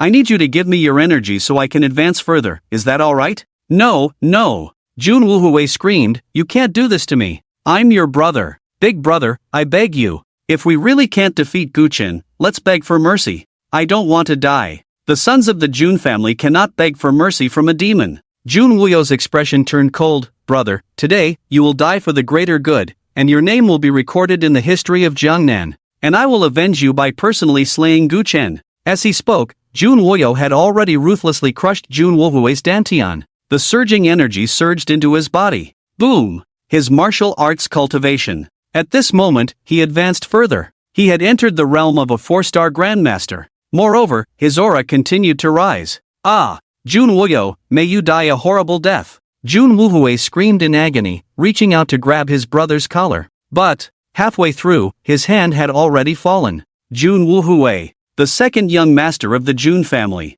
died with his eyes wide open. Why does absorbing your energy make me so strong? Is it because we both have the blood of the Jun family flowing in us? Jun Wooyo murmured, his eyes shining with brilliance. Jun Woohwei's energy not only allowed him to break through his shackles and step into the 4-star realm, it continued to rise. At this moment, he was already at the mid-stage of a 4-star Grandmaster. He withdrew his hand from his brother's abdomen, then with a flick of his toes, the Nian Nu Jiao was already in his grasp. He looked at Guchen, his eyes filled with madness. Guchen, not only have I reached the mid-stage of a 4-star Grandmaster, but the divine weapon you relied on is also in my hands. Tell me, how will you win against me today? Boom! A torrent of energy surged forth. The sword light of the Nian Nu Jiao blazed brightly. A hidden dragon's roar echoed. Everything is over, Guchen, die for me. Jun Wooyo's figure darted forward, an overwhelming aura crashing towards him. The Nian Nu Jiao roared like a dragon. A sword carrying the might of a 4-star Grandmaster slashed towards Guchen. The sword energy crisscrossed.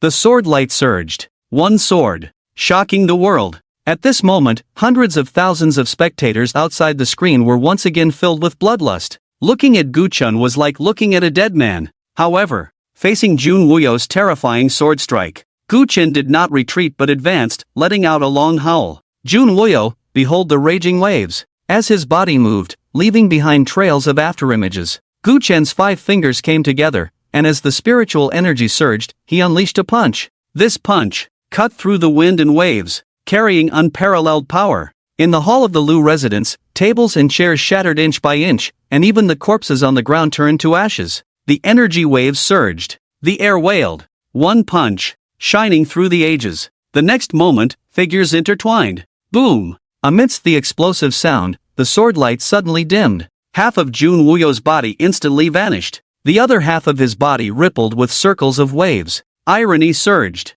Nian Nu Jiao fell helplessly to the ground. Only half of Jun Wooyo's body and his head remained, as he looked at the unscathed Guchen just inches away, then lowered his gaze to himself. He let out a hoarse roar of anger. No, this is impossible. This is all fake. Fake. I didn't lose. Why could you, Guchen, catch my sword? Why could you kill me? Fake, ha ha ha, all fake. In the next moment, his body crashed to the ground. Jun Wooyo, the young master of the Jun family, had brought 28 death warriors from the Jun family to Jiangling, wanting to capture and kill Guchen, to make a name for himself. He wanted to gain his father's approval through this battle, to become the undisputed heir of the Jun family. Killing Jun Woohwei would not only help him eliminate Guchen but also remove a formidable rival on his path to power, truly killing 2 birds with 1 stone. Unfortunately, all his schemes vanished in an instant. Even if he forcibly raised his realm to the mid-stage of a 4-star Grandmaster, even with the famous sword Nian Nu Jiao in hand, he was still killed by Gu Chen with a single punch.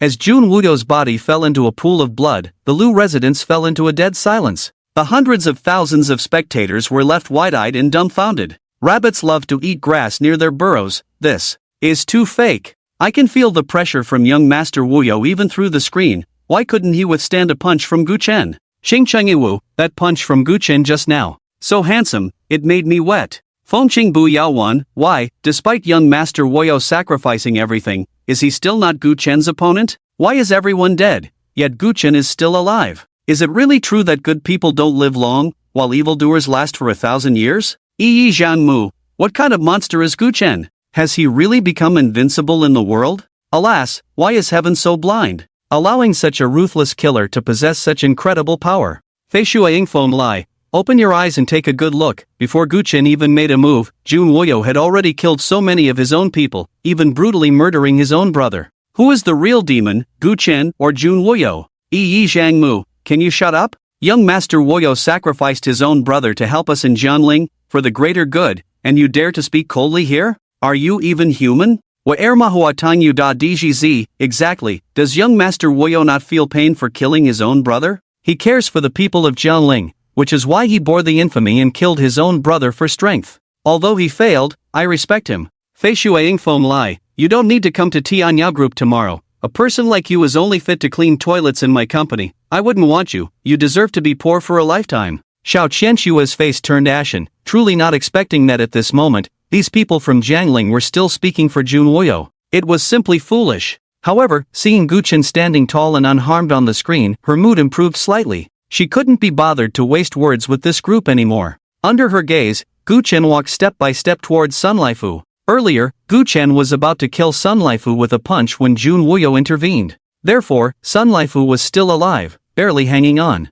Seeing Gu Chen approaching, Sun Laifu was terrified and immediately knelt on the ground. Young Master Gu, I was wrong. I failed to recognize the true dragon, and foolishly tried to bring people to slay the dragon. Please, spare my worthless life. I promise to serve you as a slave from now on. At this moment, he regretted deeply. Had he known Gu Chen was this strong, he would never have dared to come here. He would have fled Jiangling with his family long ago. Gu Chen said lightly, why did you participate in the extermination of the Gu family 5 years ago? Besides your Sun family, who else was involved in this matter? This. Sun Laifu gritted his teeth and said, I don't know what young Master Gu is talking about. Our Sun family did not participate in the events of that year. He knew that if he continued to argue, there might still be a glimmer of hope, but if he admitted it, not only would he die, but the entire Sun family would be reduced to ashes. Very well, if you won't speak, I'll pay a visit to your Sun family and see if every single one of you has such a tight-lipped mouth. Sun Laifu was about to speak. Gu Chen had already slammed down with a palm.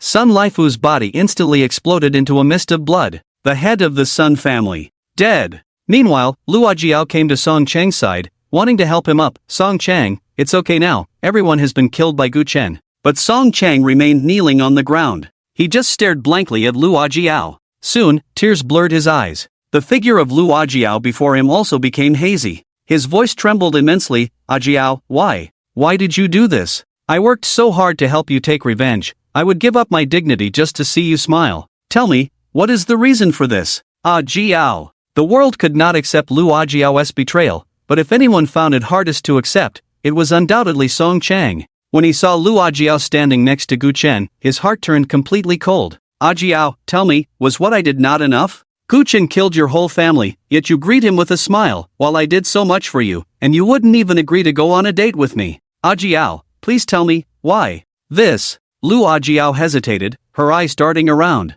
Gu Chen could see that she had things she couldn't say in public, and without hesitation, he moved swiftly. In an instant, he was in front of the big screen, delivering a punch that roared like a tsunami. This punch was incredibly fast and ferocious. It was aimed at the camera, yet it felt as if it would burst out of the screen and strike all the people of Jiangling. Everyone watching the live broadcast instinctively leaned back. Some even frightenedly dropped their phones. They feared that this punch would truly break through the screen, leaving them with a fate as tragic as Jun Wuyo's. The next second, the massive screen turned to dust. All the screens went black. Gu Chen destroyed the live broadcast equipment. The live stream completely interrupted. Luo Jiao sighed, Song Chang, some secrets should remain buried in my heart forever, but since you asked, I will tell you, and consider it a conclusion to our relationship. Gu Chen had no intention of hearing Lu Ajiao's secret. He spoke, Lu Ajiao, today you saved Ning Yushi, and if there is danger in the future, I can help you twice. If you desire wealth and honor, feel free to ask.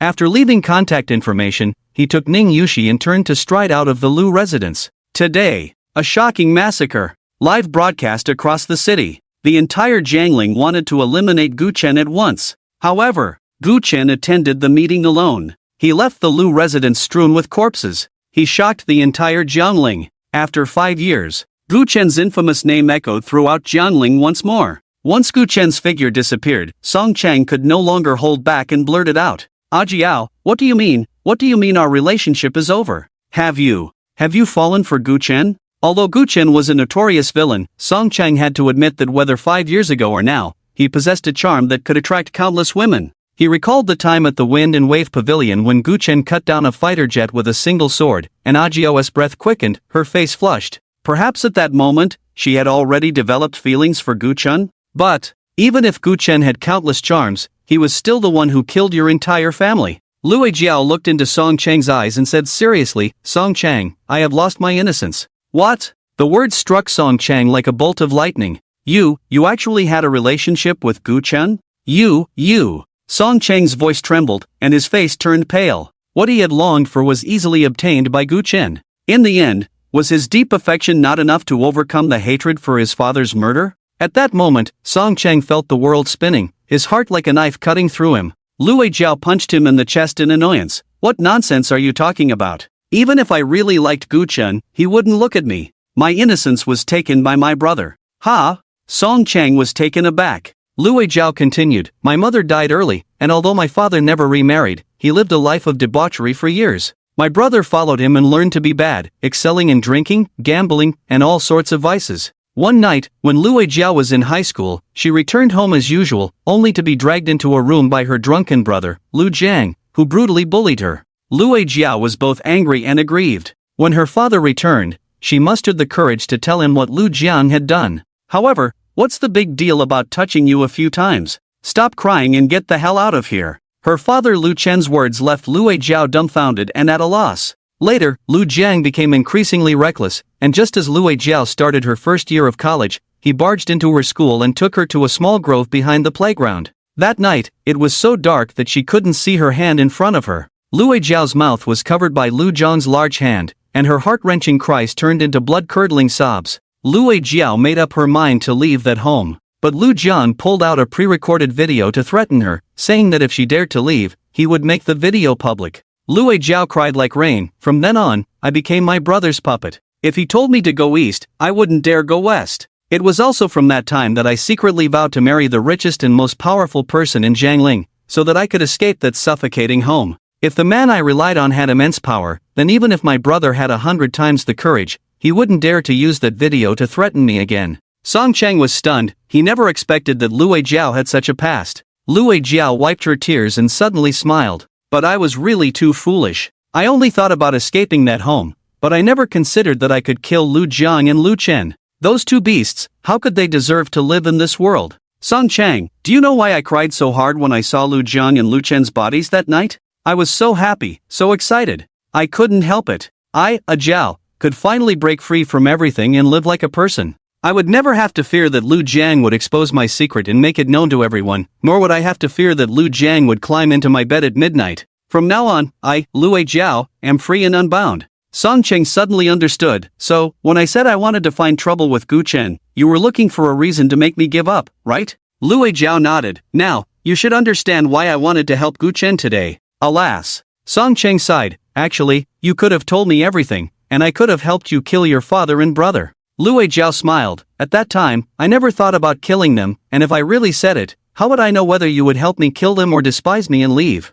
This. Song Chang was left speechless. In the Lu family hall, there was a long silence. Only the smell of blood lingered. Song Chang. Lu Ajiao suddenly spoke. I've told you what you need to know. I, Lu Ajiao, am not worthy of you. You should go. Song Chang stood up and walked step by step towards the door. Just as he was about to leave, he suddenly rushed back. He grabbed Lu Ajiao's hand. Ajiao, I've thought it over. I won't leave you. I want to be with you. Lu Ajiao trembled slightly, unable to believe it. Song Chang, do you know what you're saying? I am already a withered flower. I don't care, Song Chang said earnestly. Before, I liked you just because you were beautiful, but now I've realized that compared to your looks, your soul attracts me even more. You know, many people say you're a notorious gold digger, and sometimes I wonder if you love money a bit too much. I, Song Chang, am from a wealthy family, you should be content with that. But I didn't expect that your actions were just a desperate attempt to break free from the shackles that bind you.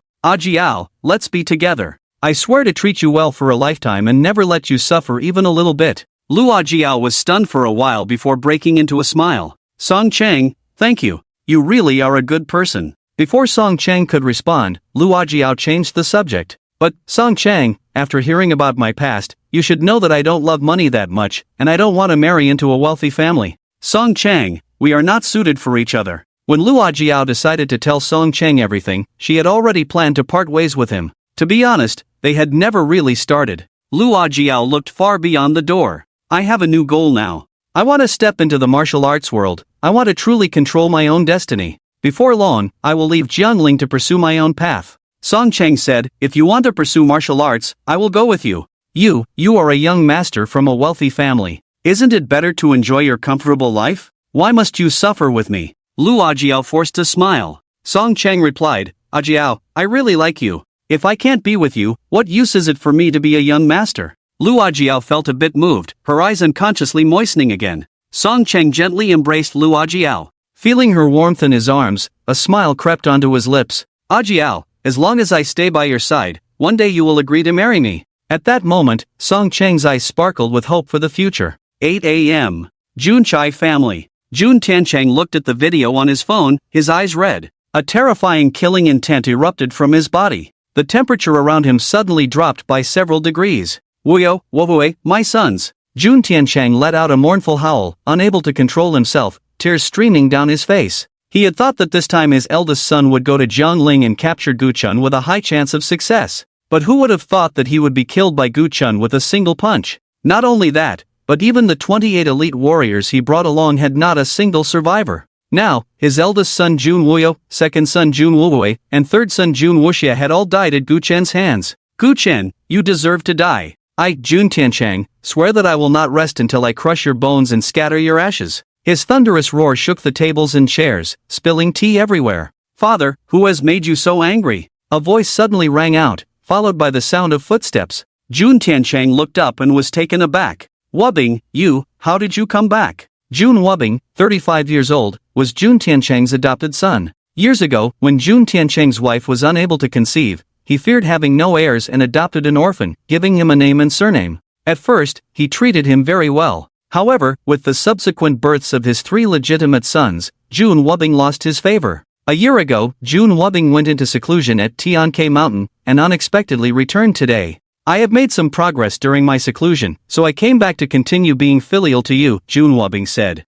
Father, I just heard you mention Gu Chen. Wasn't he already dead 5 years ago? What is going on? Jun Tiancheng did not hide anything, showing Jun Wubbing a video and briefly recounting the recent events. Damn it, this Gu Chen deserves to die. Jun Wubbing's expression turned cold. Father, you wait here, I will go and take Gu Chen's head right now. Absolutely not. Jun Tiancheng hurriedly said. Gu Chen's strength is too formidable. I don't know if he has already entered the realm of a 5-star or 6-star grandmaster. If you go, it would just be sending yourself to death. Jun Wubbing snorted coldly, even if he is a 7-star grandmaster, I will still kill him. Boom! A tremendous aura erupted from his body. Feeling this unmatched power, Jun Tiancheng was greatly shocked. You have actually become a 7-star grandmaster. It should be noted that when Jun Wubbing left a year ago, he was merely at the peak of 5-star grandmaster. Unexpectedly, in just a year, his cultivation had skyrocketed. That's right. Jun Wubbing said proudly, I am only one step away from entering the extraordinary realm. Below the extraordinary, I am invincible.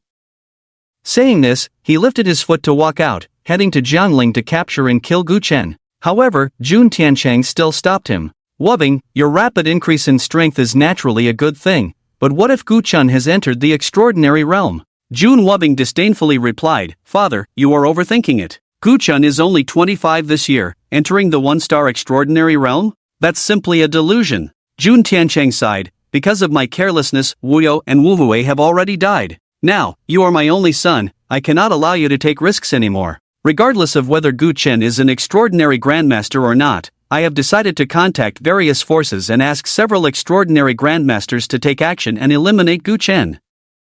You continue to cultivate well. One day, the Jun family will rely on you to bear the burden. Jun Wubbing knelt on one knee, yes. At the same time, a barely noticeable smile crossed his lips. Ha ha. Jun Wuyo, Jun Wuhui, Jun Wuxia. You all died well. Ever since you were born, my father has not spoken to me with such hopeful tone again. 6 years ago, during a great battle, my father was severely injured, losing more than half of his cultivation, falling to the Grandmaster realm, and had to choose to retire. His body is like a candle in the wind. I fear he has only a few years left to live. By then, I will take over the Jun family, become the next head of the Jun family. The only regret is that when Jun Tiancheng mentioned the recent events, he mentioned that Ji Kaiwa had been killed by Gu Chen. What a beautiful person. How could she have perished? This Gu Chen truly deserves to die. After bidding farewell to Jun Tiancheng, Jun Wubbing took out his phone and pulled up Ji Tsayua's WeChat. Kaiwa, my father is gathering extraordinary grandmasters. In as short as 3 days, or as long as a week, he will definitely take Gu Chen's head.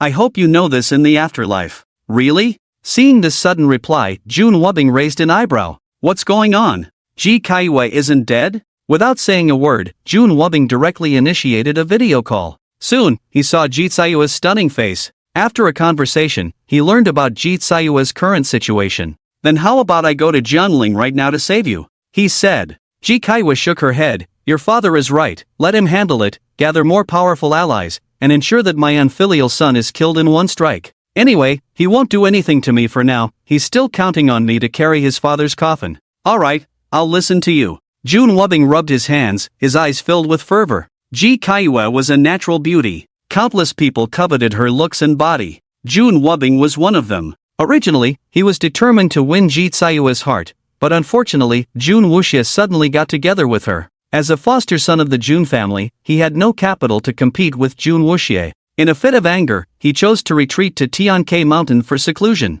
Who would have thought? A year later, he returned to Shanghai. Not only had his martial arts strength greatly increased, but he also had a chance to sit on the throne of the Jun family. And now, he was very likely to win Ji Tsayua's heart. This was something he wouldn't have dared to dream of before. At this moment, Jun Wubbing was incredibly excited. It seemed that Jun Wubbing, was the chosen one. By the way, Ji Kaiwa spoke up, there's one more thing I need your help with. Just then, the door suddenly opened. Who are you talking to? Gu Chen had arrived. In that instant, even Ji Kaiwa, who was full of schemes and depth, couldn't help but break out in a cold sweat. What?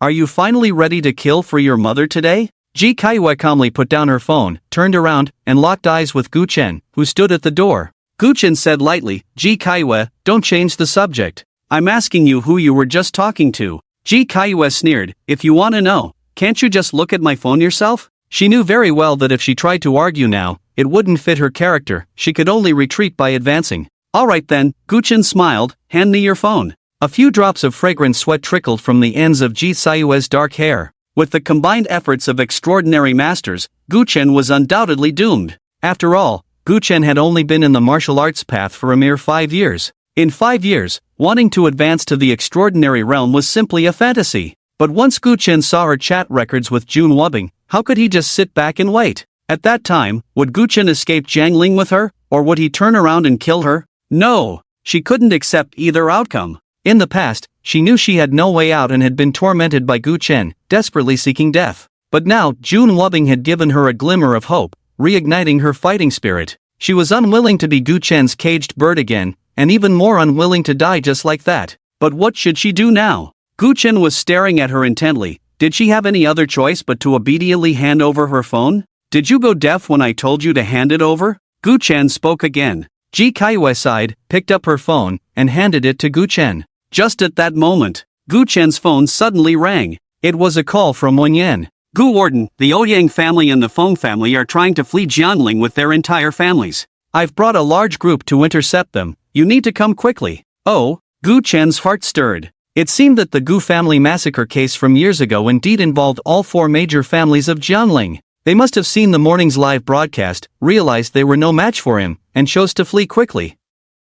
Fortunately, he had already sent someone to keep an eye on them. Otherwise, once these people escaped Jiangling, who knew how long they would survive. Gu Chen asked about the escape route of the two major families and then hung up the phone. He reached out to take Ji Kaiyue's phone and casually flipped through it. He found nothing useful. Gu Chen looked at Ji Kaiyue, a mocking smile on his face. Ji Kaiyue, your hands are really quick. I just answered a call, and you've deleted all the messages. Indeed. While Gu Chen was on the phone, Ji Kaiyue had quietly swiped the chat window with Jun Wubbing to the right and then pressed delete. This action will delete all chat content between her and Jun Wubbing. Even if Gu Chen opens Jun Wubbing's chat box and checks, he will only see a blank space. I don't know what you're talking about. Just now, I was in the room, nearly muttering a few complaints about you to myself. At this point, Ji Kaiyue raised her head, her beautiful eyes clashing once again with Gu Chen's gaze. Xiao Feng, have you killed too many people and are now afraid of divine retribution, which is why you're so paranoid? Ji Kaiyue, do you know that cold sweat has dampened your hair? Gu Chen stepped forward, pinching a strand of Ji Kaiyue's hair between his fingers. The fragrant sweat soaked his hand. It seems you are very afraid of me. You deceived Jiangling for 5 whole years without changing your expression, yet you lose your composure when lying in front of me. Without waiting for Ji Kaiyue to respond, he continued, let me guess, you were just conspiring to capture and kill me, right? I'm quite curious, now that Jun Wuyo is dead, are you planning to call a group of 5-star grandmasters to kill me, or a group of 6-star grandmasters? What, are you scared? Ji Kaiyue said expressionlessly, mocking, if you're scared, then just kill yourself with a palm strike and find a remote mountain to survive. Ha, Ji Kaiyue, 6-star grandmasters can't kill me, so you think 6-star grandmasters can? After saying this, he grabbed Ji Kaiyue and strode downstairs. Ji Kaiyue nervously asked, Gu Chen, what are you going to do? Gu Chen replied, now, I need to go out to handle some matters. To prevent a fire in the backyard, you should come with me. Learning from past mistakes, Gu Chen couldn't leave Ji Kaiyue alone in the Yujing mansion. Although there were Blood Alliance members guarding the place,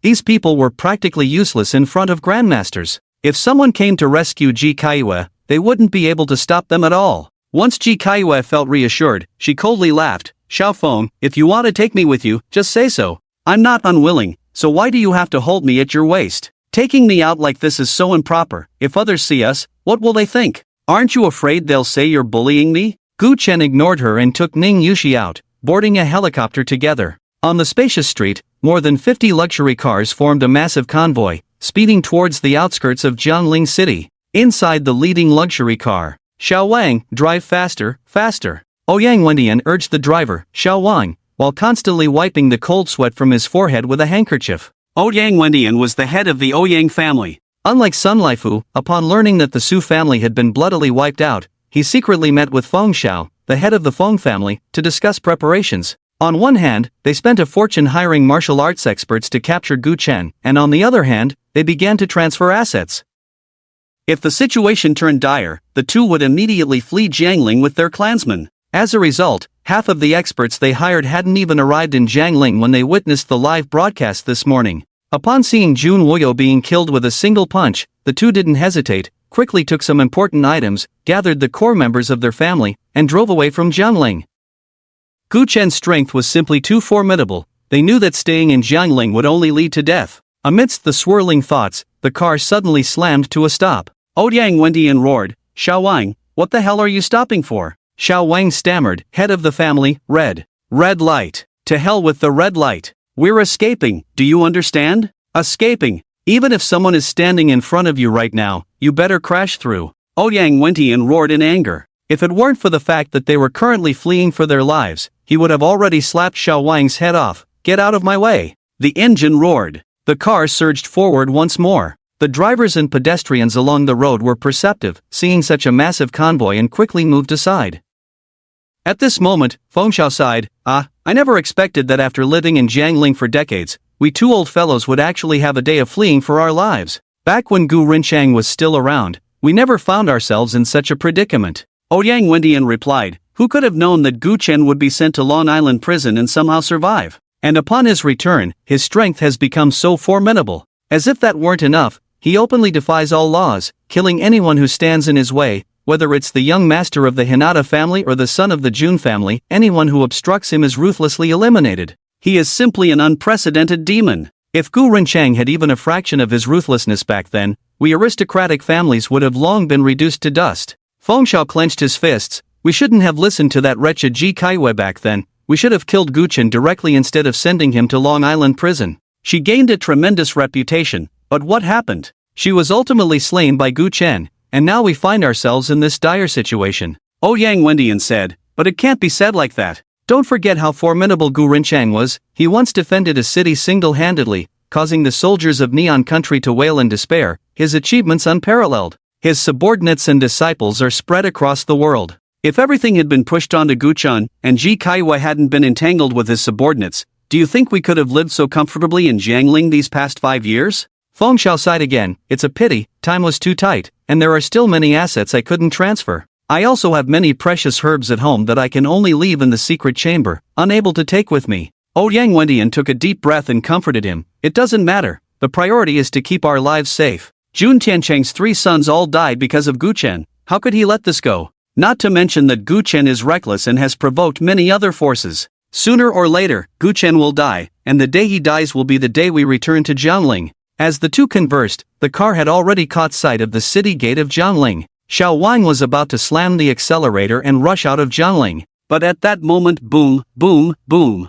The roar of countless engines came from all sides. Over 100 patrol cars surged out from both sides, blocking the city gate. Countless uniformed patrol officers jumped out of the cars, guns aimed directly at the massive convoy. The head of the Jiangling patrol stood at the forefront, shouting loudly, Ouyang family head, Feng family head, with such a grand display, where are you two planning to go? Ouyang Wendian slammed his fist on the seat, got out of the car, and angrily questioned, Wenyan, what do you mean by this? His fierce eyes fixed on Wenyan. He never expected that just as they were about to escape, the patrol would intervene. Wenyan replied, it's nothing much. We in the patrol have discovered some issues with your two families. Many of your younger generation have violated the laws of the Dragon Country, and now, I hope both family heads can cooperate with our investigation. Oh, Ouyang Wendian looked at Wenyan, his tone meaningful, Wen Chief, you never dared to speak to me like this before. Who gave you the courage? Feng Xiao also jumped out of the car. 1. Get out of the way. I have urgent matters to leave Jiangling with Ouyang family head.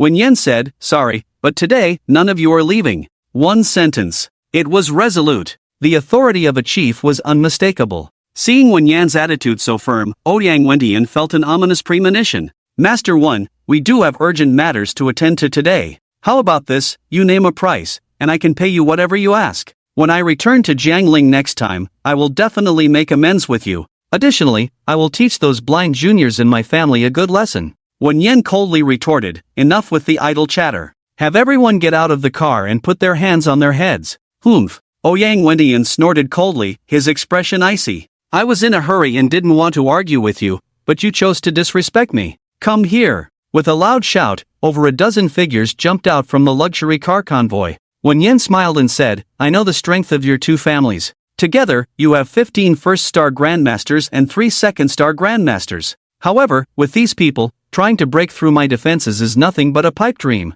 As soon as he finished speaking, over a dozen people from the Xuanyu division erupted with a powerful aura. 12 first-star grandmasters, 2 early second-star grandmasters. Wenyan also circulated his internal energy. As his aura changed, the Xuanyu division added another second-star grandmaster. In total, there were 15 grandmaster-level experts, and the team also had dozens of master-level fighters. Plus, there were over 100 guns. Wenyan had no idea how he could lose. Ever since Guchen assigned him the task, he knew that the major families would eventually have their day of reckoning, and he had prepared early for it. To this end, he even borrowed a few strong fighters from a neighboring city. This interception was truly an all-out effort from the Xuanyu division. Is that so? Ouyang Wendian clapped his hands. Then take a look at how many people I have on my side and how many grandmasters. From the luxury car, another group of over a dozen figures jumped down. Boom! Boom! Boom! Countless terrifying pressures surged into the sky.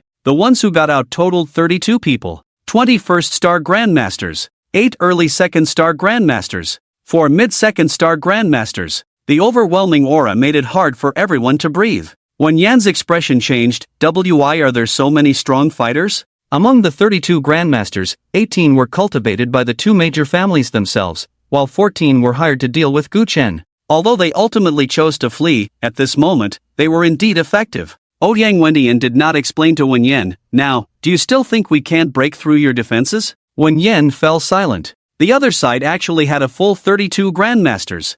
The number of grandmasters on the Shuinyu division's side was still less than half of theirs. At this moment, Wen Yan's only advantage was the firearms. Grandmasters were indeed powerful, but they still couldn't withstand bullets with their bodies. Of course, they could rely on their incredible speed to dodge bullets. However, with over 100 guns firing simultaneously, the overwhelming bullets could still create significant trouble for these grandmasters. For a moment, the combat power of both sides reached a delicate balance. It was still uncertain who would win or lose. But once the battle began, it would undoubtedly be an extremely bloody fight. You seem quite surprised? Ouyang Wendian sneered, his body's aura suddenly changing. A terrifying pressure burst forth. Feeling this astonishing pressure, a look of horror appeared in Wen Yan's eyes. When did you reach the 3rd-star Grandmaster level? Now I'm giving you 1 minute to get your people and get the hell out of here. Ouyang Wendian shouted sternly. Wen Yan forced a bitter smile. Ever since he became the head of the Shuinyu division, he had been diligently cultivating. It was simply because the strength of the Jiangling Shuinyu division was too weak, and the top 3 families and clans in Jiangling often treated the Shuinyu division like a dog. Although he appeared to be in a glorious position as the head of the Jiangling Shuinyu division, in the eyes of these top families, he was nothing more than a dog. He didn't want to offend several prominent families for unknown reasons one day, only to end up dying quietly like the previous head of the patrol division. He wanted the Jiangling Patrol Division to truly uphold the 3 characters of Patrol Division. Therefore, he not only practiced diligently himself but also strictly required his subordinates to train hard in their spare time. In this world, only with sufficient strength could one protect what they wished to safeguard, whether it be loved ones or the harmony of the world. In just a few short years, he had not only risen from a master to a grandmaster but had also recently succeeded in breaking through to the 2-star grandmaster realm. The overall strength of the patrol division had undergone an astonishing transformation. But who knew, in front of these families that had been rooted in Jiangling for 100 years, it was still not enough. Indeed, one could not insult the families. Seeing Wen Yan's dejected expression, Ouyang Wendian felt pleased and spoke arrogantly, Wen Yan, you have 50 seconds left. Once the time is up, I, the old man, will unleash a massacre. Wen Yan repressed his bitter smile and coldly replied, the patrol division has no cowards. Ouyang Wendian, if you want to fight, then let's fight. I want to see if you grandmasters can break through my defenses. Ouyang Wendian's expression changed, and just as he was about to speak, a graceful figure suddenly rushed from the patrol division's ranks to stand before Wen Yan. Head, please think twice. Wen Yan glanced at the newcomer, Wei Xiuan, go back to the ranks. I won't. Wei Xiuan said, as the team leader of the patrol division, I cannot watch you push our brothers into the fire. Even if we can win this battle, it will surely be a Pyrrhic victory. If it's a fight for justice, I, Wei Xiuan, would be the first to shed blood without hesitation. But if it's for the infamous Gu Chen, I cannot stand by and watch you, head, continue down this wrong path. Ever since he had been slapped by Gu Chen in the Wind and Wave Pavilion, Wei Xiuan had harbored resentment against him. However, due to the head's attitude towards Gu Chen, he had been enduring it in silence. Damn it! Ouyang Wendian roared, I said Wen Yan, you were such a well-behaved dog before, why are you suddenly going mad and biting people today? Turns out you've been mixed up with Gu Chen. That's right. Wei Xiuan replied, days ago, the head followed Gu Chen's orders to place people to monitor your every move. Once you show any signs of leaving Jiangling, our patrol division will step in to intercept. Feng Xiao lowered his voice and shouted, Ouyang, I told you to escape in the early morning, but you wouldn't listen. Ouyang growled back, escape in the early morning?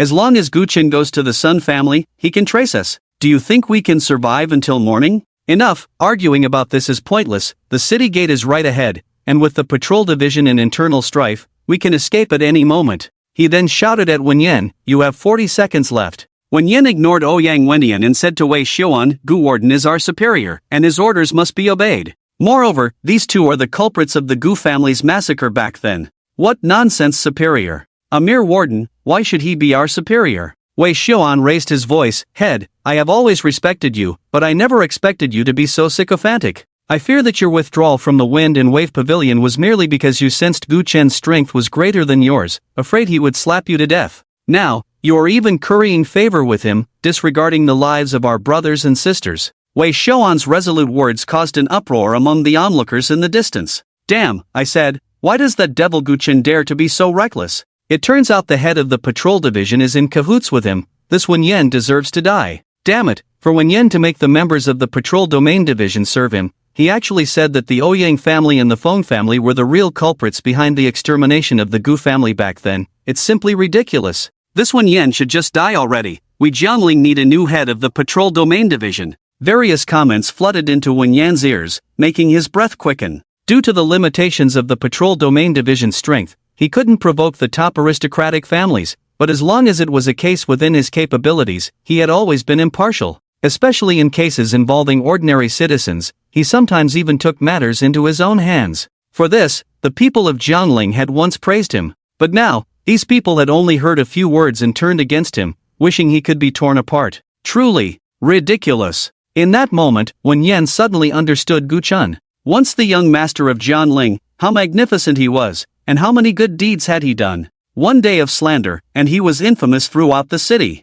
Although he was vastly different from Gu Chun in terms of status and strength, he felt a sense of sympathy in his heart. At this moment, Wei Xuan spoke again. As for what you said, that the Ouyang and Feng families are the culprits behind the Gu family's extermination case, then I ask you, do you have evidence? Wen Yan replied, they saw Gu Chen's formidable strength and fled Jiangling with their entire family. Isn't that solid evidence? Wei Xuan scoffed, Chief, that's not evidence, that's baseless speculation. What if they really had something urgent and needed to leave Jiangling? I heard that the Global Military Arms Conference is about to be held in the South China Sea. How do you know they aren't heading there? Do they need to take their whole family to the South China Sea? And in such a hurry? Moreover, there was still a long time before the Military Arms Conference. However, Wen Yan was too lazy to argue further with Wei Xuan. He knew Wei Xuan was biased against Gu Chun. He also understood that bloodshed and sacrifice were inevitable in today's battle. Wearing the Shen Niao uniform, Wen Yan waved his large sleeves. Colleagues, today, I, Wen Yan, must stop the two great families from leaving Jiangling. It's a fight to the death. Those willing to fight with me, step forward. Those unwilling, step back. I, Wen Yan, do not force anyone and will not pursue the matter afterward. Step, step. Over 100 people stepped forward, shouting in unison, willing to fight to the death for the chief. One call, 100 responses. The momentum was earth-shattering. Wen Yan felt somewhat gratified and moved. These years as the head of the Patrol Domain Division were not in vain. Seeing this scene, Wei Xuan's face turned pale. Have you all gone mad? To fight to the death for Gu Chen? Someone answered loudly, we are not fighting for Gu Chen, we just believe in the chief. Ha! Wei Xuan sneered, if the Ouyang and Feng families are truly the culprits behind the Gu family's extermination case,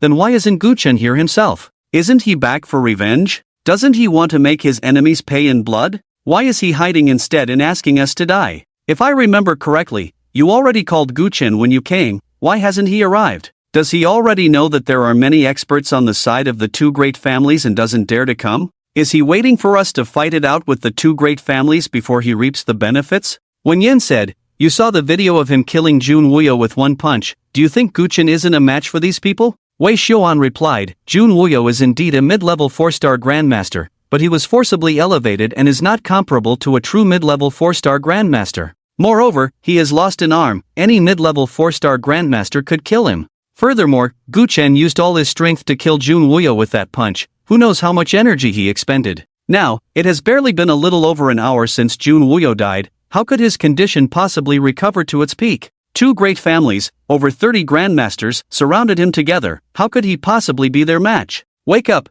Master C, don't let Gu Chen use you any longer. Just then, a roar suddenly echoed, Wen Yan, I'll give you 10 seconds to move aside. If you don't, I'll kill these people first and then wipe out your patrol division. Wei Xuan looked up and saw that, at some point, Ouyang Wendian had added another figure to his grasp. Not just him, but dozens of grandmasters from the two great families were all holding someone. It was the onlooking citizens of Jiangling.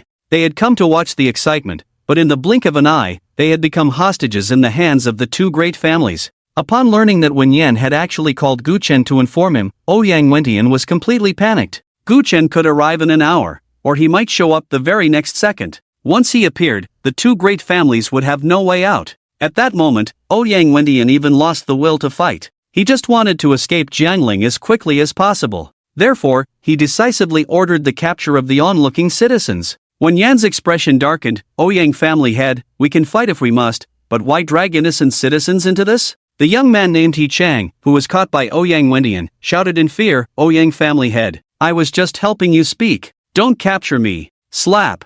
Ouyang Wendian backhanded him, shut up. Do I need an ant like you to speak for me? He then shouted at Wen Yan, Master 1, quickly move aside. Once I leave Jiangling, I'll release these people immediately. Otherwise, if I kill these hostages, you won't escape responsibility. If the higher-ups issue an order, your position as the head of the patrol division will be in jeopardy. At this moment, Ouyang Wentian had no fighting spirit left. He just wanted to leave Jiangling as fast as he could. When Yen hesitated, it wasn't that he was afraid of taking responsibility, but he feared that Ouyang Wentian and the others would really kill. That was over 30 lives. But could he really let the two great families go just like that? The next moment, a piercing scream erupted from Yi Chang's mouth. One of his hands was crushed by Ouyang Wentian. Ah, Ouyang family head, I was helping you curse Guchen. How could you do this to me? Ouyang Wentian ignored Yi Chang and said to Wen Yen, if you don't move aside, the next time will be his head. Wen Yen sighed. As the head of a division, he truly couldn't bear to watch dozens of lives be taken for no reason. At this moment, he had no choice but to give way. Gu Warden, I'm sorry. When Yen waved his sleeve, everyone step aside, let them go. Ouyang Wentian was overjoyed. Just as he was about to get in the car and escape.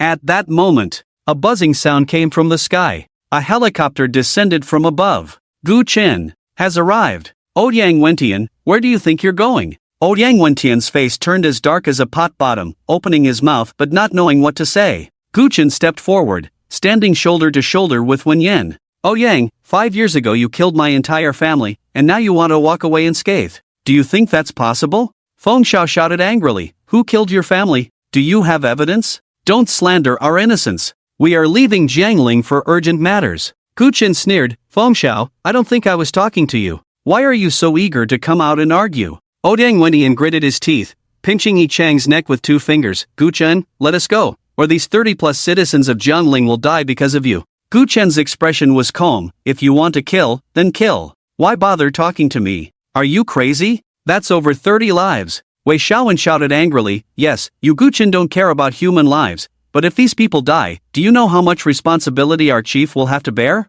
I tell you, today, if you insist on making things difficult for the two great families, then our patrol division cannot stand behind you. Think carefully. Without the firepower support of our patrol division, you alone will not only be unable to stop these people, but you will also be crushed by them. Slap. When Yen struck back with a palm, hitting Wei Shaowen's face, you have no right to speak here. Wei Shaowen endured the pain. I have to say, I can't just watch you take the blame for Gu Chen. His life is worthless, and he could die at any moment, but you, Chief, are different. You cannot continue to be complicit with him, for your own sake and for the sake of the Jiangling Patrol Division. You. Wen Yen trembled with anger, wanting to hit Wei Shaowen again, but Gu Chen patted his shoulder. Wen Yen, if you can hold off the two great families for a few minutes, that is already a great achievement. The rest, you don't need to worry about. Gu Chen suddenly turned around and walked to the center of the Jiangling city gate. With his hands behind his back, he declared, today, this warden will guard the city alone. You two great families shall not step out of Jiangling.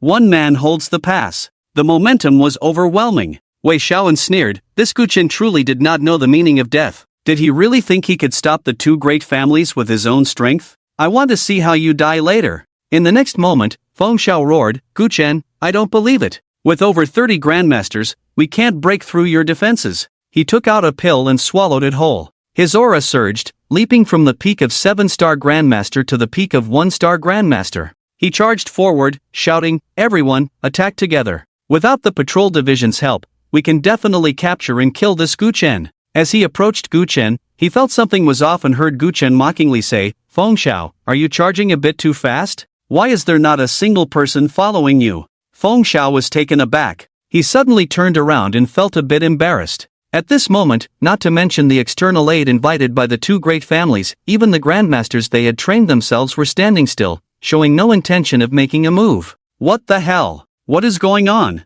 Gu Chen chuckled lightly. You grandmasters are quite interesting. Your family heads have gone, yet you do not? Since you won't make a move, then this warden will. Gu Chen took a step forward, fingers curled, ready to charge into the crowd. Suddenly, thud. A 2-star grandmaster knelt down directly. Gu Warden, I have no ties with the two great families. I only came to Jiangling for the money. I have no intention of being your enemy. Please, spare my life. Thud. Thud. Thud. With his kneeling, the remaining 13 external aid grandmasters all put down the Jiangling citizens in their hands and knelt before Gu Chen, begging for mercy. After seeing the video of Gu Chen killing Jun Wuyo with a single punch that morning, they already knew they were no match for him. If they had charged at Guchun with Feng Xiao just now, they would have undoubtedly died. Not to mention there were only over 30 grandmasters here. Even if the number doubled, wanting to kill Guchen was nothing but a delusion. It was a pity that neither Feng Xiao nor Wei Shaoan could see the terror of Guchen, as they were merely martial artists at the grandmaster level.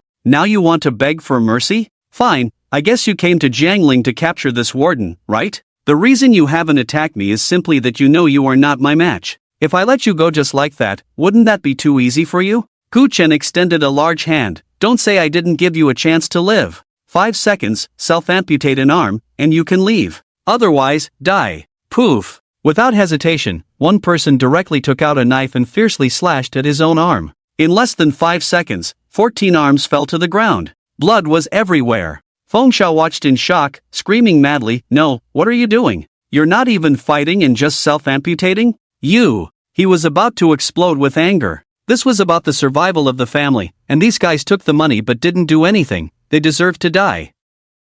Ouyang Wendian sighed softly. Feng family head, it's over. From the moment Gu Chen appeared before us, everything ended. The reason they did this is simply because they don't want to die. Just look, not to mention them, even our own grandmaster is too scared to act. You, after all, are just a grandmaster level expert and cannot deeply understand the terror of Gu Chen. He had watched Gu Chen's punch that killed Jun Wuyo 3 times, even through the screen, each time made his hair stand on end. He was certain that even if Jun Wuyo was in peak condition as a mid-level 4-star grandmaster, he still wouldn't be able to withstand that punch. That's why, after watching the live broadcast, he immediately took his clan members and fled. What's worse, Gu Chen was no longer the Gu Chen of 5 years ago. This guy regarded human life as worthless, not knowing how much blood was on his hands. With the lives of dozens of Jiangling citizens, he could threaten the patrol domain office. But to threaten Gu Chen? That was simply a pipe dream. He tossed He Chang aside and shouted at the other grandmasters, "The situation is lost, everyone, let these citizens go." Then, with a thud, he bowed down towards Gu Chen, who stood in the center of the city gate. The grandmasters of the Ouyang family complied, kneeling down. Though the grandmasters of the Feng family did not receive Feng Zhao's orders, they also knelt down. Feng Zhao's face turned pale, and in the end, he could only kneel before Gu Chen. At this moment, under Jiangling City, the top experts of the two great families all knelt down. The dragons bowed their heads. Wei Xiaoan's eyes widened in disbelief as he looked at the two great families kneeling on the ground. These were more than 30 grandmasters, and Ouyang Wendian was even a 3-star grandmaster. What a massive force this was. Any one of them could stir up a storm in Jiangling, let alone being gathered together at this moment. Even if the entire patrol domain office came out, they wouldn't be able to eliminate this group of experts. In the face of more than a dozen grandmaster-level experts from the patrol domain office and the firepower of over 100 long spears, these people did not retreat a single step, showing a willingness to fight to the death. Yet, Gu Chen stood alone at the city gate, and this group of grandmasters, who instilled fear in ordinary people, these hidden dragons of Jiangling, didn't even have the courage to strike. They even chose to self-amputate to survive. Wei Xiaoan's heart surged with waves of turmoil. The pressure the patrol domain office exerted on these people was not even a fraction of what Gu Chen did. Is this the Gu Warden? Without making a single move, the dragons bowed their heads.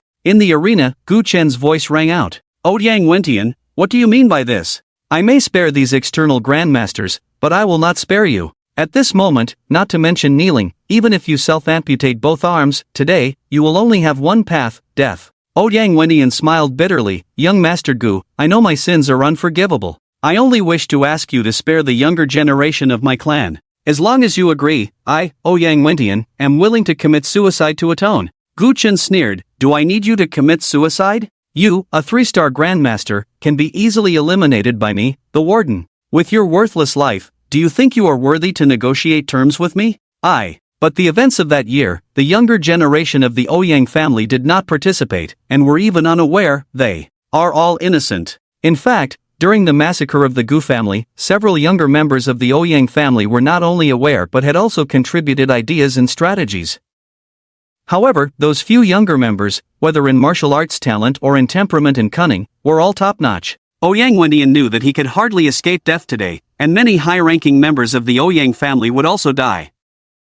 Thus, if the Ouyang family wanted to become great again in the future, they could only pin their hopes on those few younger members. After all, core younger members of the family like Ouyang Cheng and Ouyang Haitang were the only ones present when the strategies were devised. As long as he didn't speak, no one would know. Ouyang Wendian was calculating in his heart when he heard Guchen say, "Your younger generation of the Ouyang family is innocent. What about the hundreds of innocent lives lost from my Gu family? Is my father not innocent?" His voice was cold, devoid of any emotion. Ouyang Wendian's face turned pale, momentarily at a loss for words. Guchen changed his tone, however. "As long as you answer my questions truthfully, I might consider sparing their lives." "All right." Ouyang Wendian nodded quickly. "I will speak without reservation. Tell me, besides Feng Xiao, who else from the Feng family participated in the massacre of the Gu family? For each person you name, one of your Ouyang family's younger members can live. If the list you provide matches the one I investigate later, then none of your younger members will have to die."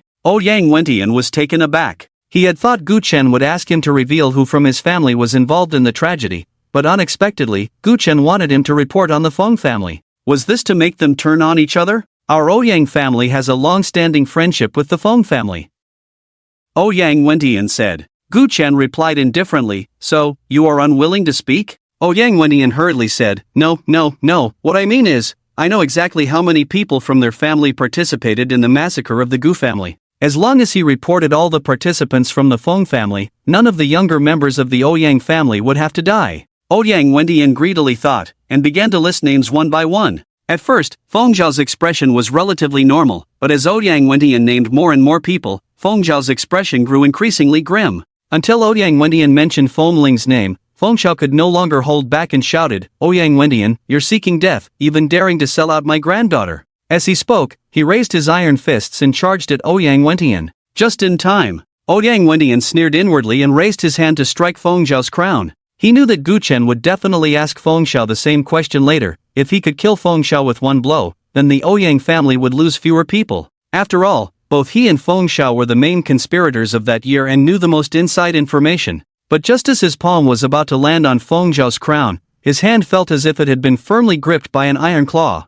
He could not advance an inch. "Ouyang Wendian, what do you want to do?" The cold voice fell into his ears. Ouyang Wendian looked up and met Guchen's gaze. At that moment, Ouyang Wendian's hair stood on end. Just a moment ago, Guchen had been standing dozens of meters away at the city gate. But in the blink of an eye, he had appeared right in front of him. What terrifying speed was this? He realized he had underestimated Guchen's strength. He had thought Guchen was merely at the peak of a 4-star grandmaster, but now it seemed far beyond that. A 25-year-old 5-star grandmaster? Too exaggerated. Too monstrous. While he was shocked, Ouyang Wendian also felt an immense sense of relief. "Fortunately, I chose to kneel and bow my head. Otherwise, for the Ouyang family, there would probably only be the path of extermination left. Feng Xiao wants to kill me. To stop me from continuing to report names, I can only choose to resist." "Damn you, Ouyang Wendian." Feng Zhao's eyes were bloodshot. "Since you are unkind, don't blame me for being unjust." He turned to Guchen and said, "I have the list of everyone from the Ouyang family who participated in the extermination case back then. If I tell you all of them, won't the younger generation of my Feng family be spared?" Naturally, Guchen replied indifferently. Without hesitation, Feng Xiao began to report names. On Wenyan's side, preparations for pen and paper had long been made. Each time Feng Xiao named someone, a name would be added to the paper. Ouyang Zhu, Ouyang Hui, Ouyang Cheng. When the name Ouyang Qing was reported by Feng Xiao, Ouyang Wendian's face changed dramatically. "Why you? How do you know Ouyang Qing?" "Ha!" Feng Xiao sneered. "You are allowed to find out that my granddaughter was involved in the extermination case, but I am not allowed to find out about your grandson?" "Ouyang Wendian, I told you, since you are unkind, don't blame me for being unjust." Ouyang Wendian's face turned ashen. At this moment, he finally understood Guchen's true intention in making them report each other. This was not just letting them tear each other apart. It was also using the two family heads' desire to protect their younger generations to obtain more names. After all, if Guchen were to investigate alone, he would never be able to find anything about Feng Ling and Ouyang Qing. "Guchen, Gu Jianyu, what a wicked scheme you have." After the two reported the last name in succession, Guchen waited a moment longer. Seeing that they had nothing more to say, he said, "Let all the clan members in your cars come down." Soon, nearly 200 figures descended from the luxury cars. They were the core high-ranking members of the two great families, along with the younger generation. As Wenyan began to read the names on the paper, one reluctant figure stepped forward after another. When Wenyan finished reading, a total of 53 figures stood out. Among them were grandmasters kneeling on the ground, core high-ranking members of the two great families, and the carefully cultivated younger generation of the two families. Guchen said, "Wenyan, strip these people of their cultivation and imprison them. They will be executed on a chosen day. A dozen grandmasters from the inspection bureau approached, ready to carry out Gu Chen's orders. Ouyang Qing suddenly said, "Is there a mistake? I didn't participate in the Gu family's extermination case at all." In one of the cars towards the back, he had not heard the conversation at the city gate. However, he noticed that those from the Ouyang family who were called out were all involved in the Gu family's extermination case. He had only provided strategies, and only his grandfather, Ouyang Wentian, knew. How could Grandpa possibly expose him? Gu Chen said, "Are you saying that I have wronged you?" He then looked at Feng Xiao, Feng family head. "It seems you are a bit dishonest. Even I, the warden, can be deceived? Do you really want me to exterminate your Feng family before you are willing to tell the truth?" Feng Xiao knelt down with a thud. "Young Master Gu, I absolutely did not deceive you. This Ouyang Qing once mentioned to my granddaughter that he had strategized for the Gu family's extermination case, and moreover, your cousin offended him. Afterward, he even made a bone sword from your cousin's remains and hid it in his bedroom. If you go look for it now, you might still find it." Ouyang Qing was furious. "Feng Xiao, you old bone, if you're dead, you're dead. Why do you have to expose me? If you don't say it, how would Gu Chen know? Damn it! I'm still so young. I don't want to die." At that moment, a young woman stepped forward and coldly said, "You don't want to die. Do you think I want to die? If you ask my grandfather why he exposed you, you might as well ask why your grandfather exposed me first. I am still so young, I have so much time to waste. If it weren't for his selfishness, how could I have been dragged out?" Woo woo. As she spoke, Fengling was already in tears. "Cry. Your mother cries." Ouyang Qing shouted angrily, "I treated you as a confidant and told you my secret, but you went and told your grandfather. You shameless person, I'll kill you." Ouyang Qing's aura changed, and with a punch infused with the might of a six-star master, he charged at Fengling. However, facing Ouyang Qing's attack, Fengling did not retreat but advanced. "You pervert, I've seen through you for a long time. Making a sword from dead bones and keeping it under your bed, taking it out to play with whenever you want, who do you think you are to be my confidant?" The two quickly got into a scuffle. However, Fengling was only a peak 5-star master and was no match for Ouyang Qing. In no time, she was beaten and covered in injuries. Seeing this, the younger generation of the Feng family couldn't sit still. "Ouyang Qing, who the hell do you think you are? Have you forgotten how many people Ouyang Wentian, that old dog, has reported from our Feng family? If it weren't for him, do you think Gu Chen is so powerful that he could expose everyone? You dare to hit people? I'll kill you." A group of people rushed over to surround Ouyang Qing. The younger generation of the Ouyang family shouted angrily, "Our family head is just protecting himself. Can't you Feng family endure a little? You still say we are family friends? Family friends my ass." The scene began to descend into chaos. At this moment, not only the younger generation of the two great families who had been named and were to be questioned joined the battlefield, but even those who had not been named rushed in. In an instant, blood and flesh flew everywhere. Wails filled the air. Suddenly, a muffled sound echoed. Several figures flew out like dead dogs.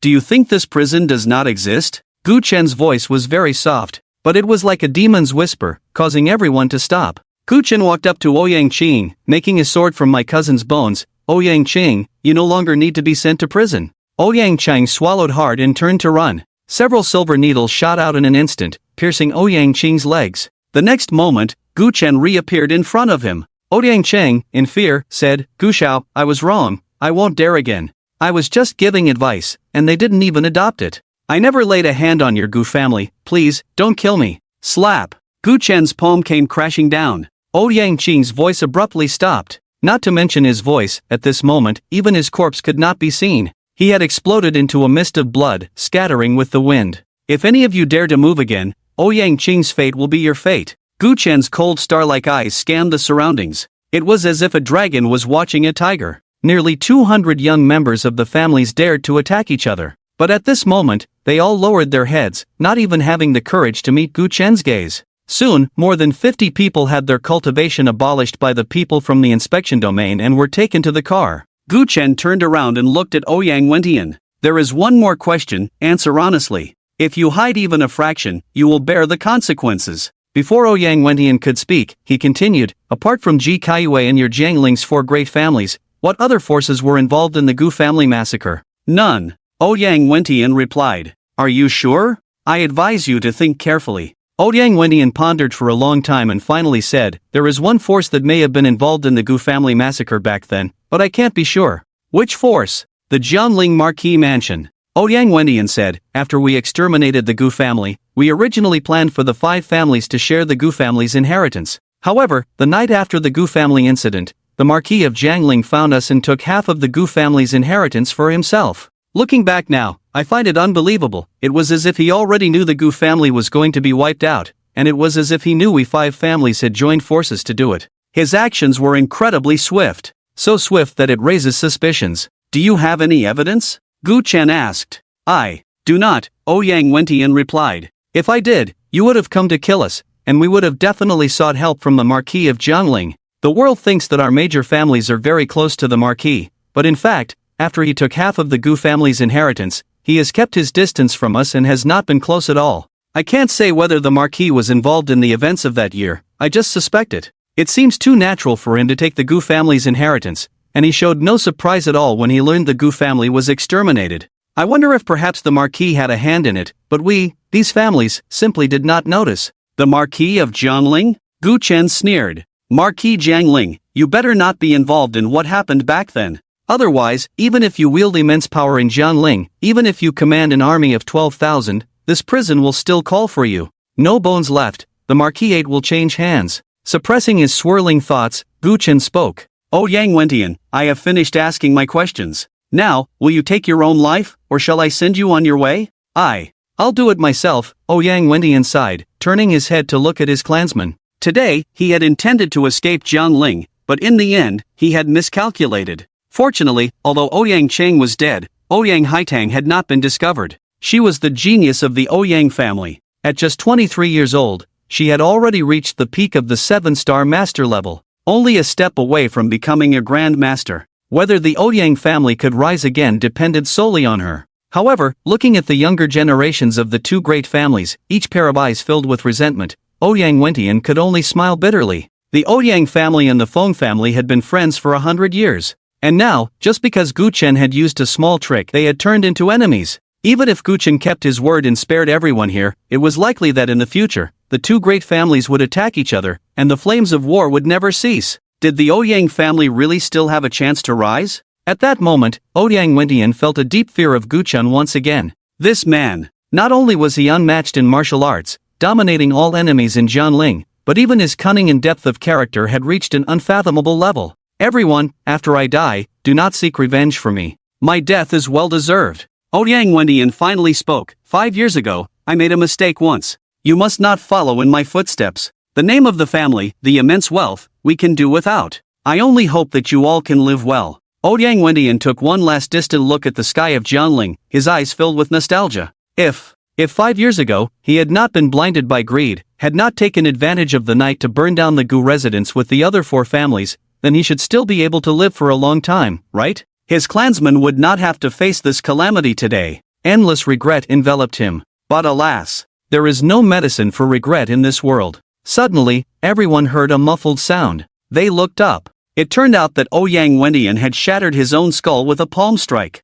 Feng Xiao, filled with sorrow, also followed in Ouyang Wendian's footsteps. The 2 bodies fell at the foot of Jiangling City. Ouyang Wendian, Feng Xiao. 5 years ago, the heads of the 2 great families of Jiangling led a night raid on the Gu family, and afterwards set the Gu residence ablaze, leaving nothing but ashes. Today, death. Gu Chen did not look at the bodies of the 2 men but instead addressed the crowd. 5 years ago, both of your great families participated in the extermination of the Gu family. 112 members of my Gu family, except for my sister and me, were turned to ashes. You annihilated my Gu clan, and even if I were to slaughter every one of you today, you would have no words to say. However, I can offer you a chance. 20 days from now, I will hold a memorial ceremony for my Gu family. You only need to use the resources of your 2 families, just like the Su family, to go to Maishan to repair the tombs and rebuild my Gu residence within these 20 days, and I will spare your lives. Gu Chen raised his hand, and dozens of silver needles instantly pierced the bodies of several people. After repeating this several times, everyone present had silver needles planted in them. 20 days from now, all of you will carry the coffin for my Gu family. After the memorial ceremony, this prison will return your freedom. But if any of you try to escape Jiangling or engage in any underhanded actions, then there will only be one path left for you: death. Gu Chen clasped his hands behind his back. Do you understand? On the side of the Ouyang family, a woman in a blue silk dress immediately knelt down. We are willing to carry the coffin for the Gu family, to repay our forebears' debts. Seeing this, the others quickly knelt down as well, speaking in unison. We are willing to carry the coffin for the Gu family, to repay our forebears' debts. Gu Chen looked at the woman in the silk dress. What is your name? Ouyang Haitang, the woman replied. Very well, I hope you can act as you speak, Gu Chen said, turning to prepare to board the plane. At that moment, Ouyang Haitang spoke again. Gu Xiao, we know our sins are heavy. Over the years, due to the inheritance we received from the Gu family, we younger generations have also benefited greatly. I want to do something more for Gu Xiao to atone. Oh, Ouyang Haitang continued, in our Ouyang family's secret chamber, there are many rare medicinal materials, some of which were obtained from the Gu family. I want to give all the medicinal materials to Gu Xiao. Seeing her so eager to please Gu Chen, a senior member of the Feng family immediately jumped out, also offering to give all the medicinal materials from the Feng family's secret chamber to Gu Chen. You all are quite understanding, Gu Chen chuckled lightly. Prepare the medicinal materials, and I will come to collect them later. Ning Yushi's injuries indeed required many rare medicinal materials, and he also needed them for alchemy. With the medicinal materials provided by the two great families, it would save him a lot of effort. Gu Chen said nothing more and turned to board the helicopter. Just as he was about to close the cabin door, Wen Yan approached. Gu Warden, wait a moment. Gu Chen glanced at him. What is it? Wen Yan pondered for a moment and said, Gu Warden, the video of you at Finghua Pavilion has had quite a significant impact, and even those above have taken notice.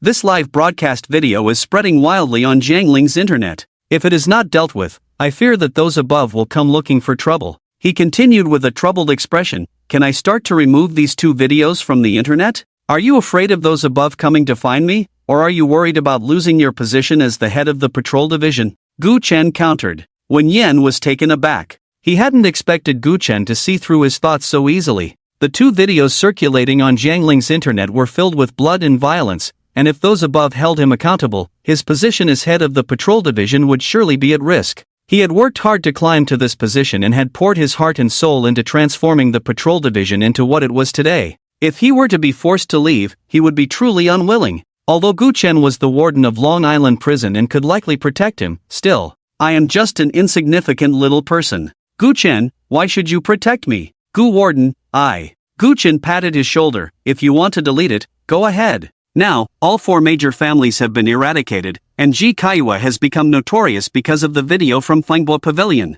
These two videos have lost their value to Gu Chen. Whether to delete or not, he has no opinion. He added, Wen Yan, you did well today. In a few days, the warden will send you a great gift. After Wen Yan left, the helicopter soared into the sky, quickly disappearing from everyone's sight. Inside the cabin, Ji Kaiwa looked at Gu Chen's back, lost in thought. Although she was watching Gu Chen, images of Ouyang Wendian and Feng Xiao lying in a pool of blood surfaced in her mind. Gu Chen's voice suddenly rang out. Ji Kaiwa, have you seen the bodies of Ouyang Wendian and Feng Xiao? Their fate will be yours in 20 days. Ji Tsayua's body trembled, a hint of fear hidden in her beautiful eyes. Living in fear is truly not a pleasant experience. However, little wind, oh little wind, it's a pity you won't live to see 20 days from now. You think Jun Wubbing will only bring 5-star and 6-star grandmasters to capture you. Little do you know, what is coming is a true extraordinary master. Today, you are glorious under Jiangling City. In the future, your mother will make you regret not killing me sooner. You and I, mother and son, the outcome is still undecided. Ji Tsayua's cherry lips curled into a cold smile. As Gu Chen's plane disappeared into the sky, the people from the two major families left one after another, and the people from the patrol domain also got into their cars, heading towards the headquarters of the Jiangling patrol domain. In the back of one car, Wei Xiuan sat in the passenger seat, her eyes vacant. Her boyfriend, Xia Ming, said while driving, Xiuan, you were wrong this time. When we get back, you should apologize to the chief, or I fear you won't keep your position as team leader. Wei Xiuan's face darkened. Yes, I was wrong. These two major families did indeed wipe out the Gu family, I admit that. But Gu Chen is definitely not a good person. He kills anyone he sees, that's one crime. He doesn't care about the lives of the people of Jiangling, that's another crime. He gives orders to the patrol domain, that's a third crime. Xia Ming sighed, Xiuan, don't be too stubborn. After all, it's our patrol domain that didn't give Gu Chen justice. If he hadn't acted, even if we knew the numerous crimes of the two major families, what good would it do?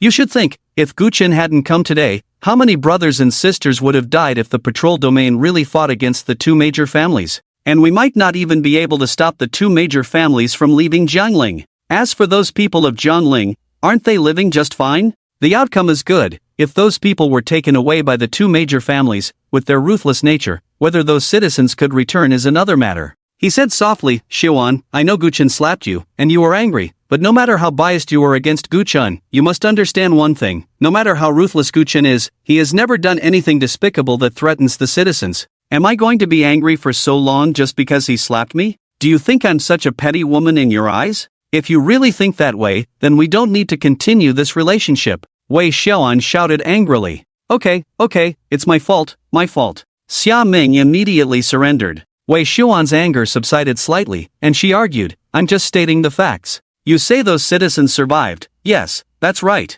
But that's only because Ouyang Wendian and Feng Xiao, those two useless people, were scared out of their wits by Guchen. They didn't even fight and just knelt down and admitted defeat. If they weren't so cowardly, the two great families would team up to attack him alone. Today, not only would those commoners die unjustly, but even Guchen would likely end up with no bones left. Xiaoming couldn't help but say, is there a possibility that if a fight really breaks out, neither of the two great families would survive? After all, Ouyang Wendian is a grandmaster of the 3 stars, his understanding of martial arts must be stronger than yours as a grandmaster of the 3 stars, right? Even if he misjudges, it can't be that all 30 or so grandmasters misjudge, can it? I just saw with my own eyes that when Feng Xiaochong rushed over, those grandmasters didn't even dare to take a step forward. With so many grandmasters, not a single one dared to make a move against Guchen. Doesn't that indicate Guchen's strength? Whose side are you on? Wei Xiaoan's face turned red with anger. Break up. We must break up today. Oh, I was wrong. Guchen can't beat them, okay? The only reason he survived today is because of sheer luck. Xiaoming softened his tone. Seeing Wei Xiaoan silent, his eyes red, he couldn't help but reach out and stroke Wei Xiaoan's cheek. This half of the face had just been slapped by Wen Yan, swollen and red. Your face must hurt. Let me rub it for you.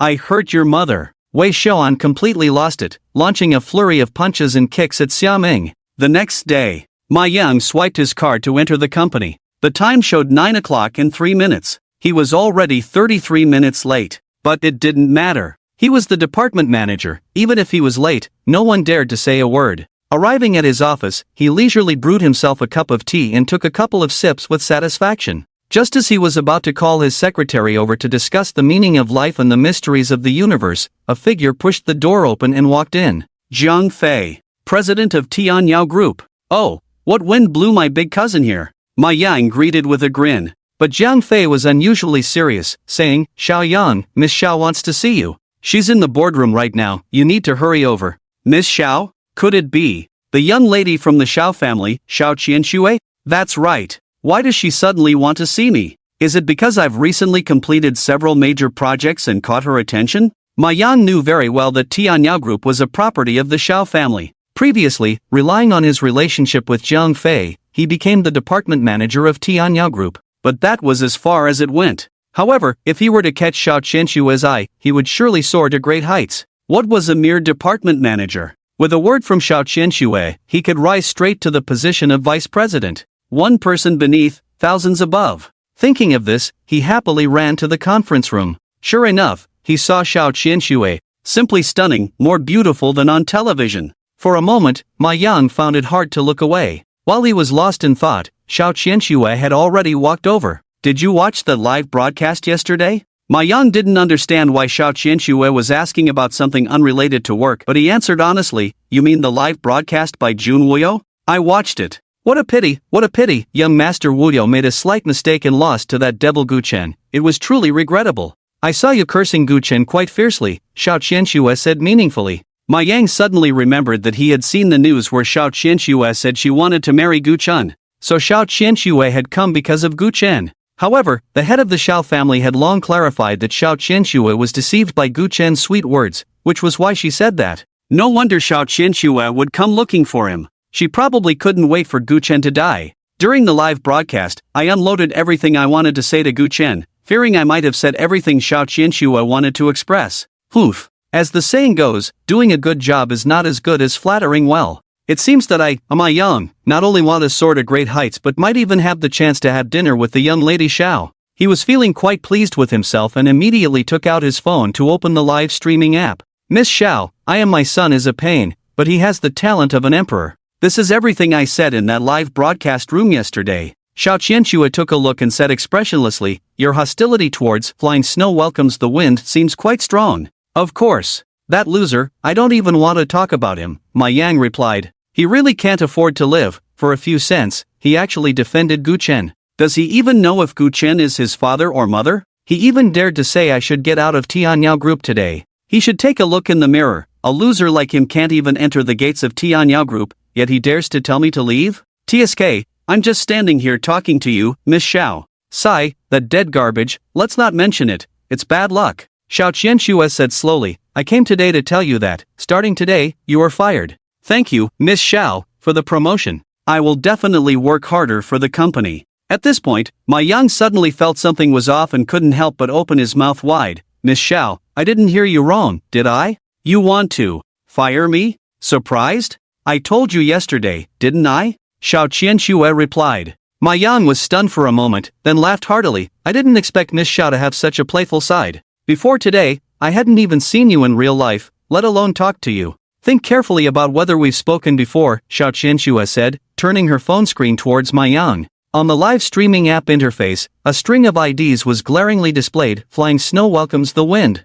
Ma Yang's eyes widened in shock. You are that loser. Flying snow welcomes the wind? My god, what have I done? I actually called the young lady Xiao a loser. A piece of garbage. If she is a loser, then what am I? At that moment, Ma Yang was terrified to the core. He directly thudded to the ground, trembling as he said, Miss Xiao, I didn't know it was you. If I had known, even if I had 100 times the courage, I wouldn't have dared to say such things. Miss Xiao, I was wrong. Damn it, this is really damn it. How could Xiao Qianxue still be involved with Gu Chen? I remember you said yesterday that I wasn't even worthy to come to Tianyao Group as a cleaner? Xiao Qianxue said expressionlessly. Before Ma Yang could apologize, Zhang Fei, who was standing at the door, rushed over and slapped Ma Yang several times, leaving him dizzy. You brat, you really don't know how to live. How dare you speak disrespectfully to Miss Xiao? Starting today, you are fired. Also, you come in late and leave early every day, and I arranged for people to help you complete the project, yet you still want to take kickbacks. You have 3 days to return all the money you've taken, or you can wait to sit in jail. Ma Yang was struck as if by lightning, crying and sobbing. Cousin, I've already spent that money, how could I possibly return it? Get lost. Who the hell is your cousin? From now on, there's no relationship between us. If you dare to get close to me again, I'll hit you every time I see you. Zhang Fei shouted angrily. Knowing that the young lady from the Xiao family had personally come to settle the score, Zhang Fei understood that Ma Yang had truly angered her. If he didn't quickly distance himself from this foolish distant cousin, he might suffer too. Seeing Zhang Fei's attitude, Ma Yang could only shamelessly seek Xiao Qianxue's help again. Xiao Qianxue directly ignored him and turned to leave. She knew that Zhang Fei would handle everything that followed. Returning to the Xiao family villa, her father, Xiao Ran, wore a gloomy expression. Did you go and fire that Ma Yang? Xiao Qianxue replied, his behavior is inappropriate, he comes late and leaves early, and he takes kickbacks. What's wrong with firing him? Then was it necessary for you to go in person? You could have just called Zhang Fei directly. Don't think I don't know, you went to trouble him because he insulted Gu Chen. This is personal revenge. Do you think your actions reflect the image of a young lady from the Xiao family? Do they align with your status as a pillar of the nation? Xiao Qianxue huffed, he insulted the person I like, so I want to make things difficult for him, humph. At that moment, she was neither the daughter of the Xiao family nor a renowned scholar, but just a girl standing up for her beloved. Watching his daughter run into her room, Xiao Ran's forehead throbbed with veins. This is outrageous. I've spent over 20 years educating my daughter to be knowledgeable and reasonable, and after just a short time with Gu Chen, she's turned into this? Beside him, Li Gaoming said, Sir, perhaps this isn't entirely a bad thing. The young lady used to give me a gloomy feeling, filled with the rigid air of an old scholar, never smiling. She didn't seem like someone her age at all. Now, she can cry, laugh, be happy, and feel sad, full of life. Isn't that a good thing? Xiao Ran shot him a glance. It seems you're more like his father now? Li Gaoming quickly lowered his head. Sir, I overstepped.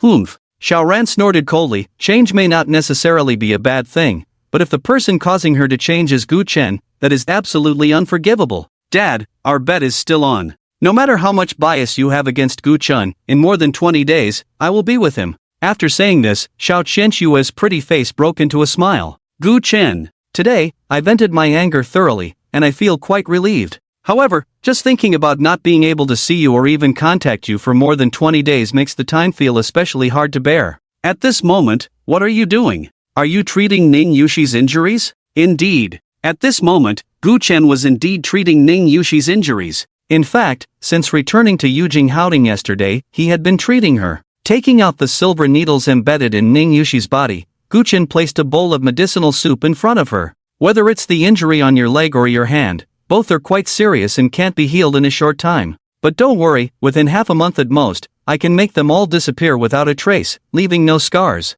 After reassuring Ning Yushi, Gu Chen returned to his room and began to refine pills. Today's treatment had concluded, and continuing would yield no further effects. Gu Chen planned to refine a batch of pills to continue enhancing Ning Yushi's strength. Only with enough strength could Ning Yushi stand on her own. He hoped that one day, even if he wasn't by Ning Yushi's side, she could still protect herself. In fact, last night, Gu Chen had already visited the Ouyang and Feng families, collecting a large number of rare medicinal materials into his spatial ring. At the same time, he also went to the Sun family. It goes without saying that he gave the younger generation of the Sun family the same orders as the other three families and planted silver needles on them. Then, he emptied the medicinal materials from the Sun family's secret chamber. Now, his spatial ring was piled high with rare medicinal materials. It was precisely because of these materials that Gu Chen was confident he could restore Ning Yushi to her original state within half a month. In the blink of an eye, 3 days passed. Gu Chen had refined a new batch of gathering chi pills.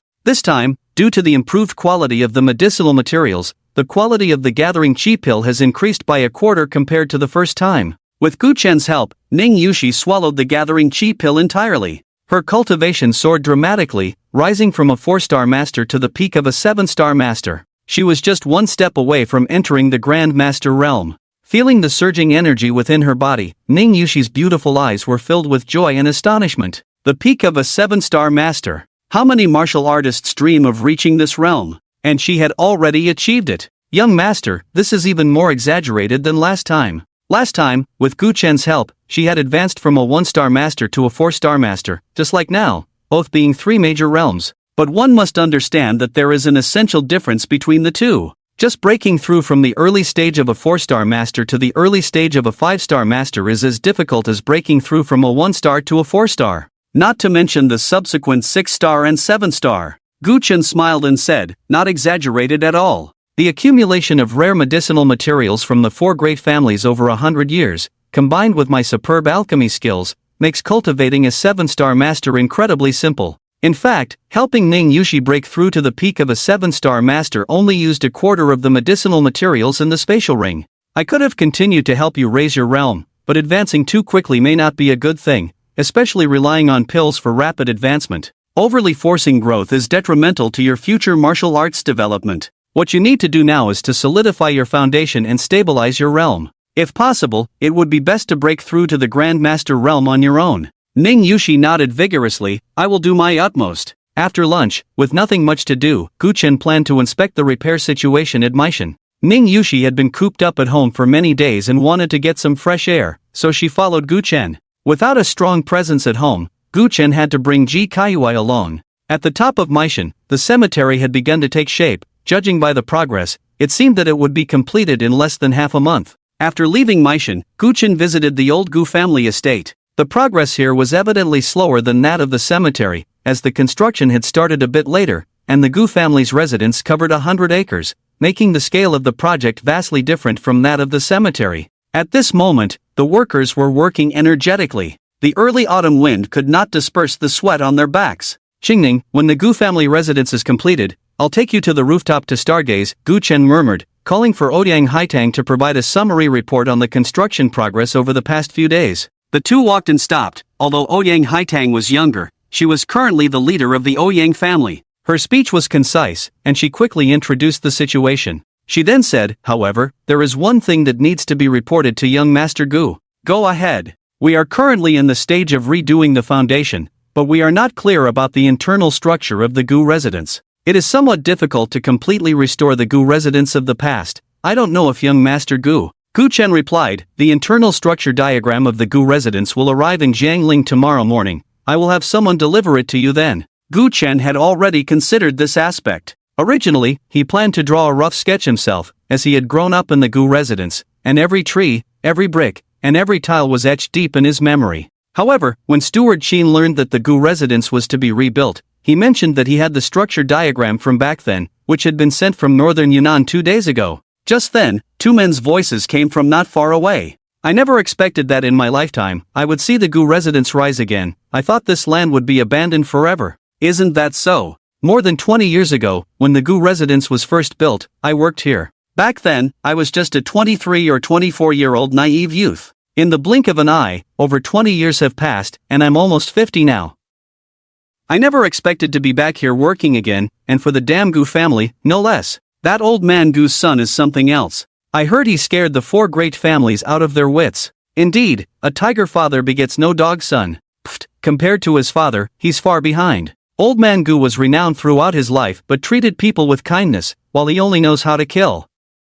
If it weren't for the high wages here, I wouldn't come. Who can argue with that? 10 times the salary. Working a day elsewhere earns 400, but here it's 4,000. My son's gambling debts have a solution now. We're all unfortunate souls. My mother is lying in the hospital, waiting for money to save her life. If I work here for a month, I won't have to humbly borrow money from those relatives. Otherwise, I really don't want to work for this devil. The two men, one named Gui Jianmen and the other Kai Kongmao, chatted casually while working, completely unaware that their conversation had fallen into Gu Chen's ears. They also had no idea that they were about to meet a tragic end. Ouyang Haitang looked at Gu Chen, who had a blank expression, and suddenly dashed out, her palms surging with energy. Her skirt fluttered. Her hair billowed. But she only took one step. No matter what, she couldn't take the second, because a large hand had already pressed down on her fragrant shoulder. The force wasn't great, but she couldn't move. Gu Chen's voice fell into her ears. What do you want to do?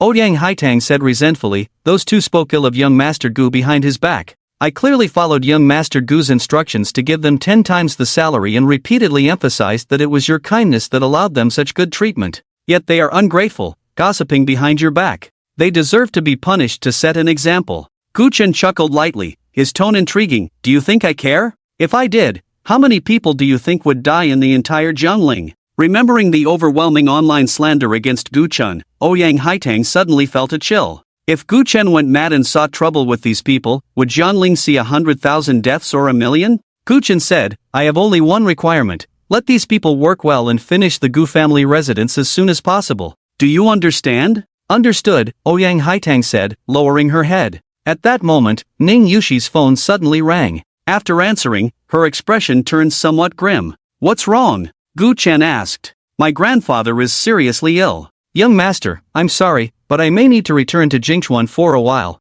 Gu Chen was surprised. Aren't you from Jiangling? Yes, my hometown is in Jingchuan. I grew up there, and my grandfather has always treated me well, so I must go back. I'll go with you, Gu Chen said casually, then led Ning Yushi toward the plane. Watching the helicopter soar upward, disappearing into the clouds, Ouyang Haitang's beautiful and youthful face broke into a cold smile. Gu Chen, it seems you're not as crazy as the rumors say. Do you disdain to kill these two ants, or do you truly not care about their gossip? It doesn't matter. You won't let them die. But I, Ouyang Haitang, will make sure they do. At this moment, a chilling light shot from Ouyang Haitang's beautiful eyes. The land of the Gu residents, which had been silent for 5 years, would soon boil over with the nourishment of blood. On the plane, Ning Yushi asked, Young master, are you really okay going to Jingchuan with me? About things here in Jiangling. Gu Chen replied, there are still some matters to handle in Jiangling, but it's not urgent. If anything unexpected happens, Wen Yan can notify me. Ning Yushi felt relieved. Grandfather, the young master's medical skills are impressive. If he is willing to help, he will surely be able to cure you. At the same time, she secretly thought, it would be great if the young master could pretend to be her boyfriend this time when he goes to Jingchuan with her. Over the past few years, to deal with her family's pressure to marry, she had been lying to them, saying she had a boyfriend, and her mother always wanted to meet him. If the young master agreed, it would also ease her mother's worries. However, she figured the young master would probably not agree, so she didn't bring it up. Gu Chen was unaware that the trip to Jingchuan would take several days, so he flew the helicopter to the patrol domain office. He left Ji Kaiyue in the dungeon of the patrol domain office. After returning to Yujing Haoding, he instructed the Blood Alliance members stationed there to deliver the structure diagram of the Gu residence to Ouyang Haitang once it arrived. With everything arranged, Gu Chen initially planned to fly directly to Ning Yushi's home in the helicopter. However, the oil was running low, so he had to take the high-speed train with Ning Yushi to Jingchuan. At 6:30 in the afternoon in Jingchuan, the buzzing sound of smoking machines echoed from the various tube buildings. In the squares on both sides of the street, elderly men and women were dancing, enjoying themselves. Although Jingchuan and Jianling are both part of the 13 cities in Jiangnan province, Jingchuan is far less prosperous than Jianling. Its remote geographical location and underdeveloped economy contribute to a much slower pace of life. At this moment, in the home of Old Master Ning, a group of people was gathered around the table, eating and laughing together. "Oh, Yusin, your boyfriend is really thoughtful. Not only did he come, but he also brought so many gifts." Ning Yusin, Ning Yushi's cousin, had just had her new boyfriend visit, bringing a jade bracelet for every woman in the Ning family. Ning Yushi's aunt, Kai Xinlan, fondled the jade bracelet in her hand, beaming, "This jade bracelet is really beautiful. It must have cost quite a bit, right?" "Not much, just a few tens of thousands," Ning Yusin replied. "Oh, that's not much. There are 5 or 6 women here. That's a big expense." Yes, your boyfriend is really thoughtful," the aunts chimed in, all looking very happy. Only Ning Yushi's mother, Chen Manhwa, had a somewhat unnatural expression. Because while all the other women in the Ning family received jade bracelets, she did not. In fact, she didn't care about the tens of thousands of yuan, it was just that she felt treated differently, which inevitably bothered her. At that moment, Ning Yusin's cousin, Ning Ziyuan, chuckled and said, "Hey, Yusin, did your boyfriend forget to buy a jade bracelet for third aunt? Why is her hand empty?" The old master Ning had 3 sons, and Ning Yushi's father was the youngest. Ning Yusin pretended to be annoyed and slapped her forehead. "Oh, I'm so sorry, third aunt. My boyfriend was too busy today and forgot your share. Please don't mind." "It's fine," Chen Miaohua waved her hand. Ning Yushi's aunt, Kai Xinlan, said, "In recent years, Yushi has been thriving in Jiangling and often sends money home. It's said that she got a very impressive boyfriend, which is why she joined Fingwu Jiutian and became a department manager. Yusin, you've graduated from university for several years and haven't found a decent job. With your boyfriend's help, you could also go to Fingwu Jiutian and be a department manager. I've heard that Fingwu Jiutian is one of the most luxurious hotels in Jiangling." "Put." Ning Yusin scoffed, "What's a department manager? My boyfriend said he has connections in Jiangling and can directly arrange for me to be a vice president at Tianyao Group." "Do you know about the Tianyao Group? It's an enterprise under the Shao family." "The Shao family. Never mind, you wouldn't understand even if I told you. You just need to know that my boyfriend is really impressive." "Is he more impressive than Ning Yushi's boyfriend?" Kai Xinlan asked. "That's a given," Ning Yusin said proudly. "My boyfriend has 3 companies just in Jingchuan. Not to mention he has a ton of connections in Jiangling. Last time I asked him if I could go to Fingwu Jiutian, he said that kind of trash hotel isn't worthy of me and told me not to go." Upon hearing this, not only the women at the table but even the men cast envious glances at Ning Yusin. "Yusin, you're really going to soar. Our Ning family, you're the most promising one." Ning Yusin huffed with pride. "Humph, do I even need to say? I've always been the most promising in our family, okay? You don't even think about it, Ning Yushi, a high school dropout, can she be more successful than me? Can her boyfriend be more impressive than mine?" A chorus of compliments erupted at the dining table. Ning Yusin listened with delight, her head held high. In that moment, she resembled a noble peacock. "Humph, Ning Yushi, I've always been better than you. I study better than you. I'm prettier than you. And now, my boyfriend is even more impressive than yours." At that moment, Ning Yushi's mother, Chen Miaohua, spoke up. "Hee, your boyfriend does come from a good family, but doesn't he have a bit too many pimples on his face?" "Auntie." Ning Yusin's face darkened immediately. "Are you jealous? Just because I forgot to give you a bracelet, do you have to attack my boyfriend's looks? I'm just looking out for you. What if your future children inherit his pimples?" Chen Miaohua said earnestly. "Am I being treated like clay?" Ning Yusin suddenly sneered. "Auntie, maybe Ning Yushi's boyfriend isn't just inferior to mine in family background, but even in looks." "That's impossible," Chen Miaohua said without thinking. "On what basis do you say that? Have you seen him?" Over the years, Ning Yushi has come back for every holiday but never brought her boyfriend home. Is it because he's too ugly to show off? Chen Miaohua was momentarily speechless, because she had not only never seen her daughter's boyfriend, but she didn't even have a single photo of him. Could it be that her daughter's boyfriend is really too ugly to show? Damn, now that you mention it, it really could be. If he wasn't ugly, why wouldn't she have brought him home to show us elders all these years? Yushi isn't dating an old man, is she? I've heard that some young girls, to avoid years of hardship, go straight for a middle-class old man in his 70s or 80s. How disgusting. I would rather be poor my whole life than date an old man. Just thinking about being under a 70 or 80-year-old man makes me want to throw up. Hearing the discussions, Chen Miaohua was about to explode with anger. But she couldn't lash out, because even she had some doubts in her heart. At that moment, a voice rang out. "Mom, I'm back. How's Grandpa's illness?" Everyone turned to look. They saw Ning Yushi with her flowing long hair, and beside her stood Gu Chen, clad in a dark trench coat, tall and handsome. In an instant, all discussions ceased. Ning Yushi's aunt, Kai Xinlan, asked, "Yushi, who is this beside you?" Ning Yushi replied, "He is." Before she could finish, Chen Miaohua rushed over. "No need to ask. Can't you see he's standing next to my daughter? Surely it's my daughter's boyfriend, right, Yushi?" At this moment, not only was her mother, Chen Miaohua, looking at her, but all the eyes in the room were also turned towards her. Ning Yushi felt a chill run down her spine. Because she had dropped out of school early, her family had started urging her to marry off early, wanting to get her married as soon as possible. But all she could think about was clearing Gu Chen's name. How could she have the heart to get married? So she lied to her family, saying she had a boyfriend in Jiangling. As for the identity of the department manager of Thingwu Jiutian, that was also fabricated. If her mother knew she was involved in the underground world in Jiangling, she wouldn't know how worried she would be. She never expected that as soon as she returned, her mother would mistake Gu Chen for her boyfriend. She wished it were true, but it was simply unrealistic. She opened her mouth to clarify, but inexplicably said, "Yes, he is my boyfriend." As soon as she said it, she immediately regretted it, looking at Gu Chen in panic. If Gu Chen denied it at that moment, it would be too embarrassing. Her beautiful eyes were filled with pleading. Gu Chen then turned his head, meeting her gaze. A few seconds later, he reached out and ruffled Ning Yushi's hair. Although he didn't say a word, the affectionate gesture said it all. "Ha ha ha." Chen Miaohua laughed proudly, wrapping her arm around Gu Chen's and beaming. "Open your eyes wide and take a good look. Is my son-in-law an old man? Is he so ugly that he can't be shown off?" Then she turned to Ning Yusin and said, "Yusin, it seems that compared to my son-in-law, your boyfriend is still a bit lacking." Ning Yusin was completely petrified. She was screaming internally. Impossible. This absolutely cannot be. How could a high school dropout like Ning Yushi find such a handsome boyfriend from a good family? If she could, she would even want to swap boyfriends with Ning Yushi. After all, her boyfriend, aside from being wealthy, was indeed not impressive in other aspects. At that moment, she was consumed by jealousy. Ning Yushi didn't know what was happening and was about to ask. But her mother grabbed her hand. "What happened to your hand? Why is it wrapped in bandages?" Ning Yushi didn't dare to tell the truth. "I accidentally cut it on glass. It's nothing serious, it will be fine in a few days." Then she hurriedly changed the subject. "What about Grandpa?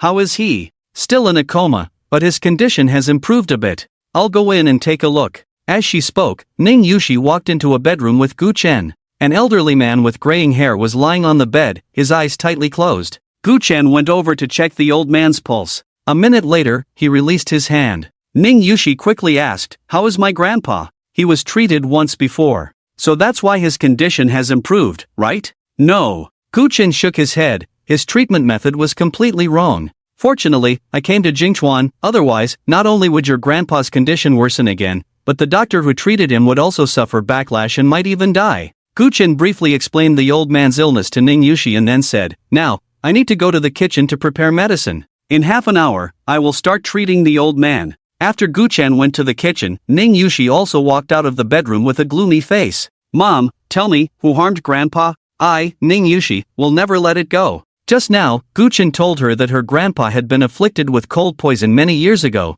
but it had been suppressed by various treatments. This time, he fell into a coma because he was attacked, causing the cold poison to flare up again. And she had indeed found many bruises on her grandpa's body. Her eyes were slightly red, and even her breathing became heavy. Who would dare to attack a man over 60 years old? Is there no one in the Ning family? Ning Yusin coldly laughed and said, You won't let it go easily? I've heard that the people who attacked Grandpa are from the underworld, with plenty of blood on their hands. What do you think you can do? Do you think you're the queen of the underground world? You don't need to worry about this matter. My boyfriend is already sending someone to investigate. He promised me that he would give me an explanation by tomorrow at the latest. Ning Yushi didn't say anything. She is now the head of the Blood Alliance, but has no power in Jingchuan. Once her cousin's boyfriend uncovers the truth, it won't be too late for her to take action. Of course, she has to keep it from her mother. Kai Xinlan said, "This time, it's really thanks to you, Yusin. If it weren't for your new boyfriend, our Ning family would have suffered in silence.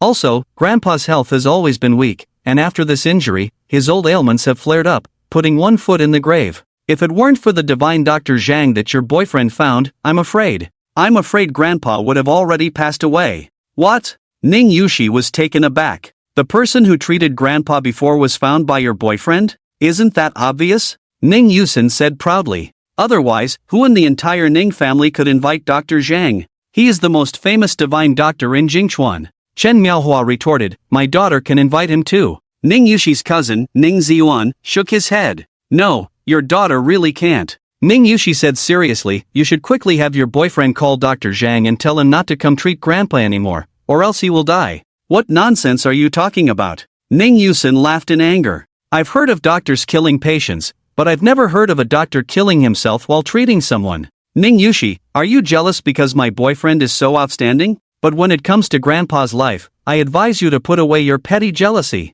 Tomorrow, Dr. Zhang will come again to treat Grandpa, and then you can see for yourself whether Dr. Zhang will die or not. Chen Miaohua was about to speak but was stopped by Ning Yushi. She didn't want to argue with Ning Yusin, since Dr. Zhang wouldn't arrive until tomorrow, it didn't matter. Anyway, Gu Chen would soon take action to treat Grandpa. Feeling a bit hungry, she served herself some rice and went to another room, eating while chatting with her mother. When she finished and came out, she suddenly found that the hall was empty. Everyone had gone into Grandpa's room. What was happening? Ning Yushi's heart sank, and she immediately squeezed into the room. She saw an elderly man in a tang suit treating Grandpa with acupuncture. Dr. Zhang, please stop immediately. You can't cure my grandpa, and if you continue, you will die. Dr. Zhang, as the top medical expert in Jingchuan, had appeared on television many times. Ning Yushi naturally recognized him. Ning Yusin was furious. Ning Yushi, can you get out and not disturb Dr. Zhang while he treats Grandpa? Ning Yushi stared directly at her cousin. Didn't you say that Dr. Zhang would only come tomorrow? Why is he here now? Ning Yusin said proudly, why? That's because my boyfriend offered too much. In Jingchuan, it's already rare for Dr. Zhang to treat someone once, but my boyfriend managed to get him to treat Grandpa twice in one day. Now, you should understand how amazing my boyfriend is, right? Ning Yushi said seriously, Dr. Zhang, there are many opportunities to make money, but you only have one life. Hurry and stop, otherwise, you might still lose your life. Dr. Zhang didn't look at her but instead said to Ning Yusin with a gloomy face, Miss Ning, what do you mean? Are you preparing to bargain because you see that the old man is about to wake up? The price we agreed on is the price, not a cent less, or I will leave right now. Dr. Zhang, you misunderstand. Ning Yusin quickly tried to calm him down, then said fiercely, Ning Yushi, it's one thing to act crazy in front of me, but now you even dare to question Dr. Zhang's medical skills. If you anger Dr. Zhang and he refuses to treat Grandpa, can you bear the responsibility for that? Cousin, do you think that's why I brought my boyfriend home this time? Ning Yushi said.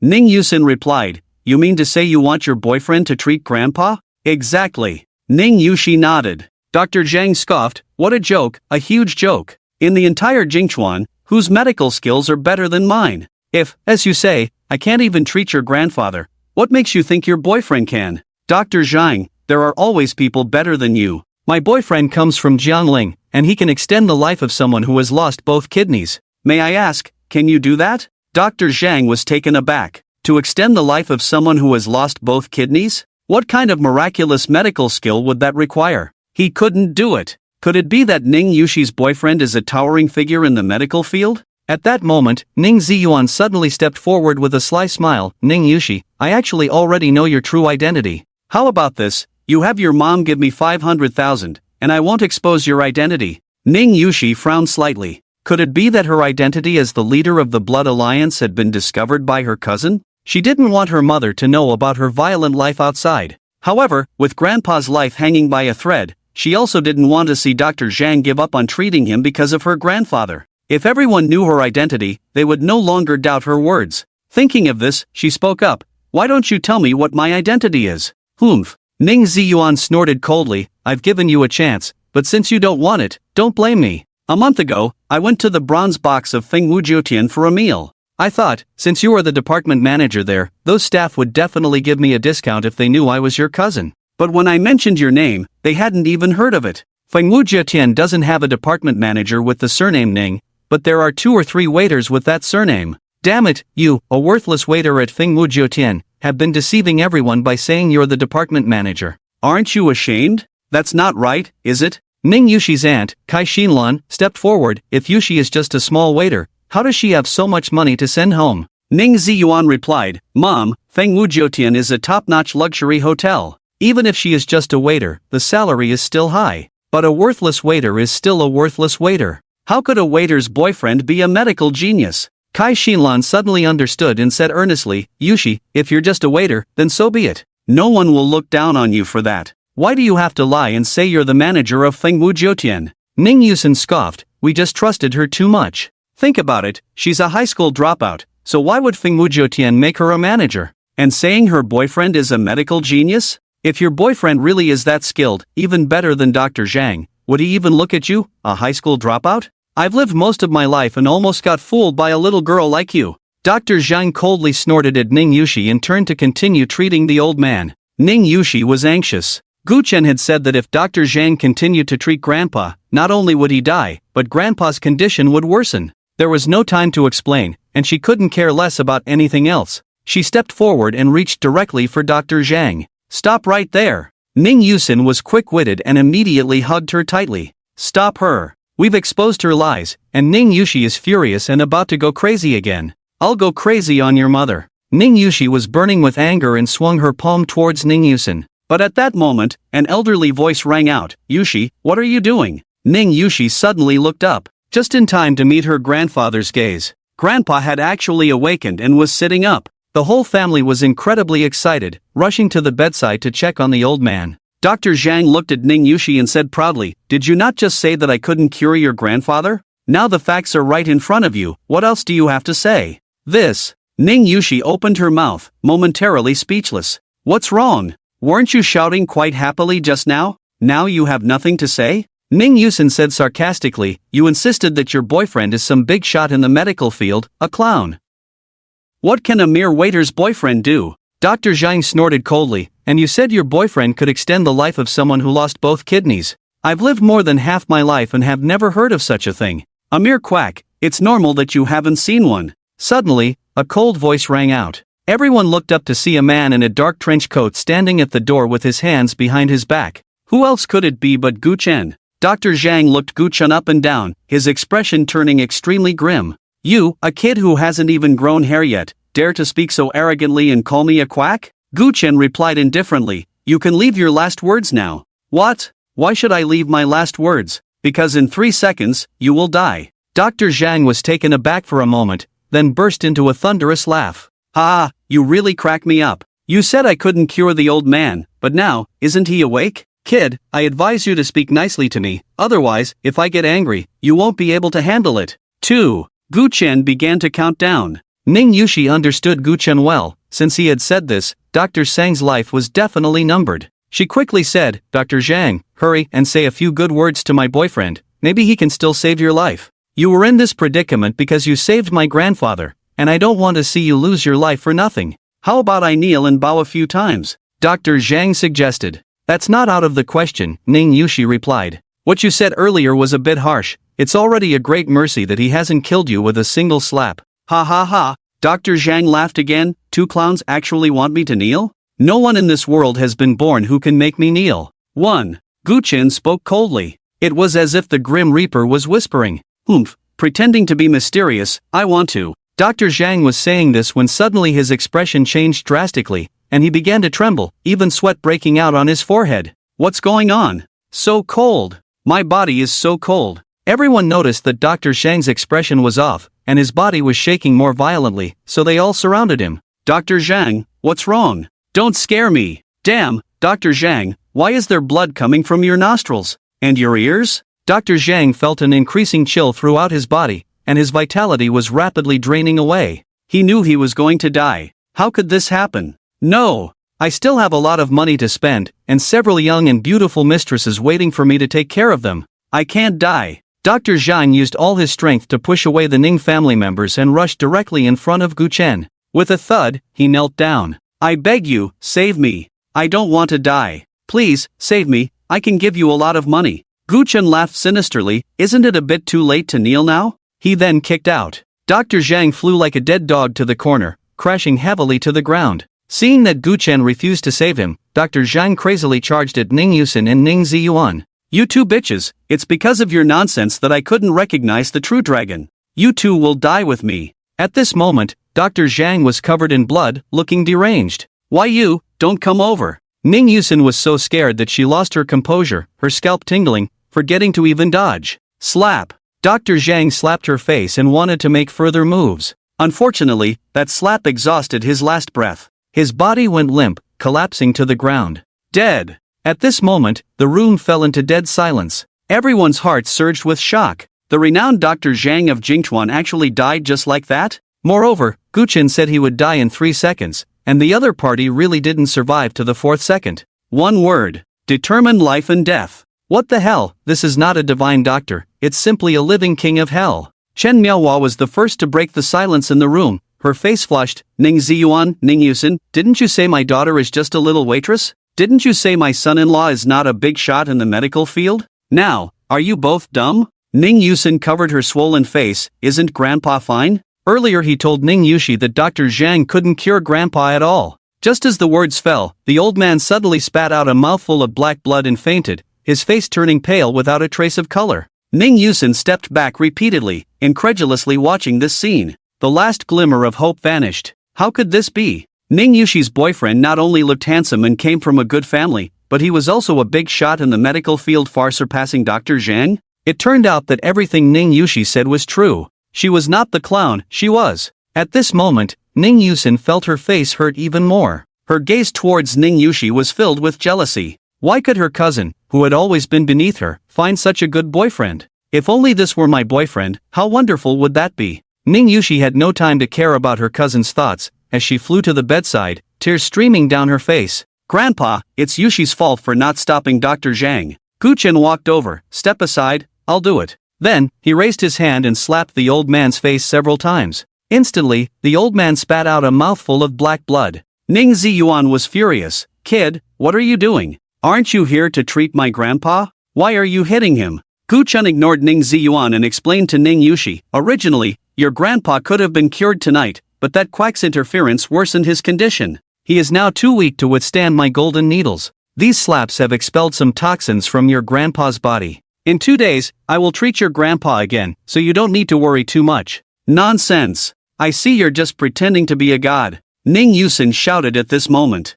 Chen Miaohua yelled, Yusin, I know my son-in-law is better than your boyfriend, you're jealous, but jealousy is useless. My daughter is just better than you, her life is better than yours. Ning Yusin sneered, Aunt, don't say your son-in-law is a divine doctor. If he really is impressive, he should be able to cure Grandpa right now. Ning Yushi said bluntly, if it weren't for you insisting on having Dr. Zhang treat Grandpa, he would have already recovered. And now, you have the face to speak? Ning Yusin was furious. Don't blame everything on me. If your boyfriend is useless, then he's useless. He insisted he could cure Grandpa in 2 days, but who knows, maybe in 2 days he'll come up with some excuse and hide back in Jiangling. Anyway, even if you beat me to death, I still don't believe that a high school dropout like you could find a big shot in the medical field as a boyfriend. The overwhelming jealousy had blinded her eyes. Guchen looked at Ning Yusin and said meaningfully, it's a pity that the last person who didn't believe in Yushi is already dead. Ning Yusin was about to retort, but when she met Guchen's cold gaze, all her sarcasm and mockery got stuck in her throat,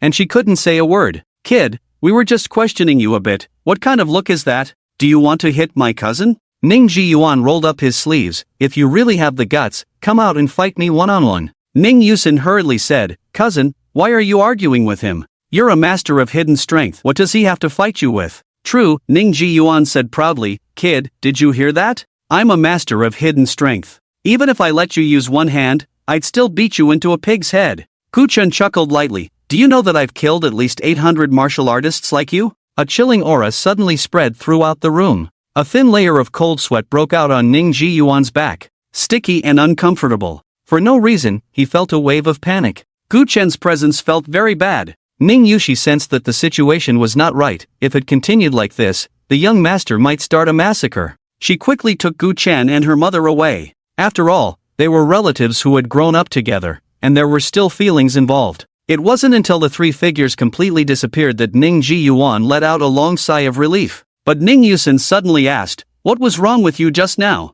You were dazed, he was right in your face, and you didn't do anything. Ning Ziyuan wiped the cold sweat from his forehead. I felt like I couldn't beat him. You weren't scared by what he said, were you? Ning Yusin scoffed, killing 800 martial artists. Do you really believe such outrageous words? I could say I'm invincible in the world, would you believe that? Before her cousin could respond, she continued, did you not see that Ning Yushi was practically broadcasting her boyfriend's medical skills? If her boyfriend were really better than you, she would have already sent you two out to duel and would have run away with her tail between her legs. Ning Ji Yuan slapped his forehead, suddenly enlightened, damn. I almost got fooled by this kid. You're really smart, cousin. No rush, tomorrow if he dares to show off in front of me again, I'll teach him what it means to be a martial artist who cannot be insulted. After Chen Miaohua returned home from old Master Ning's house, she went into the kitchen. She knew that Gu Chen hadn't had a warm meal since arriving in Jingchuan, so she specially prepared a lavish feast for him. While Gu Chen was eating, she sat beside him and asked, good son-in-law, what's your name? Gu Chen. What a good name, it's the same as the former young master of Jiangling. Chen Miaohua had spent some time in Jiangling and had naturally heard of the young master, but having lived at the bottom, she had never truly seen the extraordinary Gu family young master. I am the former young master of Jiangling. Chen Miaohua was taken aback, then nervously waved her hand, good son-in-law, you shouldn't say that. I've heard that the young master of Jiangling has long since turned to dust. Gu Chen chuckled and shook his head, not saying anything more. Meanwhile, Chen Miaohua asked Gu Chen a lot of questions, swinging a hammer here and a mallet there, very much in the style of a future mother-in-law. Beside her, Ning Yushi couldn't hold back any longer. Mom, why do you have so many questions? Let's go tidy up a room for Gu Chen. He's staying at our house these days. Chen Miaohua rolled her eyes. Haven't you been dating Xiaofeng for several years? Why do you need to tidy up a room? You two can just sleep in the same room. Ah, well. Ning Yushi opened her mouth, unsure of what to say. She was willing, but she didn't know what the young master was thinking. She couldn't help but steal a glance at Gu Chen,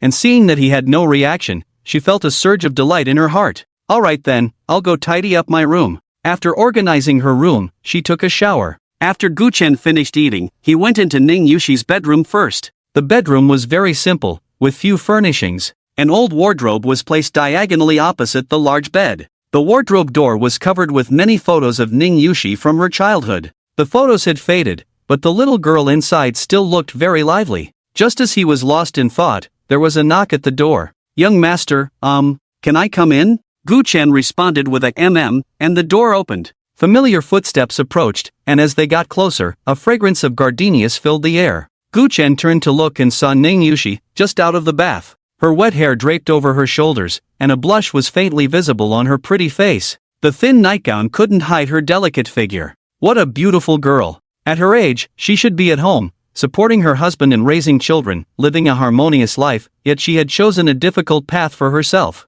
Gu Chen sighed inwardly, come sit, your hand needs a change of dressing. Okay. Ning Yushi obediently nodded and sat down beside Gu Chen. The scent of gardenias grew stronger. Gu Chen unwrapped the bandage on her hand and applied the prepared ointment to her battered hand. Did you live here all your childhood? Ning Yushi nodded. I lived here from birth until I was 12. After that, I went to Jiangling with my parents. Gu Chen said, your home and your grandfather's house are both nicely decorated. It doesn't seem as poor as you said. Have you been supporting your family all this time? Well, that's a long story. 5 years ago, many things happened in Jiangnan. The first noble family, the Gu family of Jiangling, was tragically exterminated. The Jun family of Zhenghai held a grand 60th birthday celebration for Old Master Jun Tiancheng. The Diei Chamber of Commerce, under the leadership of Rihu Diei, began to show its prowess in Jiangnan. While these major events were happening, a trivial matter occurred in the remote Jingchuan. Old Master Ning pieced together $1,000,000 and re-entered the business world, hoping for a comeback. Ning Yushi's parents had struggled in Jiangling for several years without results, so they returned to Jingchuan at that time, while Ning Yushi stayed in Jiangling under the pretense of going to school. After 5 years of operation, the Ning family had become a small third-rate family in Jingchuan. They couldn't compare to the wealthy families of Jingchuan, but they were still slightly better off than ordinary families. Ning Yushi said, over the years, I've supported my family both openly and secretly, but I didn't dare to be too ostentatious. During their conversation, the dressing was already finished. Gu Chen put a new bandage on Ning Yushi's hand, and the two prepared to sleep. Gu Chen initially wanted to sleep on the floor, but Ning Yushi insisted against it. I can sleep on the floor, we have 2 beds, it's very comfortable. After lying on the floor for a while, she couldn't help but say, young master, about today, I took the liberty to decide, I'm sorry. Gu Chen naturally knew she was referring to pretending to be a couple and replied lightly, it's fine. Ning Yushi felt relieved and began to share some amusing childhood stories with Gu Chen. Just as they were chatting, the door suddenly swung open. Come. I just cut some fruit, you both should have some. Chen Miaohua walked in holding a plate of fruit, her eyes widening in shock. Yushi, why are you sleeping on the floor? What kind of behavior is this? Ning Yushi, fearing her mother's reprimand towards Gu Chen, quickly replied, Gu Chen is exhausted from the journey today, I insisted on sleeping on the floor. Chen Miaohua scolded discontentedly, don't think I don't know what you're thinking. It's just a bed to sleep in. What era are we in? I'm more open-minded than you. I'm not saying this to criticize you, Yushi, but you've been dating Xiaofeng for several years now. Why are you still so rigid? Moreover, you've often written to me over the years, talking about how good Xiaofeng is and how he has helped you a lot. What are you doing now? You say you voluntarily sleep on the floor, since you know Xiaofeng is tired, why not go to the bed and give him a massage to help him relax? If you don't understand these things, how will you be a good wife in the future? Be careful, or Xiaofeng might kick you out. Hurry up, get to bed. A girlfriend should act like a girlfriend. After being bombarded by her mother's scolding, Ning Yushi felt a bit dazed. After a while, she steeled herself and lay down on the bed. That's more like it. Chen Miaohua nagged for a while longer before stepping out. Ning Yushi looked at Gu Chen and tentatively asked, Young master, should I go down now? No need, just sleep like this, Gu Chen replied. Hearing this, Ning Yushi felt a wave of joy in her heart. In the past, while living in Yujing Haoding, she and Gu Chen had separate rooms under the same roof. She was already very satisfied to be in the same bedroom with the young master today. Unexpectedly, they could even sleep on the same bed. Lights out. Sharing a blanket. After an unknown amount of time, in the darkness, Ning Yushi slowly opened her eyes. With the bright moonlight outside, she saw the young master's chiseled face. She thought for a moment and gently shifted closer, resting her head on Gu Chen's arm. She could hear his steady breathing and strong heartbeat. Ning Yushi's beautiful eyes rippled with emotion. Young master, let me be willful just this once. Opportunities like this are rare. In fact, I don't even know if there will be another chance. So, how wonderful it would be if time could freeze at this moment. The autumn wind outside carried the moonlight in. The fragrance of gardenias lingered around Gu Chen's nose. Her long, dark hair cascaded like waves, brushing against Gu Chen's neck. Her cherry-colored lips brushed against his forehead. The next noon, a man arrived at the Ning family's old residence. Deng Jiajie, the young master of the Deng family. Among the 8 prominent families in Jingchuan, the Deng family ranks 8th. Although it is the last in ranking, it is still a prominent family, and a third-rate family like the Ning family can hardly compare. He is Ning Yusin's new boyfriend. While eating, Ning Yusin quickly put down her bowl and chopsticks and rushed over. Darling, what brings you here? Deng Jiajie snapped his fingers, and a 2-star master bodyguard behind him threw a black plastic bag over. Ning Yusin opened it and immediately stepped back in horror. Inside was a pair of severed arms. Deng Jiajie wrapped an arm around her waist and chuckled lightly. Don't be afraid. I've investigated thoroughly. This is the person who attacked your grandfather. I directly chopped off his arms. How does that feel? Ning Yusin asked, who exactly is this person, and why did he attack my grandfather? Deng Jiajie replied, he is the leader of the Qinglong Society. The Qinglong Society and your grandfather were competing for the same target, and your grandfather won. The Qinglong Society held a grudge and directly attacked your grandfather. Qinglong Society? Ning Yusin was taken aback. If I remember correctly, the Qinglong Society ranks 2nd among the underground forces in Jingchuan. Are you really okay after chopping off his arms? Joke, the Qinglong Society is nothing but a toy in front of my Deng family. I only severed the arms of their leader, and that was already showing mercy. Deng Jiajie continued with great pride, let me tell you another piece of news. My Deng family has now risen to become the 6th great family of Jingchuan. Ning Yusin was overjoyed. You are truly amazing, my husband. I am so lucky to have met you in this lifetime. As she spoke, she immediately took out her phone and called all her aunts and uncles, urging them to come to the Ning family's old residence quickly. Of course, she couldn't forget to call Ning Yushi. Yesterday, she had lost face in front of her relatives, and it was Ning Yushi who stole the spotlight. Today, she had to regain all her face. Soon, a crowd of aunts and uncles rushed over, and after hearing about Deng Jiajie's great achievements, they couldn't help but shower Ning Yusin with compliments. Yusin, this time it's all thanks to you and your boyfriend. Otherwise, how would our Ning family dare to provoke a giant like the Qinglong Society? Yusin, you will be the lady of the 6th great family of Jingchuan from now on. Don't forget us poor relatives when you become rich. Ning Yusin's lips curled up slightly. Cousin, no matter what, your boyfriend is still not as good as mine. Unfortunately, after glancing around, she did not see Ning Yushi, which made her feel a bit disappointed. This Ning Yushi, Could it be that she knows she's about to steal the limelight and is deliberately not coming? Just as she was thinking, a commotion of footsteps suddenly came from outside. Dozens of men armed with long knives filed in. The leader stepped forward. Deng Jiajie, you have some nerve, daring to cut down the leader of the Qinglong Society. Ning Yusin stepped forward. So what if I did? The Qinglong Society bullied us first. Get out of here quickly, or I'll make you worthless scum regret it. With Deng Jiajie backing her up, she was not afraid at all. What are you? How dare you tell me to get lost? The leading man rushed over, striking her with a palm that sent Ning Yusin crashing to the ground. Ning Yusin was furious. You dare to hit me? You're finished. She then shouted at Deng Jiajie, husband, quickly help me teach them a lesson. Deng Jiajie signaled to his 3 bodyguards. The 3 two-star masters charged forward, aiming to take down the leading man. The leading man sneered and unleashed a flurry of punches. The air crackled. Boom, boom, boom. The 3 two-star masters were sent flying, blood spraying from their mouths. Deng Jiajie's expression changed drastically. Who are you? He. The leading man coldly laughed. I am Fonghu, the second in command of the Wuyo sect. I don't care what sect you belong to, let me tell you, you're finished. Ning Yusin shouted angrily, my husband's family has risen to become the 6th great family of Jingchuan. If you dare to provoke us, you. Shut the hell up. Deng Jiajie shouted sharply, interrupting Ning Yusin, then said, Fong, I cut off the arms of the leader of the Qinglong Society, not yours from the Wuyo sect. Why are you so angry? The Wuyo sect is the largest underground force in Jingchuan, and even Deng Jiajie wouldn't dare to be careless when dealing with them. Fonghu said, young Master Deng, your information is too outdated. The Qinglong Society has already been incorporated into my Wuyo sect. You just severed the arms of their leader right after we took them in, isn't that slapping our Wuyo sect in the face? This. Deng Jiajie's face turned somewhat ugly. This really is a case of flooding the Dragon King's temple. How about this? I am willing to offer 10 million as an apology to the Wuyo sect. Fonghu thought for a moment. You are quite perceptive. How about this, 20 million, and I can pretend this incident never happened. Deng Jiajie gritted his teeth. Fine. Young Master Deng is indeed straightforward. Fonghu smiled, then let everyone from the Ning family kneel down and knock their heads 1,000 times. This matter will be considered over. Ning Yusin shouted, are you crazy? We've already given you the money, and you still want us to kneel and bow?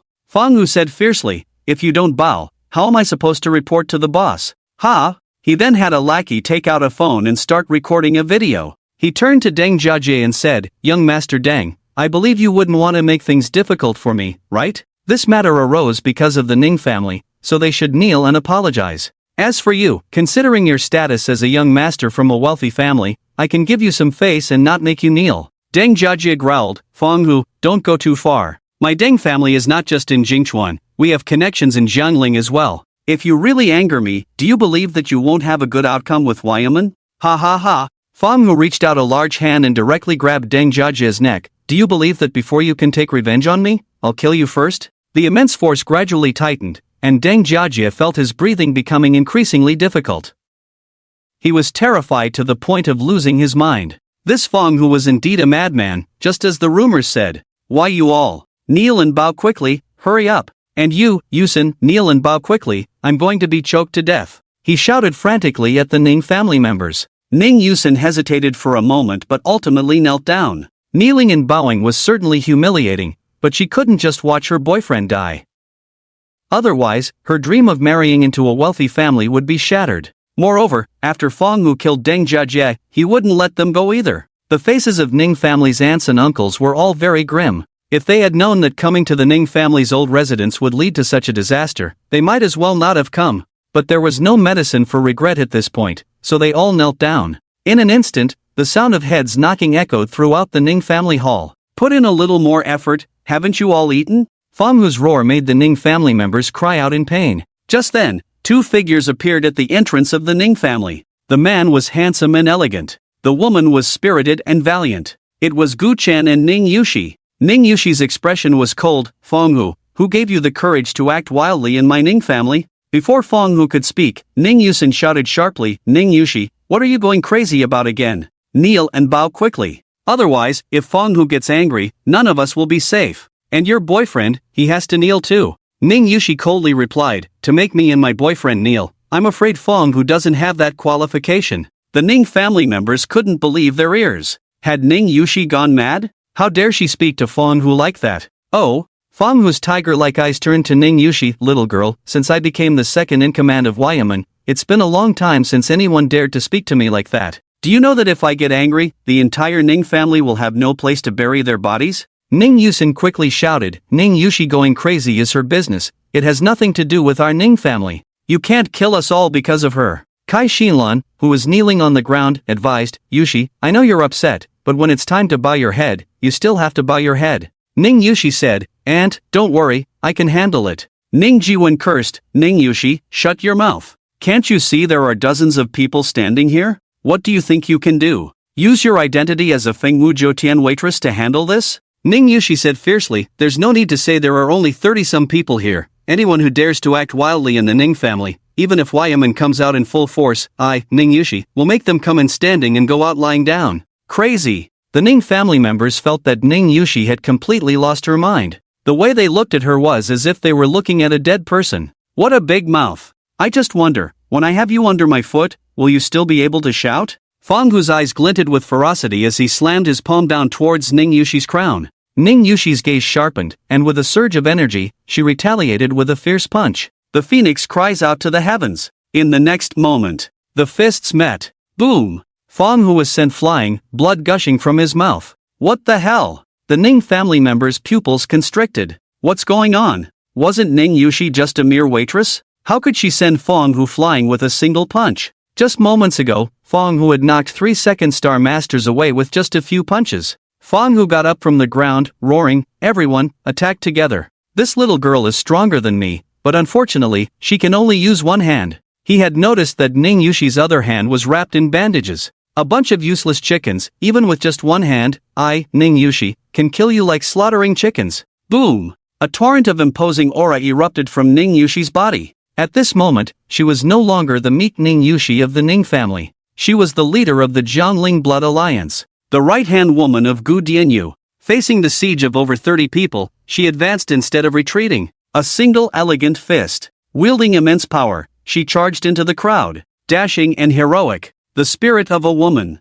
Boom boom boom. Blood mist filled the air, severed limbs and broken arms flying everywhere. The entire Ning family old residence echoed with countless piercing screams. In less than a minute, all 30-plus people were thrown into disarray, no longer able to fight back. Ning Yushi's delicate figure darted forward, appearing before Fong Hu in an instant. A palm pressed down towards Fong Hu's crown. Fong Hu was horrified and quickly raised his hand to block. Crack! His right arm was directly shattered by Ning Yushi's jade-like palm. The force was so great that he couldn't withstand it and crashed to his knees. Without giving Fong Hu a moment to breathe, Ning Yushi stepped down. She forcefully pressed Fong Hu's head into the ground. At this moment, Fong Hu, the second in command of the Woyo sect, was kneeling before Ning Yushi, bowing his head in submission. Fong Hu, tell me, why did you come to the Ning family to cause trouble? If you dare to lie, you will bear the consequences. At this moment, Fong Hu was already intimidated by Ning Yushi's overwhelming strength and aura, and he didn't dare to hide anything.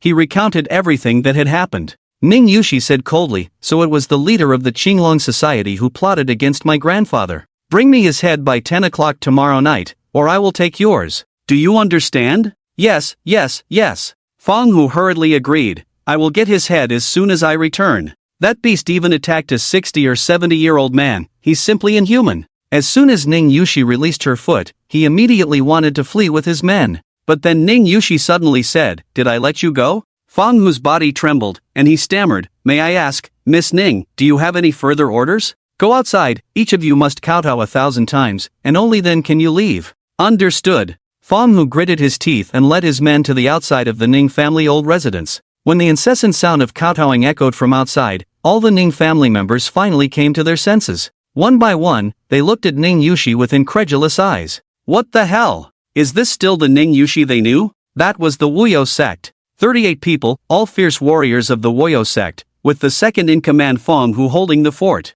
Yet, they hadn't even touched a corner of Ning Yushi's clothing. This is simply like a dream. Among them, Ning Ziyuan's gaze was the most fervent. He was a martial artist and understood better than anyone what Ning Yushi's performance at this moment meant. The Woyo sect was already the #1 underground force in Jingchuan. His cousin was able to defeat this group of people without them having any means to resist. Isn't this saying that her combat power has already reached the ceiling of Jingchuan? We, The Ning family have such a person, soaring to great heights, it's only a matter of time. Ning Yushi ignored the various gazes from her relatives and walked over to Gu Chen's side. Young master, how was my performance just now? Very good. Ah, really? Ning Yushi was extremely delighted. She was well aware of how formidable the young master's strength was. To receive such praise from him made her heart flutter. Gu Chen smiled. Although most of Ning Yushi's strength came from him, it was evident from her every move just now that she had been diligently practicing during this time. Her utilization of energy was also quite good,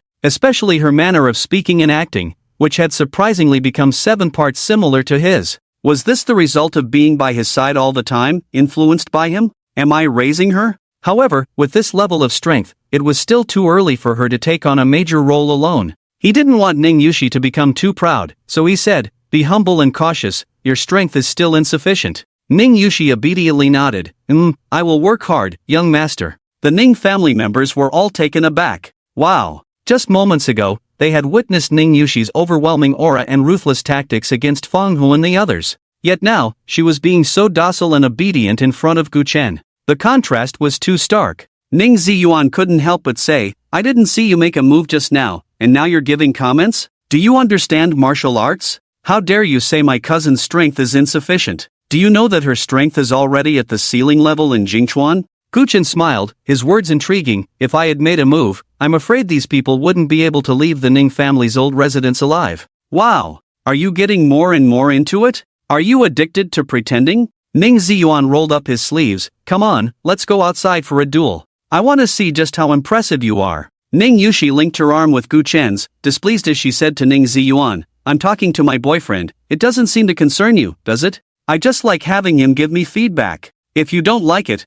just hold it in." Her seemingly rude words were actually protecting her cousin. After all, if it really came down to a duel, Ning Ziyuan would likely be slapped to death. Ning Yusin stumbled back to her own room. Even now, she couldn't believe everything she had just seen. Her cousin was actually a martial artist, and a terrifyingly strong one at that. "I refuse to accept it, I refuse to accept it," she whispered, her eyes red. "She has always been beneath me since we were young, inferior in every way. Why is she so powerful now?" Beside her, Deng Jiajie stroked his chin and said, "That boyfriend of hers, is he a divine doctor? I don't know." Remembering the scene of Divine Dr. Sang's tragic death yesterday, Ning Yusin changed her words. Maybe he really is a bit more skilled than Divine Dr. Zhang." "Ha!" Deng Jiajie sneered. "Even if he is a divine doctor, he probably doesn't deserve your cousin. No matter how skilled a divine doctor is, in the eyes of the wealthy, they are just a dog. As long as the money is right, they can be summoned at will." Ning Yusin's heart jolted, nervously asking, "Why are you suddenly saying this? Do you want to target my cousin?" Deng Jiajie shook his head. "Your cousin has already reached the ceiling of combat power in Jingchuan, even I am not worthy of her." Ning Yusin breathed a sigh of relief. If Deng Jiajie had set his sights on her cousin, she would be finished. But then, a sense of humiliation arose from the depths of her heart. "What do you mean? Are you implying that I'm not as good as my cousin?" "No." Deng Jiajie chuckled awkwardly. "You have your own strengths too. His skills in bed are not bad," he added in his heart. Ning Yusin felt a bit better inside. "So what did you mean by what you said earlier?" Deng Jiajie replied, "I want to find a boyfriend for your cousin, Han Feiyu from the first aristocratic family in Jingchuan. He is my good brother, and he has always liked strong women. Unfortunately, there are not many women who step into the martial arts world, and those who achieve something in martial arts are even rarer. He has never found a woman he likes, but I believe that if he sees your cousin's skills, he will definitely be smitten." Earlier, Feng Hu had recorded a video, which could be shown to Han Feiyu. "No way." Ning Yusin directly refused. "I don't agree." After all her hard work, she had finally gotten close to the young master of the 6th aristocratic family, and now she was being asked to set up her cousin with someone to become the young mistress of the 1st aristocratic family in Jingchuan. That would be even more unbearable than killing her. "Put away your jealousy," Deng Jiajie said. "Your cousin's martial arts achievements are there for all to see. She can easily make Feng Hu and others flee in panic. If she's not a 7-star master, she's at least a 6-star master. She is already a phoenix among people, destined for greatness. You can't stop her, so it's better to give her a push at this time. That way, we can also benefit." If this marriage really happened, his relationship with Han Feiyu would definitely deepen. This would undoubtedly be very beneficial for the development of his own family. Ning Yusin thought for a moment and said, "But you also saw that she has a good relationship with her boyfriend." Deng Jiajie smiled. No matter how good their relationship is, it can't compare to the gap in status. That guy looks average, but in the end, he's just a dog that a rich person can summon and dismiss at will. Your cousin is so young and has such achievements in martial arts, she must be a smart person. I believe that after meeting the young master of the first aristocratic family in Jingchuan, she will know how to choose. He then added, that guy really knows how to enjoy himself, letting a powerful person close to becoming a grand master call him young master. I'm sure your cousin has her own complaints, but she's just enduring it after dating for a few years. But I like this title, you should call me that from now on. The next day, Ning Yushi's father returned home from a business trip, and the family sat together for breakfast. Seeing the harmonious scene of the three of them chatting happily, Guchen raised an eyebrow, deep in thought. Just after finishing breakfast, a graceful figure suddenly appeared at the door. It was Ning Yusin. What are you doing here? Ning Yushi asked. Ning Yusin forced a smile. I came to apologize. My attitude was not good the day before yesterday and yesterday. Ning Yushi waved her hand. It's okay, I didn't take it to heart. Cousin, do you want to go out for a stroll? Speaking of which, you only come back during the holidays, and we rarely have the chance to meet. Ning Yushi initially wanted to refuse, but she couldn't resist her cousin's repeated warm invitations. Besides, they used to play together often when they were young, and they had gradually become estranged as they grew up. She was a sentimental person, so she agreed. Young master, do you want to go with us? No, Guchen shook his head. Ning Yusin felt a surge of joy in her heart. This time, she came to invite Ning Yushi with the intention of introducing her to Han Feiyu. Last night, after Han Feiyu watched that video, he was completely captivated by Ning Yushi's impressive demeanor and couldn't wait to meet her. When coming here, Ning Yusin had thought of many excuses to send Guchen away. She didn't expect Guchen not to go, which saved her a lot of trouble. Let's go, let's go. I recently saw a super nice trench coat that would definitely suit you, she said, pulling Ning Yushi out the door. Fearing that Guchen might change his mind, time quickly passed to 4 in the afternoon. Ning Yusin sipped her milk tea, feeling overjoyed. Under her arrangement, she and Ning Yushi coincidentally ran into Han Feiyu. To her surprise, after a bit of conversation, she discovered that Han Feiyu and Ning Yushi were actually elementary school classmates. One could only say that fate had its own plans. It didn't take long for the two to become familiar with each other, chatting and laughing all the way. As mealtime approached, Ning Yusin pulled Han Feiyu aside. I didn't expect you to be classmates with my cousin. When we eat later, make sure to show off a bit, book a nice hotel to showcase your wealthy background. If you play your cards right, I believe that in no more than half a month, you can win my cousin over and take her home. No need for half a month, I can win her over today, Han Feiyu said, his handsome face full of confidence and composure. You're not planning to confess to her during dinner, are you? Isn't that a bit too hasty? Han Feiyu replied, didn't you see how we were laughing and talking? I've been with many women, and I can tell she's interested in me. If all goes well, she will be my 16th girlfriend. But I don't plan to change again, she satisfies me, and I will marry her, making her the young mistress of the first wealthy family in Jingchuan. So that's how it is. A mocking smile crept onto Ning Yusin's lips. Cousin, oh cousin, I thought you were so pure, but it turns out you're just a flirt. After just one day of contact, you're already interested in Han Feiyu? You haven't even broken up with your boyfriend yet. But then again, it makes sense. Young Master Han is the most eligible bachelor in Jingchuan. Countless charming women have tried to climb into his bed but had no chance. Now that you have this opportunity, of course, you wouldn't want to miss it. Come on, cousin, it's mealtime, let's go eat together. Ning Yushi shook her head. No, I have something to do at the company tonight. My parents aren't home, and I need to go back to cook for my boyfriend.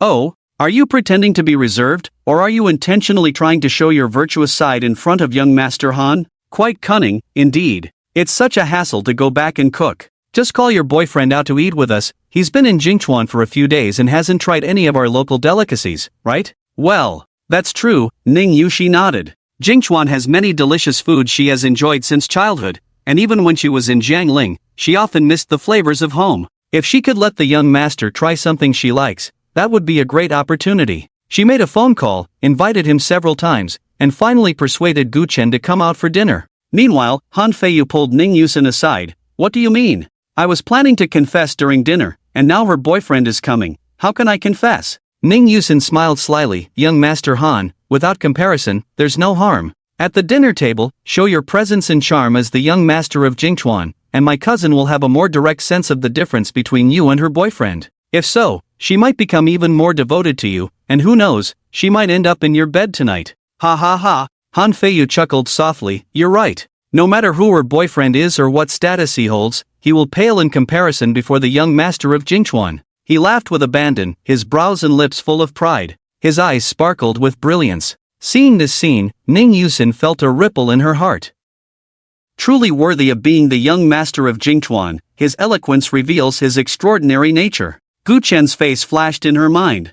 Oof, don't blame me. Now I can't take revenge on my cousin, so I can only vent my anger on you. It's all your fault, you don't deserve my cousin. After witnessing the charm of the young master of Jingchuan, I believe you will feel ashamed of yourself. Hand over Ning Yushi obediently. As she thought of this, the corners of her mouth curled up slightly. It was as if she could already see Gu Chun in a sorry state, lost and disheartened. Then she thought again. If the young master of Jingchuan has such demeanor, how extraordinary must the once renowned young master of Jiangling have been? She had heard that the young master of Jiangling was so impressive that countless beauties from Jiangling would come out of the city to welcome him. It's a pity she had never seen it with her own eyes. What a shame. The time was 4:50 p.m. Han Feiyu, Ning Yushi, and Ning Yusin arrived at Huanandao. This is the most famous restaurant in Jingchuan, not only offering various exquisite dishes but also a wide variety of local specialties, all quite delicious. Ning Yushi found a corner by the window to sit down, while Han Feiyu went to the front desk. When he sat down opposite Ning Yushi, a large number of diners began to leave the restaurant. Before long, only Han Feiyu's table remained in the restaurant. Ning Yushi asked in confusion, what happened? Why is everyone leaving? Han Feiyu smirked and pretended to be nonchalant, saying, I booked the whole Huanandao. Even knowing Han Feiyu's identity, this kind of move still surprised Ning Yusin. Those who can come here to eat are all prominent figures in Jingchuan, right? Young Master Han really has a big hand. Ning Yushi was taken aback, not because she was surprised by Han Feiyu's power, but because she felt it was unnecessary to make such a fuss just for a meal. Moreover, compared to the current quietness, she preferred the earlier lively atmosphere. However, she didn't say anything and just chatted casually with Han Feiyu. 20 minutes later, Gu Chen arrived at Huanandao and sat down next to Ning Yushi. Everyone began to order food, eating and chatting. Gu Chen spoke little, while Ning Yushi was quite lively, introducing the local delicacies of Jingchuan to Gu Chen and daringly serving him food. Han Feiyu and Ning Yusin seemed like mere accessories to the two. Ning Yusin had been waiting for Han Feiyu's confession, but even halfway through the meal, Han Feiyu still showed no signs of wanting to confess, acting as if he were dead. Bro, I came to see Gu Chen in a sorry state, not to watch them show off their love. She couldn't help it and made an excuse to go to the bathroom, pulling Han Feiyu along. Once they reached the restroom, she hurriedly asked, wait, young Master Han, what about your confession? Can't you see Ning Yushi is serving her boyfriend food? Aren't you jealous? She's going to be your future wife. Han Feiyu replied with a half-smile, what's the rush? The happier she is now, the more painful it will be for that guy when Ning Yushi agrees to my confession later. You had a plan all along? Han Feiyu said coldly, I've already ordered 9,999 roses from all the flower shops in Jingchuan. When the sea of flowers blooms at Huanandao, it will be the moment Yushi falls into my arms. Anyone who dares to touch my future wife, the young master of Jingchuan, I want him to remember this moment for eternity. Upon hearing this, Ning Yusin finally felt relieved. Let's go, let's hurry back. I'm starting to look forward to it. On the other side, Ning Yushi served Gu Chen a piece of lotus root. Young master, try this, I loved it when I was a child. Gu Chen paused his actions. Can you tell that Han Feiyu likes you? Ha? Ning Yushi was taken aback. No way, we just met. Gu Chen smiled. When you served me food, the anger in his eyes was impossible to hide. Ning Yushi rested her delicate hand on her fragrant cheek. Do I have such great charm? Gu Chen said, I see you have a good impression of him. Why not try to get to know him better? If his character and personality are all fine, why not stay in Jingchuan and become a wealthy young lady? Ning Yushi quickly waved her hand. Young master, don't joke around. He and I are elementary school classmates, and he is a 7-star master. We have quite a few common topics, so we chatted a bit more. Gu Chen's fingers lightly tapped on the table. Haven't you ever thought about getting married? No, Ning Yushi suddenly frowned. Young master, why are you saying this all of a sudden? Gu Chen stood up and walked to the window, standing with his hands behind his back. I was thinking, perhaps you should stay in Jingchuan. Your relatives are here, your parents are here. You could get married and have children, take care of your parents, and enjoy life by going out shopping, eating, and watching movies. That kind of life isn't bad. Perhaps you no longer need to stay by my side. Ning Yushi's expression gradually turned ugly, and tears shimmered in her eyes. The next moment, she plopped down on her knees behind Guchen, choked up and asked, "Young master, is there something wrong with me? Why do you suddenly want to drive me away?" Guchen said, "This morning, I saw you having a joyful meal with your parents, laughing and having a good time. Don't you want to always be by their side?" Ning Yushi replied, "I can visit them often, and I can bring them to Jiangling." Guchen sighed, "Why must you stay by my side? Don't you know that being with me will be very hard for you? Your injury hasn't healed yet. No matter how hard it is, Yushi is willing." Ning Yushi replied firmly. She wanted to say more when a loud shout suddenly came, "Ning Yushi, why are you kneeling?" The speaker was Han Feiyu. He had just come out of the bathroom and saw Ning Yushi kneeling before Guchen, and he couldn't help but feel furious. At that moment, he was angry. "This is my future wife, the young lady of Jingchuan's top family. How could a precious girl like her kneel to someone else? Kid, you dare to bully Yushi, dare to make a 7-star master kneel to you? You have some nerve." He rushed over, and with a surge of energy, he threw a punch at Guchen. Ning Yushi's expression tightened, and she stood up, striking Han Feiyu's fist with her palm. Han Feiyu staggered back 5 steps, looking displeased. "Yushi, I'm helping you." Ning Yushi shouted, "I kneel to the young master, it's my own business, it has nothing to do with you." Han Feiyu was silent for a moment and said, "You honestly tell me, did you break up with him, and he refused to agree, so you knelt down to beg him? You, he is already unworthy of you, and even less worthy of you kneeling for him. Leave this to me, I'll give him 100 million, and I bet he will agree to break up with you." Ning Yushi had no idea what nonsense Han Feiyu was talking about and was about to speak. At that moment, the roar of engines thundered, coming closer. Dozens of cars stopped at the entrance of Huanan Road. A large group of people rushed into the restaurant. At a glance, there were at least 200 people. 2 people led the group. One was Chang Shirquan, the head of the Woyo sect. The other was Feng Hu, the second in command of the Woyo sect. Ning Yushi said coldly, "Feng Hu, did you bring me the head of the leader of the Qinglong Society? But is it really necessary to make such a big fuss just to deliver a head?" Feng Hu stepped forward and sneered, "Ning Yushi, today, not only did I not bring the head of the leader of the Qinglong Society, but I also intend to take your head." Ning Yushi coldly replied, "With just these people?" Cheng Shirquan, the head of the Woyo sect, snorted, "Little girl, I know you are very capable, but we are well prepared today." With a light clap of his hands, 3 men in kimonos stepped out from the crowd. "3 neon friends, let this little girl see your strength." Boom, boom, boom. The 3 neon individuals were surrounded by a powerful aura, an overwhelming force bursting forth. All 3 were actually peak 7-star masters. Seeing that Ning Yushi did not speak, Feng Hu thought she was afraid and couldn't help but smile smugly. "Not only are these 3 7-star masters, but the 200 people I brought tonight are all top elites of the Woyo sect. Ning Yushi, today, you won't be able to escape." Han Feiyu stepped forward, his own energy surging within him. "Feng Hu, have you lost your mind? Can't you see I'm here? How dare you speak so arrogantly?" Feng Hu glanced at him and said lightly, "Young Master Han, our Woyo sect is here today only to take Ning Yushi's head. We won't trouble you. You can leave." Han Feiyu coldly replied, "But Ning Yushi is my woman. Do you think I would just leave her behind and walk away?" At this moment, although Han Feiyu's face was expressionless, he was secretly delighted. It was as if heaven was helping him. He never expected the opportunity to be a hero saving a beauty would come knocking at his door. It seemed that tonight he would truly share a bed with Ning Yushi, playing like a pair of mandarin ducks in the water. As his thoughts surged, he suddenly heard Feng Hu say, "Young Master Han, beautiful women bring disaster. I advise you, it's best not to interfere in this matter." Han Feiyu was furious. "Nonsense. I am the eldest of Dingchuan. You, a mere second in command of the Woyo sect, who gave you the courage to speak to me like this?" He then shouted at the Woyo sect's leader, Chang Shirquan, "Take your people and get lost, or I will make you understand why my Han family can be the #1 family in Jingchuan."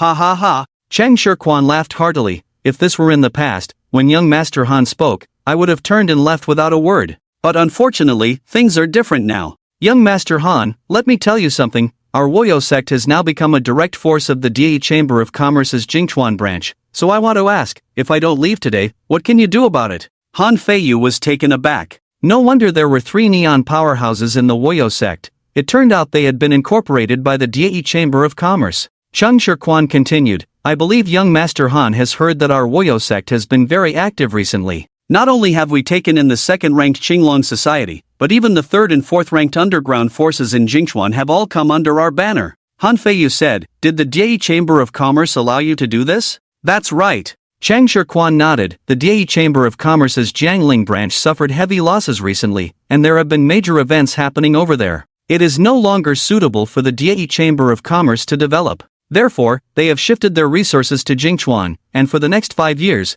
this will be the focus of the Die Chamber of Commerce's efforts. Fang Hu added, but the Die Chamber of Commerce is about to make a big move in Jingchuan, and Ning Yushi dares to strike at our Woyo sect. This is not only a slap in the face to our Woyo sect but also to the Die Chamber of Commerce. Today, we are here to take Ning Yushi's head, first to avenge the humiliation of the Woyo sect, and second to establish authority for the Die Chamber of Commerce. Once her head falls, the entire underground forces of Jingchuan will surrender to us without us having to lift a finger. Humph. Han Feiyu snorted coldly. With me, the eldest of Jingchuan here, you won't lay a finger on Yushi. Slap. One of the neon individuals rushed over and slapped Han Feiyu across the face. What are you barking about? Our Die Chamber of Commerce is doing business, and you think you have a say in it? You. Han Feiyu's face turned ashen. Do you know that my Han family is not only the #1 family in Jingchuan, but my father is also an elder of the Die Chamber of Commerce's Jingchuan branch? How dare you lay a hand on me? Do you even know how to write the word death? If it weren't for knowing that he was no match for the Neon Man, Han Feiyu would have already retaliated. Smack! The Neon Man struck back with a powerful palm, sending Han Feiyu flying. You think just because your father is an elder, you can act like a big shot? You're just a dog of the Neon people, and you, even less than that, are just the pup of that old dog. A dog dares to bark wildly in front of its master? Han Feiyu got up from the ground, clenching his fists tightly, his eyes blazing with fury. He, Han Feiyu, had lived a carefree life in Jingchuan for half his life. When had he ever suffered such humiliation? Just as he was about to speak again, another Neon Man interjected, if you dare to bark again, you'll die. A chilling killing intent enveloped Han Feiyu. Cold sweat soaked his back at that moment. He knew that if he dared to say another word, the Neon Man would truly strike him down. Even though his anger was boiling, he could only lower his head and remain silent. Seeing that he had finally quieted down, Fang Hu turned his attention back to Ning Yushi. Ning Yushi, you didn't provoke Wyaman earlier or later, but chose this moment to provoke them. You can only blame your fate. Now, will you end it yourself, or shall I send you on your way? Before Ning Yushi could speak, a thought-provoking voice came from behind her. Fang Hu, Ning Yushi has clearly spared your life, but why do you insist on walking down the path to death? Fang Hu looked up and met Gu Chen's cold gaze. Fang Hu was taken aback for a moment, then burst into laughter. What? Just had one hero saving a beauty, and now another one shows up? Even the young master of Jingchuan is standing aside, keeping his head down and not daring to make a sound. Do you think you're stronger than the young master of Jingchuan? He extended 3 fingers. I'll give you 3 seconds to kneel and apologize for your rudeness, or I'll make sure you vanish without a trace. He was somewhat wary of killing Han Feiyu, but killing Gu Chen was just a thought away. Gu Chen chuckled lightly. Young master of Jingchuan? Do you know he's not even worthy to carry my shoes? Ha ha ha. Fang Hu laughed heartily. This guy is going to make me die of laughter. Then tell me, who is worthy to carry your shoes? Is Lady Ji from Jiangling worthy? She is not worthy either. Damn, you get all puffed up when I call you fat. Fang Hu sneered. If it weren't for Ning Yushi standing in front of you, I would have already twisted your head off. Gentlemen, it's up to you. The 3 neon men wasted no time. Their energy surged as they charged towards Ning Yushi. To them, it made no difference whether they killed Ning Yushi first or Gu Chen. The thunderous assault was swift and overwhelming. In an instant, they were before Ning Yushi. But the next moment, Gu Chen pulled Ning Yushi behind him and unleashed 3 powerful punches. Tiger roars and dragon chants. Boom! Boom! Boom! The 3 peak masters of the Neon people didn't even have time to scream before they exploded into a mist of blood. Before anyone could react, Gu Chen's figure flashed and appeared in front of Fang Hu, pressing down on his head. Fang Hu, you think these few can kill me? At that moment, a storm surged in Fang Hu's heart, and his scalp tingled. Yesterday, he had seen Gu Chen at Ning Yushi's house. But at that time, Gu Chen was standing behind Ning Yushi, so he didn't take it seriously. Who would have thought? Although Ning Yushi was strong, the one before him was the real big shot. With a mere wave of his hand, he had annihilated 3 peak masters. What kind of terrifying strength was this? Hell! Why would such a terrifying figure appear in this godforsaken place of Jingchuan? Why you? Don't kill me, we can talk this out. Fang Hu said nervously. Soon, the president and vice president of the Die Chamber of Commerce's Jingchuan branch will arrive here. They are both grand masters. If you are willing to let me go, I will plead for Ning Yushi. Perhaps then, Ning Yushi won't have to die. His words were a mix of soft persuasion and veiled threats. After all, grandmasters would be arriving soon. If Gu Chen was a smart person, he wouldn't harm himself. However, Gu Chen sneered, if I let you die right now, even if Da comes in person, you won't live to see the next moment. Boom! Gu Chen's palm came crashing down. Fong Hu's skull was shattered. The headless corpse slowly fell into a pool of blood. Fong Hu, the second in command of the Jingchuan Wuyo sect, dead. In Huannandao, there was a deathly silence. Although Fong Hu was dead, not a single one of the 200 elite members of the Wuyo sect dared to move. The mysterious young man before them was too terrifying. They knew that even if all 200 of them attacked together, they would not be a match for him. Chang Shirquan's forehead was drenched in cold sweat. Fong Hu was dead. Was he next? At that moment, a sound of footsteps approached. Everyone turned to look and saw 4 middle-aged Japanese men in kimonos walking in. Chang Shirquan let out a sigh of relief and hurriedly approached, respectfully saying to the leading Japanese man, President Mitsukami, you have finally arrived. Mitsukami Hidenori's stern face was filled with authority. Shirquan-kun, can you tell me why this girl is still alive? Chung Shirquan stammered, President Mitsukami, it's not that we didn't want to kill that girl, it's just that the 3 powerful allies you sent us are all dead. What? Baka! Mitsukami Hidenori was furious, his cold gaze fixed on Ning Yushi. I didn't expect you to be a Grand Master as well. TSK, if I hadn't come to Jingchuan, this place would have truly become your domain. Boom! A terrifying pressure erupted from Mitsukami Hidenori, revealing his status as a 3-star Grandmaster. The 3 Japanese men behind him were not weak either. 1 2-star Grandmaster, 2 1-star Grandmasters. The overwhelming pressure made everyone in Huannandao dare not even breathe. Damn woman from the Dragon Kingdom, you dare to kill noble Japanese people. Today, I, the president, will not let you die so easily. I will make you wish you were dead. Just as he was about to act, a figure suddenly rushed over. Uncle Mitsukami, why have you become the president of the Jingchuan branch again? Didn't you transfer to Shanghai a few years ago? The speaker was Han Feiyu. Mitsukami Hidenori had once been the president of the Diei Chamber of Commerce's Jingchuan branch and had been very close to the Han family. However, later, due to a surge in his cultivation, he was transferred to Shanghai. Mitsukami Hidenori said, so it's you, Feiyu. How is your father doing lately? The Diei Chamber of Commerce is preparing to develop Jingchuan vigorously, so they specifically sent me here. The original president of the Jingchuan branch has returned to Japan to retire. I just arrived yesterday and have many matters to handle. Once I'm done, I'll visit your home and catch up with your father. Han Feiyu quickly said, my father is in good health, Uncle Mitsukami. I have a request. The woman you want to kill is my future wife. Could you spare her life for the sake of your past relationship with my father? Mitsukami Hidenori's face turned stern. I can agree to other requests, but not this one. She killed 3 of my compatriots. If I let her go, where would the face of our Neon Kingdom be? Where would the authority be? You misunderstand. Han Feiyu said, the one who killed your compatriots is someone else, and it has nothing to do with Yushi. He pointed at Gu Chen. It's him. He killed your 3 subordinates. If you kill him, you can take revenge and establish your authority. There's really no need to involve Yushi any further. Ha, kid. Don't blame me. After all, if you don't die today, it's my future wife who will. Mitsushima Shoya looked at Gu Chen. It's you, you audacious dog, who killed my 3 compatriots. Due to the angle, he could only see half of Gu Chen's profile. That's right. Gu Chen turned his head, his eyes like cold stars staring at Mitsushima Shoya. What, are you here to die too? Mitsushima Shoya didn't speak because Gu Chen's face felt incredibly familiar to him. It was as if he had seen it somewhere before. Where exactly? But then Han Feiyu shouted, Kid, don't you feel the terrifying aura of these people? Each of them is a Grandmaster, especially President Mitsushima, who has reached the 3-star Grandmaster level. Are you crazy? You dare to speak arrogantly when death is at your doorstep? Hurry up and kneel down to admit your mistake and end it yourself. Otherwise, it doesn't matter if you die, but if you anger President Mitsushima, she will suffer too. As soon as he finished speaking, there was a thud, and someone knelt down. Everyone was stunned. Because the one kneeling was not Gu Chen, but Mitsushima Shoya. What the hell is going on? Wasn't Mitsushima Shoya just full of murderous intent? Why did he suddenly kneel?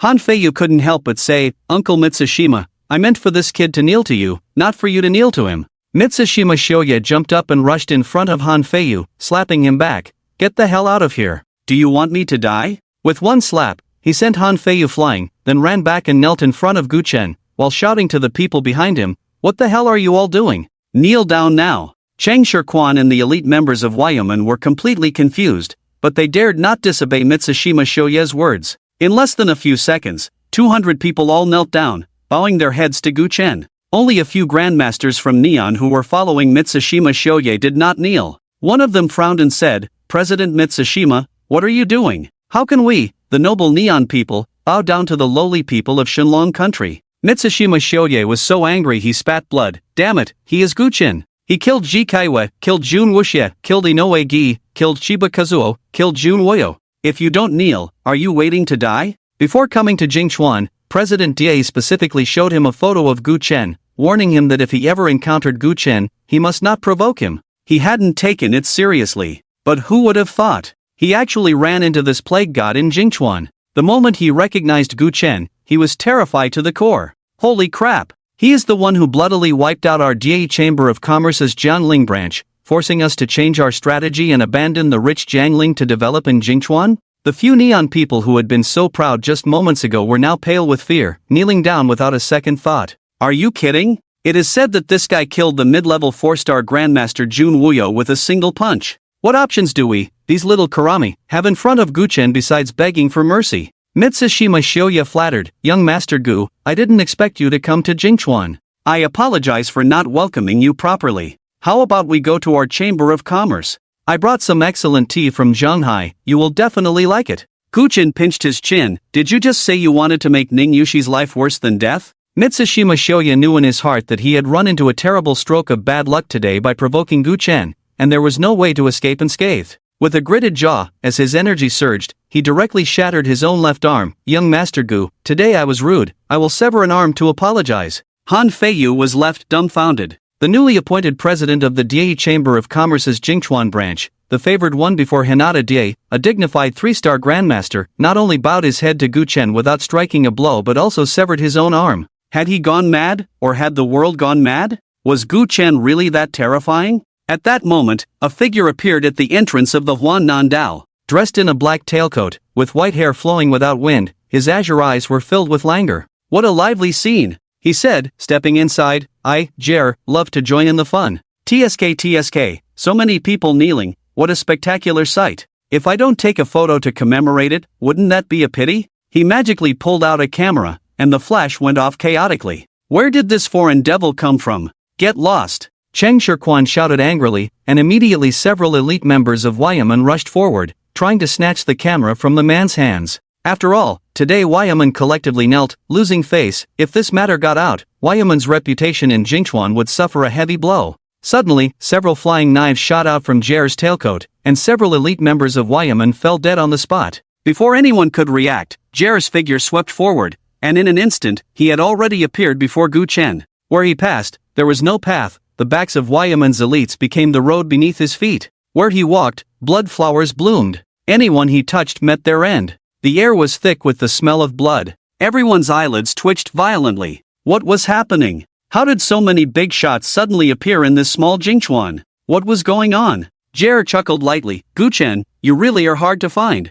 Guchen frowned. "I don't seem to know you. You may not know me, but I know you." Jer snarled. "You killed my brother Bob Alot on the high seas. My brother, who earns me over $100 million every year, and you killed him, you truly deserve to die." Guchen replied indifferently. "You really went through a lot to come here to die. Let me send you to reunite with your brother." Just as he was about to make a move, Mitsushima Hayono suddenly jumped up. "Young Master Gu, this kind of trash doesn't need you to take action, we can handle it." This was a great opportunity to show loyalty. Killing Jer would ensure that even if Guchen was cold-blooded, he wouldn't seek trouble with them again. Jer looked at him and the several approaching Neon people with disdain. "A few useless dogs. Even if my brother is only ranked 50th on the dark web assassin leaderboard, killing you would be like killing chickens. Get lost, I'm not interested in killing you. What a ridiculous ranking I've never even heard of, and you dare to bring it up." Mitsushima Hayono snorted coldly. "If I hadn't lost an arm, I could twist your dog head off by myself." Saying this, he charged forward, throwing a punch at Jer. The other 3 Neon Grandmasters also surged with energy, rushing to kill Jer together. Looking for death. Jer grinned savagely, colliding fists with Mitsushima Hayono, pushing him back while his other hand unleashed 3 palm strikes. Tiger roars in the mountains. Boom boom boom. 2 1-star Grandmasters and 1 2-star Grandmaster had their skulls shattered. Before Mitsushima Hayono could react, his body turned into an afterimage, and a punch, carrying immense force, ruthlessly slammed into Jair's chest. Mitsushima Hayono desperately tried to dodge, but that punch was simply too swift. He could only condense his energy to block with his arm. The next moment, boom! Mikami Hideno's right arm was shattered, and his entire body was sent flying, crashing heavily to the ground, motionless. His internal organs had been crushed by a single punch from Gil, dead beyond recovery. The onlookers all gasped in shock. What the hell? This is too brutal. In just a few seconds, several Grand Masters had been killed. The suddenly appearing foreign devil was simply too strong. Gil was already facing Guchen. Guchen, I am Gil Islet, ranked 39th on the Dark Web Assassin leaderboard, the brother of Bob Islet. I traveled across the ocean to take your head as a sacrifice for my brother. As he spoke, a terrifying pressure enveloped the entire area. A 5-star Grand Master. This was actually a 5-star Grand Master. Everyone inhaled sharply. No wonder Mikami Hideno, a 3-star Grand Master, couldn't withstand this guy's 2 moves. Guchen, die for me. Gil's face twisted in rage, and with the might of a 5-star Grand Master, he ruthlessly hurled a punch at Guchen. This punch, cutting through thorns and waves. The air trembled. Guchen's expression was cold as he raised his hand for a palm strike. Just as their fists and palms were about to collide, Ning Yushi suddenly shouted, "Young master, be careful." Sure enough. In the next second, Gil's other hand, which had been hidden behind his back, suddenly shot out, 5 steel nails flying towards Guchen at lightning speed. In truth, there was no need for Ning Yushi to remind him. Guchen was already on guard.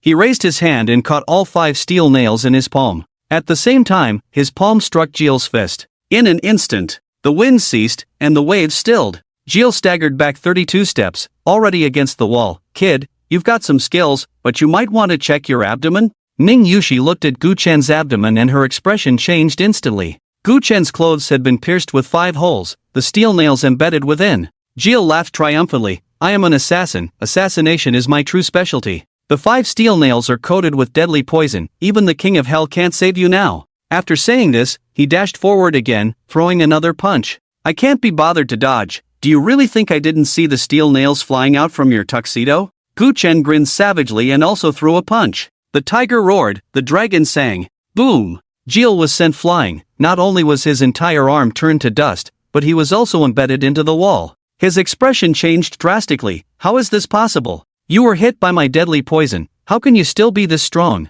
A mere peacock red dares to harm me?" Guchen laughed savagely, and with a surge of spiritual energy, the steel nails in his abdomen were directly shaken off. He then dashed forward, his aura overwhelming. "Gil, die for me." A glint of malice flashed in Gil's eyes, and just as Guchen approached him, the 5 steel nails shot out again. This time, the target was aimed directly at Ning Yushi. "Even if I die, I'll take someone down with me. Dream on." Guchen's thoughts shifted, and the Nian Nu Jiao was in his hand. In the next moment, the Nian Nu Jiao spun and flew to Ning Yushi's side. With a flash of swordlight, all 5 steel nails were severed. At the same time, the 5 steel nails in Guchen's hand plunged straight into Gil's eyes, twisting forcefully. "Ah!" Gil's shrill screams echoed through Huannan Road. However, this scream did not last long before it vanished without a trace. Gil Islet, ranked 39th on the Dark Web Assassin leaderboard, dead. Watching the slowly collapsing body, the sound of a pin drop could be heard on Huannan Road. No one dared to believe their eyes.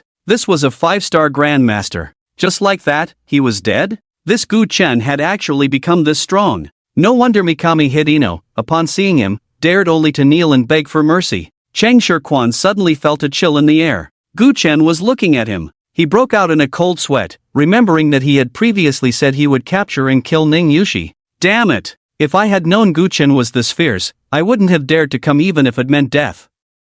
But at this moment, I could only grit my teeth, draw a long knife, and directly sever my own arm. Young Master Gu, I was blind to not recognize a true dragon before. I will sever my own arm as an apology. From now on, I, Chang Shirquan, am willing to follow young Master Gu, ready to face fire and water. Guchen pondered for a moment, then suddenly called Ning Yushi to his side and said loudly, "Ning Yushi, let me ask you, do you truly wish to stay by my side forever?" Ning Yushi replied firmly, "I am willing, just as I said when I knelt before Hong Chi. To be by your side, even if it means death, I have no regrets." Good. Guchen turned to Chang Shirquan, from now on, there will be only one boss in the underground world of Jingchuan, and that is Ning Yushi. Do you understand? Understood. Chang Shirquan shouted loudly. Bow down. Gu Chen commanded. Chung Shirquan deeply bowed to Ning Yushi. From now on, I am willing to follow Miss Ning, loyal and devoted. Willing to follow Miss Ning, loyal and devoted. The voices of countless elite members of Wyaman echoed throughout Huanan Road. The sound was thunderous. It was exhilarating. Blood surged. Passion boiled. Tonight, at this moment, Jingchuan is unified. Reflecting on Gu Chen's brutal methods just now, listening to the deafening sounds before him, Han Feiyu was completely panicked. My God, what am I doing? Even a powerhouse like Sanshang Zuyayo had to kneel before Gu Chen, and even a 5-star grandmaster like Jir was crushed by Gu Chen as if he were an ant. And I, a mere young master of Jingchuan, actually want to compete with him for a woman? Am I looking for death? After witnessing Gu Chen's decisive killing methods, Han Feiyu was certain that what Sanshang Zuyayo said was true. This Gu Chen has no idea how much blood is on his hands, how many lives he has ended. With just a thought, I could die an untimely death. At this moment, Han Feiyu wanted to kneel before Gu Chen and beg for mercy, but he didn't want Gu Chen to notice him. If there were a crack in the ground right now, he would dive in without hesitation. Just as he hesitated, a sound of footsteps approached. Ning Yusin was coming. Earlier, she was supposed to come out with Han Feiyu, but suddenly had a stomachache and had to run to the restroom, only just now emerging. As soon as she came out, she saw countless elite members of Wyaman bowing to Ning Yushi in loyalty. Wow! Is Ning Yushi this fierce? In the time it took to use the restroom, she has subdued Wyaman? Just as her boyfriend Deng Jiajie said, Ning Yushi is a phoenix among people. With Ning Yushi in the Ning family, the future is truly going to soar. Yushi, you are amazing. Ning Yusin walked briskly towards her cousin. Having a cousin like you is my pride. Now that you've taken down Wyaman, and if you marry young Master Han, all of us relatives in the Ning family will benefit from you. While speaking, she caught a glimpse of Han Feiyu silently walking outside from the corner of her eye. She immediately said, Young Master Han, where are you going? Did your 9,999 roses arrive? Is the sea of flowers about to bloom in Huanan Road? Han Feiyu gritted his teeth in frustration. He just wanted to leave quietly. Could this annoying woman shut up? What sea of flowers? What 9,999 roses? I don't know what you're talking about. Han Feiyu forced a grim smile and quickly walked past Ning Yusin. Ning Yusin was taken aback and grabbed Han Feiyu. Didn't you say you would confess to Ning Yushi today? What's going on? I've been looking forward to it for so long. Slap. Han Feiyu turned back and slapped Ning Yusin across the face. Get lost. Can't you see the situation? How could I ever be worthy of Ning Yushi? After saying that, he didn't care about anything else and ran away. Damn it. This woman is just adding fuel to the fire. It's as if she wants to die herself. Damn. Ning Yusin was stunned, and it wasn't until Han Feiyu's figure disappeared that she came back to her senses. Covering her flushed cheeks, she angrily cursed, If you don't deserve it, then you don't deserve it. Why hit me? Just wait, our Ning family is about to soar, and sooner or later we will replace your Han family as the #1 wealthy family in Jingchuan. When that time comes, I will definitely get back at you for this slap. After saying that, she ran to Ning Yushi's side and took her cousin's hand. Cousin, you have tamed the Wuyo sect, and you will definitely be a prominent figure in Jingchuan in the future. This Han Feiyu really doesn't deserve you, so don't be sad. Later, I will find someone even better for you. The young master is very good. Ning Yushi said. Humph. Ning Yusin scoffed, even Han Feiyu doesn't deserve you, this guy is even less worthy. What else can he do besides some medical skills? Really, my boyfriend has connections in Jiangling. If you can marry into the wealthy family there, that would be great. I'm telling you, if we can get involved with the wealthy families in Jiangling, our Ning family will stand at the top of Jingchuan much sooner. She didn't notice that Ning Yushi's expression was gradually becoming unpleasant and continued. As for your boyfriend, a piece of trash like him, you should have kicked him to the curb long ago. You are just. Slap. Ning Yushi slapped her cousin's face in return. Ning Yusin was stunned for a moment. You dare to hit me? I'm doing this for your own good, and you actually dare to. Before she could finish, Ning Yushi extended two jade-like fingers and pinched her delicate chin. If you dare to insult the young master again, if you dare to say another word, I will tear your mouth apart. At this point, she understood that today, Ning Yusin had brought her out under the pretense of shopping, but in reality, she wanted to introduce her to Han Feiyu. What did she take her for? A tool for the Ning family's rise? Did she really think she had no temper? Moreover, Ning Yusin had been insulting the person she respected all along. Since returning home, she had been enduring. But Ning Yusin kept pushing her limits. I, Ning Yushi, also have my bottom line. Touch it, and I will be furious. Being slapped by the Ning Yushi, who had always been looked down upon, especially in public, made Ning Yusin's lungs feel like they were about to explode. I am your cousin. How dare you humiliate me like this? Damn it! Countless curses wanted to spill out, but facing Ning Yushi's eyes filled with violence and danger, she couldn't say a word. After all, Ning Yushi was once the second in command of the Blood Alliance. To achieve such accomplishments as a woman, how much blood had she shed? She had experienced the baptism of blood and fire, walking on the edge of life and death countless times. Her ruthlessness and fierceness were deeply engraved in her bones. When she didn't show it, she was no different from an ordinary woman, but once her aura was unleashed, ordinary people couldn't withstand it. Not to mention, the supreme grace Ning Yushi had displayed when she was in the Ning family was still fresh in everyone's memory. At this moment, even the #1 leader of the Woyo sect in the underground world of Jingchuan and countless elites bowed to Ning Yushi. Ning Yusin had a fire in her heart, but ultimately, she didn't dare to vent it. She felt that if she said another word, her cousin would really disregard their kinship and come at her. Seeing her silent, Ning Yushi continued, "How I am is none of your business. Don't act like we are sisters. If I help you, it's out of consideration for our kinship. If I don't help you, you have no right to say anything. Stop plotting against me." In fact, if it weren't for that tiny bit of kinship, Ning Yusin's chin would have already been crushed by her. Throwing Ning Yusin aside, she left Huannan Road with Gu Chen. "Let's go, it's time to give your grandfather acupuncture." Gu Chen hailed a car and headed straight for the old residence of the Ning family. Upon arriving in the bedroom, he briefly checked the old man's condition, which was just as he had expected. 36 silver needles were swiftly inserted into the old man's body. Spiritual energy surged. The silver needles pulsed. 2 hours later, the old man's complexion changed from pale to a healthy flush. Gu Chen took out a number of medicinal herbs from his spatial ring, then asked for paper and a pen, swiftly writing a few lines. "Your grandfather will wake up in no more than half an hour. After I leave, follow what I've written on this paper to prepare medicine for him. In no more than 3 days, he will recover. If you're not confident in preparing the medicine yourself, you can spend money to hire someone knowledgeable in medicine." Ning Yushi nodded. "Young master, are you leaving tonight? It's already quite late. Shouldn't you stay in Jingchuan for another night and set off tomorrow?" "No, I have matters to attend to in Jiangling. Moreover, although the dungeon of the patrol domain is safe, I still feel a bit uneasy. Only by keeping Ji Kaiyue by my side can I be truly assured." "Alright, then I'll go back to pack some things and say goodbye to my parents." Ning Yushi sighed, originally wanting to wait for her grandfather to wake up to share some heartfelt words. Since the young master was eager to return to Jiangling, she could only follow him.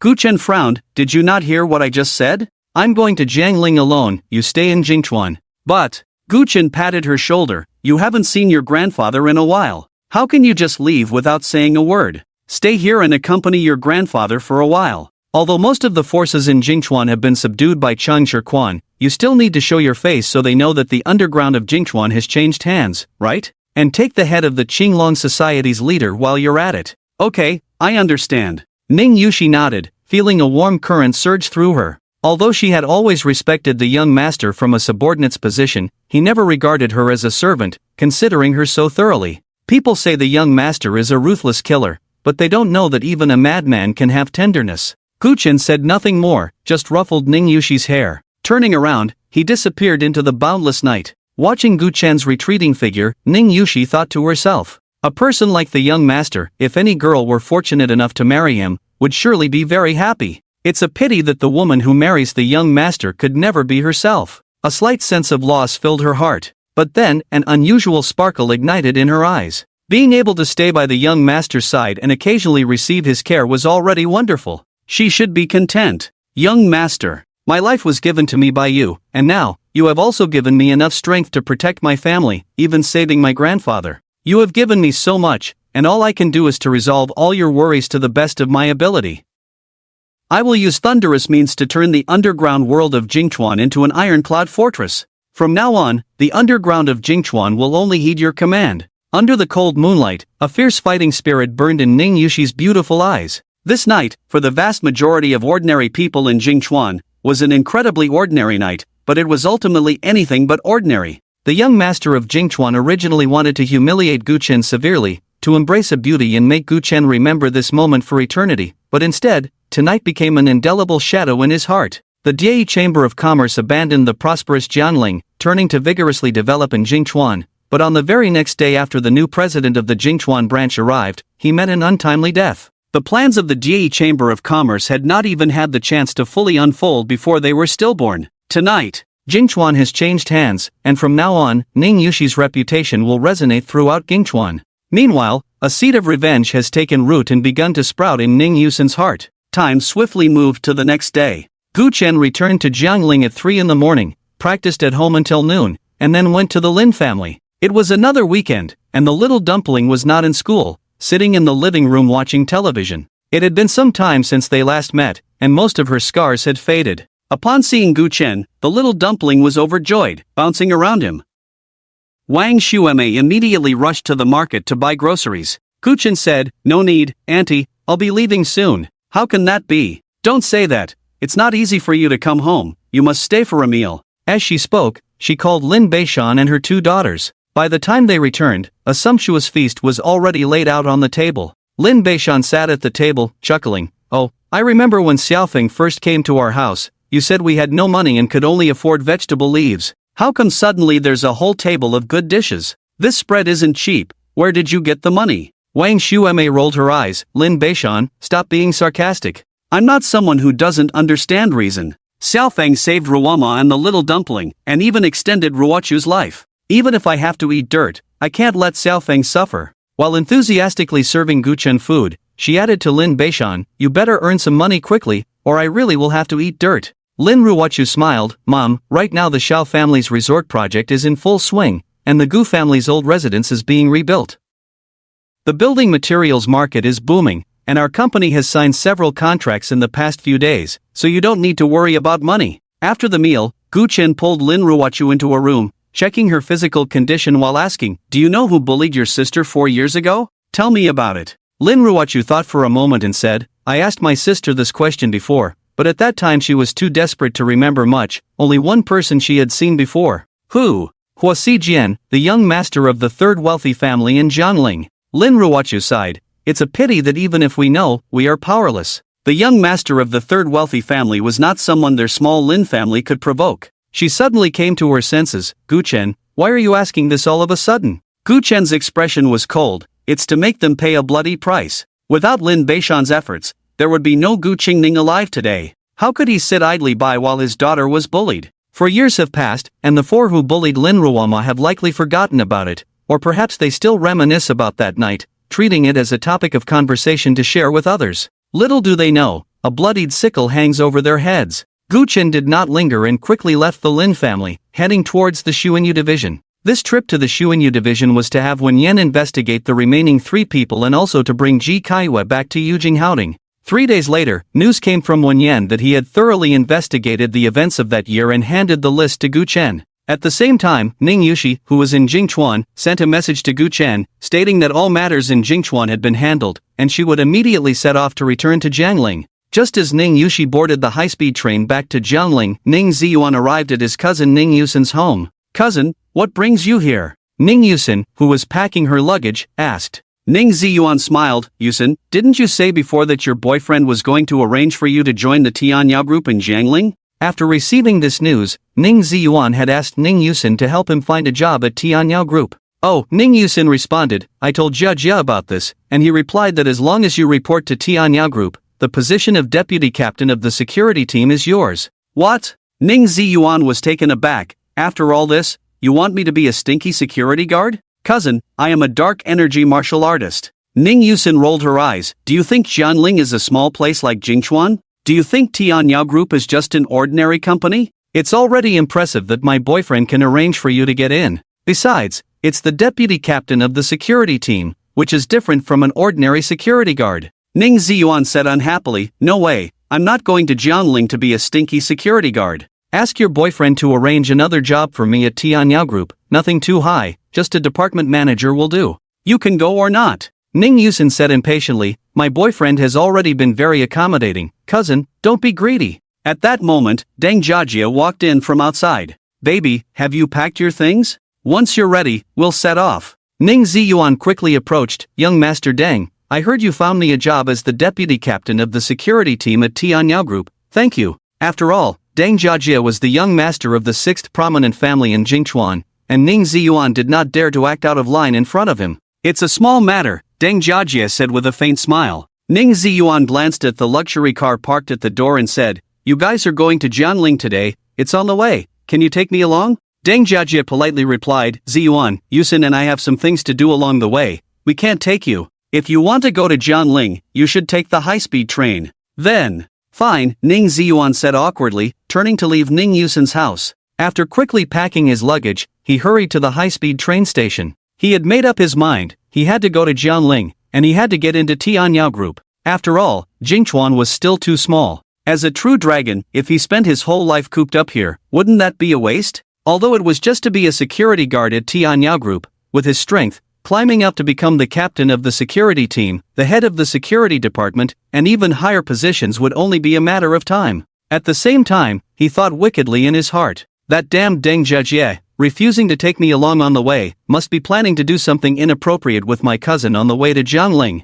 So damn disgusting." On the other side, Ning Yusin had finished packing her luggage and sat in the passenger seat. "Young master, aren't we going directly to Jianling? Where else do we need to go?" Since Deng Jiajie's last order, she had started calling him young master. Deng Jiajie sneered, "This is my new car. You can sit in it, but your cousin? Does he deserve to sit in my car? I don't want his poor aura to pollute my car." "That's true," Ning Yusin huffed. After all, she was the future young mistress of the 6th prominent family, and Deng Jiajie's car was her car. Then she thought of something, "Do you really have a way to deal with my damned cousin?" Ever since that night when Ning Yushi slapped her in public, she had been harboring resentment. However, Ning Yushi's strength was too formidable. Apart from cursing her in her heart, she had no other way. Who would have thought that after hearing about her experience, Deng Jiajie would actually take the initiative to say he wanted to take revenge for her? This moved her greatly. Deng Jiajie smiled coldly, "No one in Jingchuan can touch your cousin anymore, but Jiangling has some. Have you heard of the Nanqing Society in Jiangling?" Ning Yusin shook her head. Deng Jiajie said, "Nanqing Society is the largest underground force in Jiangling." Damn! Ning Yusin was taken aback. "You actually managed to enlist the biggest underground force in Jiangling?" Deng Jiajie said proudly, "It's my second uncle, he recently became the hall master of the Nanqing Society. Once we get to Jiangling, we'll go find him. He was always the best to me when I was a kid. Once I ask, he will definitely be willing to help." "Darling, you are so good to me," Ning Yusin said sweetly, pulling one of Deng Jiajie's hands around her slender waist. "Humph, Ning Yushi, do you really think that just because you know some martial arts, you can do whatever you want? You still want to tear my mouth apart? Let's see who ends up tearing whose mouth apart." Deng Jiajie pinched her waist a couple of times before withdrawing his hand. This trip to Jiangling to find his second uncle was not just about helping Ning Yusin vent her frustrations. In fact, helping Ning Yusin was just a side benefit. The main goal was to take down Ning Yushi. In the past, he thought he was unworthy of Ning Yushi, but now that his second uncle had become the hall master of the Nanqing Society, things were different. The hall master of Jiangling's #1 underground force was no joke. How ridiculous was Han Feiyu, unable to win over Ning Yushi, and instead venting his anger on him? These past few days, he hadn't answered his calls, and when he went to the Han residence, they refused to see him. "Damn Han Feiyu, you don't treat me like a person, and now that I have my second uncle as a backing, I can't be bothered to curry favor with you anymore." He then recalled Ning Yushi's beautiful face. It was said that this woman had already subdued the Woyo sect, becoming the true queen of the underground in Jingchuan. Just imagining having such a beauty serve him was exhilarating. No, he wanted both Ning Yusin and Ning Yushi to serve him together. Damn! Wouldn't that be an absolute blast? Deng Jiajie was filled with excitement, stepping on the gas. The roar of the engine echoed through the streets of Jingchuan. The latest model Mercedes-Benz, worth 6,700,000, carried a pair of men and women with their own thoughts, racing into the night towards Jiangling. At the same time, Huxiu barracks. "Father, I should return to Jiangling." A young man, about 25 or 26 years old, spoke up. The speaker was none other than Yan Jun, the notorious troublemaker of Jiangling in recent years, the young lord of the Jiangling Marquisate. The Jiangling Marquis, with a face as sharp as a knife, commanded respect without anger. "The soldier's training will take another 2 days to complete. Why don't you wait for me for 2 days, and we can return to Jiangling together?" "No need," Yan Jun replied. "I have been away from Jiangling for some time now. If I don't go back soon, I fear the people of Jiangling will forget about their little lord." The Jiangling Marquis pondered for a moment. "I have heard that many significant events have occurred in Jiangling recently, all because of Guchun. This time you return, do not recklessly provoke him." "Father, please rest assured, I know what I'm doing," Yan Jun said, and then got into an off-road vehicle. After driving a short distance, the Jiangling Marquis suddenly shouted, "Shi Changling, you take 200 elite soldiers and accompany my son back to Jiangling." Shi Changling, a revered member of the Marquisate, was exceptionally powerful. "My lord, although the young lord acts without restraint, he still knows the limits," the Jiangling Marquis said. "I am not worried about him provoking Gu Chen, I am worried that Gu Chen will provoke him. After all, our Marquisate took a significant portion of the Gu family's inheritance back in the day." Shi Changling replied, "So what if you took it? You are the Jiangling Marquis, commanding 12,000 elite soldiers. Even if Gu Chen had 100 times the courage, he wouldn't dare to cause trouble at the Marquisate." The Jiangling Marquis frowned. "You just carry out my orders, there's no need for so much talk. Hurry to Jiangling, and if I return to Jiangling and my son has suffered even the slightest mishap, I will hold you accountable." Shi Changling said no more and took his leave. Soon, he gathered the troops and followed the young lord towards Jiangling. Jiangling.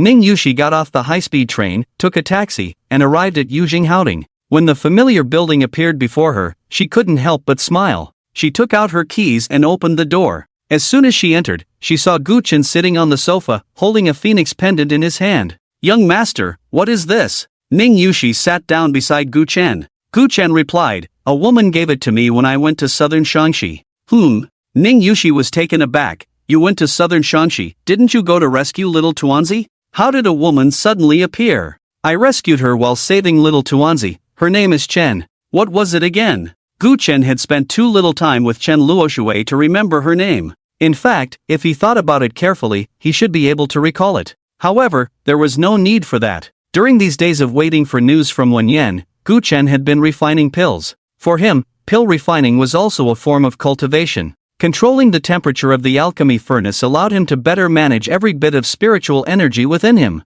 In addition to refining pills, he would also play with the phoenix pendant. He had been too busy before, but now that he had time to study it closely, he discovered that this phoenix pendant was not an ordinary item. It was filled with a terrifying energy. It could serve as a talisman, and if the energy inside was activated, it could unleash a powerful force with incredible destructive capability. However, for him, this pendant seemed to have little use. After putting the pendant away, Gu Chen asked, "So, how is your grandfather's injury? Has he recovered?" Ning Yushi nodded vigorously. "Grandfather is much better now. Once Jiangling is completely stable, I'll take him to Jiangling for a visit." She then changed the subject. "Young master, is there anything you need to tell me?" Gu Chen said, "You should rest first. Take care of the Blood Alliance these days. Since Jingchuan has unified, there's no need for other forces to remain in Jiangling's underground world. Once I finish dealing with the current matters, I'll take you to Nanqing Society." After Ning Yushi returned to her room, Gu Chen picked up the list from the coffee table. 4 names were prominently listed: Hua Sijian, Zhang Min, Qian Yifei, He Shouan. This was the list that Wen Yan had sent over regarding the incident with Lin Ruoma from years ago. It not only contained the names of the 4 individuals but also detailed information about them. The next day, at 9:45 a.m., inside a villa, the young master of Jiangling's 3rd prominent family had just gotten out of bed when a delicate hand wrapped around his neck. "Young Master Hua, did you have fun last night?" "Yes, it was enjoyable, you're quite good at this." "Young master, I heard that you once visited the Jiangling Marquis' residence and had a woman there. Is that true?" Hua Sijian immediately recalled a vivid scene. Indeed, it was an unforgettable night. The beautiful woman named Li Nan pouted. "Young Master Hua, I'm not saying this, but if you want to play with women, there are countless who would willingly climb into your bed. Why do you have to go for that excitement? I heard that there were several men that night. Could it be that you have some special preference?" Hua Sijian laughed. "What do you know? That woman was even pursued by Zhong Dingxian of the 2nd prominent family, which shows her beauty is not something ordinary people can compare to. Besides, I was the first to make a move, the other 3 could only watch from the sidelines, so what's the big deal?" He got up and dressed. "Alright, I was very satisfied with your performance last night. I promised to take you to Aodao for a few days, and I will not go back on my word." Upon hearing this, Li Nan was overjoyed. But just then, a voice suddenly interrupted. "I'm afraid you won't be able to go to Aodao anymore." Li Nan shouted angrily, "Who the hell is talking nonsense? Your young master is taking me to Aodao, who are you to point fingers?" She thought it was one of Hua Sijian's blind subordinates speaking. The next moment, the door was kicked open with a punch. A man in a dark trench coat appeared at the doorway. Li Nan was taken aback, and immediately pulled the blanket over her body. At the same time, Hua Sijian met the man's gaze. In that instant, he was terrified. "Gu, Boom! Just as he uttered a word, a fist came crashing towards his face. Hua Xijian, the young master of the third prestigious family in Jiangling, dead. Scarlet blood splattered all over Li Nanan's face. A few seconds later, she suddenly came to her senses and screamed frantically, "Someone! Quick, someone! There's a murder, a murder!" The huge commotion startled the guards in the villa. Dozens of dark figures suddenly appeared in the room, surrounding the entrance tightly. Li Nanan trembled as she said, This person killed young Master Hua. Daring to kill young Master Hua, simply asking for death. The leading guard started to say, but suddenly fell silent. The next second, he turned and ran. The other 10 or so guards ran even faster than him.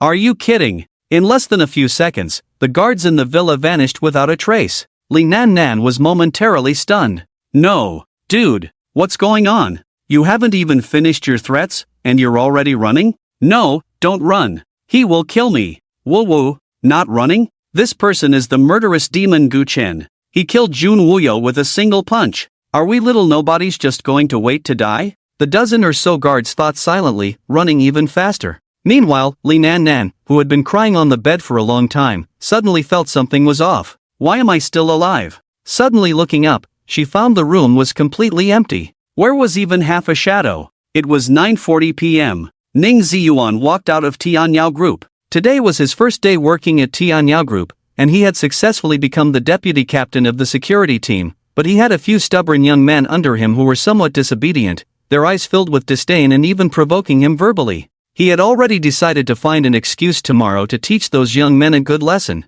Originally, he planned to go back to the hotel to rest directly, but he was attracted by the aroma wafting from a barbecue shop on the street. Swallowing his saliva, he finally walked in. The shop was called Fengwei Xian, and it had been open on this street for over 20 years.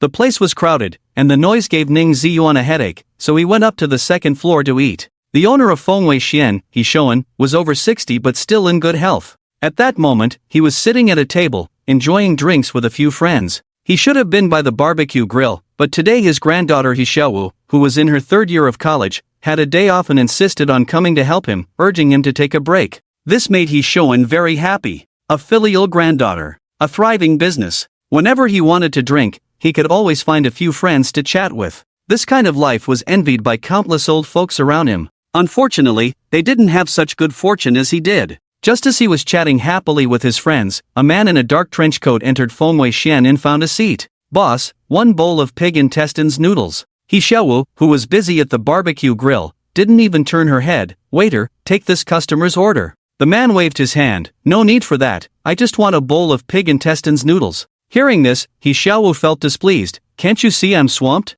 I don't have the time to make you a bowl of pig intestines noodles separately. If you can't even afford barbecue, hurry up and get lost. Xiaowu, how can you talk to customers like that? I've told you so many times, the customer is king. Even if they just want a bowl of fatty intestines noodles or are only here to enjoy the air conditioning, you must be polite. He Shoan put down his wine glass and scolded. Anyway, our shop isn't short of business. I still have a few big baskets of barbecue to grill, so we don't need this one customer, He Xiaowu said, her hands still busy. You! He Shoan sighed helplessly and walked over to the man in the trench coat. Young man, my granddaughter has a bit of a fiery temper, but she means no harm. Please don't take it to heart. Wait, your outfit looks a lot like Gu Chen. The man in the trench coat spoke. Oh, you know Gu Chen? Of course. He Shoan replied, I've heard that Gu Chen is a ruthless killer, mercilessly taking lives, with extremely cruel methods. Although I haven't seen him, some young punks who came to our shop for barbecue recently dressed just like you. From their mouths, I've learned about the atrocities of that beast Gu Chen. It's simply intolerable, he deserves a terrible fate. Recently, there had indeed been a trend among the youth in the lower circles of Jiangling to imitate Gu Chen. They mimicked his way of speaking and dressing, strutting around the streets as if they were the true young masters of Jiangling. The man in the trench coat said, I heard you used to go to the Jiangling Marquis' residence? Tisk, that's old news, He Shoan said, a hint of pride flashing in his eyes. Let me tell you, back then, so many people were trying to get into the Jiangling Marquis' residence. I was just lucky, otherwise, how could I have had the chance? A look of nostalgia crossed his face, and he clicked his tongue again. That young girl was as beautiful as a fairy. Even the young master of Jiangling's third wealthy family looked at her with fiery eyes. Ha, not to mention others, even I often doubt whether that night was real. Me, a plain old commoner, actually shared a woman with the young master of the third wealthy family. Ha ha ha ha. Alright, my granddaughter is busy. I'll personally make you a bowl of fatty intestines noodles,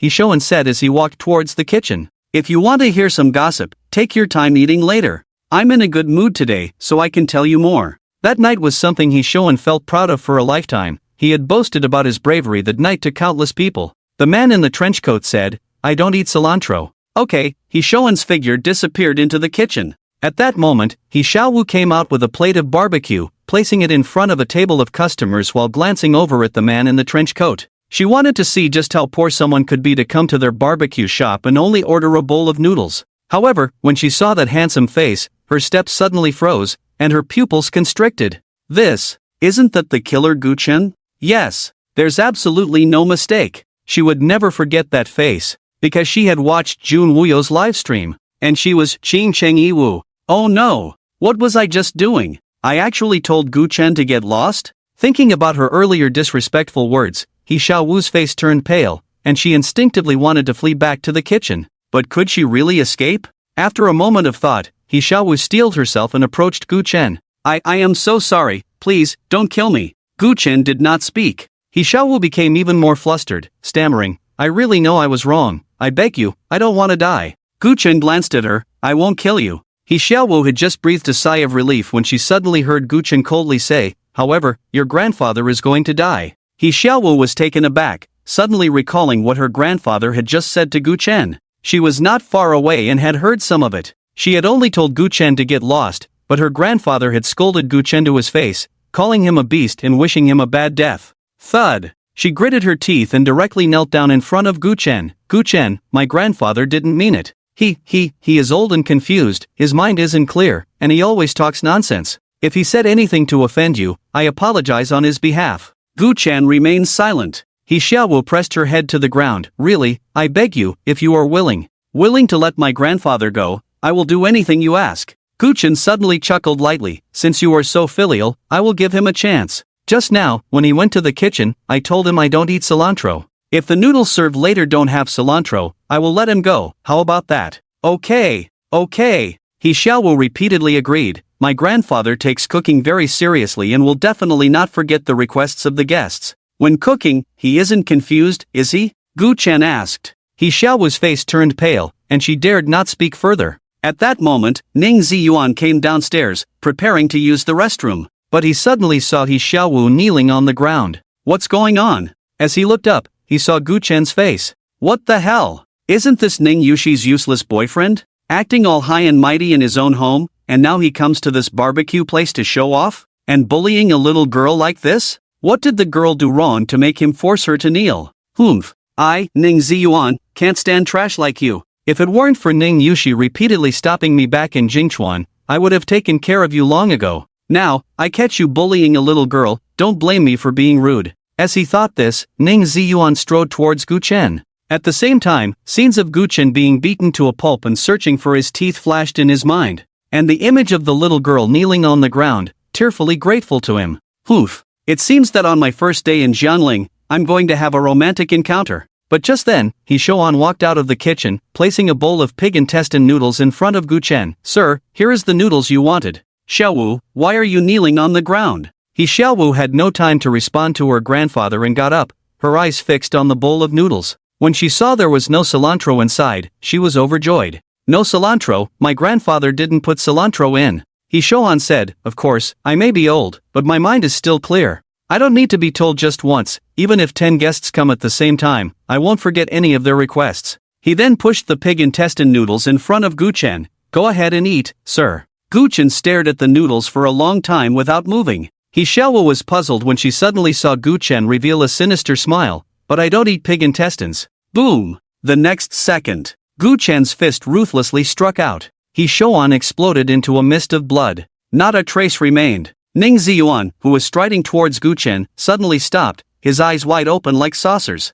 What the hell is going on? This guy actually has the guts to kill someone, and in public no less? Moreover, if his ears aren't malfunctioning, this guy just killed the owner with a punch because the owner put pig intestines in his noodles? Crazy! Ning Yushi's boyfriend is simply a madman. A storm surged in his heart, but he suddenly felt a pair of cold eyes looking over. Who else could it be but Guchen? What the hell? Ning Ziyuan quickly lowered his head and walked out of Fen Guichuan as if nothing had happened.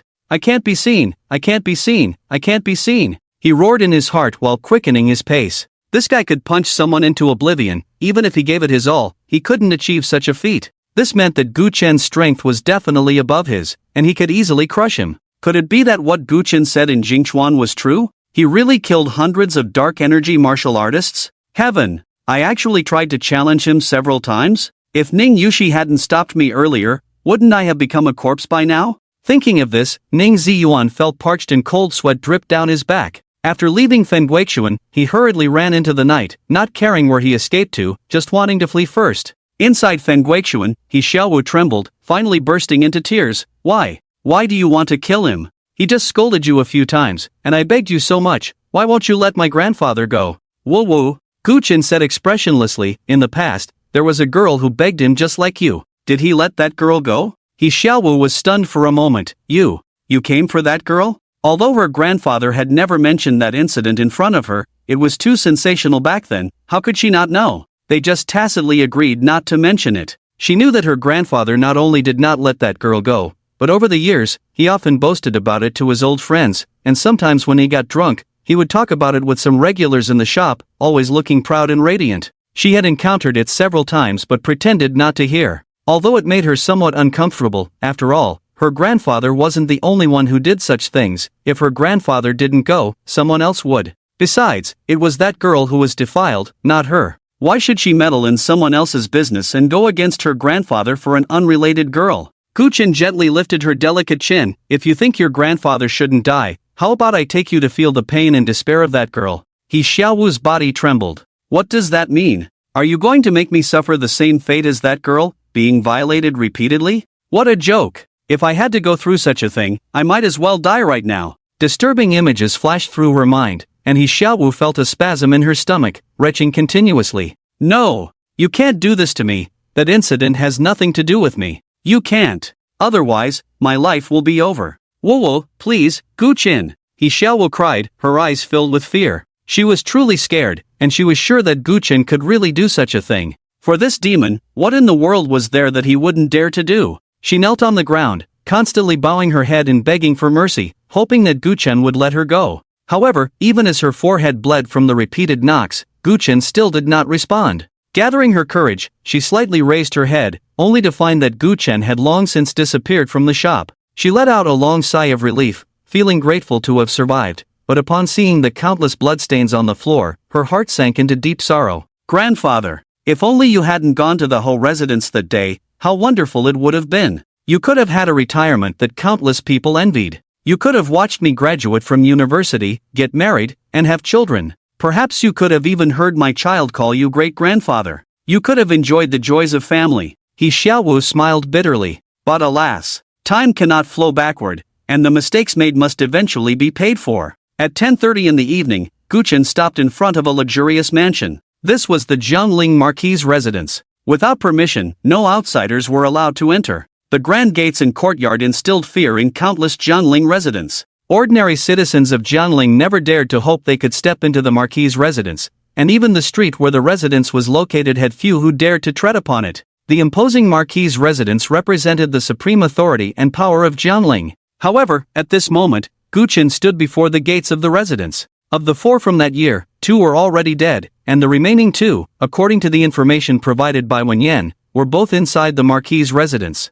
A glint of cold light flashed in Gu Chen's eyes as he strode toward the entrance. Clang! The sound of metal clashing echoed as 2 attendants of the Marquis' residence blocked the entrance with their swords. Who comes to the Marquis' residence at this late hour? Do you have an appointment? Gu Chen clasped his hands behind his back. Why would I need an appointment to come to the Marquis' residence? The 2 attendants focused their gaze and saw that the visitor was handsome and imposing, with eyes as deep as a dark pool. One of them exclaimed, "You are Gu Chen, the young master of Jiangling." The Marquis' residence was a forbidden zone for ordinary people, but when the Gu family was still around, the father and son of the Gu family were often invited by the Marquis of Jiangling to visit. In front of the once mighty Gu family, even the powerful Marquis' residence had to lower its stance. Although the Gu family had now scattered like the wind, Gu Chen's notorious reputation had long spread throughout Jiangling. The 2 attendants dared not block him any longer and quickly stepped aside, fearing that if they angered Gu Chen, they might be struck down with a single blow. Gu Chen entered the courtyard of the residence and said, "Go tell your lady that I, Gu Chen, have come to visit her." One attendant took his leave. Shortly after, that attendant returned to Gu Chen's side, looking somewhat troubled as he said, "Young Master Gu, I'm sorry, but my lady has already retired for the night. If you have something to discuss, please come back to the Marquis's residence tomorrow morning." Gu Chen sneered and strode into the main hall of the residence, soon arriving at the door of a bedroom. He pushed the door open. At that moment, in the luxuriously decorated bedroom, a beautiful middle-aged woman was leaning against the head of the bed, casually flipping through a book. Hearing the noise, she raised an eyebrow without lifting her head. "Didn't we agree not to see Gu Chen? Why are you here, and aren't you being too unruly? If you have something to say, speak to me outside, not just barge in. Do you want to die?" She thought it was the attendants coming in to report. A faint voice echoed in the room, "Madam Yi, it's been many years, I hope you've been well." Indeed, the beautiful woman in the room was the lady of the Marquis's residence, Yi Ningxiang. Yi Ningxiang was taken aback, suddenly looking up, her beautiful eyes meeting Gu Chen's gaze. "Gu Chen, you have such audacity to intrude into my private quarters. Do you know this is a capital offense?" Her voice was not loud, but it was filled with the authority befitting the lady of the Marquis's residence.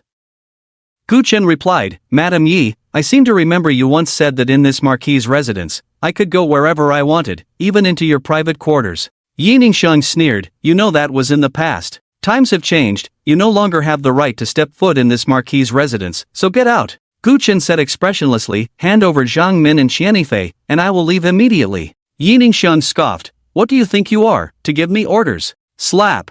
In an instant, Gu Chen was at the bedside, turning his hand to slap Yi Ningxiang across the face. "I'll say it again, hand over Zhang Min and Qianifei." Yi Ningxiang covered her face, incredulously shouting, "Gu Chen, have you gone mad? I am the lady of the Marquis's residence, a woman of high status, how dare you hit me?" Gu Chen's gaze was icy. "There's no need to talk about hitting you, if you dare to say another word, I'll crush your throat." He then walked outside. "You have 15 minutes, I want to see Zhang Min and Qianifei." Watching Gu Chen's retreating figure, Yi Ningxiang's beautiful eyes seemed ready to spit fire. She was the lady of the Marquis's residence, her status was incredibly noble. Usually, when she went out, those lowly citizens of Jiangling didn't even have the courage to look her in the face. And now, Gu Chen actually dared to slap her and speak to her so rudely. In fact, she had heard some rumors about Gu Chen these days, but she never expected his audacity had grown to this extent. "You don't think you're still the young master of Jiangling, do you? Without your father's backing, do you really think you can cover the sky with one hand? Do you really think the Jiangling Marquis's residence can't do anything to a mere martial artist like you?"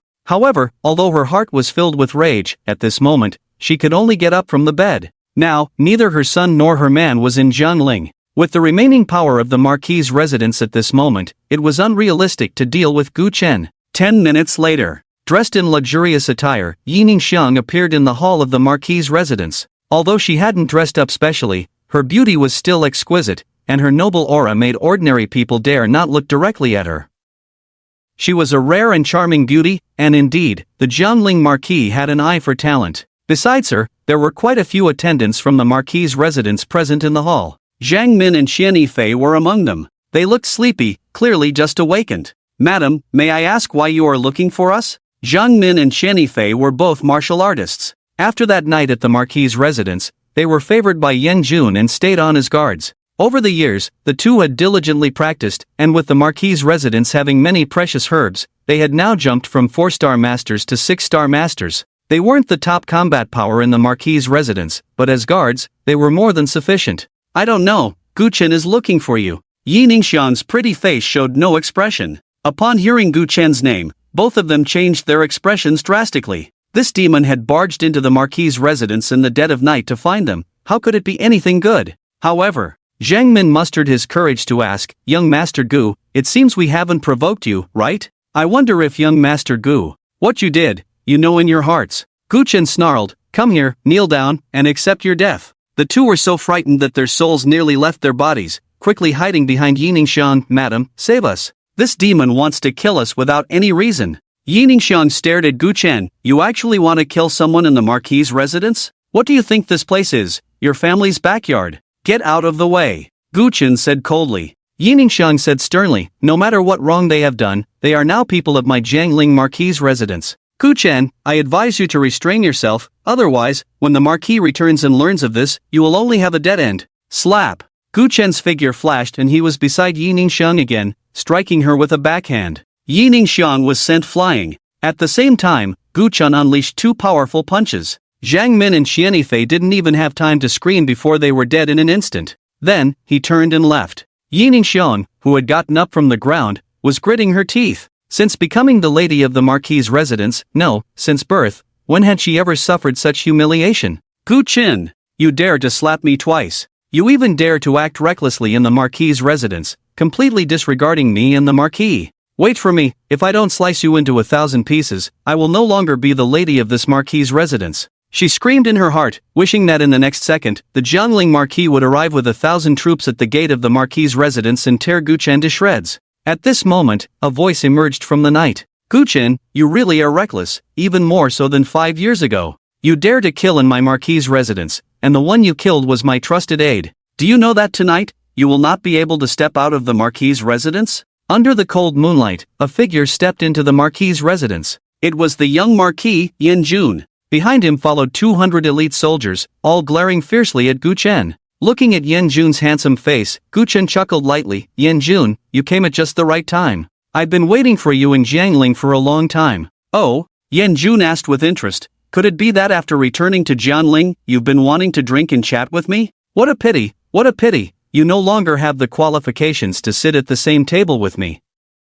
Gu Chen replied indifferently. Do you know why I came to the Marquis' residence to kill? Go on, tell me. For years ago, Zhang Min and Xian Yifei both came to the Jiangling Marquis' residence and sullied a woman. Including the two of them, all four so-called gentlemen from back then have been killed by me. Yan Jun interjected, and as the organizer back then, I can't escape death either? That's right, Gu Chen said with a fierce tone. Originally, if you had returned to Jiangling a little later, you could have lived a few more days. But since you've come tonight, I'll send you on your way too.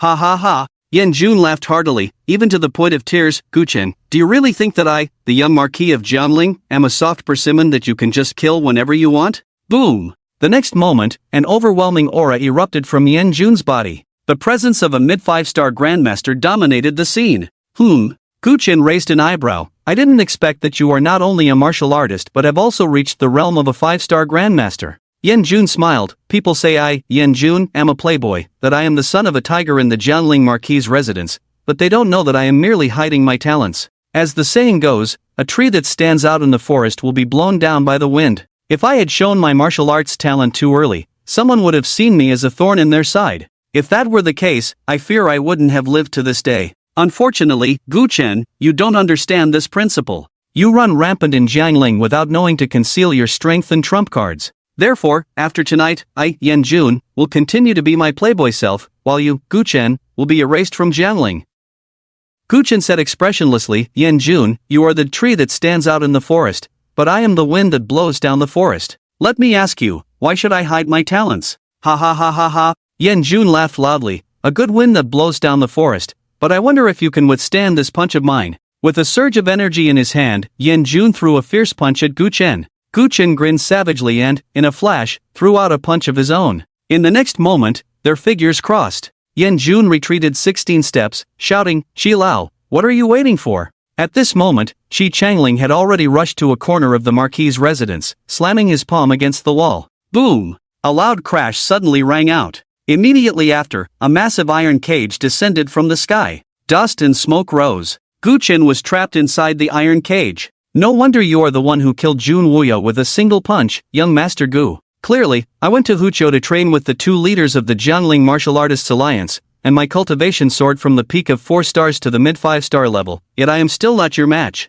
Yan Jun wiped the blood from the corner of his mouth. It's a pity, as I said earlier, I am not the superficial playboy you see. Do you think that punch I just threw was meant to kill you? No, I merely wanted to draw you to the spot where you are standing now. This iron cage is forged from 100 years of fine iron. Even if your strength is extraordinary, how can you escape with just your iron fists? His tone was filled with pride and arrogance. Gu Chen, oh Gu Chen, you're still too inexperienced to compete with me. At that moment, Yi Ningxiang walked over. Good son, you have 200 elite soldiers behind you, and with a master like old Qi by your side, why go through so much trouble? Just rush in and tear this demon to pieces. Yan Jun said, Mother, this guy dared to slap you twice. How could I let him die so easily? Still my son cares for me, Yiningshang chuckled lightly, then her beautiful eyes turned hatefully towards Gu Chen. I thought it was something significant that made you go on a killing spree in the Marquis' residence, but it turns out it's just for an unknown woman from Jiangling? That kind of lowly person. She offended my son. Being bullied is one thing, but my son not killing her with a single slap afterward is already a great act of kindness. And you, for such a trivial matter, come to the Marquis' residence to cause trouble and even slap this lady. You really don't know how to live. Gu Chen replied indifferently, this century-old fine iron isn't cheap. I wonder how much of the cost of making this cage came from the inheritance of my Gu family. Humph. Yiningshang snorted coldly, I didn't expect you to investigate so quickly, to find out that our Marquis' residence has embezzled the Gu family's inheritance. It's a pity you clearly haven't found out more, otherwise, with your reckless nature, I fear I would have been slapped to death by you. Oh? Gu Chen's eyes darkened, why don't you tell me what else I haven't found out? Yan Jun spoke up, you don't really think that just relying on the 5 great families of Jiangling can destroy the Gu family, do you? If it weren't for our Jiangling Marquis' residents secretly intervening, how could those 5 families have succeeded so smoothly? Yiningshang laughed as well, since you're at death's door, let me tell you one more thing. Some of the women from the Gu family back then were not burned to death, I had them secretly brought back to the Marquis' residence. Alas, how beautiful those ladies were, once of noble status, but unfortunately, they were ravaged by our Marquis' guards, wilting like flowers, scattered all over. At that moment, Gu Chen's eyes were filled with a crimson rage. Violent, dangerous, bloodthirsty. Under the gaze of such eyes, Yiningshang felt no fear. She stepped forward a few paces, locking eyes with Gu Chen, her smile charming. Gu Chen, I know you're regretting not killing me with a single slap just now, but some opportunities, once missed, are gone forever. My face is right in front of you, but now you're trapped in a cage, how can you kill me? Ha ha ha. Then her pretty face twisted into a grimace. Get angry. Be furious. The more you look like that, the happier I am. No one has dared to hit this face since I was born. Since you have, I will make you pay a painful price. Unexpectedly, the next moment, Gu Chen said meaningfully, Yiningshang, do you really think this iron cage can hold me? He laughed maniacally. Originally, only Yan Jun was supposed to die tonight, but now, the Jiangling Marquis' residence might not even let a dog survive. At that moment, although Gu Chen was in a cage, his arrogance was overwhelming. A caged beast dares to bark? Yan Jun shouted angrily, come, shoot off his limbs. I want to see if he can still bark like a dead dog when I torture him later. Immediately, dozens of people rushed out behind him, drawing guns and aiming at Gu Chen's limbs. Bang bang bang! Countless bullets poured out. Nian Nu Jiao. Gu Chen suddenly let out a long howl, and Nian Nu Jiao was already in his hand. As he twisted the long sword in his hand, deflecting countless bullets, he slashed out again. Boom! The cage made of century-old fine iron was split in two. What the hell? Yiningshang's pupils suddenly constricted. How could the iron cage, built at a cost of over $100 million, appear as fragile as paper before Gu Chen? There was no time for shock, she hurriedly fled backward. If she were even a moment late, that long sword which had just severed the iron cage would surely strike her delicate neck. In the next second, Gu Chen's figure vanished from sight. Yiningshang, nervously glancing around, suddenly heard a series of booming sounds from the crowd. Gu Chen had somehow appeared in front of the soldiers who were firing their weapons.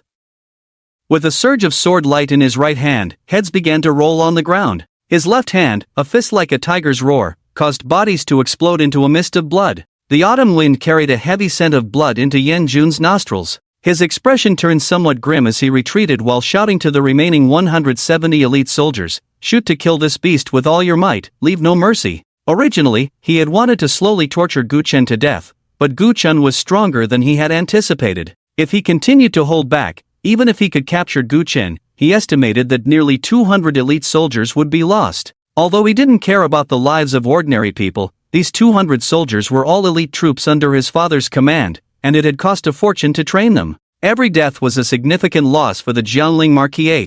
As his words fell, flames erupted into the sky, forming a massive net that surged toward Gu Chen. Gu Chen's body darted through the night, leaving behind phantoms, evading countless bullets. When the bullets became too dense, he raised his hand and swept them away with a wave of his energy. In the next moment, he was amidst the crowd of soldiers. A general roared, "You beast, just in time. Let me show you the strength of our Tiger Roar camp." Boom! A wave of Grandmaster-level pressure erupted from his body. Boom boom boom boom boom. At this moment, they were engaged in close combat. Firearms were not only ineffective but could also injure teammates. The others had all discarded their weapons, unleashing their full strength. 170 people, each a grandmaster. Among them, there were more than 20 grandmaster-level experts. Gu Chen said lightly, I didn't expect the Jiangling Marquis to have such depth. Yining Shang breathed a sigh of relief and then laughed charmingly, this is all thanks to your Gu family's legacy, otherwise, our Marquis couldn't afford to support so many grandmasters. Even if they could afford it, she would have to tighten her belt to make ends meet. How could they have lived so extravagantly over the years? So, are you scared now? If you want to survive, I'll give you a chance, kneel on the ground, knock your head 1,000 times, and lick the soles of my shoes clean. If you do that, I might let my son spare your worthless life. Though she said this, it was merely a way to mock the once great young master of Jiangling before Gu Chen's impending death. After the humiliation, he would still have to die. Kneel? Gu Chen roared as he punched, shattering a grandmaster's body while snarling, today, I will make you pay for 5 years of the Marquisade's efforts in one fell swoop. As his words fell, the energy of his sword surged. In the night, sword lights flickered. Blood flowers bloomed. The scent of blood in the air grew even stronger. One grandmaster after another fell, and the number of soldiers from the Tiger Roar camp was rapidly decreasing. Watching this scene, the young Marquis Yen Jun's gaze turned cold. What level of power was Gu Chen at? If he were at the center of the battlefield right now, it wouldn't be difficult to carve a bloody path to escape. But to face off against 170 grandmasters in a fierce battle and remain unscathed was simply a dream. Shi Changling, why aren't you making a move? What are you waiting for? In the next moment, a faint shadow flashed by. Shi Changling, who had been hidden in the night, finally made his move. He held a long sword in his hand, and in the blink of an eye, he was already behind Gu Chen. The sword's momentum was like a rainbow, the sword light soaring to the sky. A surge of righteous energy, a swift wind across 1,000 miles. The Haoran sword's tip was aimed directly at Gu Chen's heart. Yen Jun's eyes revealed a hint of joy. He struck unexpectedly, attacking when Gu Chen was unprepared. With the Haoran sword's enhancement, how could Gu Chen possibly survive? In the next moment, Gu Chen gripped the sword with his hand, and to everyone's astonishment, the Haoran sword, which seemed poised to pierce his body, could not advance an inch. Not only that, but the Haoran sword also shattered into countless fragments under his powerful grip. You! Shi Changling exclaimed, you actually crushed my Haoran sword with your bare hands. Scrap metal, and you dare to call it a sword? Shi Changling suddenly laughed, my Haoran sword may not compare to your Nian Nu Jiao, but it doesn't matter, out with the old, in with the new. After all, your Nian Nu Jiao is already in my grasp. With that, he unleashed a punch infused with the might of a 5-star peak grandmaster, aimed straight at Gu Chen's face. The punch shot out like a dragon. The momentum was overwhelming. Gu Chen, die for me. At such a close distance, Gu Chen had no time to draw his sword and block. How could he possibly defend against this thunderous punch? But little did he know, he was faster. His left hand, which had just crushed the Haoran sword, instantly bulged with muscle, and as spiritual energy surged, his arm swept out. Boom! The fierce strike arrived before the punch. Shi Changling's half-head was directly knocked away by this arm. Yet, his body continued forward with unyielding force, as Gu Chen dodged. The punch, which had gathered the might of the Haoran, struck a 2-star grandmaster. That 2-star grandmaster let out no scream, collapsing into a pool of blood alongside Shi Changling. At that moment, all the elite soldiers of the Tiger Roar camp surrounding Gu Chen turned pale with shock, and Yen Jun's heart surged with tumultuous waves. As a 5-star grandmaster, he understood the battlefield far better than his mother. Gu Chen could repel him with a single punch, clearly indicating that his realm was above Yen Jun's. It would be best if the 170 masters of the Tiger Roar camp could capture Gu Chen, but if they couldn't, he wouldn't be surprised. The real killing move came from Shi Changling, the 5-star peak grandmaster. But what he never expected was that Gu Chen, having fought for so long, could still kill Shi Changling in a single blow while completely unguarded. It was too outrageous. 2 against the heavens. What realm was Gu Chen truly in? At that moment, Yen Jun was utterly terrified. Because no matter what realm Gu Chen was in, his desire to capture Gu Chen tonight was nothing but a delusion. Not only that, but he himself might end up dead. With this thought, he shouted, everyone from the Marquis's residence, come at me together. This Gu Chen is almost done for, kill him. Dozens of guards from the Marquis's residence rushed out, joining the battle. Yen Jun seized this opportunity to flee rapidly outside. As long as the Green Mountains remain, there's no fear of not having firewood. In just 2 or 3 days, his father would return to Jiangling, and by then, today's humiliation would be repaid 100-fold. But at that moment, a delicate voice rang out, Juner, where are you going? Take your mother with you. The speaker was Yi Ningxiang. How clever she was. Seeing her son trying to escape, she knew something was terribly wrong. If she stayed here, she feared she would be flayed alive by Guchen. Yen Jun was furious. Damn it, don't shout. If Guchen discovers me, it's over. He roared in his heart, rushing over to knock his mother unconscious with a palm, then continued running, disappearing into the night. Mother, don't blame me. If I take you along as a burden, I won't be able to run fast enough to escape, and we would both die. Rest assured, though you may perish tonight, as your son, I will definitely avenge you. Once outside the Marquis's residence, Yen Jun secretly breathed a sigh of relief, but he didn't dare to slow his pace even a little. At this moment, the farther he was from the Marquis's residence, the safer he felt. While running, he didn't forget to take out his phone. Today, the Jiangling Marquis's residence suffered heavy losses, and my mother has tragically passed away. I must immediately inform my father, urging him to rush back from the Hushio barracks day and night. However, just as my hand reached for my phone, my body suddenly collided with a wall, causing me to stumble and nearly fall. What's going on? This road was supposed to be wide and clear. Where did this wall come from? I looked up and met a pair of cold, piercing eyes. In that moment, Yen Jun was terrified, his soul nearly leaving his body, his heart in pieces. What he had crashed into was not a wall, but the plague god Guchen. Yen Jun, where do you think you're running off to? The icy tone was like the whisper of death. Guchen, Yen Jun trembled as he asked, what do you want? What do you think? Spare me this time, Guchen. I promise that everything you did tonight at the Marquis's residence will be treated as if it never happened, and my father won't come looking for you. Good one, spare me this time, but have you ever spared anyone else? Guchen clasped his hands behind his back, his dark coat billowing in the autumn wind. Kneel and accept your death. Yen Jun's legs buckled, and he crashed to his knees. But in the next moment, a vicious glint surged in his eyes, and he threw a thunderous punch. The force surged wildly. I don't believe that after a fierce battle, you can still maintain your peak condition. You think I'll just sit here and wait to die? Dream on. This punch wasn't meant to kill Guchen, just to injure him and then seize the chance to escape. Guchen's expression remained indifferent as he kicked out. This kick had once sent a 1,000-pound tomb flying at Finghua Pavilion. It had also kicked a 3,000-pound dragon beard cauldron at the Su family. And now, outside the Jiangling Marquis's residence, it shattered Yen Jun's arm. Ah! A piercing scream echoed through the night sky as Yen Jun was sent flying,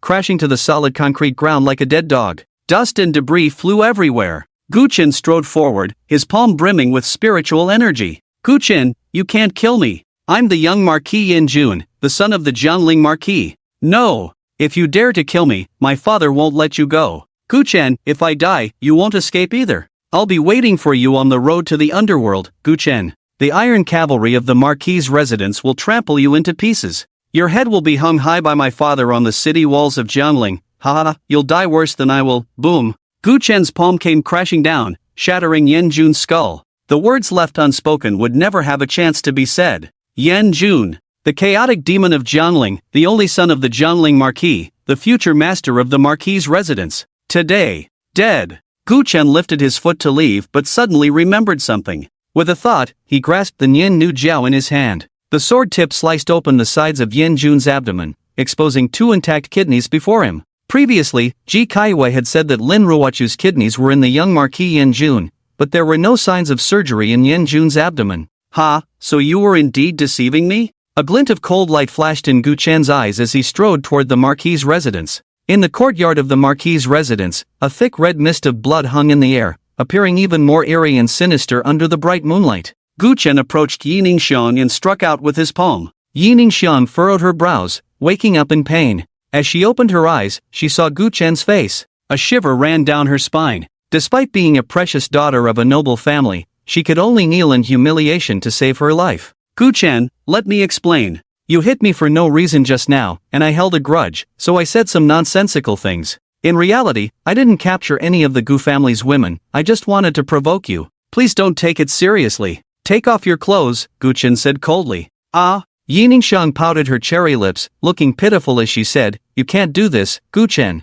It was the Marquis who secretly destroyed the Gu family back then. I'm just a woman, completely uninvolved in this matter. You can't trouble me. You're talking too much nonsense, Guchen said, stepping forward and placing his large hand on Yi Ningxiang's shoulder. With a sound of rip, the purple robe was torn open, exposing a large area of her fragrant shoulder to the night. Her skin, as smooth as milk, surpassed the brightness of the moonlight. Why you? Yi Ningxiang stammered. What exactly do you want to do? Do you have some thoughts about me? If I submit to you, then you. You won't kill me, right? Her words came out haltingly. She was a woman who valued her chastity, but at this moment, in order to survive, she had no other choice. However, aside from her overwhelming shame and anger, there was also a hint of pride in her heart. Even now, Gu Chen, who stirred up the world in Jiangling and made countless people tremble in fear, would have to bow down to her pomegranate skirt. This is me, Yining Xiang, the lady of the marquis residence. The world says Ji Kaiyue is a peerless beauty, overshadowing all others in Jiangling.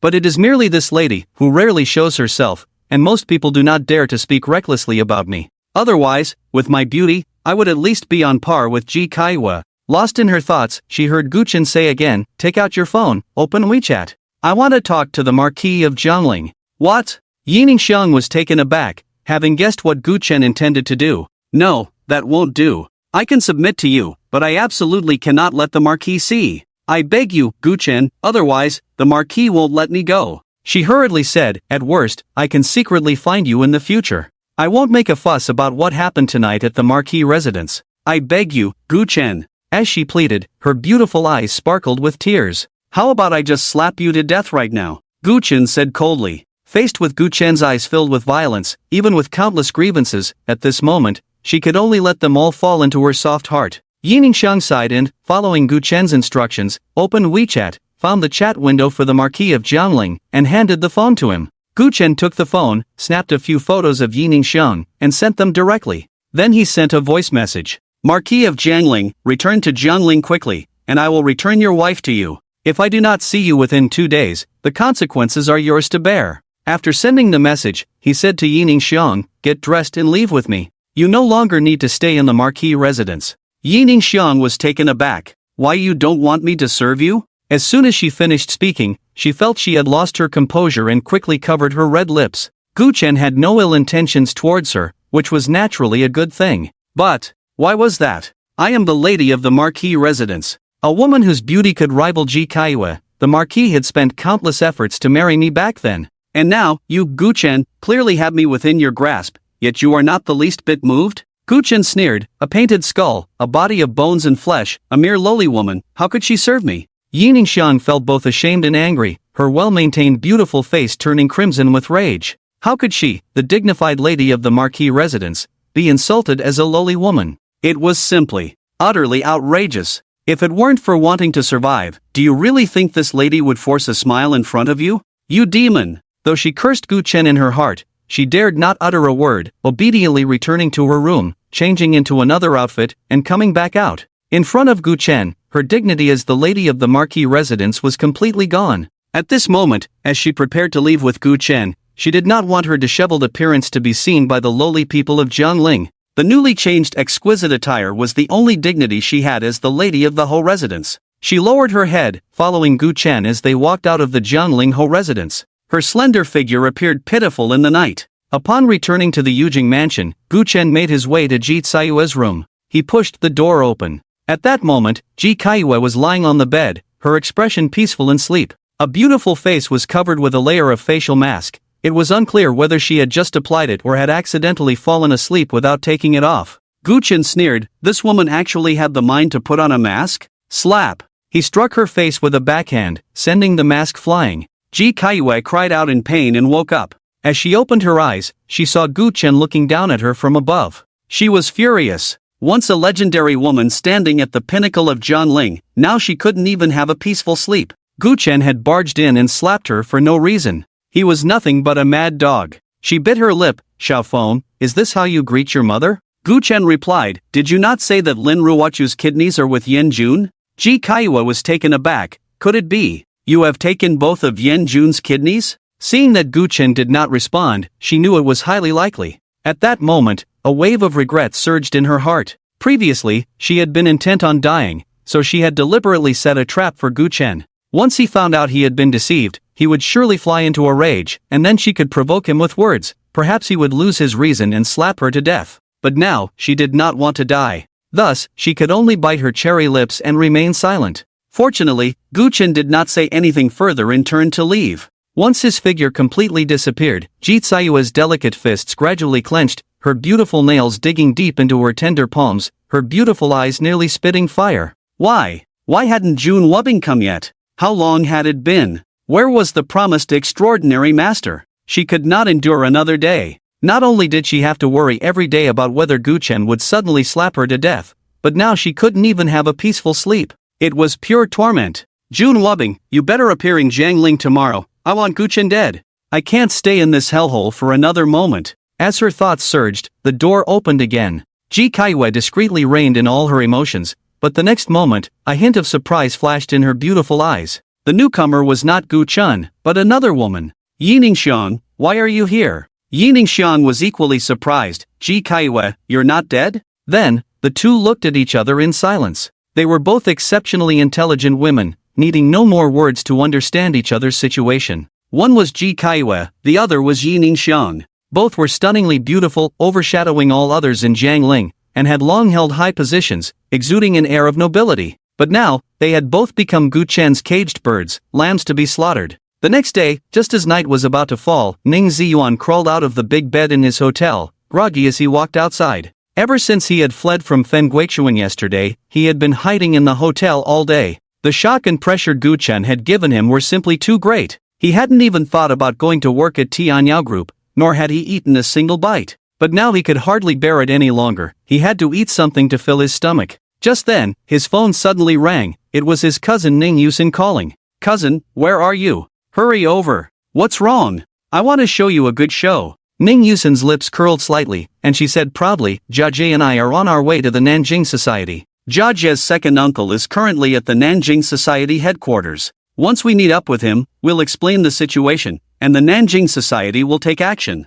Oomph, Ning Yushi isn't arrogant, huh? This time, as her cousin, I'm going to teach her a harsh lesson. Didn't Ning Yushi yell at you before? Hurry up and come watch the show. I'll send you the address of the Nanjing Society later. Yusin, maybe we should just forget it. I feel like if you really go after Ning Yushi, you might end up in trouble. Ning Ji Yuan said. Ha? Ning Yusin was taken aback. What are you joking about? The Nanjing Society is the #1 underground force in Jiangling. Ning Ji Yuan replied honestly, I'm not afraid that the Nanjing Society can't handle Ning Yushi, it's just that her boyfriend is a bit sinister. I feel like he's even stronger than Ning Yushi. As he spoke, he recounted his encounter at the Flavor Pavilion last night. Just as he finished, Ning Yusin burst into laughter from the other end. Cousin, you're a martial artist, and he only killed one person. Are you really that scared? I want to ask you, would a true strong person attack an old man who can't even fight back? Someone who can kill an old man is nothing more than a low-star master at best. After a pause, she continued, moreover, even if we take a step back and say he is indeed stronger than Ning Yushi, so what?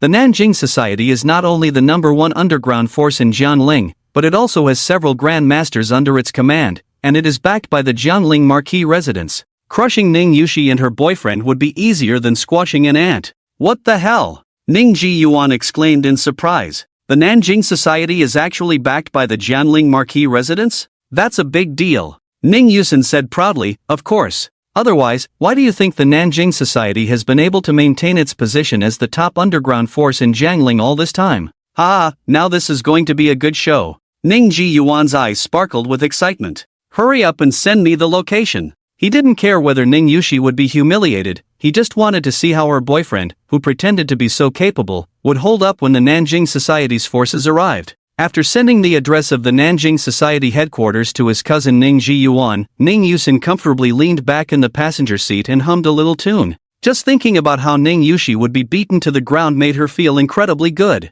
Soon, the car stopped in a square covering nearly 10,000 square meters. The Nanjing Society had many members, and during significant emergencies or important festival events, thousands of members would gather in this square. At the end of the square stood an extremely luxurious mansion. This was the headquarters of the Nanjing Society. Deng Jiajie's second uncle, Deng Pinggui, had long arranged for people to receive them outside. As soon as Deng Jiajie and Ning Yusin got out of the car, they were respectfully welcomed inside. In a room, Deng Jiajie met his second uncle. Deng Pinggui looked at Ning Yusin a few more times and said, not bad, Jiajie, your girlfriend is quite beautiful. He then brewed a cup of tea for the two. After chatting for a few moments, Deng Jiajie got straight to the point and briefly explained the purpose of their visit to Jiangling. Deng Pinggui yawned, for such a small matter, I can have my subordinates handle it. Just as Deng Jiajie was about to speak, Ning Yusin interrupted, Uncle, you may not know, but my cousin is quite skilled. We need you to personally oversee this to keep her in check.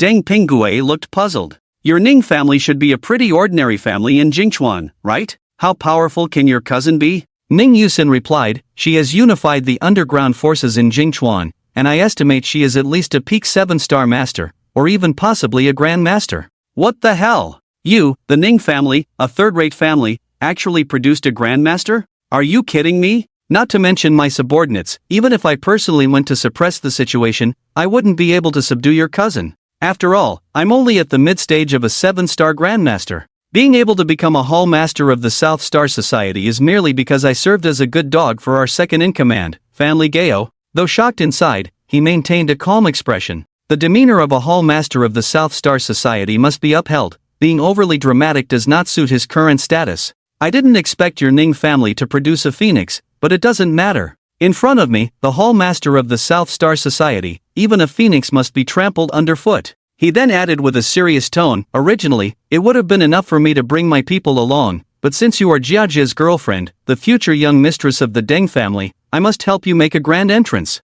Come with me, and we will meet our second-in-command of the South Star Society. I'll have him join us. The second-in-command, Family Gao, is a 2-star grandmaster. I reckon that little phoenix from the Ning family is at most just entering the grandmaster realm. With the second-in-command's intervention, he could easily crush her, let alone just teach her a small lesson. Upon hearing this, Ning Yusin was overjoyed and quickly said, "Thank you, uncle." If the second-in-command of the South Star Society went along, she would have so much face, she could brag about it for a lifetime. As they walked towards the second-in-command's room, Deng Pingue casually asked, "By the way, what's your cousin's name?" Ning Yushi, Ning Yusin replied. Deng Pingue suddenly stopped in his tracks. What did you say her name is? Ning Yushi? Could it be that woman? His voice involuntarily rose by 12 decibels at that moment. What's wrong? Ning Yusin asked, puzzled. Do you have a photo? Show it to me, he urged. Ning Yusin naturally had one. She took out her phone and pulled up a picture of her cousin to show him.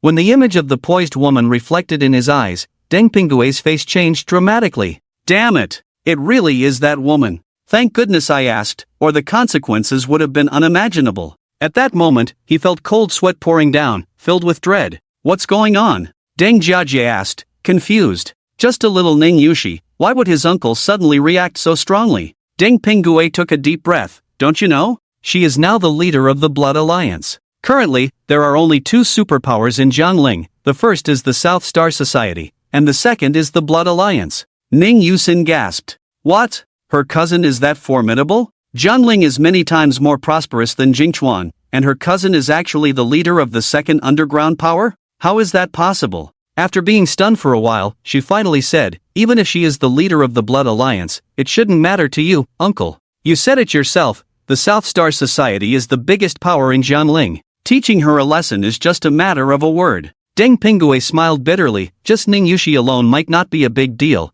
but she has a true dragon by her side. If I provoke Ning Yushi, it would be no different from seeking death. Being in Jiangling, how could he not know that Ning Yushi is under Gu Chen, and Gu Chen, this demon god, has killed countless people in Jiangling. Even grandmasters are killed with a single punch in front of him. Even if he had 100 times the courage, he wouldn't dare to provoke Gu Chen or anyone around him. Ning Yusin pulled out another photo from her phone. Uncle, is this the true dragon you mentioned? This photo was of Ning Yushi and Gu Chen together, taken casually during a meal in South China. Deng Pingue's pupils constricted, and he hurriedly nodded, yes. This Gu Chen is too terrifying. Just looking at the photo sent a chill down his spine. However, Ning Yusin scoffed, second uncle, don't joke with us. We've seen this person, aside from being handsome and having some medical skills, he's just trash. All day long, he's either showing off or on the way to show off, with no real ability, just pretending to be impressive. Moreover, I've heard that he relies on his little bit of strength to kill ordinary old men in their 60s and 70s. This kind of trash, you tell me he's a true dragon? Damn! Deng Pingue exclaimed, killing old men in their 60s and 70s only proves how terrifying he is. Do you know how brutal and cruel this person is? Anyone who provokes him, from the highest grandmaster to a dog on the street, is killed with a single punch. Now you want me to provoke him? Ning Yusin frowned, second uncle, we're relatives, you don't need to be like this. If you want some benefits, just say so. Why make such alarming statements here? Damn it! Deng Pingue's temper flared up. Slap! He angrily slapped Ning Yusin across the face, get out of my sight. And you, Deng Jiajie, get the hell out too. If you want to die, Don't drag me down with you. What the hell do you take me for? I've become the leader of the Southern Star Society. I don't need you three useless people. Do you believe that as long as that true dragon is willing, our Southern Star Society could be destroyed in an instant? At that moment, Ning Yusin felt like her lungs were about to explode. Ever since Ning Yushi returned to Jingchuan, she had been slapped. By Dr. Zhang. By Han Feiyu. By Ning Yushi. And now she was being slapped by Deng Pengue. She really couldn't take it anymore. She lost her mind and screamed in fury, "I don't believe it. Stop with your alarming statements. Ning Yushi is trash. She has been under my foot since childhood. For her to soar and become a powerful warrior has already exhausted her luck for a lifetime. What right does she have to be alongside a true dragon? What right? Even if you beat me to death, I still won't believe it." Just then, a sharp voice suddenly rang out from the entrance of the manor. "Everyone from the Southern Star Society, get out here. Today, I, Ning Yushi, in the name of the Blood Alliance's leader, am merging with the Southern Star Society. After tonight, Jiangling will be unified." Ning Yusin looked down from the building. In the night, Ning Yushi stood confidently at the entrance of the manor. Beside her stood a man in a dark trench coat. Who else could it be but Gu Chen? It took Ning Yusin 30 seconds to digest her cousin's words. Then her eyes gradually widened. She's gone mad. This Ning Yushi has gone insane. She actually said she wants to merge with the Southern Star Society. So what if you're the leader of the Blood Alliance? The Southern Star Society ranks above you, not to mention it has the backing of the Jiangling Marquis House. Now, even if Jiajia's second uncle doesn't take action, there will naturally be someone from the Southern Star Society to deal with Ning Yushi. Her gaze fell on Gu Chen, her face full of mockery. "Second uncle, look at this so-called true dragon you mentioned, who will always stand beside Ning Yushi." Words like those just now should have come from him, yet it was Ning Yushi who said them. "Humph, he can only follow my cousin around, pretending to be powerful. I'm afraid that if the situation turns against them, he'll run faster than anyone else." As soon as her words fell, over 100 figures emerged from the manor. Those who could stay at the Southern Star Society headquarters were all high-ranking members and top experts. Each of these 100 people exuded an extraordinary aura. A middle-aged man stepped forward. "Leader Ning, what did you just say?" "Zhuo Zongxing, the leader of the Southern Star Society. 3-star Grandmaster." At this moment, although Zhuo Zongxing did not reveal his cultivation, a seemingly ordinary sentence made Ning Yushi feel an invisible sense of oppression. A layer of delicate sweat seeped from the palms of Ning Yushi's hands. Since stepping into the underground world of Jiangling, the name of the Nanqing Society had been like thunder in her ears. Undoubtedly, although the Nanqing Society had not taken action to unify the underground world of Jiangling for certain reasons, it absolutely possessed the strength to do so. And Zhuo Zongxing was the one who held the reins of Jiangling's underground. The true king without a crown. Ning Yushi had an instinctive fear of the man before her. She even dared not look him in the eye. But if I do not even have the courage to face Zhuo Zongxing, how can I live up to the young master's expectations and manage Jiangling well in the future? The young master's footsteps will surely not stop at Jiangling, and I must become his right-hand person. The figures I will face in the future will only grow stronger. What is Emir's Zhuo Zongxing worth? Boom! At this moment, Ning Yushi broke through the shackles in her heart, and an invisible momentum radiated from her. Her sharp gaze locked onto Zhuo Zongxing's face, and she said coldly, "I declare that from this night on, there will be no Nanqing Society in Jiangling." In the night wind, her flowing hair danced wildly, her aura overwhelming. At this moment, she already had the imposing presence of the ruler of Jiangling. "Ha!" The second in command of the Nanqing Society, Fan Li Gao, stepped out of the crowd. "Ning Yushi, who gave you the courage to act wild on the territory of the Nanqing Society? Do you know that our Nanqing Society is a force supported by the Marquis of Jiangling? It's already a mercy that we, the Nanqing Society, haven't sought trouble with you, and you dare to come looking for us? Get lost." Although he was speaking to Ning Yushi, his words were more directed at Gu Chen. Everyone in the Nanqing Society knew that every word Ning Yushi spoke represented Gu Chen's will. But in the next second, Fan Li Gao felt a tightness around his neck. Gu Chen had suddenly appeared in front of him, gripping his neck and lifting him off the ground. "You insignificant remnant of the Marquis household, do you know that my not killing you with a single slap is already a mercy? Do you still dare to speak disrespectfully to my people?" Fan Li Gao swallowed hard, forcing himself to remain calm. "Gu Chen, I advise you to put me down, otherwise..." Crack! Before he could finish his sentence, his throat was brutally crushed by Gu Chen. Fan Li Gao, second in command of the Nanqing Society, dead. "Brother!" Fan Xinglo shouted in agony, then glared furiously at Gu Chen. "Gu Chen, you monster, you're finished. How dare you commit murder in the Nanqing Society? the Marquis of Jiangling will not let you go. Boom! Gu Chen threw a thunderous punch. Fan Xinglo, third in command of the Nanqing Society, dead. Hiss! Gasps filled the air. In the blink of an eye, the two leaders of the Nanqing Society had been killed. Gu Chen, this monster, was too brutal. Gu Chen raised his eyes to survey the crowd. I will ask again, is there anyone who opposes the Blood Alliance merging with the Nanqing Society? Silence. The scene was dead quiet. Oppose? What a joke. The bodies of the two leaders haven't even cooled down yet. In the vast courtyard, Gu Chen's voice rang out again. So, are you not kneeling and bowing down now because you want me to help you? After a moment of silence, a thud was heard as someone knelt. Then came the second. The third. In less than 10 seconds, the high-ranking members and elite forces of the Nanqing Society, who usually commanded the winds and rains in Jiangling, all knelt down. Before Gu Chen, they were as obedient as a flock of sheep. In the scene, only one person had not knelt, and that was Zhuo Zongxing. As the leader of the Nanqing Society and the uncrowned king of Jiangling's underground, he naturally had his pride. A few minutes ago, he was in a high position, and now he was to bow his head and submit to Ning Yushi. The enormous disparity in status made it hard for him to accept. Nowadays, most of the elite members of the South Star Society are here, with some hiding in the shadows. If they all act together, who knows if they can strangle Gu Chen? Should we give it a try? This thought sprang up in my mind, and it became uncontrollable. Zhuo Zongxing. At that moment, a delicate voice rang out. Everyone looked up and saw a stunningly beautiful woman in luxurious attire walking in from outside. Cheng Fong, the sixth hallmaster of the South Star Society, jumped up excitedly and exclaimed, "Madam, it's you." The crowd became restless at his shout. Cheng Fong asked, "Madam, has the Marquis returned to Jiangling?" If the Marquis of Jiangling had rushed back with elite troops, then Gu Chen's good days would be over. No, he should arrive in Jiangling tomorrow, Yiningshang said expressionlessly, then turned to Zhuo Zongxing. Zhuo Zongxing, kneel. Gu Chen had brought her along this time to the South Star Society. Originally, she only intended to wait outside and did not want to come in, but seeing that Zhuo Zongxing had not knelt for a long time, she guessed that he might want to resist desperately, so she quickly revealed herself.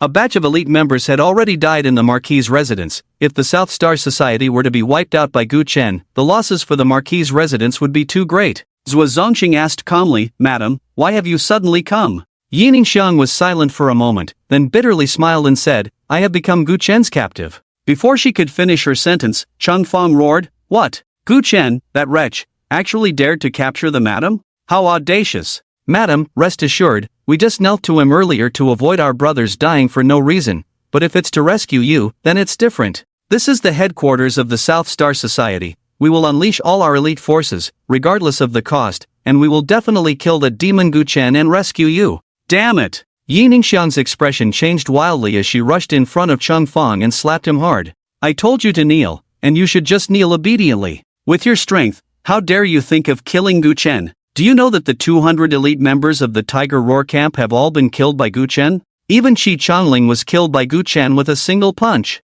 The Marquis' residence is already littered with corpses? What the hell?" Everyone's heart surged with shock. That was the Tiger Roar camp. 200 people, each a master, and many were grandmasters. These people were all killed by Gu Chen with a single punch? Cheng Fong's face turned pale, and he quickly knelt back down. At this moment, he regretted it deeply. If he had known Gu Chen was this formidable, he wouldn't have dared to speak recklessly. And Zhuo Zongxing, the leader of the South Star Society, finally sighed softly. He knew Qi Changling, a 5-star peak grandmaster. Such a powerful figure was actually killed by Gu Chen with a single punch. How ridiculous that he had just wanted to try to encircle Gu Chen. Now, thinking back, it was likely that all the strong ones present at the South Star Society headquarters tonight would die in battle, and it would be impossible to even touch the corner of Gu Chen's clothing. Boom! Zhuo Zongxing's legs buckled, and he knelt down with a thud. This underground ruler of Jiangling, the leader of the South Star Society, bowed his head in submission to Ning Yushi.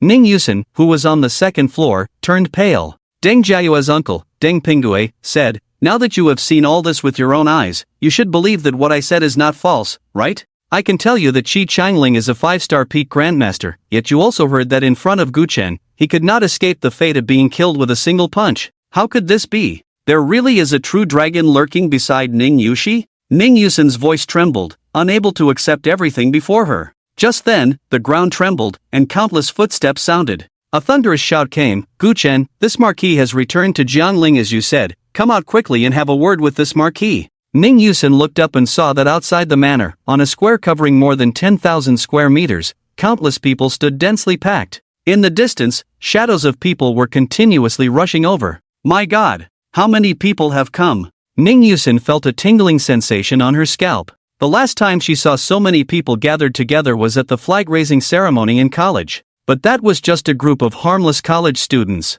Yet now, these people were all dressed in uniform, carrying cold long guns, and had menacing sabers hanging at their waists. These were all elite soldiers. If even 10 of such people appeared before her, she would be so scared that her legs would go weak. At this moment, a tide of people gathered in the square, an invisible pressure and chilling aura merging into one. Just hiding on the second floor, Ning Yusin felt her heart racing, and even her breathing became difficult. Her gaze finally landed on a middle-aged man at the forefront. The middle-aged man was tall and imposing, with piercing tiger-like eyes, standing with his hands clasped behind his back, exuding an extraordinary aura. A black robe billowed in the wind, and the fierce tiger embroidered on it seemed to be ready to leap out at any moment, instilling fear in those who looked upon it. Who is he? Ning Yusin asked. Deng Pinggui replied, the Marquis of Jiangling, the supreme ruler of Jiangling. He has come today, and I'm afraid Guchen cannot escape death. The Marquis of Jiangling. It was actually the Marquis of Jiangling. No wonder his aura was so overwhelming.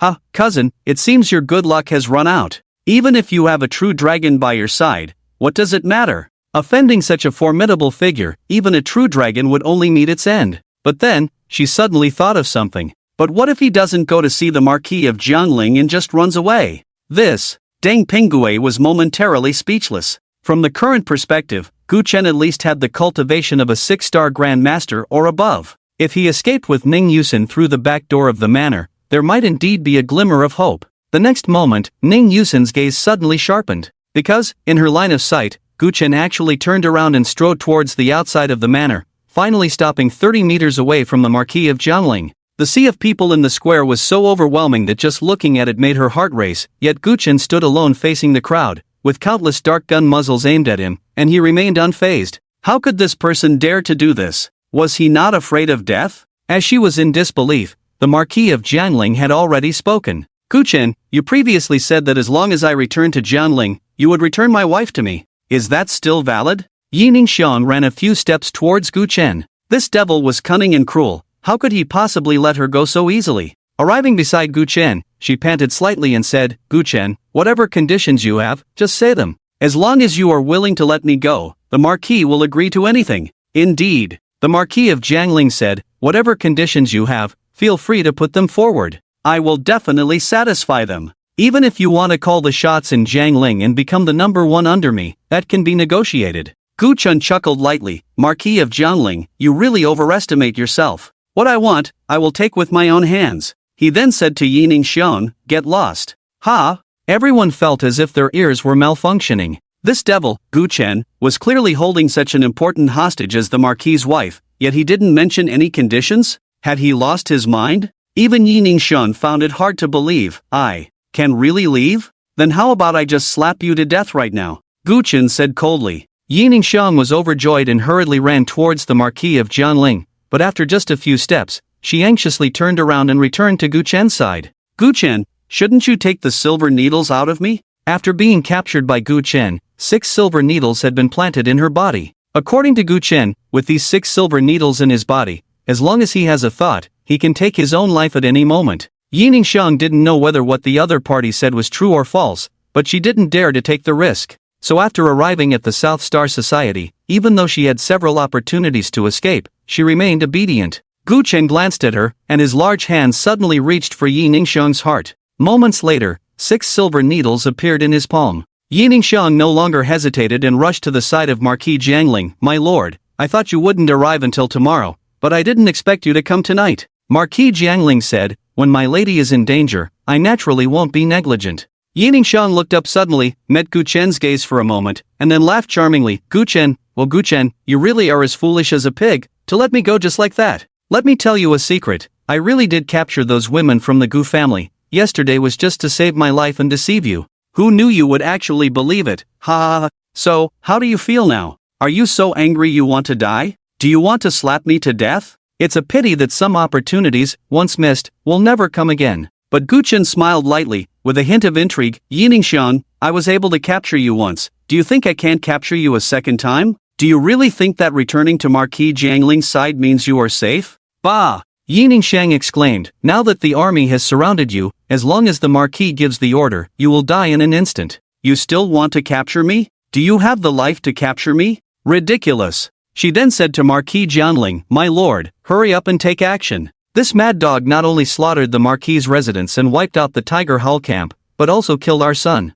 I won't allow him to live in this world for even a second. What? The Marquis' residence was slaughtered? The Tiger Hull camp was completely destroyed? The young Marquis was killed? All the soldiers present turned red with rage, their anger boiling over, a chilling killing intent erupting. The sound of countless bullets being chambered echoed. At this moment, thousands of long guns were aimed at Gu Chen, and all it took was a gesture from Marquis Jiangling. A torrent of artillery fire would then pour out, tearing Gu Chen to shreds. Marquis Jiangling looked at Gu Chen with a cold gaze. Did you really kill my son? Not only did I kill him, Gu Chen snarled, but I also dug out his kidneys. Upon hearing this, Ning Yusen, who was hiding on the second floor, widened her eyes in shock. Crazy! This Gu Chen has completely gone mad. Facing thousands of troops, he not only doesn't beg for mercy but dares to add fuel to the fire. Is he looking to die even faster? But why does this fearless demeanor in the face of such formidable enemies seem unexpectedly captivating? Marquis Jiangling clenched his iron fists tightly, the energy within him difficult to control due to boundless rage, surging forth. The black tiger robe billowed wildly. Gu Chen, do you know that Yan Jun is my only son? How dare you be so cruel to him? Gu Chen, you deserve to die. Gu Chen's expression remained calm. When you killed my entire family, did you not foresee today's outcome? Marquis Jiangling, let me ask you, my father treated you well. Why did you raise the butcher's knife against my Gu family? If it weren't for the good relationship between the two families, Gu Chen wouldn't have visited the Marquis' residence so often. Marquis Jiangling snarled, want to know? It's simple, I will send you to hell, and you can ask your father when you get there. He suddenly darted back, and at the same time, he shouted, take action, kill this scoundrel. Boom boom boom. These elite soldiers, already ignited by raging anger, heard the Marquis' command and without a moment's hesitation, immediately pulled the trigger. In an instant, the square erupted with gunfire. The roaring flames of destruction surged forth, all aimed at Gu Chen. Ha ha ha ha. Gu Chen laughed maniacally, Jiangling Marquis, I thought you would come personally to take my head, but I didn't expect you to hide like a turtle at the back. Humph. You, Gu Chen, are now a lonely ghost, barefoot and unafraid of those in shoes. If you die, then so be it. This Marquis has a grand family business and holds immense power. Why would I risk a personal battle with you when I can't even ascertain your true strength? With a cold sneer in his heart, Jiangling Marquis remained silent, only fixing his gaze on the spot where Gu Chen had stood. But that place was already empty, there wasn't even a shadow left. Ha! So easily defeated? It had only been a few seconds, and he was torn to shreds by the rain of bullets? The next moment, a piercing scream suddenly echoed from the southeast corner of the square. Jiangling Marquis focused his gaze and saw that more than a dozen soldiers from the Marquis' residence had fallen into a pool of blood. Gu Chen had somehow charged into the crowd. He was seen holding the dragon whisker colorful phoenix cauldron in his left hand and the Nian Nu Jiao sword in his right. Clang, clang, clang, clang, clang. Countless tongues of fire surged toward Gu Chen, all blocked by the giant cauldron in his hand. Sparks flew. The right hand wielding the Nian Nu Jiao sword unleashed a terrifying sword light that flickered in the night sky, severing one head after another, as if cutting grass. Kill! Kill! Kill! The sight of their fallen comrades drove these elite soldiers into a frenzy, erupting with earth-shattering roars. The killing intent was chilling. The air trembled. The ground shook. An even fiercer assault, an even more terrifying barrage of flames, formed a massive net, closing in on Gu Chen. Gu Chen's body flickered with afterimages as he dodged the rain of bullets, while the momentum of the Nian Nu Jiao sword only grew stronger. Some were cleaved in two by a single strike. Some heads flew into the air. Some intestines spilled onto the ground. The shrill screams were incessant, and thick blood mist mixed with the dust kicked up by the bullets obscured the sky and moon. Gu Chen exerted force with his left hand, sweeping the dragon whisker colorful phoenix cauldron, smashing a dozen elite soldiers into pieces. Then he looked far away at Jiangling Marquis. With a thunderous roar, like a tiger's roar and a dragon's chant, Jiangling Marquis, do you think 3,000 elite soldiers can kill me? Ha ha ha, tonight, this place will be your burial ground. At this moment, the dragon fought in the wild. The aura was overwhelming. Jiangling Marquis' expression was emotionless. He should have led his 12,000 soldiers back to Jiangling, but Gu Chen's notorious reputation made him feel extremely uneasy. If his wife fell into the hands of this demon, who knew what kind of torment she would endure? Therefore, he only summoned 3,000 troops, rushing back to Jiangling from Tiger Hill. However, these 3,000 troops were the elite among the elite. I don't believe it. Your state can remain at its peak, and you can dodge every bullet shot at you. Yet, a few minutes later, the battle situation showed no signs of change. Soldiers fell in droves. Although Gu Chen was covered in blood, not a single drop was his. At this moment, the leader of the Jiangling Martial Artists Alliance, Zheng Lingyue, approached. My lord, Gu Chen's movements are too strange, and with that giant cauldron as cover, if this continues, even if we can eventually kill him, your 3,000 elite soldiers will likely be left with very few. Jiangling Marquis looked at him. What do you suggest? Alliance leader Zheng Lingyue said, for now, ceasefire. You brought back all the grandmasters and masters, didn't you? Let them take action and encircle Gu Chen. He said coldly, of course, the deputy leader and I will also join the fray. Very well, I appreciate it. Jiangling Marquis nodded. Zheng Lingyue, the leader of the Jiangling Martial Artists Alliance, was a mid-6-star grandmaster. Dou Bajuan, the deputy leader of the Jiangling Martial Artists Alliance, was a low 6-star grandmaster. With the two of them leading, along with some masters and grandmasters joining the fight, how could Gu Chen possibly survive? Zheng Lingyue lowered his head and said, my lord, what are you saying? If it weren't for your support, the deputy leader and I wouldn't have the strength we have today. Serving you is only natural. After inheriting half of the Gu family's fortune, the previously cash-strapped Marquis residents suddenly became affluent. Not only did they cultivate many powerful warriors loyal to themselves, but they also used their resources to win people's hearts. The Warrior Alliance had long become their henchmen, and many talented warriors were sent to the Marquis residence through the recommendations of the Warrior Alliance, entering the Tiger Hull camp. This time, the Marquis of Jiangling specifically invited 2 alliance leaders to guide the soldiers in training at Tiger Hill for the military weapons conference. In the next moment, Zheng Lingyue stepped forward, and with a roar that shook the heavens, he commanded over the thunderous sound of cannon fire, everyone, ceasefire. All masters and above, step forward with this alliance leader and kill Gu Chen. Boom! Boom! Boom! Boom! Boom! Boom! After the cannon fire ceased, over 100 figures boldly stepped forward. 72 master-level warriors, 19 one-star grandmasters, 8 2-star grandmasters, 3 3-star grandmasters. This was all the elite that the Marquis of Jiangling could muster. There was no choice. Most of the elite were in the Tiger Hull camp, which had been completely annihilated by Gu Chen. To be honest, it was already quite remarkable that the Marquis of Jiangling could gather so many strong warriors. After 5 years of management, the Gu family's inheritance had expanded the power of the Marquis residence many times over compared to before. Zheng Lingyue stepped forward. Gu Chen, I heard that you killed our Warrior Alliance's elder Chang Bagua at Finghua Pavilion? Gu Chen sneered. What, do you want to follow in his footsteps? Arrogant! Zheng Lingyue shouted, today, I will make you understand that not everyone can provoke the Warrior Alliance. Die for me! He charged towards Gu Chen. The vice leader and over 100 other strong warriors also rushed towards Gu Chen. It seems the leader of the Jiangling Warrior Alliance is about to change. Gu Chen laughed heartily, gripping a cauldron in one hand and a sword in the other, advancing into the crowd of killers. The energy surged. The fierce battle raged on.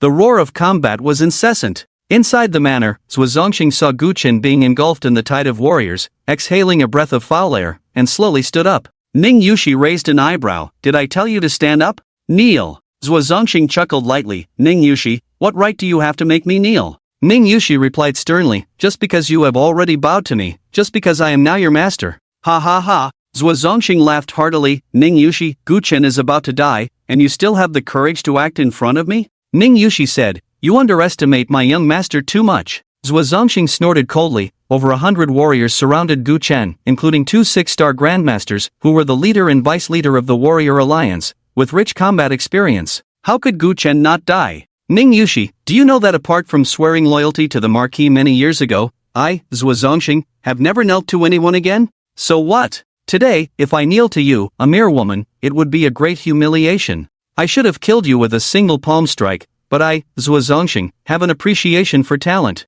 At your young age, you possess astonishing martial arts skills and courage, which is truly rare. Now, if you kneel before me, bow your head in submission, and serve me for life, I will not only spare you but also promote you. Without a second thought, Ning Yushi firmly replied, dream on. Zhuo Zongxing narrowed his eyes. Do you know why my Southern Star Society has the strength to unify Jiangling but has not taken action? Before Ning Yushi could respond, he continued, "It is simply because the Marquis does not want us to attract too much attention. His identity is there, and some things must be done with caution. But now, it is different. Gu Chen has swept through the major families of Jiangling, uprooting several prominent clans. He has cleared all obstacles for the Marquis to unify Jiangling. The Marquis originally could only develop his power in the shadows. After all, with his title, if he truly unified Jiangling, the higher-ups would likely not be at ease. But now, everything was done by Gu Chen. The Marquis was merely going with the flow, and the higher-ups had nothing to say. After today, the Marquis would truly unify Jiangling, and our South Star Society could finally sweep through the 6 realms,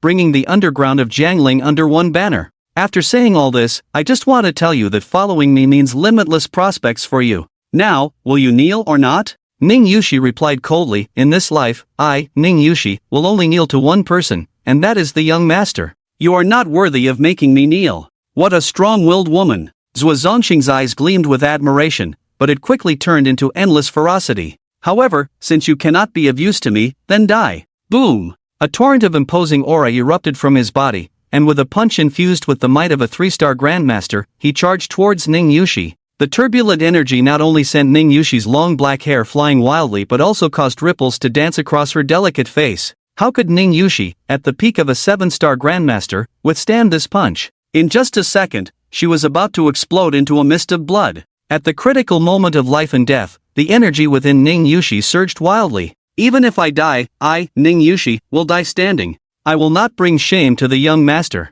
With a fierce shout, Ning Yushi threw out a punch. This punch, it actually carried the power of an early 1-star grandmaster. Ning Yushi was already at the peak of a 7-star grandmaster, and after diligently training these days, she had already 1 foot in the realm of grandmasters. Now, at this life and death juncture, her boundless potential erupted, allowing her to break through her shackles and finally enter the ranks of grandmasters. Boom! The 2 punches collided, and Ning Yushi was sent flying, blood gushing from her mouth. Zhuo Zongxing shouted, "Not bad, you actually broke through. But it's a pity that you can take my first punch. Let's see if you can withstand my second punch." But the next moment, a voice suddenly rang out, "Zhuo Zongxing, you could clearly survive. But why do you insist on walking the path to death?" Zhuo Zongxing was startled. It was Gu Chen's voice. But wasn't Gu Chen surrounded by enemies? Zhuo Zongxing looked up and saw an inverted Gu Chen appearing before him. Even the world in his eyes seemed to turn upside down. "What? How could you be so fast?" Zhuo Zongxing shouted in terror, but the next second, all his thoughts came to a halt.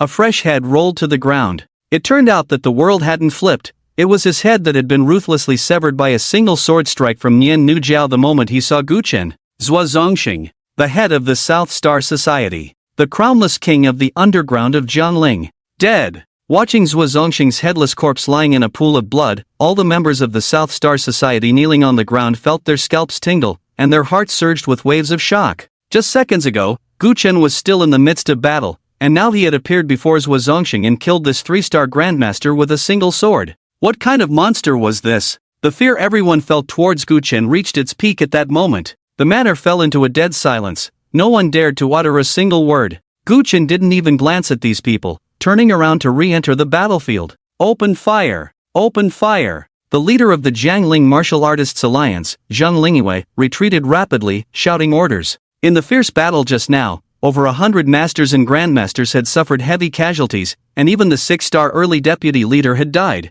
Zhang Lingyue was lucky to have only sustained minor injuries, but Gu Chen's terrifying strength had left him drenched in sweat. This guy's cultivation was definitely above that of a 7-star grandmaster. Continuing to fight Gu Chen would only lead to more casualties. The only chance to take Gu Chen's life lay in the rain of bullets. After he led the remnants to hide in the rear, a new round of gunfire began. The Marquis of Jiangling shouted, "No matter the consequences, no matter the cost, strangle Gu Chen. As long as Gu Chen dies, everyone present who is still alive will be rewarded with $1 million in cash." The previously low morale surged dramatically with these words. The speed of bullets leaving the chamber became even more ferocious, a rain of bullets pouring down. "You all, die for me." Gu Chen raised the cauldron and wielded his sword, once again charging into the crowd. Like a tiger entering a flock of sheep, the giant cauldron in his left hand hummed, while the long sword in his right hand roared. Blood mist filled the air. Wails and screams echoed continuously. This was a one-sided massacre, with wave after wave of soldiers falling.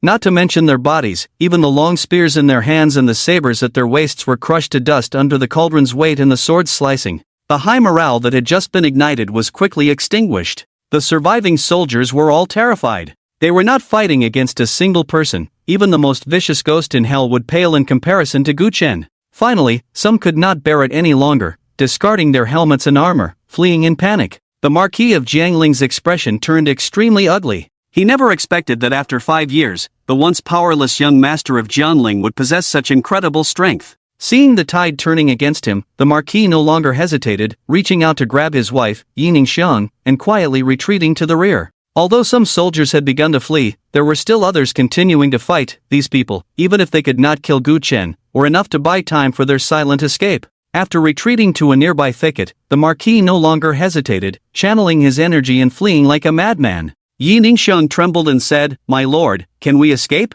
This Gu Chen is too terrifying. I'm so scared. If I fall into his hands again, he definitely won't let me go." "It's alright, my lady. When we left just now, I didn't alert anyone. Gu Chen is caught up in the heat of battle, killing with fervor. How could he notice us? Rest assured, once we return to Wuqiu, we will plan carefully. No matter what method we use, no matter the cost, I will ensure Gu Chen's head is separated from his body. You probably won't be able to return to Wuqiu." A voice suddenly rang out from behind. The Marquis instinctively turned to look and saw Gu Chen. At this moment, Gu Chen's face, stained with blood, appeared almost grotesque, nearly touching his own. In that instant, the Marquis of Jianling, who held supreme power in Jianling, felt his hair stand on end, terrified to the core. This mad dog, Gu Chen. When did he start following him? You. The Marquis had just uttered a word when Gu Chen threw a punch. Puff. The Marquis, a 6-star early grandmaster, was sent flying, blood spurting, along with Yining Xiang in his arms.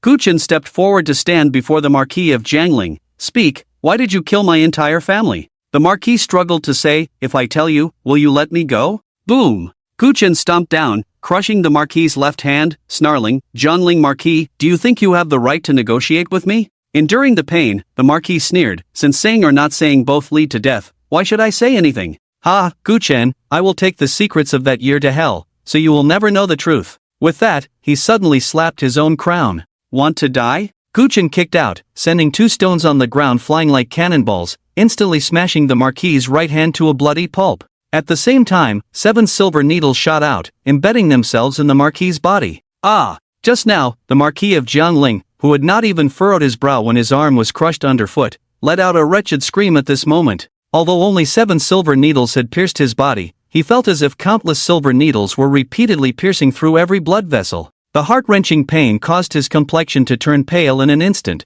devoid of any color. I'll talk. The Marquis of Jiangling trembled. "Just pull out the silver needles, and I'll say anything." Once Gu Chen extracted the silver needles from his body, a look of reminiscence appeared in the Marquis's eyes. "Before I came to Jiangling from Guren City, my father was still alive, and I had not yet become the head of the Marquis.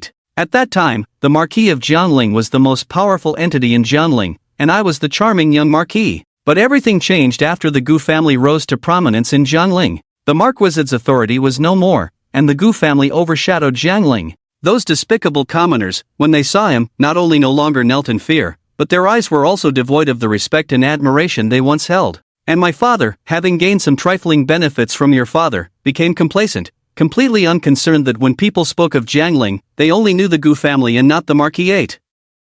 Back then, the Marquis had only 8,000 elite soldiers, and it was under the operations of Guren City that the Marquis was able to expand its military from 8,000 to 12,000. Later, the Marquis struggled to bear the costs of maintaining the troops, and it was the Gu family that invested heavily in many of the Marquisate's enterprises. Although the Marquisate's strength had increased, it ultimately could not be compared to the Gu family. Guren City could single-handedly defend a city, causing the Neon people to wail in despair. His own strength was comparable to an army, not to mention his vast connections and the wealth he had built over the years. The Marquis of Jiangling clenched his right hand into a fist. Later, my father died, and I became the new Marquis of Jiangling.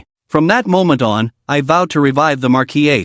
Jiangling should have belonged to my Yin family. How dare the Gu family interfere? Why should they stir up trouble here when they could have stayed in their own dragon city? 10 years ago, your father retired from all military positions and settled down in Jiangling. I knew my opportunity had come. On one hand, I deliberately let your father see Ji Kaiwei, who was 25 at the time, at a banquet. Since ancient times, heroes have found it hard to resist the charms of beautiful women. Your father indeed took a liking to her at first sight and married her, subsequently indulging in wine and women, neglecting the family business. On the other hand, I sought out tasteless and odorless poison and began secretly poisoning the various masters of the Gu family. Your father's connections were still intact, so I naturally did not dare to go too far. The poisons would only accumulate in their bodies, and over the years, their realms would gradually decline. When faced with life and death battles, once they exerted their full strength, their meridians would shatter and they would die. The Gu family's vast wealth was coveted by countless people, and the Marquis of Jiangling had made ample preparations in secret.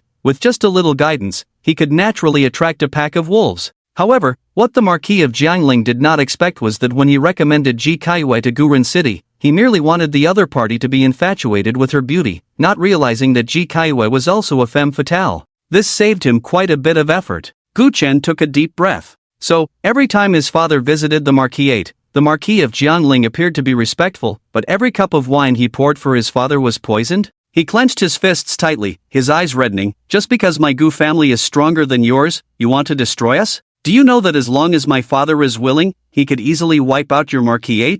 You are right, your father is indeed strong, but the one who survived is me, and the one who died is him. Blame it on him coming to Jiangling. Blame it on him not being ruthless enough. The victor takes all, as it has always been. Just like now, I'm here telling you about the past. If I could defeat you, do you think I would be saying all this? As he thought this, he turned and knelt on the ground, speaking in a deep voice. Gu Chen, back then it was my narrow-mindedness that led to a grave mistake. I am willing to die to atone for my sins, only asking that you spare my wife. She is innocent. By the way, if you truly seek revenge, go find the king of Jiangnan. The destruction of the Gu family has a share of credit from the Jiangnan royal residence. Gu Chen frowned slightly. The king of Jiangnan? As far as he remembered, his father had no ties with the king of Jiangnan from Zhanghai, right? Moreover, in the past events mentioned by the Marquis of Jiangling, there was no trace of the king of Jiangnan. Suddenly bringing up the king of Jiangnan now seemed a bit too abrupt. Wait, the reason he had been deceived by Ji Caiyue's words, believing that Yen Jun had Lin Ruochu's kidney, was because Tang Ziyi had uttered a jiang before dying.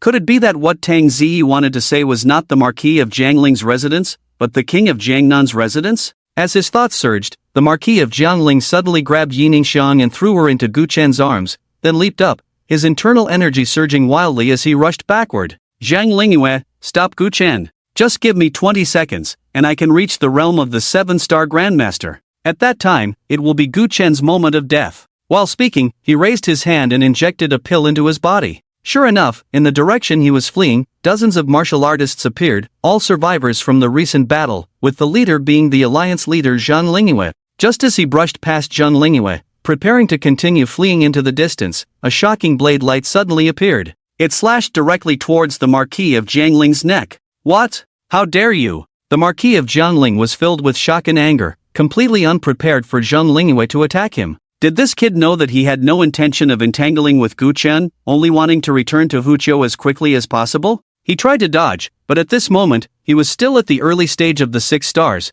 and with no defenses at all, how could he evade such a swift strike? The next moment, a head rolled to the ground. The Marquis of Jiangling. After 5 years of careful planning, toppling the Gu family, and another 5 years of effort, he had brought the Marquis back to the peak of Jiangling. He even wanted to complete the grand undertaking that the old Marquis had failed to achieve, unifying Jiangling after tonight. But at this moment, he died at the hands of his own trusted subordinate. Gu Chen walked slowly to Zhang Lingyue and the others, his gaze deep as a pool. The Marquis of Jiangling treated you well, why did you kill him? Zhang Lingyue quickly knelt on the ground. Young Master Gu, I was deceived by this person before. Who would have thought he was so malicious, committing so many heinous acts? Moreover, to save his own life, he even threw his own wife out. Such a person does not deserve to live in this world. I, Zhang Lingyue, will never serve him again. He pressed his head to the ground. Young Master Gu, from now on, I, Zhang Lingyue, am willing to follow you, and the Jiangling Martial Artists Alliance will serve you. The other dozens of martial artists who had fiercely battled with Gu Chen also knelt down, pledging their loyalty to him.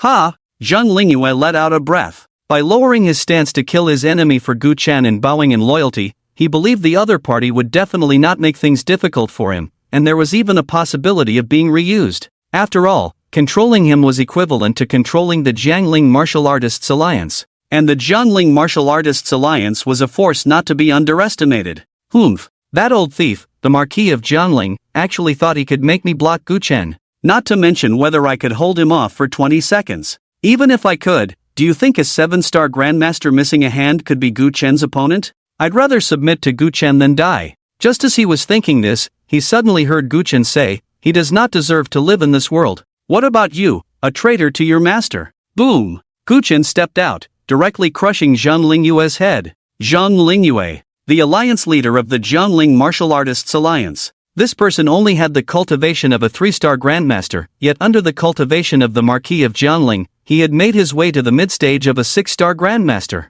Earlier on the battlefield, he had seen the Marquis of Jiangling flee, and he too had quietly escaped with his men. However, given Gu Chen's brutal nature, it was feared that no matter where he ran, he would be hunted down. Rather than live a life of unrest, it would be better to turn back and surrender to Gu Chen. Unexpectedly, even though he had shown loyalty by killing his master, he still could not escape death. After smashing the remaining warriors with a few punches, Gu Chen stepped towards the depths of the forest. Just moments ago, while he was conversing with Zhang Lingyue, Yi Ningxiang had already sneaked away. Unfortunately, for a woman to think she could escape right under his nose was a bit of a fantasy. Sure enough, it wasn't long before he spotted Yi Ningxiang's figure. She was fleeing in a panic but accidentally tripped over the stones beneath her feet and fell. Crash! Her exquisite attire was torn by the bushes, leaving her clothing wide open, exposing her jade-like waist to the air. But she couldn't care less, struggling to get up and wanting to run again. Gu Chen's voice came from not far away. "Yi Ningxiang, no matter how vast the world is, how do you plan to escape from my grasp?" Yi Ningxiang's delicate body trembled as she slowly turned her head. The moment her gaze met Gu Chen's cold stare, despair washed over her. This demon had ultimately caught up. Realizing that escape was hopeless, Yi Ningxiang got to her feet, staggering to Gu Chen's side, bowing her head and kneeling, looking pitiful as she pleaded, "Gu Chen, please don't kill me. Keep me by your side, and I can serve you tea, massage your feet, anything you want, I am willing.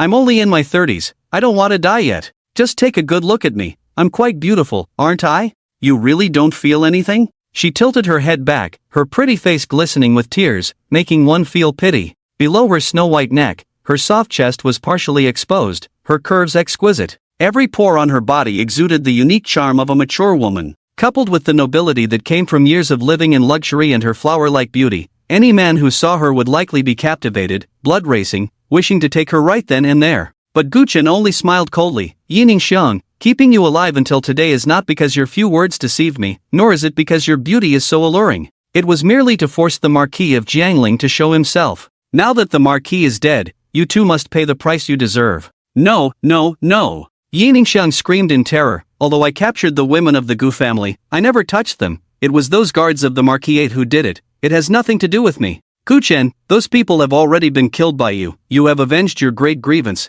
You can't kill me anymore. You can't kill me." Boom! Gu Chen, expressionless, pressed down with a palm, directly turning Yi Ningxiang into a mist of blood. Yi Ningxiang, the lady of the Marquis 8. A beauty of unparalleled grace, her looks rivaling even Ji Kaiyue. But today, the beauty withered, the delicate flower wilted. Gu Chen did not linger, turning to leave the thicket. After the last group of surviving soldiers fled, the square of over 10,000 square meters was dead silent. Here, there was only a sky full of blood mist and a ground littered with bones. Looking at this scene that resembled a hell on earth, Ning Yusin couldn't help but recall the magnificent battle scene from just moments ago. Before this, she had never imagined that someone could be so powerful. The buzzing giant cauldron, the rainbow-like long sword. One person could actually defeat 3,000 armored soldiers. It turned out that beside her cousin, there truly lurked a real dragon. Although she had not seen it with her own eyes, she could only assume that the imposing and awe-inspiring Marquis of Jiangling had already died at his hands. Suddenly, she thought of something and asked, "What did you all call him just now?" "Gu Chen." Deng Jiayue's second uncle, Deng Pinggui, said. "Gu Chen?" Ning Yusin carefully pondered this name, her expression suddenly changing. "Gu Chen, why does this name sound somewhat familiar, as if it were the young master of Jiangling back in the day?" "That's right," Deng Pinggui replied, "this person is indeed the former young master of Jiangling." "What? He is the young master of Jiangling?" At that moment, a figure emerged from the woods. Under the cold moonlight, he stood with his hands behind his back, wearing a dark trench coat that billowed, his tousled hair flying. In the vast square, only his footsteps echoed. He walked through a sea of corpses, the ground littered with dry bones, building his throne. Like a world-shattering Azura. Ning Yusin's mouth slightly opened, her breath quickening, even her fair face unconsciously turning rosy. So this is the young master of Jiangling. It was said that 6 years ago, the young master of Jiangling had such charisma that he could draw all the women of the city out to welcome him. Yet, unexpectedly, after the colossal fall of the Gu family, the young master of Jiangling's presence was even more formidable than before. Now that she thought about it, during her time in Jingchuan, she had been stirred by the slight brilliance shown by Han Feiyu, which now seemed truly laughable. Compared to the true dragon before her, a mere young master of Jingchuan was indeed insignificant. Cousin, oh cousin, what kind of fortune have you accumulated over several lifetimes to stand shoulder to shoulder with a true dragon? How wonderful it would be if such a unique man could stand by my side, if he could become my boyfriend, Ning Yusen. Truly, it makes one envious. As her thoughts flowed, Gu Chen had already entered the manor, standing side by side with Ning Yushi in the courtyard. Those hiding in various corners of the manor and have yet to show themselves, you have 30 seconds to come out, otherwise, die. Although the voice was not loud, it fell into everyone's ears. Like the whisper of a demon. Whoosh, many people rushed out from all corners of the manor, kneeling on the ground. Deng Pingue, who was hiding on the second floor, was no exception, hurriedly coming down, fearing that if he was a moment late, Gu Chen would turn him into dust with a single palm. Ning Yusin and Deng Jiayue exchanged glances and followed him downstairs. Upon reaching the ground floor, they hid at the back of the crowd and knelt down, burying their heads low, afraid of being discovered by Gu Chen. They had come to Jiangling to find their uncle to deal with Ning Yushi and Gu Chen, but at this moment, that ridiculous thought had long vanished, and they just wanted to leave quickly and return to Jingchuan. However, inexplicably, Ning Yusin slightly raised her head, using the corner of her eye to catch a glimpse of Gu Chen's blood-soaked figure. After tonight, who knows when she would see this face again, she just wanted to look a little longer. Gu Chen stepped into the crowd, shattering the crown of the 6th Hallmaster of the Nanqing Society with a single palm, while saying, "From this night on, there will be no blood alliance in Jiangling, nor the Nanqing Society. There will only be one superpower in Jiangling, and that is the Yamahal, and Ning Yushi is the master of the Yamahal. Do you all understand? Yamahal? This Gu Chen is indeed a demon, even the name of his newly established power is so sinister." The people kneeling on the ground were all formidable figures in Jiangling's underground world, yet at this moment, they felt a chill run down their spines. Someone shouted loudly, "Willing to serve the master, willing to go through fire and water for the Yamahal." Everyone reacted, yes, it was time to pledge loyalty. Willing to serve the master, willing to go through fire and water for the Yamahal. Willing to serve the master, willing to go through fire and water for the Yamahal. At first, it was just a few scattered voices, but soon it turned into a thunderous roar, deafening. Such a grand momentum even made Ning Yusin, as a girl, feel her blood boiling. She couldn't help but secretly glance towards the front of the crowd. There stood her cousin, Ning Yushi. At this moment, Ning Yushi had blood at the corner of her mouth and her clothes were in disarray, yet she felt an overwhelming jealousy. She knew that from this night on, she and her cousin could no longer exist in the same world. No! Perhaps they had already been in different worlds since her cousin encountered Gu Chen, this true dragon. Jealousy surged within her heart once more. If only it were her standing there instead of Ning Yushi, how wonderful that would be. "Cousin, why do you have such good luck?" The more she thought about it, the more unfair it seemed, even her breathing became rapid. But suddenly, the shouts around her gradually faded, and some people had even begun to rise from the ground. Gazing into the distance, she finally realized that Gu Chen and Ning Yushi had both disappeared into the boundless night. Deng Jiajie wiped the sweat from his forehead and said with lingering fear, "Damn, luckily Gu Chen didn't notice us, or we would have been done for." Just now, he had been terrified. Sighing, he took Ning Yusin's hand. "Let's go, Yusin, back to Jingchuan. It's impossible to deal with your cousin now. This time, she really is going to soar. Not to mention that young Master Gu Chen from Jiangling, even she, we will find it hard to catch up with her for a lifetime." "Humph," Ning Yusin said defiantly, "she's just lucky, staying next to a true dragon. Even a pig could fly to the sky. What's so great about it? If I had met Gu Chen earlier, the position of the Lord of the Underworld would probably belong to me." But Deng Pingue sneered, "Wake up, not everyone can stay by Gu Chen's side. You are far behind your cousin. How am I worse than her? She's just a high school dropout, and illiterate, how can she be better than me? Staying by Gu Chen's side, I would do even better than her." Deng Pingue said, "Is that so? Then let me ask you, just now when Zhuo Zongxing suddenly attacked, if it were you, would you rather die than kneel, charging to your death? Would you?" This. Ning Yusin was momentarily speechless, recalling the scene just now. She still felt a chill run down her spine. Under that immense pressure, she feared she would have knelt without hesitation. How could she have had the courage to take a punch from Zhuo Zongxing? You must know, if it weren't for Ning Yushi breaking through at the edge of life and death, she wouldn't have been injured by that punch but would have been directly killed. Deng Pingue continued, although I haven't fought with your cousin, I've heard many legends about her over the years. Before Gu Chen returned to Jiangling, she had already established a formidable reputation in Jiangling with her skillful fists, achieving the position of the second in command of the Blood Alliance. Let me ask you, if I give you a long knife now and let you venture into the underground world of Jingchuan, would you dare? Do you want to lick blood from the tip of the knife, keeping your head under the skirts of the powerful, or would you prefer to be a comfortable young lady of a wealthy family? Ning Yusin was stunned for a moment, her face showing displeasure. Which side are you on? After all, you are going to be my second uncle. Deng Pingue said, your cousin is now the lord of the underworld, and I am a member of the underworld. Tell me, which side am I on? Acknowledging others' excellence isn't that hard, even if given the opportunity, you still can't become the lord of the underworld. Go back and enjoy your life as a wealthy young lady. The phone rang at an inopportune moment. It was Ning Ziyuan calling. What is it?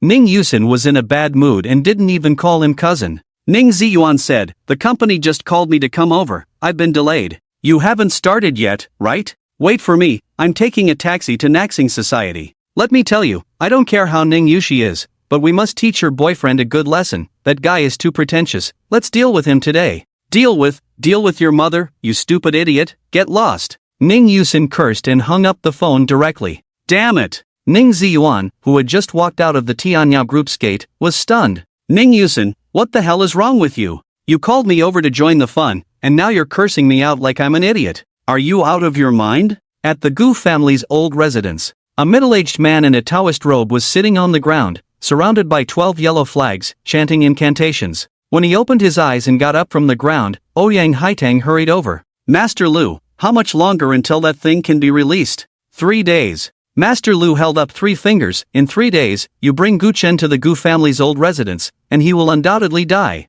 Also, to successfully lure that thing out, you need 5 living people as sacrifices. Are you prepared?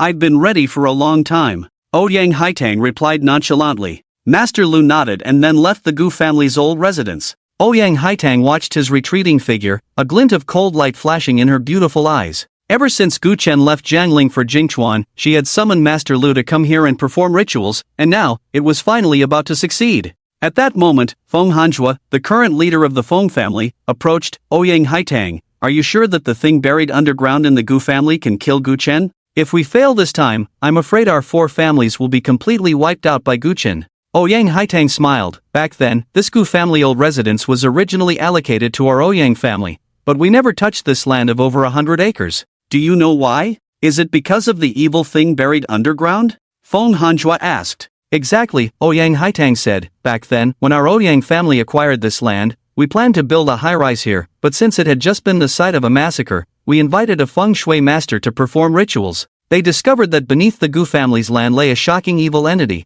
and after being nourished by blood, the entity became increasingly restless. Building high-rises here would not only yield no benefits but would also bring disaster. Several feng shui masters said the same thing, which is why our Ouyang family abandoned this land, leaving it to lie fallow until now. Now, our 4 families have gathered countless treasures and invited the esteemed and capable Master Lu. He has the means to lure out and control the evil entity underground. Once everything is ready, we just need to bring Gu Chen here, and even if he is a transcendent master, it will be a dead end for him. What kind of evil entity is it that gives you such confidence? Feng Hanjua asked. Ouyang Haitang smiled mysteriously. You'll know when the time comes. Let's go to the Ouyang family first. Those people should have already arrived. Upon arriving at the Ouyang family, the hall was indeed packed with people, all survivors from the 4 great families of Jiangling. Among them were the current leaders of the Sun family, Sun Chuan, and the Su family, Su Boliu. This time, the 4 great families gathered together to unite their strength and eliminate Gu Chen. Soon, the doors of the Ouyang family were closed. No one knew what these people were discussing. The next morning, Ji Kaiwei slowly sat up from bed, finally having had a good night's sleep without Gu Chen barging in to slap her. But where was Yi Ningxiang? Stepping out of the bedroom and wandering around the villa, she still didn't see her. She casually asked Gu Chen, who was having breakfast, "Where's Yi Ningxiang? Didn't you take her to the Nanqing Society yesterday? Why didn't you bring her back today? Could it be that Jiang Lingho suddenly returned, and you got scared and left Yi Ningxiang behind, running back alone?" Gu Chen replied nonchalantly, "You're right, Jiang Lingho did come back last night, but unfortunately, he's already dead. As for Yining Xiang, with Jiang Lingho dead, why should she continue to live in this world? Has the Marquis of Jianling returned? Ji Kaiwa was taken aback. The night before, she had slept with Yining Xiang, and they had talked. Yining Xiang had said that the Marquis of Jianling would take at least 2 days to arrive, which meant he would reach Jiangling today. How could he have arrived last night? Just as she was about to ask, a strong smell of blood invaded her nostrils. Turning her head, she saw Ning Yushi coming out with a pile of clothes. "Young master, these clothes are soaked in too much blood, they can't be washed clean. I'll take them to be dealt with and then buy some new ones." Indeed, those clothes were stained with a lot of blood, especially the dark cloak, which was layered with blood, making Ji Kaiwei shudder slightly. It seemed that Gu Chen's words were not false. The Marquis of Jiangling had really rushed back to Jiangling last night and had died at Gu Chen's hands. It was truly unexpected that even the 6-star Grandmaster, the Marquis of Jiangling, had ultimately fallen. She thought of Yining Xiang, that woman who had talked with her intimately the night before, saying that once the Marquis returned, she would take Gu Chen's head. They had chatted for a long time yesterday as well. Who would have thought that in the blink of an eye, she had turned into a pile of bones? At this moment, Ji Kaiwei couldn't help but feel a sense of sorrow for the dead rabbit and the sad fox. Although she was still alive, it seemed there was not much difference from being dead. However, she quickly rallied herself. The Marquis of Jiangling's defeat was likely due to his eagerness to save his wife, being unprepared and not bringing many people with him. On her side, Jun Wubbing had still not appeared, and she feared he had already sought out how many extraordinary masters. Yining Xiang, I, Ji Kaiwei, am ultimately different from you. I will live well. After Gu Chen finished his meal and left with Ning Yushi, she went to the sofa and turned on the television, flipping through channels aimlessly. The days trapped in the demon cave were always particularly hard to endure. Her phone, which Gu Chen had taken, had never returned to her hands, and the Ji Kaiwei who used to never watch television could only use this to pass the time. But suddenly, she stopped the remote control in her hand, staring blankly at the television. A beautiful female host was reporting the news. According to our station's report, last night, the Marquis of Jiangling led 3,000 soldiers back to Jiangling and had a dispute with the leader of the Jiangling Martial Alliance, resulting in a fierce battle at the headquarters of the South Star Society. The Marquis of Jiangling suffered heavy losses, with only 600 soldiers surviving from the 3,000,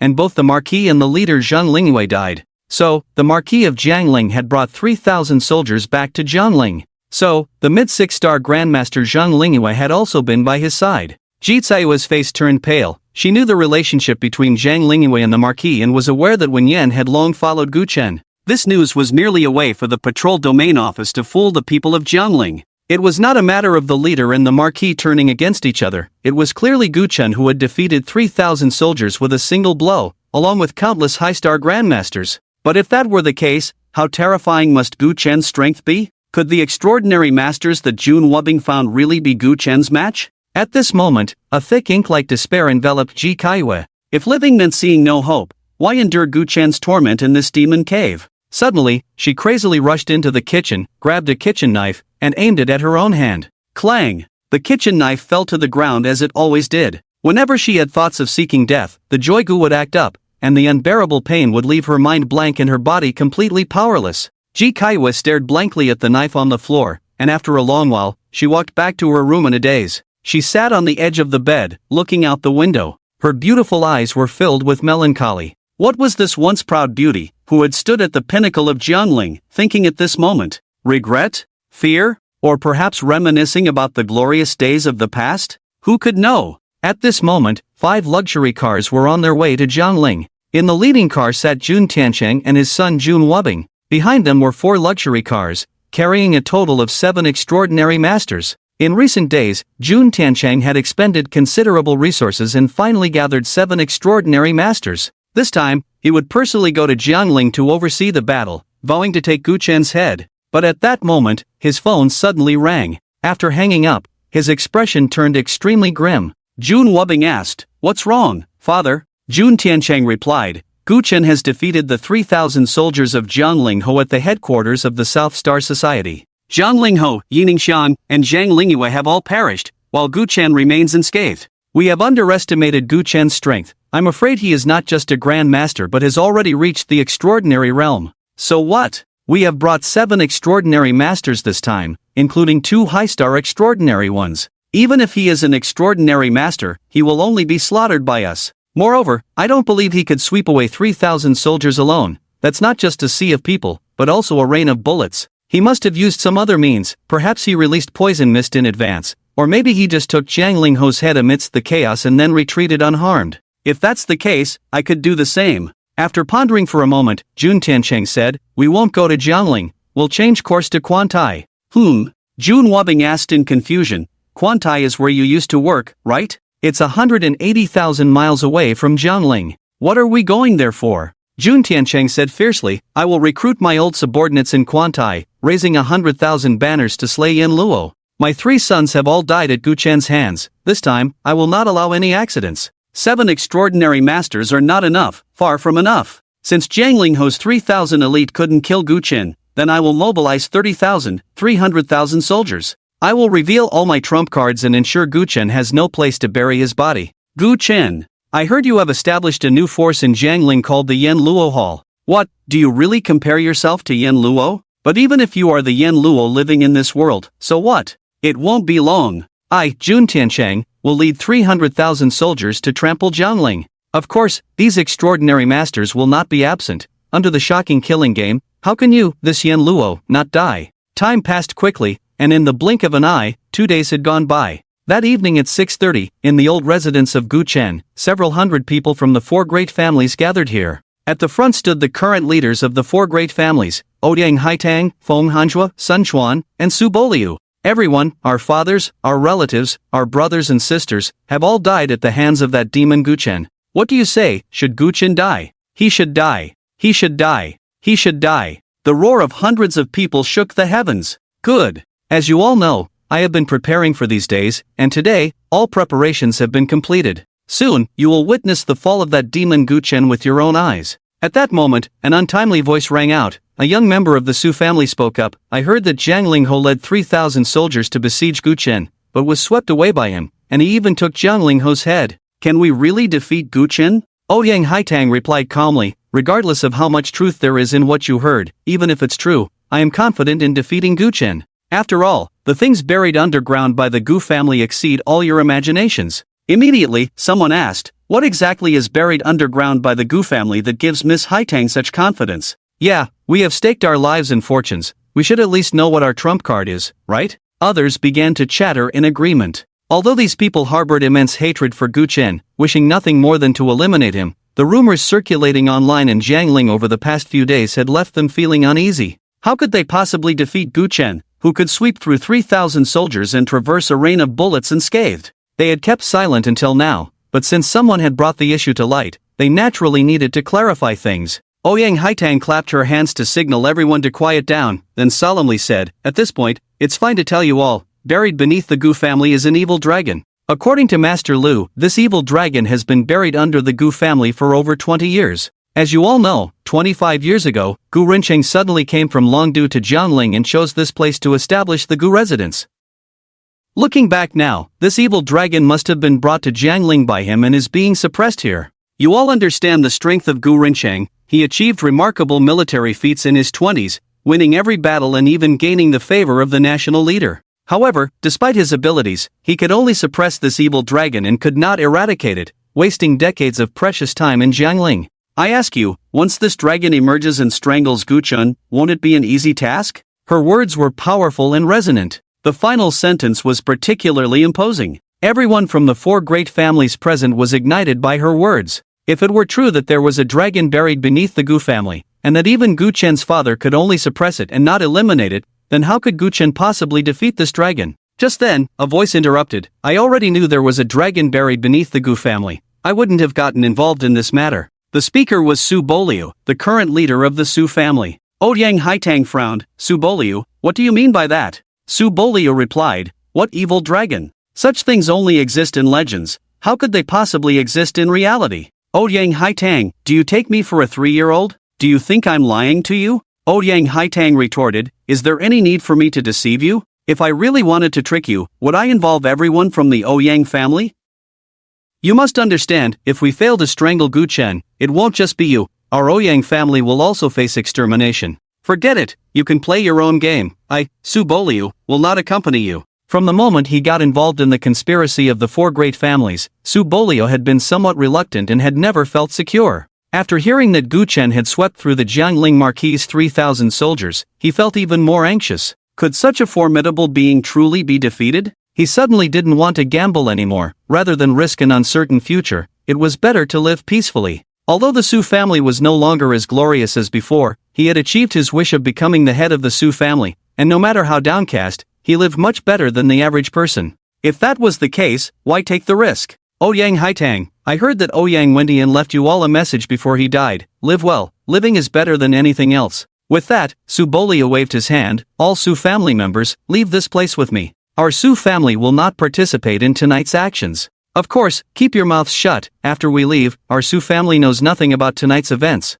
No matter what decision Ouyang Haitang made, from this moment on, it had nothing to do with him, Su Boliu. He stepped forward, ready to leave. But in the next moment, puff! A dazzling sword light suddenly appeared. Ouyang Haitang's long sword, which had been hanging at her side, had somehow been drawn and fiercely plunged into Su Bolia's chest. Blood gushed out. You! Su Bolia's mouth bled as he looked at Ouyang Haitang in disbelief. He never expected that this young girl, barely in her 20s, would suddenly strike him with such lethal force. When you used to visit my home, you always called me Uncle Su, and now, you actually plunged a sword into my chest? Ouyang Haitang said coldly, only the dead can keep secrets. The plan has reached its final step, and yet you want to withdraw. Do you think that's possible? Moreover, a coward like you no longer deserves to live in this world. With that, she twisted the jade hilt of the sword, shattering Su Bolia's heart. In the next moment, the blood-stained sword returned to its sheath. Su Bolio fell silently into a pool of blood, and around him, there was a deathly silence. It was the Su family members who reacted first, many of them extremely agitated. Ouyang Haitang, what are you doing? How could you treat our family head like this? Just because our Su family is unwilling to participate in tonight's operation, you want to kill him? You must give us an explanation, otherwise, we won't hesitate to report you to Gu Chen. The Su family was in chaos, and if it weren't for the Ouyang family members holding them back, some might have rushed forward to attack Ouyang Haitang. Gu Chen had not yet been summoned, and the four great families were already in disarray. As the situation became increasingly uncontrollable, Ouyang Haitang shouted, "Shut up! Do you really think Su Boliu is qualified to be your family head? His nephew, his elder brother, died before his eyes, and now he has 100% certainty to strangle Gu Chen, yet he only wants to live a comfortable life.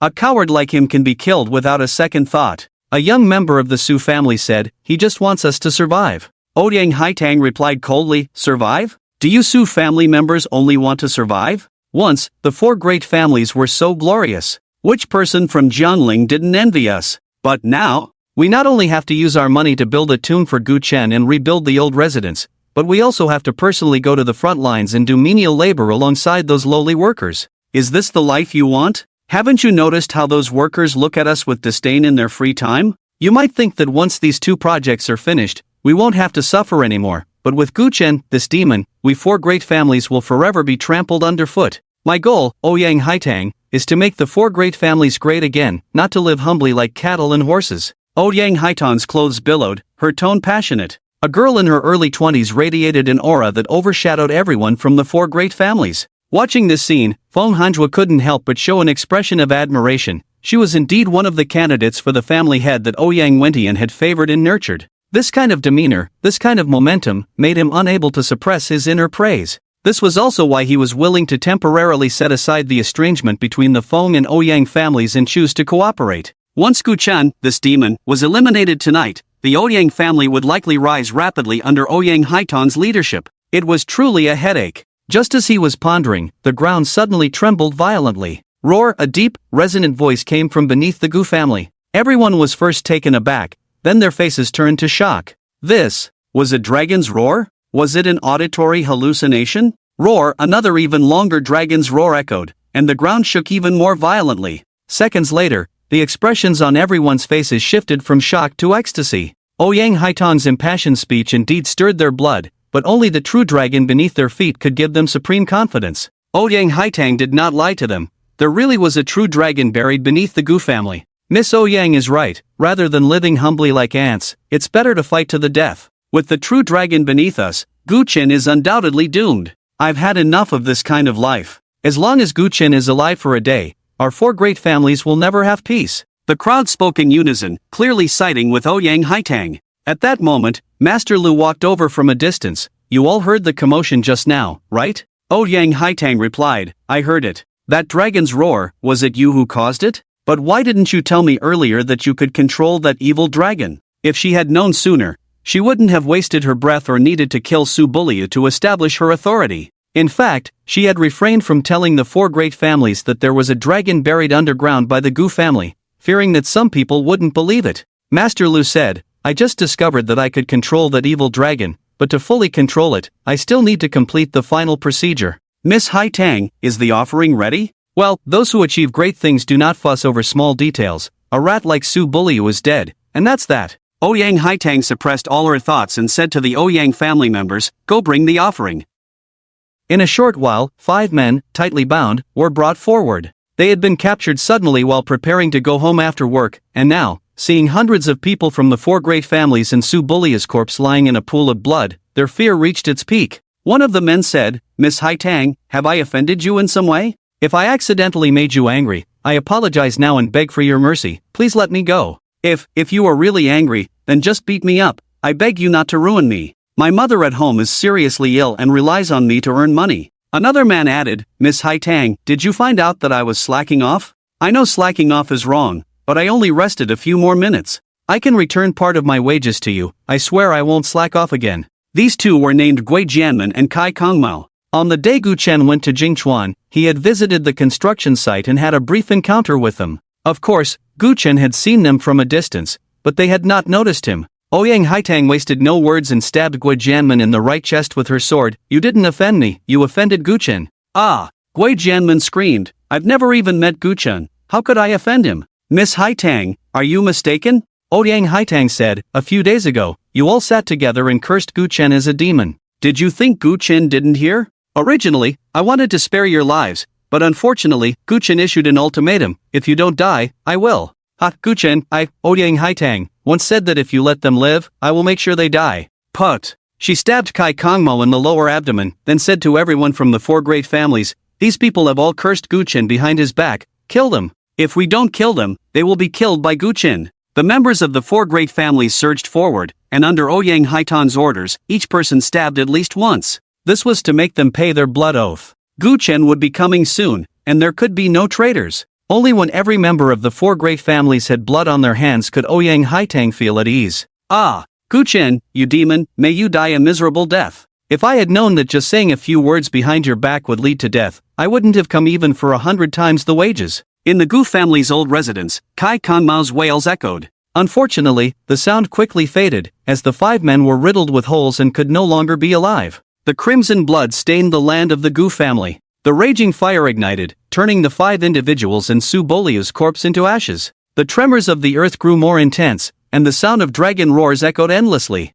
Everyone knew that the evil dragon buried beneath the Gu family was about to break free from the ground. The flames soared into the sky, casting a crimson glow on Ouyang Haitang's delicate face as she raised her right fist high into the air. Today, we will witness the fall of the demon Gu Chen with our own eyes. We will make the once great 4 great families rise again in Jiangling. The hundreds of people from the 4 great families shouted in unison, even the Su family members were no exception. The voices of hundreds rose and fell, shaking the air into a buzzing sound. In everyone's eyes, there was a fervent excitement. It was as if they could already see the evil dragon soaring into the sky, shredding Gu Chen into a mist of blood. The time was 7:15 p.m. Gu Chen rolled down the shirt on Ning Yushi's body, covering her flat abdomen. Previously, Ning Yushi had taken a punch from Zuo Zongxing and was seriously injured. Whenever he had time over the past 2 days, he would treat her. Now, Ning Yushi's body had recovered about 80 to 90%. As they stepped out of the room, his phone suddenly rang. It was Ouyang Haitang sending him several voice messages on WeChat.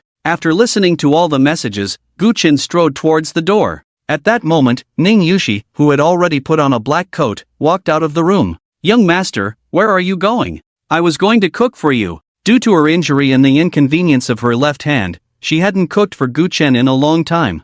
After the recent treatment, her body had recovered a lot, and her left hand was no longer as painfully unbearable as before. She said she wanted to show off her skills today, determined not to let the young master forget her cooking. I'm not eating at home, I have something to do. You're still unwell, so take care and rest. Ning Yushi waved her delicate fist in the air. Young master, your medical skills are so great, I feel fine now. I'll accompany you. She reached the entrance, changing her shoes while saying, I think I just heard Ouyang Haitang's voice. Did something happen at the old house? Guchen did not hide it. Ouyang Haitang said she found the video of the major families conspiring back then. She intended to bring it to me, but was surrounded by people from the 4 great families at the Gu family old house. According to Ouyang Haitang, other families also held similar evidence. They had originally agreed to gather at the Gu family old house, where the 4 great families would hand over all the evidence they had found to her, and she would pass it on to Guchen. Who would have thought that upon arriving at the Gu family old house, those people would suddenly turn against her? In the voice messages Ouyang Haitang sent earlier, she was panting, speaking rapidly, and mixed with the curses of others. It sounded like a desperate plea for help. If she had been a little later, her personal safety would have been secondary. What she feared most was that the evidence in her hands would be destroyed. Nowadays, the culprits involved in the Gu family massacre had either died or been captured, and Guchen was not particularly concerned about whether this evidence could be preserved.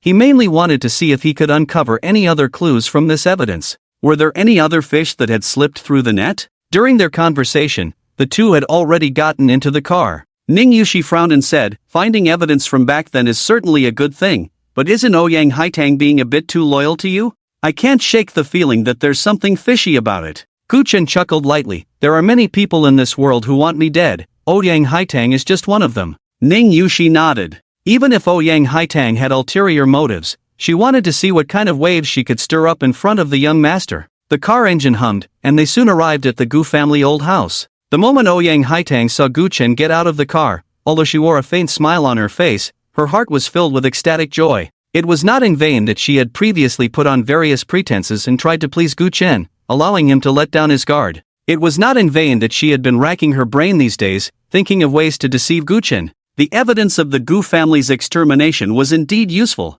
Guchen looked up and down at the bruised Ouyang Haitang. You look seriously injured. To successfully deceive this demon, one must pay some price. I'm fine, I can still hold on. Ouyang Haitang forced a smile. Ning Yushi glanced at the hundreds of people standing in the Gu family's old residence and said meaningfully, Ouyang Haitang, your life is quite tough, surrounded by so many people attacking you, and yet you didn't die? Ouyang Haitang replied without changing her expression, the Ouyang family members blocked some for me. Later, I sent out the news. They knew that young Master Gu was about to arrive, so naturally, they didn't dare to act. Immediately, someone from the 4 great families jumped out and said, Young Master Gu, we don't want to stop Ouyang Haitang from handing over the evidence to you, it's just that she wants to take all the evidence controlled by our 4 great families by herself. She wants to take all the credit, and we naturally don't agree. Ouyang Haitang shouted, what do you mean by taking credit? Face reality, Jiangling no longer has the 4 great families. I'm not doing this for credit or to show loyalty to young Master Gu, I just want to repay our ancestors' debts. Some things, once wrong, are wrong, we should let the people of Jiangling know the truth of that year. Her words were powerful and resonant. Everyone from the 4 great families lowered their heads and fell silent. Guchen had not spoken, and it was unclear what he was thinking at that moment. Ouyang Haitang dared not guess too much. She took out a laptop and plugged in a USB drive. Young Master Gu, I found this in a hidden compartment under my grandfather's bed, please take a look. As she clicked the mouse, a video began to play. In a luxuriously decorated room, Ji Kaiwei, Ouyang Wendian, Sun Laifu, Su Anhua, and Feng Xiao were discussing matters together. Ji Kaiwei said, in 3 days, the Gu family will hold a family banquet, and all the Gu family members will gather at the Gu residence. This is our best opportunity to act, everyone, success or failure depends on this battle. If we lose, we will be ground to dust, if we win, we will enjoy boundless wealth. Following that, the 5 discussed the details of their attack on the day of the family banquet. Guchen listened carefully to their conversation, wanting to see if they would mention any other forces. Just then, the ground suddenly trembled. Boom! A giant dragon formed from evil mist burst forth from the ground, soaring into the sky. In an instant, it was behind Guchen. Roar! As the dragon roared, its tail swung fiercely. The divine dragon's tail. Ouyang Haitang's pupils trembled involuntarily. In just 1 second, the dragon's tail would strike Guchen's head. At that time, not to mention Guchen, even Ning Yushi standing beside him would be swept away, turned into a mist of blood. At the critical moment, Guchen swiftly grabbed Ning Yushi and, in a flash, had already moved sideways over 10 meters. Boom! The dragon's tail, about a yard wide, slammed down onto the ground. Dust and smoke rose. Sand flew and stones scattered. The ground even formed a deep chasm. Everyone looked on in shock. Was this the evil thing buried underground by the Gu family? Was this the giant dragon that even the illustrious Gu Rencheng could only suppress but not eradicate? The power of this tale was terrifying. People began to whisper among themselves. It seems that Gu Chen is doomed this time. Didn't you see that in the face of this evil creature? Even someone as strong as Gu Chen can only avoid its edge, not daring to strike back, only able to run for his life? After all, no matter how strong he is still human. How can his speed compare to that of an evil dragon? As the crowd whispered, the evil dragon charged towards Gu Chen once more, its massive head aimed directly at him, its wide mouth suddenly opening as if to swallow both Gu Chen and Ning Yushi whole. Gu Chen grinned savagely, just in time. Spiritual energy rapidly gathered in his right fist. Boom! A punch, carrying immense force, struck the dragon's jaw. The Tenjianglong evil dragon was sent flying backward for several meters by this blow. Roar! The evil dragon let out an unwilling roar, its massive body shrouded in mist once again lunging at Gu Chen to crush him. Another tail swipe from the dragon came crashing towards Gu Chen's forehead. Ning Yushi, fearing she would be a burden to Gu Chen, shouted, "Young master, throw me out. That way you can unleash your full power." "No need for that," Gu Chen replied calmly as he suddenly reached out with a large hand.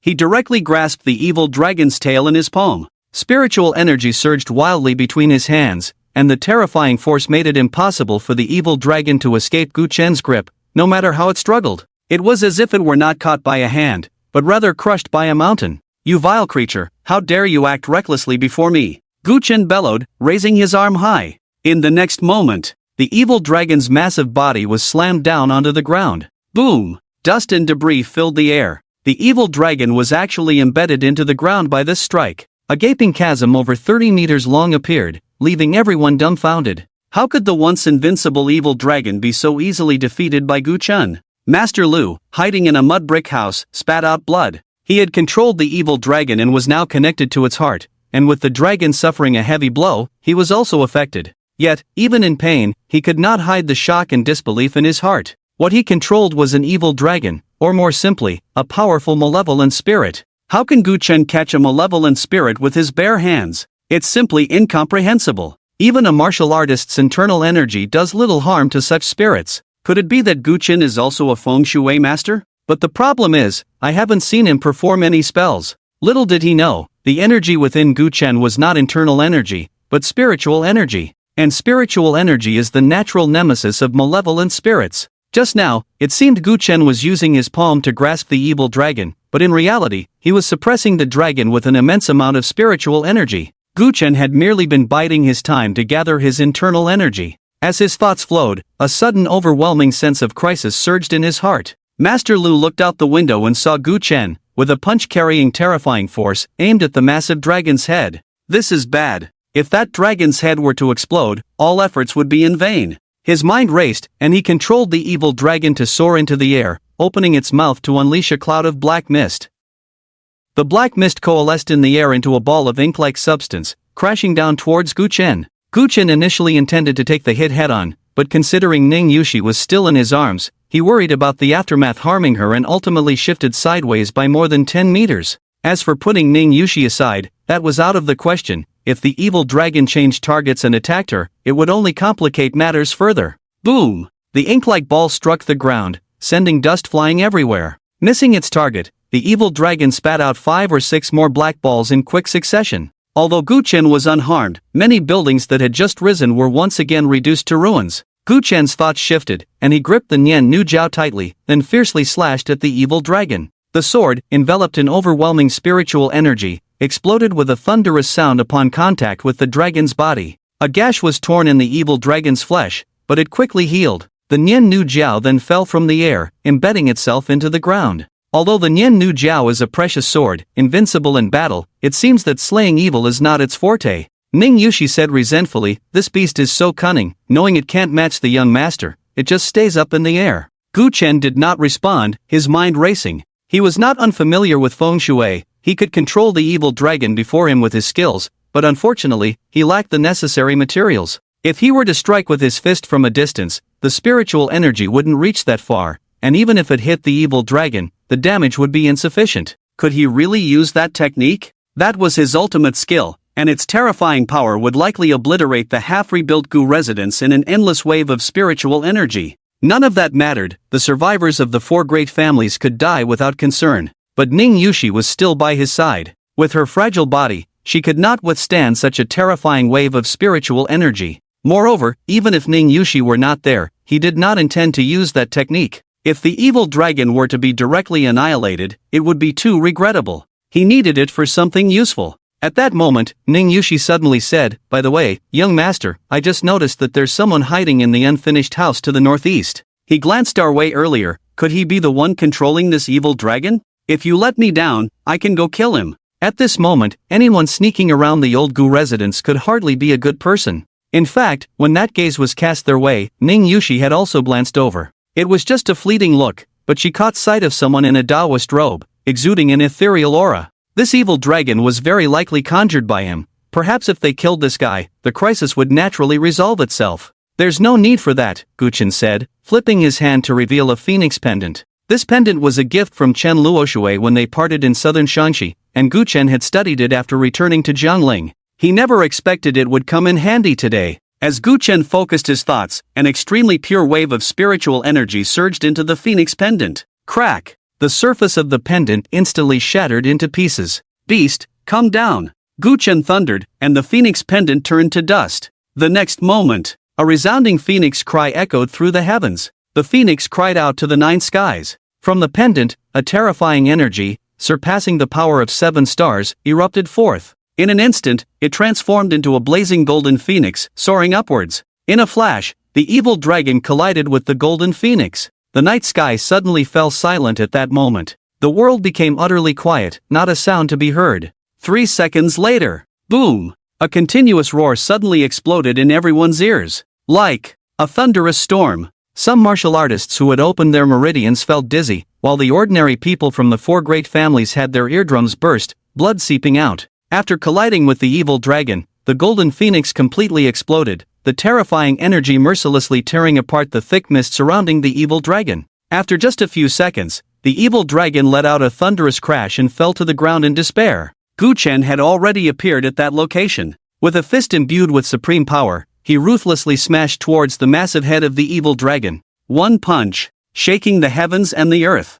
Boom! The overwhelming spiritual energy shattered the dragon's head. The scattered mist attempted to regroup, but before it could reassemble the dragon's head, its body began to collapse. Beneath the thick black mist, golden light surged and flowed. Soon, this evil dragon would vanish from this world. But at that moment, Guchen laughed aloud. "To be erased from the world is not as good as being put to use by me." He opened his mouth wide, and the scattered evil mist and golden light were actually swallowed by him. Like the long whale sucks in water. Seeing this scene, everyone felt their scalps tingle and their hearts shatter. What is this madman Guchen doing? Not only did he use one hand to slay a dragon, but now he actually wants to swallow it? As the sinister mist and golden light were continuously drawn into Guchen's mouth, the spiritual energy within him began to boil, and a faint rumbling sound could be heard. A few seconds later, an even more incredible scene unfolded. Guchen's body actually began to slowly rise into the air. The rampant spiritual energy caused his black coat to flutter wildly, and his tousled hair flew about uncontrollably.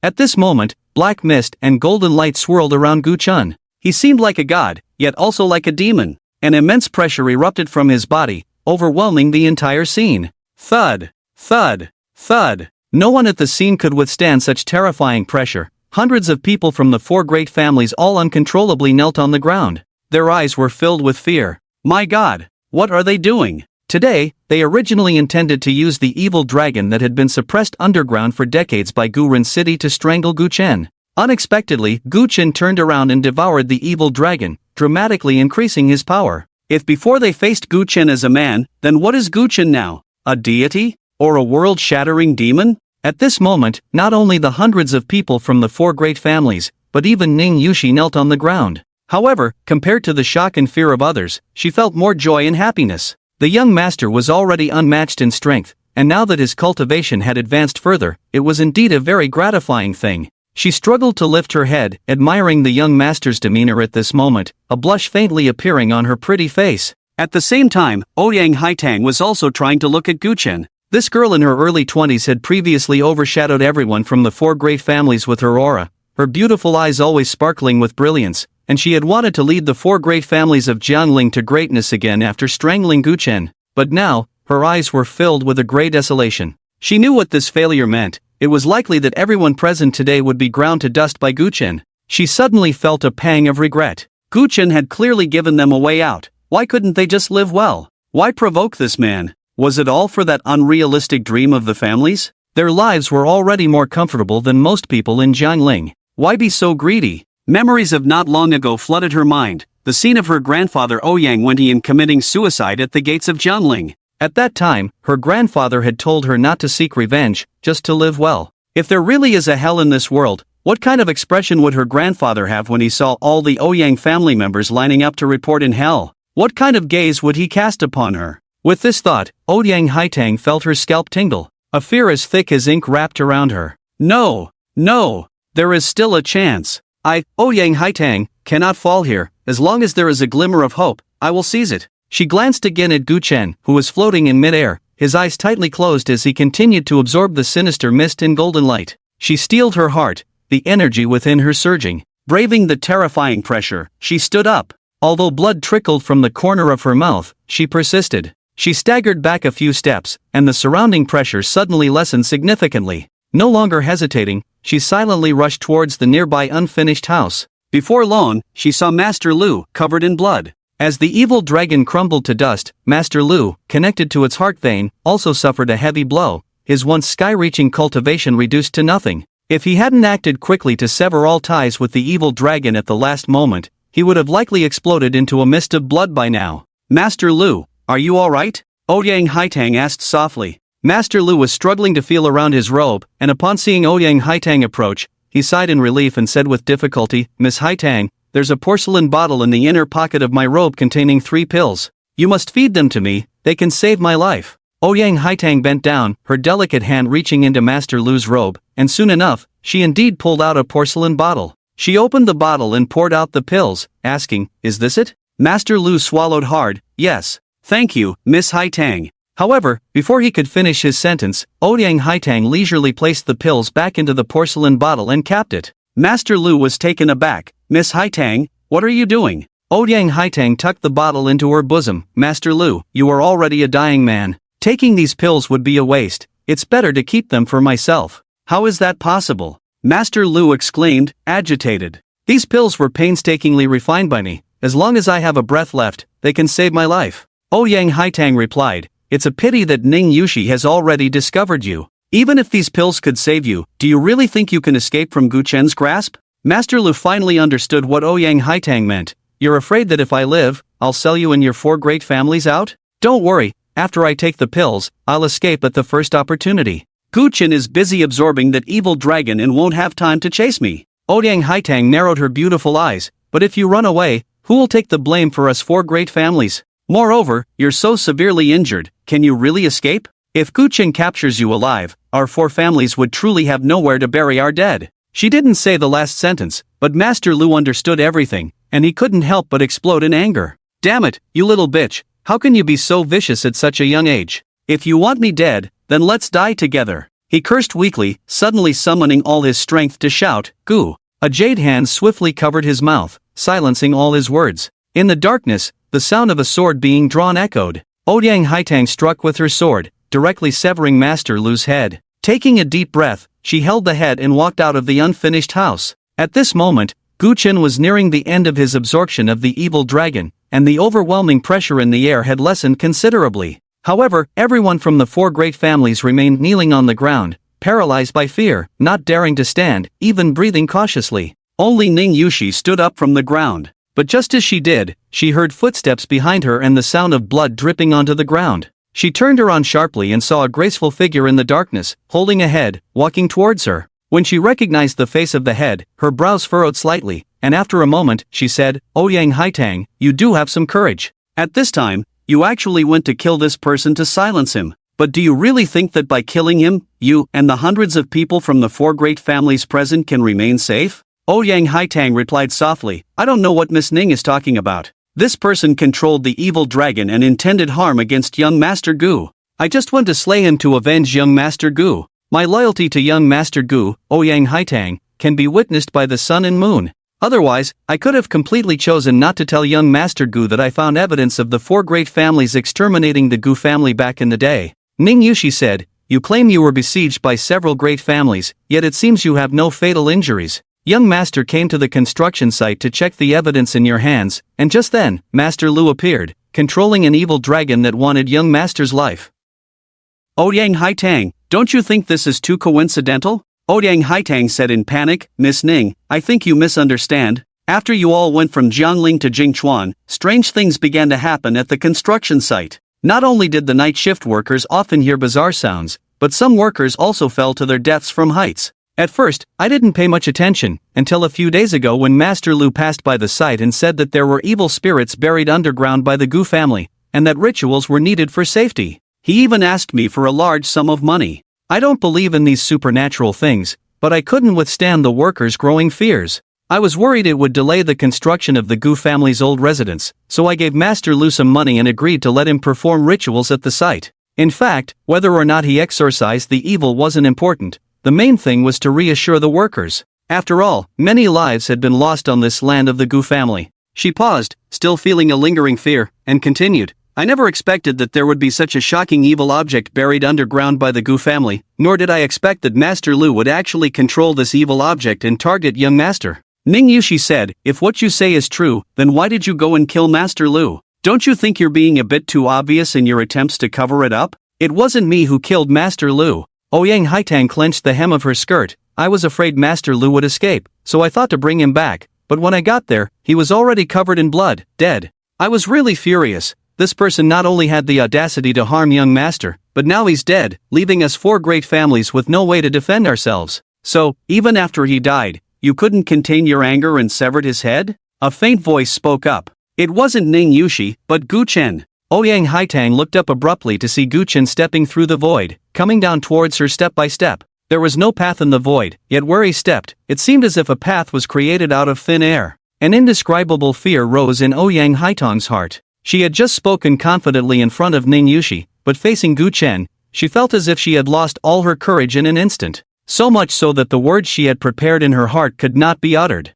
Finally, Gu Chen stood before her, his eyes like cold stars, shimmering with an eerie light. Answer my question. His voice was soft, yet it bore down on Ouyang Haitang like a mountain. Ouyang Haitang trembled, collapsing to the ground with a thud. Young Master Gu, it's all my fault. I was too trusting of Master Lu's words. If you want me to die, I will not say a word. Only by lowering her head, only by looking at the dust on the ground, could she muster the remaining courage to weave her final lie. If she were to look into Gu Chen's eyes, she wouldn't even be able to say such a thing. Gu Chen remained silent, and the Gu family's old residence was enveloped in long silence. Ouyang Haitang awaited her own judgment, fear making her body tremble even more violently. After a long while, Gu Chen crouched down, his large hand covering her head. Although Ouyang Haitang had already resolved to face death bravely, at this moment, she felt her scalp tingle and her heart shatter. This hand only needed to apply a little pressure, and her head would crumble to dust. At that moment, a thought-provoking voice reached her ears. Ouyang Haitang, today the evil dragon has broken ground, and the old house has been significantly damaged. You need to put in more effort. It wasn't until that large hand left her head, and Gu Chen and Ning Yushi's figures gradually faded away, that Ouyang Haitang came back to her senses. Did Gu Chen just let her go like that? Long before she killed Master Lu, Ouyang Haitang had already accepted the possibility of death. She knew that her lies would be hard to deceive Gu Chen, but since they were all destined for extermination, she might as well take a gamble. She didn't care whether the other 3 major families lived or died, but if some members of the Ouyang family could survive her maneuvering and not be wiped out, that would be a good thing. Who would have thought? Not only did the people from the 4 major families remain unscathed, but she herself survived as well. But why was that? Did Gu Chen disdain to kill them, viewing them as mere ants, or did he have some other purpose? She suddenly recalled a recent rumor circulating in the underground of Jiangling, that Gu Chen had unified the underground of Jiangling and personally established the superpower, the Yamahal. Could it be that Gu Chen saw her as a potential candidate to cultivate and wanted to recruit her into the Yamahal? It wasn't impossible, after all. Ning Yushi was someone Gu Chen had personally nurtured, and she, in terms of temperament and talent, was not inferior to Ning Yushi. She suddenly let out a cold laugh. Gu Chen, if you truly want to recruit me into the Yamahal, I will agree without hesitation. I, Ouyang Haitang, will climb step by step under your nurturing. I will grow stronger and stronger. Your power is indeed astonishing, but in the end, you are just a person. Why should I, Ouyang Haitang, be any worse than you? Just give me a chance, and I will become stronger and stronger until one day I surpass you. Whether it takes 5 years, 10 years, or even 20 years, it doesn't matter. I will obediently stay by your side like a dog, doing everything you ask me to do. But one day, I will personally twist off your head. By then, I wonder if you will regret not killing me today." Her beautiful eyes once again burst forth with dazzling brilliance. A new hope took root and sprouted in her heart. As she was thinking this, many people from the 4 major families had already gathered around. "Wow, amazing, Sister Haitang. That's Gu Qin. With just a wave of his hand, he could annihilate us, and you actually performed in front of him. That's incredible. I was scared to death. Just now I thought Gu Chen was going to strike and turn us into a mist of blood." Thankfully, the head of the Haitang family killed Master Lu and played Gu Chen and Ning Yushi around, allowing us to escape a calamity. It was needless to say that even the people from the Ouyang family, as well as those from the other 3 major families, looked at Ouyang Haitang with eyes full of respect and admiration. Many men had already regarded Ouyang Haitang as the goddess in their hearts. Ouyang Haitang smiled silently, feeling a bit proud. Just as they said, if it weren't for her pulling the strings today, all the members of the 4 major families would have died. But soon, she could no longer smile. Because, in the distance, 2 figures returned. Who else could it be but Gu Chen and Ning Yushi? The hundreds of people who had just been laughing and chatting now all fell silent. What was happening? Why did Gu Chen come back for a second strike? Could it be that he hadn't gone far but was secretly eavesdropping on their conversation? In an instant, the 4 major families were both shocked and afraid. They had just stood up for a short while and were now kneeling again. Ouyang Haitang also silently knelt down. Gu Chen stood in front of everyone and said, "I was a bit hasty earlier and overlooked something. Ouyang Haitang, I remember you said that the 4 major families hold evidence regarding the extermination of the Gu family, right?" Ouyang Haitang nodded and replied, "That's right." "Then hand over all the evidence. If you dare to hide anything, I believe you know the consequences." Gu Chen wanted this evidence to see if he could find traces of other forces within it. Just now, because of the evil dragon breaking ground, he hadn't even finished watching the video in Ouyang Haitang's hands. After returning, he would personally review all the evidence. Before long, all the evidence from the 4 major families, including the USB drive in Ouyang Haitang's possession, was handed over to Gu Chen. "Yushi, the rest is up to you," Gu Chen said, patting Ning Yushi's shoulder, and with the evidence in hand, he disappeared into the night. Ning Yushi glanced at everyone. "Have you all handed over all your evidence?" Feng Hanzhuo replied, "Miss Ning, what are you saying? Since young Master Gu has spoken, how could we dare not comply?" Although the words were plain, there was a hint of sarcasm in his tone. He looked down on this girl who had climbed up relying on Gu Chen. Ha! On the surface, she seemed glamorous, but behind the scenes, she probably didn't know how many times Gu Chen had played her. If it weren't for that, why would Gu Chen help her rise to power for no reason? He couldn't understand how Gu Chen's eyes worked. Although Ning Yushi had some beauty, there were many more beautiful than her in Jianling, yet Gu Chen preferred this type. He also knew that Ning Yushi was once the second in command of the Blood Alliance, but to someone from one of the 4 major families, the second in command of the Blood Alliance was hardly worth mentioning. Ning Yushi spoke up. "What about your family? Is there any evidence you didn't bring with you?" "Of course not," Feng Hanzhuo replied casually. This was naturally a lie to deceive Ning Yushi. If Gu Chen were here asking him, he wouldn't dare to lie, but to this little girl, a lie was just a lie. They had gathered at the Gu family's old residence this time to plot against Gu Chen. Although they had brought evidence, it was all trivial. Since Gu Chen himself didn't press for details, why should he be honest with this little girl? He had already made up his mind to destroy all the evidence hidden at home after returning. After all, plotting to harm someone's entire family was not a glorious thing. The various pieces of evidence and footage left by their forebears were merely a trump card to restrain their partners. Little did he know, as soon as he finished speaking, Ning Yushi took out her phone and dialed a number. "Third Hallmaster, take people to search the 4 major families, and also send a few hundred people to the Gu family old residence." With this command, over 1,000 people surged from various corners of the city towards the Nanqing Society headquarters square.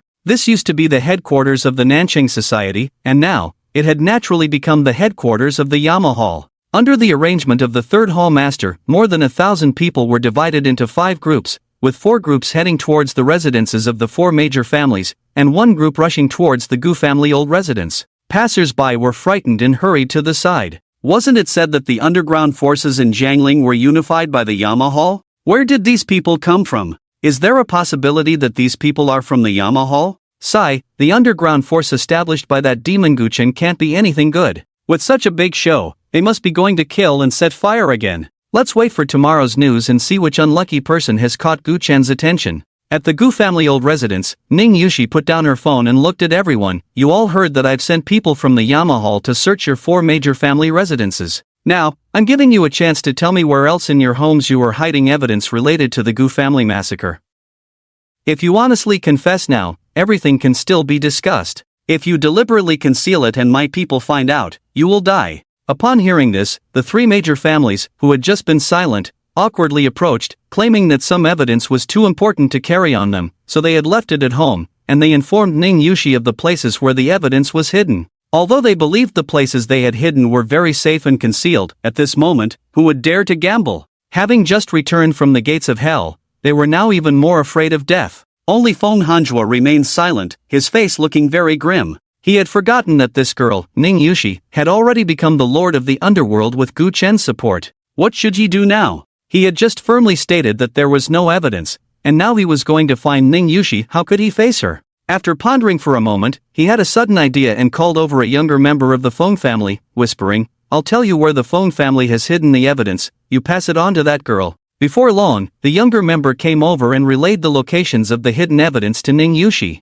After listening, Ning Yushi strode up to Feng Hanjua and slapped him with her hand, coldly saying, Don't you have a mouth? Why let someone else speak for you?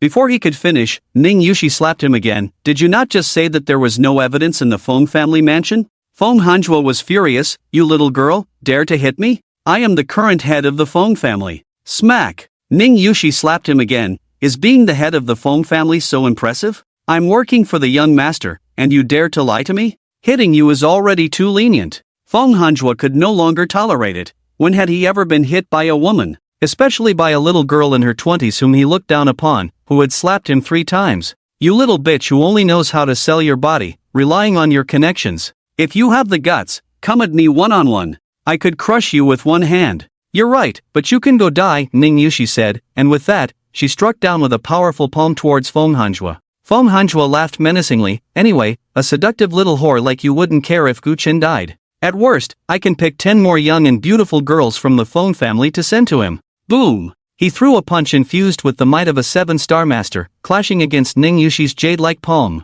Crack! The sound of bones shattering echoed. What the hell? I'm at the peak of the 7-star master level. How could a little whore break my hand with one slap? Feng Hanjua roared, entangling with Ning Yushi. But after a few exchanges, he was completely suppressed by her, and after 6 rounds, he was struck in the back by Ning Yushi's fist. He crashed to the ground, and just as he tried to get up, Ning Yushi stepped on his forehead, rendering him immobile. It was only at this moment that he realized that the little girl he looked down upon was actually a Grand Master. Lord Ning, I apologize for my previous offenses.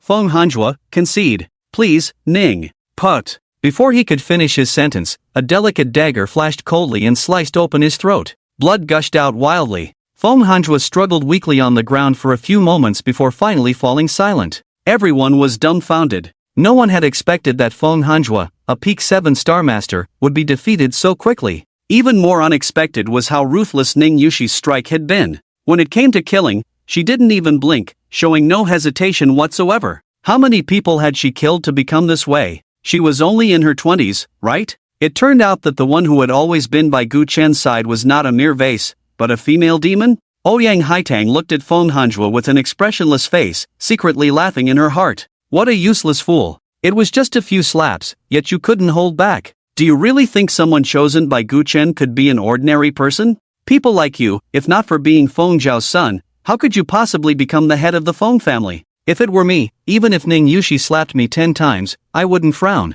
So, you're dead, and I'm still alive. Just as I was thinking this, the sound of footsteps approached. The people from the underworld hall had arrived, beginning to search everyone according to Ning Yushi's orders. An hour later, the thousands of members from the underworld hall who had gone to search the 4 great families gathered at the Gu family's old residence. Each of the 4 great families had uncovered some evidence, but indeed, they had not hidden any other evidence on themselves. This much was not a lie to Gu Chen. Ning Yushi faced the hundreds of people from the 4 great families and spoke coldly. I will make copies of all the evidence and return them to you. As the descendants of the 4 great families, having enjoyed the blessings of your forebears, you naturally should repay their debts. Starting tomorrow, I want to see this evidence in your hands on the Jiangling network, and I want to hear you admit the heinous crimes committed by the 4 great families back then. If anyone among you dares to be sly or to brush this off, then the fate of Fenghanjua will be your fate. At this moment, in front of Ning Yushi were hundreds from the 4 great families, and behind her were thousands from the underworld hall.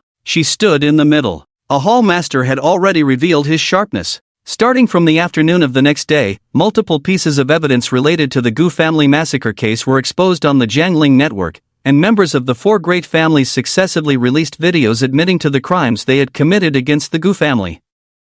This caused an uproar. What? I've been bashing Gu-chan online every day, and now you tell me Gu-chan has become a good person while the 4 great families in Jikaiwa have become the bad ones? I can't accept this. Although I'm not fond of Gu-chan either, with so many videos here, they can't be fake. We probably really misunderstood Gu-chan before. Damn, even when there were rumors that Jikaiwa was messing around with Jun Wuxie at Finghua Pavilion, I still supported her. After all, her husband died years ago, wanting to remarry is normal. But I never expected that she actually orchestrated the murder of Gu Runcheng and killed over 100 members of the Gu family. Since ancient times, beautiful women have brought disaster, and it's true.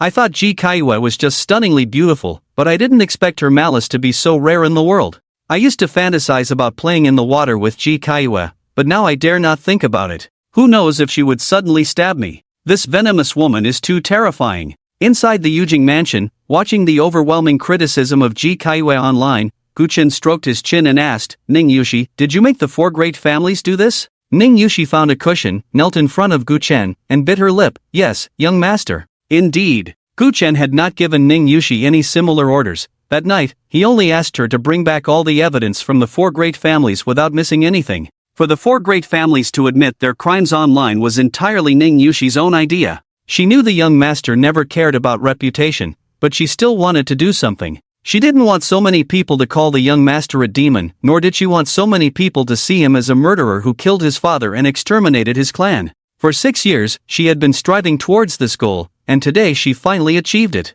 Seeing the young master's reputation turn around online, she felt an indescribable joy in her heart. However, this was ultimately an act of taking matters into her own hands. Ning Yushi lowered her head. Young master, this time it was Yushi acting on her own. If you want to punish me, then punish me. Gu-chan was taken aback. Why should I punish you? Ning Yushi, this girl, clearly had the demeanor of someone capable when she was outside, and she possessed the grace of a woman who would not yield to men. But why, in front of him, did she always seem so silly? He couldn't help but recall their first meeting at the Lin family's gate. At that time, he had clearly been unwilling to accept the blood pact, yet Ning Yushi stubbornly insisted on staying by his side. Although it felt a bit foolish, he couldn't bring himself to dislike her at all. He reached out and tucked a few stray strands of hair behind her delicate ear, saying, even if you don't do this, I would still take the next step. I may not care about my reputation, but some truths must be made known to the world, and Jikaiwa must be thoroughly disgraced in Jiangling. So, does that mean what I'm doing is fine?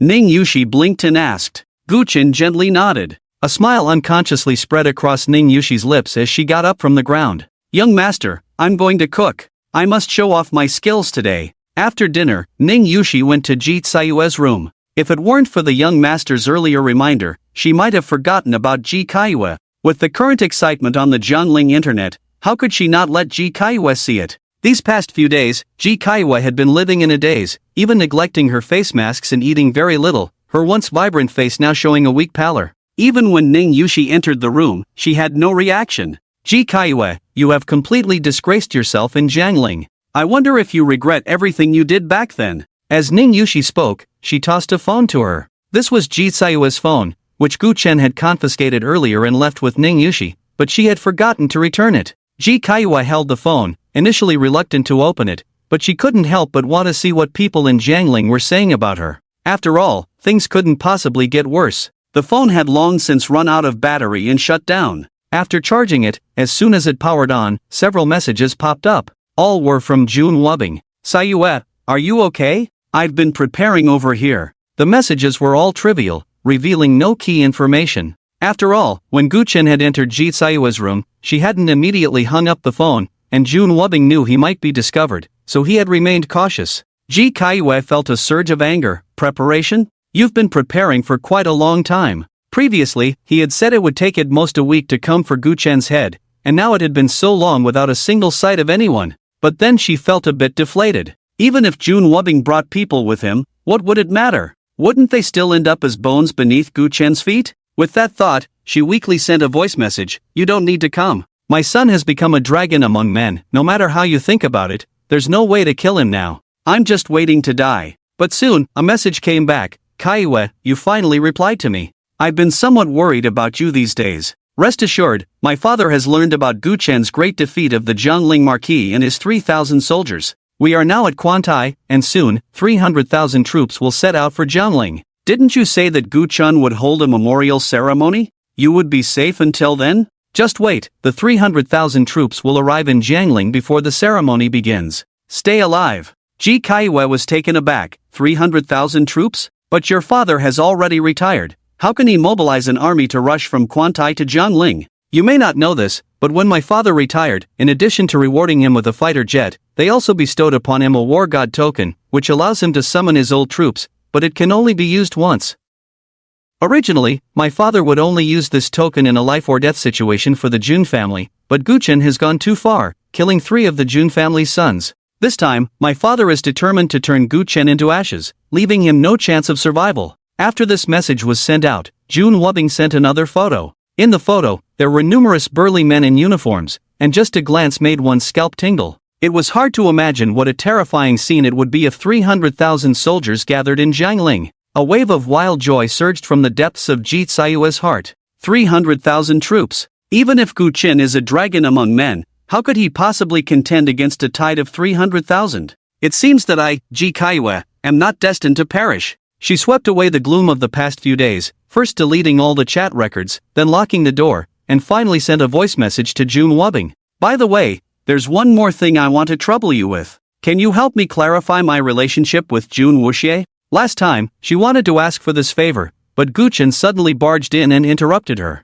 "This is a bit difficult. Let me think of a way." After several minutes, Jun Wubbing replied with a voice message, and from his tone, it seemed he wasn't sure if this could be done. Time flew by, and in the blink of an eye, 10 days had passed. During these 10 days, the Yamahal was constantly active, forcefully swallowing up all the underground forces in Jiangling, big and small. Discussions about the Gu family massacre case on the Jiangling network remained fervent.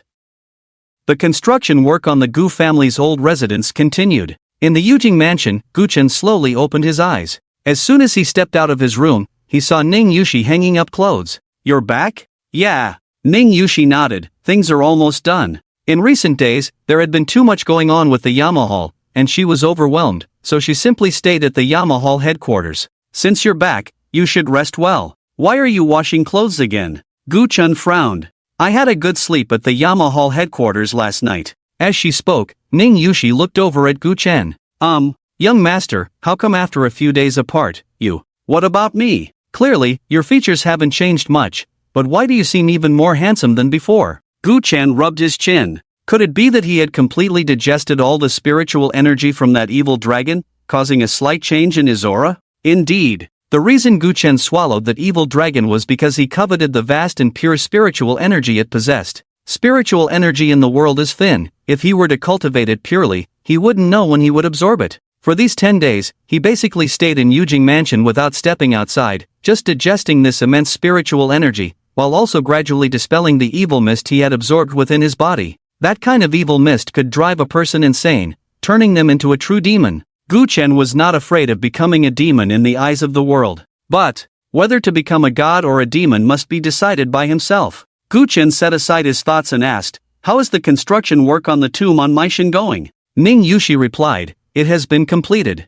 "Then spread the news. In 3 days, the memorial ceremony will commence on Maishan." Soon, a message spread across the Jiangling network, causing the already bustling Jiangling network to boil over. "What? In 3 days, Gu Chen will hold a memorial ceremony on Maishan?" At that time, the 4 great families, along with Ji Kaiwe, will carry the coffins for the hundreds of people from the Gu family who died unjustly. Indeed, a tiger father has no dog son. Back then, Old Master Gu achieved remarkable military feats, forcing the enemy to flee in panic. Now, after 5 years of enduring, Gu Chen returns to sweep away all enemies in Jiangling, vindicating his family. I suppose in 3 days, many people from Jiangling will come to watch, right? I can already imagine the scene of crowds at the foot of Maishan. No, I must go too. Wait, wasn't Ji Kaiwe killed by Gu Chen at Finghua Pavilion? What's going on? Did Gu Chen not kill her but instead hide her all this time? While the online community in Jiangling was in an uproar, Gu Chen was already piloting a helicopter on his way to northern Yunnan. How could his sister Qingning not be present for the Gu family's memorial ceremony? He still remembered the day he was released from prison and returned to Jiangling, seeing his sister secretly paying respects to their father with her small, frail figure, like a rat in a gutter. Qingning, this time, we will honor our father openly, without hiding anymore. At 6:50 p.m., the plane landed at the Qin family estate. Gu Qingning and butler Qin, along with Qin Luan, were having dinner at home when they heard the commotion and quickly set down their bowls and chopsticks to come out. Upon seeing that familiar figure appear before them, Gu Qingning rushed over and threw herself into Gu Chen's arms. Brother! Tears streamed down uncontrollably. During the time her brother was away from northern Yunnan, she rarely reached out to him, thinking he was already facing enough hardship in Jiangling with his enemies, not wanting to add to his worries. How she feared that one day, her brother would quietly die on the streets of Jiangling. She knew her brother was very capable now, but she couldn't help but worry. Brother, I have already lost you once. I am really afraid that one day you will suddenly disappear again. Gu Chen's hand rested on his sister's head, gently rubbing it. Silly girl, don't cry. Brother will take you home, okay? The wandering child was returning home. Gu Qingning looked up. Home? We can go home? Yes. Gu Chen nodded. I've taken care of everything. In 3 days, we will hold a memorial ceremony to give a proper burial for the hundreds of people from our Gu family. Qin Huaijiang suddenly approached. Xiaofeng, can my daughter and I accompany you back to Jiangling? I also want to see the old master. Gu Chen had no reason to refuse the old butler's request. Once inside, Gu Chen briefly recounted his experiences in Jiangling over the past month to Gu Qingning. He then asked about his sister's situation in northern Yunnan. Gu Qingning replied, I'm doing well in northern Yunnan, just going to school and working, life is fulfilling. Except for the constant worry for her brother in Jiangling. She didn't say that part out loud. After a moment, she added, alright, Governor Du has been very nice to me, visiting me several times and even coming to our school once. My classmates saw me so close to the governor and asked what our relationship was. Gu Chen had originally planned to take Gu Qingning and the others back to Jiangling directly, but his sister's words reminded him of his senior sister. Since he was already in northern Yunnan, he should pay a visit to her. Arriving at the northern Yunnan governor's mansion, Gu Chen strode in. The people here already knew about Gu Chen's relationship with Governor Du Huakai and naturally did not stop him. In the hall, he met Feng Qingshu. The vice-governor of northern Yunnan warmly welcomed Gu Chen. Not only because Gu Chen was Du Huatsai's junior, but also because Gu Chen had gone to Myanmar. If it weren't for that, he would not have been able to complete the task of protecting Xiao Qianxue and would have been buried in a foreign land. Mr. Gu, you are here to see Governor Du, right? Please wait a moment, she is in her study handling official business. I will call her out. No need, I will go find her myself. Gu Chen declined Feng Qingshu's kind offer and arrived at the study door, knocking lightly. Come in. A cool voice came from inside. Gu Chen pushed the door open and saw Du Huakai sitting at the desk, correcting documents. Just like the first time they met, she wore a military green coat, exuding an air of authority without anger. Senior sister. Hearing the voice, Du Huakai looked up sharply, her beautiful eyes filled with surprise. Little junior brother, what brings you here? Then her tone turned slightly reproachful. You could have told me in advance you were coming, then I could have changed my clothes. No, I'll go change right now. The two went upstairs, and soon Du Huakai emerged from her room. She wore a short skirt that barely reached her knees, her smooth, straight legs on display, and her elegant long hair cascading over her shoulders. She transformed from the governor of Yunnan into the gentle neighborly sister. After discussing some events happening in Jiangling, Gu Chen said, Senior sister, I heard you also went to Qingning's school? Du Huakai replied, I was worried your sister might be bullied at school, so I went to show my face. She smiled slightly, but I think I worried for nothing. After your sister regained her looks, she became the top of the 4 campus beauties at Yunnan University, and there were lines of boys waiting to confess to her when I visited. After chatting for a while, Gu Chen stood up. Senior sister, I'm heading back to Jiangling soon. Would you like to come with me to take a look? The place where you grew up? I would love to see it. Du Huakai sighed helplessly, but the border has been a bit unstable lately, with the Myanmar warlords fighting among themselves, and many refugees sneaking in. I have a lot to deal with. She stood up as well. However, even though I can't go to Jiangling, 5th senior sister will come to find you there. 5th senior sister? Gu Chen was taken aback. Du Huakai said, I told her about you coming out of Long Island prison, and she's very curious about you, so she wants to meet you. Gu Chen asked, what kind of person is 5th senior sister? Du Huakai smiled mysteriously. No matter how I describe her, it's not as good as you meeting her in person. Anyway, she will arrive in Jiangling in a few days, and then you'll know what kind of person she is. After bidding farewell to senior sister Du, Guchen returned to Jiangling with Gu Qingning, Qin Huaijian, and Qin Luan, arriving at Yujing Haoding. As soon as he opened the door, an unexpected figure caught his eye. Miss Xiao, what brings you here? Xiao Qianxue, dressed in a light blue long dress, was sitting on the sofa, chatting and laughing with Ning Yushi. Hearing the voice, she looked up. At that moment, their eyes met. Xiao Qianxue smiled. What, am I not welcome? Not at all, Guchen replied, I just haven't seen you for a while. I've been busy with academic stuff lately, finally finished today. Xiao Qianxue naturally couldn't mention her bet with her father. This afternoon, her father, Xiao Ran, suddenly called her over and agreed to her being with Gu Chen. In fact, there was still some time before the 1-month agreement, and her father likely relented because the truth about the Gu family massacre had come to light, revealing that Gu Chen was not some great villain. Of course, it could also be because he heard that Gu Chen single-handedly defeated 3,000 soldiers of the Jiangling Marquis and unified the underground of Jiangling, which caused a complete turnaround in his attitude towards Gu Chen. However, Xiao Qianxue didn't care what her father thought. After he relented, she rushed over to Ning Yushi's side. It had been almost 20 days since she last saw Gu Chen. Brother, why are you still hiding a beauty in your golden house? When did you get a girlfriend? Gu Qingning asked with a smile. Upon hearing this, Xiao Qianxue's face turned red instantly. Gu Chen tapped his sister's head. No nonsense. Ning Yushi stood up and said, I'll go make dinner, it's the first time the villa is so lively. Gu Qingning covered her head with her right hand and raised her left hand high. I'll help. Xiao Qianxue said, I'm not good at cooking, but I can help out. Qin Luan pointed to her own nose. Then I'll be in charge of chatting with you in the kitchen? Soon, the 4 girls were bustling around in the kitchen. After dinner, the girls had already become familiar with each other. Upon learning about Ning Yushi and Xiao Qianxue's identities, Qin Luan's exclamations never ceased. Wow, seeing you cook so deliciously, I thought you were a little nanny hired by Gu Chen, but then you tell me you're the lord of the underworld? What? You look so gentle and scholarly, I thought you were a teacher from some elementary school, but then you tell me you're a promising female scholar who will enter the Longdu Academy of Sciences and become the youngest female national scholar in Shenlong country? In the following 2 days, Gu Chen rarely practiced or concocted any pills. Instead, he accompanied his sister, Xiao Qianxue, Ning Yushi, and Qin Luan as they strolled through the streets and alleys of Jiangling. For Qin Luan and Gu Qingning, who hadn't set foot in their hometown for a long time, revisiting the old place naturally brought a different feeling, with childhood memories constantly surfacing in their minds.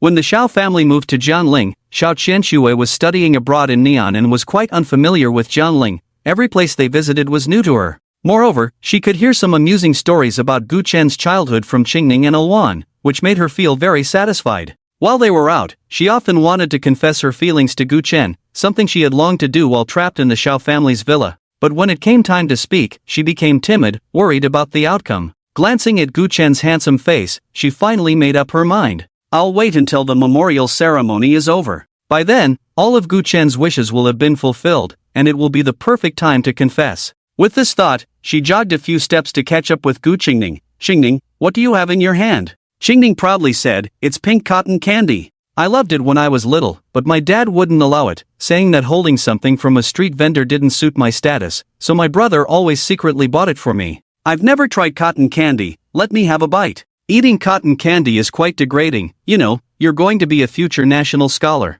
What national scholar? I don't care, if I want to eat it, then I'll eat it. Xiao Qianxue took a bite out of the cotton candy in Gu Qingning's hand, her eyes curved with delight. The girls played and frolicked in the streets and alleys of Jiangling. The setting sun cast a golden glow around them. This moment of warmth was incredibly precious. Because tomorrow, the memorial ceremony would begin. The time was 7:50 p.m. Xiao Qianxue had already returned home, and Qin Luan was eager to see what the headquarters of the underworld looked like, so Ning Yushi took her for a visit. Gu Chen took his sister to the old Gu family residence. According to the original plan, the old residence should have been completed by this time, but due to the evil dragon's disruption, the progress was delayed. Despite rushing, they still couldn't restore the old residence to its original state before the memorial ceremony began. I said that when you return to Jiangling, I would show you the Gu family residence that has risen again and take you to the rooftop to stargaze, but I still broke my promise. Why say that, brother? Being able to stand here on this land with dignity, I'm already very satisfied.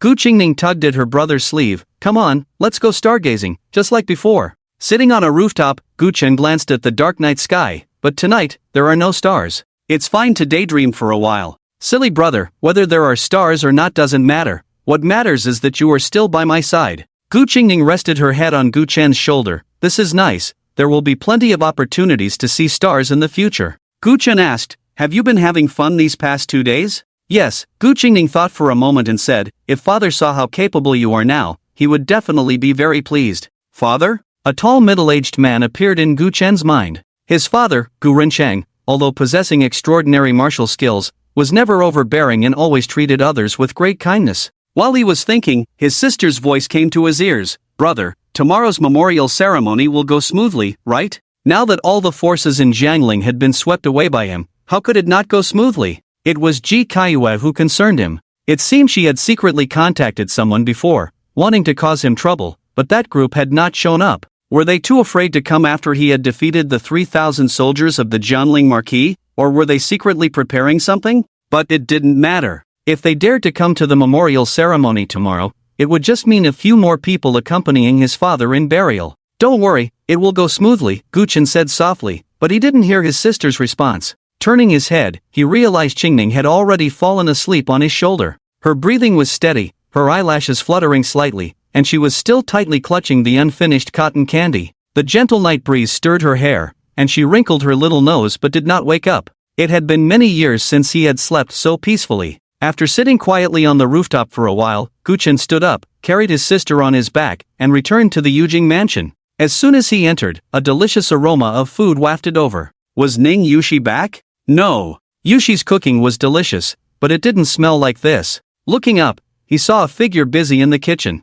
It was Ji Kaiyue. Just then, Ji Kaiyue turned around and glanced at Gu Chen. You're back? Just in time, the last soup is ready. Sit down and eat. It's been a long time since I cooked for you two siblings. As she spoke, Ji Kaiyue, wearing an apron, walked out of the kitchen and placed the soup in the center of the dining table. 12 dishes, each exquisite and fragrant. The aroma of wine filled the cups. It was the Tianshui Laojia that their father loved the most. Gu Chen momentarily lost his focus. Many years ago, Ji Kaiyue was just like today, often busy in the kitchen, cooking for the family. Their father had told her several times not to do it herself, but she always smiled gently. In a daze, it felt as if their father was sitting at the head of the table, sipping the finest Tianshui Laojiao, asking him how his studies in Longdu were going. Ji Kaiyue gently served their father dishes, while his sister Qingning kicked him restlessly under the table, silently asking where they would go to play after dinner. Gu Dianyu, who remained unflinching in the face of countless enemies, was completely rooted in place for over a minute, unable to move because of this table full of dishes.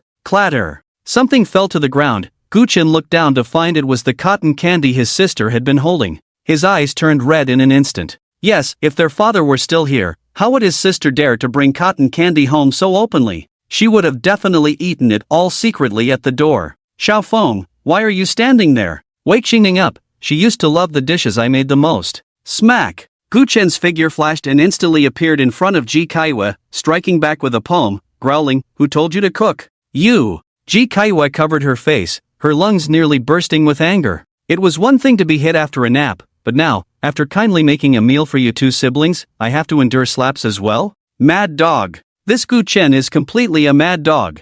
Gu Chen grabbed her delicate chin with such force that it felt like he was about to crush it. Ji Kaiyue, do you think this can ruin my resolve? Do you think I would let you go out of old feelings because of this? Don't dream. You think I kept you for a month just for fun? Cherish your last day in the human world. After all, tomorrow, you will meet Yi Ningxiang in the underworld. He flung Ji Kaiyue aside and strode to send his sister into the room, then returned to his own room. Inside the villa, there were members of the Yama Hall stationed, so there was no need to worry about Ji Kaiyue threatening his sister's safety. Ji Kaiyue struggled to get up from the ground, sat at the table, and began to eat slowly. Little Wind, you really don't know what's good for you. Do you think I made this meal to beg for mercy? You are dead wrong. It's just that seeing you and Qingning about to die on Maishan tomorrow, I pity you both and let you have one last delicious meal before you die. After eating a few bites, she took out her phone and began to browse the major communities on Jiangling Network. Since tomorrow was the day of the memorial ceremony, related topics were trending high on Jiangling Network.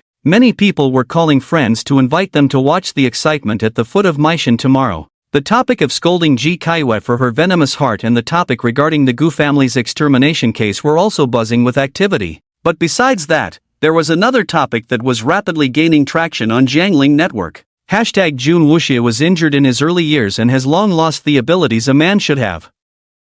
This topic seemed to have suddenly emerged, but its popularity soared, and it even attached several pages of Jun Wuxia's medical reports from years ago while he was in the hospital. No way, Jun Wuxia is the young master of the Jun family, and he actually has this kind of problem? Only able to watch but not play? Damn, I feel balanced now. After all, even though I can't find a pretty girl, at least I can play. Wait, does that mean we all misunderstood Ji Kaiyue before? If Jun Wuxia is a waste, how could he have had an affair with Ji Kaiyue at Finghua Pavilion? It can't be true. I bet the diagnosis report posted here is fake. Someone must be trying to clear Ji Kaiyue's name. Open your eyes and take a good look. Whose name is signed on the diagnosis report? That's Master Mo Chuanxiu. That's right, Master Mo is the top medical expert in Zhonghai, who would dare to forge his name. Are they looking to die? Looking at these comments, a long-lost smile appeared at the corner of Ji Kaiyue's mouth. A smile. 100 charms were born. Suddenly, her phone rang. It was a message from Jun Wubbing.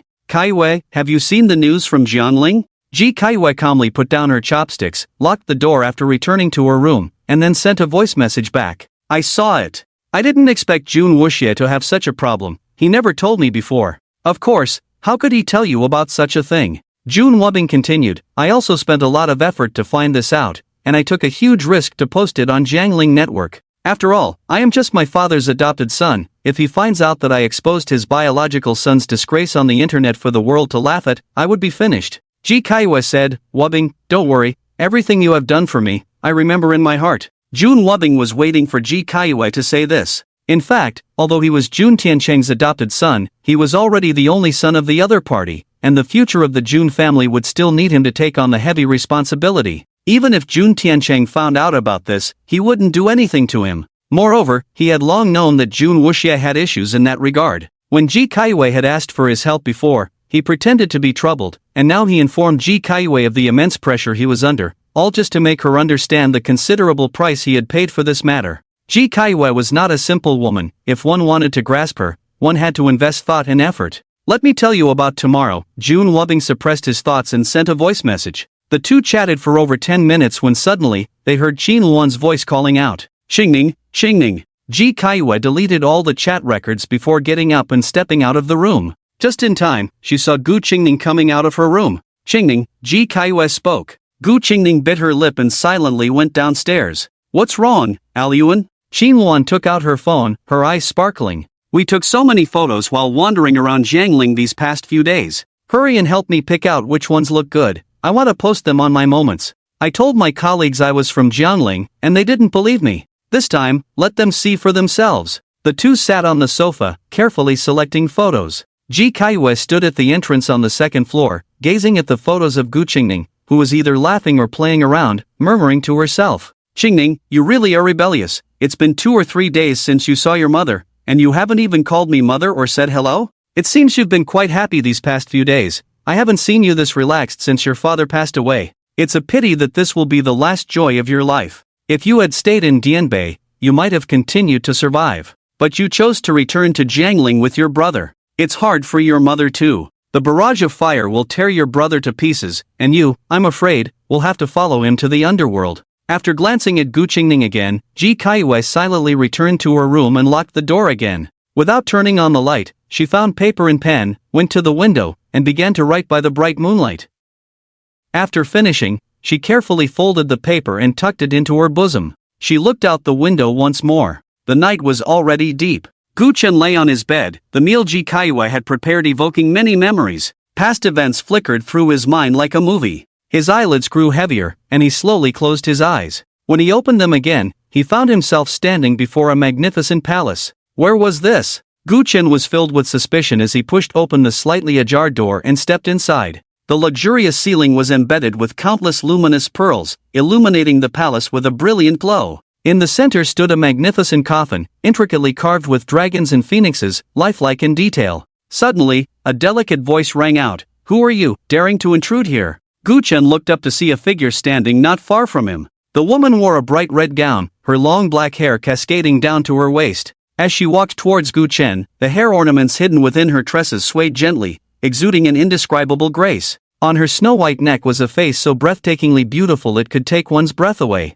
Ji Sayue's face. However, the aura she exuded was far beyond that of Ji Kaiyue. It was clearly the same face, yet it was unknown how much more beautiful she was than Ji Kaiyue. If Ji Kaiyue could overshadow the beauty of Jianling, then this woman before him would surely make Jianling over 2 portions of beauty. Gu Chen frowned. Ji Kaiyue, what are you playing at? What Ji Kaiyue? I don't understand what you're saying, get out of here. The woman coldly replied. Little did she know, in the next second, Gu Chen had already flashed in front of her, striking back with a palm. You dare to speak to me like that? Ji Kaiyue was directly sent flying. A golden hairpin that had been in her hair fell to the ground in a disheveled manner. She got up from the ground, her beautiful eyes filled with rage, just about to speak when she felt something was off. Wait, the person in front of her seems to possess the true dragon's sacred body. Yes, although they had only been in contact for less than a second, that aura was unmistakable. If she could obtain the yang essence of the true dragon's sacred body, then her healing speed would greatly accelerate. No, she didn't need the yang essence, just a drop of his blood would suffice. As her thoughts raced, she heard Gu Chen speak. Is this your counterattack prepared before death, summoning a celestial master to invade my dreams with secret methods? Do you think it will work? While speaking, he had already approached Ji Kaiyue again, reaching out to grasp her chin. Ji Sayue's gaze sharpened, and she swiftly dodged Gu Chen's fingers, sinking her silver teeth fiercely into his shoulder. All I need is to drink a drop of your blood. But, in the next moment, the pain from her teeth made her expression change. Why is it so hard? Despite using so much strength, I can't even break the skin? Determined, she exerted all her strength and bit down again. This time, she finally broke through Gu Chen's skin, a drop of blood flowing into her cherry lips. But because she had used too much force, her teeth also loosened, and red blood trickled from between her teeth, covering Gu Chen's wound. Not good. Ji Sayue's heart sank. Possessing the glazed charm body, every drop of her blood could drive a man insane, turning him into a ruthless flower-picking fiend.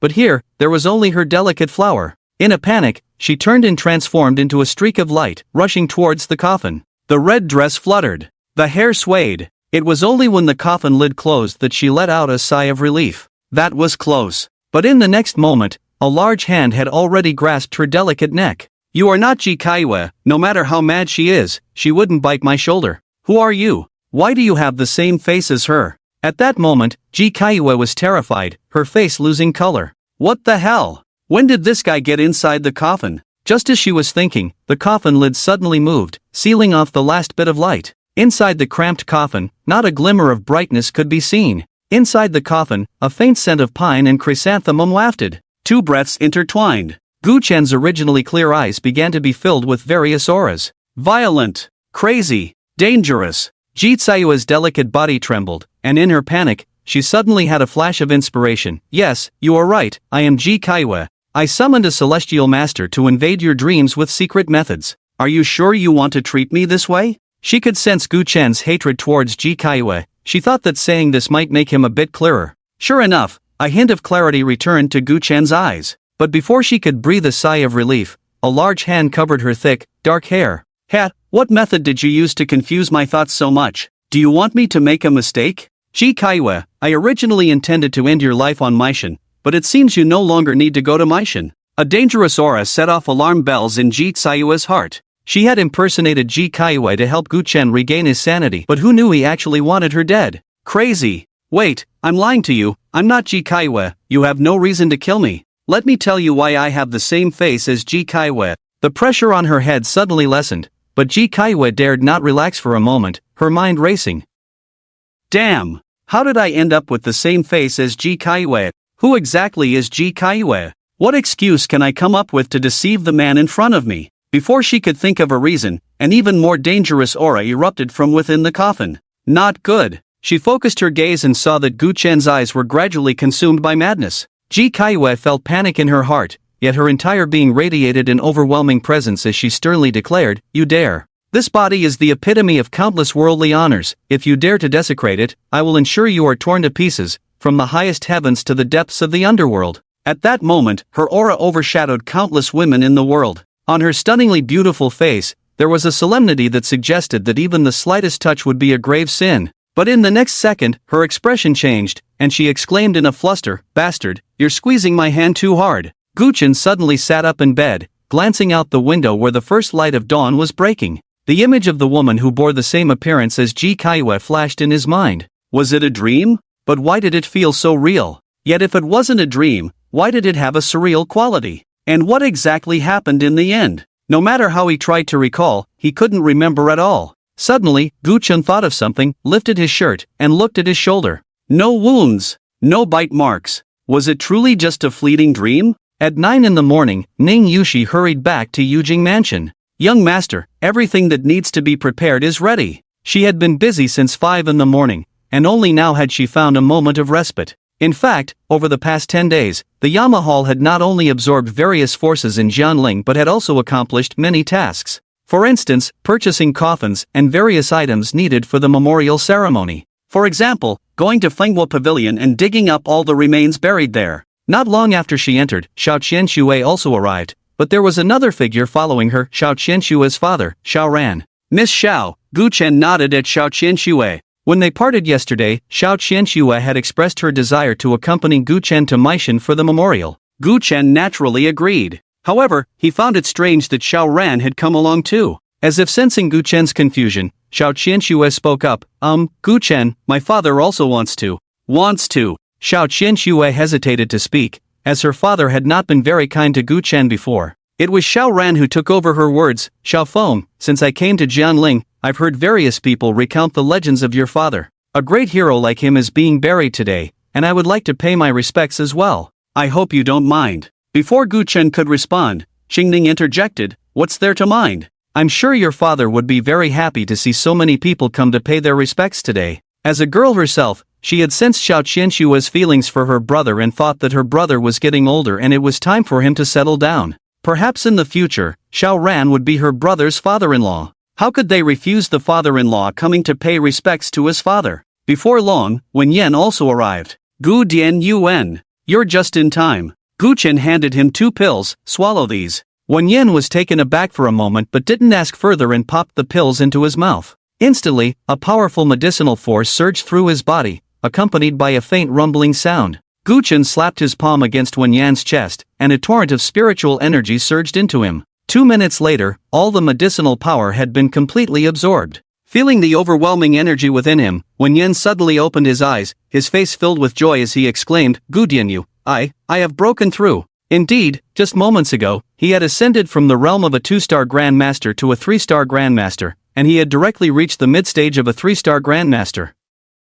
Gu Chen said, I mentioned before that I would give you a great gift. I couldn't think of anything better, so I gave you a realm. Xiao Ran, standing beside him, was completely stunned. What kind of heaven-defying method was this? To elevate a Grand Master by a whole realm in such a short time. As expected, a tiger father has no dog son. Xiao Feng, your future achievements will surely surpass your father's. At that moment, Xiao Ran found Gu Chen more and more pleasing to the eye. If such an extraordinary person truly became her son-in-law, the Xiao family would no longer be confined to a small Jiangling. No, after the memorial ceremony, she must immediately let her daughter express her feelings to Gu Chen. Such an outstanding son-in-law would be hard to find even with a lantern. If someone else got ahead, the loss would be great. At noon, the roads at the foot of Meishan were already crowded with people. Although Meishan was on the outskirts of Jianling, a distance from the city, it still couldn't stop people from coming to join the excitement. With no room at the foot of the mountain, some people went to the other side of Meishan. The other side of Meishan was a vast plain. Although one couldn't see Ji Kaiwei and the others carrying the coffin up the mountain from here,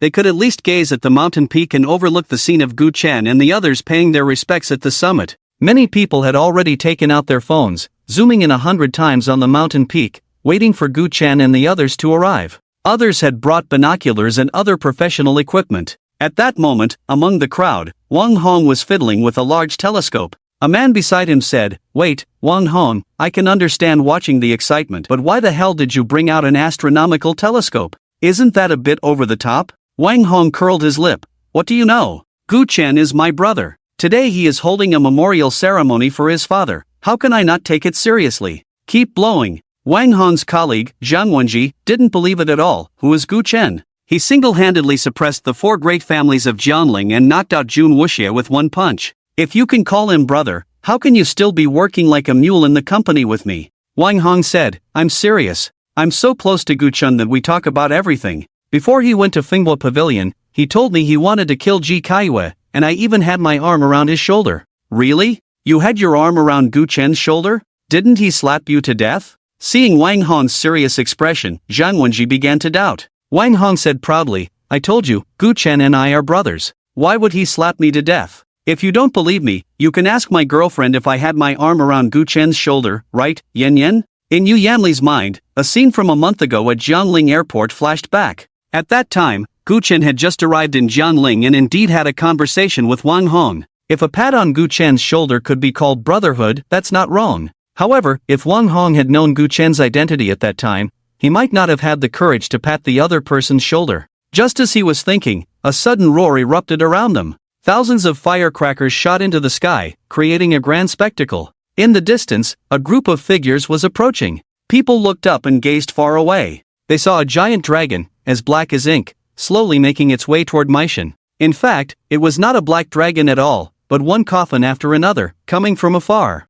Each coffin contained the soul of a victim from the Gu family. People saw Ouyang Haitang, Sun Chuan, and many others from the four great families. Of course, they also saw Ji Kaiyue. Today, Ji Kaiyue, just like every year when she goes to the Fengbo Pavilion, wore a pure white morning dress. Her long, thick black hair, which had not been tied up for a long time, fell down to her waist. She wore no makeup, only a touch of vermilion between her brows. Yet, even with a bare face, she was still breathtakingly beautiful. After all, she was Ji Kaiyue. Although she was already 35, her delicate cheeks still resembled those of a woman in her early 20s. When her hair was styled up, she was the lofty Madame Ji, but when her hair swayed at her waist in the autumn breeze, she became a young girl. I didn't expect Ji Kaiyue to still be alive. She seems to have lost some weight compared to a month ago, and her complexion is pale to the point of being alarming, but she is still so beautiful. Who would have thought that such a girl, looking barely in her 20s, has been married for 10 years? Who would have thought that she personally plotted to send hundreds of the Gu family into the underworld?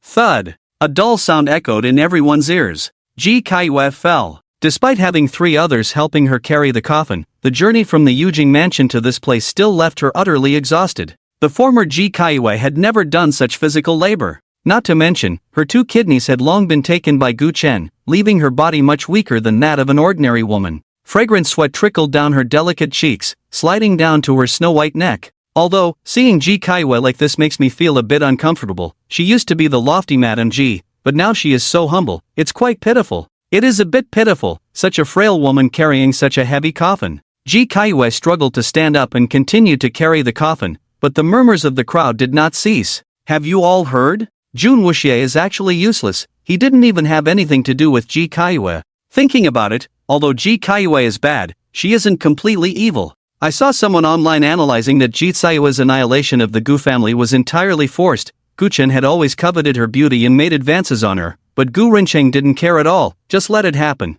Ji Kaiyue couldn't stand the 2 perverts' abuse, which is why she went all out and teamed up with outsiders to destroy the Gu family. Is that true? Is there really such a thing? I don't know if it's true, but Gu Chen clearly had the ability to kill Ji Kaiyue with one punch, yet he kept her alive for so long. Just think about it, a lonely man and woman living together, and Ji Kaiyue had no power to fight back. Wasn't it just that Gu Chen could do whatever he wanted? Damn! Now that you mention it, it's terrifying to think about. I'm studying medicine, and I just noticed that Ji Kaiyue's complexion is excessively pale. It doesn't look like fatigue. I suspect she has suffered a lot these past few days. How disgusting! I already have images in my mind. Although Ji Kaiyue is indeed very beautiful, that's a vendetta for her father's murder. How could she go through with it? What can't she go through with? Look at Ji Kaiyue, her face looks barely in her 20s. Even if we consider her real age, she is only 9 years younger than Gu Chen. If it weren't for Gu Rincheng's interference, they might have become a couple. I ask you, if you were Gu Chen, would you be able to do it? Ugh! Why am I suddenly feeling excited? How about a bet? Gu Chen is definitely just putting on a show, making Ji Kaiyue carry the coffin to atone for her sins. Once today is over, he will probably take the beauty back to the villa to indulge in pleasure. In the distance, Ning Yushi was furious. Now a powerful master, her hearing and sight were sharp, and since these people were discussing without restraint, all their unspeakable words reached her ears. Young master, these people are truly vile. If Ji Kaiyue were to kill their entire family, I wonder if they would still dare to speak such words. I'll go and cut out their tongues. There's no need for that, Gu Chen replied. If you cut out their tongues, will the rumors disappear? Let them live in their own world. Ning Yushi thought the same. Later, when Ji Kaiwa perished on Meishan, these rumors would naturally fall apart. The two continued upward with the coffin. Ning Yushi spoke, "Young master, what do you plan to do after the mourning ceremony? Will you take a break?" "After the mourning ceremony, I plan to go to Zhonghai." "Zhonghai?" The Jiangnan Wangfu in Zhonghai may have intricate connections to the two kidneys that Lin Ruochu had removed. I want to see if I can find some clues. In truth, he couldn't be sure if the Jiangnan Wangfu was related to this matter, but since Tang Ziyi mentioned it Jiang before dying, he felt he had to make the trip. Zhonghai is not like Jiangling, and the Jiangnan Wangfu is certainly not like the Jiangling Hofu. "Young master, you worried about me?" "No, I mean, I am willing to accompany you." Gu Chen said nothing more and continued to ascend. On Meishan, various trees were planted, with maple trees being the most numerous. A gust of autumn wind swept through, causing Gu Chen and Ning Yushi's clothes to flutter wildly. The falling maple leaves rustled in the air, many of them blown down, drifting in the space above. When Gu Chen had just returned to Jiangling, it was still early autumn. Now, the maple leaves had turned red. By the time night fell, over 100 coffins had successfully reached the summit of Meishan.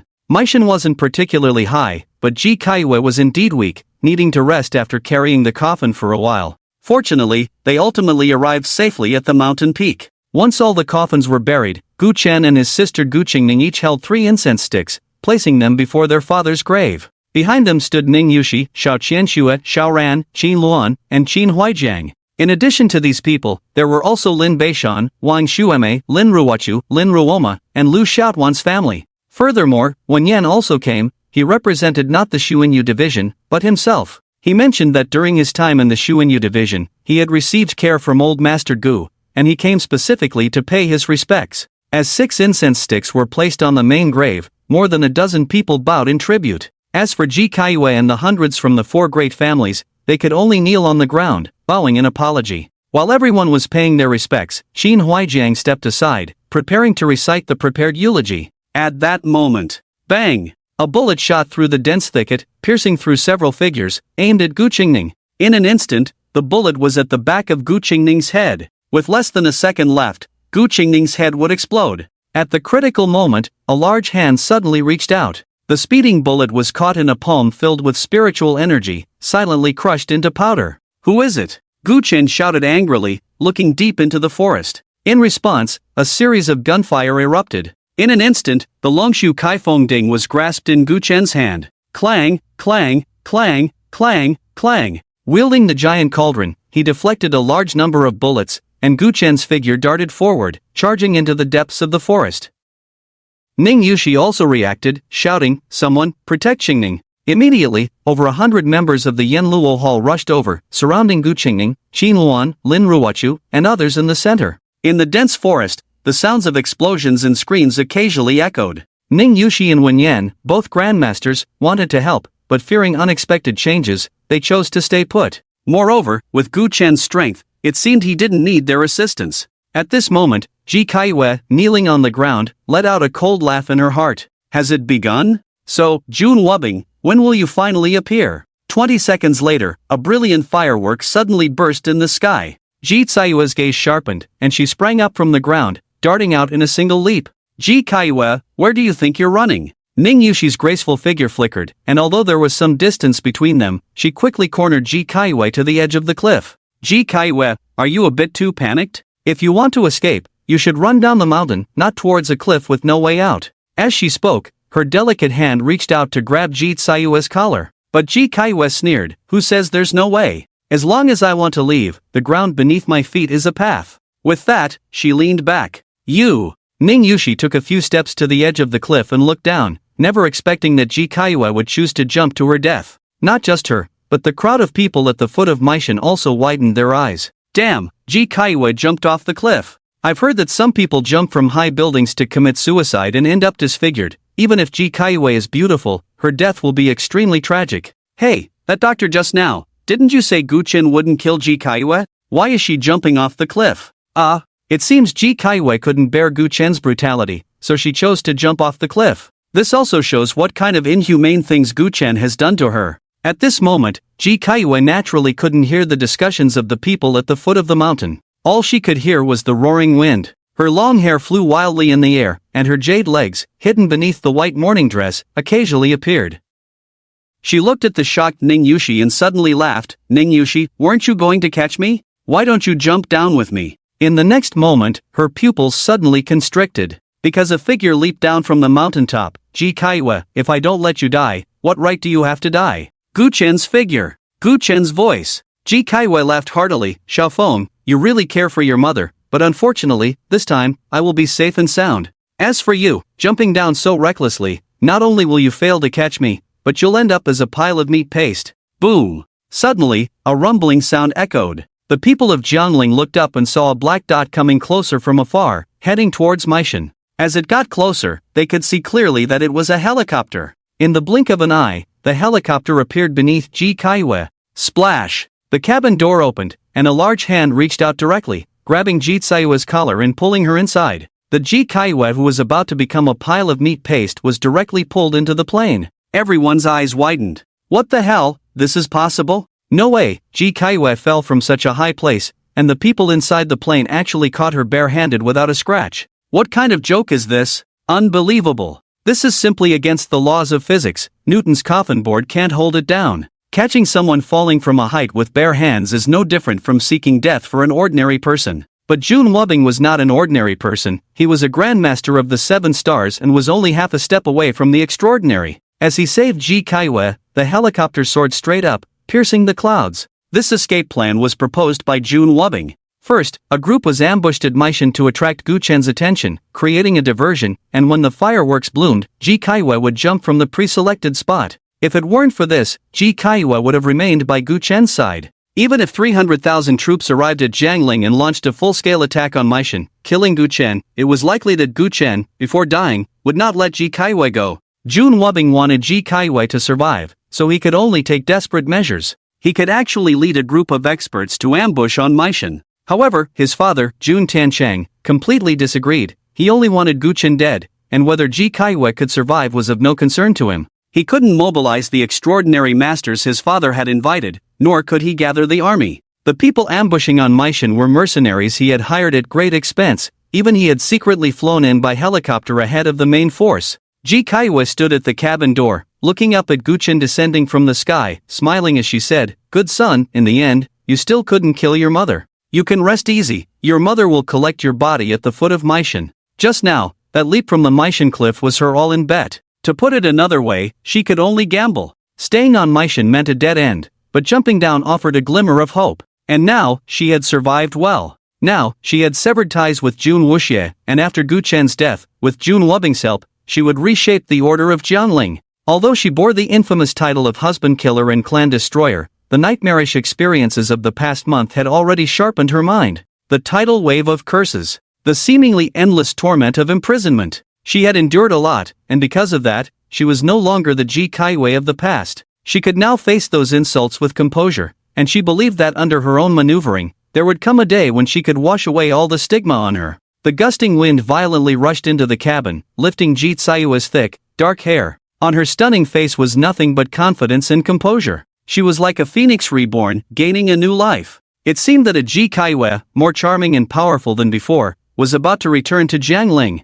"Thank you, Wubbing. I told you to relax. The pilot under my dad is an international award winner, with flying skills that are top-notch. How could I let anything happen to you? Ha, who would have thought you would escape in such a way?" The plane continued to ascend, intersecting with Gu Chen's descending figure, and Jun Wubbing sneered coldly, "I originally wanted to twist your head off myself, but I didn't expect you to fall to your death. Well, for the notorious Gu Chen, stirring up trouble in Jiangling, if this is how you die, it's somewhat interesting." With that, he forcefully pulled the cabin door shut. But just as the door was about to close completely, a hand grasped the edge of the door. What? Where did that hand come from? Jun Wubbing's pupils constricted. Could it be Gu Chen's hand? But how was that possible? Just now, although the plane and Gu Chen had passed each other, the parallel distance between them was several meters. Gu Chen would have to move several meters in the air to grab the cabin door. How could anyone move horizontally in the air? As waves of shock surged in his heart, his hands did not stop. Like grabbing the cabin door, huh?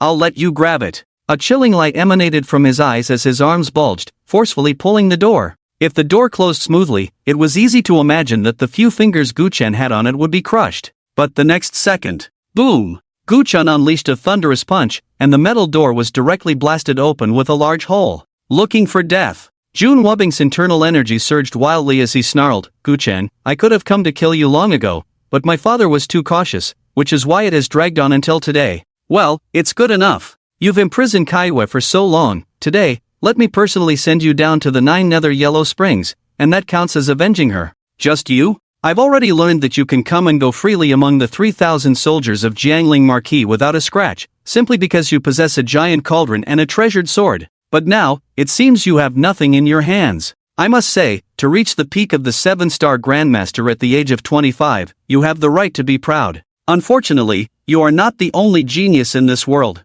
As for me, although I am also at the peak of the 7-star Grandmaster realm, I am only half a step away from transcending. If I had the 2 treasures in your hands, the 3,000 soldiers under Jiangling Marquis would be completely annihilated, unlike you, a waste, who let hundreds escape. As he spoke, a surge of energy swirled in his right hand, then his 5 fingers closed together, and with a punch infused with the might of half-step transcendence, he ruthlessly struck towards Gu Chen's face. Dragon roars in the 9 heavens. Gu Chen, there are still differences even at the peak of the 7 stars, die for me. Over 30 years old, and you still dare to call yourself a genius? Gu Chen raised his hand and threw a punch. Spiritual energy surged, riding the wind and breaking the waves. In the next moment, the 2 fists collided fiercely. Boom! A destructive force surged into Jun Wubbing's body. Jun Wubbing was sent flying backward, blood gushing out as his entire body crashed against the interior wall of the helicopter. The aircraft trembled. What? How is this possible? Jun Wubbing felt immense pain all over,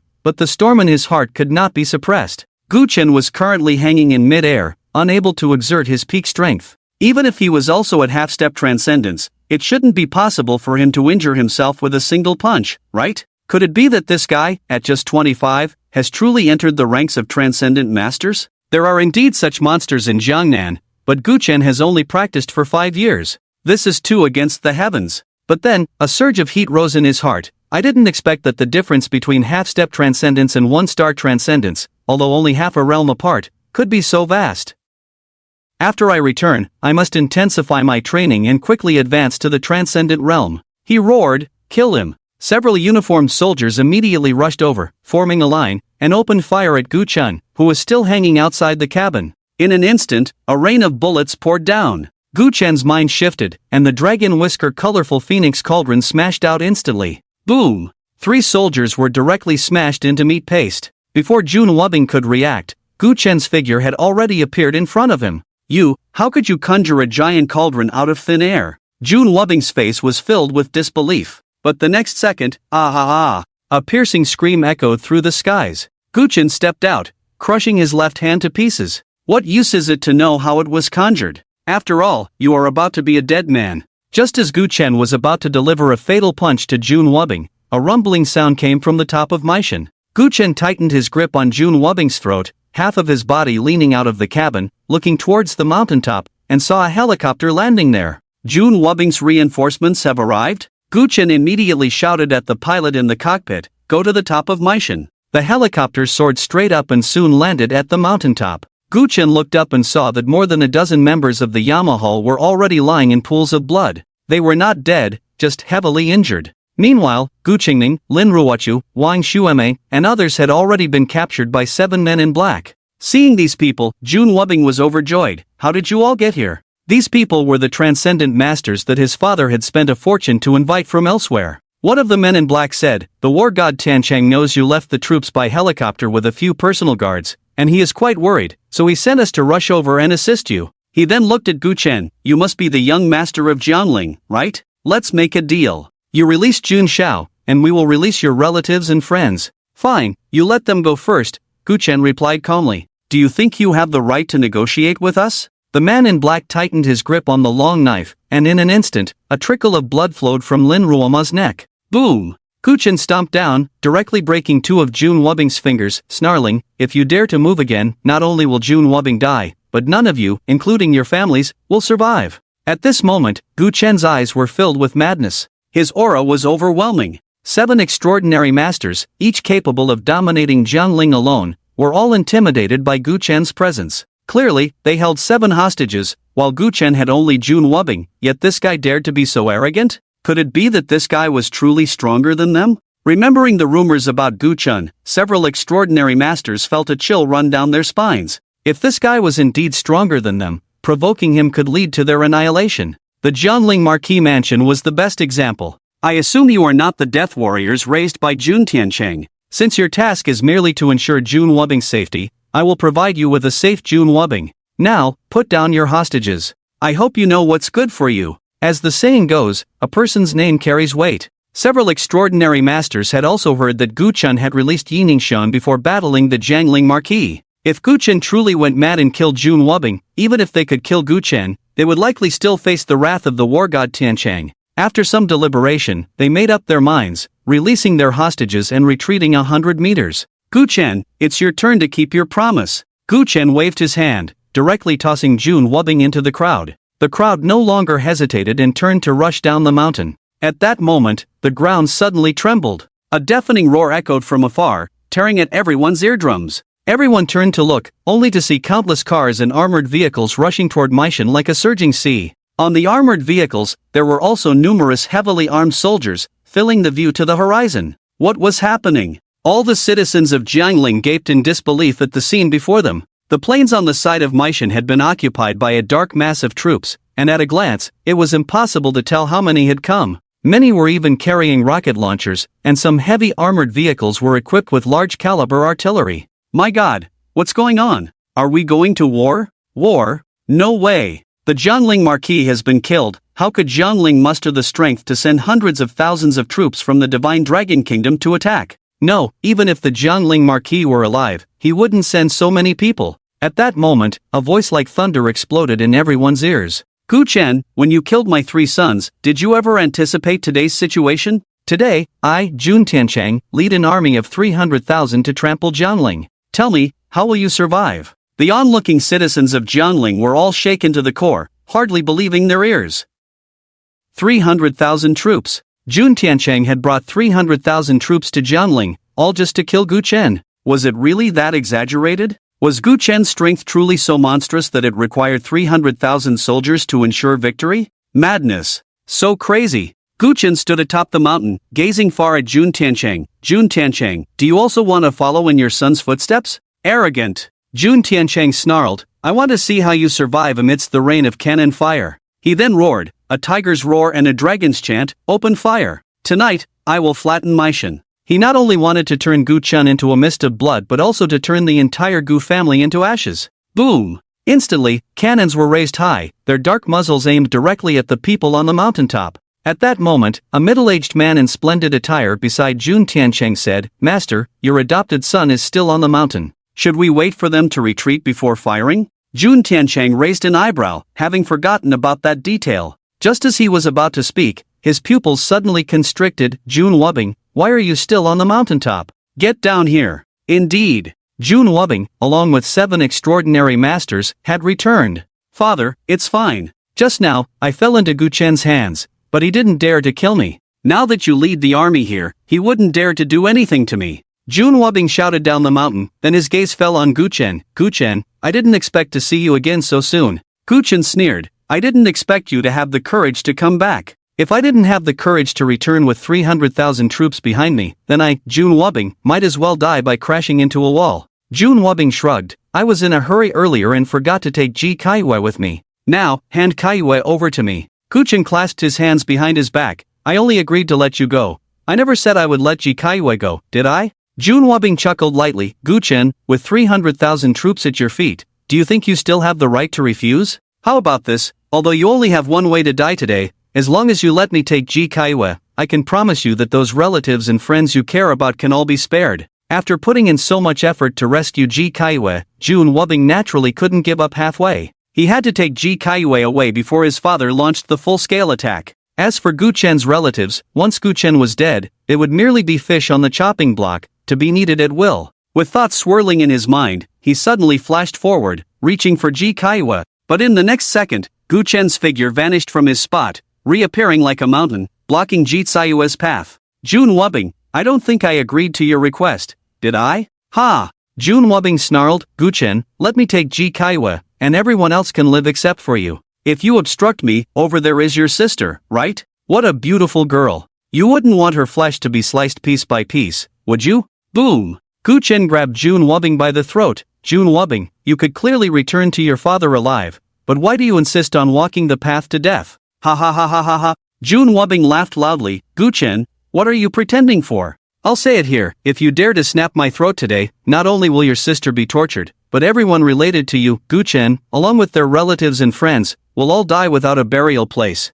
At this moment, he was utterly unrestrained, extremely arrogant. The scene where Guchen had threatened the 7 extraordinary masters had given him immense shock. It turned out that when a person is strong enough, even in a disadvantageous position, they can intimidate others with their overwhelming aura. Although his strength was not as formidable as Guchen's, at this moment, 300,000 troops represented his will. With 300,000 troops as his backing, what could this vast world possibly mean? What? Lost your voice? Wasn't it just a show of bravado? Why don't you make a move? Don't think that by pretending to be unflappable in the face of disaster, I can't see through you. I'll give you 3 seconds to put me down, or every word I've just said will become reality.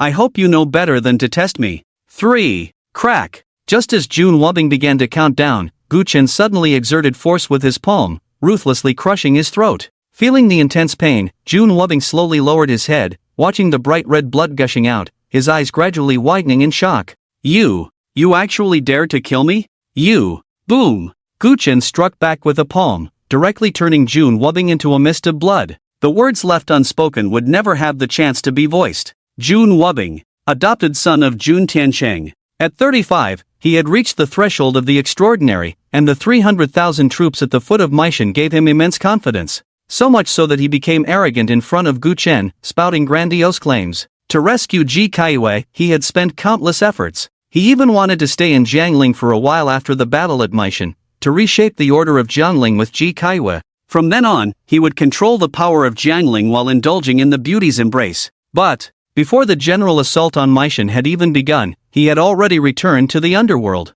Many citizens holding phones and binoculars stared in shock at the crimson blood mist on Meishan. What the hell? No way, Guchen actually dared to make a move on Jun Wubbing? How could he dare? He's gone mad. This Guchen has completely lost it. Does he really think he can stand against 300,000 troops by himself? Not to mention this army is equipped with cannons, rocket launchers, and other advanced weaponry. With so many people, just one spit from each would be enough to drown Guchen. This Guchen has been arrogant for too long, winning every battle in Jiangling, and now he really thinks he's invincible in the world. Now, not only will he die, but his family and friends will also suffer because of him. Amidst the crowd's discussions, a thunderous roar suddenly erupted. No! Wubbing! At this moment, Jun Tiancheng, standing on the armored vehicle, had completely reddened eyes. He had already lost 3 sons, so he cherished this adopted son, Jun Wubbing, even more. Even when he learned in secret that Jun Wubbing was spreading bad news in Jiangling, he said nothing. Previously, he had strongly opposed Jun Wubbing going to the front lines,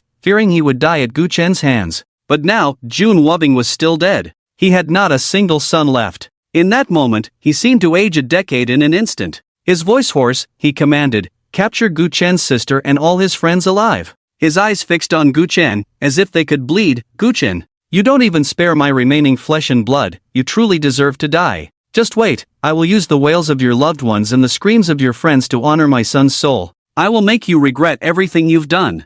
I will make you feel the most extreme pain in this world. I will make you wish you were dead. With his command, countless soldiers armed with guns jumped off the armored vehicle and charged up the mountain. And the 7 extraordinary masters also lunged towards Guqingning and the others. Guchen's figure flashed, blocking the 7. Do you all want to follow in Jun Wubbing's footsteps? A man in black coldly replied, Guchen, just now I thought you were formidable, but now it seems you're just putting on a show. Oh, the man in black sneered, I might believe you're stronger than us, but with 300,000 troops right at your feet, not only do you refuse to beg for mercy, but you also dare to kill Jun Wubbing. Do you expect me to believe you can sweep away 300,000 troops by yourself? Stop fucking joking, you are nothing but a complete lunatic. The only reason you're still alive today is that you haven't encountered a true strong opponent. He waved his hand grandly, everyone, charge with me. First, beat this lunatic Guchen to a pulp, then kidnap his sister and everyone related to him. With that, he took the lead and threw a punch at Guchen.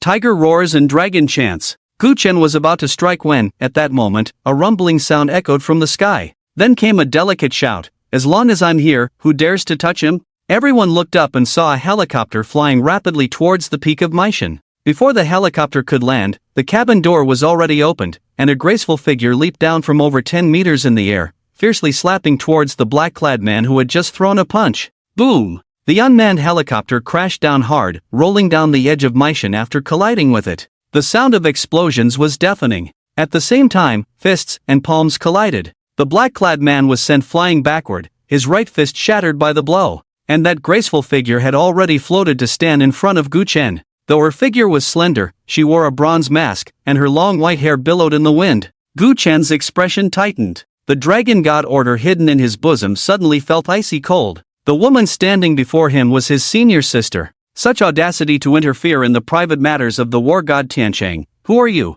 You ask who I am?" The graceful figure replied coldly, "I am the king of southern Shanxi." In this day and age, even the most insignificant creatures dare to call themselves king. A two-star extraordinary sneered, "Everyone, let's go together, take off the mask, and let us see what kind of ugly face needs to be covered by a bronze mask. Ha, if she's ugly, we'll kill her with one punch, if she's beautiful, we'll capture her directly. As extraordinary masters, we should also taste what it's like to be a king." As several extraordinary beings laughed, their auras surged, and they rushed towards the graceful figure. "Unaware of your own death." The graceful figure sneered, her jade hand reaching behind her. The cherry blossom spear that had been on her back was instantly in her grasp. In the next moment, instead of retreating, she advanced, the cherry blossom spear blooming with a flurry of spear flowers, charging into the crowd. Her graceful figure moved like a butterfly through flowers. The cherry blossom spear flashed with a shocking red light. Screams and blood mist filled the dark night sky. In just a moment, 7 extraordinary masters had all perished under the cherry blossom spear. The night sky fell into a dead silence. Whether it was the common people of Jiangling at the foot of Maishan or the 300,000 troops on the plains, everyone was dumbfounded. How long had it been? All 7 extraordinary beings had been slain in an instant? Why was this suddenly appearing woman so powerful? Who exactly was she? Could it be, as she claimed, that she was the king of southern Shanxi? As everyone was in shock, the graceful figure had reached the edge of the cliff, standing tall, her cherry blossom spear pointing into the air, the wind singing through the skies. "Jun Tiancheng, this king asks you, what is your intention in privately mobilizing 300,000 troops from Quantai to Jiangling? You don't have the right to question me." Jun Tiancheng replied coldly. "Oh," the graceful figure said, "you, a mere war god, I don't have the right to question you?" Jun Tiancheng fell silent. He had never seen the king of southern Shanxi, but he had heard that the king of southern Shanxi indeed wore a bronze mask for years and wielded a cherry blossom spear. This suddenly appearing woman did indeed resemble the rumored king of southern Shanxi. But even if this person was truly the king of southern Shanxi, so what? Killing the king of southern Shanxi is a grave sin, but who told you to wear a bronze mask? It's reasonable that I didn't recognize you and mistakenly killed you, right? Moreover, how could Gu Chen, a young master of Jiangling, possibly have any connection with the king of southern Shanxi from 1,000 miles away? Why would the king of southern Shanxi come to his rescue? He did not believe it. Pretending to be a ghost. "You say you are the king of southern Shanxi, and so you are? You killed my subordinates, which is already a death sentence, and now you impersonate the king of southern Shanxi, which is even worse. Since you want to help Gu Chen so much, then go die with him." He waved his hand. 300,000 troops, heed my command, attack with full force, and wipe out Maishan, leaving not a single survivor. At this moment, with this mysterious woman claiming to be the king of southern Shanxi intervening, he abandoned the thought of capturing Gu Chen's relatives alive, always fearing sudden changes. Now he just wanted to send Gu Chen to hell as quickly as possible. However, at that moment, the earth trembled again, and all the people of Jiangling turned to look, only to see in the distance, another large group of troops rushing towards Maishan like a wave. On the dark armored vehicles stood batch after batch of fierce soldiers. The roar above the sky was incessant. The 300,000 troops of Quantai all looked up and saw over 100 imposing fighter jets racing from afar, circling above their heads. Countless large-caliber cannons protruded from the aircraft, dark holes pointing directly at the planes below. The cockpit of one fighter jet was opened, and then a loud shout came, "Jun Tiancheng, if you want to kill our king of southern Shanxi, do you think our 100,000 sons of southern Shanxi do not exist? We swear to defend the king of southern Shanxi." 100,000 fierce soldiers from southern Shanxi roared in unison. The momentum was grand, deafening. Even the dark clouds in the night sky were torn apart by this terrifying roar. Jun Tiancheng's face turned ashen. Damn it! This suddenly appearing woman was not only truly the king of southern Shaanxi, but she also brought 100,000 fierce soldiers to Jiangling. The graceful figure stood atop the mountain, coldly saying, Tiancheng war god, now answer this king's question, why did you privately mobilize troops from Quantai to rush to Jiangling? At this moment, her white hair fluttered, and the long spear in her hand waved fiercely. Above and below, there were also 100,000 fierce soldiers from southern Shaanxi at her command, clearly a delicate figure, but with an overwhelming aura, unparalleled, suppressing the 300,000 elite troops of Quantai. It is said that 7 years ago, the current king of southern Shaanxi joined the army in southern Shaanxi, killing everywhere as a woman, achieving remarkable military exploits. In just 5 years, she was conferred the title of Jade Luo War God and took over the king's residence in southern Shaanxi, with the military talisman in her mandarin duck sleeves, who needs a general as a husband. This is the king of southern Shaanxi. This is Gu Chen's fifth senior sister. At this time, 400,000 troops gathered on the plains at the foot of Maishan, like a vast black ocean, majestic, and the people of Jiangling, who had retreated far away, were already in an uproar. Damn, today was definitely worth it. Not only did I see such a spectacular scene, but I also saw the rumored king of southern Shaanxi. I didn't expect the king of southern Shaanxi to actually be in cahoots with Gu Chen. Look at her momentum. Could it be that she plans to go to war with the war god Tiancheng for Gu Chen? There's a good show to watch. Although the title of king of southern Shaanxi is higher than that of war god Tiancheng, she only has 100,000 fierce soldiers, while war god Tiancheng commands 300,000 elite troops. If the two sides really fight, I'm afraid the king of southern Shaanxi will be defeated. On the other side, Jun Tiancheng gritted his teeth and finally spoke. What are you talking about, king of southern Shaanxi? How could I privately mobilize troops? When I retired, the higher-ups gave me a war god order, and I can use this order to mobilize Quantai troops. The king of southern Shaanxi coldly replied, I certainly know you have a war god order in your hand, but your war god order can only mobilize 100,000 troops.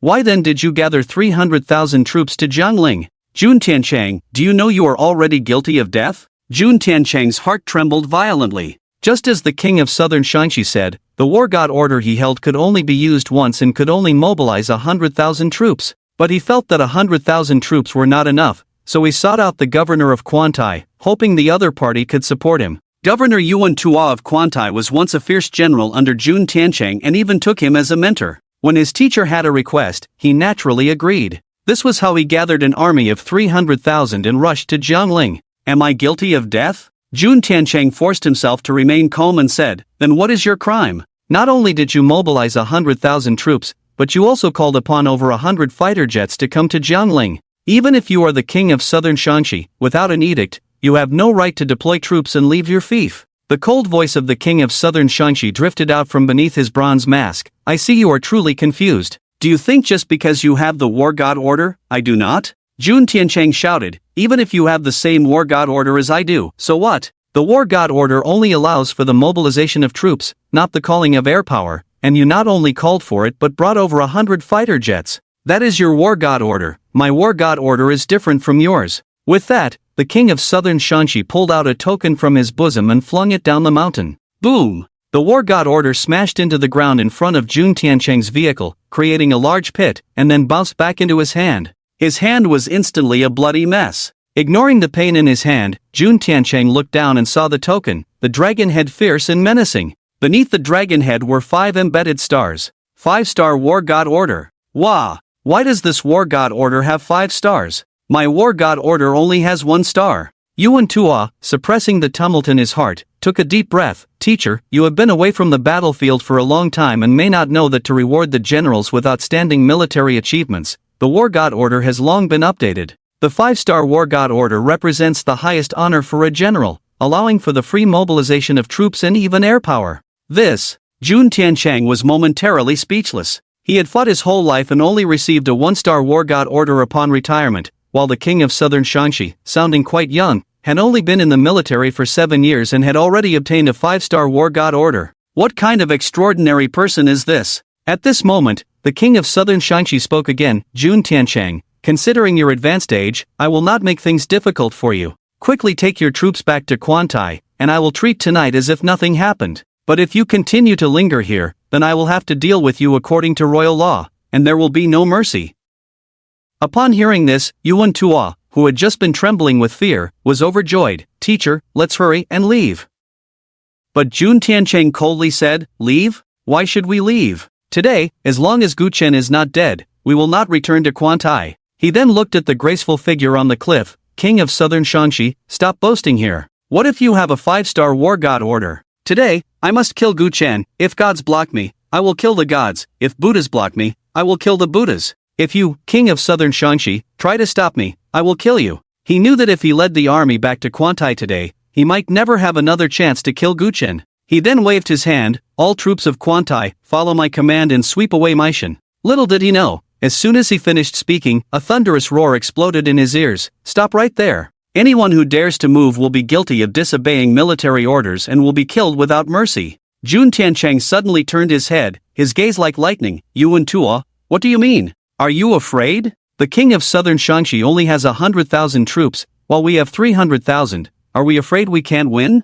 Yuan Tua anxiously said, Teacher, others may not know, but you should. The people of southern Shaanxi are fierce, and the soldiers in their army are all brave enough to take on 10 men each. Not to mention, the air superiority is still in the hands of the king of southern Shaanxi. We have no chance of winning. If you order both sides to go to war, do you know how many soldiers will die in Quantai? Jun Tiancheng shouted angrily, so what? Our goal is to kill Gu Chen, not to defeat the southern Shaanxi army. We need not worry about the rear, we can just launch a fierce attack on Maishan. As for death? Under my command, the soldiers of Quantai are all brave warriors, so why fear death? He immediately directed the 300,000 troops to prepare for a full assault on Maishan. But this time, the world was eerily silent, and no one heeded his orders. Are you all deaf? I command you to attack Maishan, why aren't you moving? Jun Tiancheng said, exasperated. Yuan Tua sighed, Master, you have long since retired. Now, I am the general of Quantai, and they only listen to my commands.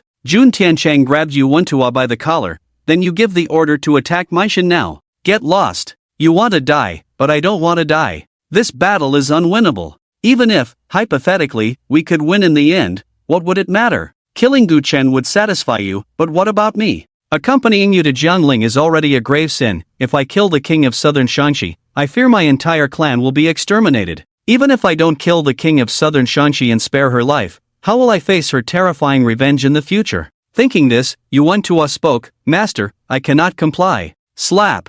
Jun Tiancheng, filled with rage, slapped Yuan Tua across the face. I have painstakingly nurtured you for so many years to achieve your current status, and now, when I ask you to help me kill someone, you refuse? You ungrateful disciple. Damn it! Are you still the teacher I once knew? For the sake of your own vendetta, do you want to push me and countless elite soldiers of Quantai into an abyss of no return? Yuan Tua shouted, someone, restrain Jun Tiancheng. He then cupped his hands towards the direction of the cliff. King of southern Shaanxi, rest assured, I will lead the troops to retreat from Jiangling and return to Quantai. No, attack Maishan for me, kill Gu Chen. Although Jun Tiancheng was restrained, he still screamed in madness. Unfortunately, no one was listening to his orders anymore. The king of southern Shaanxi approached Gu Chen. Gu Warden, do me a favor, don't kill Jun Tiancheng. Gu Chen said nothing, only to Qin Huaijiang, Uncle Qin, recite the eulogy. On Maishan, Qin Huaijiang's aged voice rang out. Gu Run Chang, the pillar of the nation. In battle, achievements resplendent.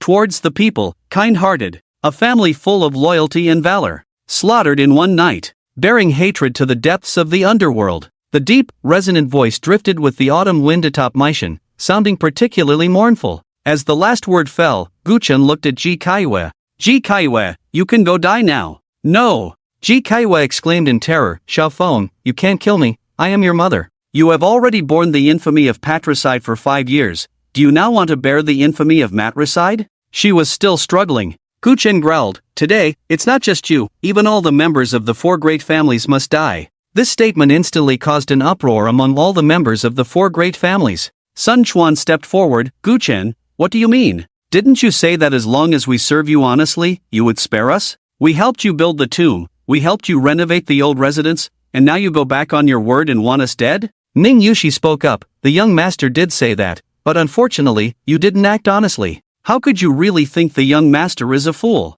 All the members of the 4 great families turned pale. It turned out that Gu Chen had long known the truth about that night at the Gu family's old residence. He was just waiting to kill today. Sun Quan shouted, no, that was all Ouyang Haitong's scheme, it has nothing to do with us. If you want to kill someone, go kill Ouyang Haitang, you can't kill us. Others also reacted, echoing, yes, it's all Ouyang Haitang's fault, it has nothing to do with us. Gu Chen, we didn't participate in the murder of you that night, nor were we involved in the massacre of the Gu family back then. We are all innocent, you can't kill us. Gu Chen, if you kill us innocent people, aren't you afraid of being scorned and hated by the world? Do you really want to be a great demon in the eyes of the world? Ha ha ha ha ha. Gu Chen laughed maniacally. Scorn? Hate? Demon? In this life, Gu Chen, do what I want, why should I let others' words define my life? As soon as he finished speaking, he slowly began to rise, ultimately standing in midair. Today, I will use the heads of you people to honor my cousin Gu Yulan, to honor my little brother Gu Chang'an, to honor the hundreds of members of the Gu family who have passed away, and to honor my father, Gu Ringshang. At this moment, Gu Chen's voice was like a tiger, his sound like a dragon, standing in midair, like a world-shaking mad dragon. All the onlooking citizens of Jiangling had their eyes wide open. What the hell? What am I seeing? Why is Gu Chen flying? Mom, am I still asleep? How did the great demon Gu Chen fly up into the sky? Is this Gu Chen a human or a ghost? Boom! Just as the crowd was discussing, Gu Chen had already thrown a punch. Instantly, a vast amount of spiritual energy shot out, directly towards the people on the ground. A blood mist erupted among the four great families. Boom boom boom! Gu Chen threw another 18 punches in 3 seconds, each punch shocking the mountains and seas. At the peak of Meishan, thick blood mist swirled with the wind. Hundreds of people from the four great families lay dead everywhere. Not a single survivor. Gu Chen threw another punch. Tiger roaring, dragon chanting. Ji Sayue's body instantly turned into a pool of blood. The white mourning clothes she wore transformed into countless butterflies, floating and sinking with the night wind atop the mountain. Ji Kaiyue had been Gu Chen's mother for 10 years. She had once plotted the downfall of the Gu family. Moreover, she honored the late Mr. Gu every year, gaining fame, ultimately standing at the peak of Jiangling, becoming the revered Madame Ji. On the Fenghua Pavilion, she set up a shocking killing trap, vowing to strangle her rebellious son Gu Chen, but was instead deprived of her kidneys and imprisoned in the imperial scenic mansion. For a month, she had been despondent, struggled, and resisted. Until today, she still harbored the desire to see Gu Chen dead, wanting her rebellious son to be buried in Meishan. But in the end, she was killed by Gu Chen's punch. Everyone looked on in terror at this scene. Gu Chen had truly killed everyone. He even personally killed Ji Kaiyue, this demon. It was unclear who was the first to take a step, fleeing towards the Jiangling city. Run! This Gu Chen has gone mad, who knows, he might kill us too. No way, we were just here to watch the excitement. Gu Chen has no reason to kill us, right? No reason? How many of us here have scolded Gu Chen online? Just now, how many people spoke disrespectfully while standing here? If Gu Chen throws a punch, we'll all be dead. He'll kill us just for scolding him? Forget about scolding. The owner of Fen Guichuan was directly killed by him for adding fatty intestines to his bowl. But I heard his daughter say that Gu Chen killed him because the owner of Fen Guichuan had previously defiled a girl at the Jiangling Marquis' residence. You believe that? Fine, fine, you stay here. If you get punched to death later, don't blame me for not warning you. The crowd began to flee en masse towards Jiangling City. No one dared to stay here to watch the excitement any longer. The excitement was great to watch, but life was more important. Hey, doctor, didn't you just say that Gu Chen wouldn't kill Ji Kaiyue? How did Ji Kaiyue die? Why else? It's definitely because he's tired of playing. No matter how beautiful a woman is, after a month of playing with her, you'll get bored. From the back of the crowd, a man in black spoke up. Gu Chen has already been killed, you should give up now. Come with me. The hooded woman beside him nodded. The two blended into the crowd and walked into the night. A gentle breeze brushed against them, lifting a corner of the hood. A pretty face was revealed. It was Ouyang Haitang. There had already been one Ouyang Haitang dead on Meishan, so why was she standing here perfectly fine? On the plains on the other side of Meishan, Jun Tiancheng stared blankly at Gu Chen, who was standing in midair. He watched the blood mist swirling in the sky. Can this Gu Chen really still be called a person? If a person wants to stand in midair, how terrifying must their martial arts realm be? At least, he had never heard of it. He had originally been filled with grief and anger. If it weren't for the timely arrival of the king of southern Shanxi, then the 300,000 troops would definitely have been able to kill Gu Chen. But now that he thought about it, even if the king of southern Shanxi hadn't come, even if the 300,000 troops had really launched a full-scale attack, it was likely that they wouldn't be able to take Gu Chen's life. In this lifetime, revenge was hopeless. A despair as thick as ink completely enveloped him. Jun Tiancheng's eyes rolled back, and he fell straight backward. After the funeral, Yuan Tuo led the 300,000 troops away from the plains at the foot of Maishan, while 100,000 fierce soldiers from southern Shanxi remained on standby.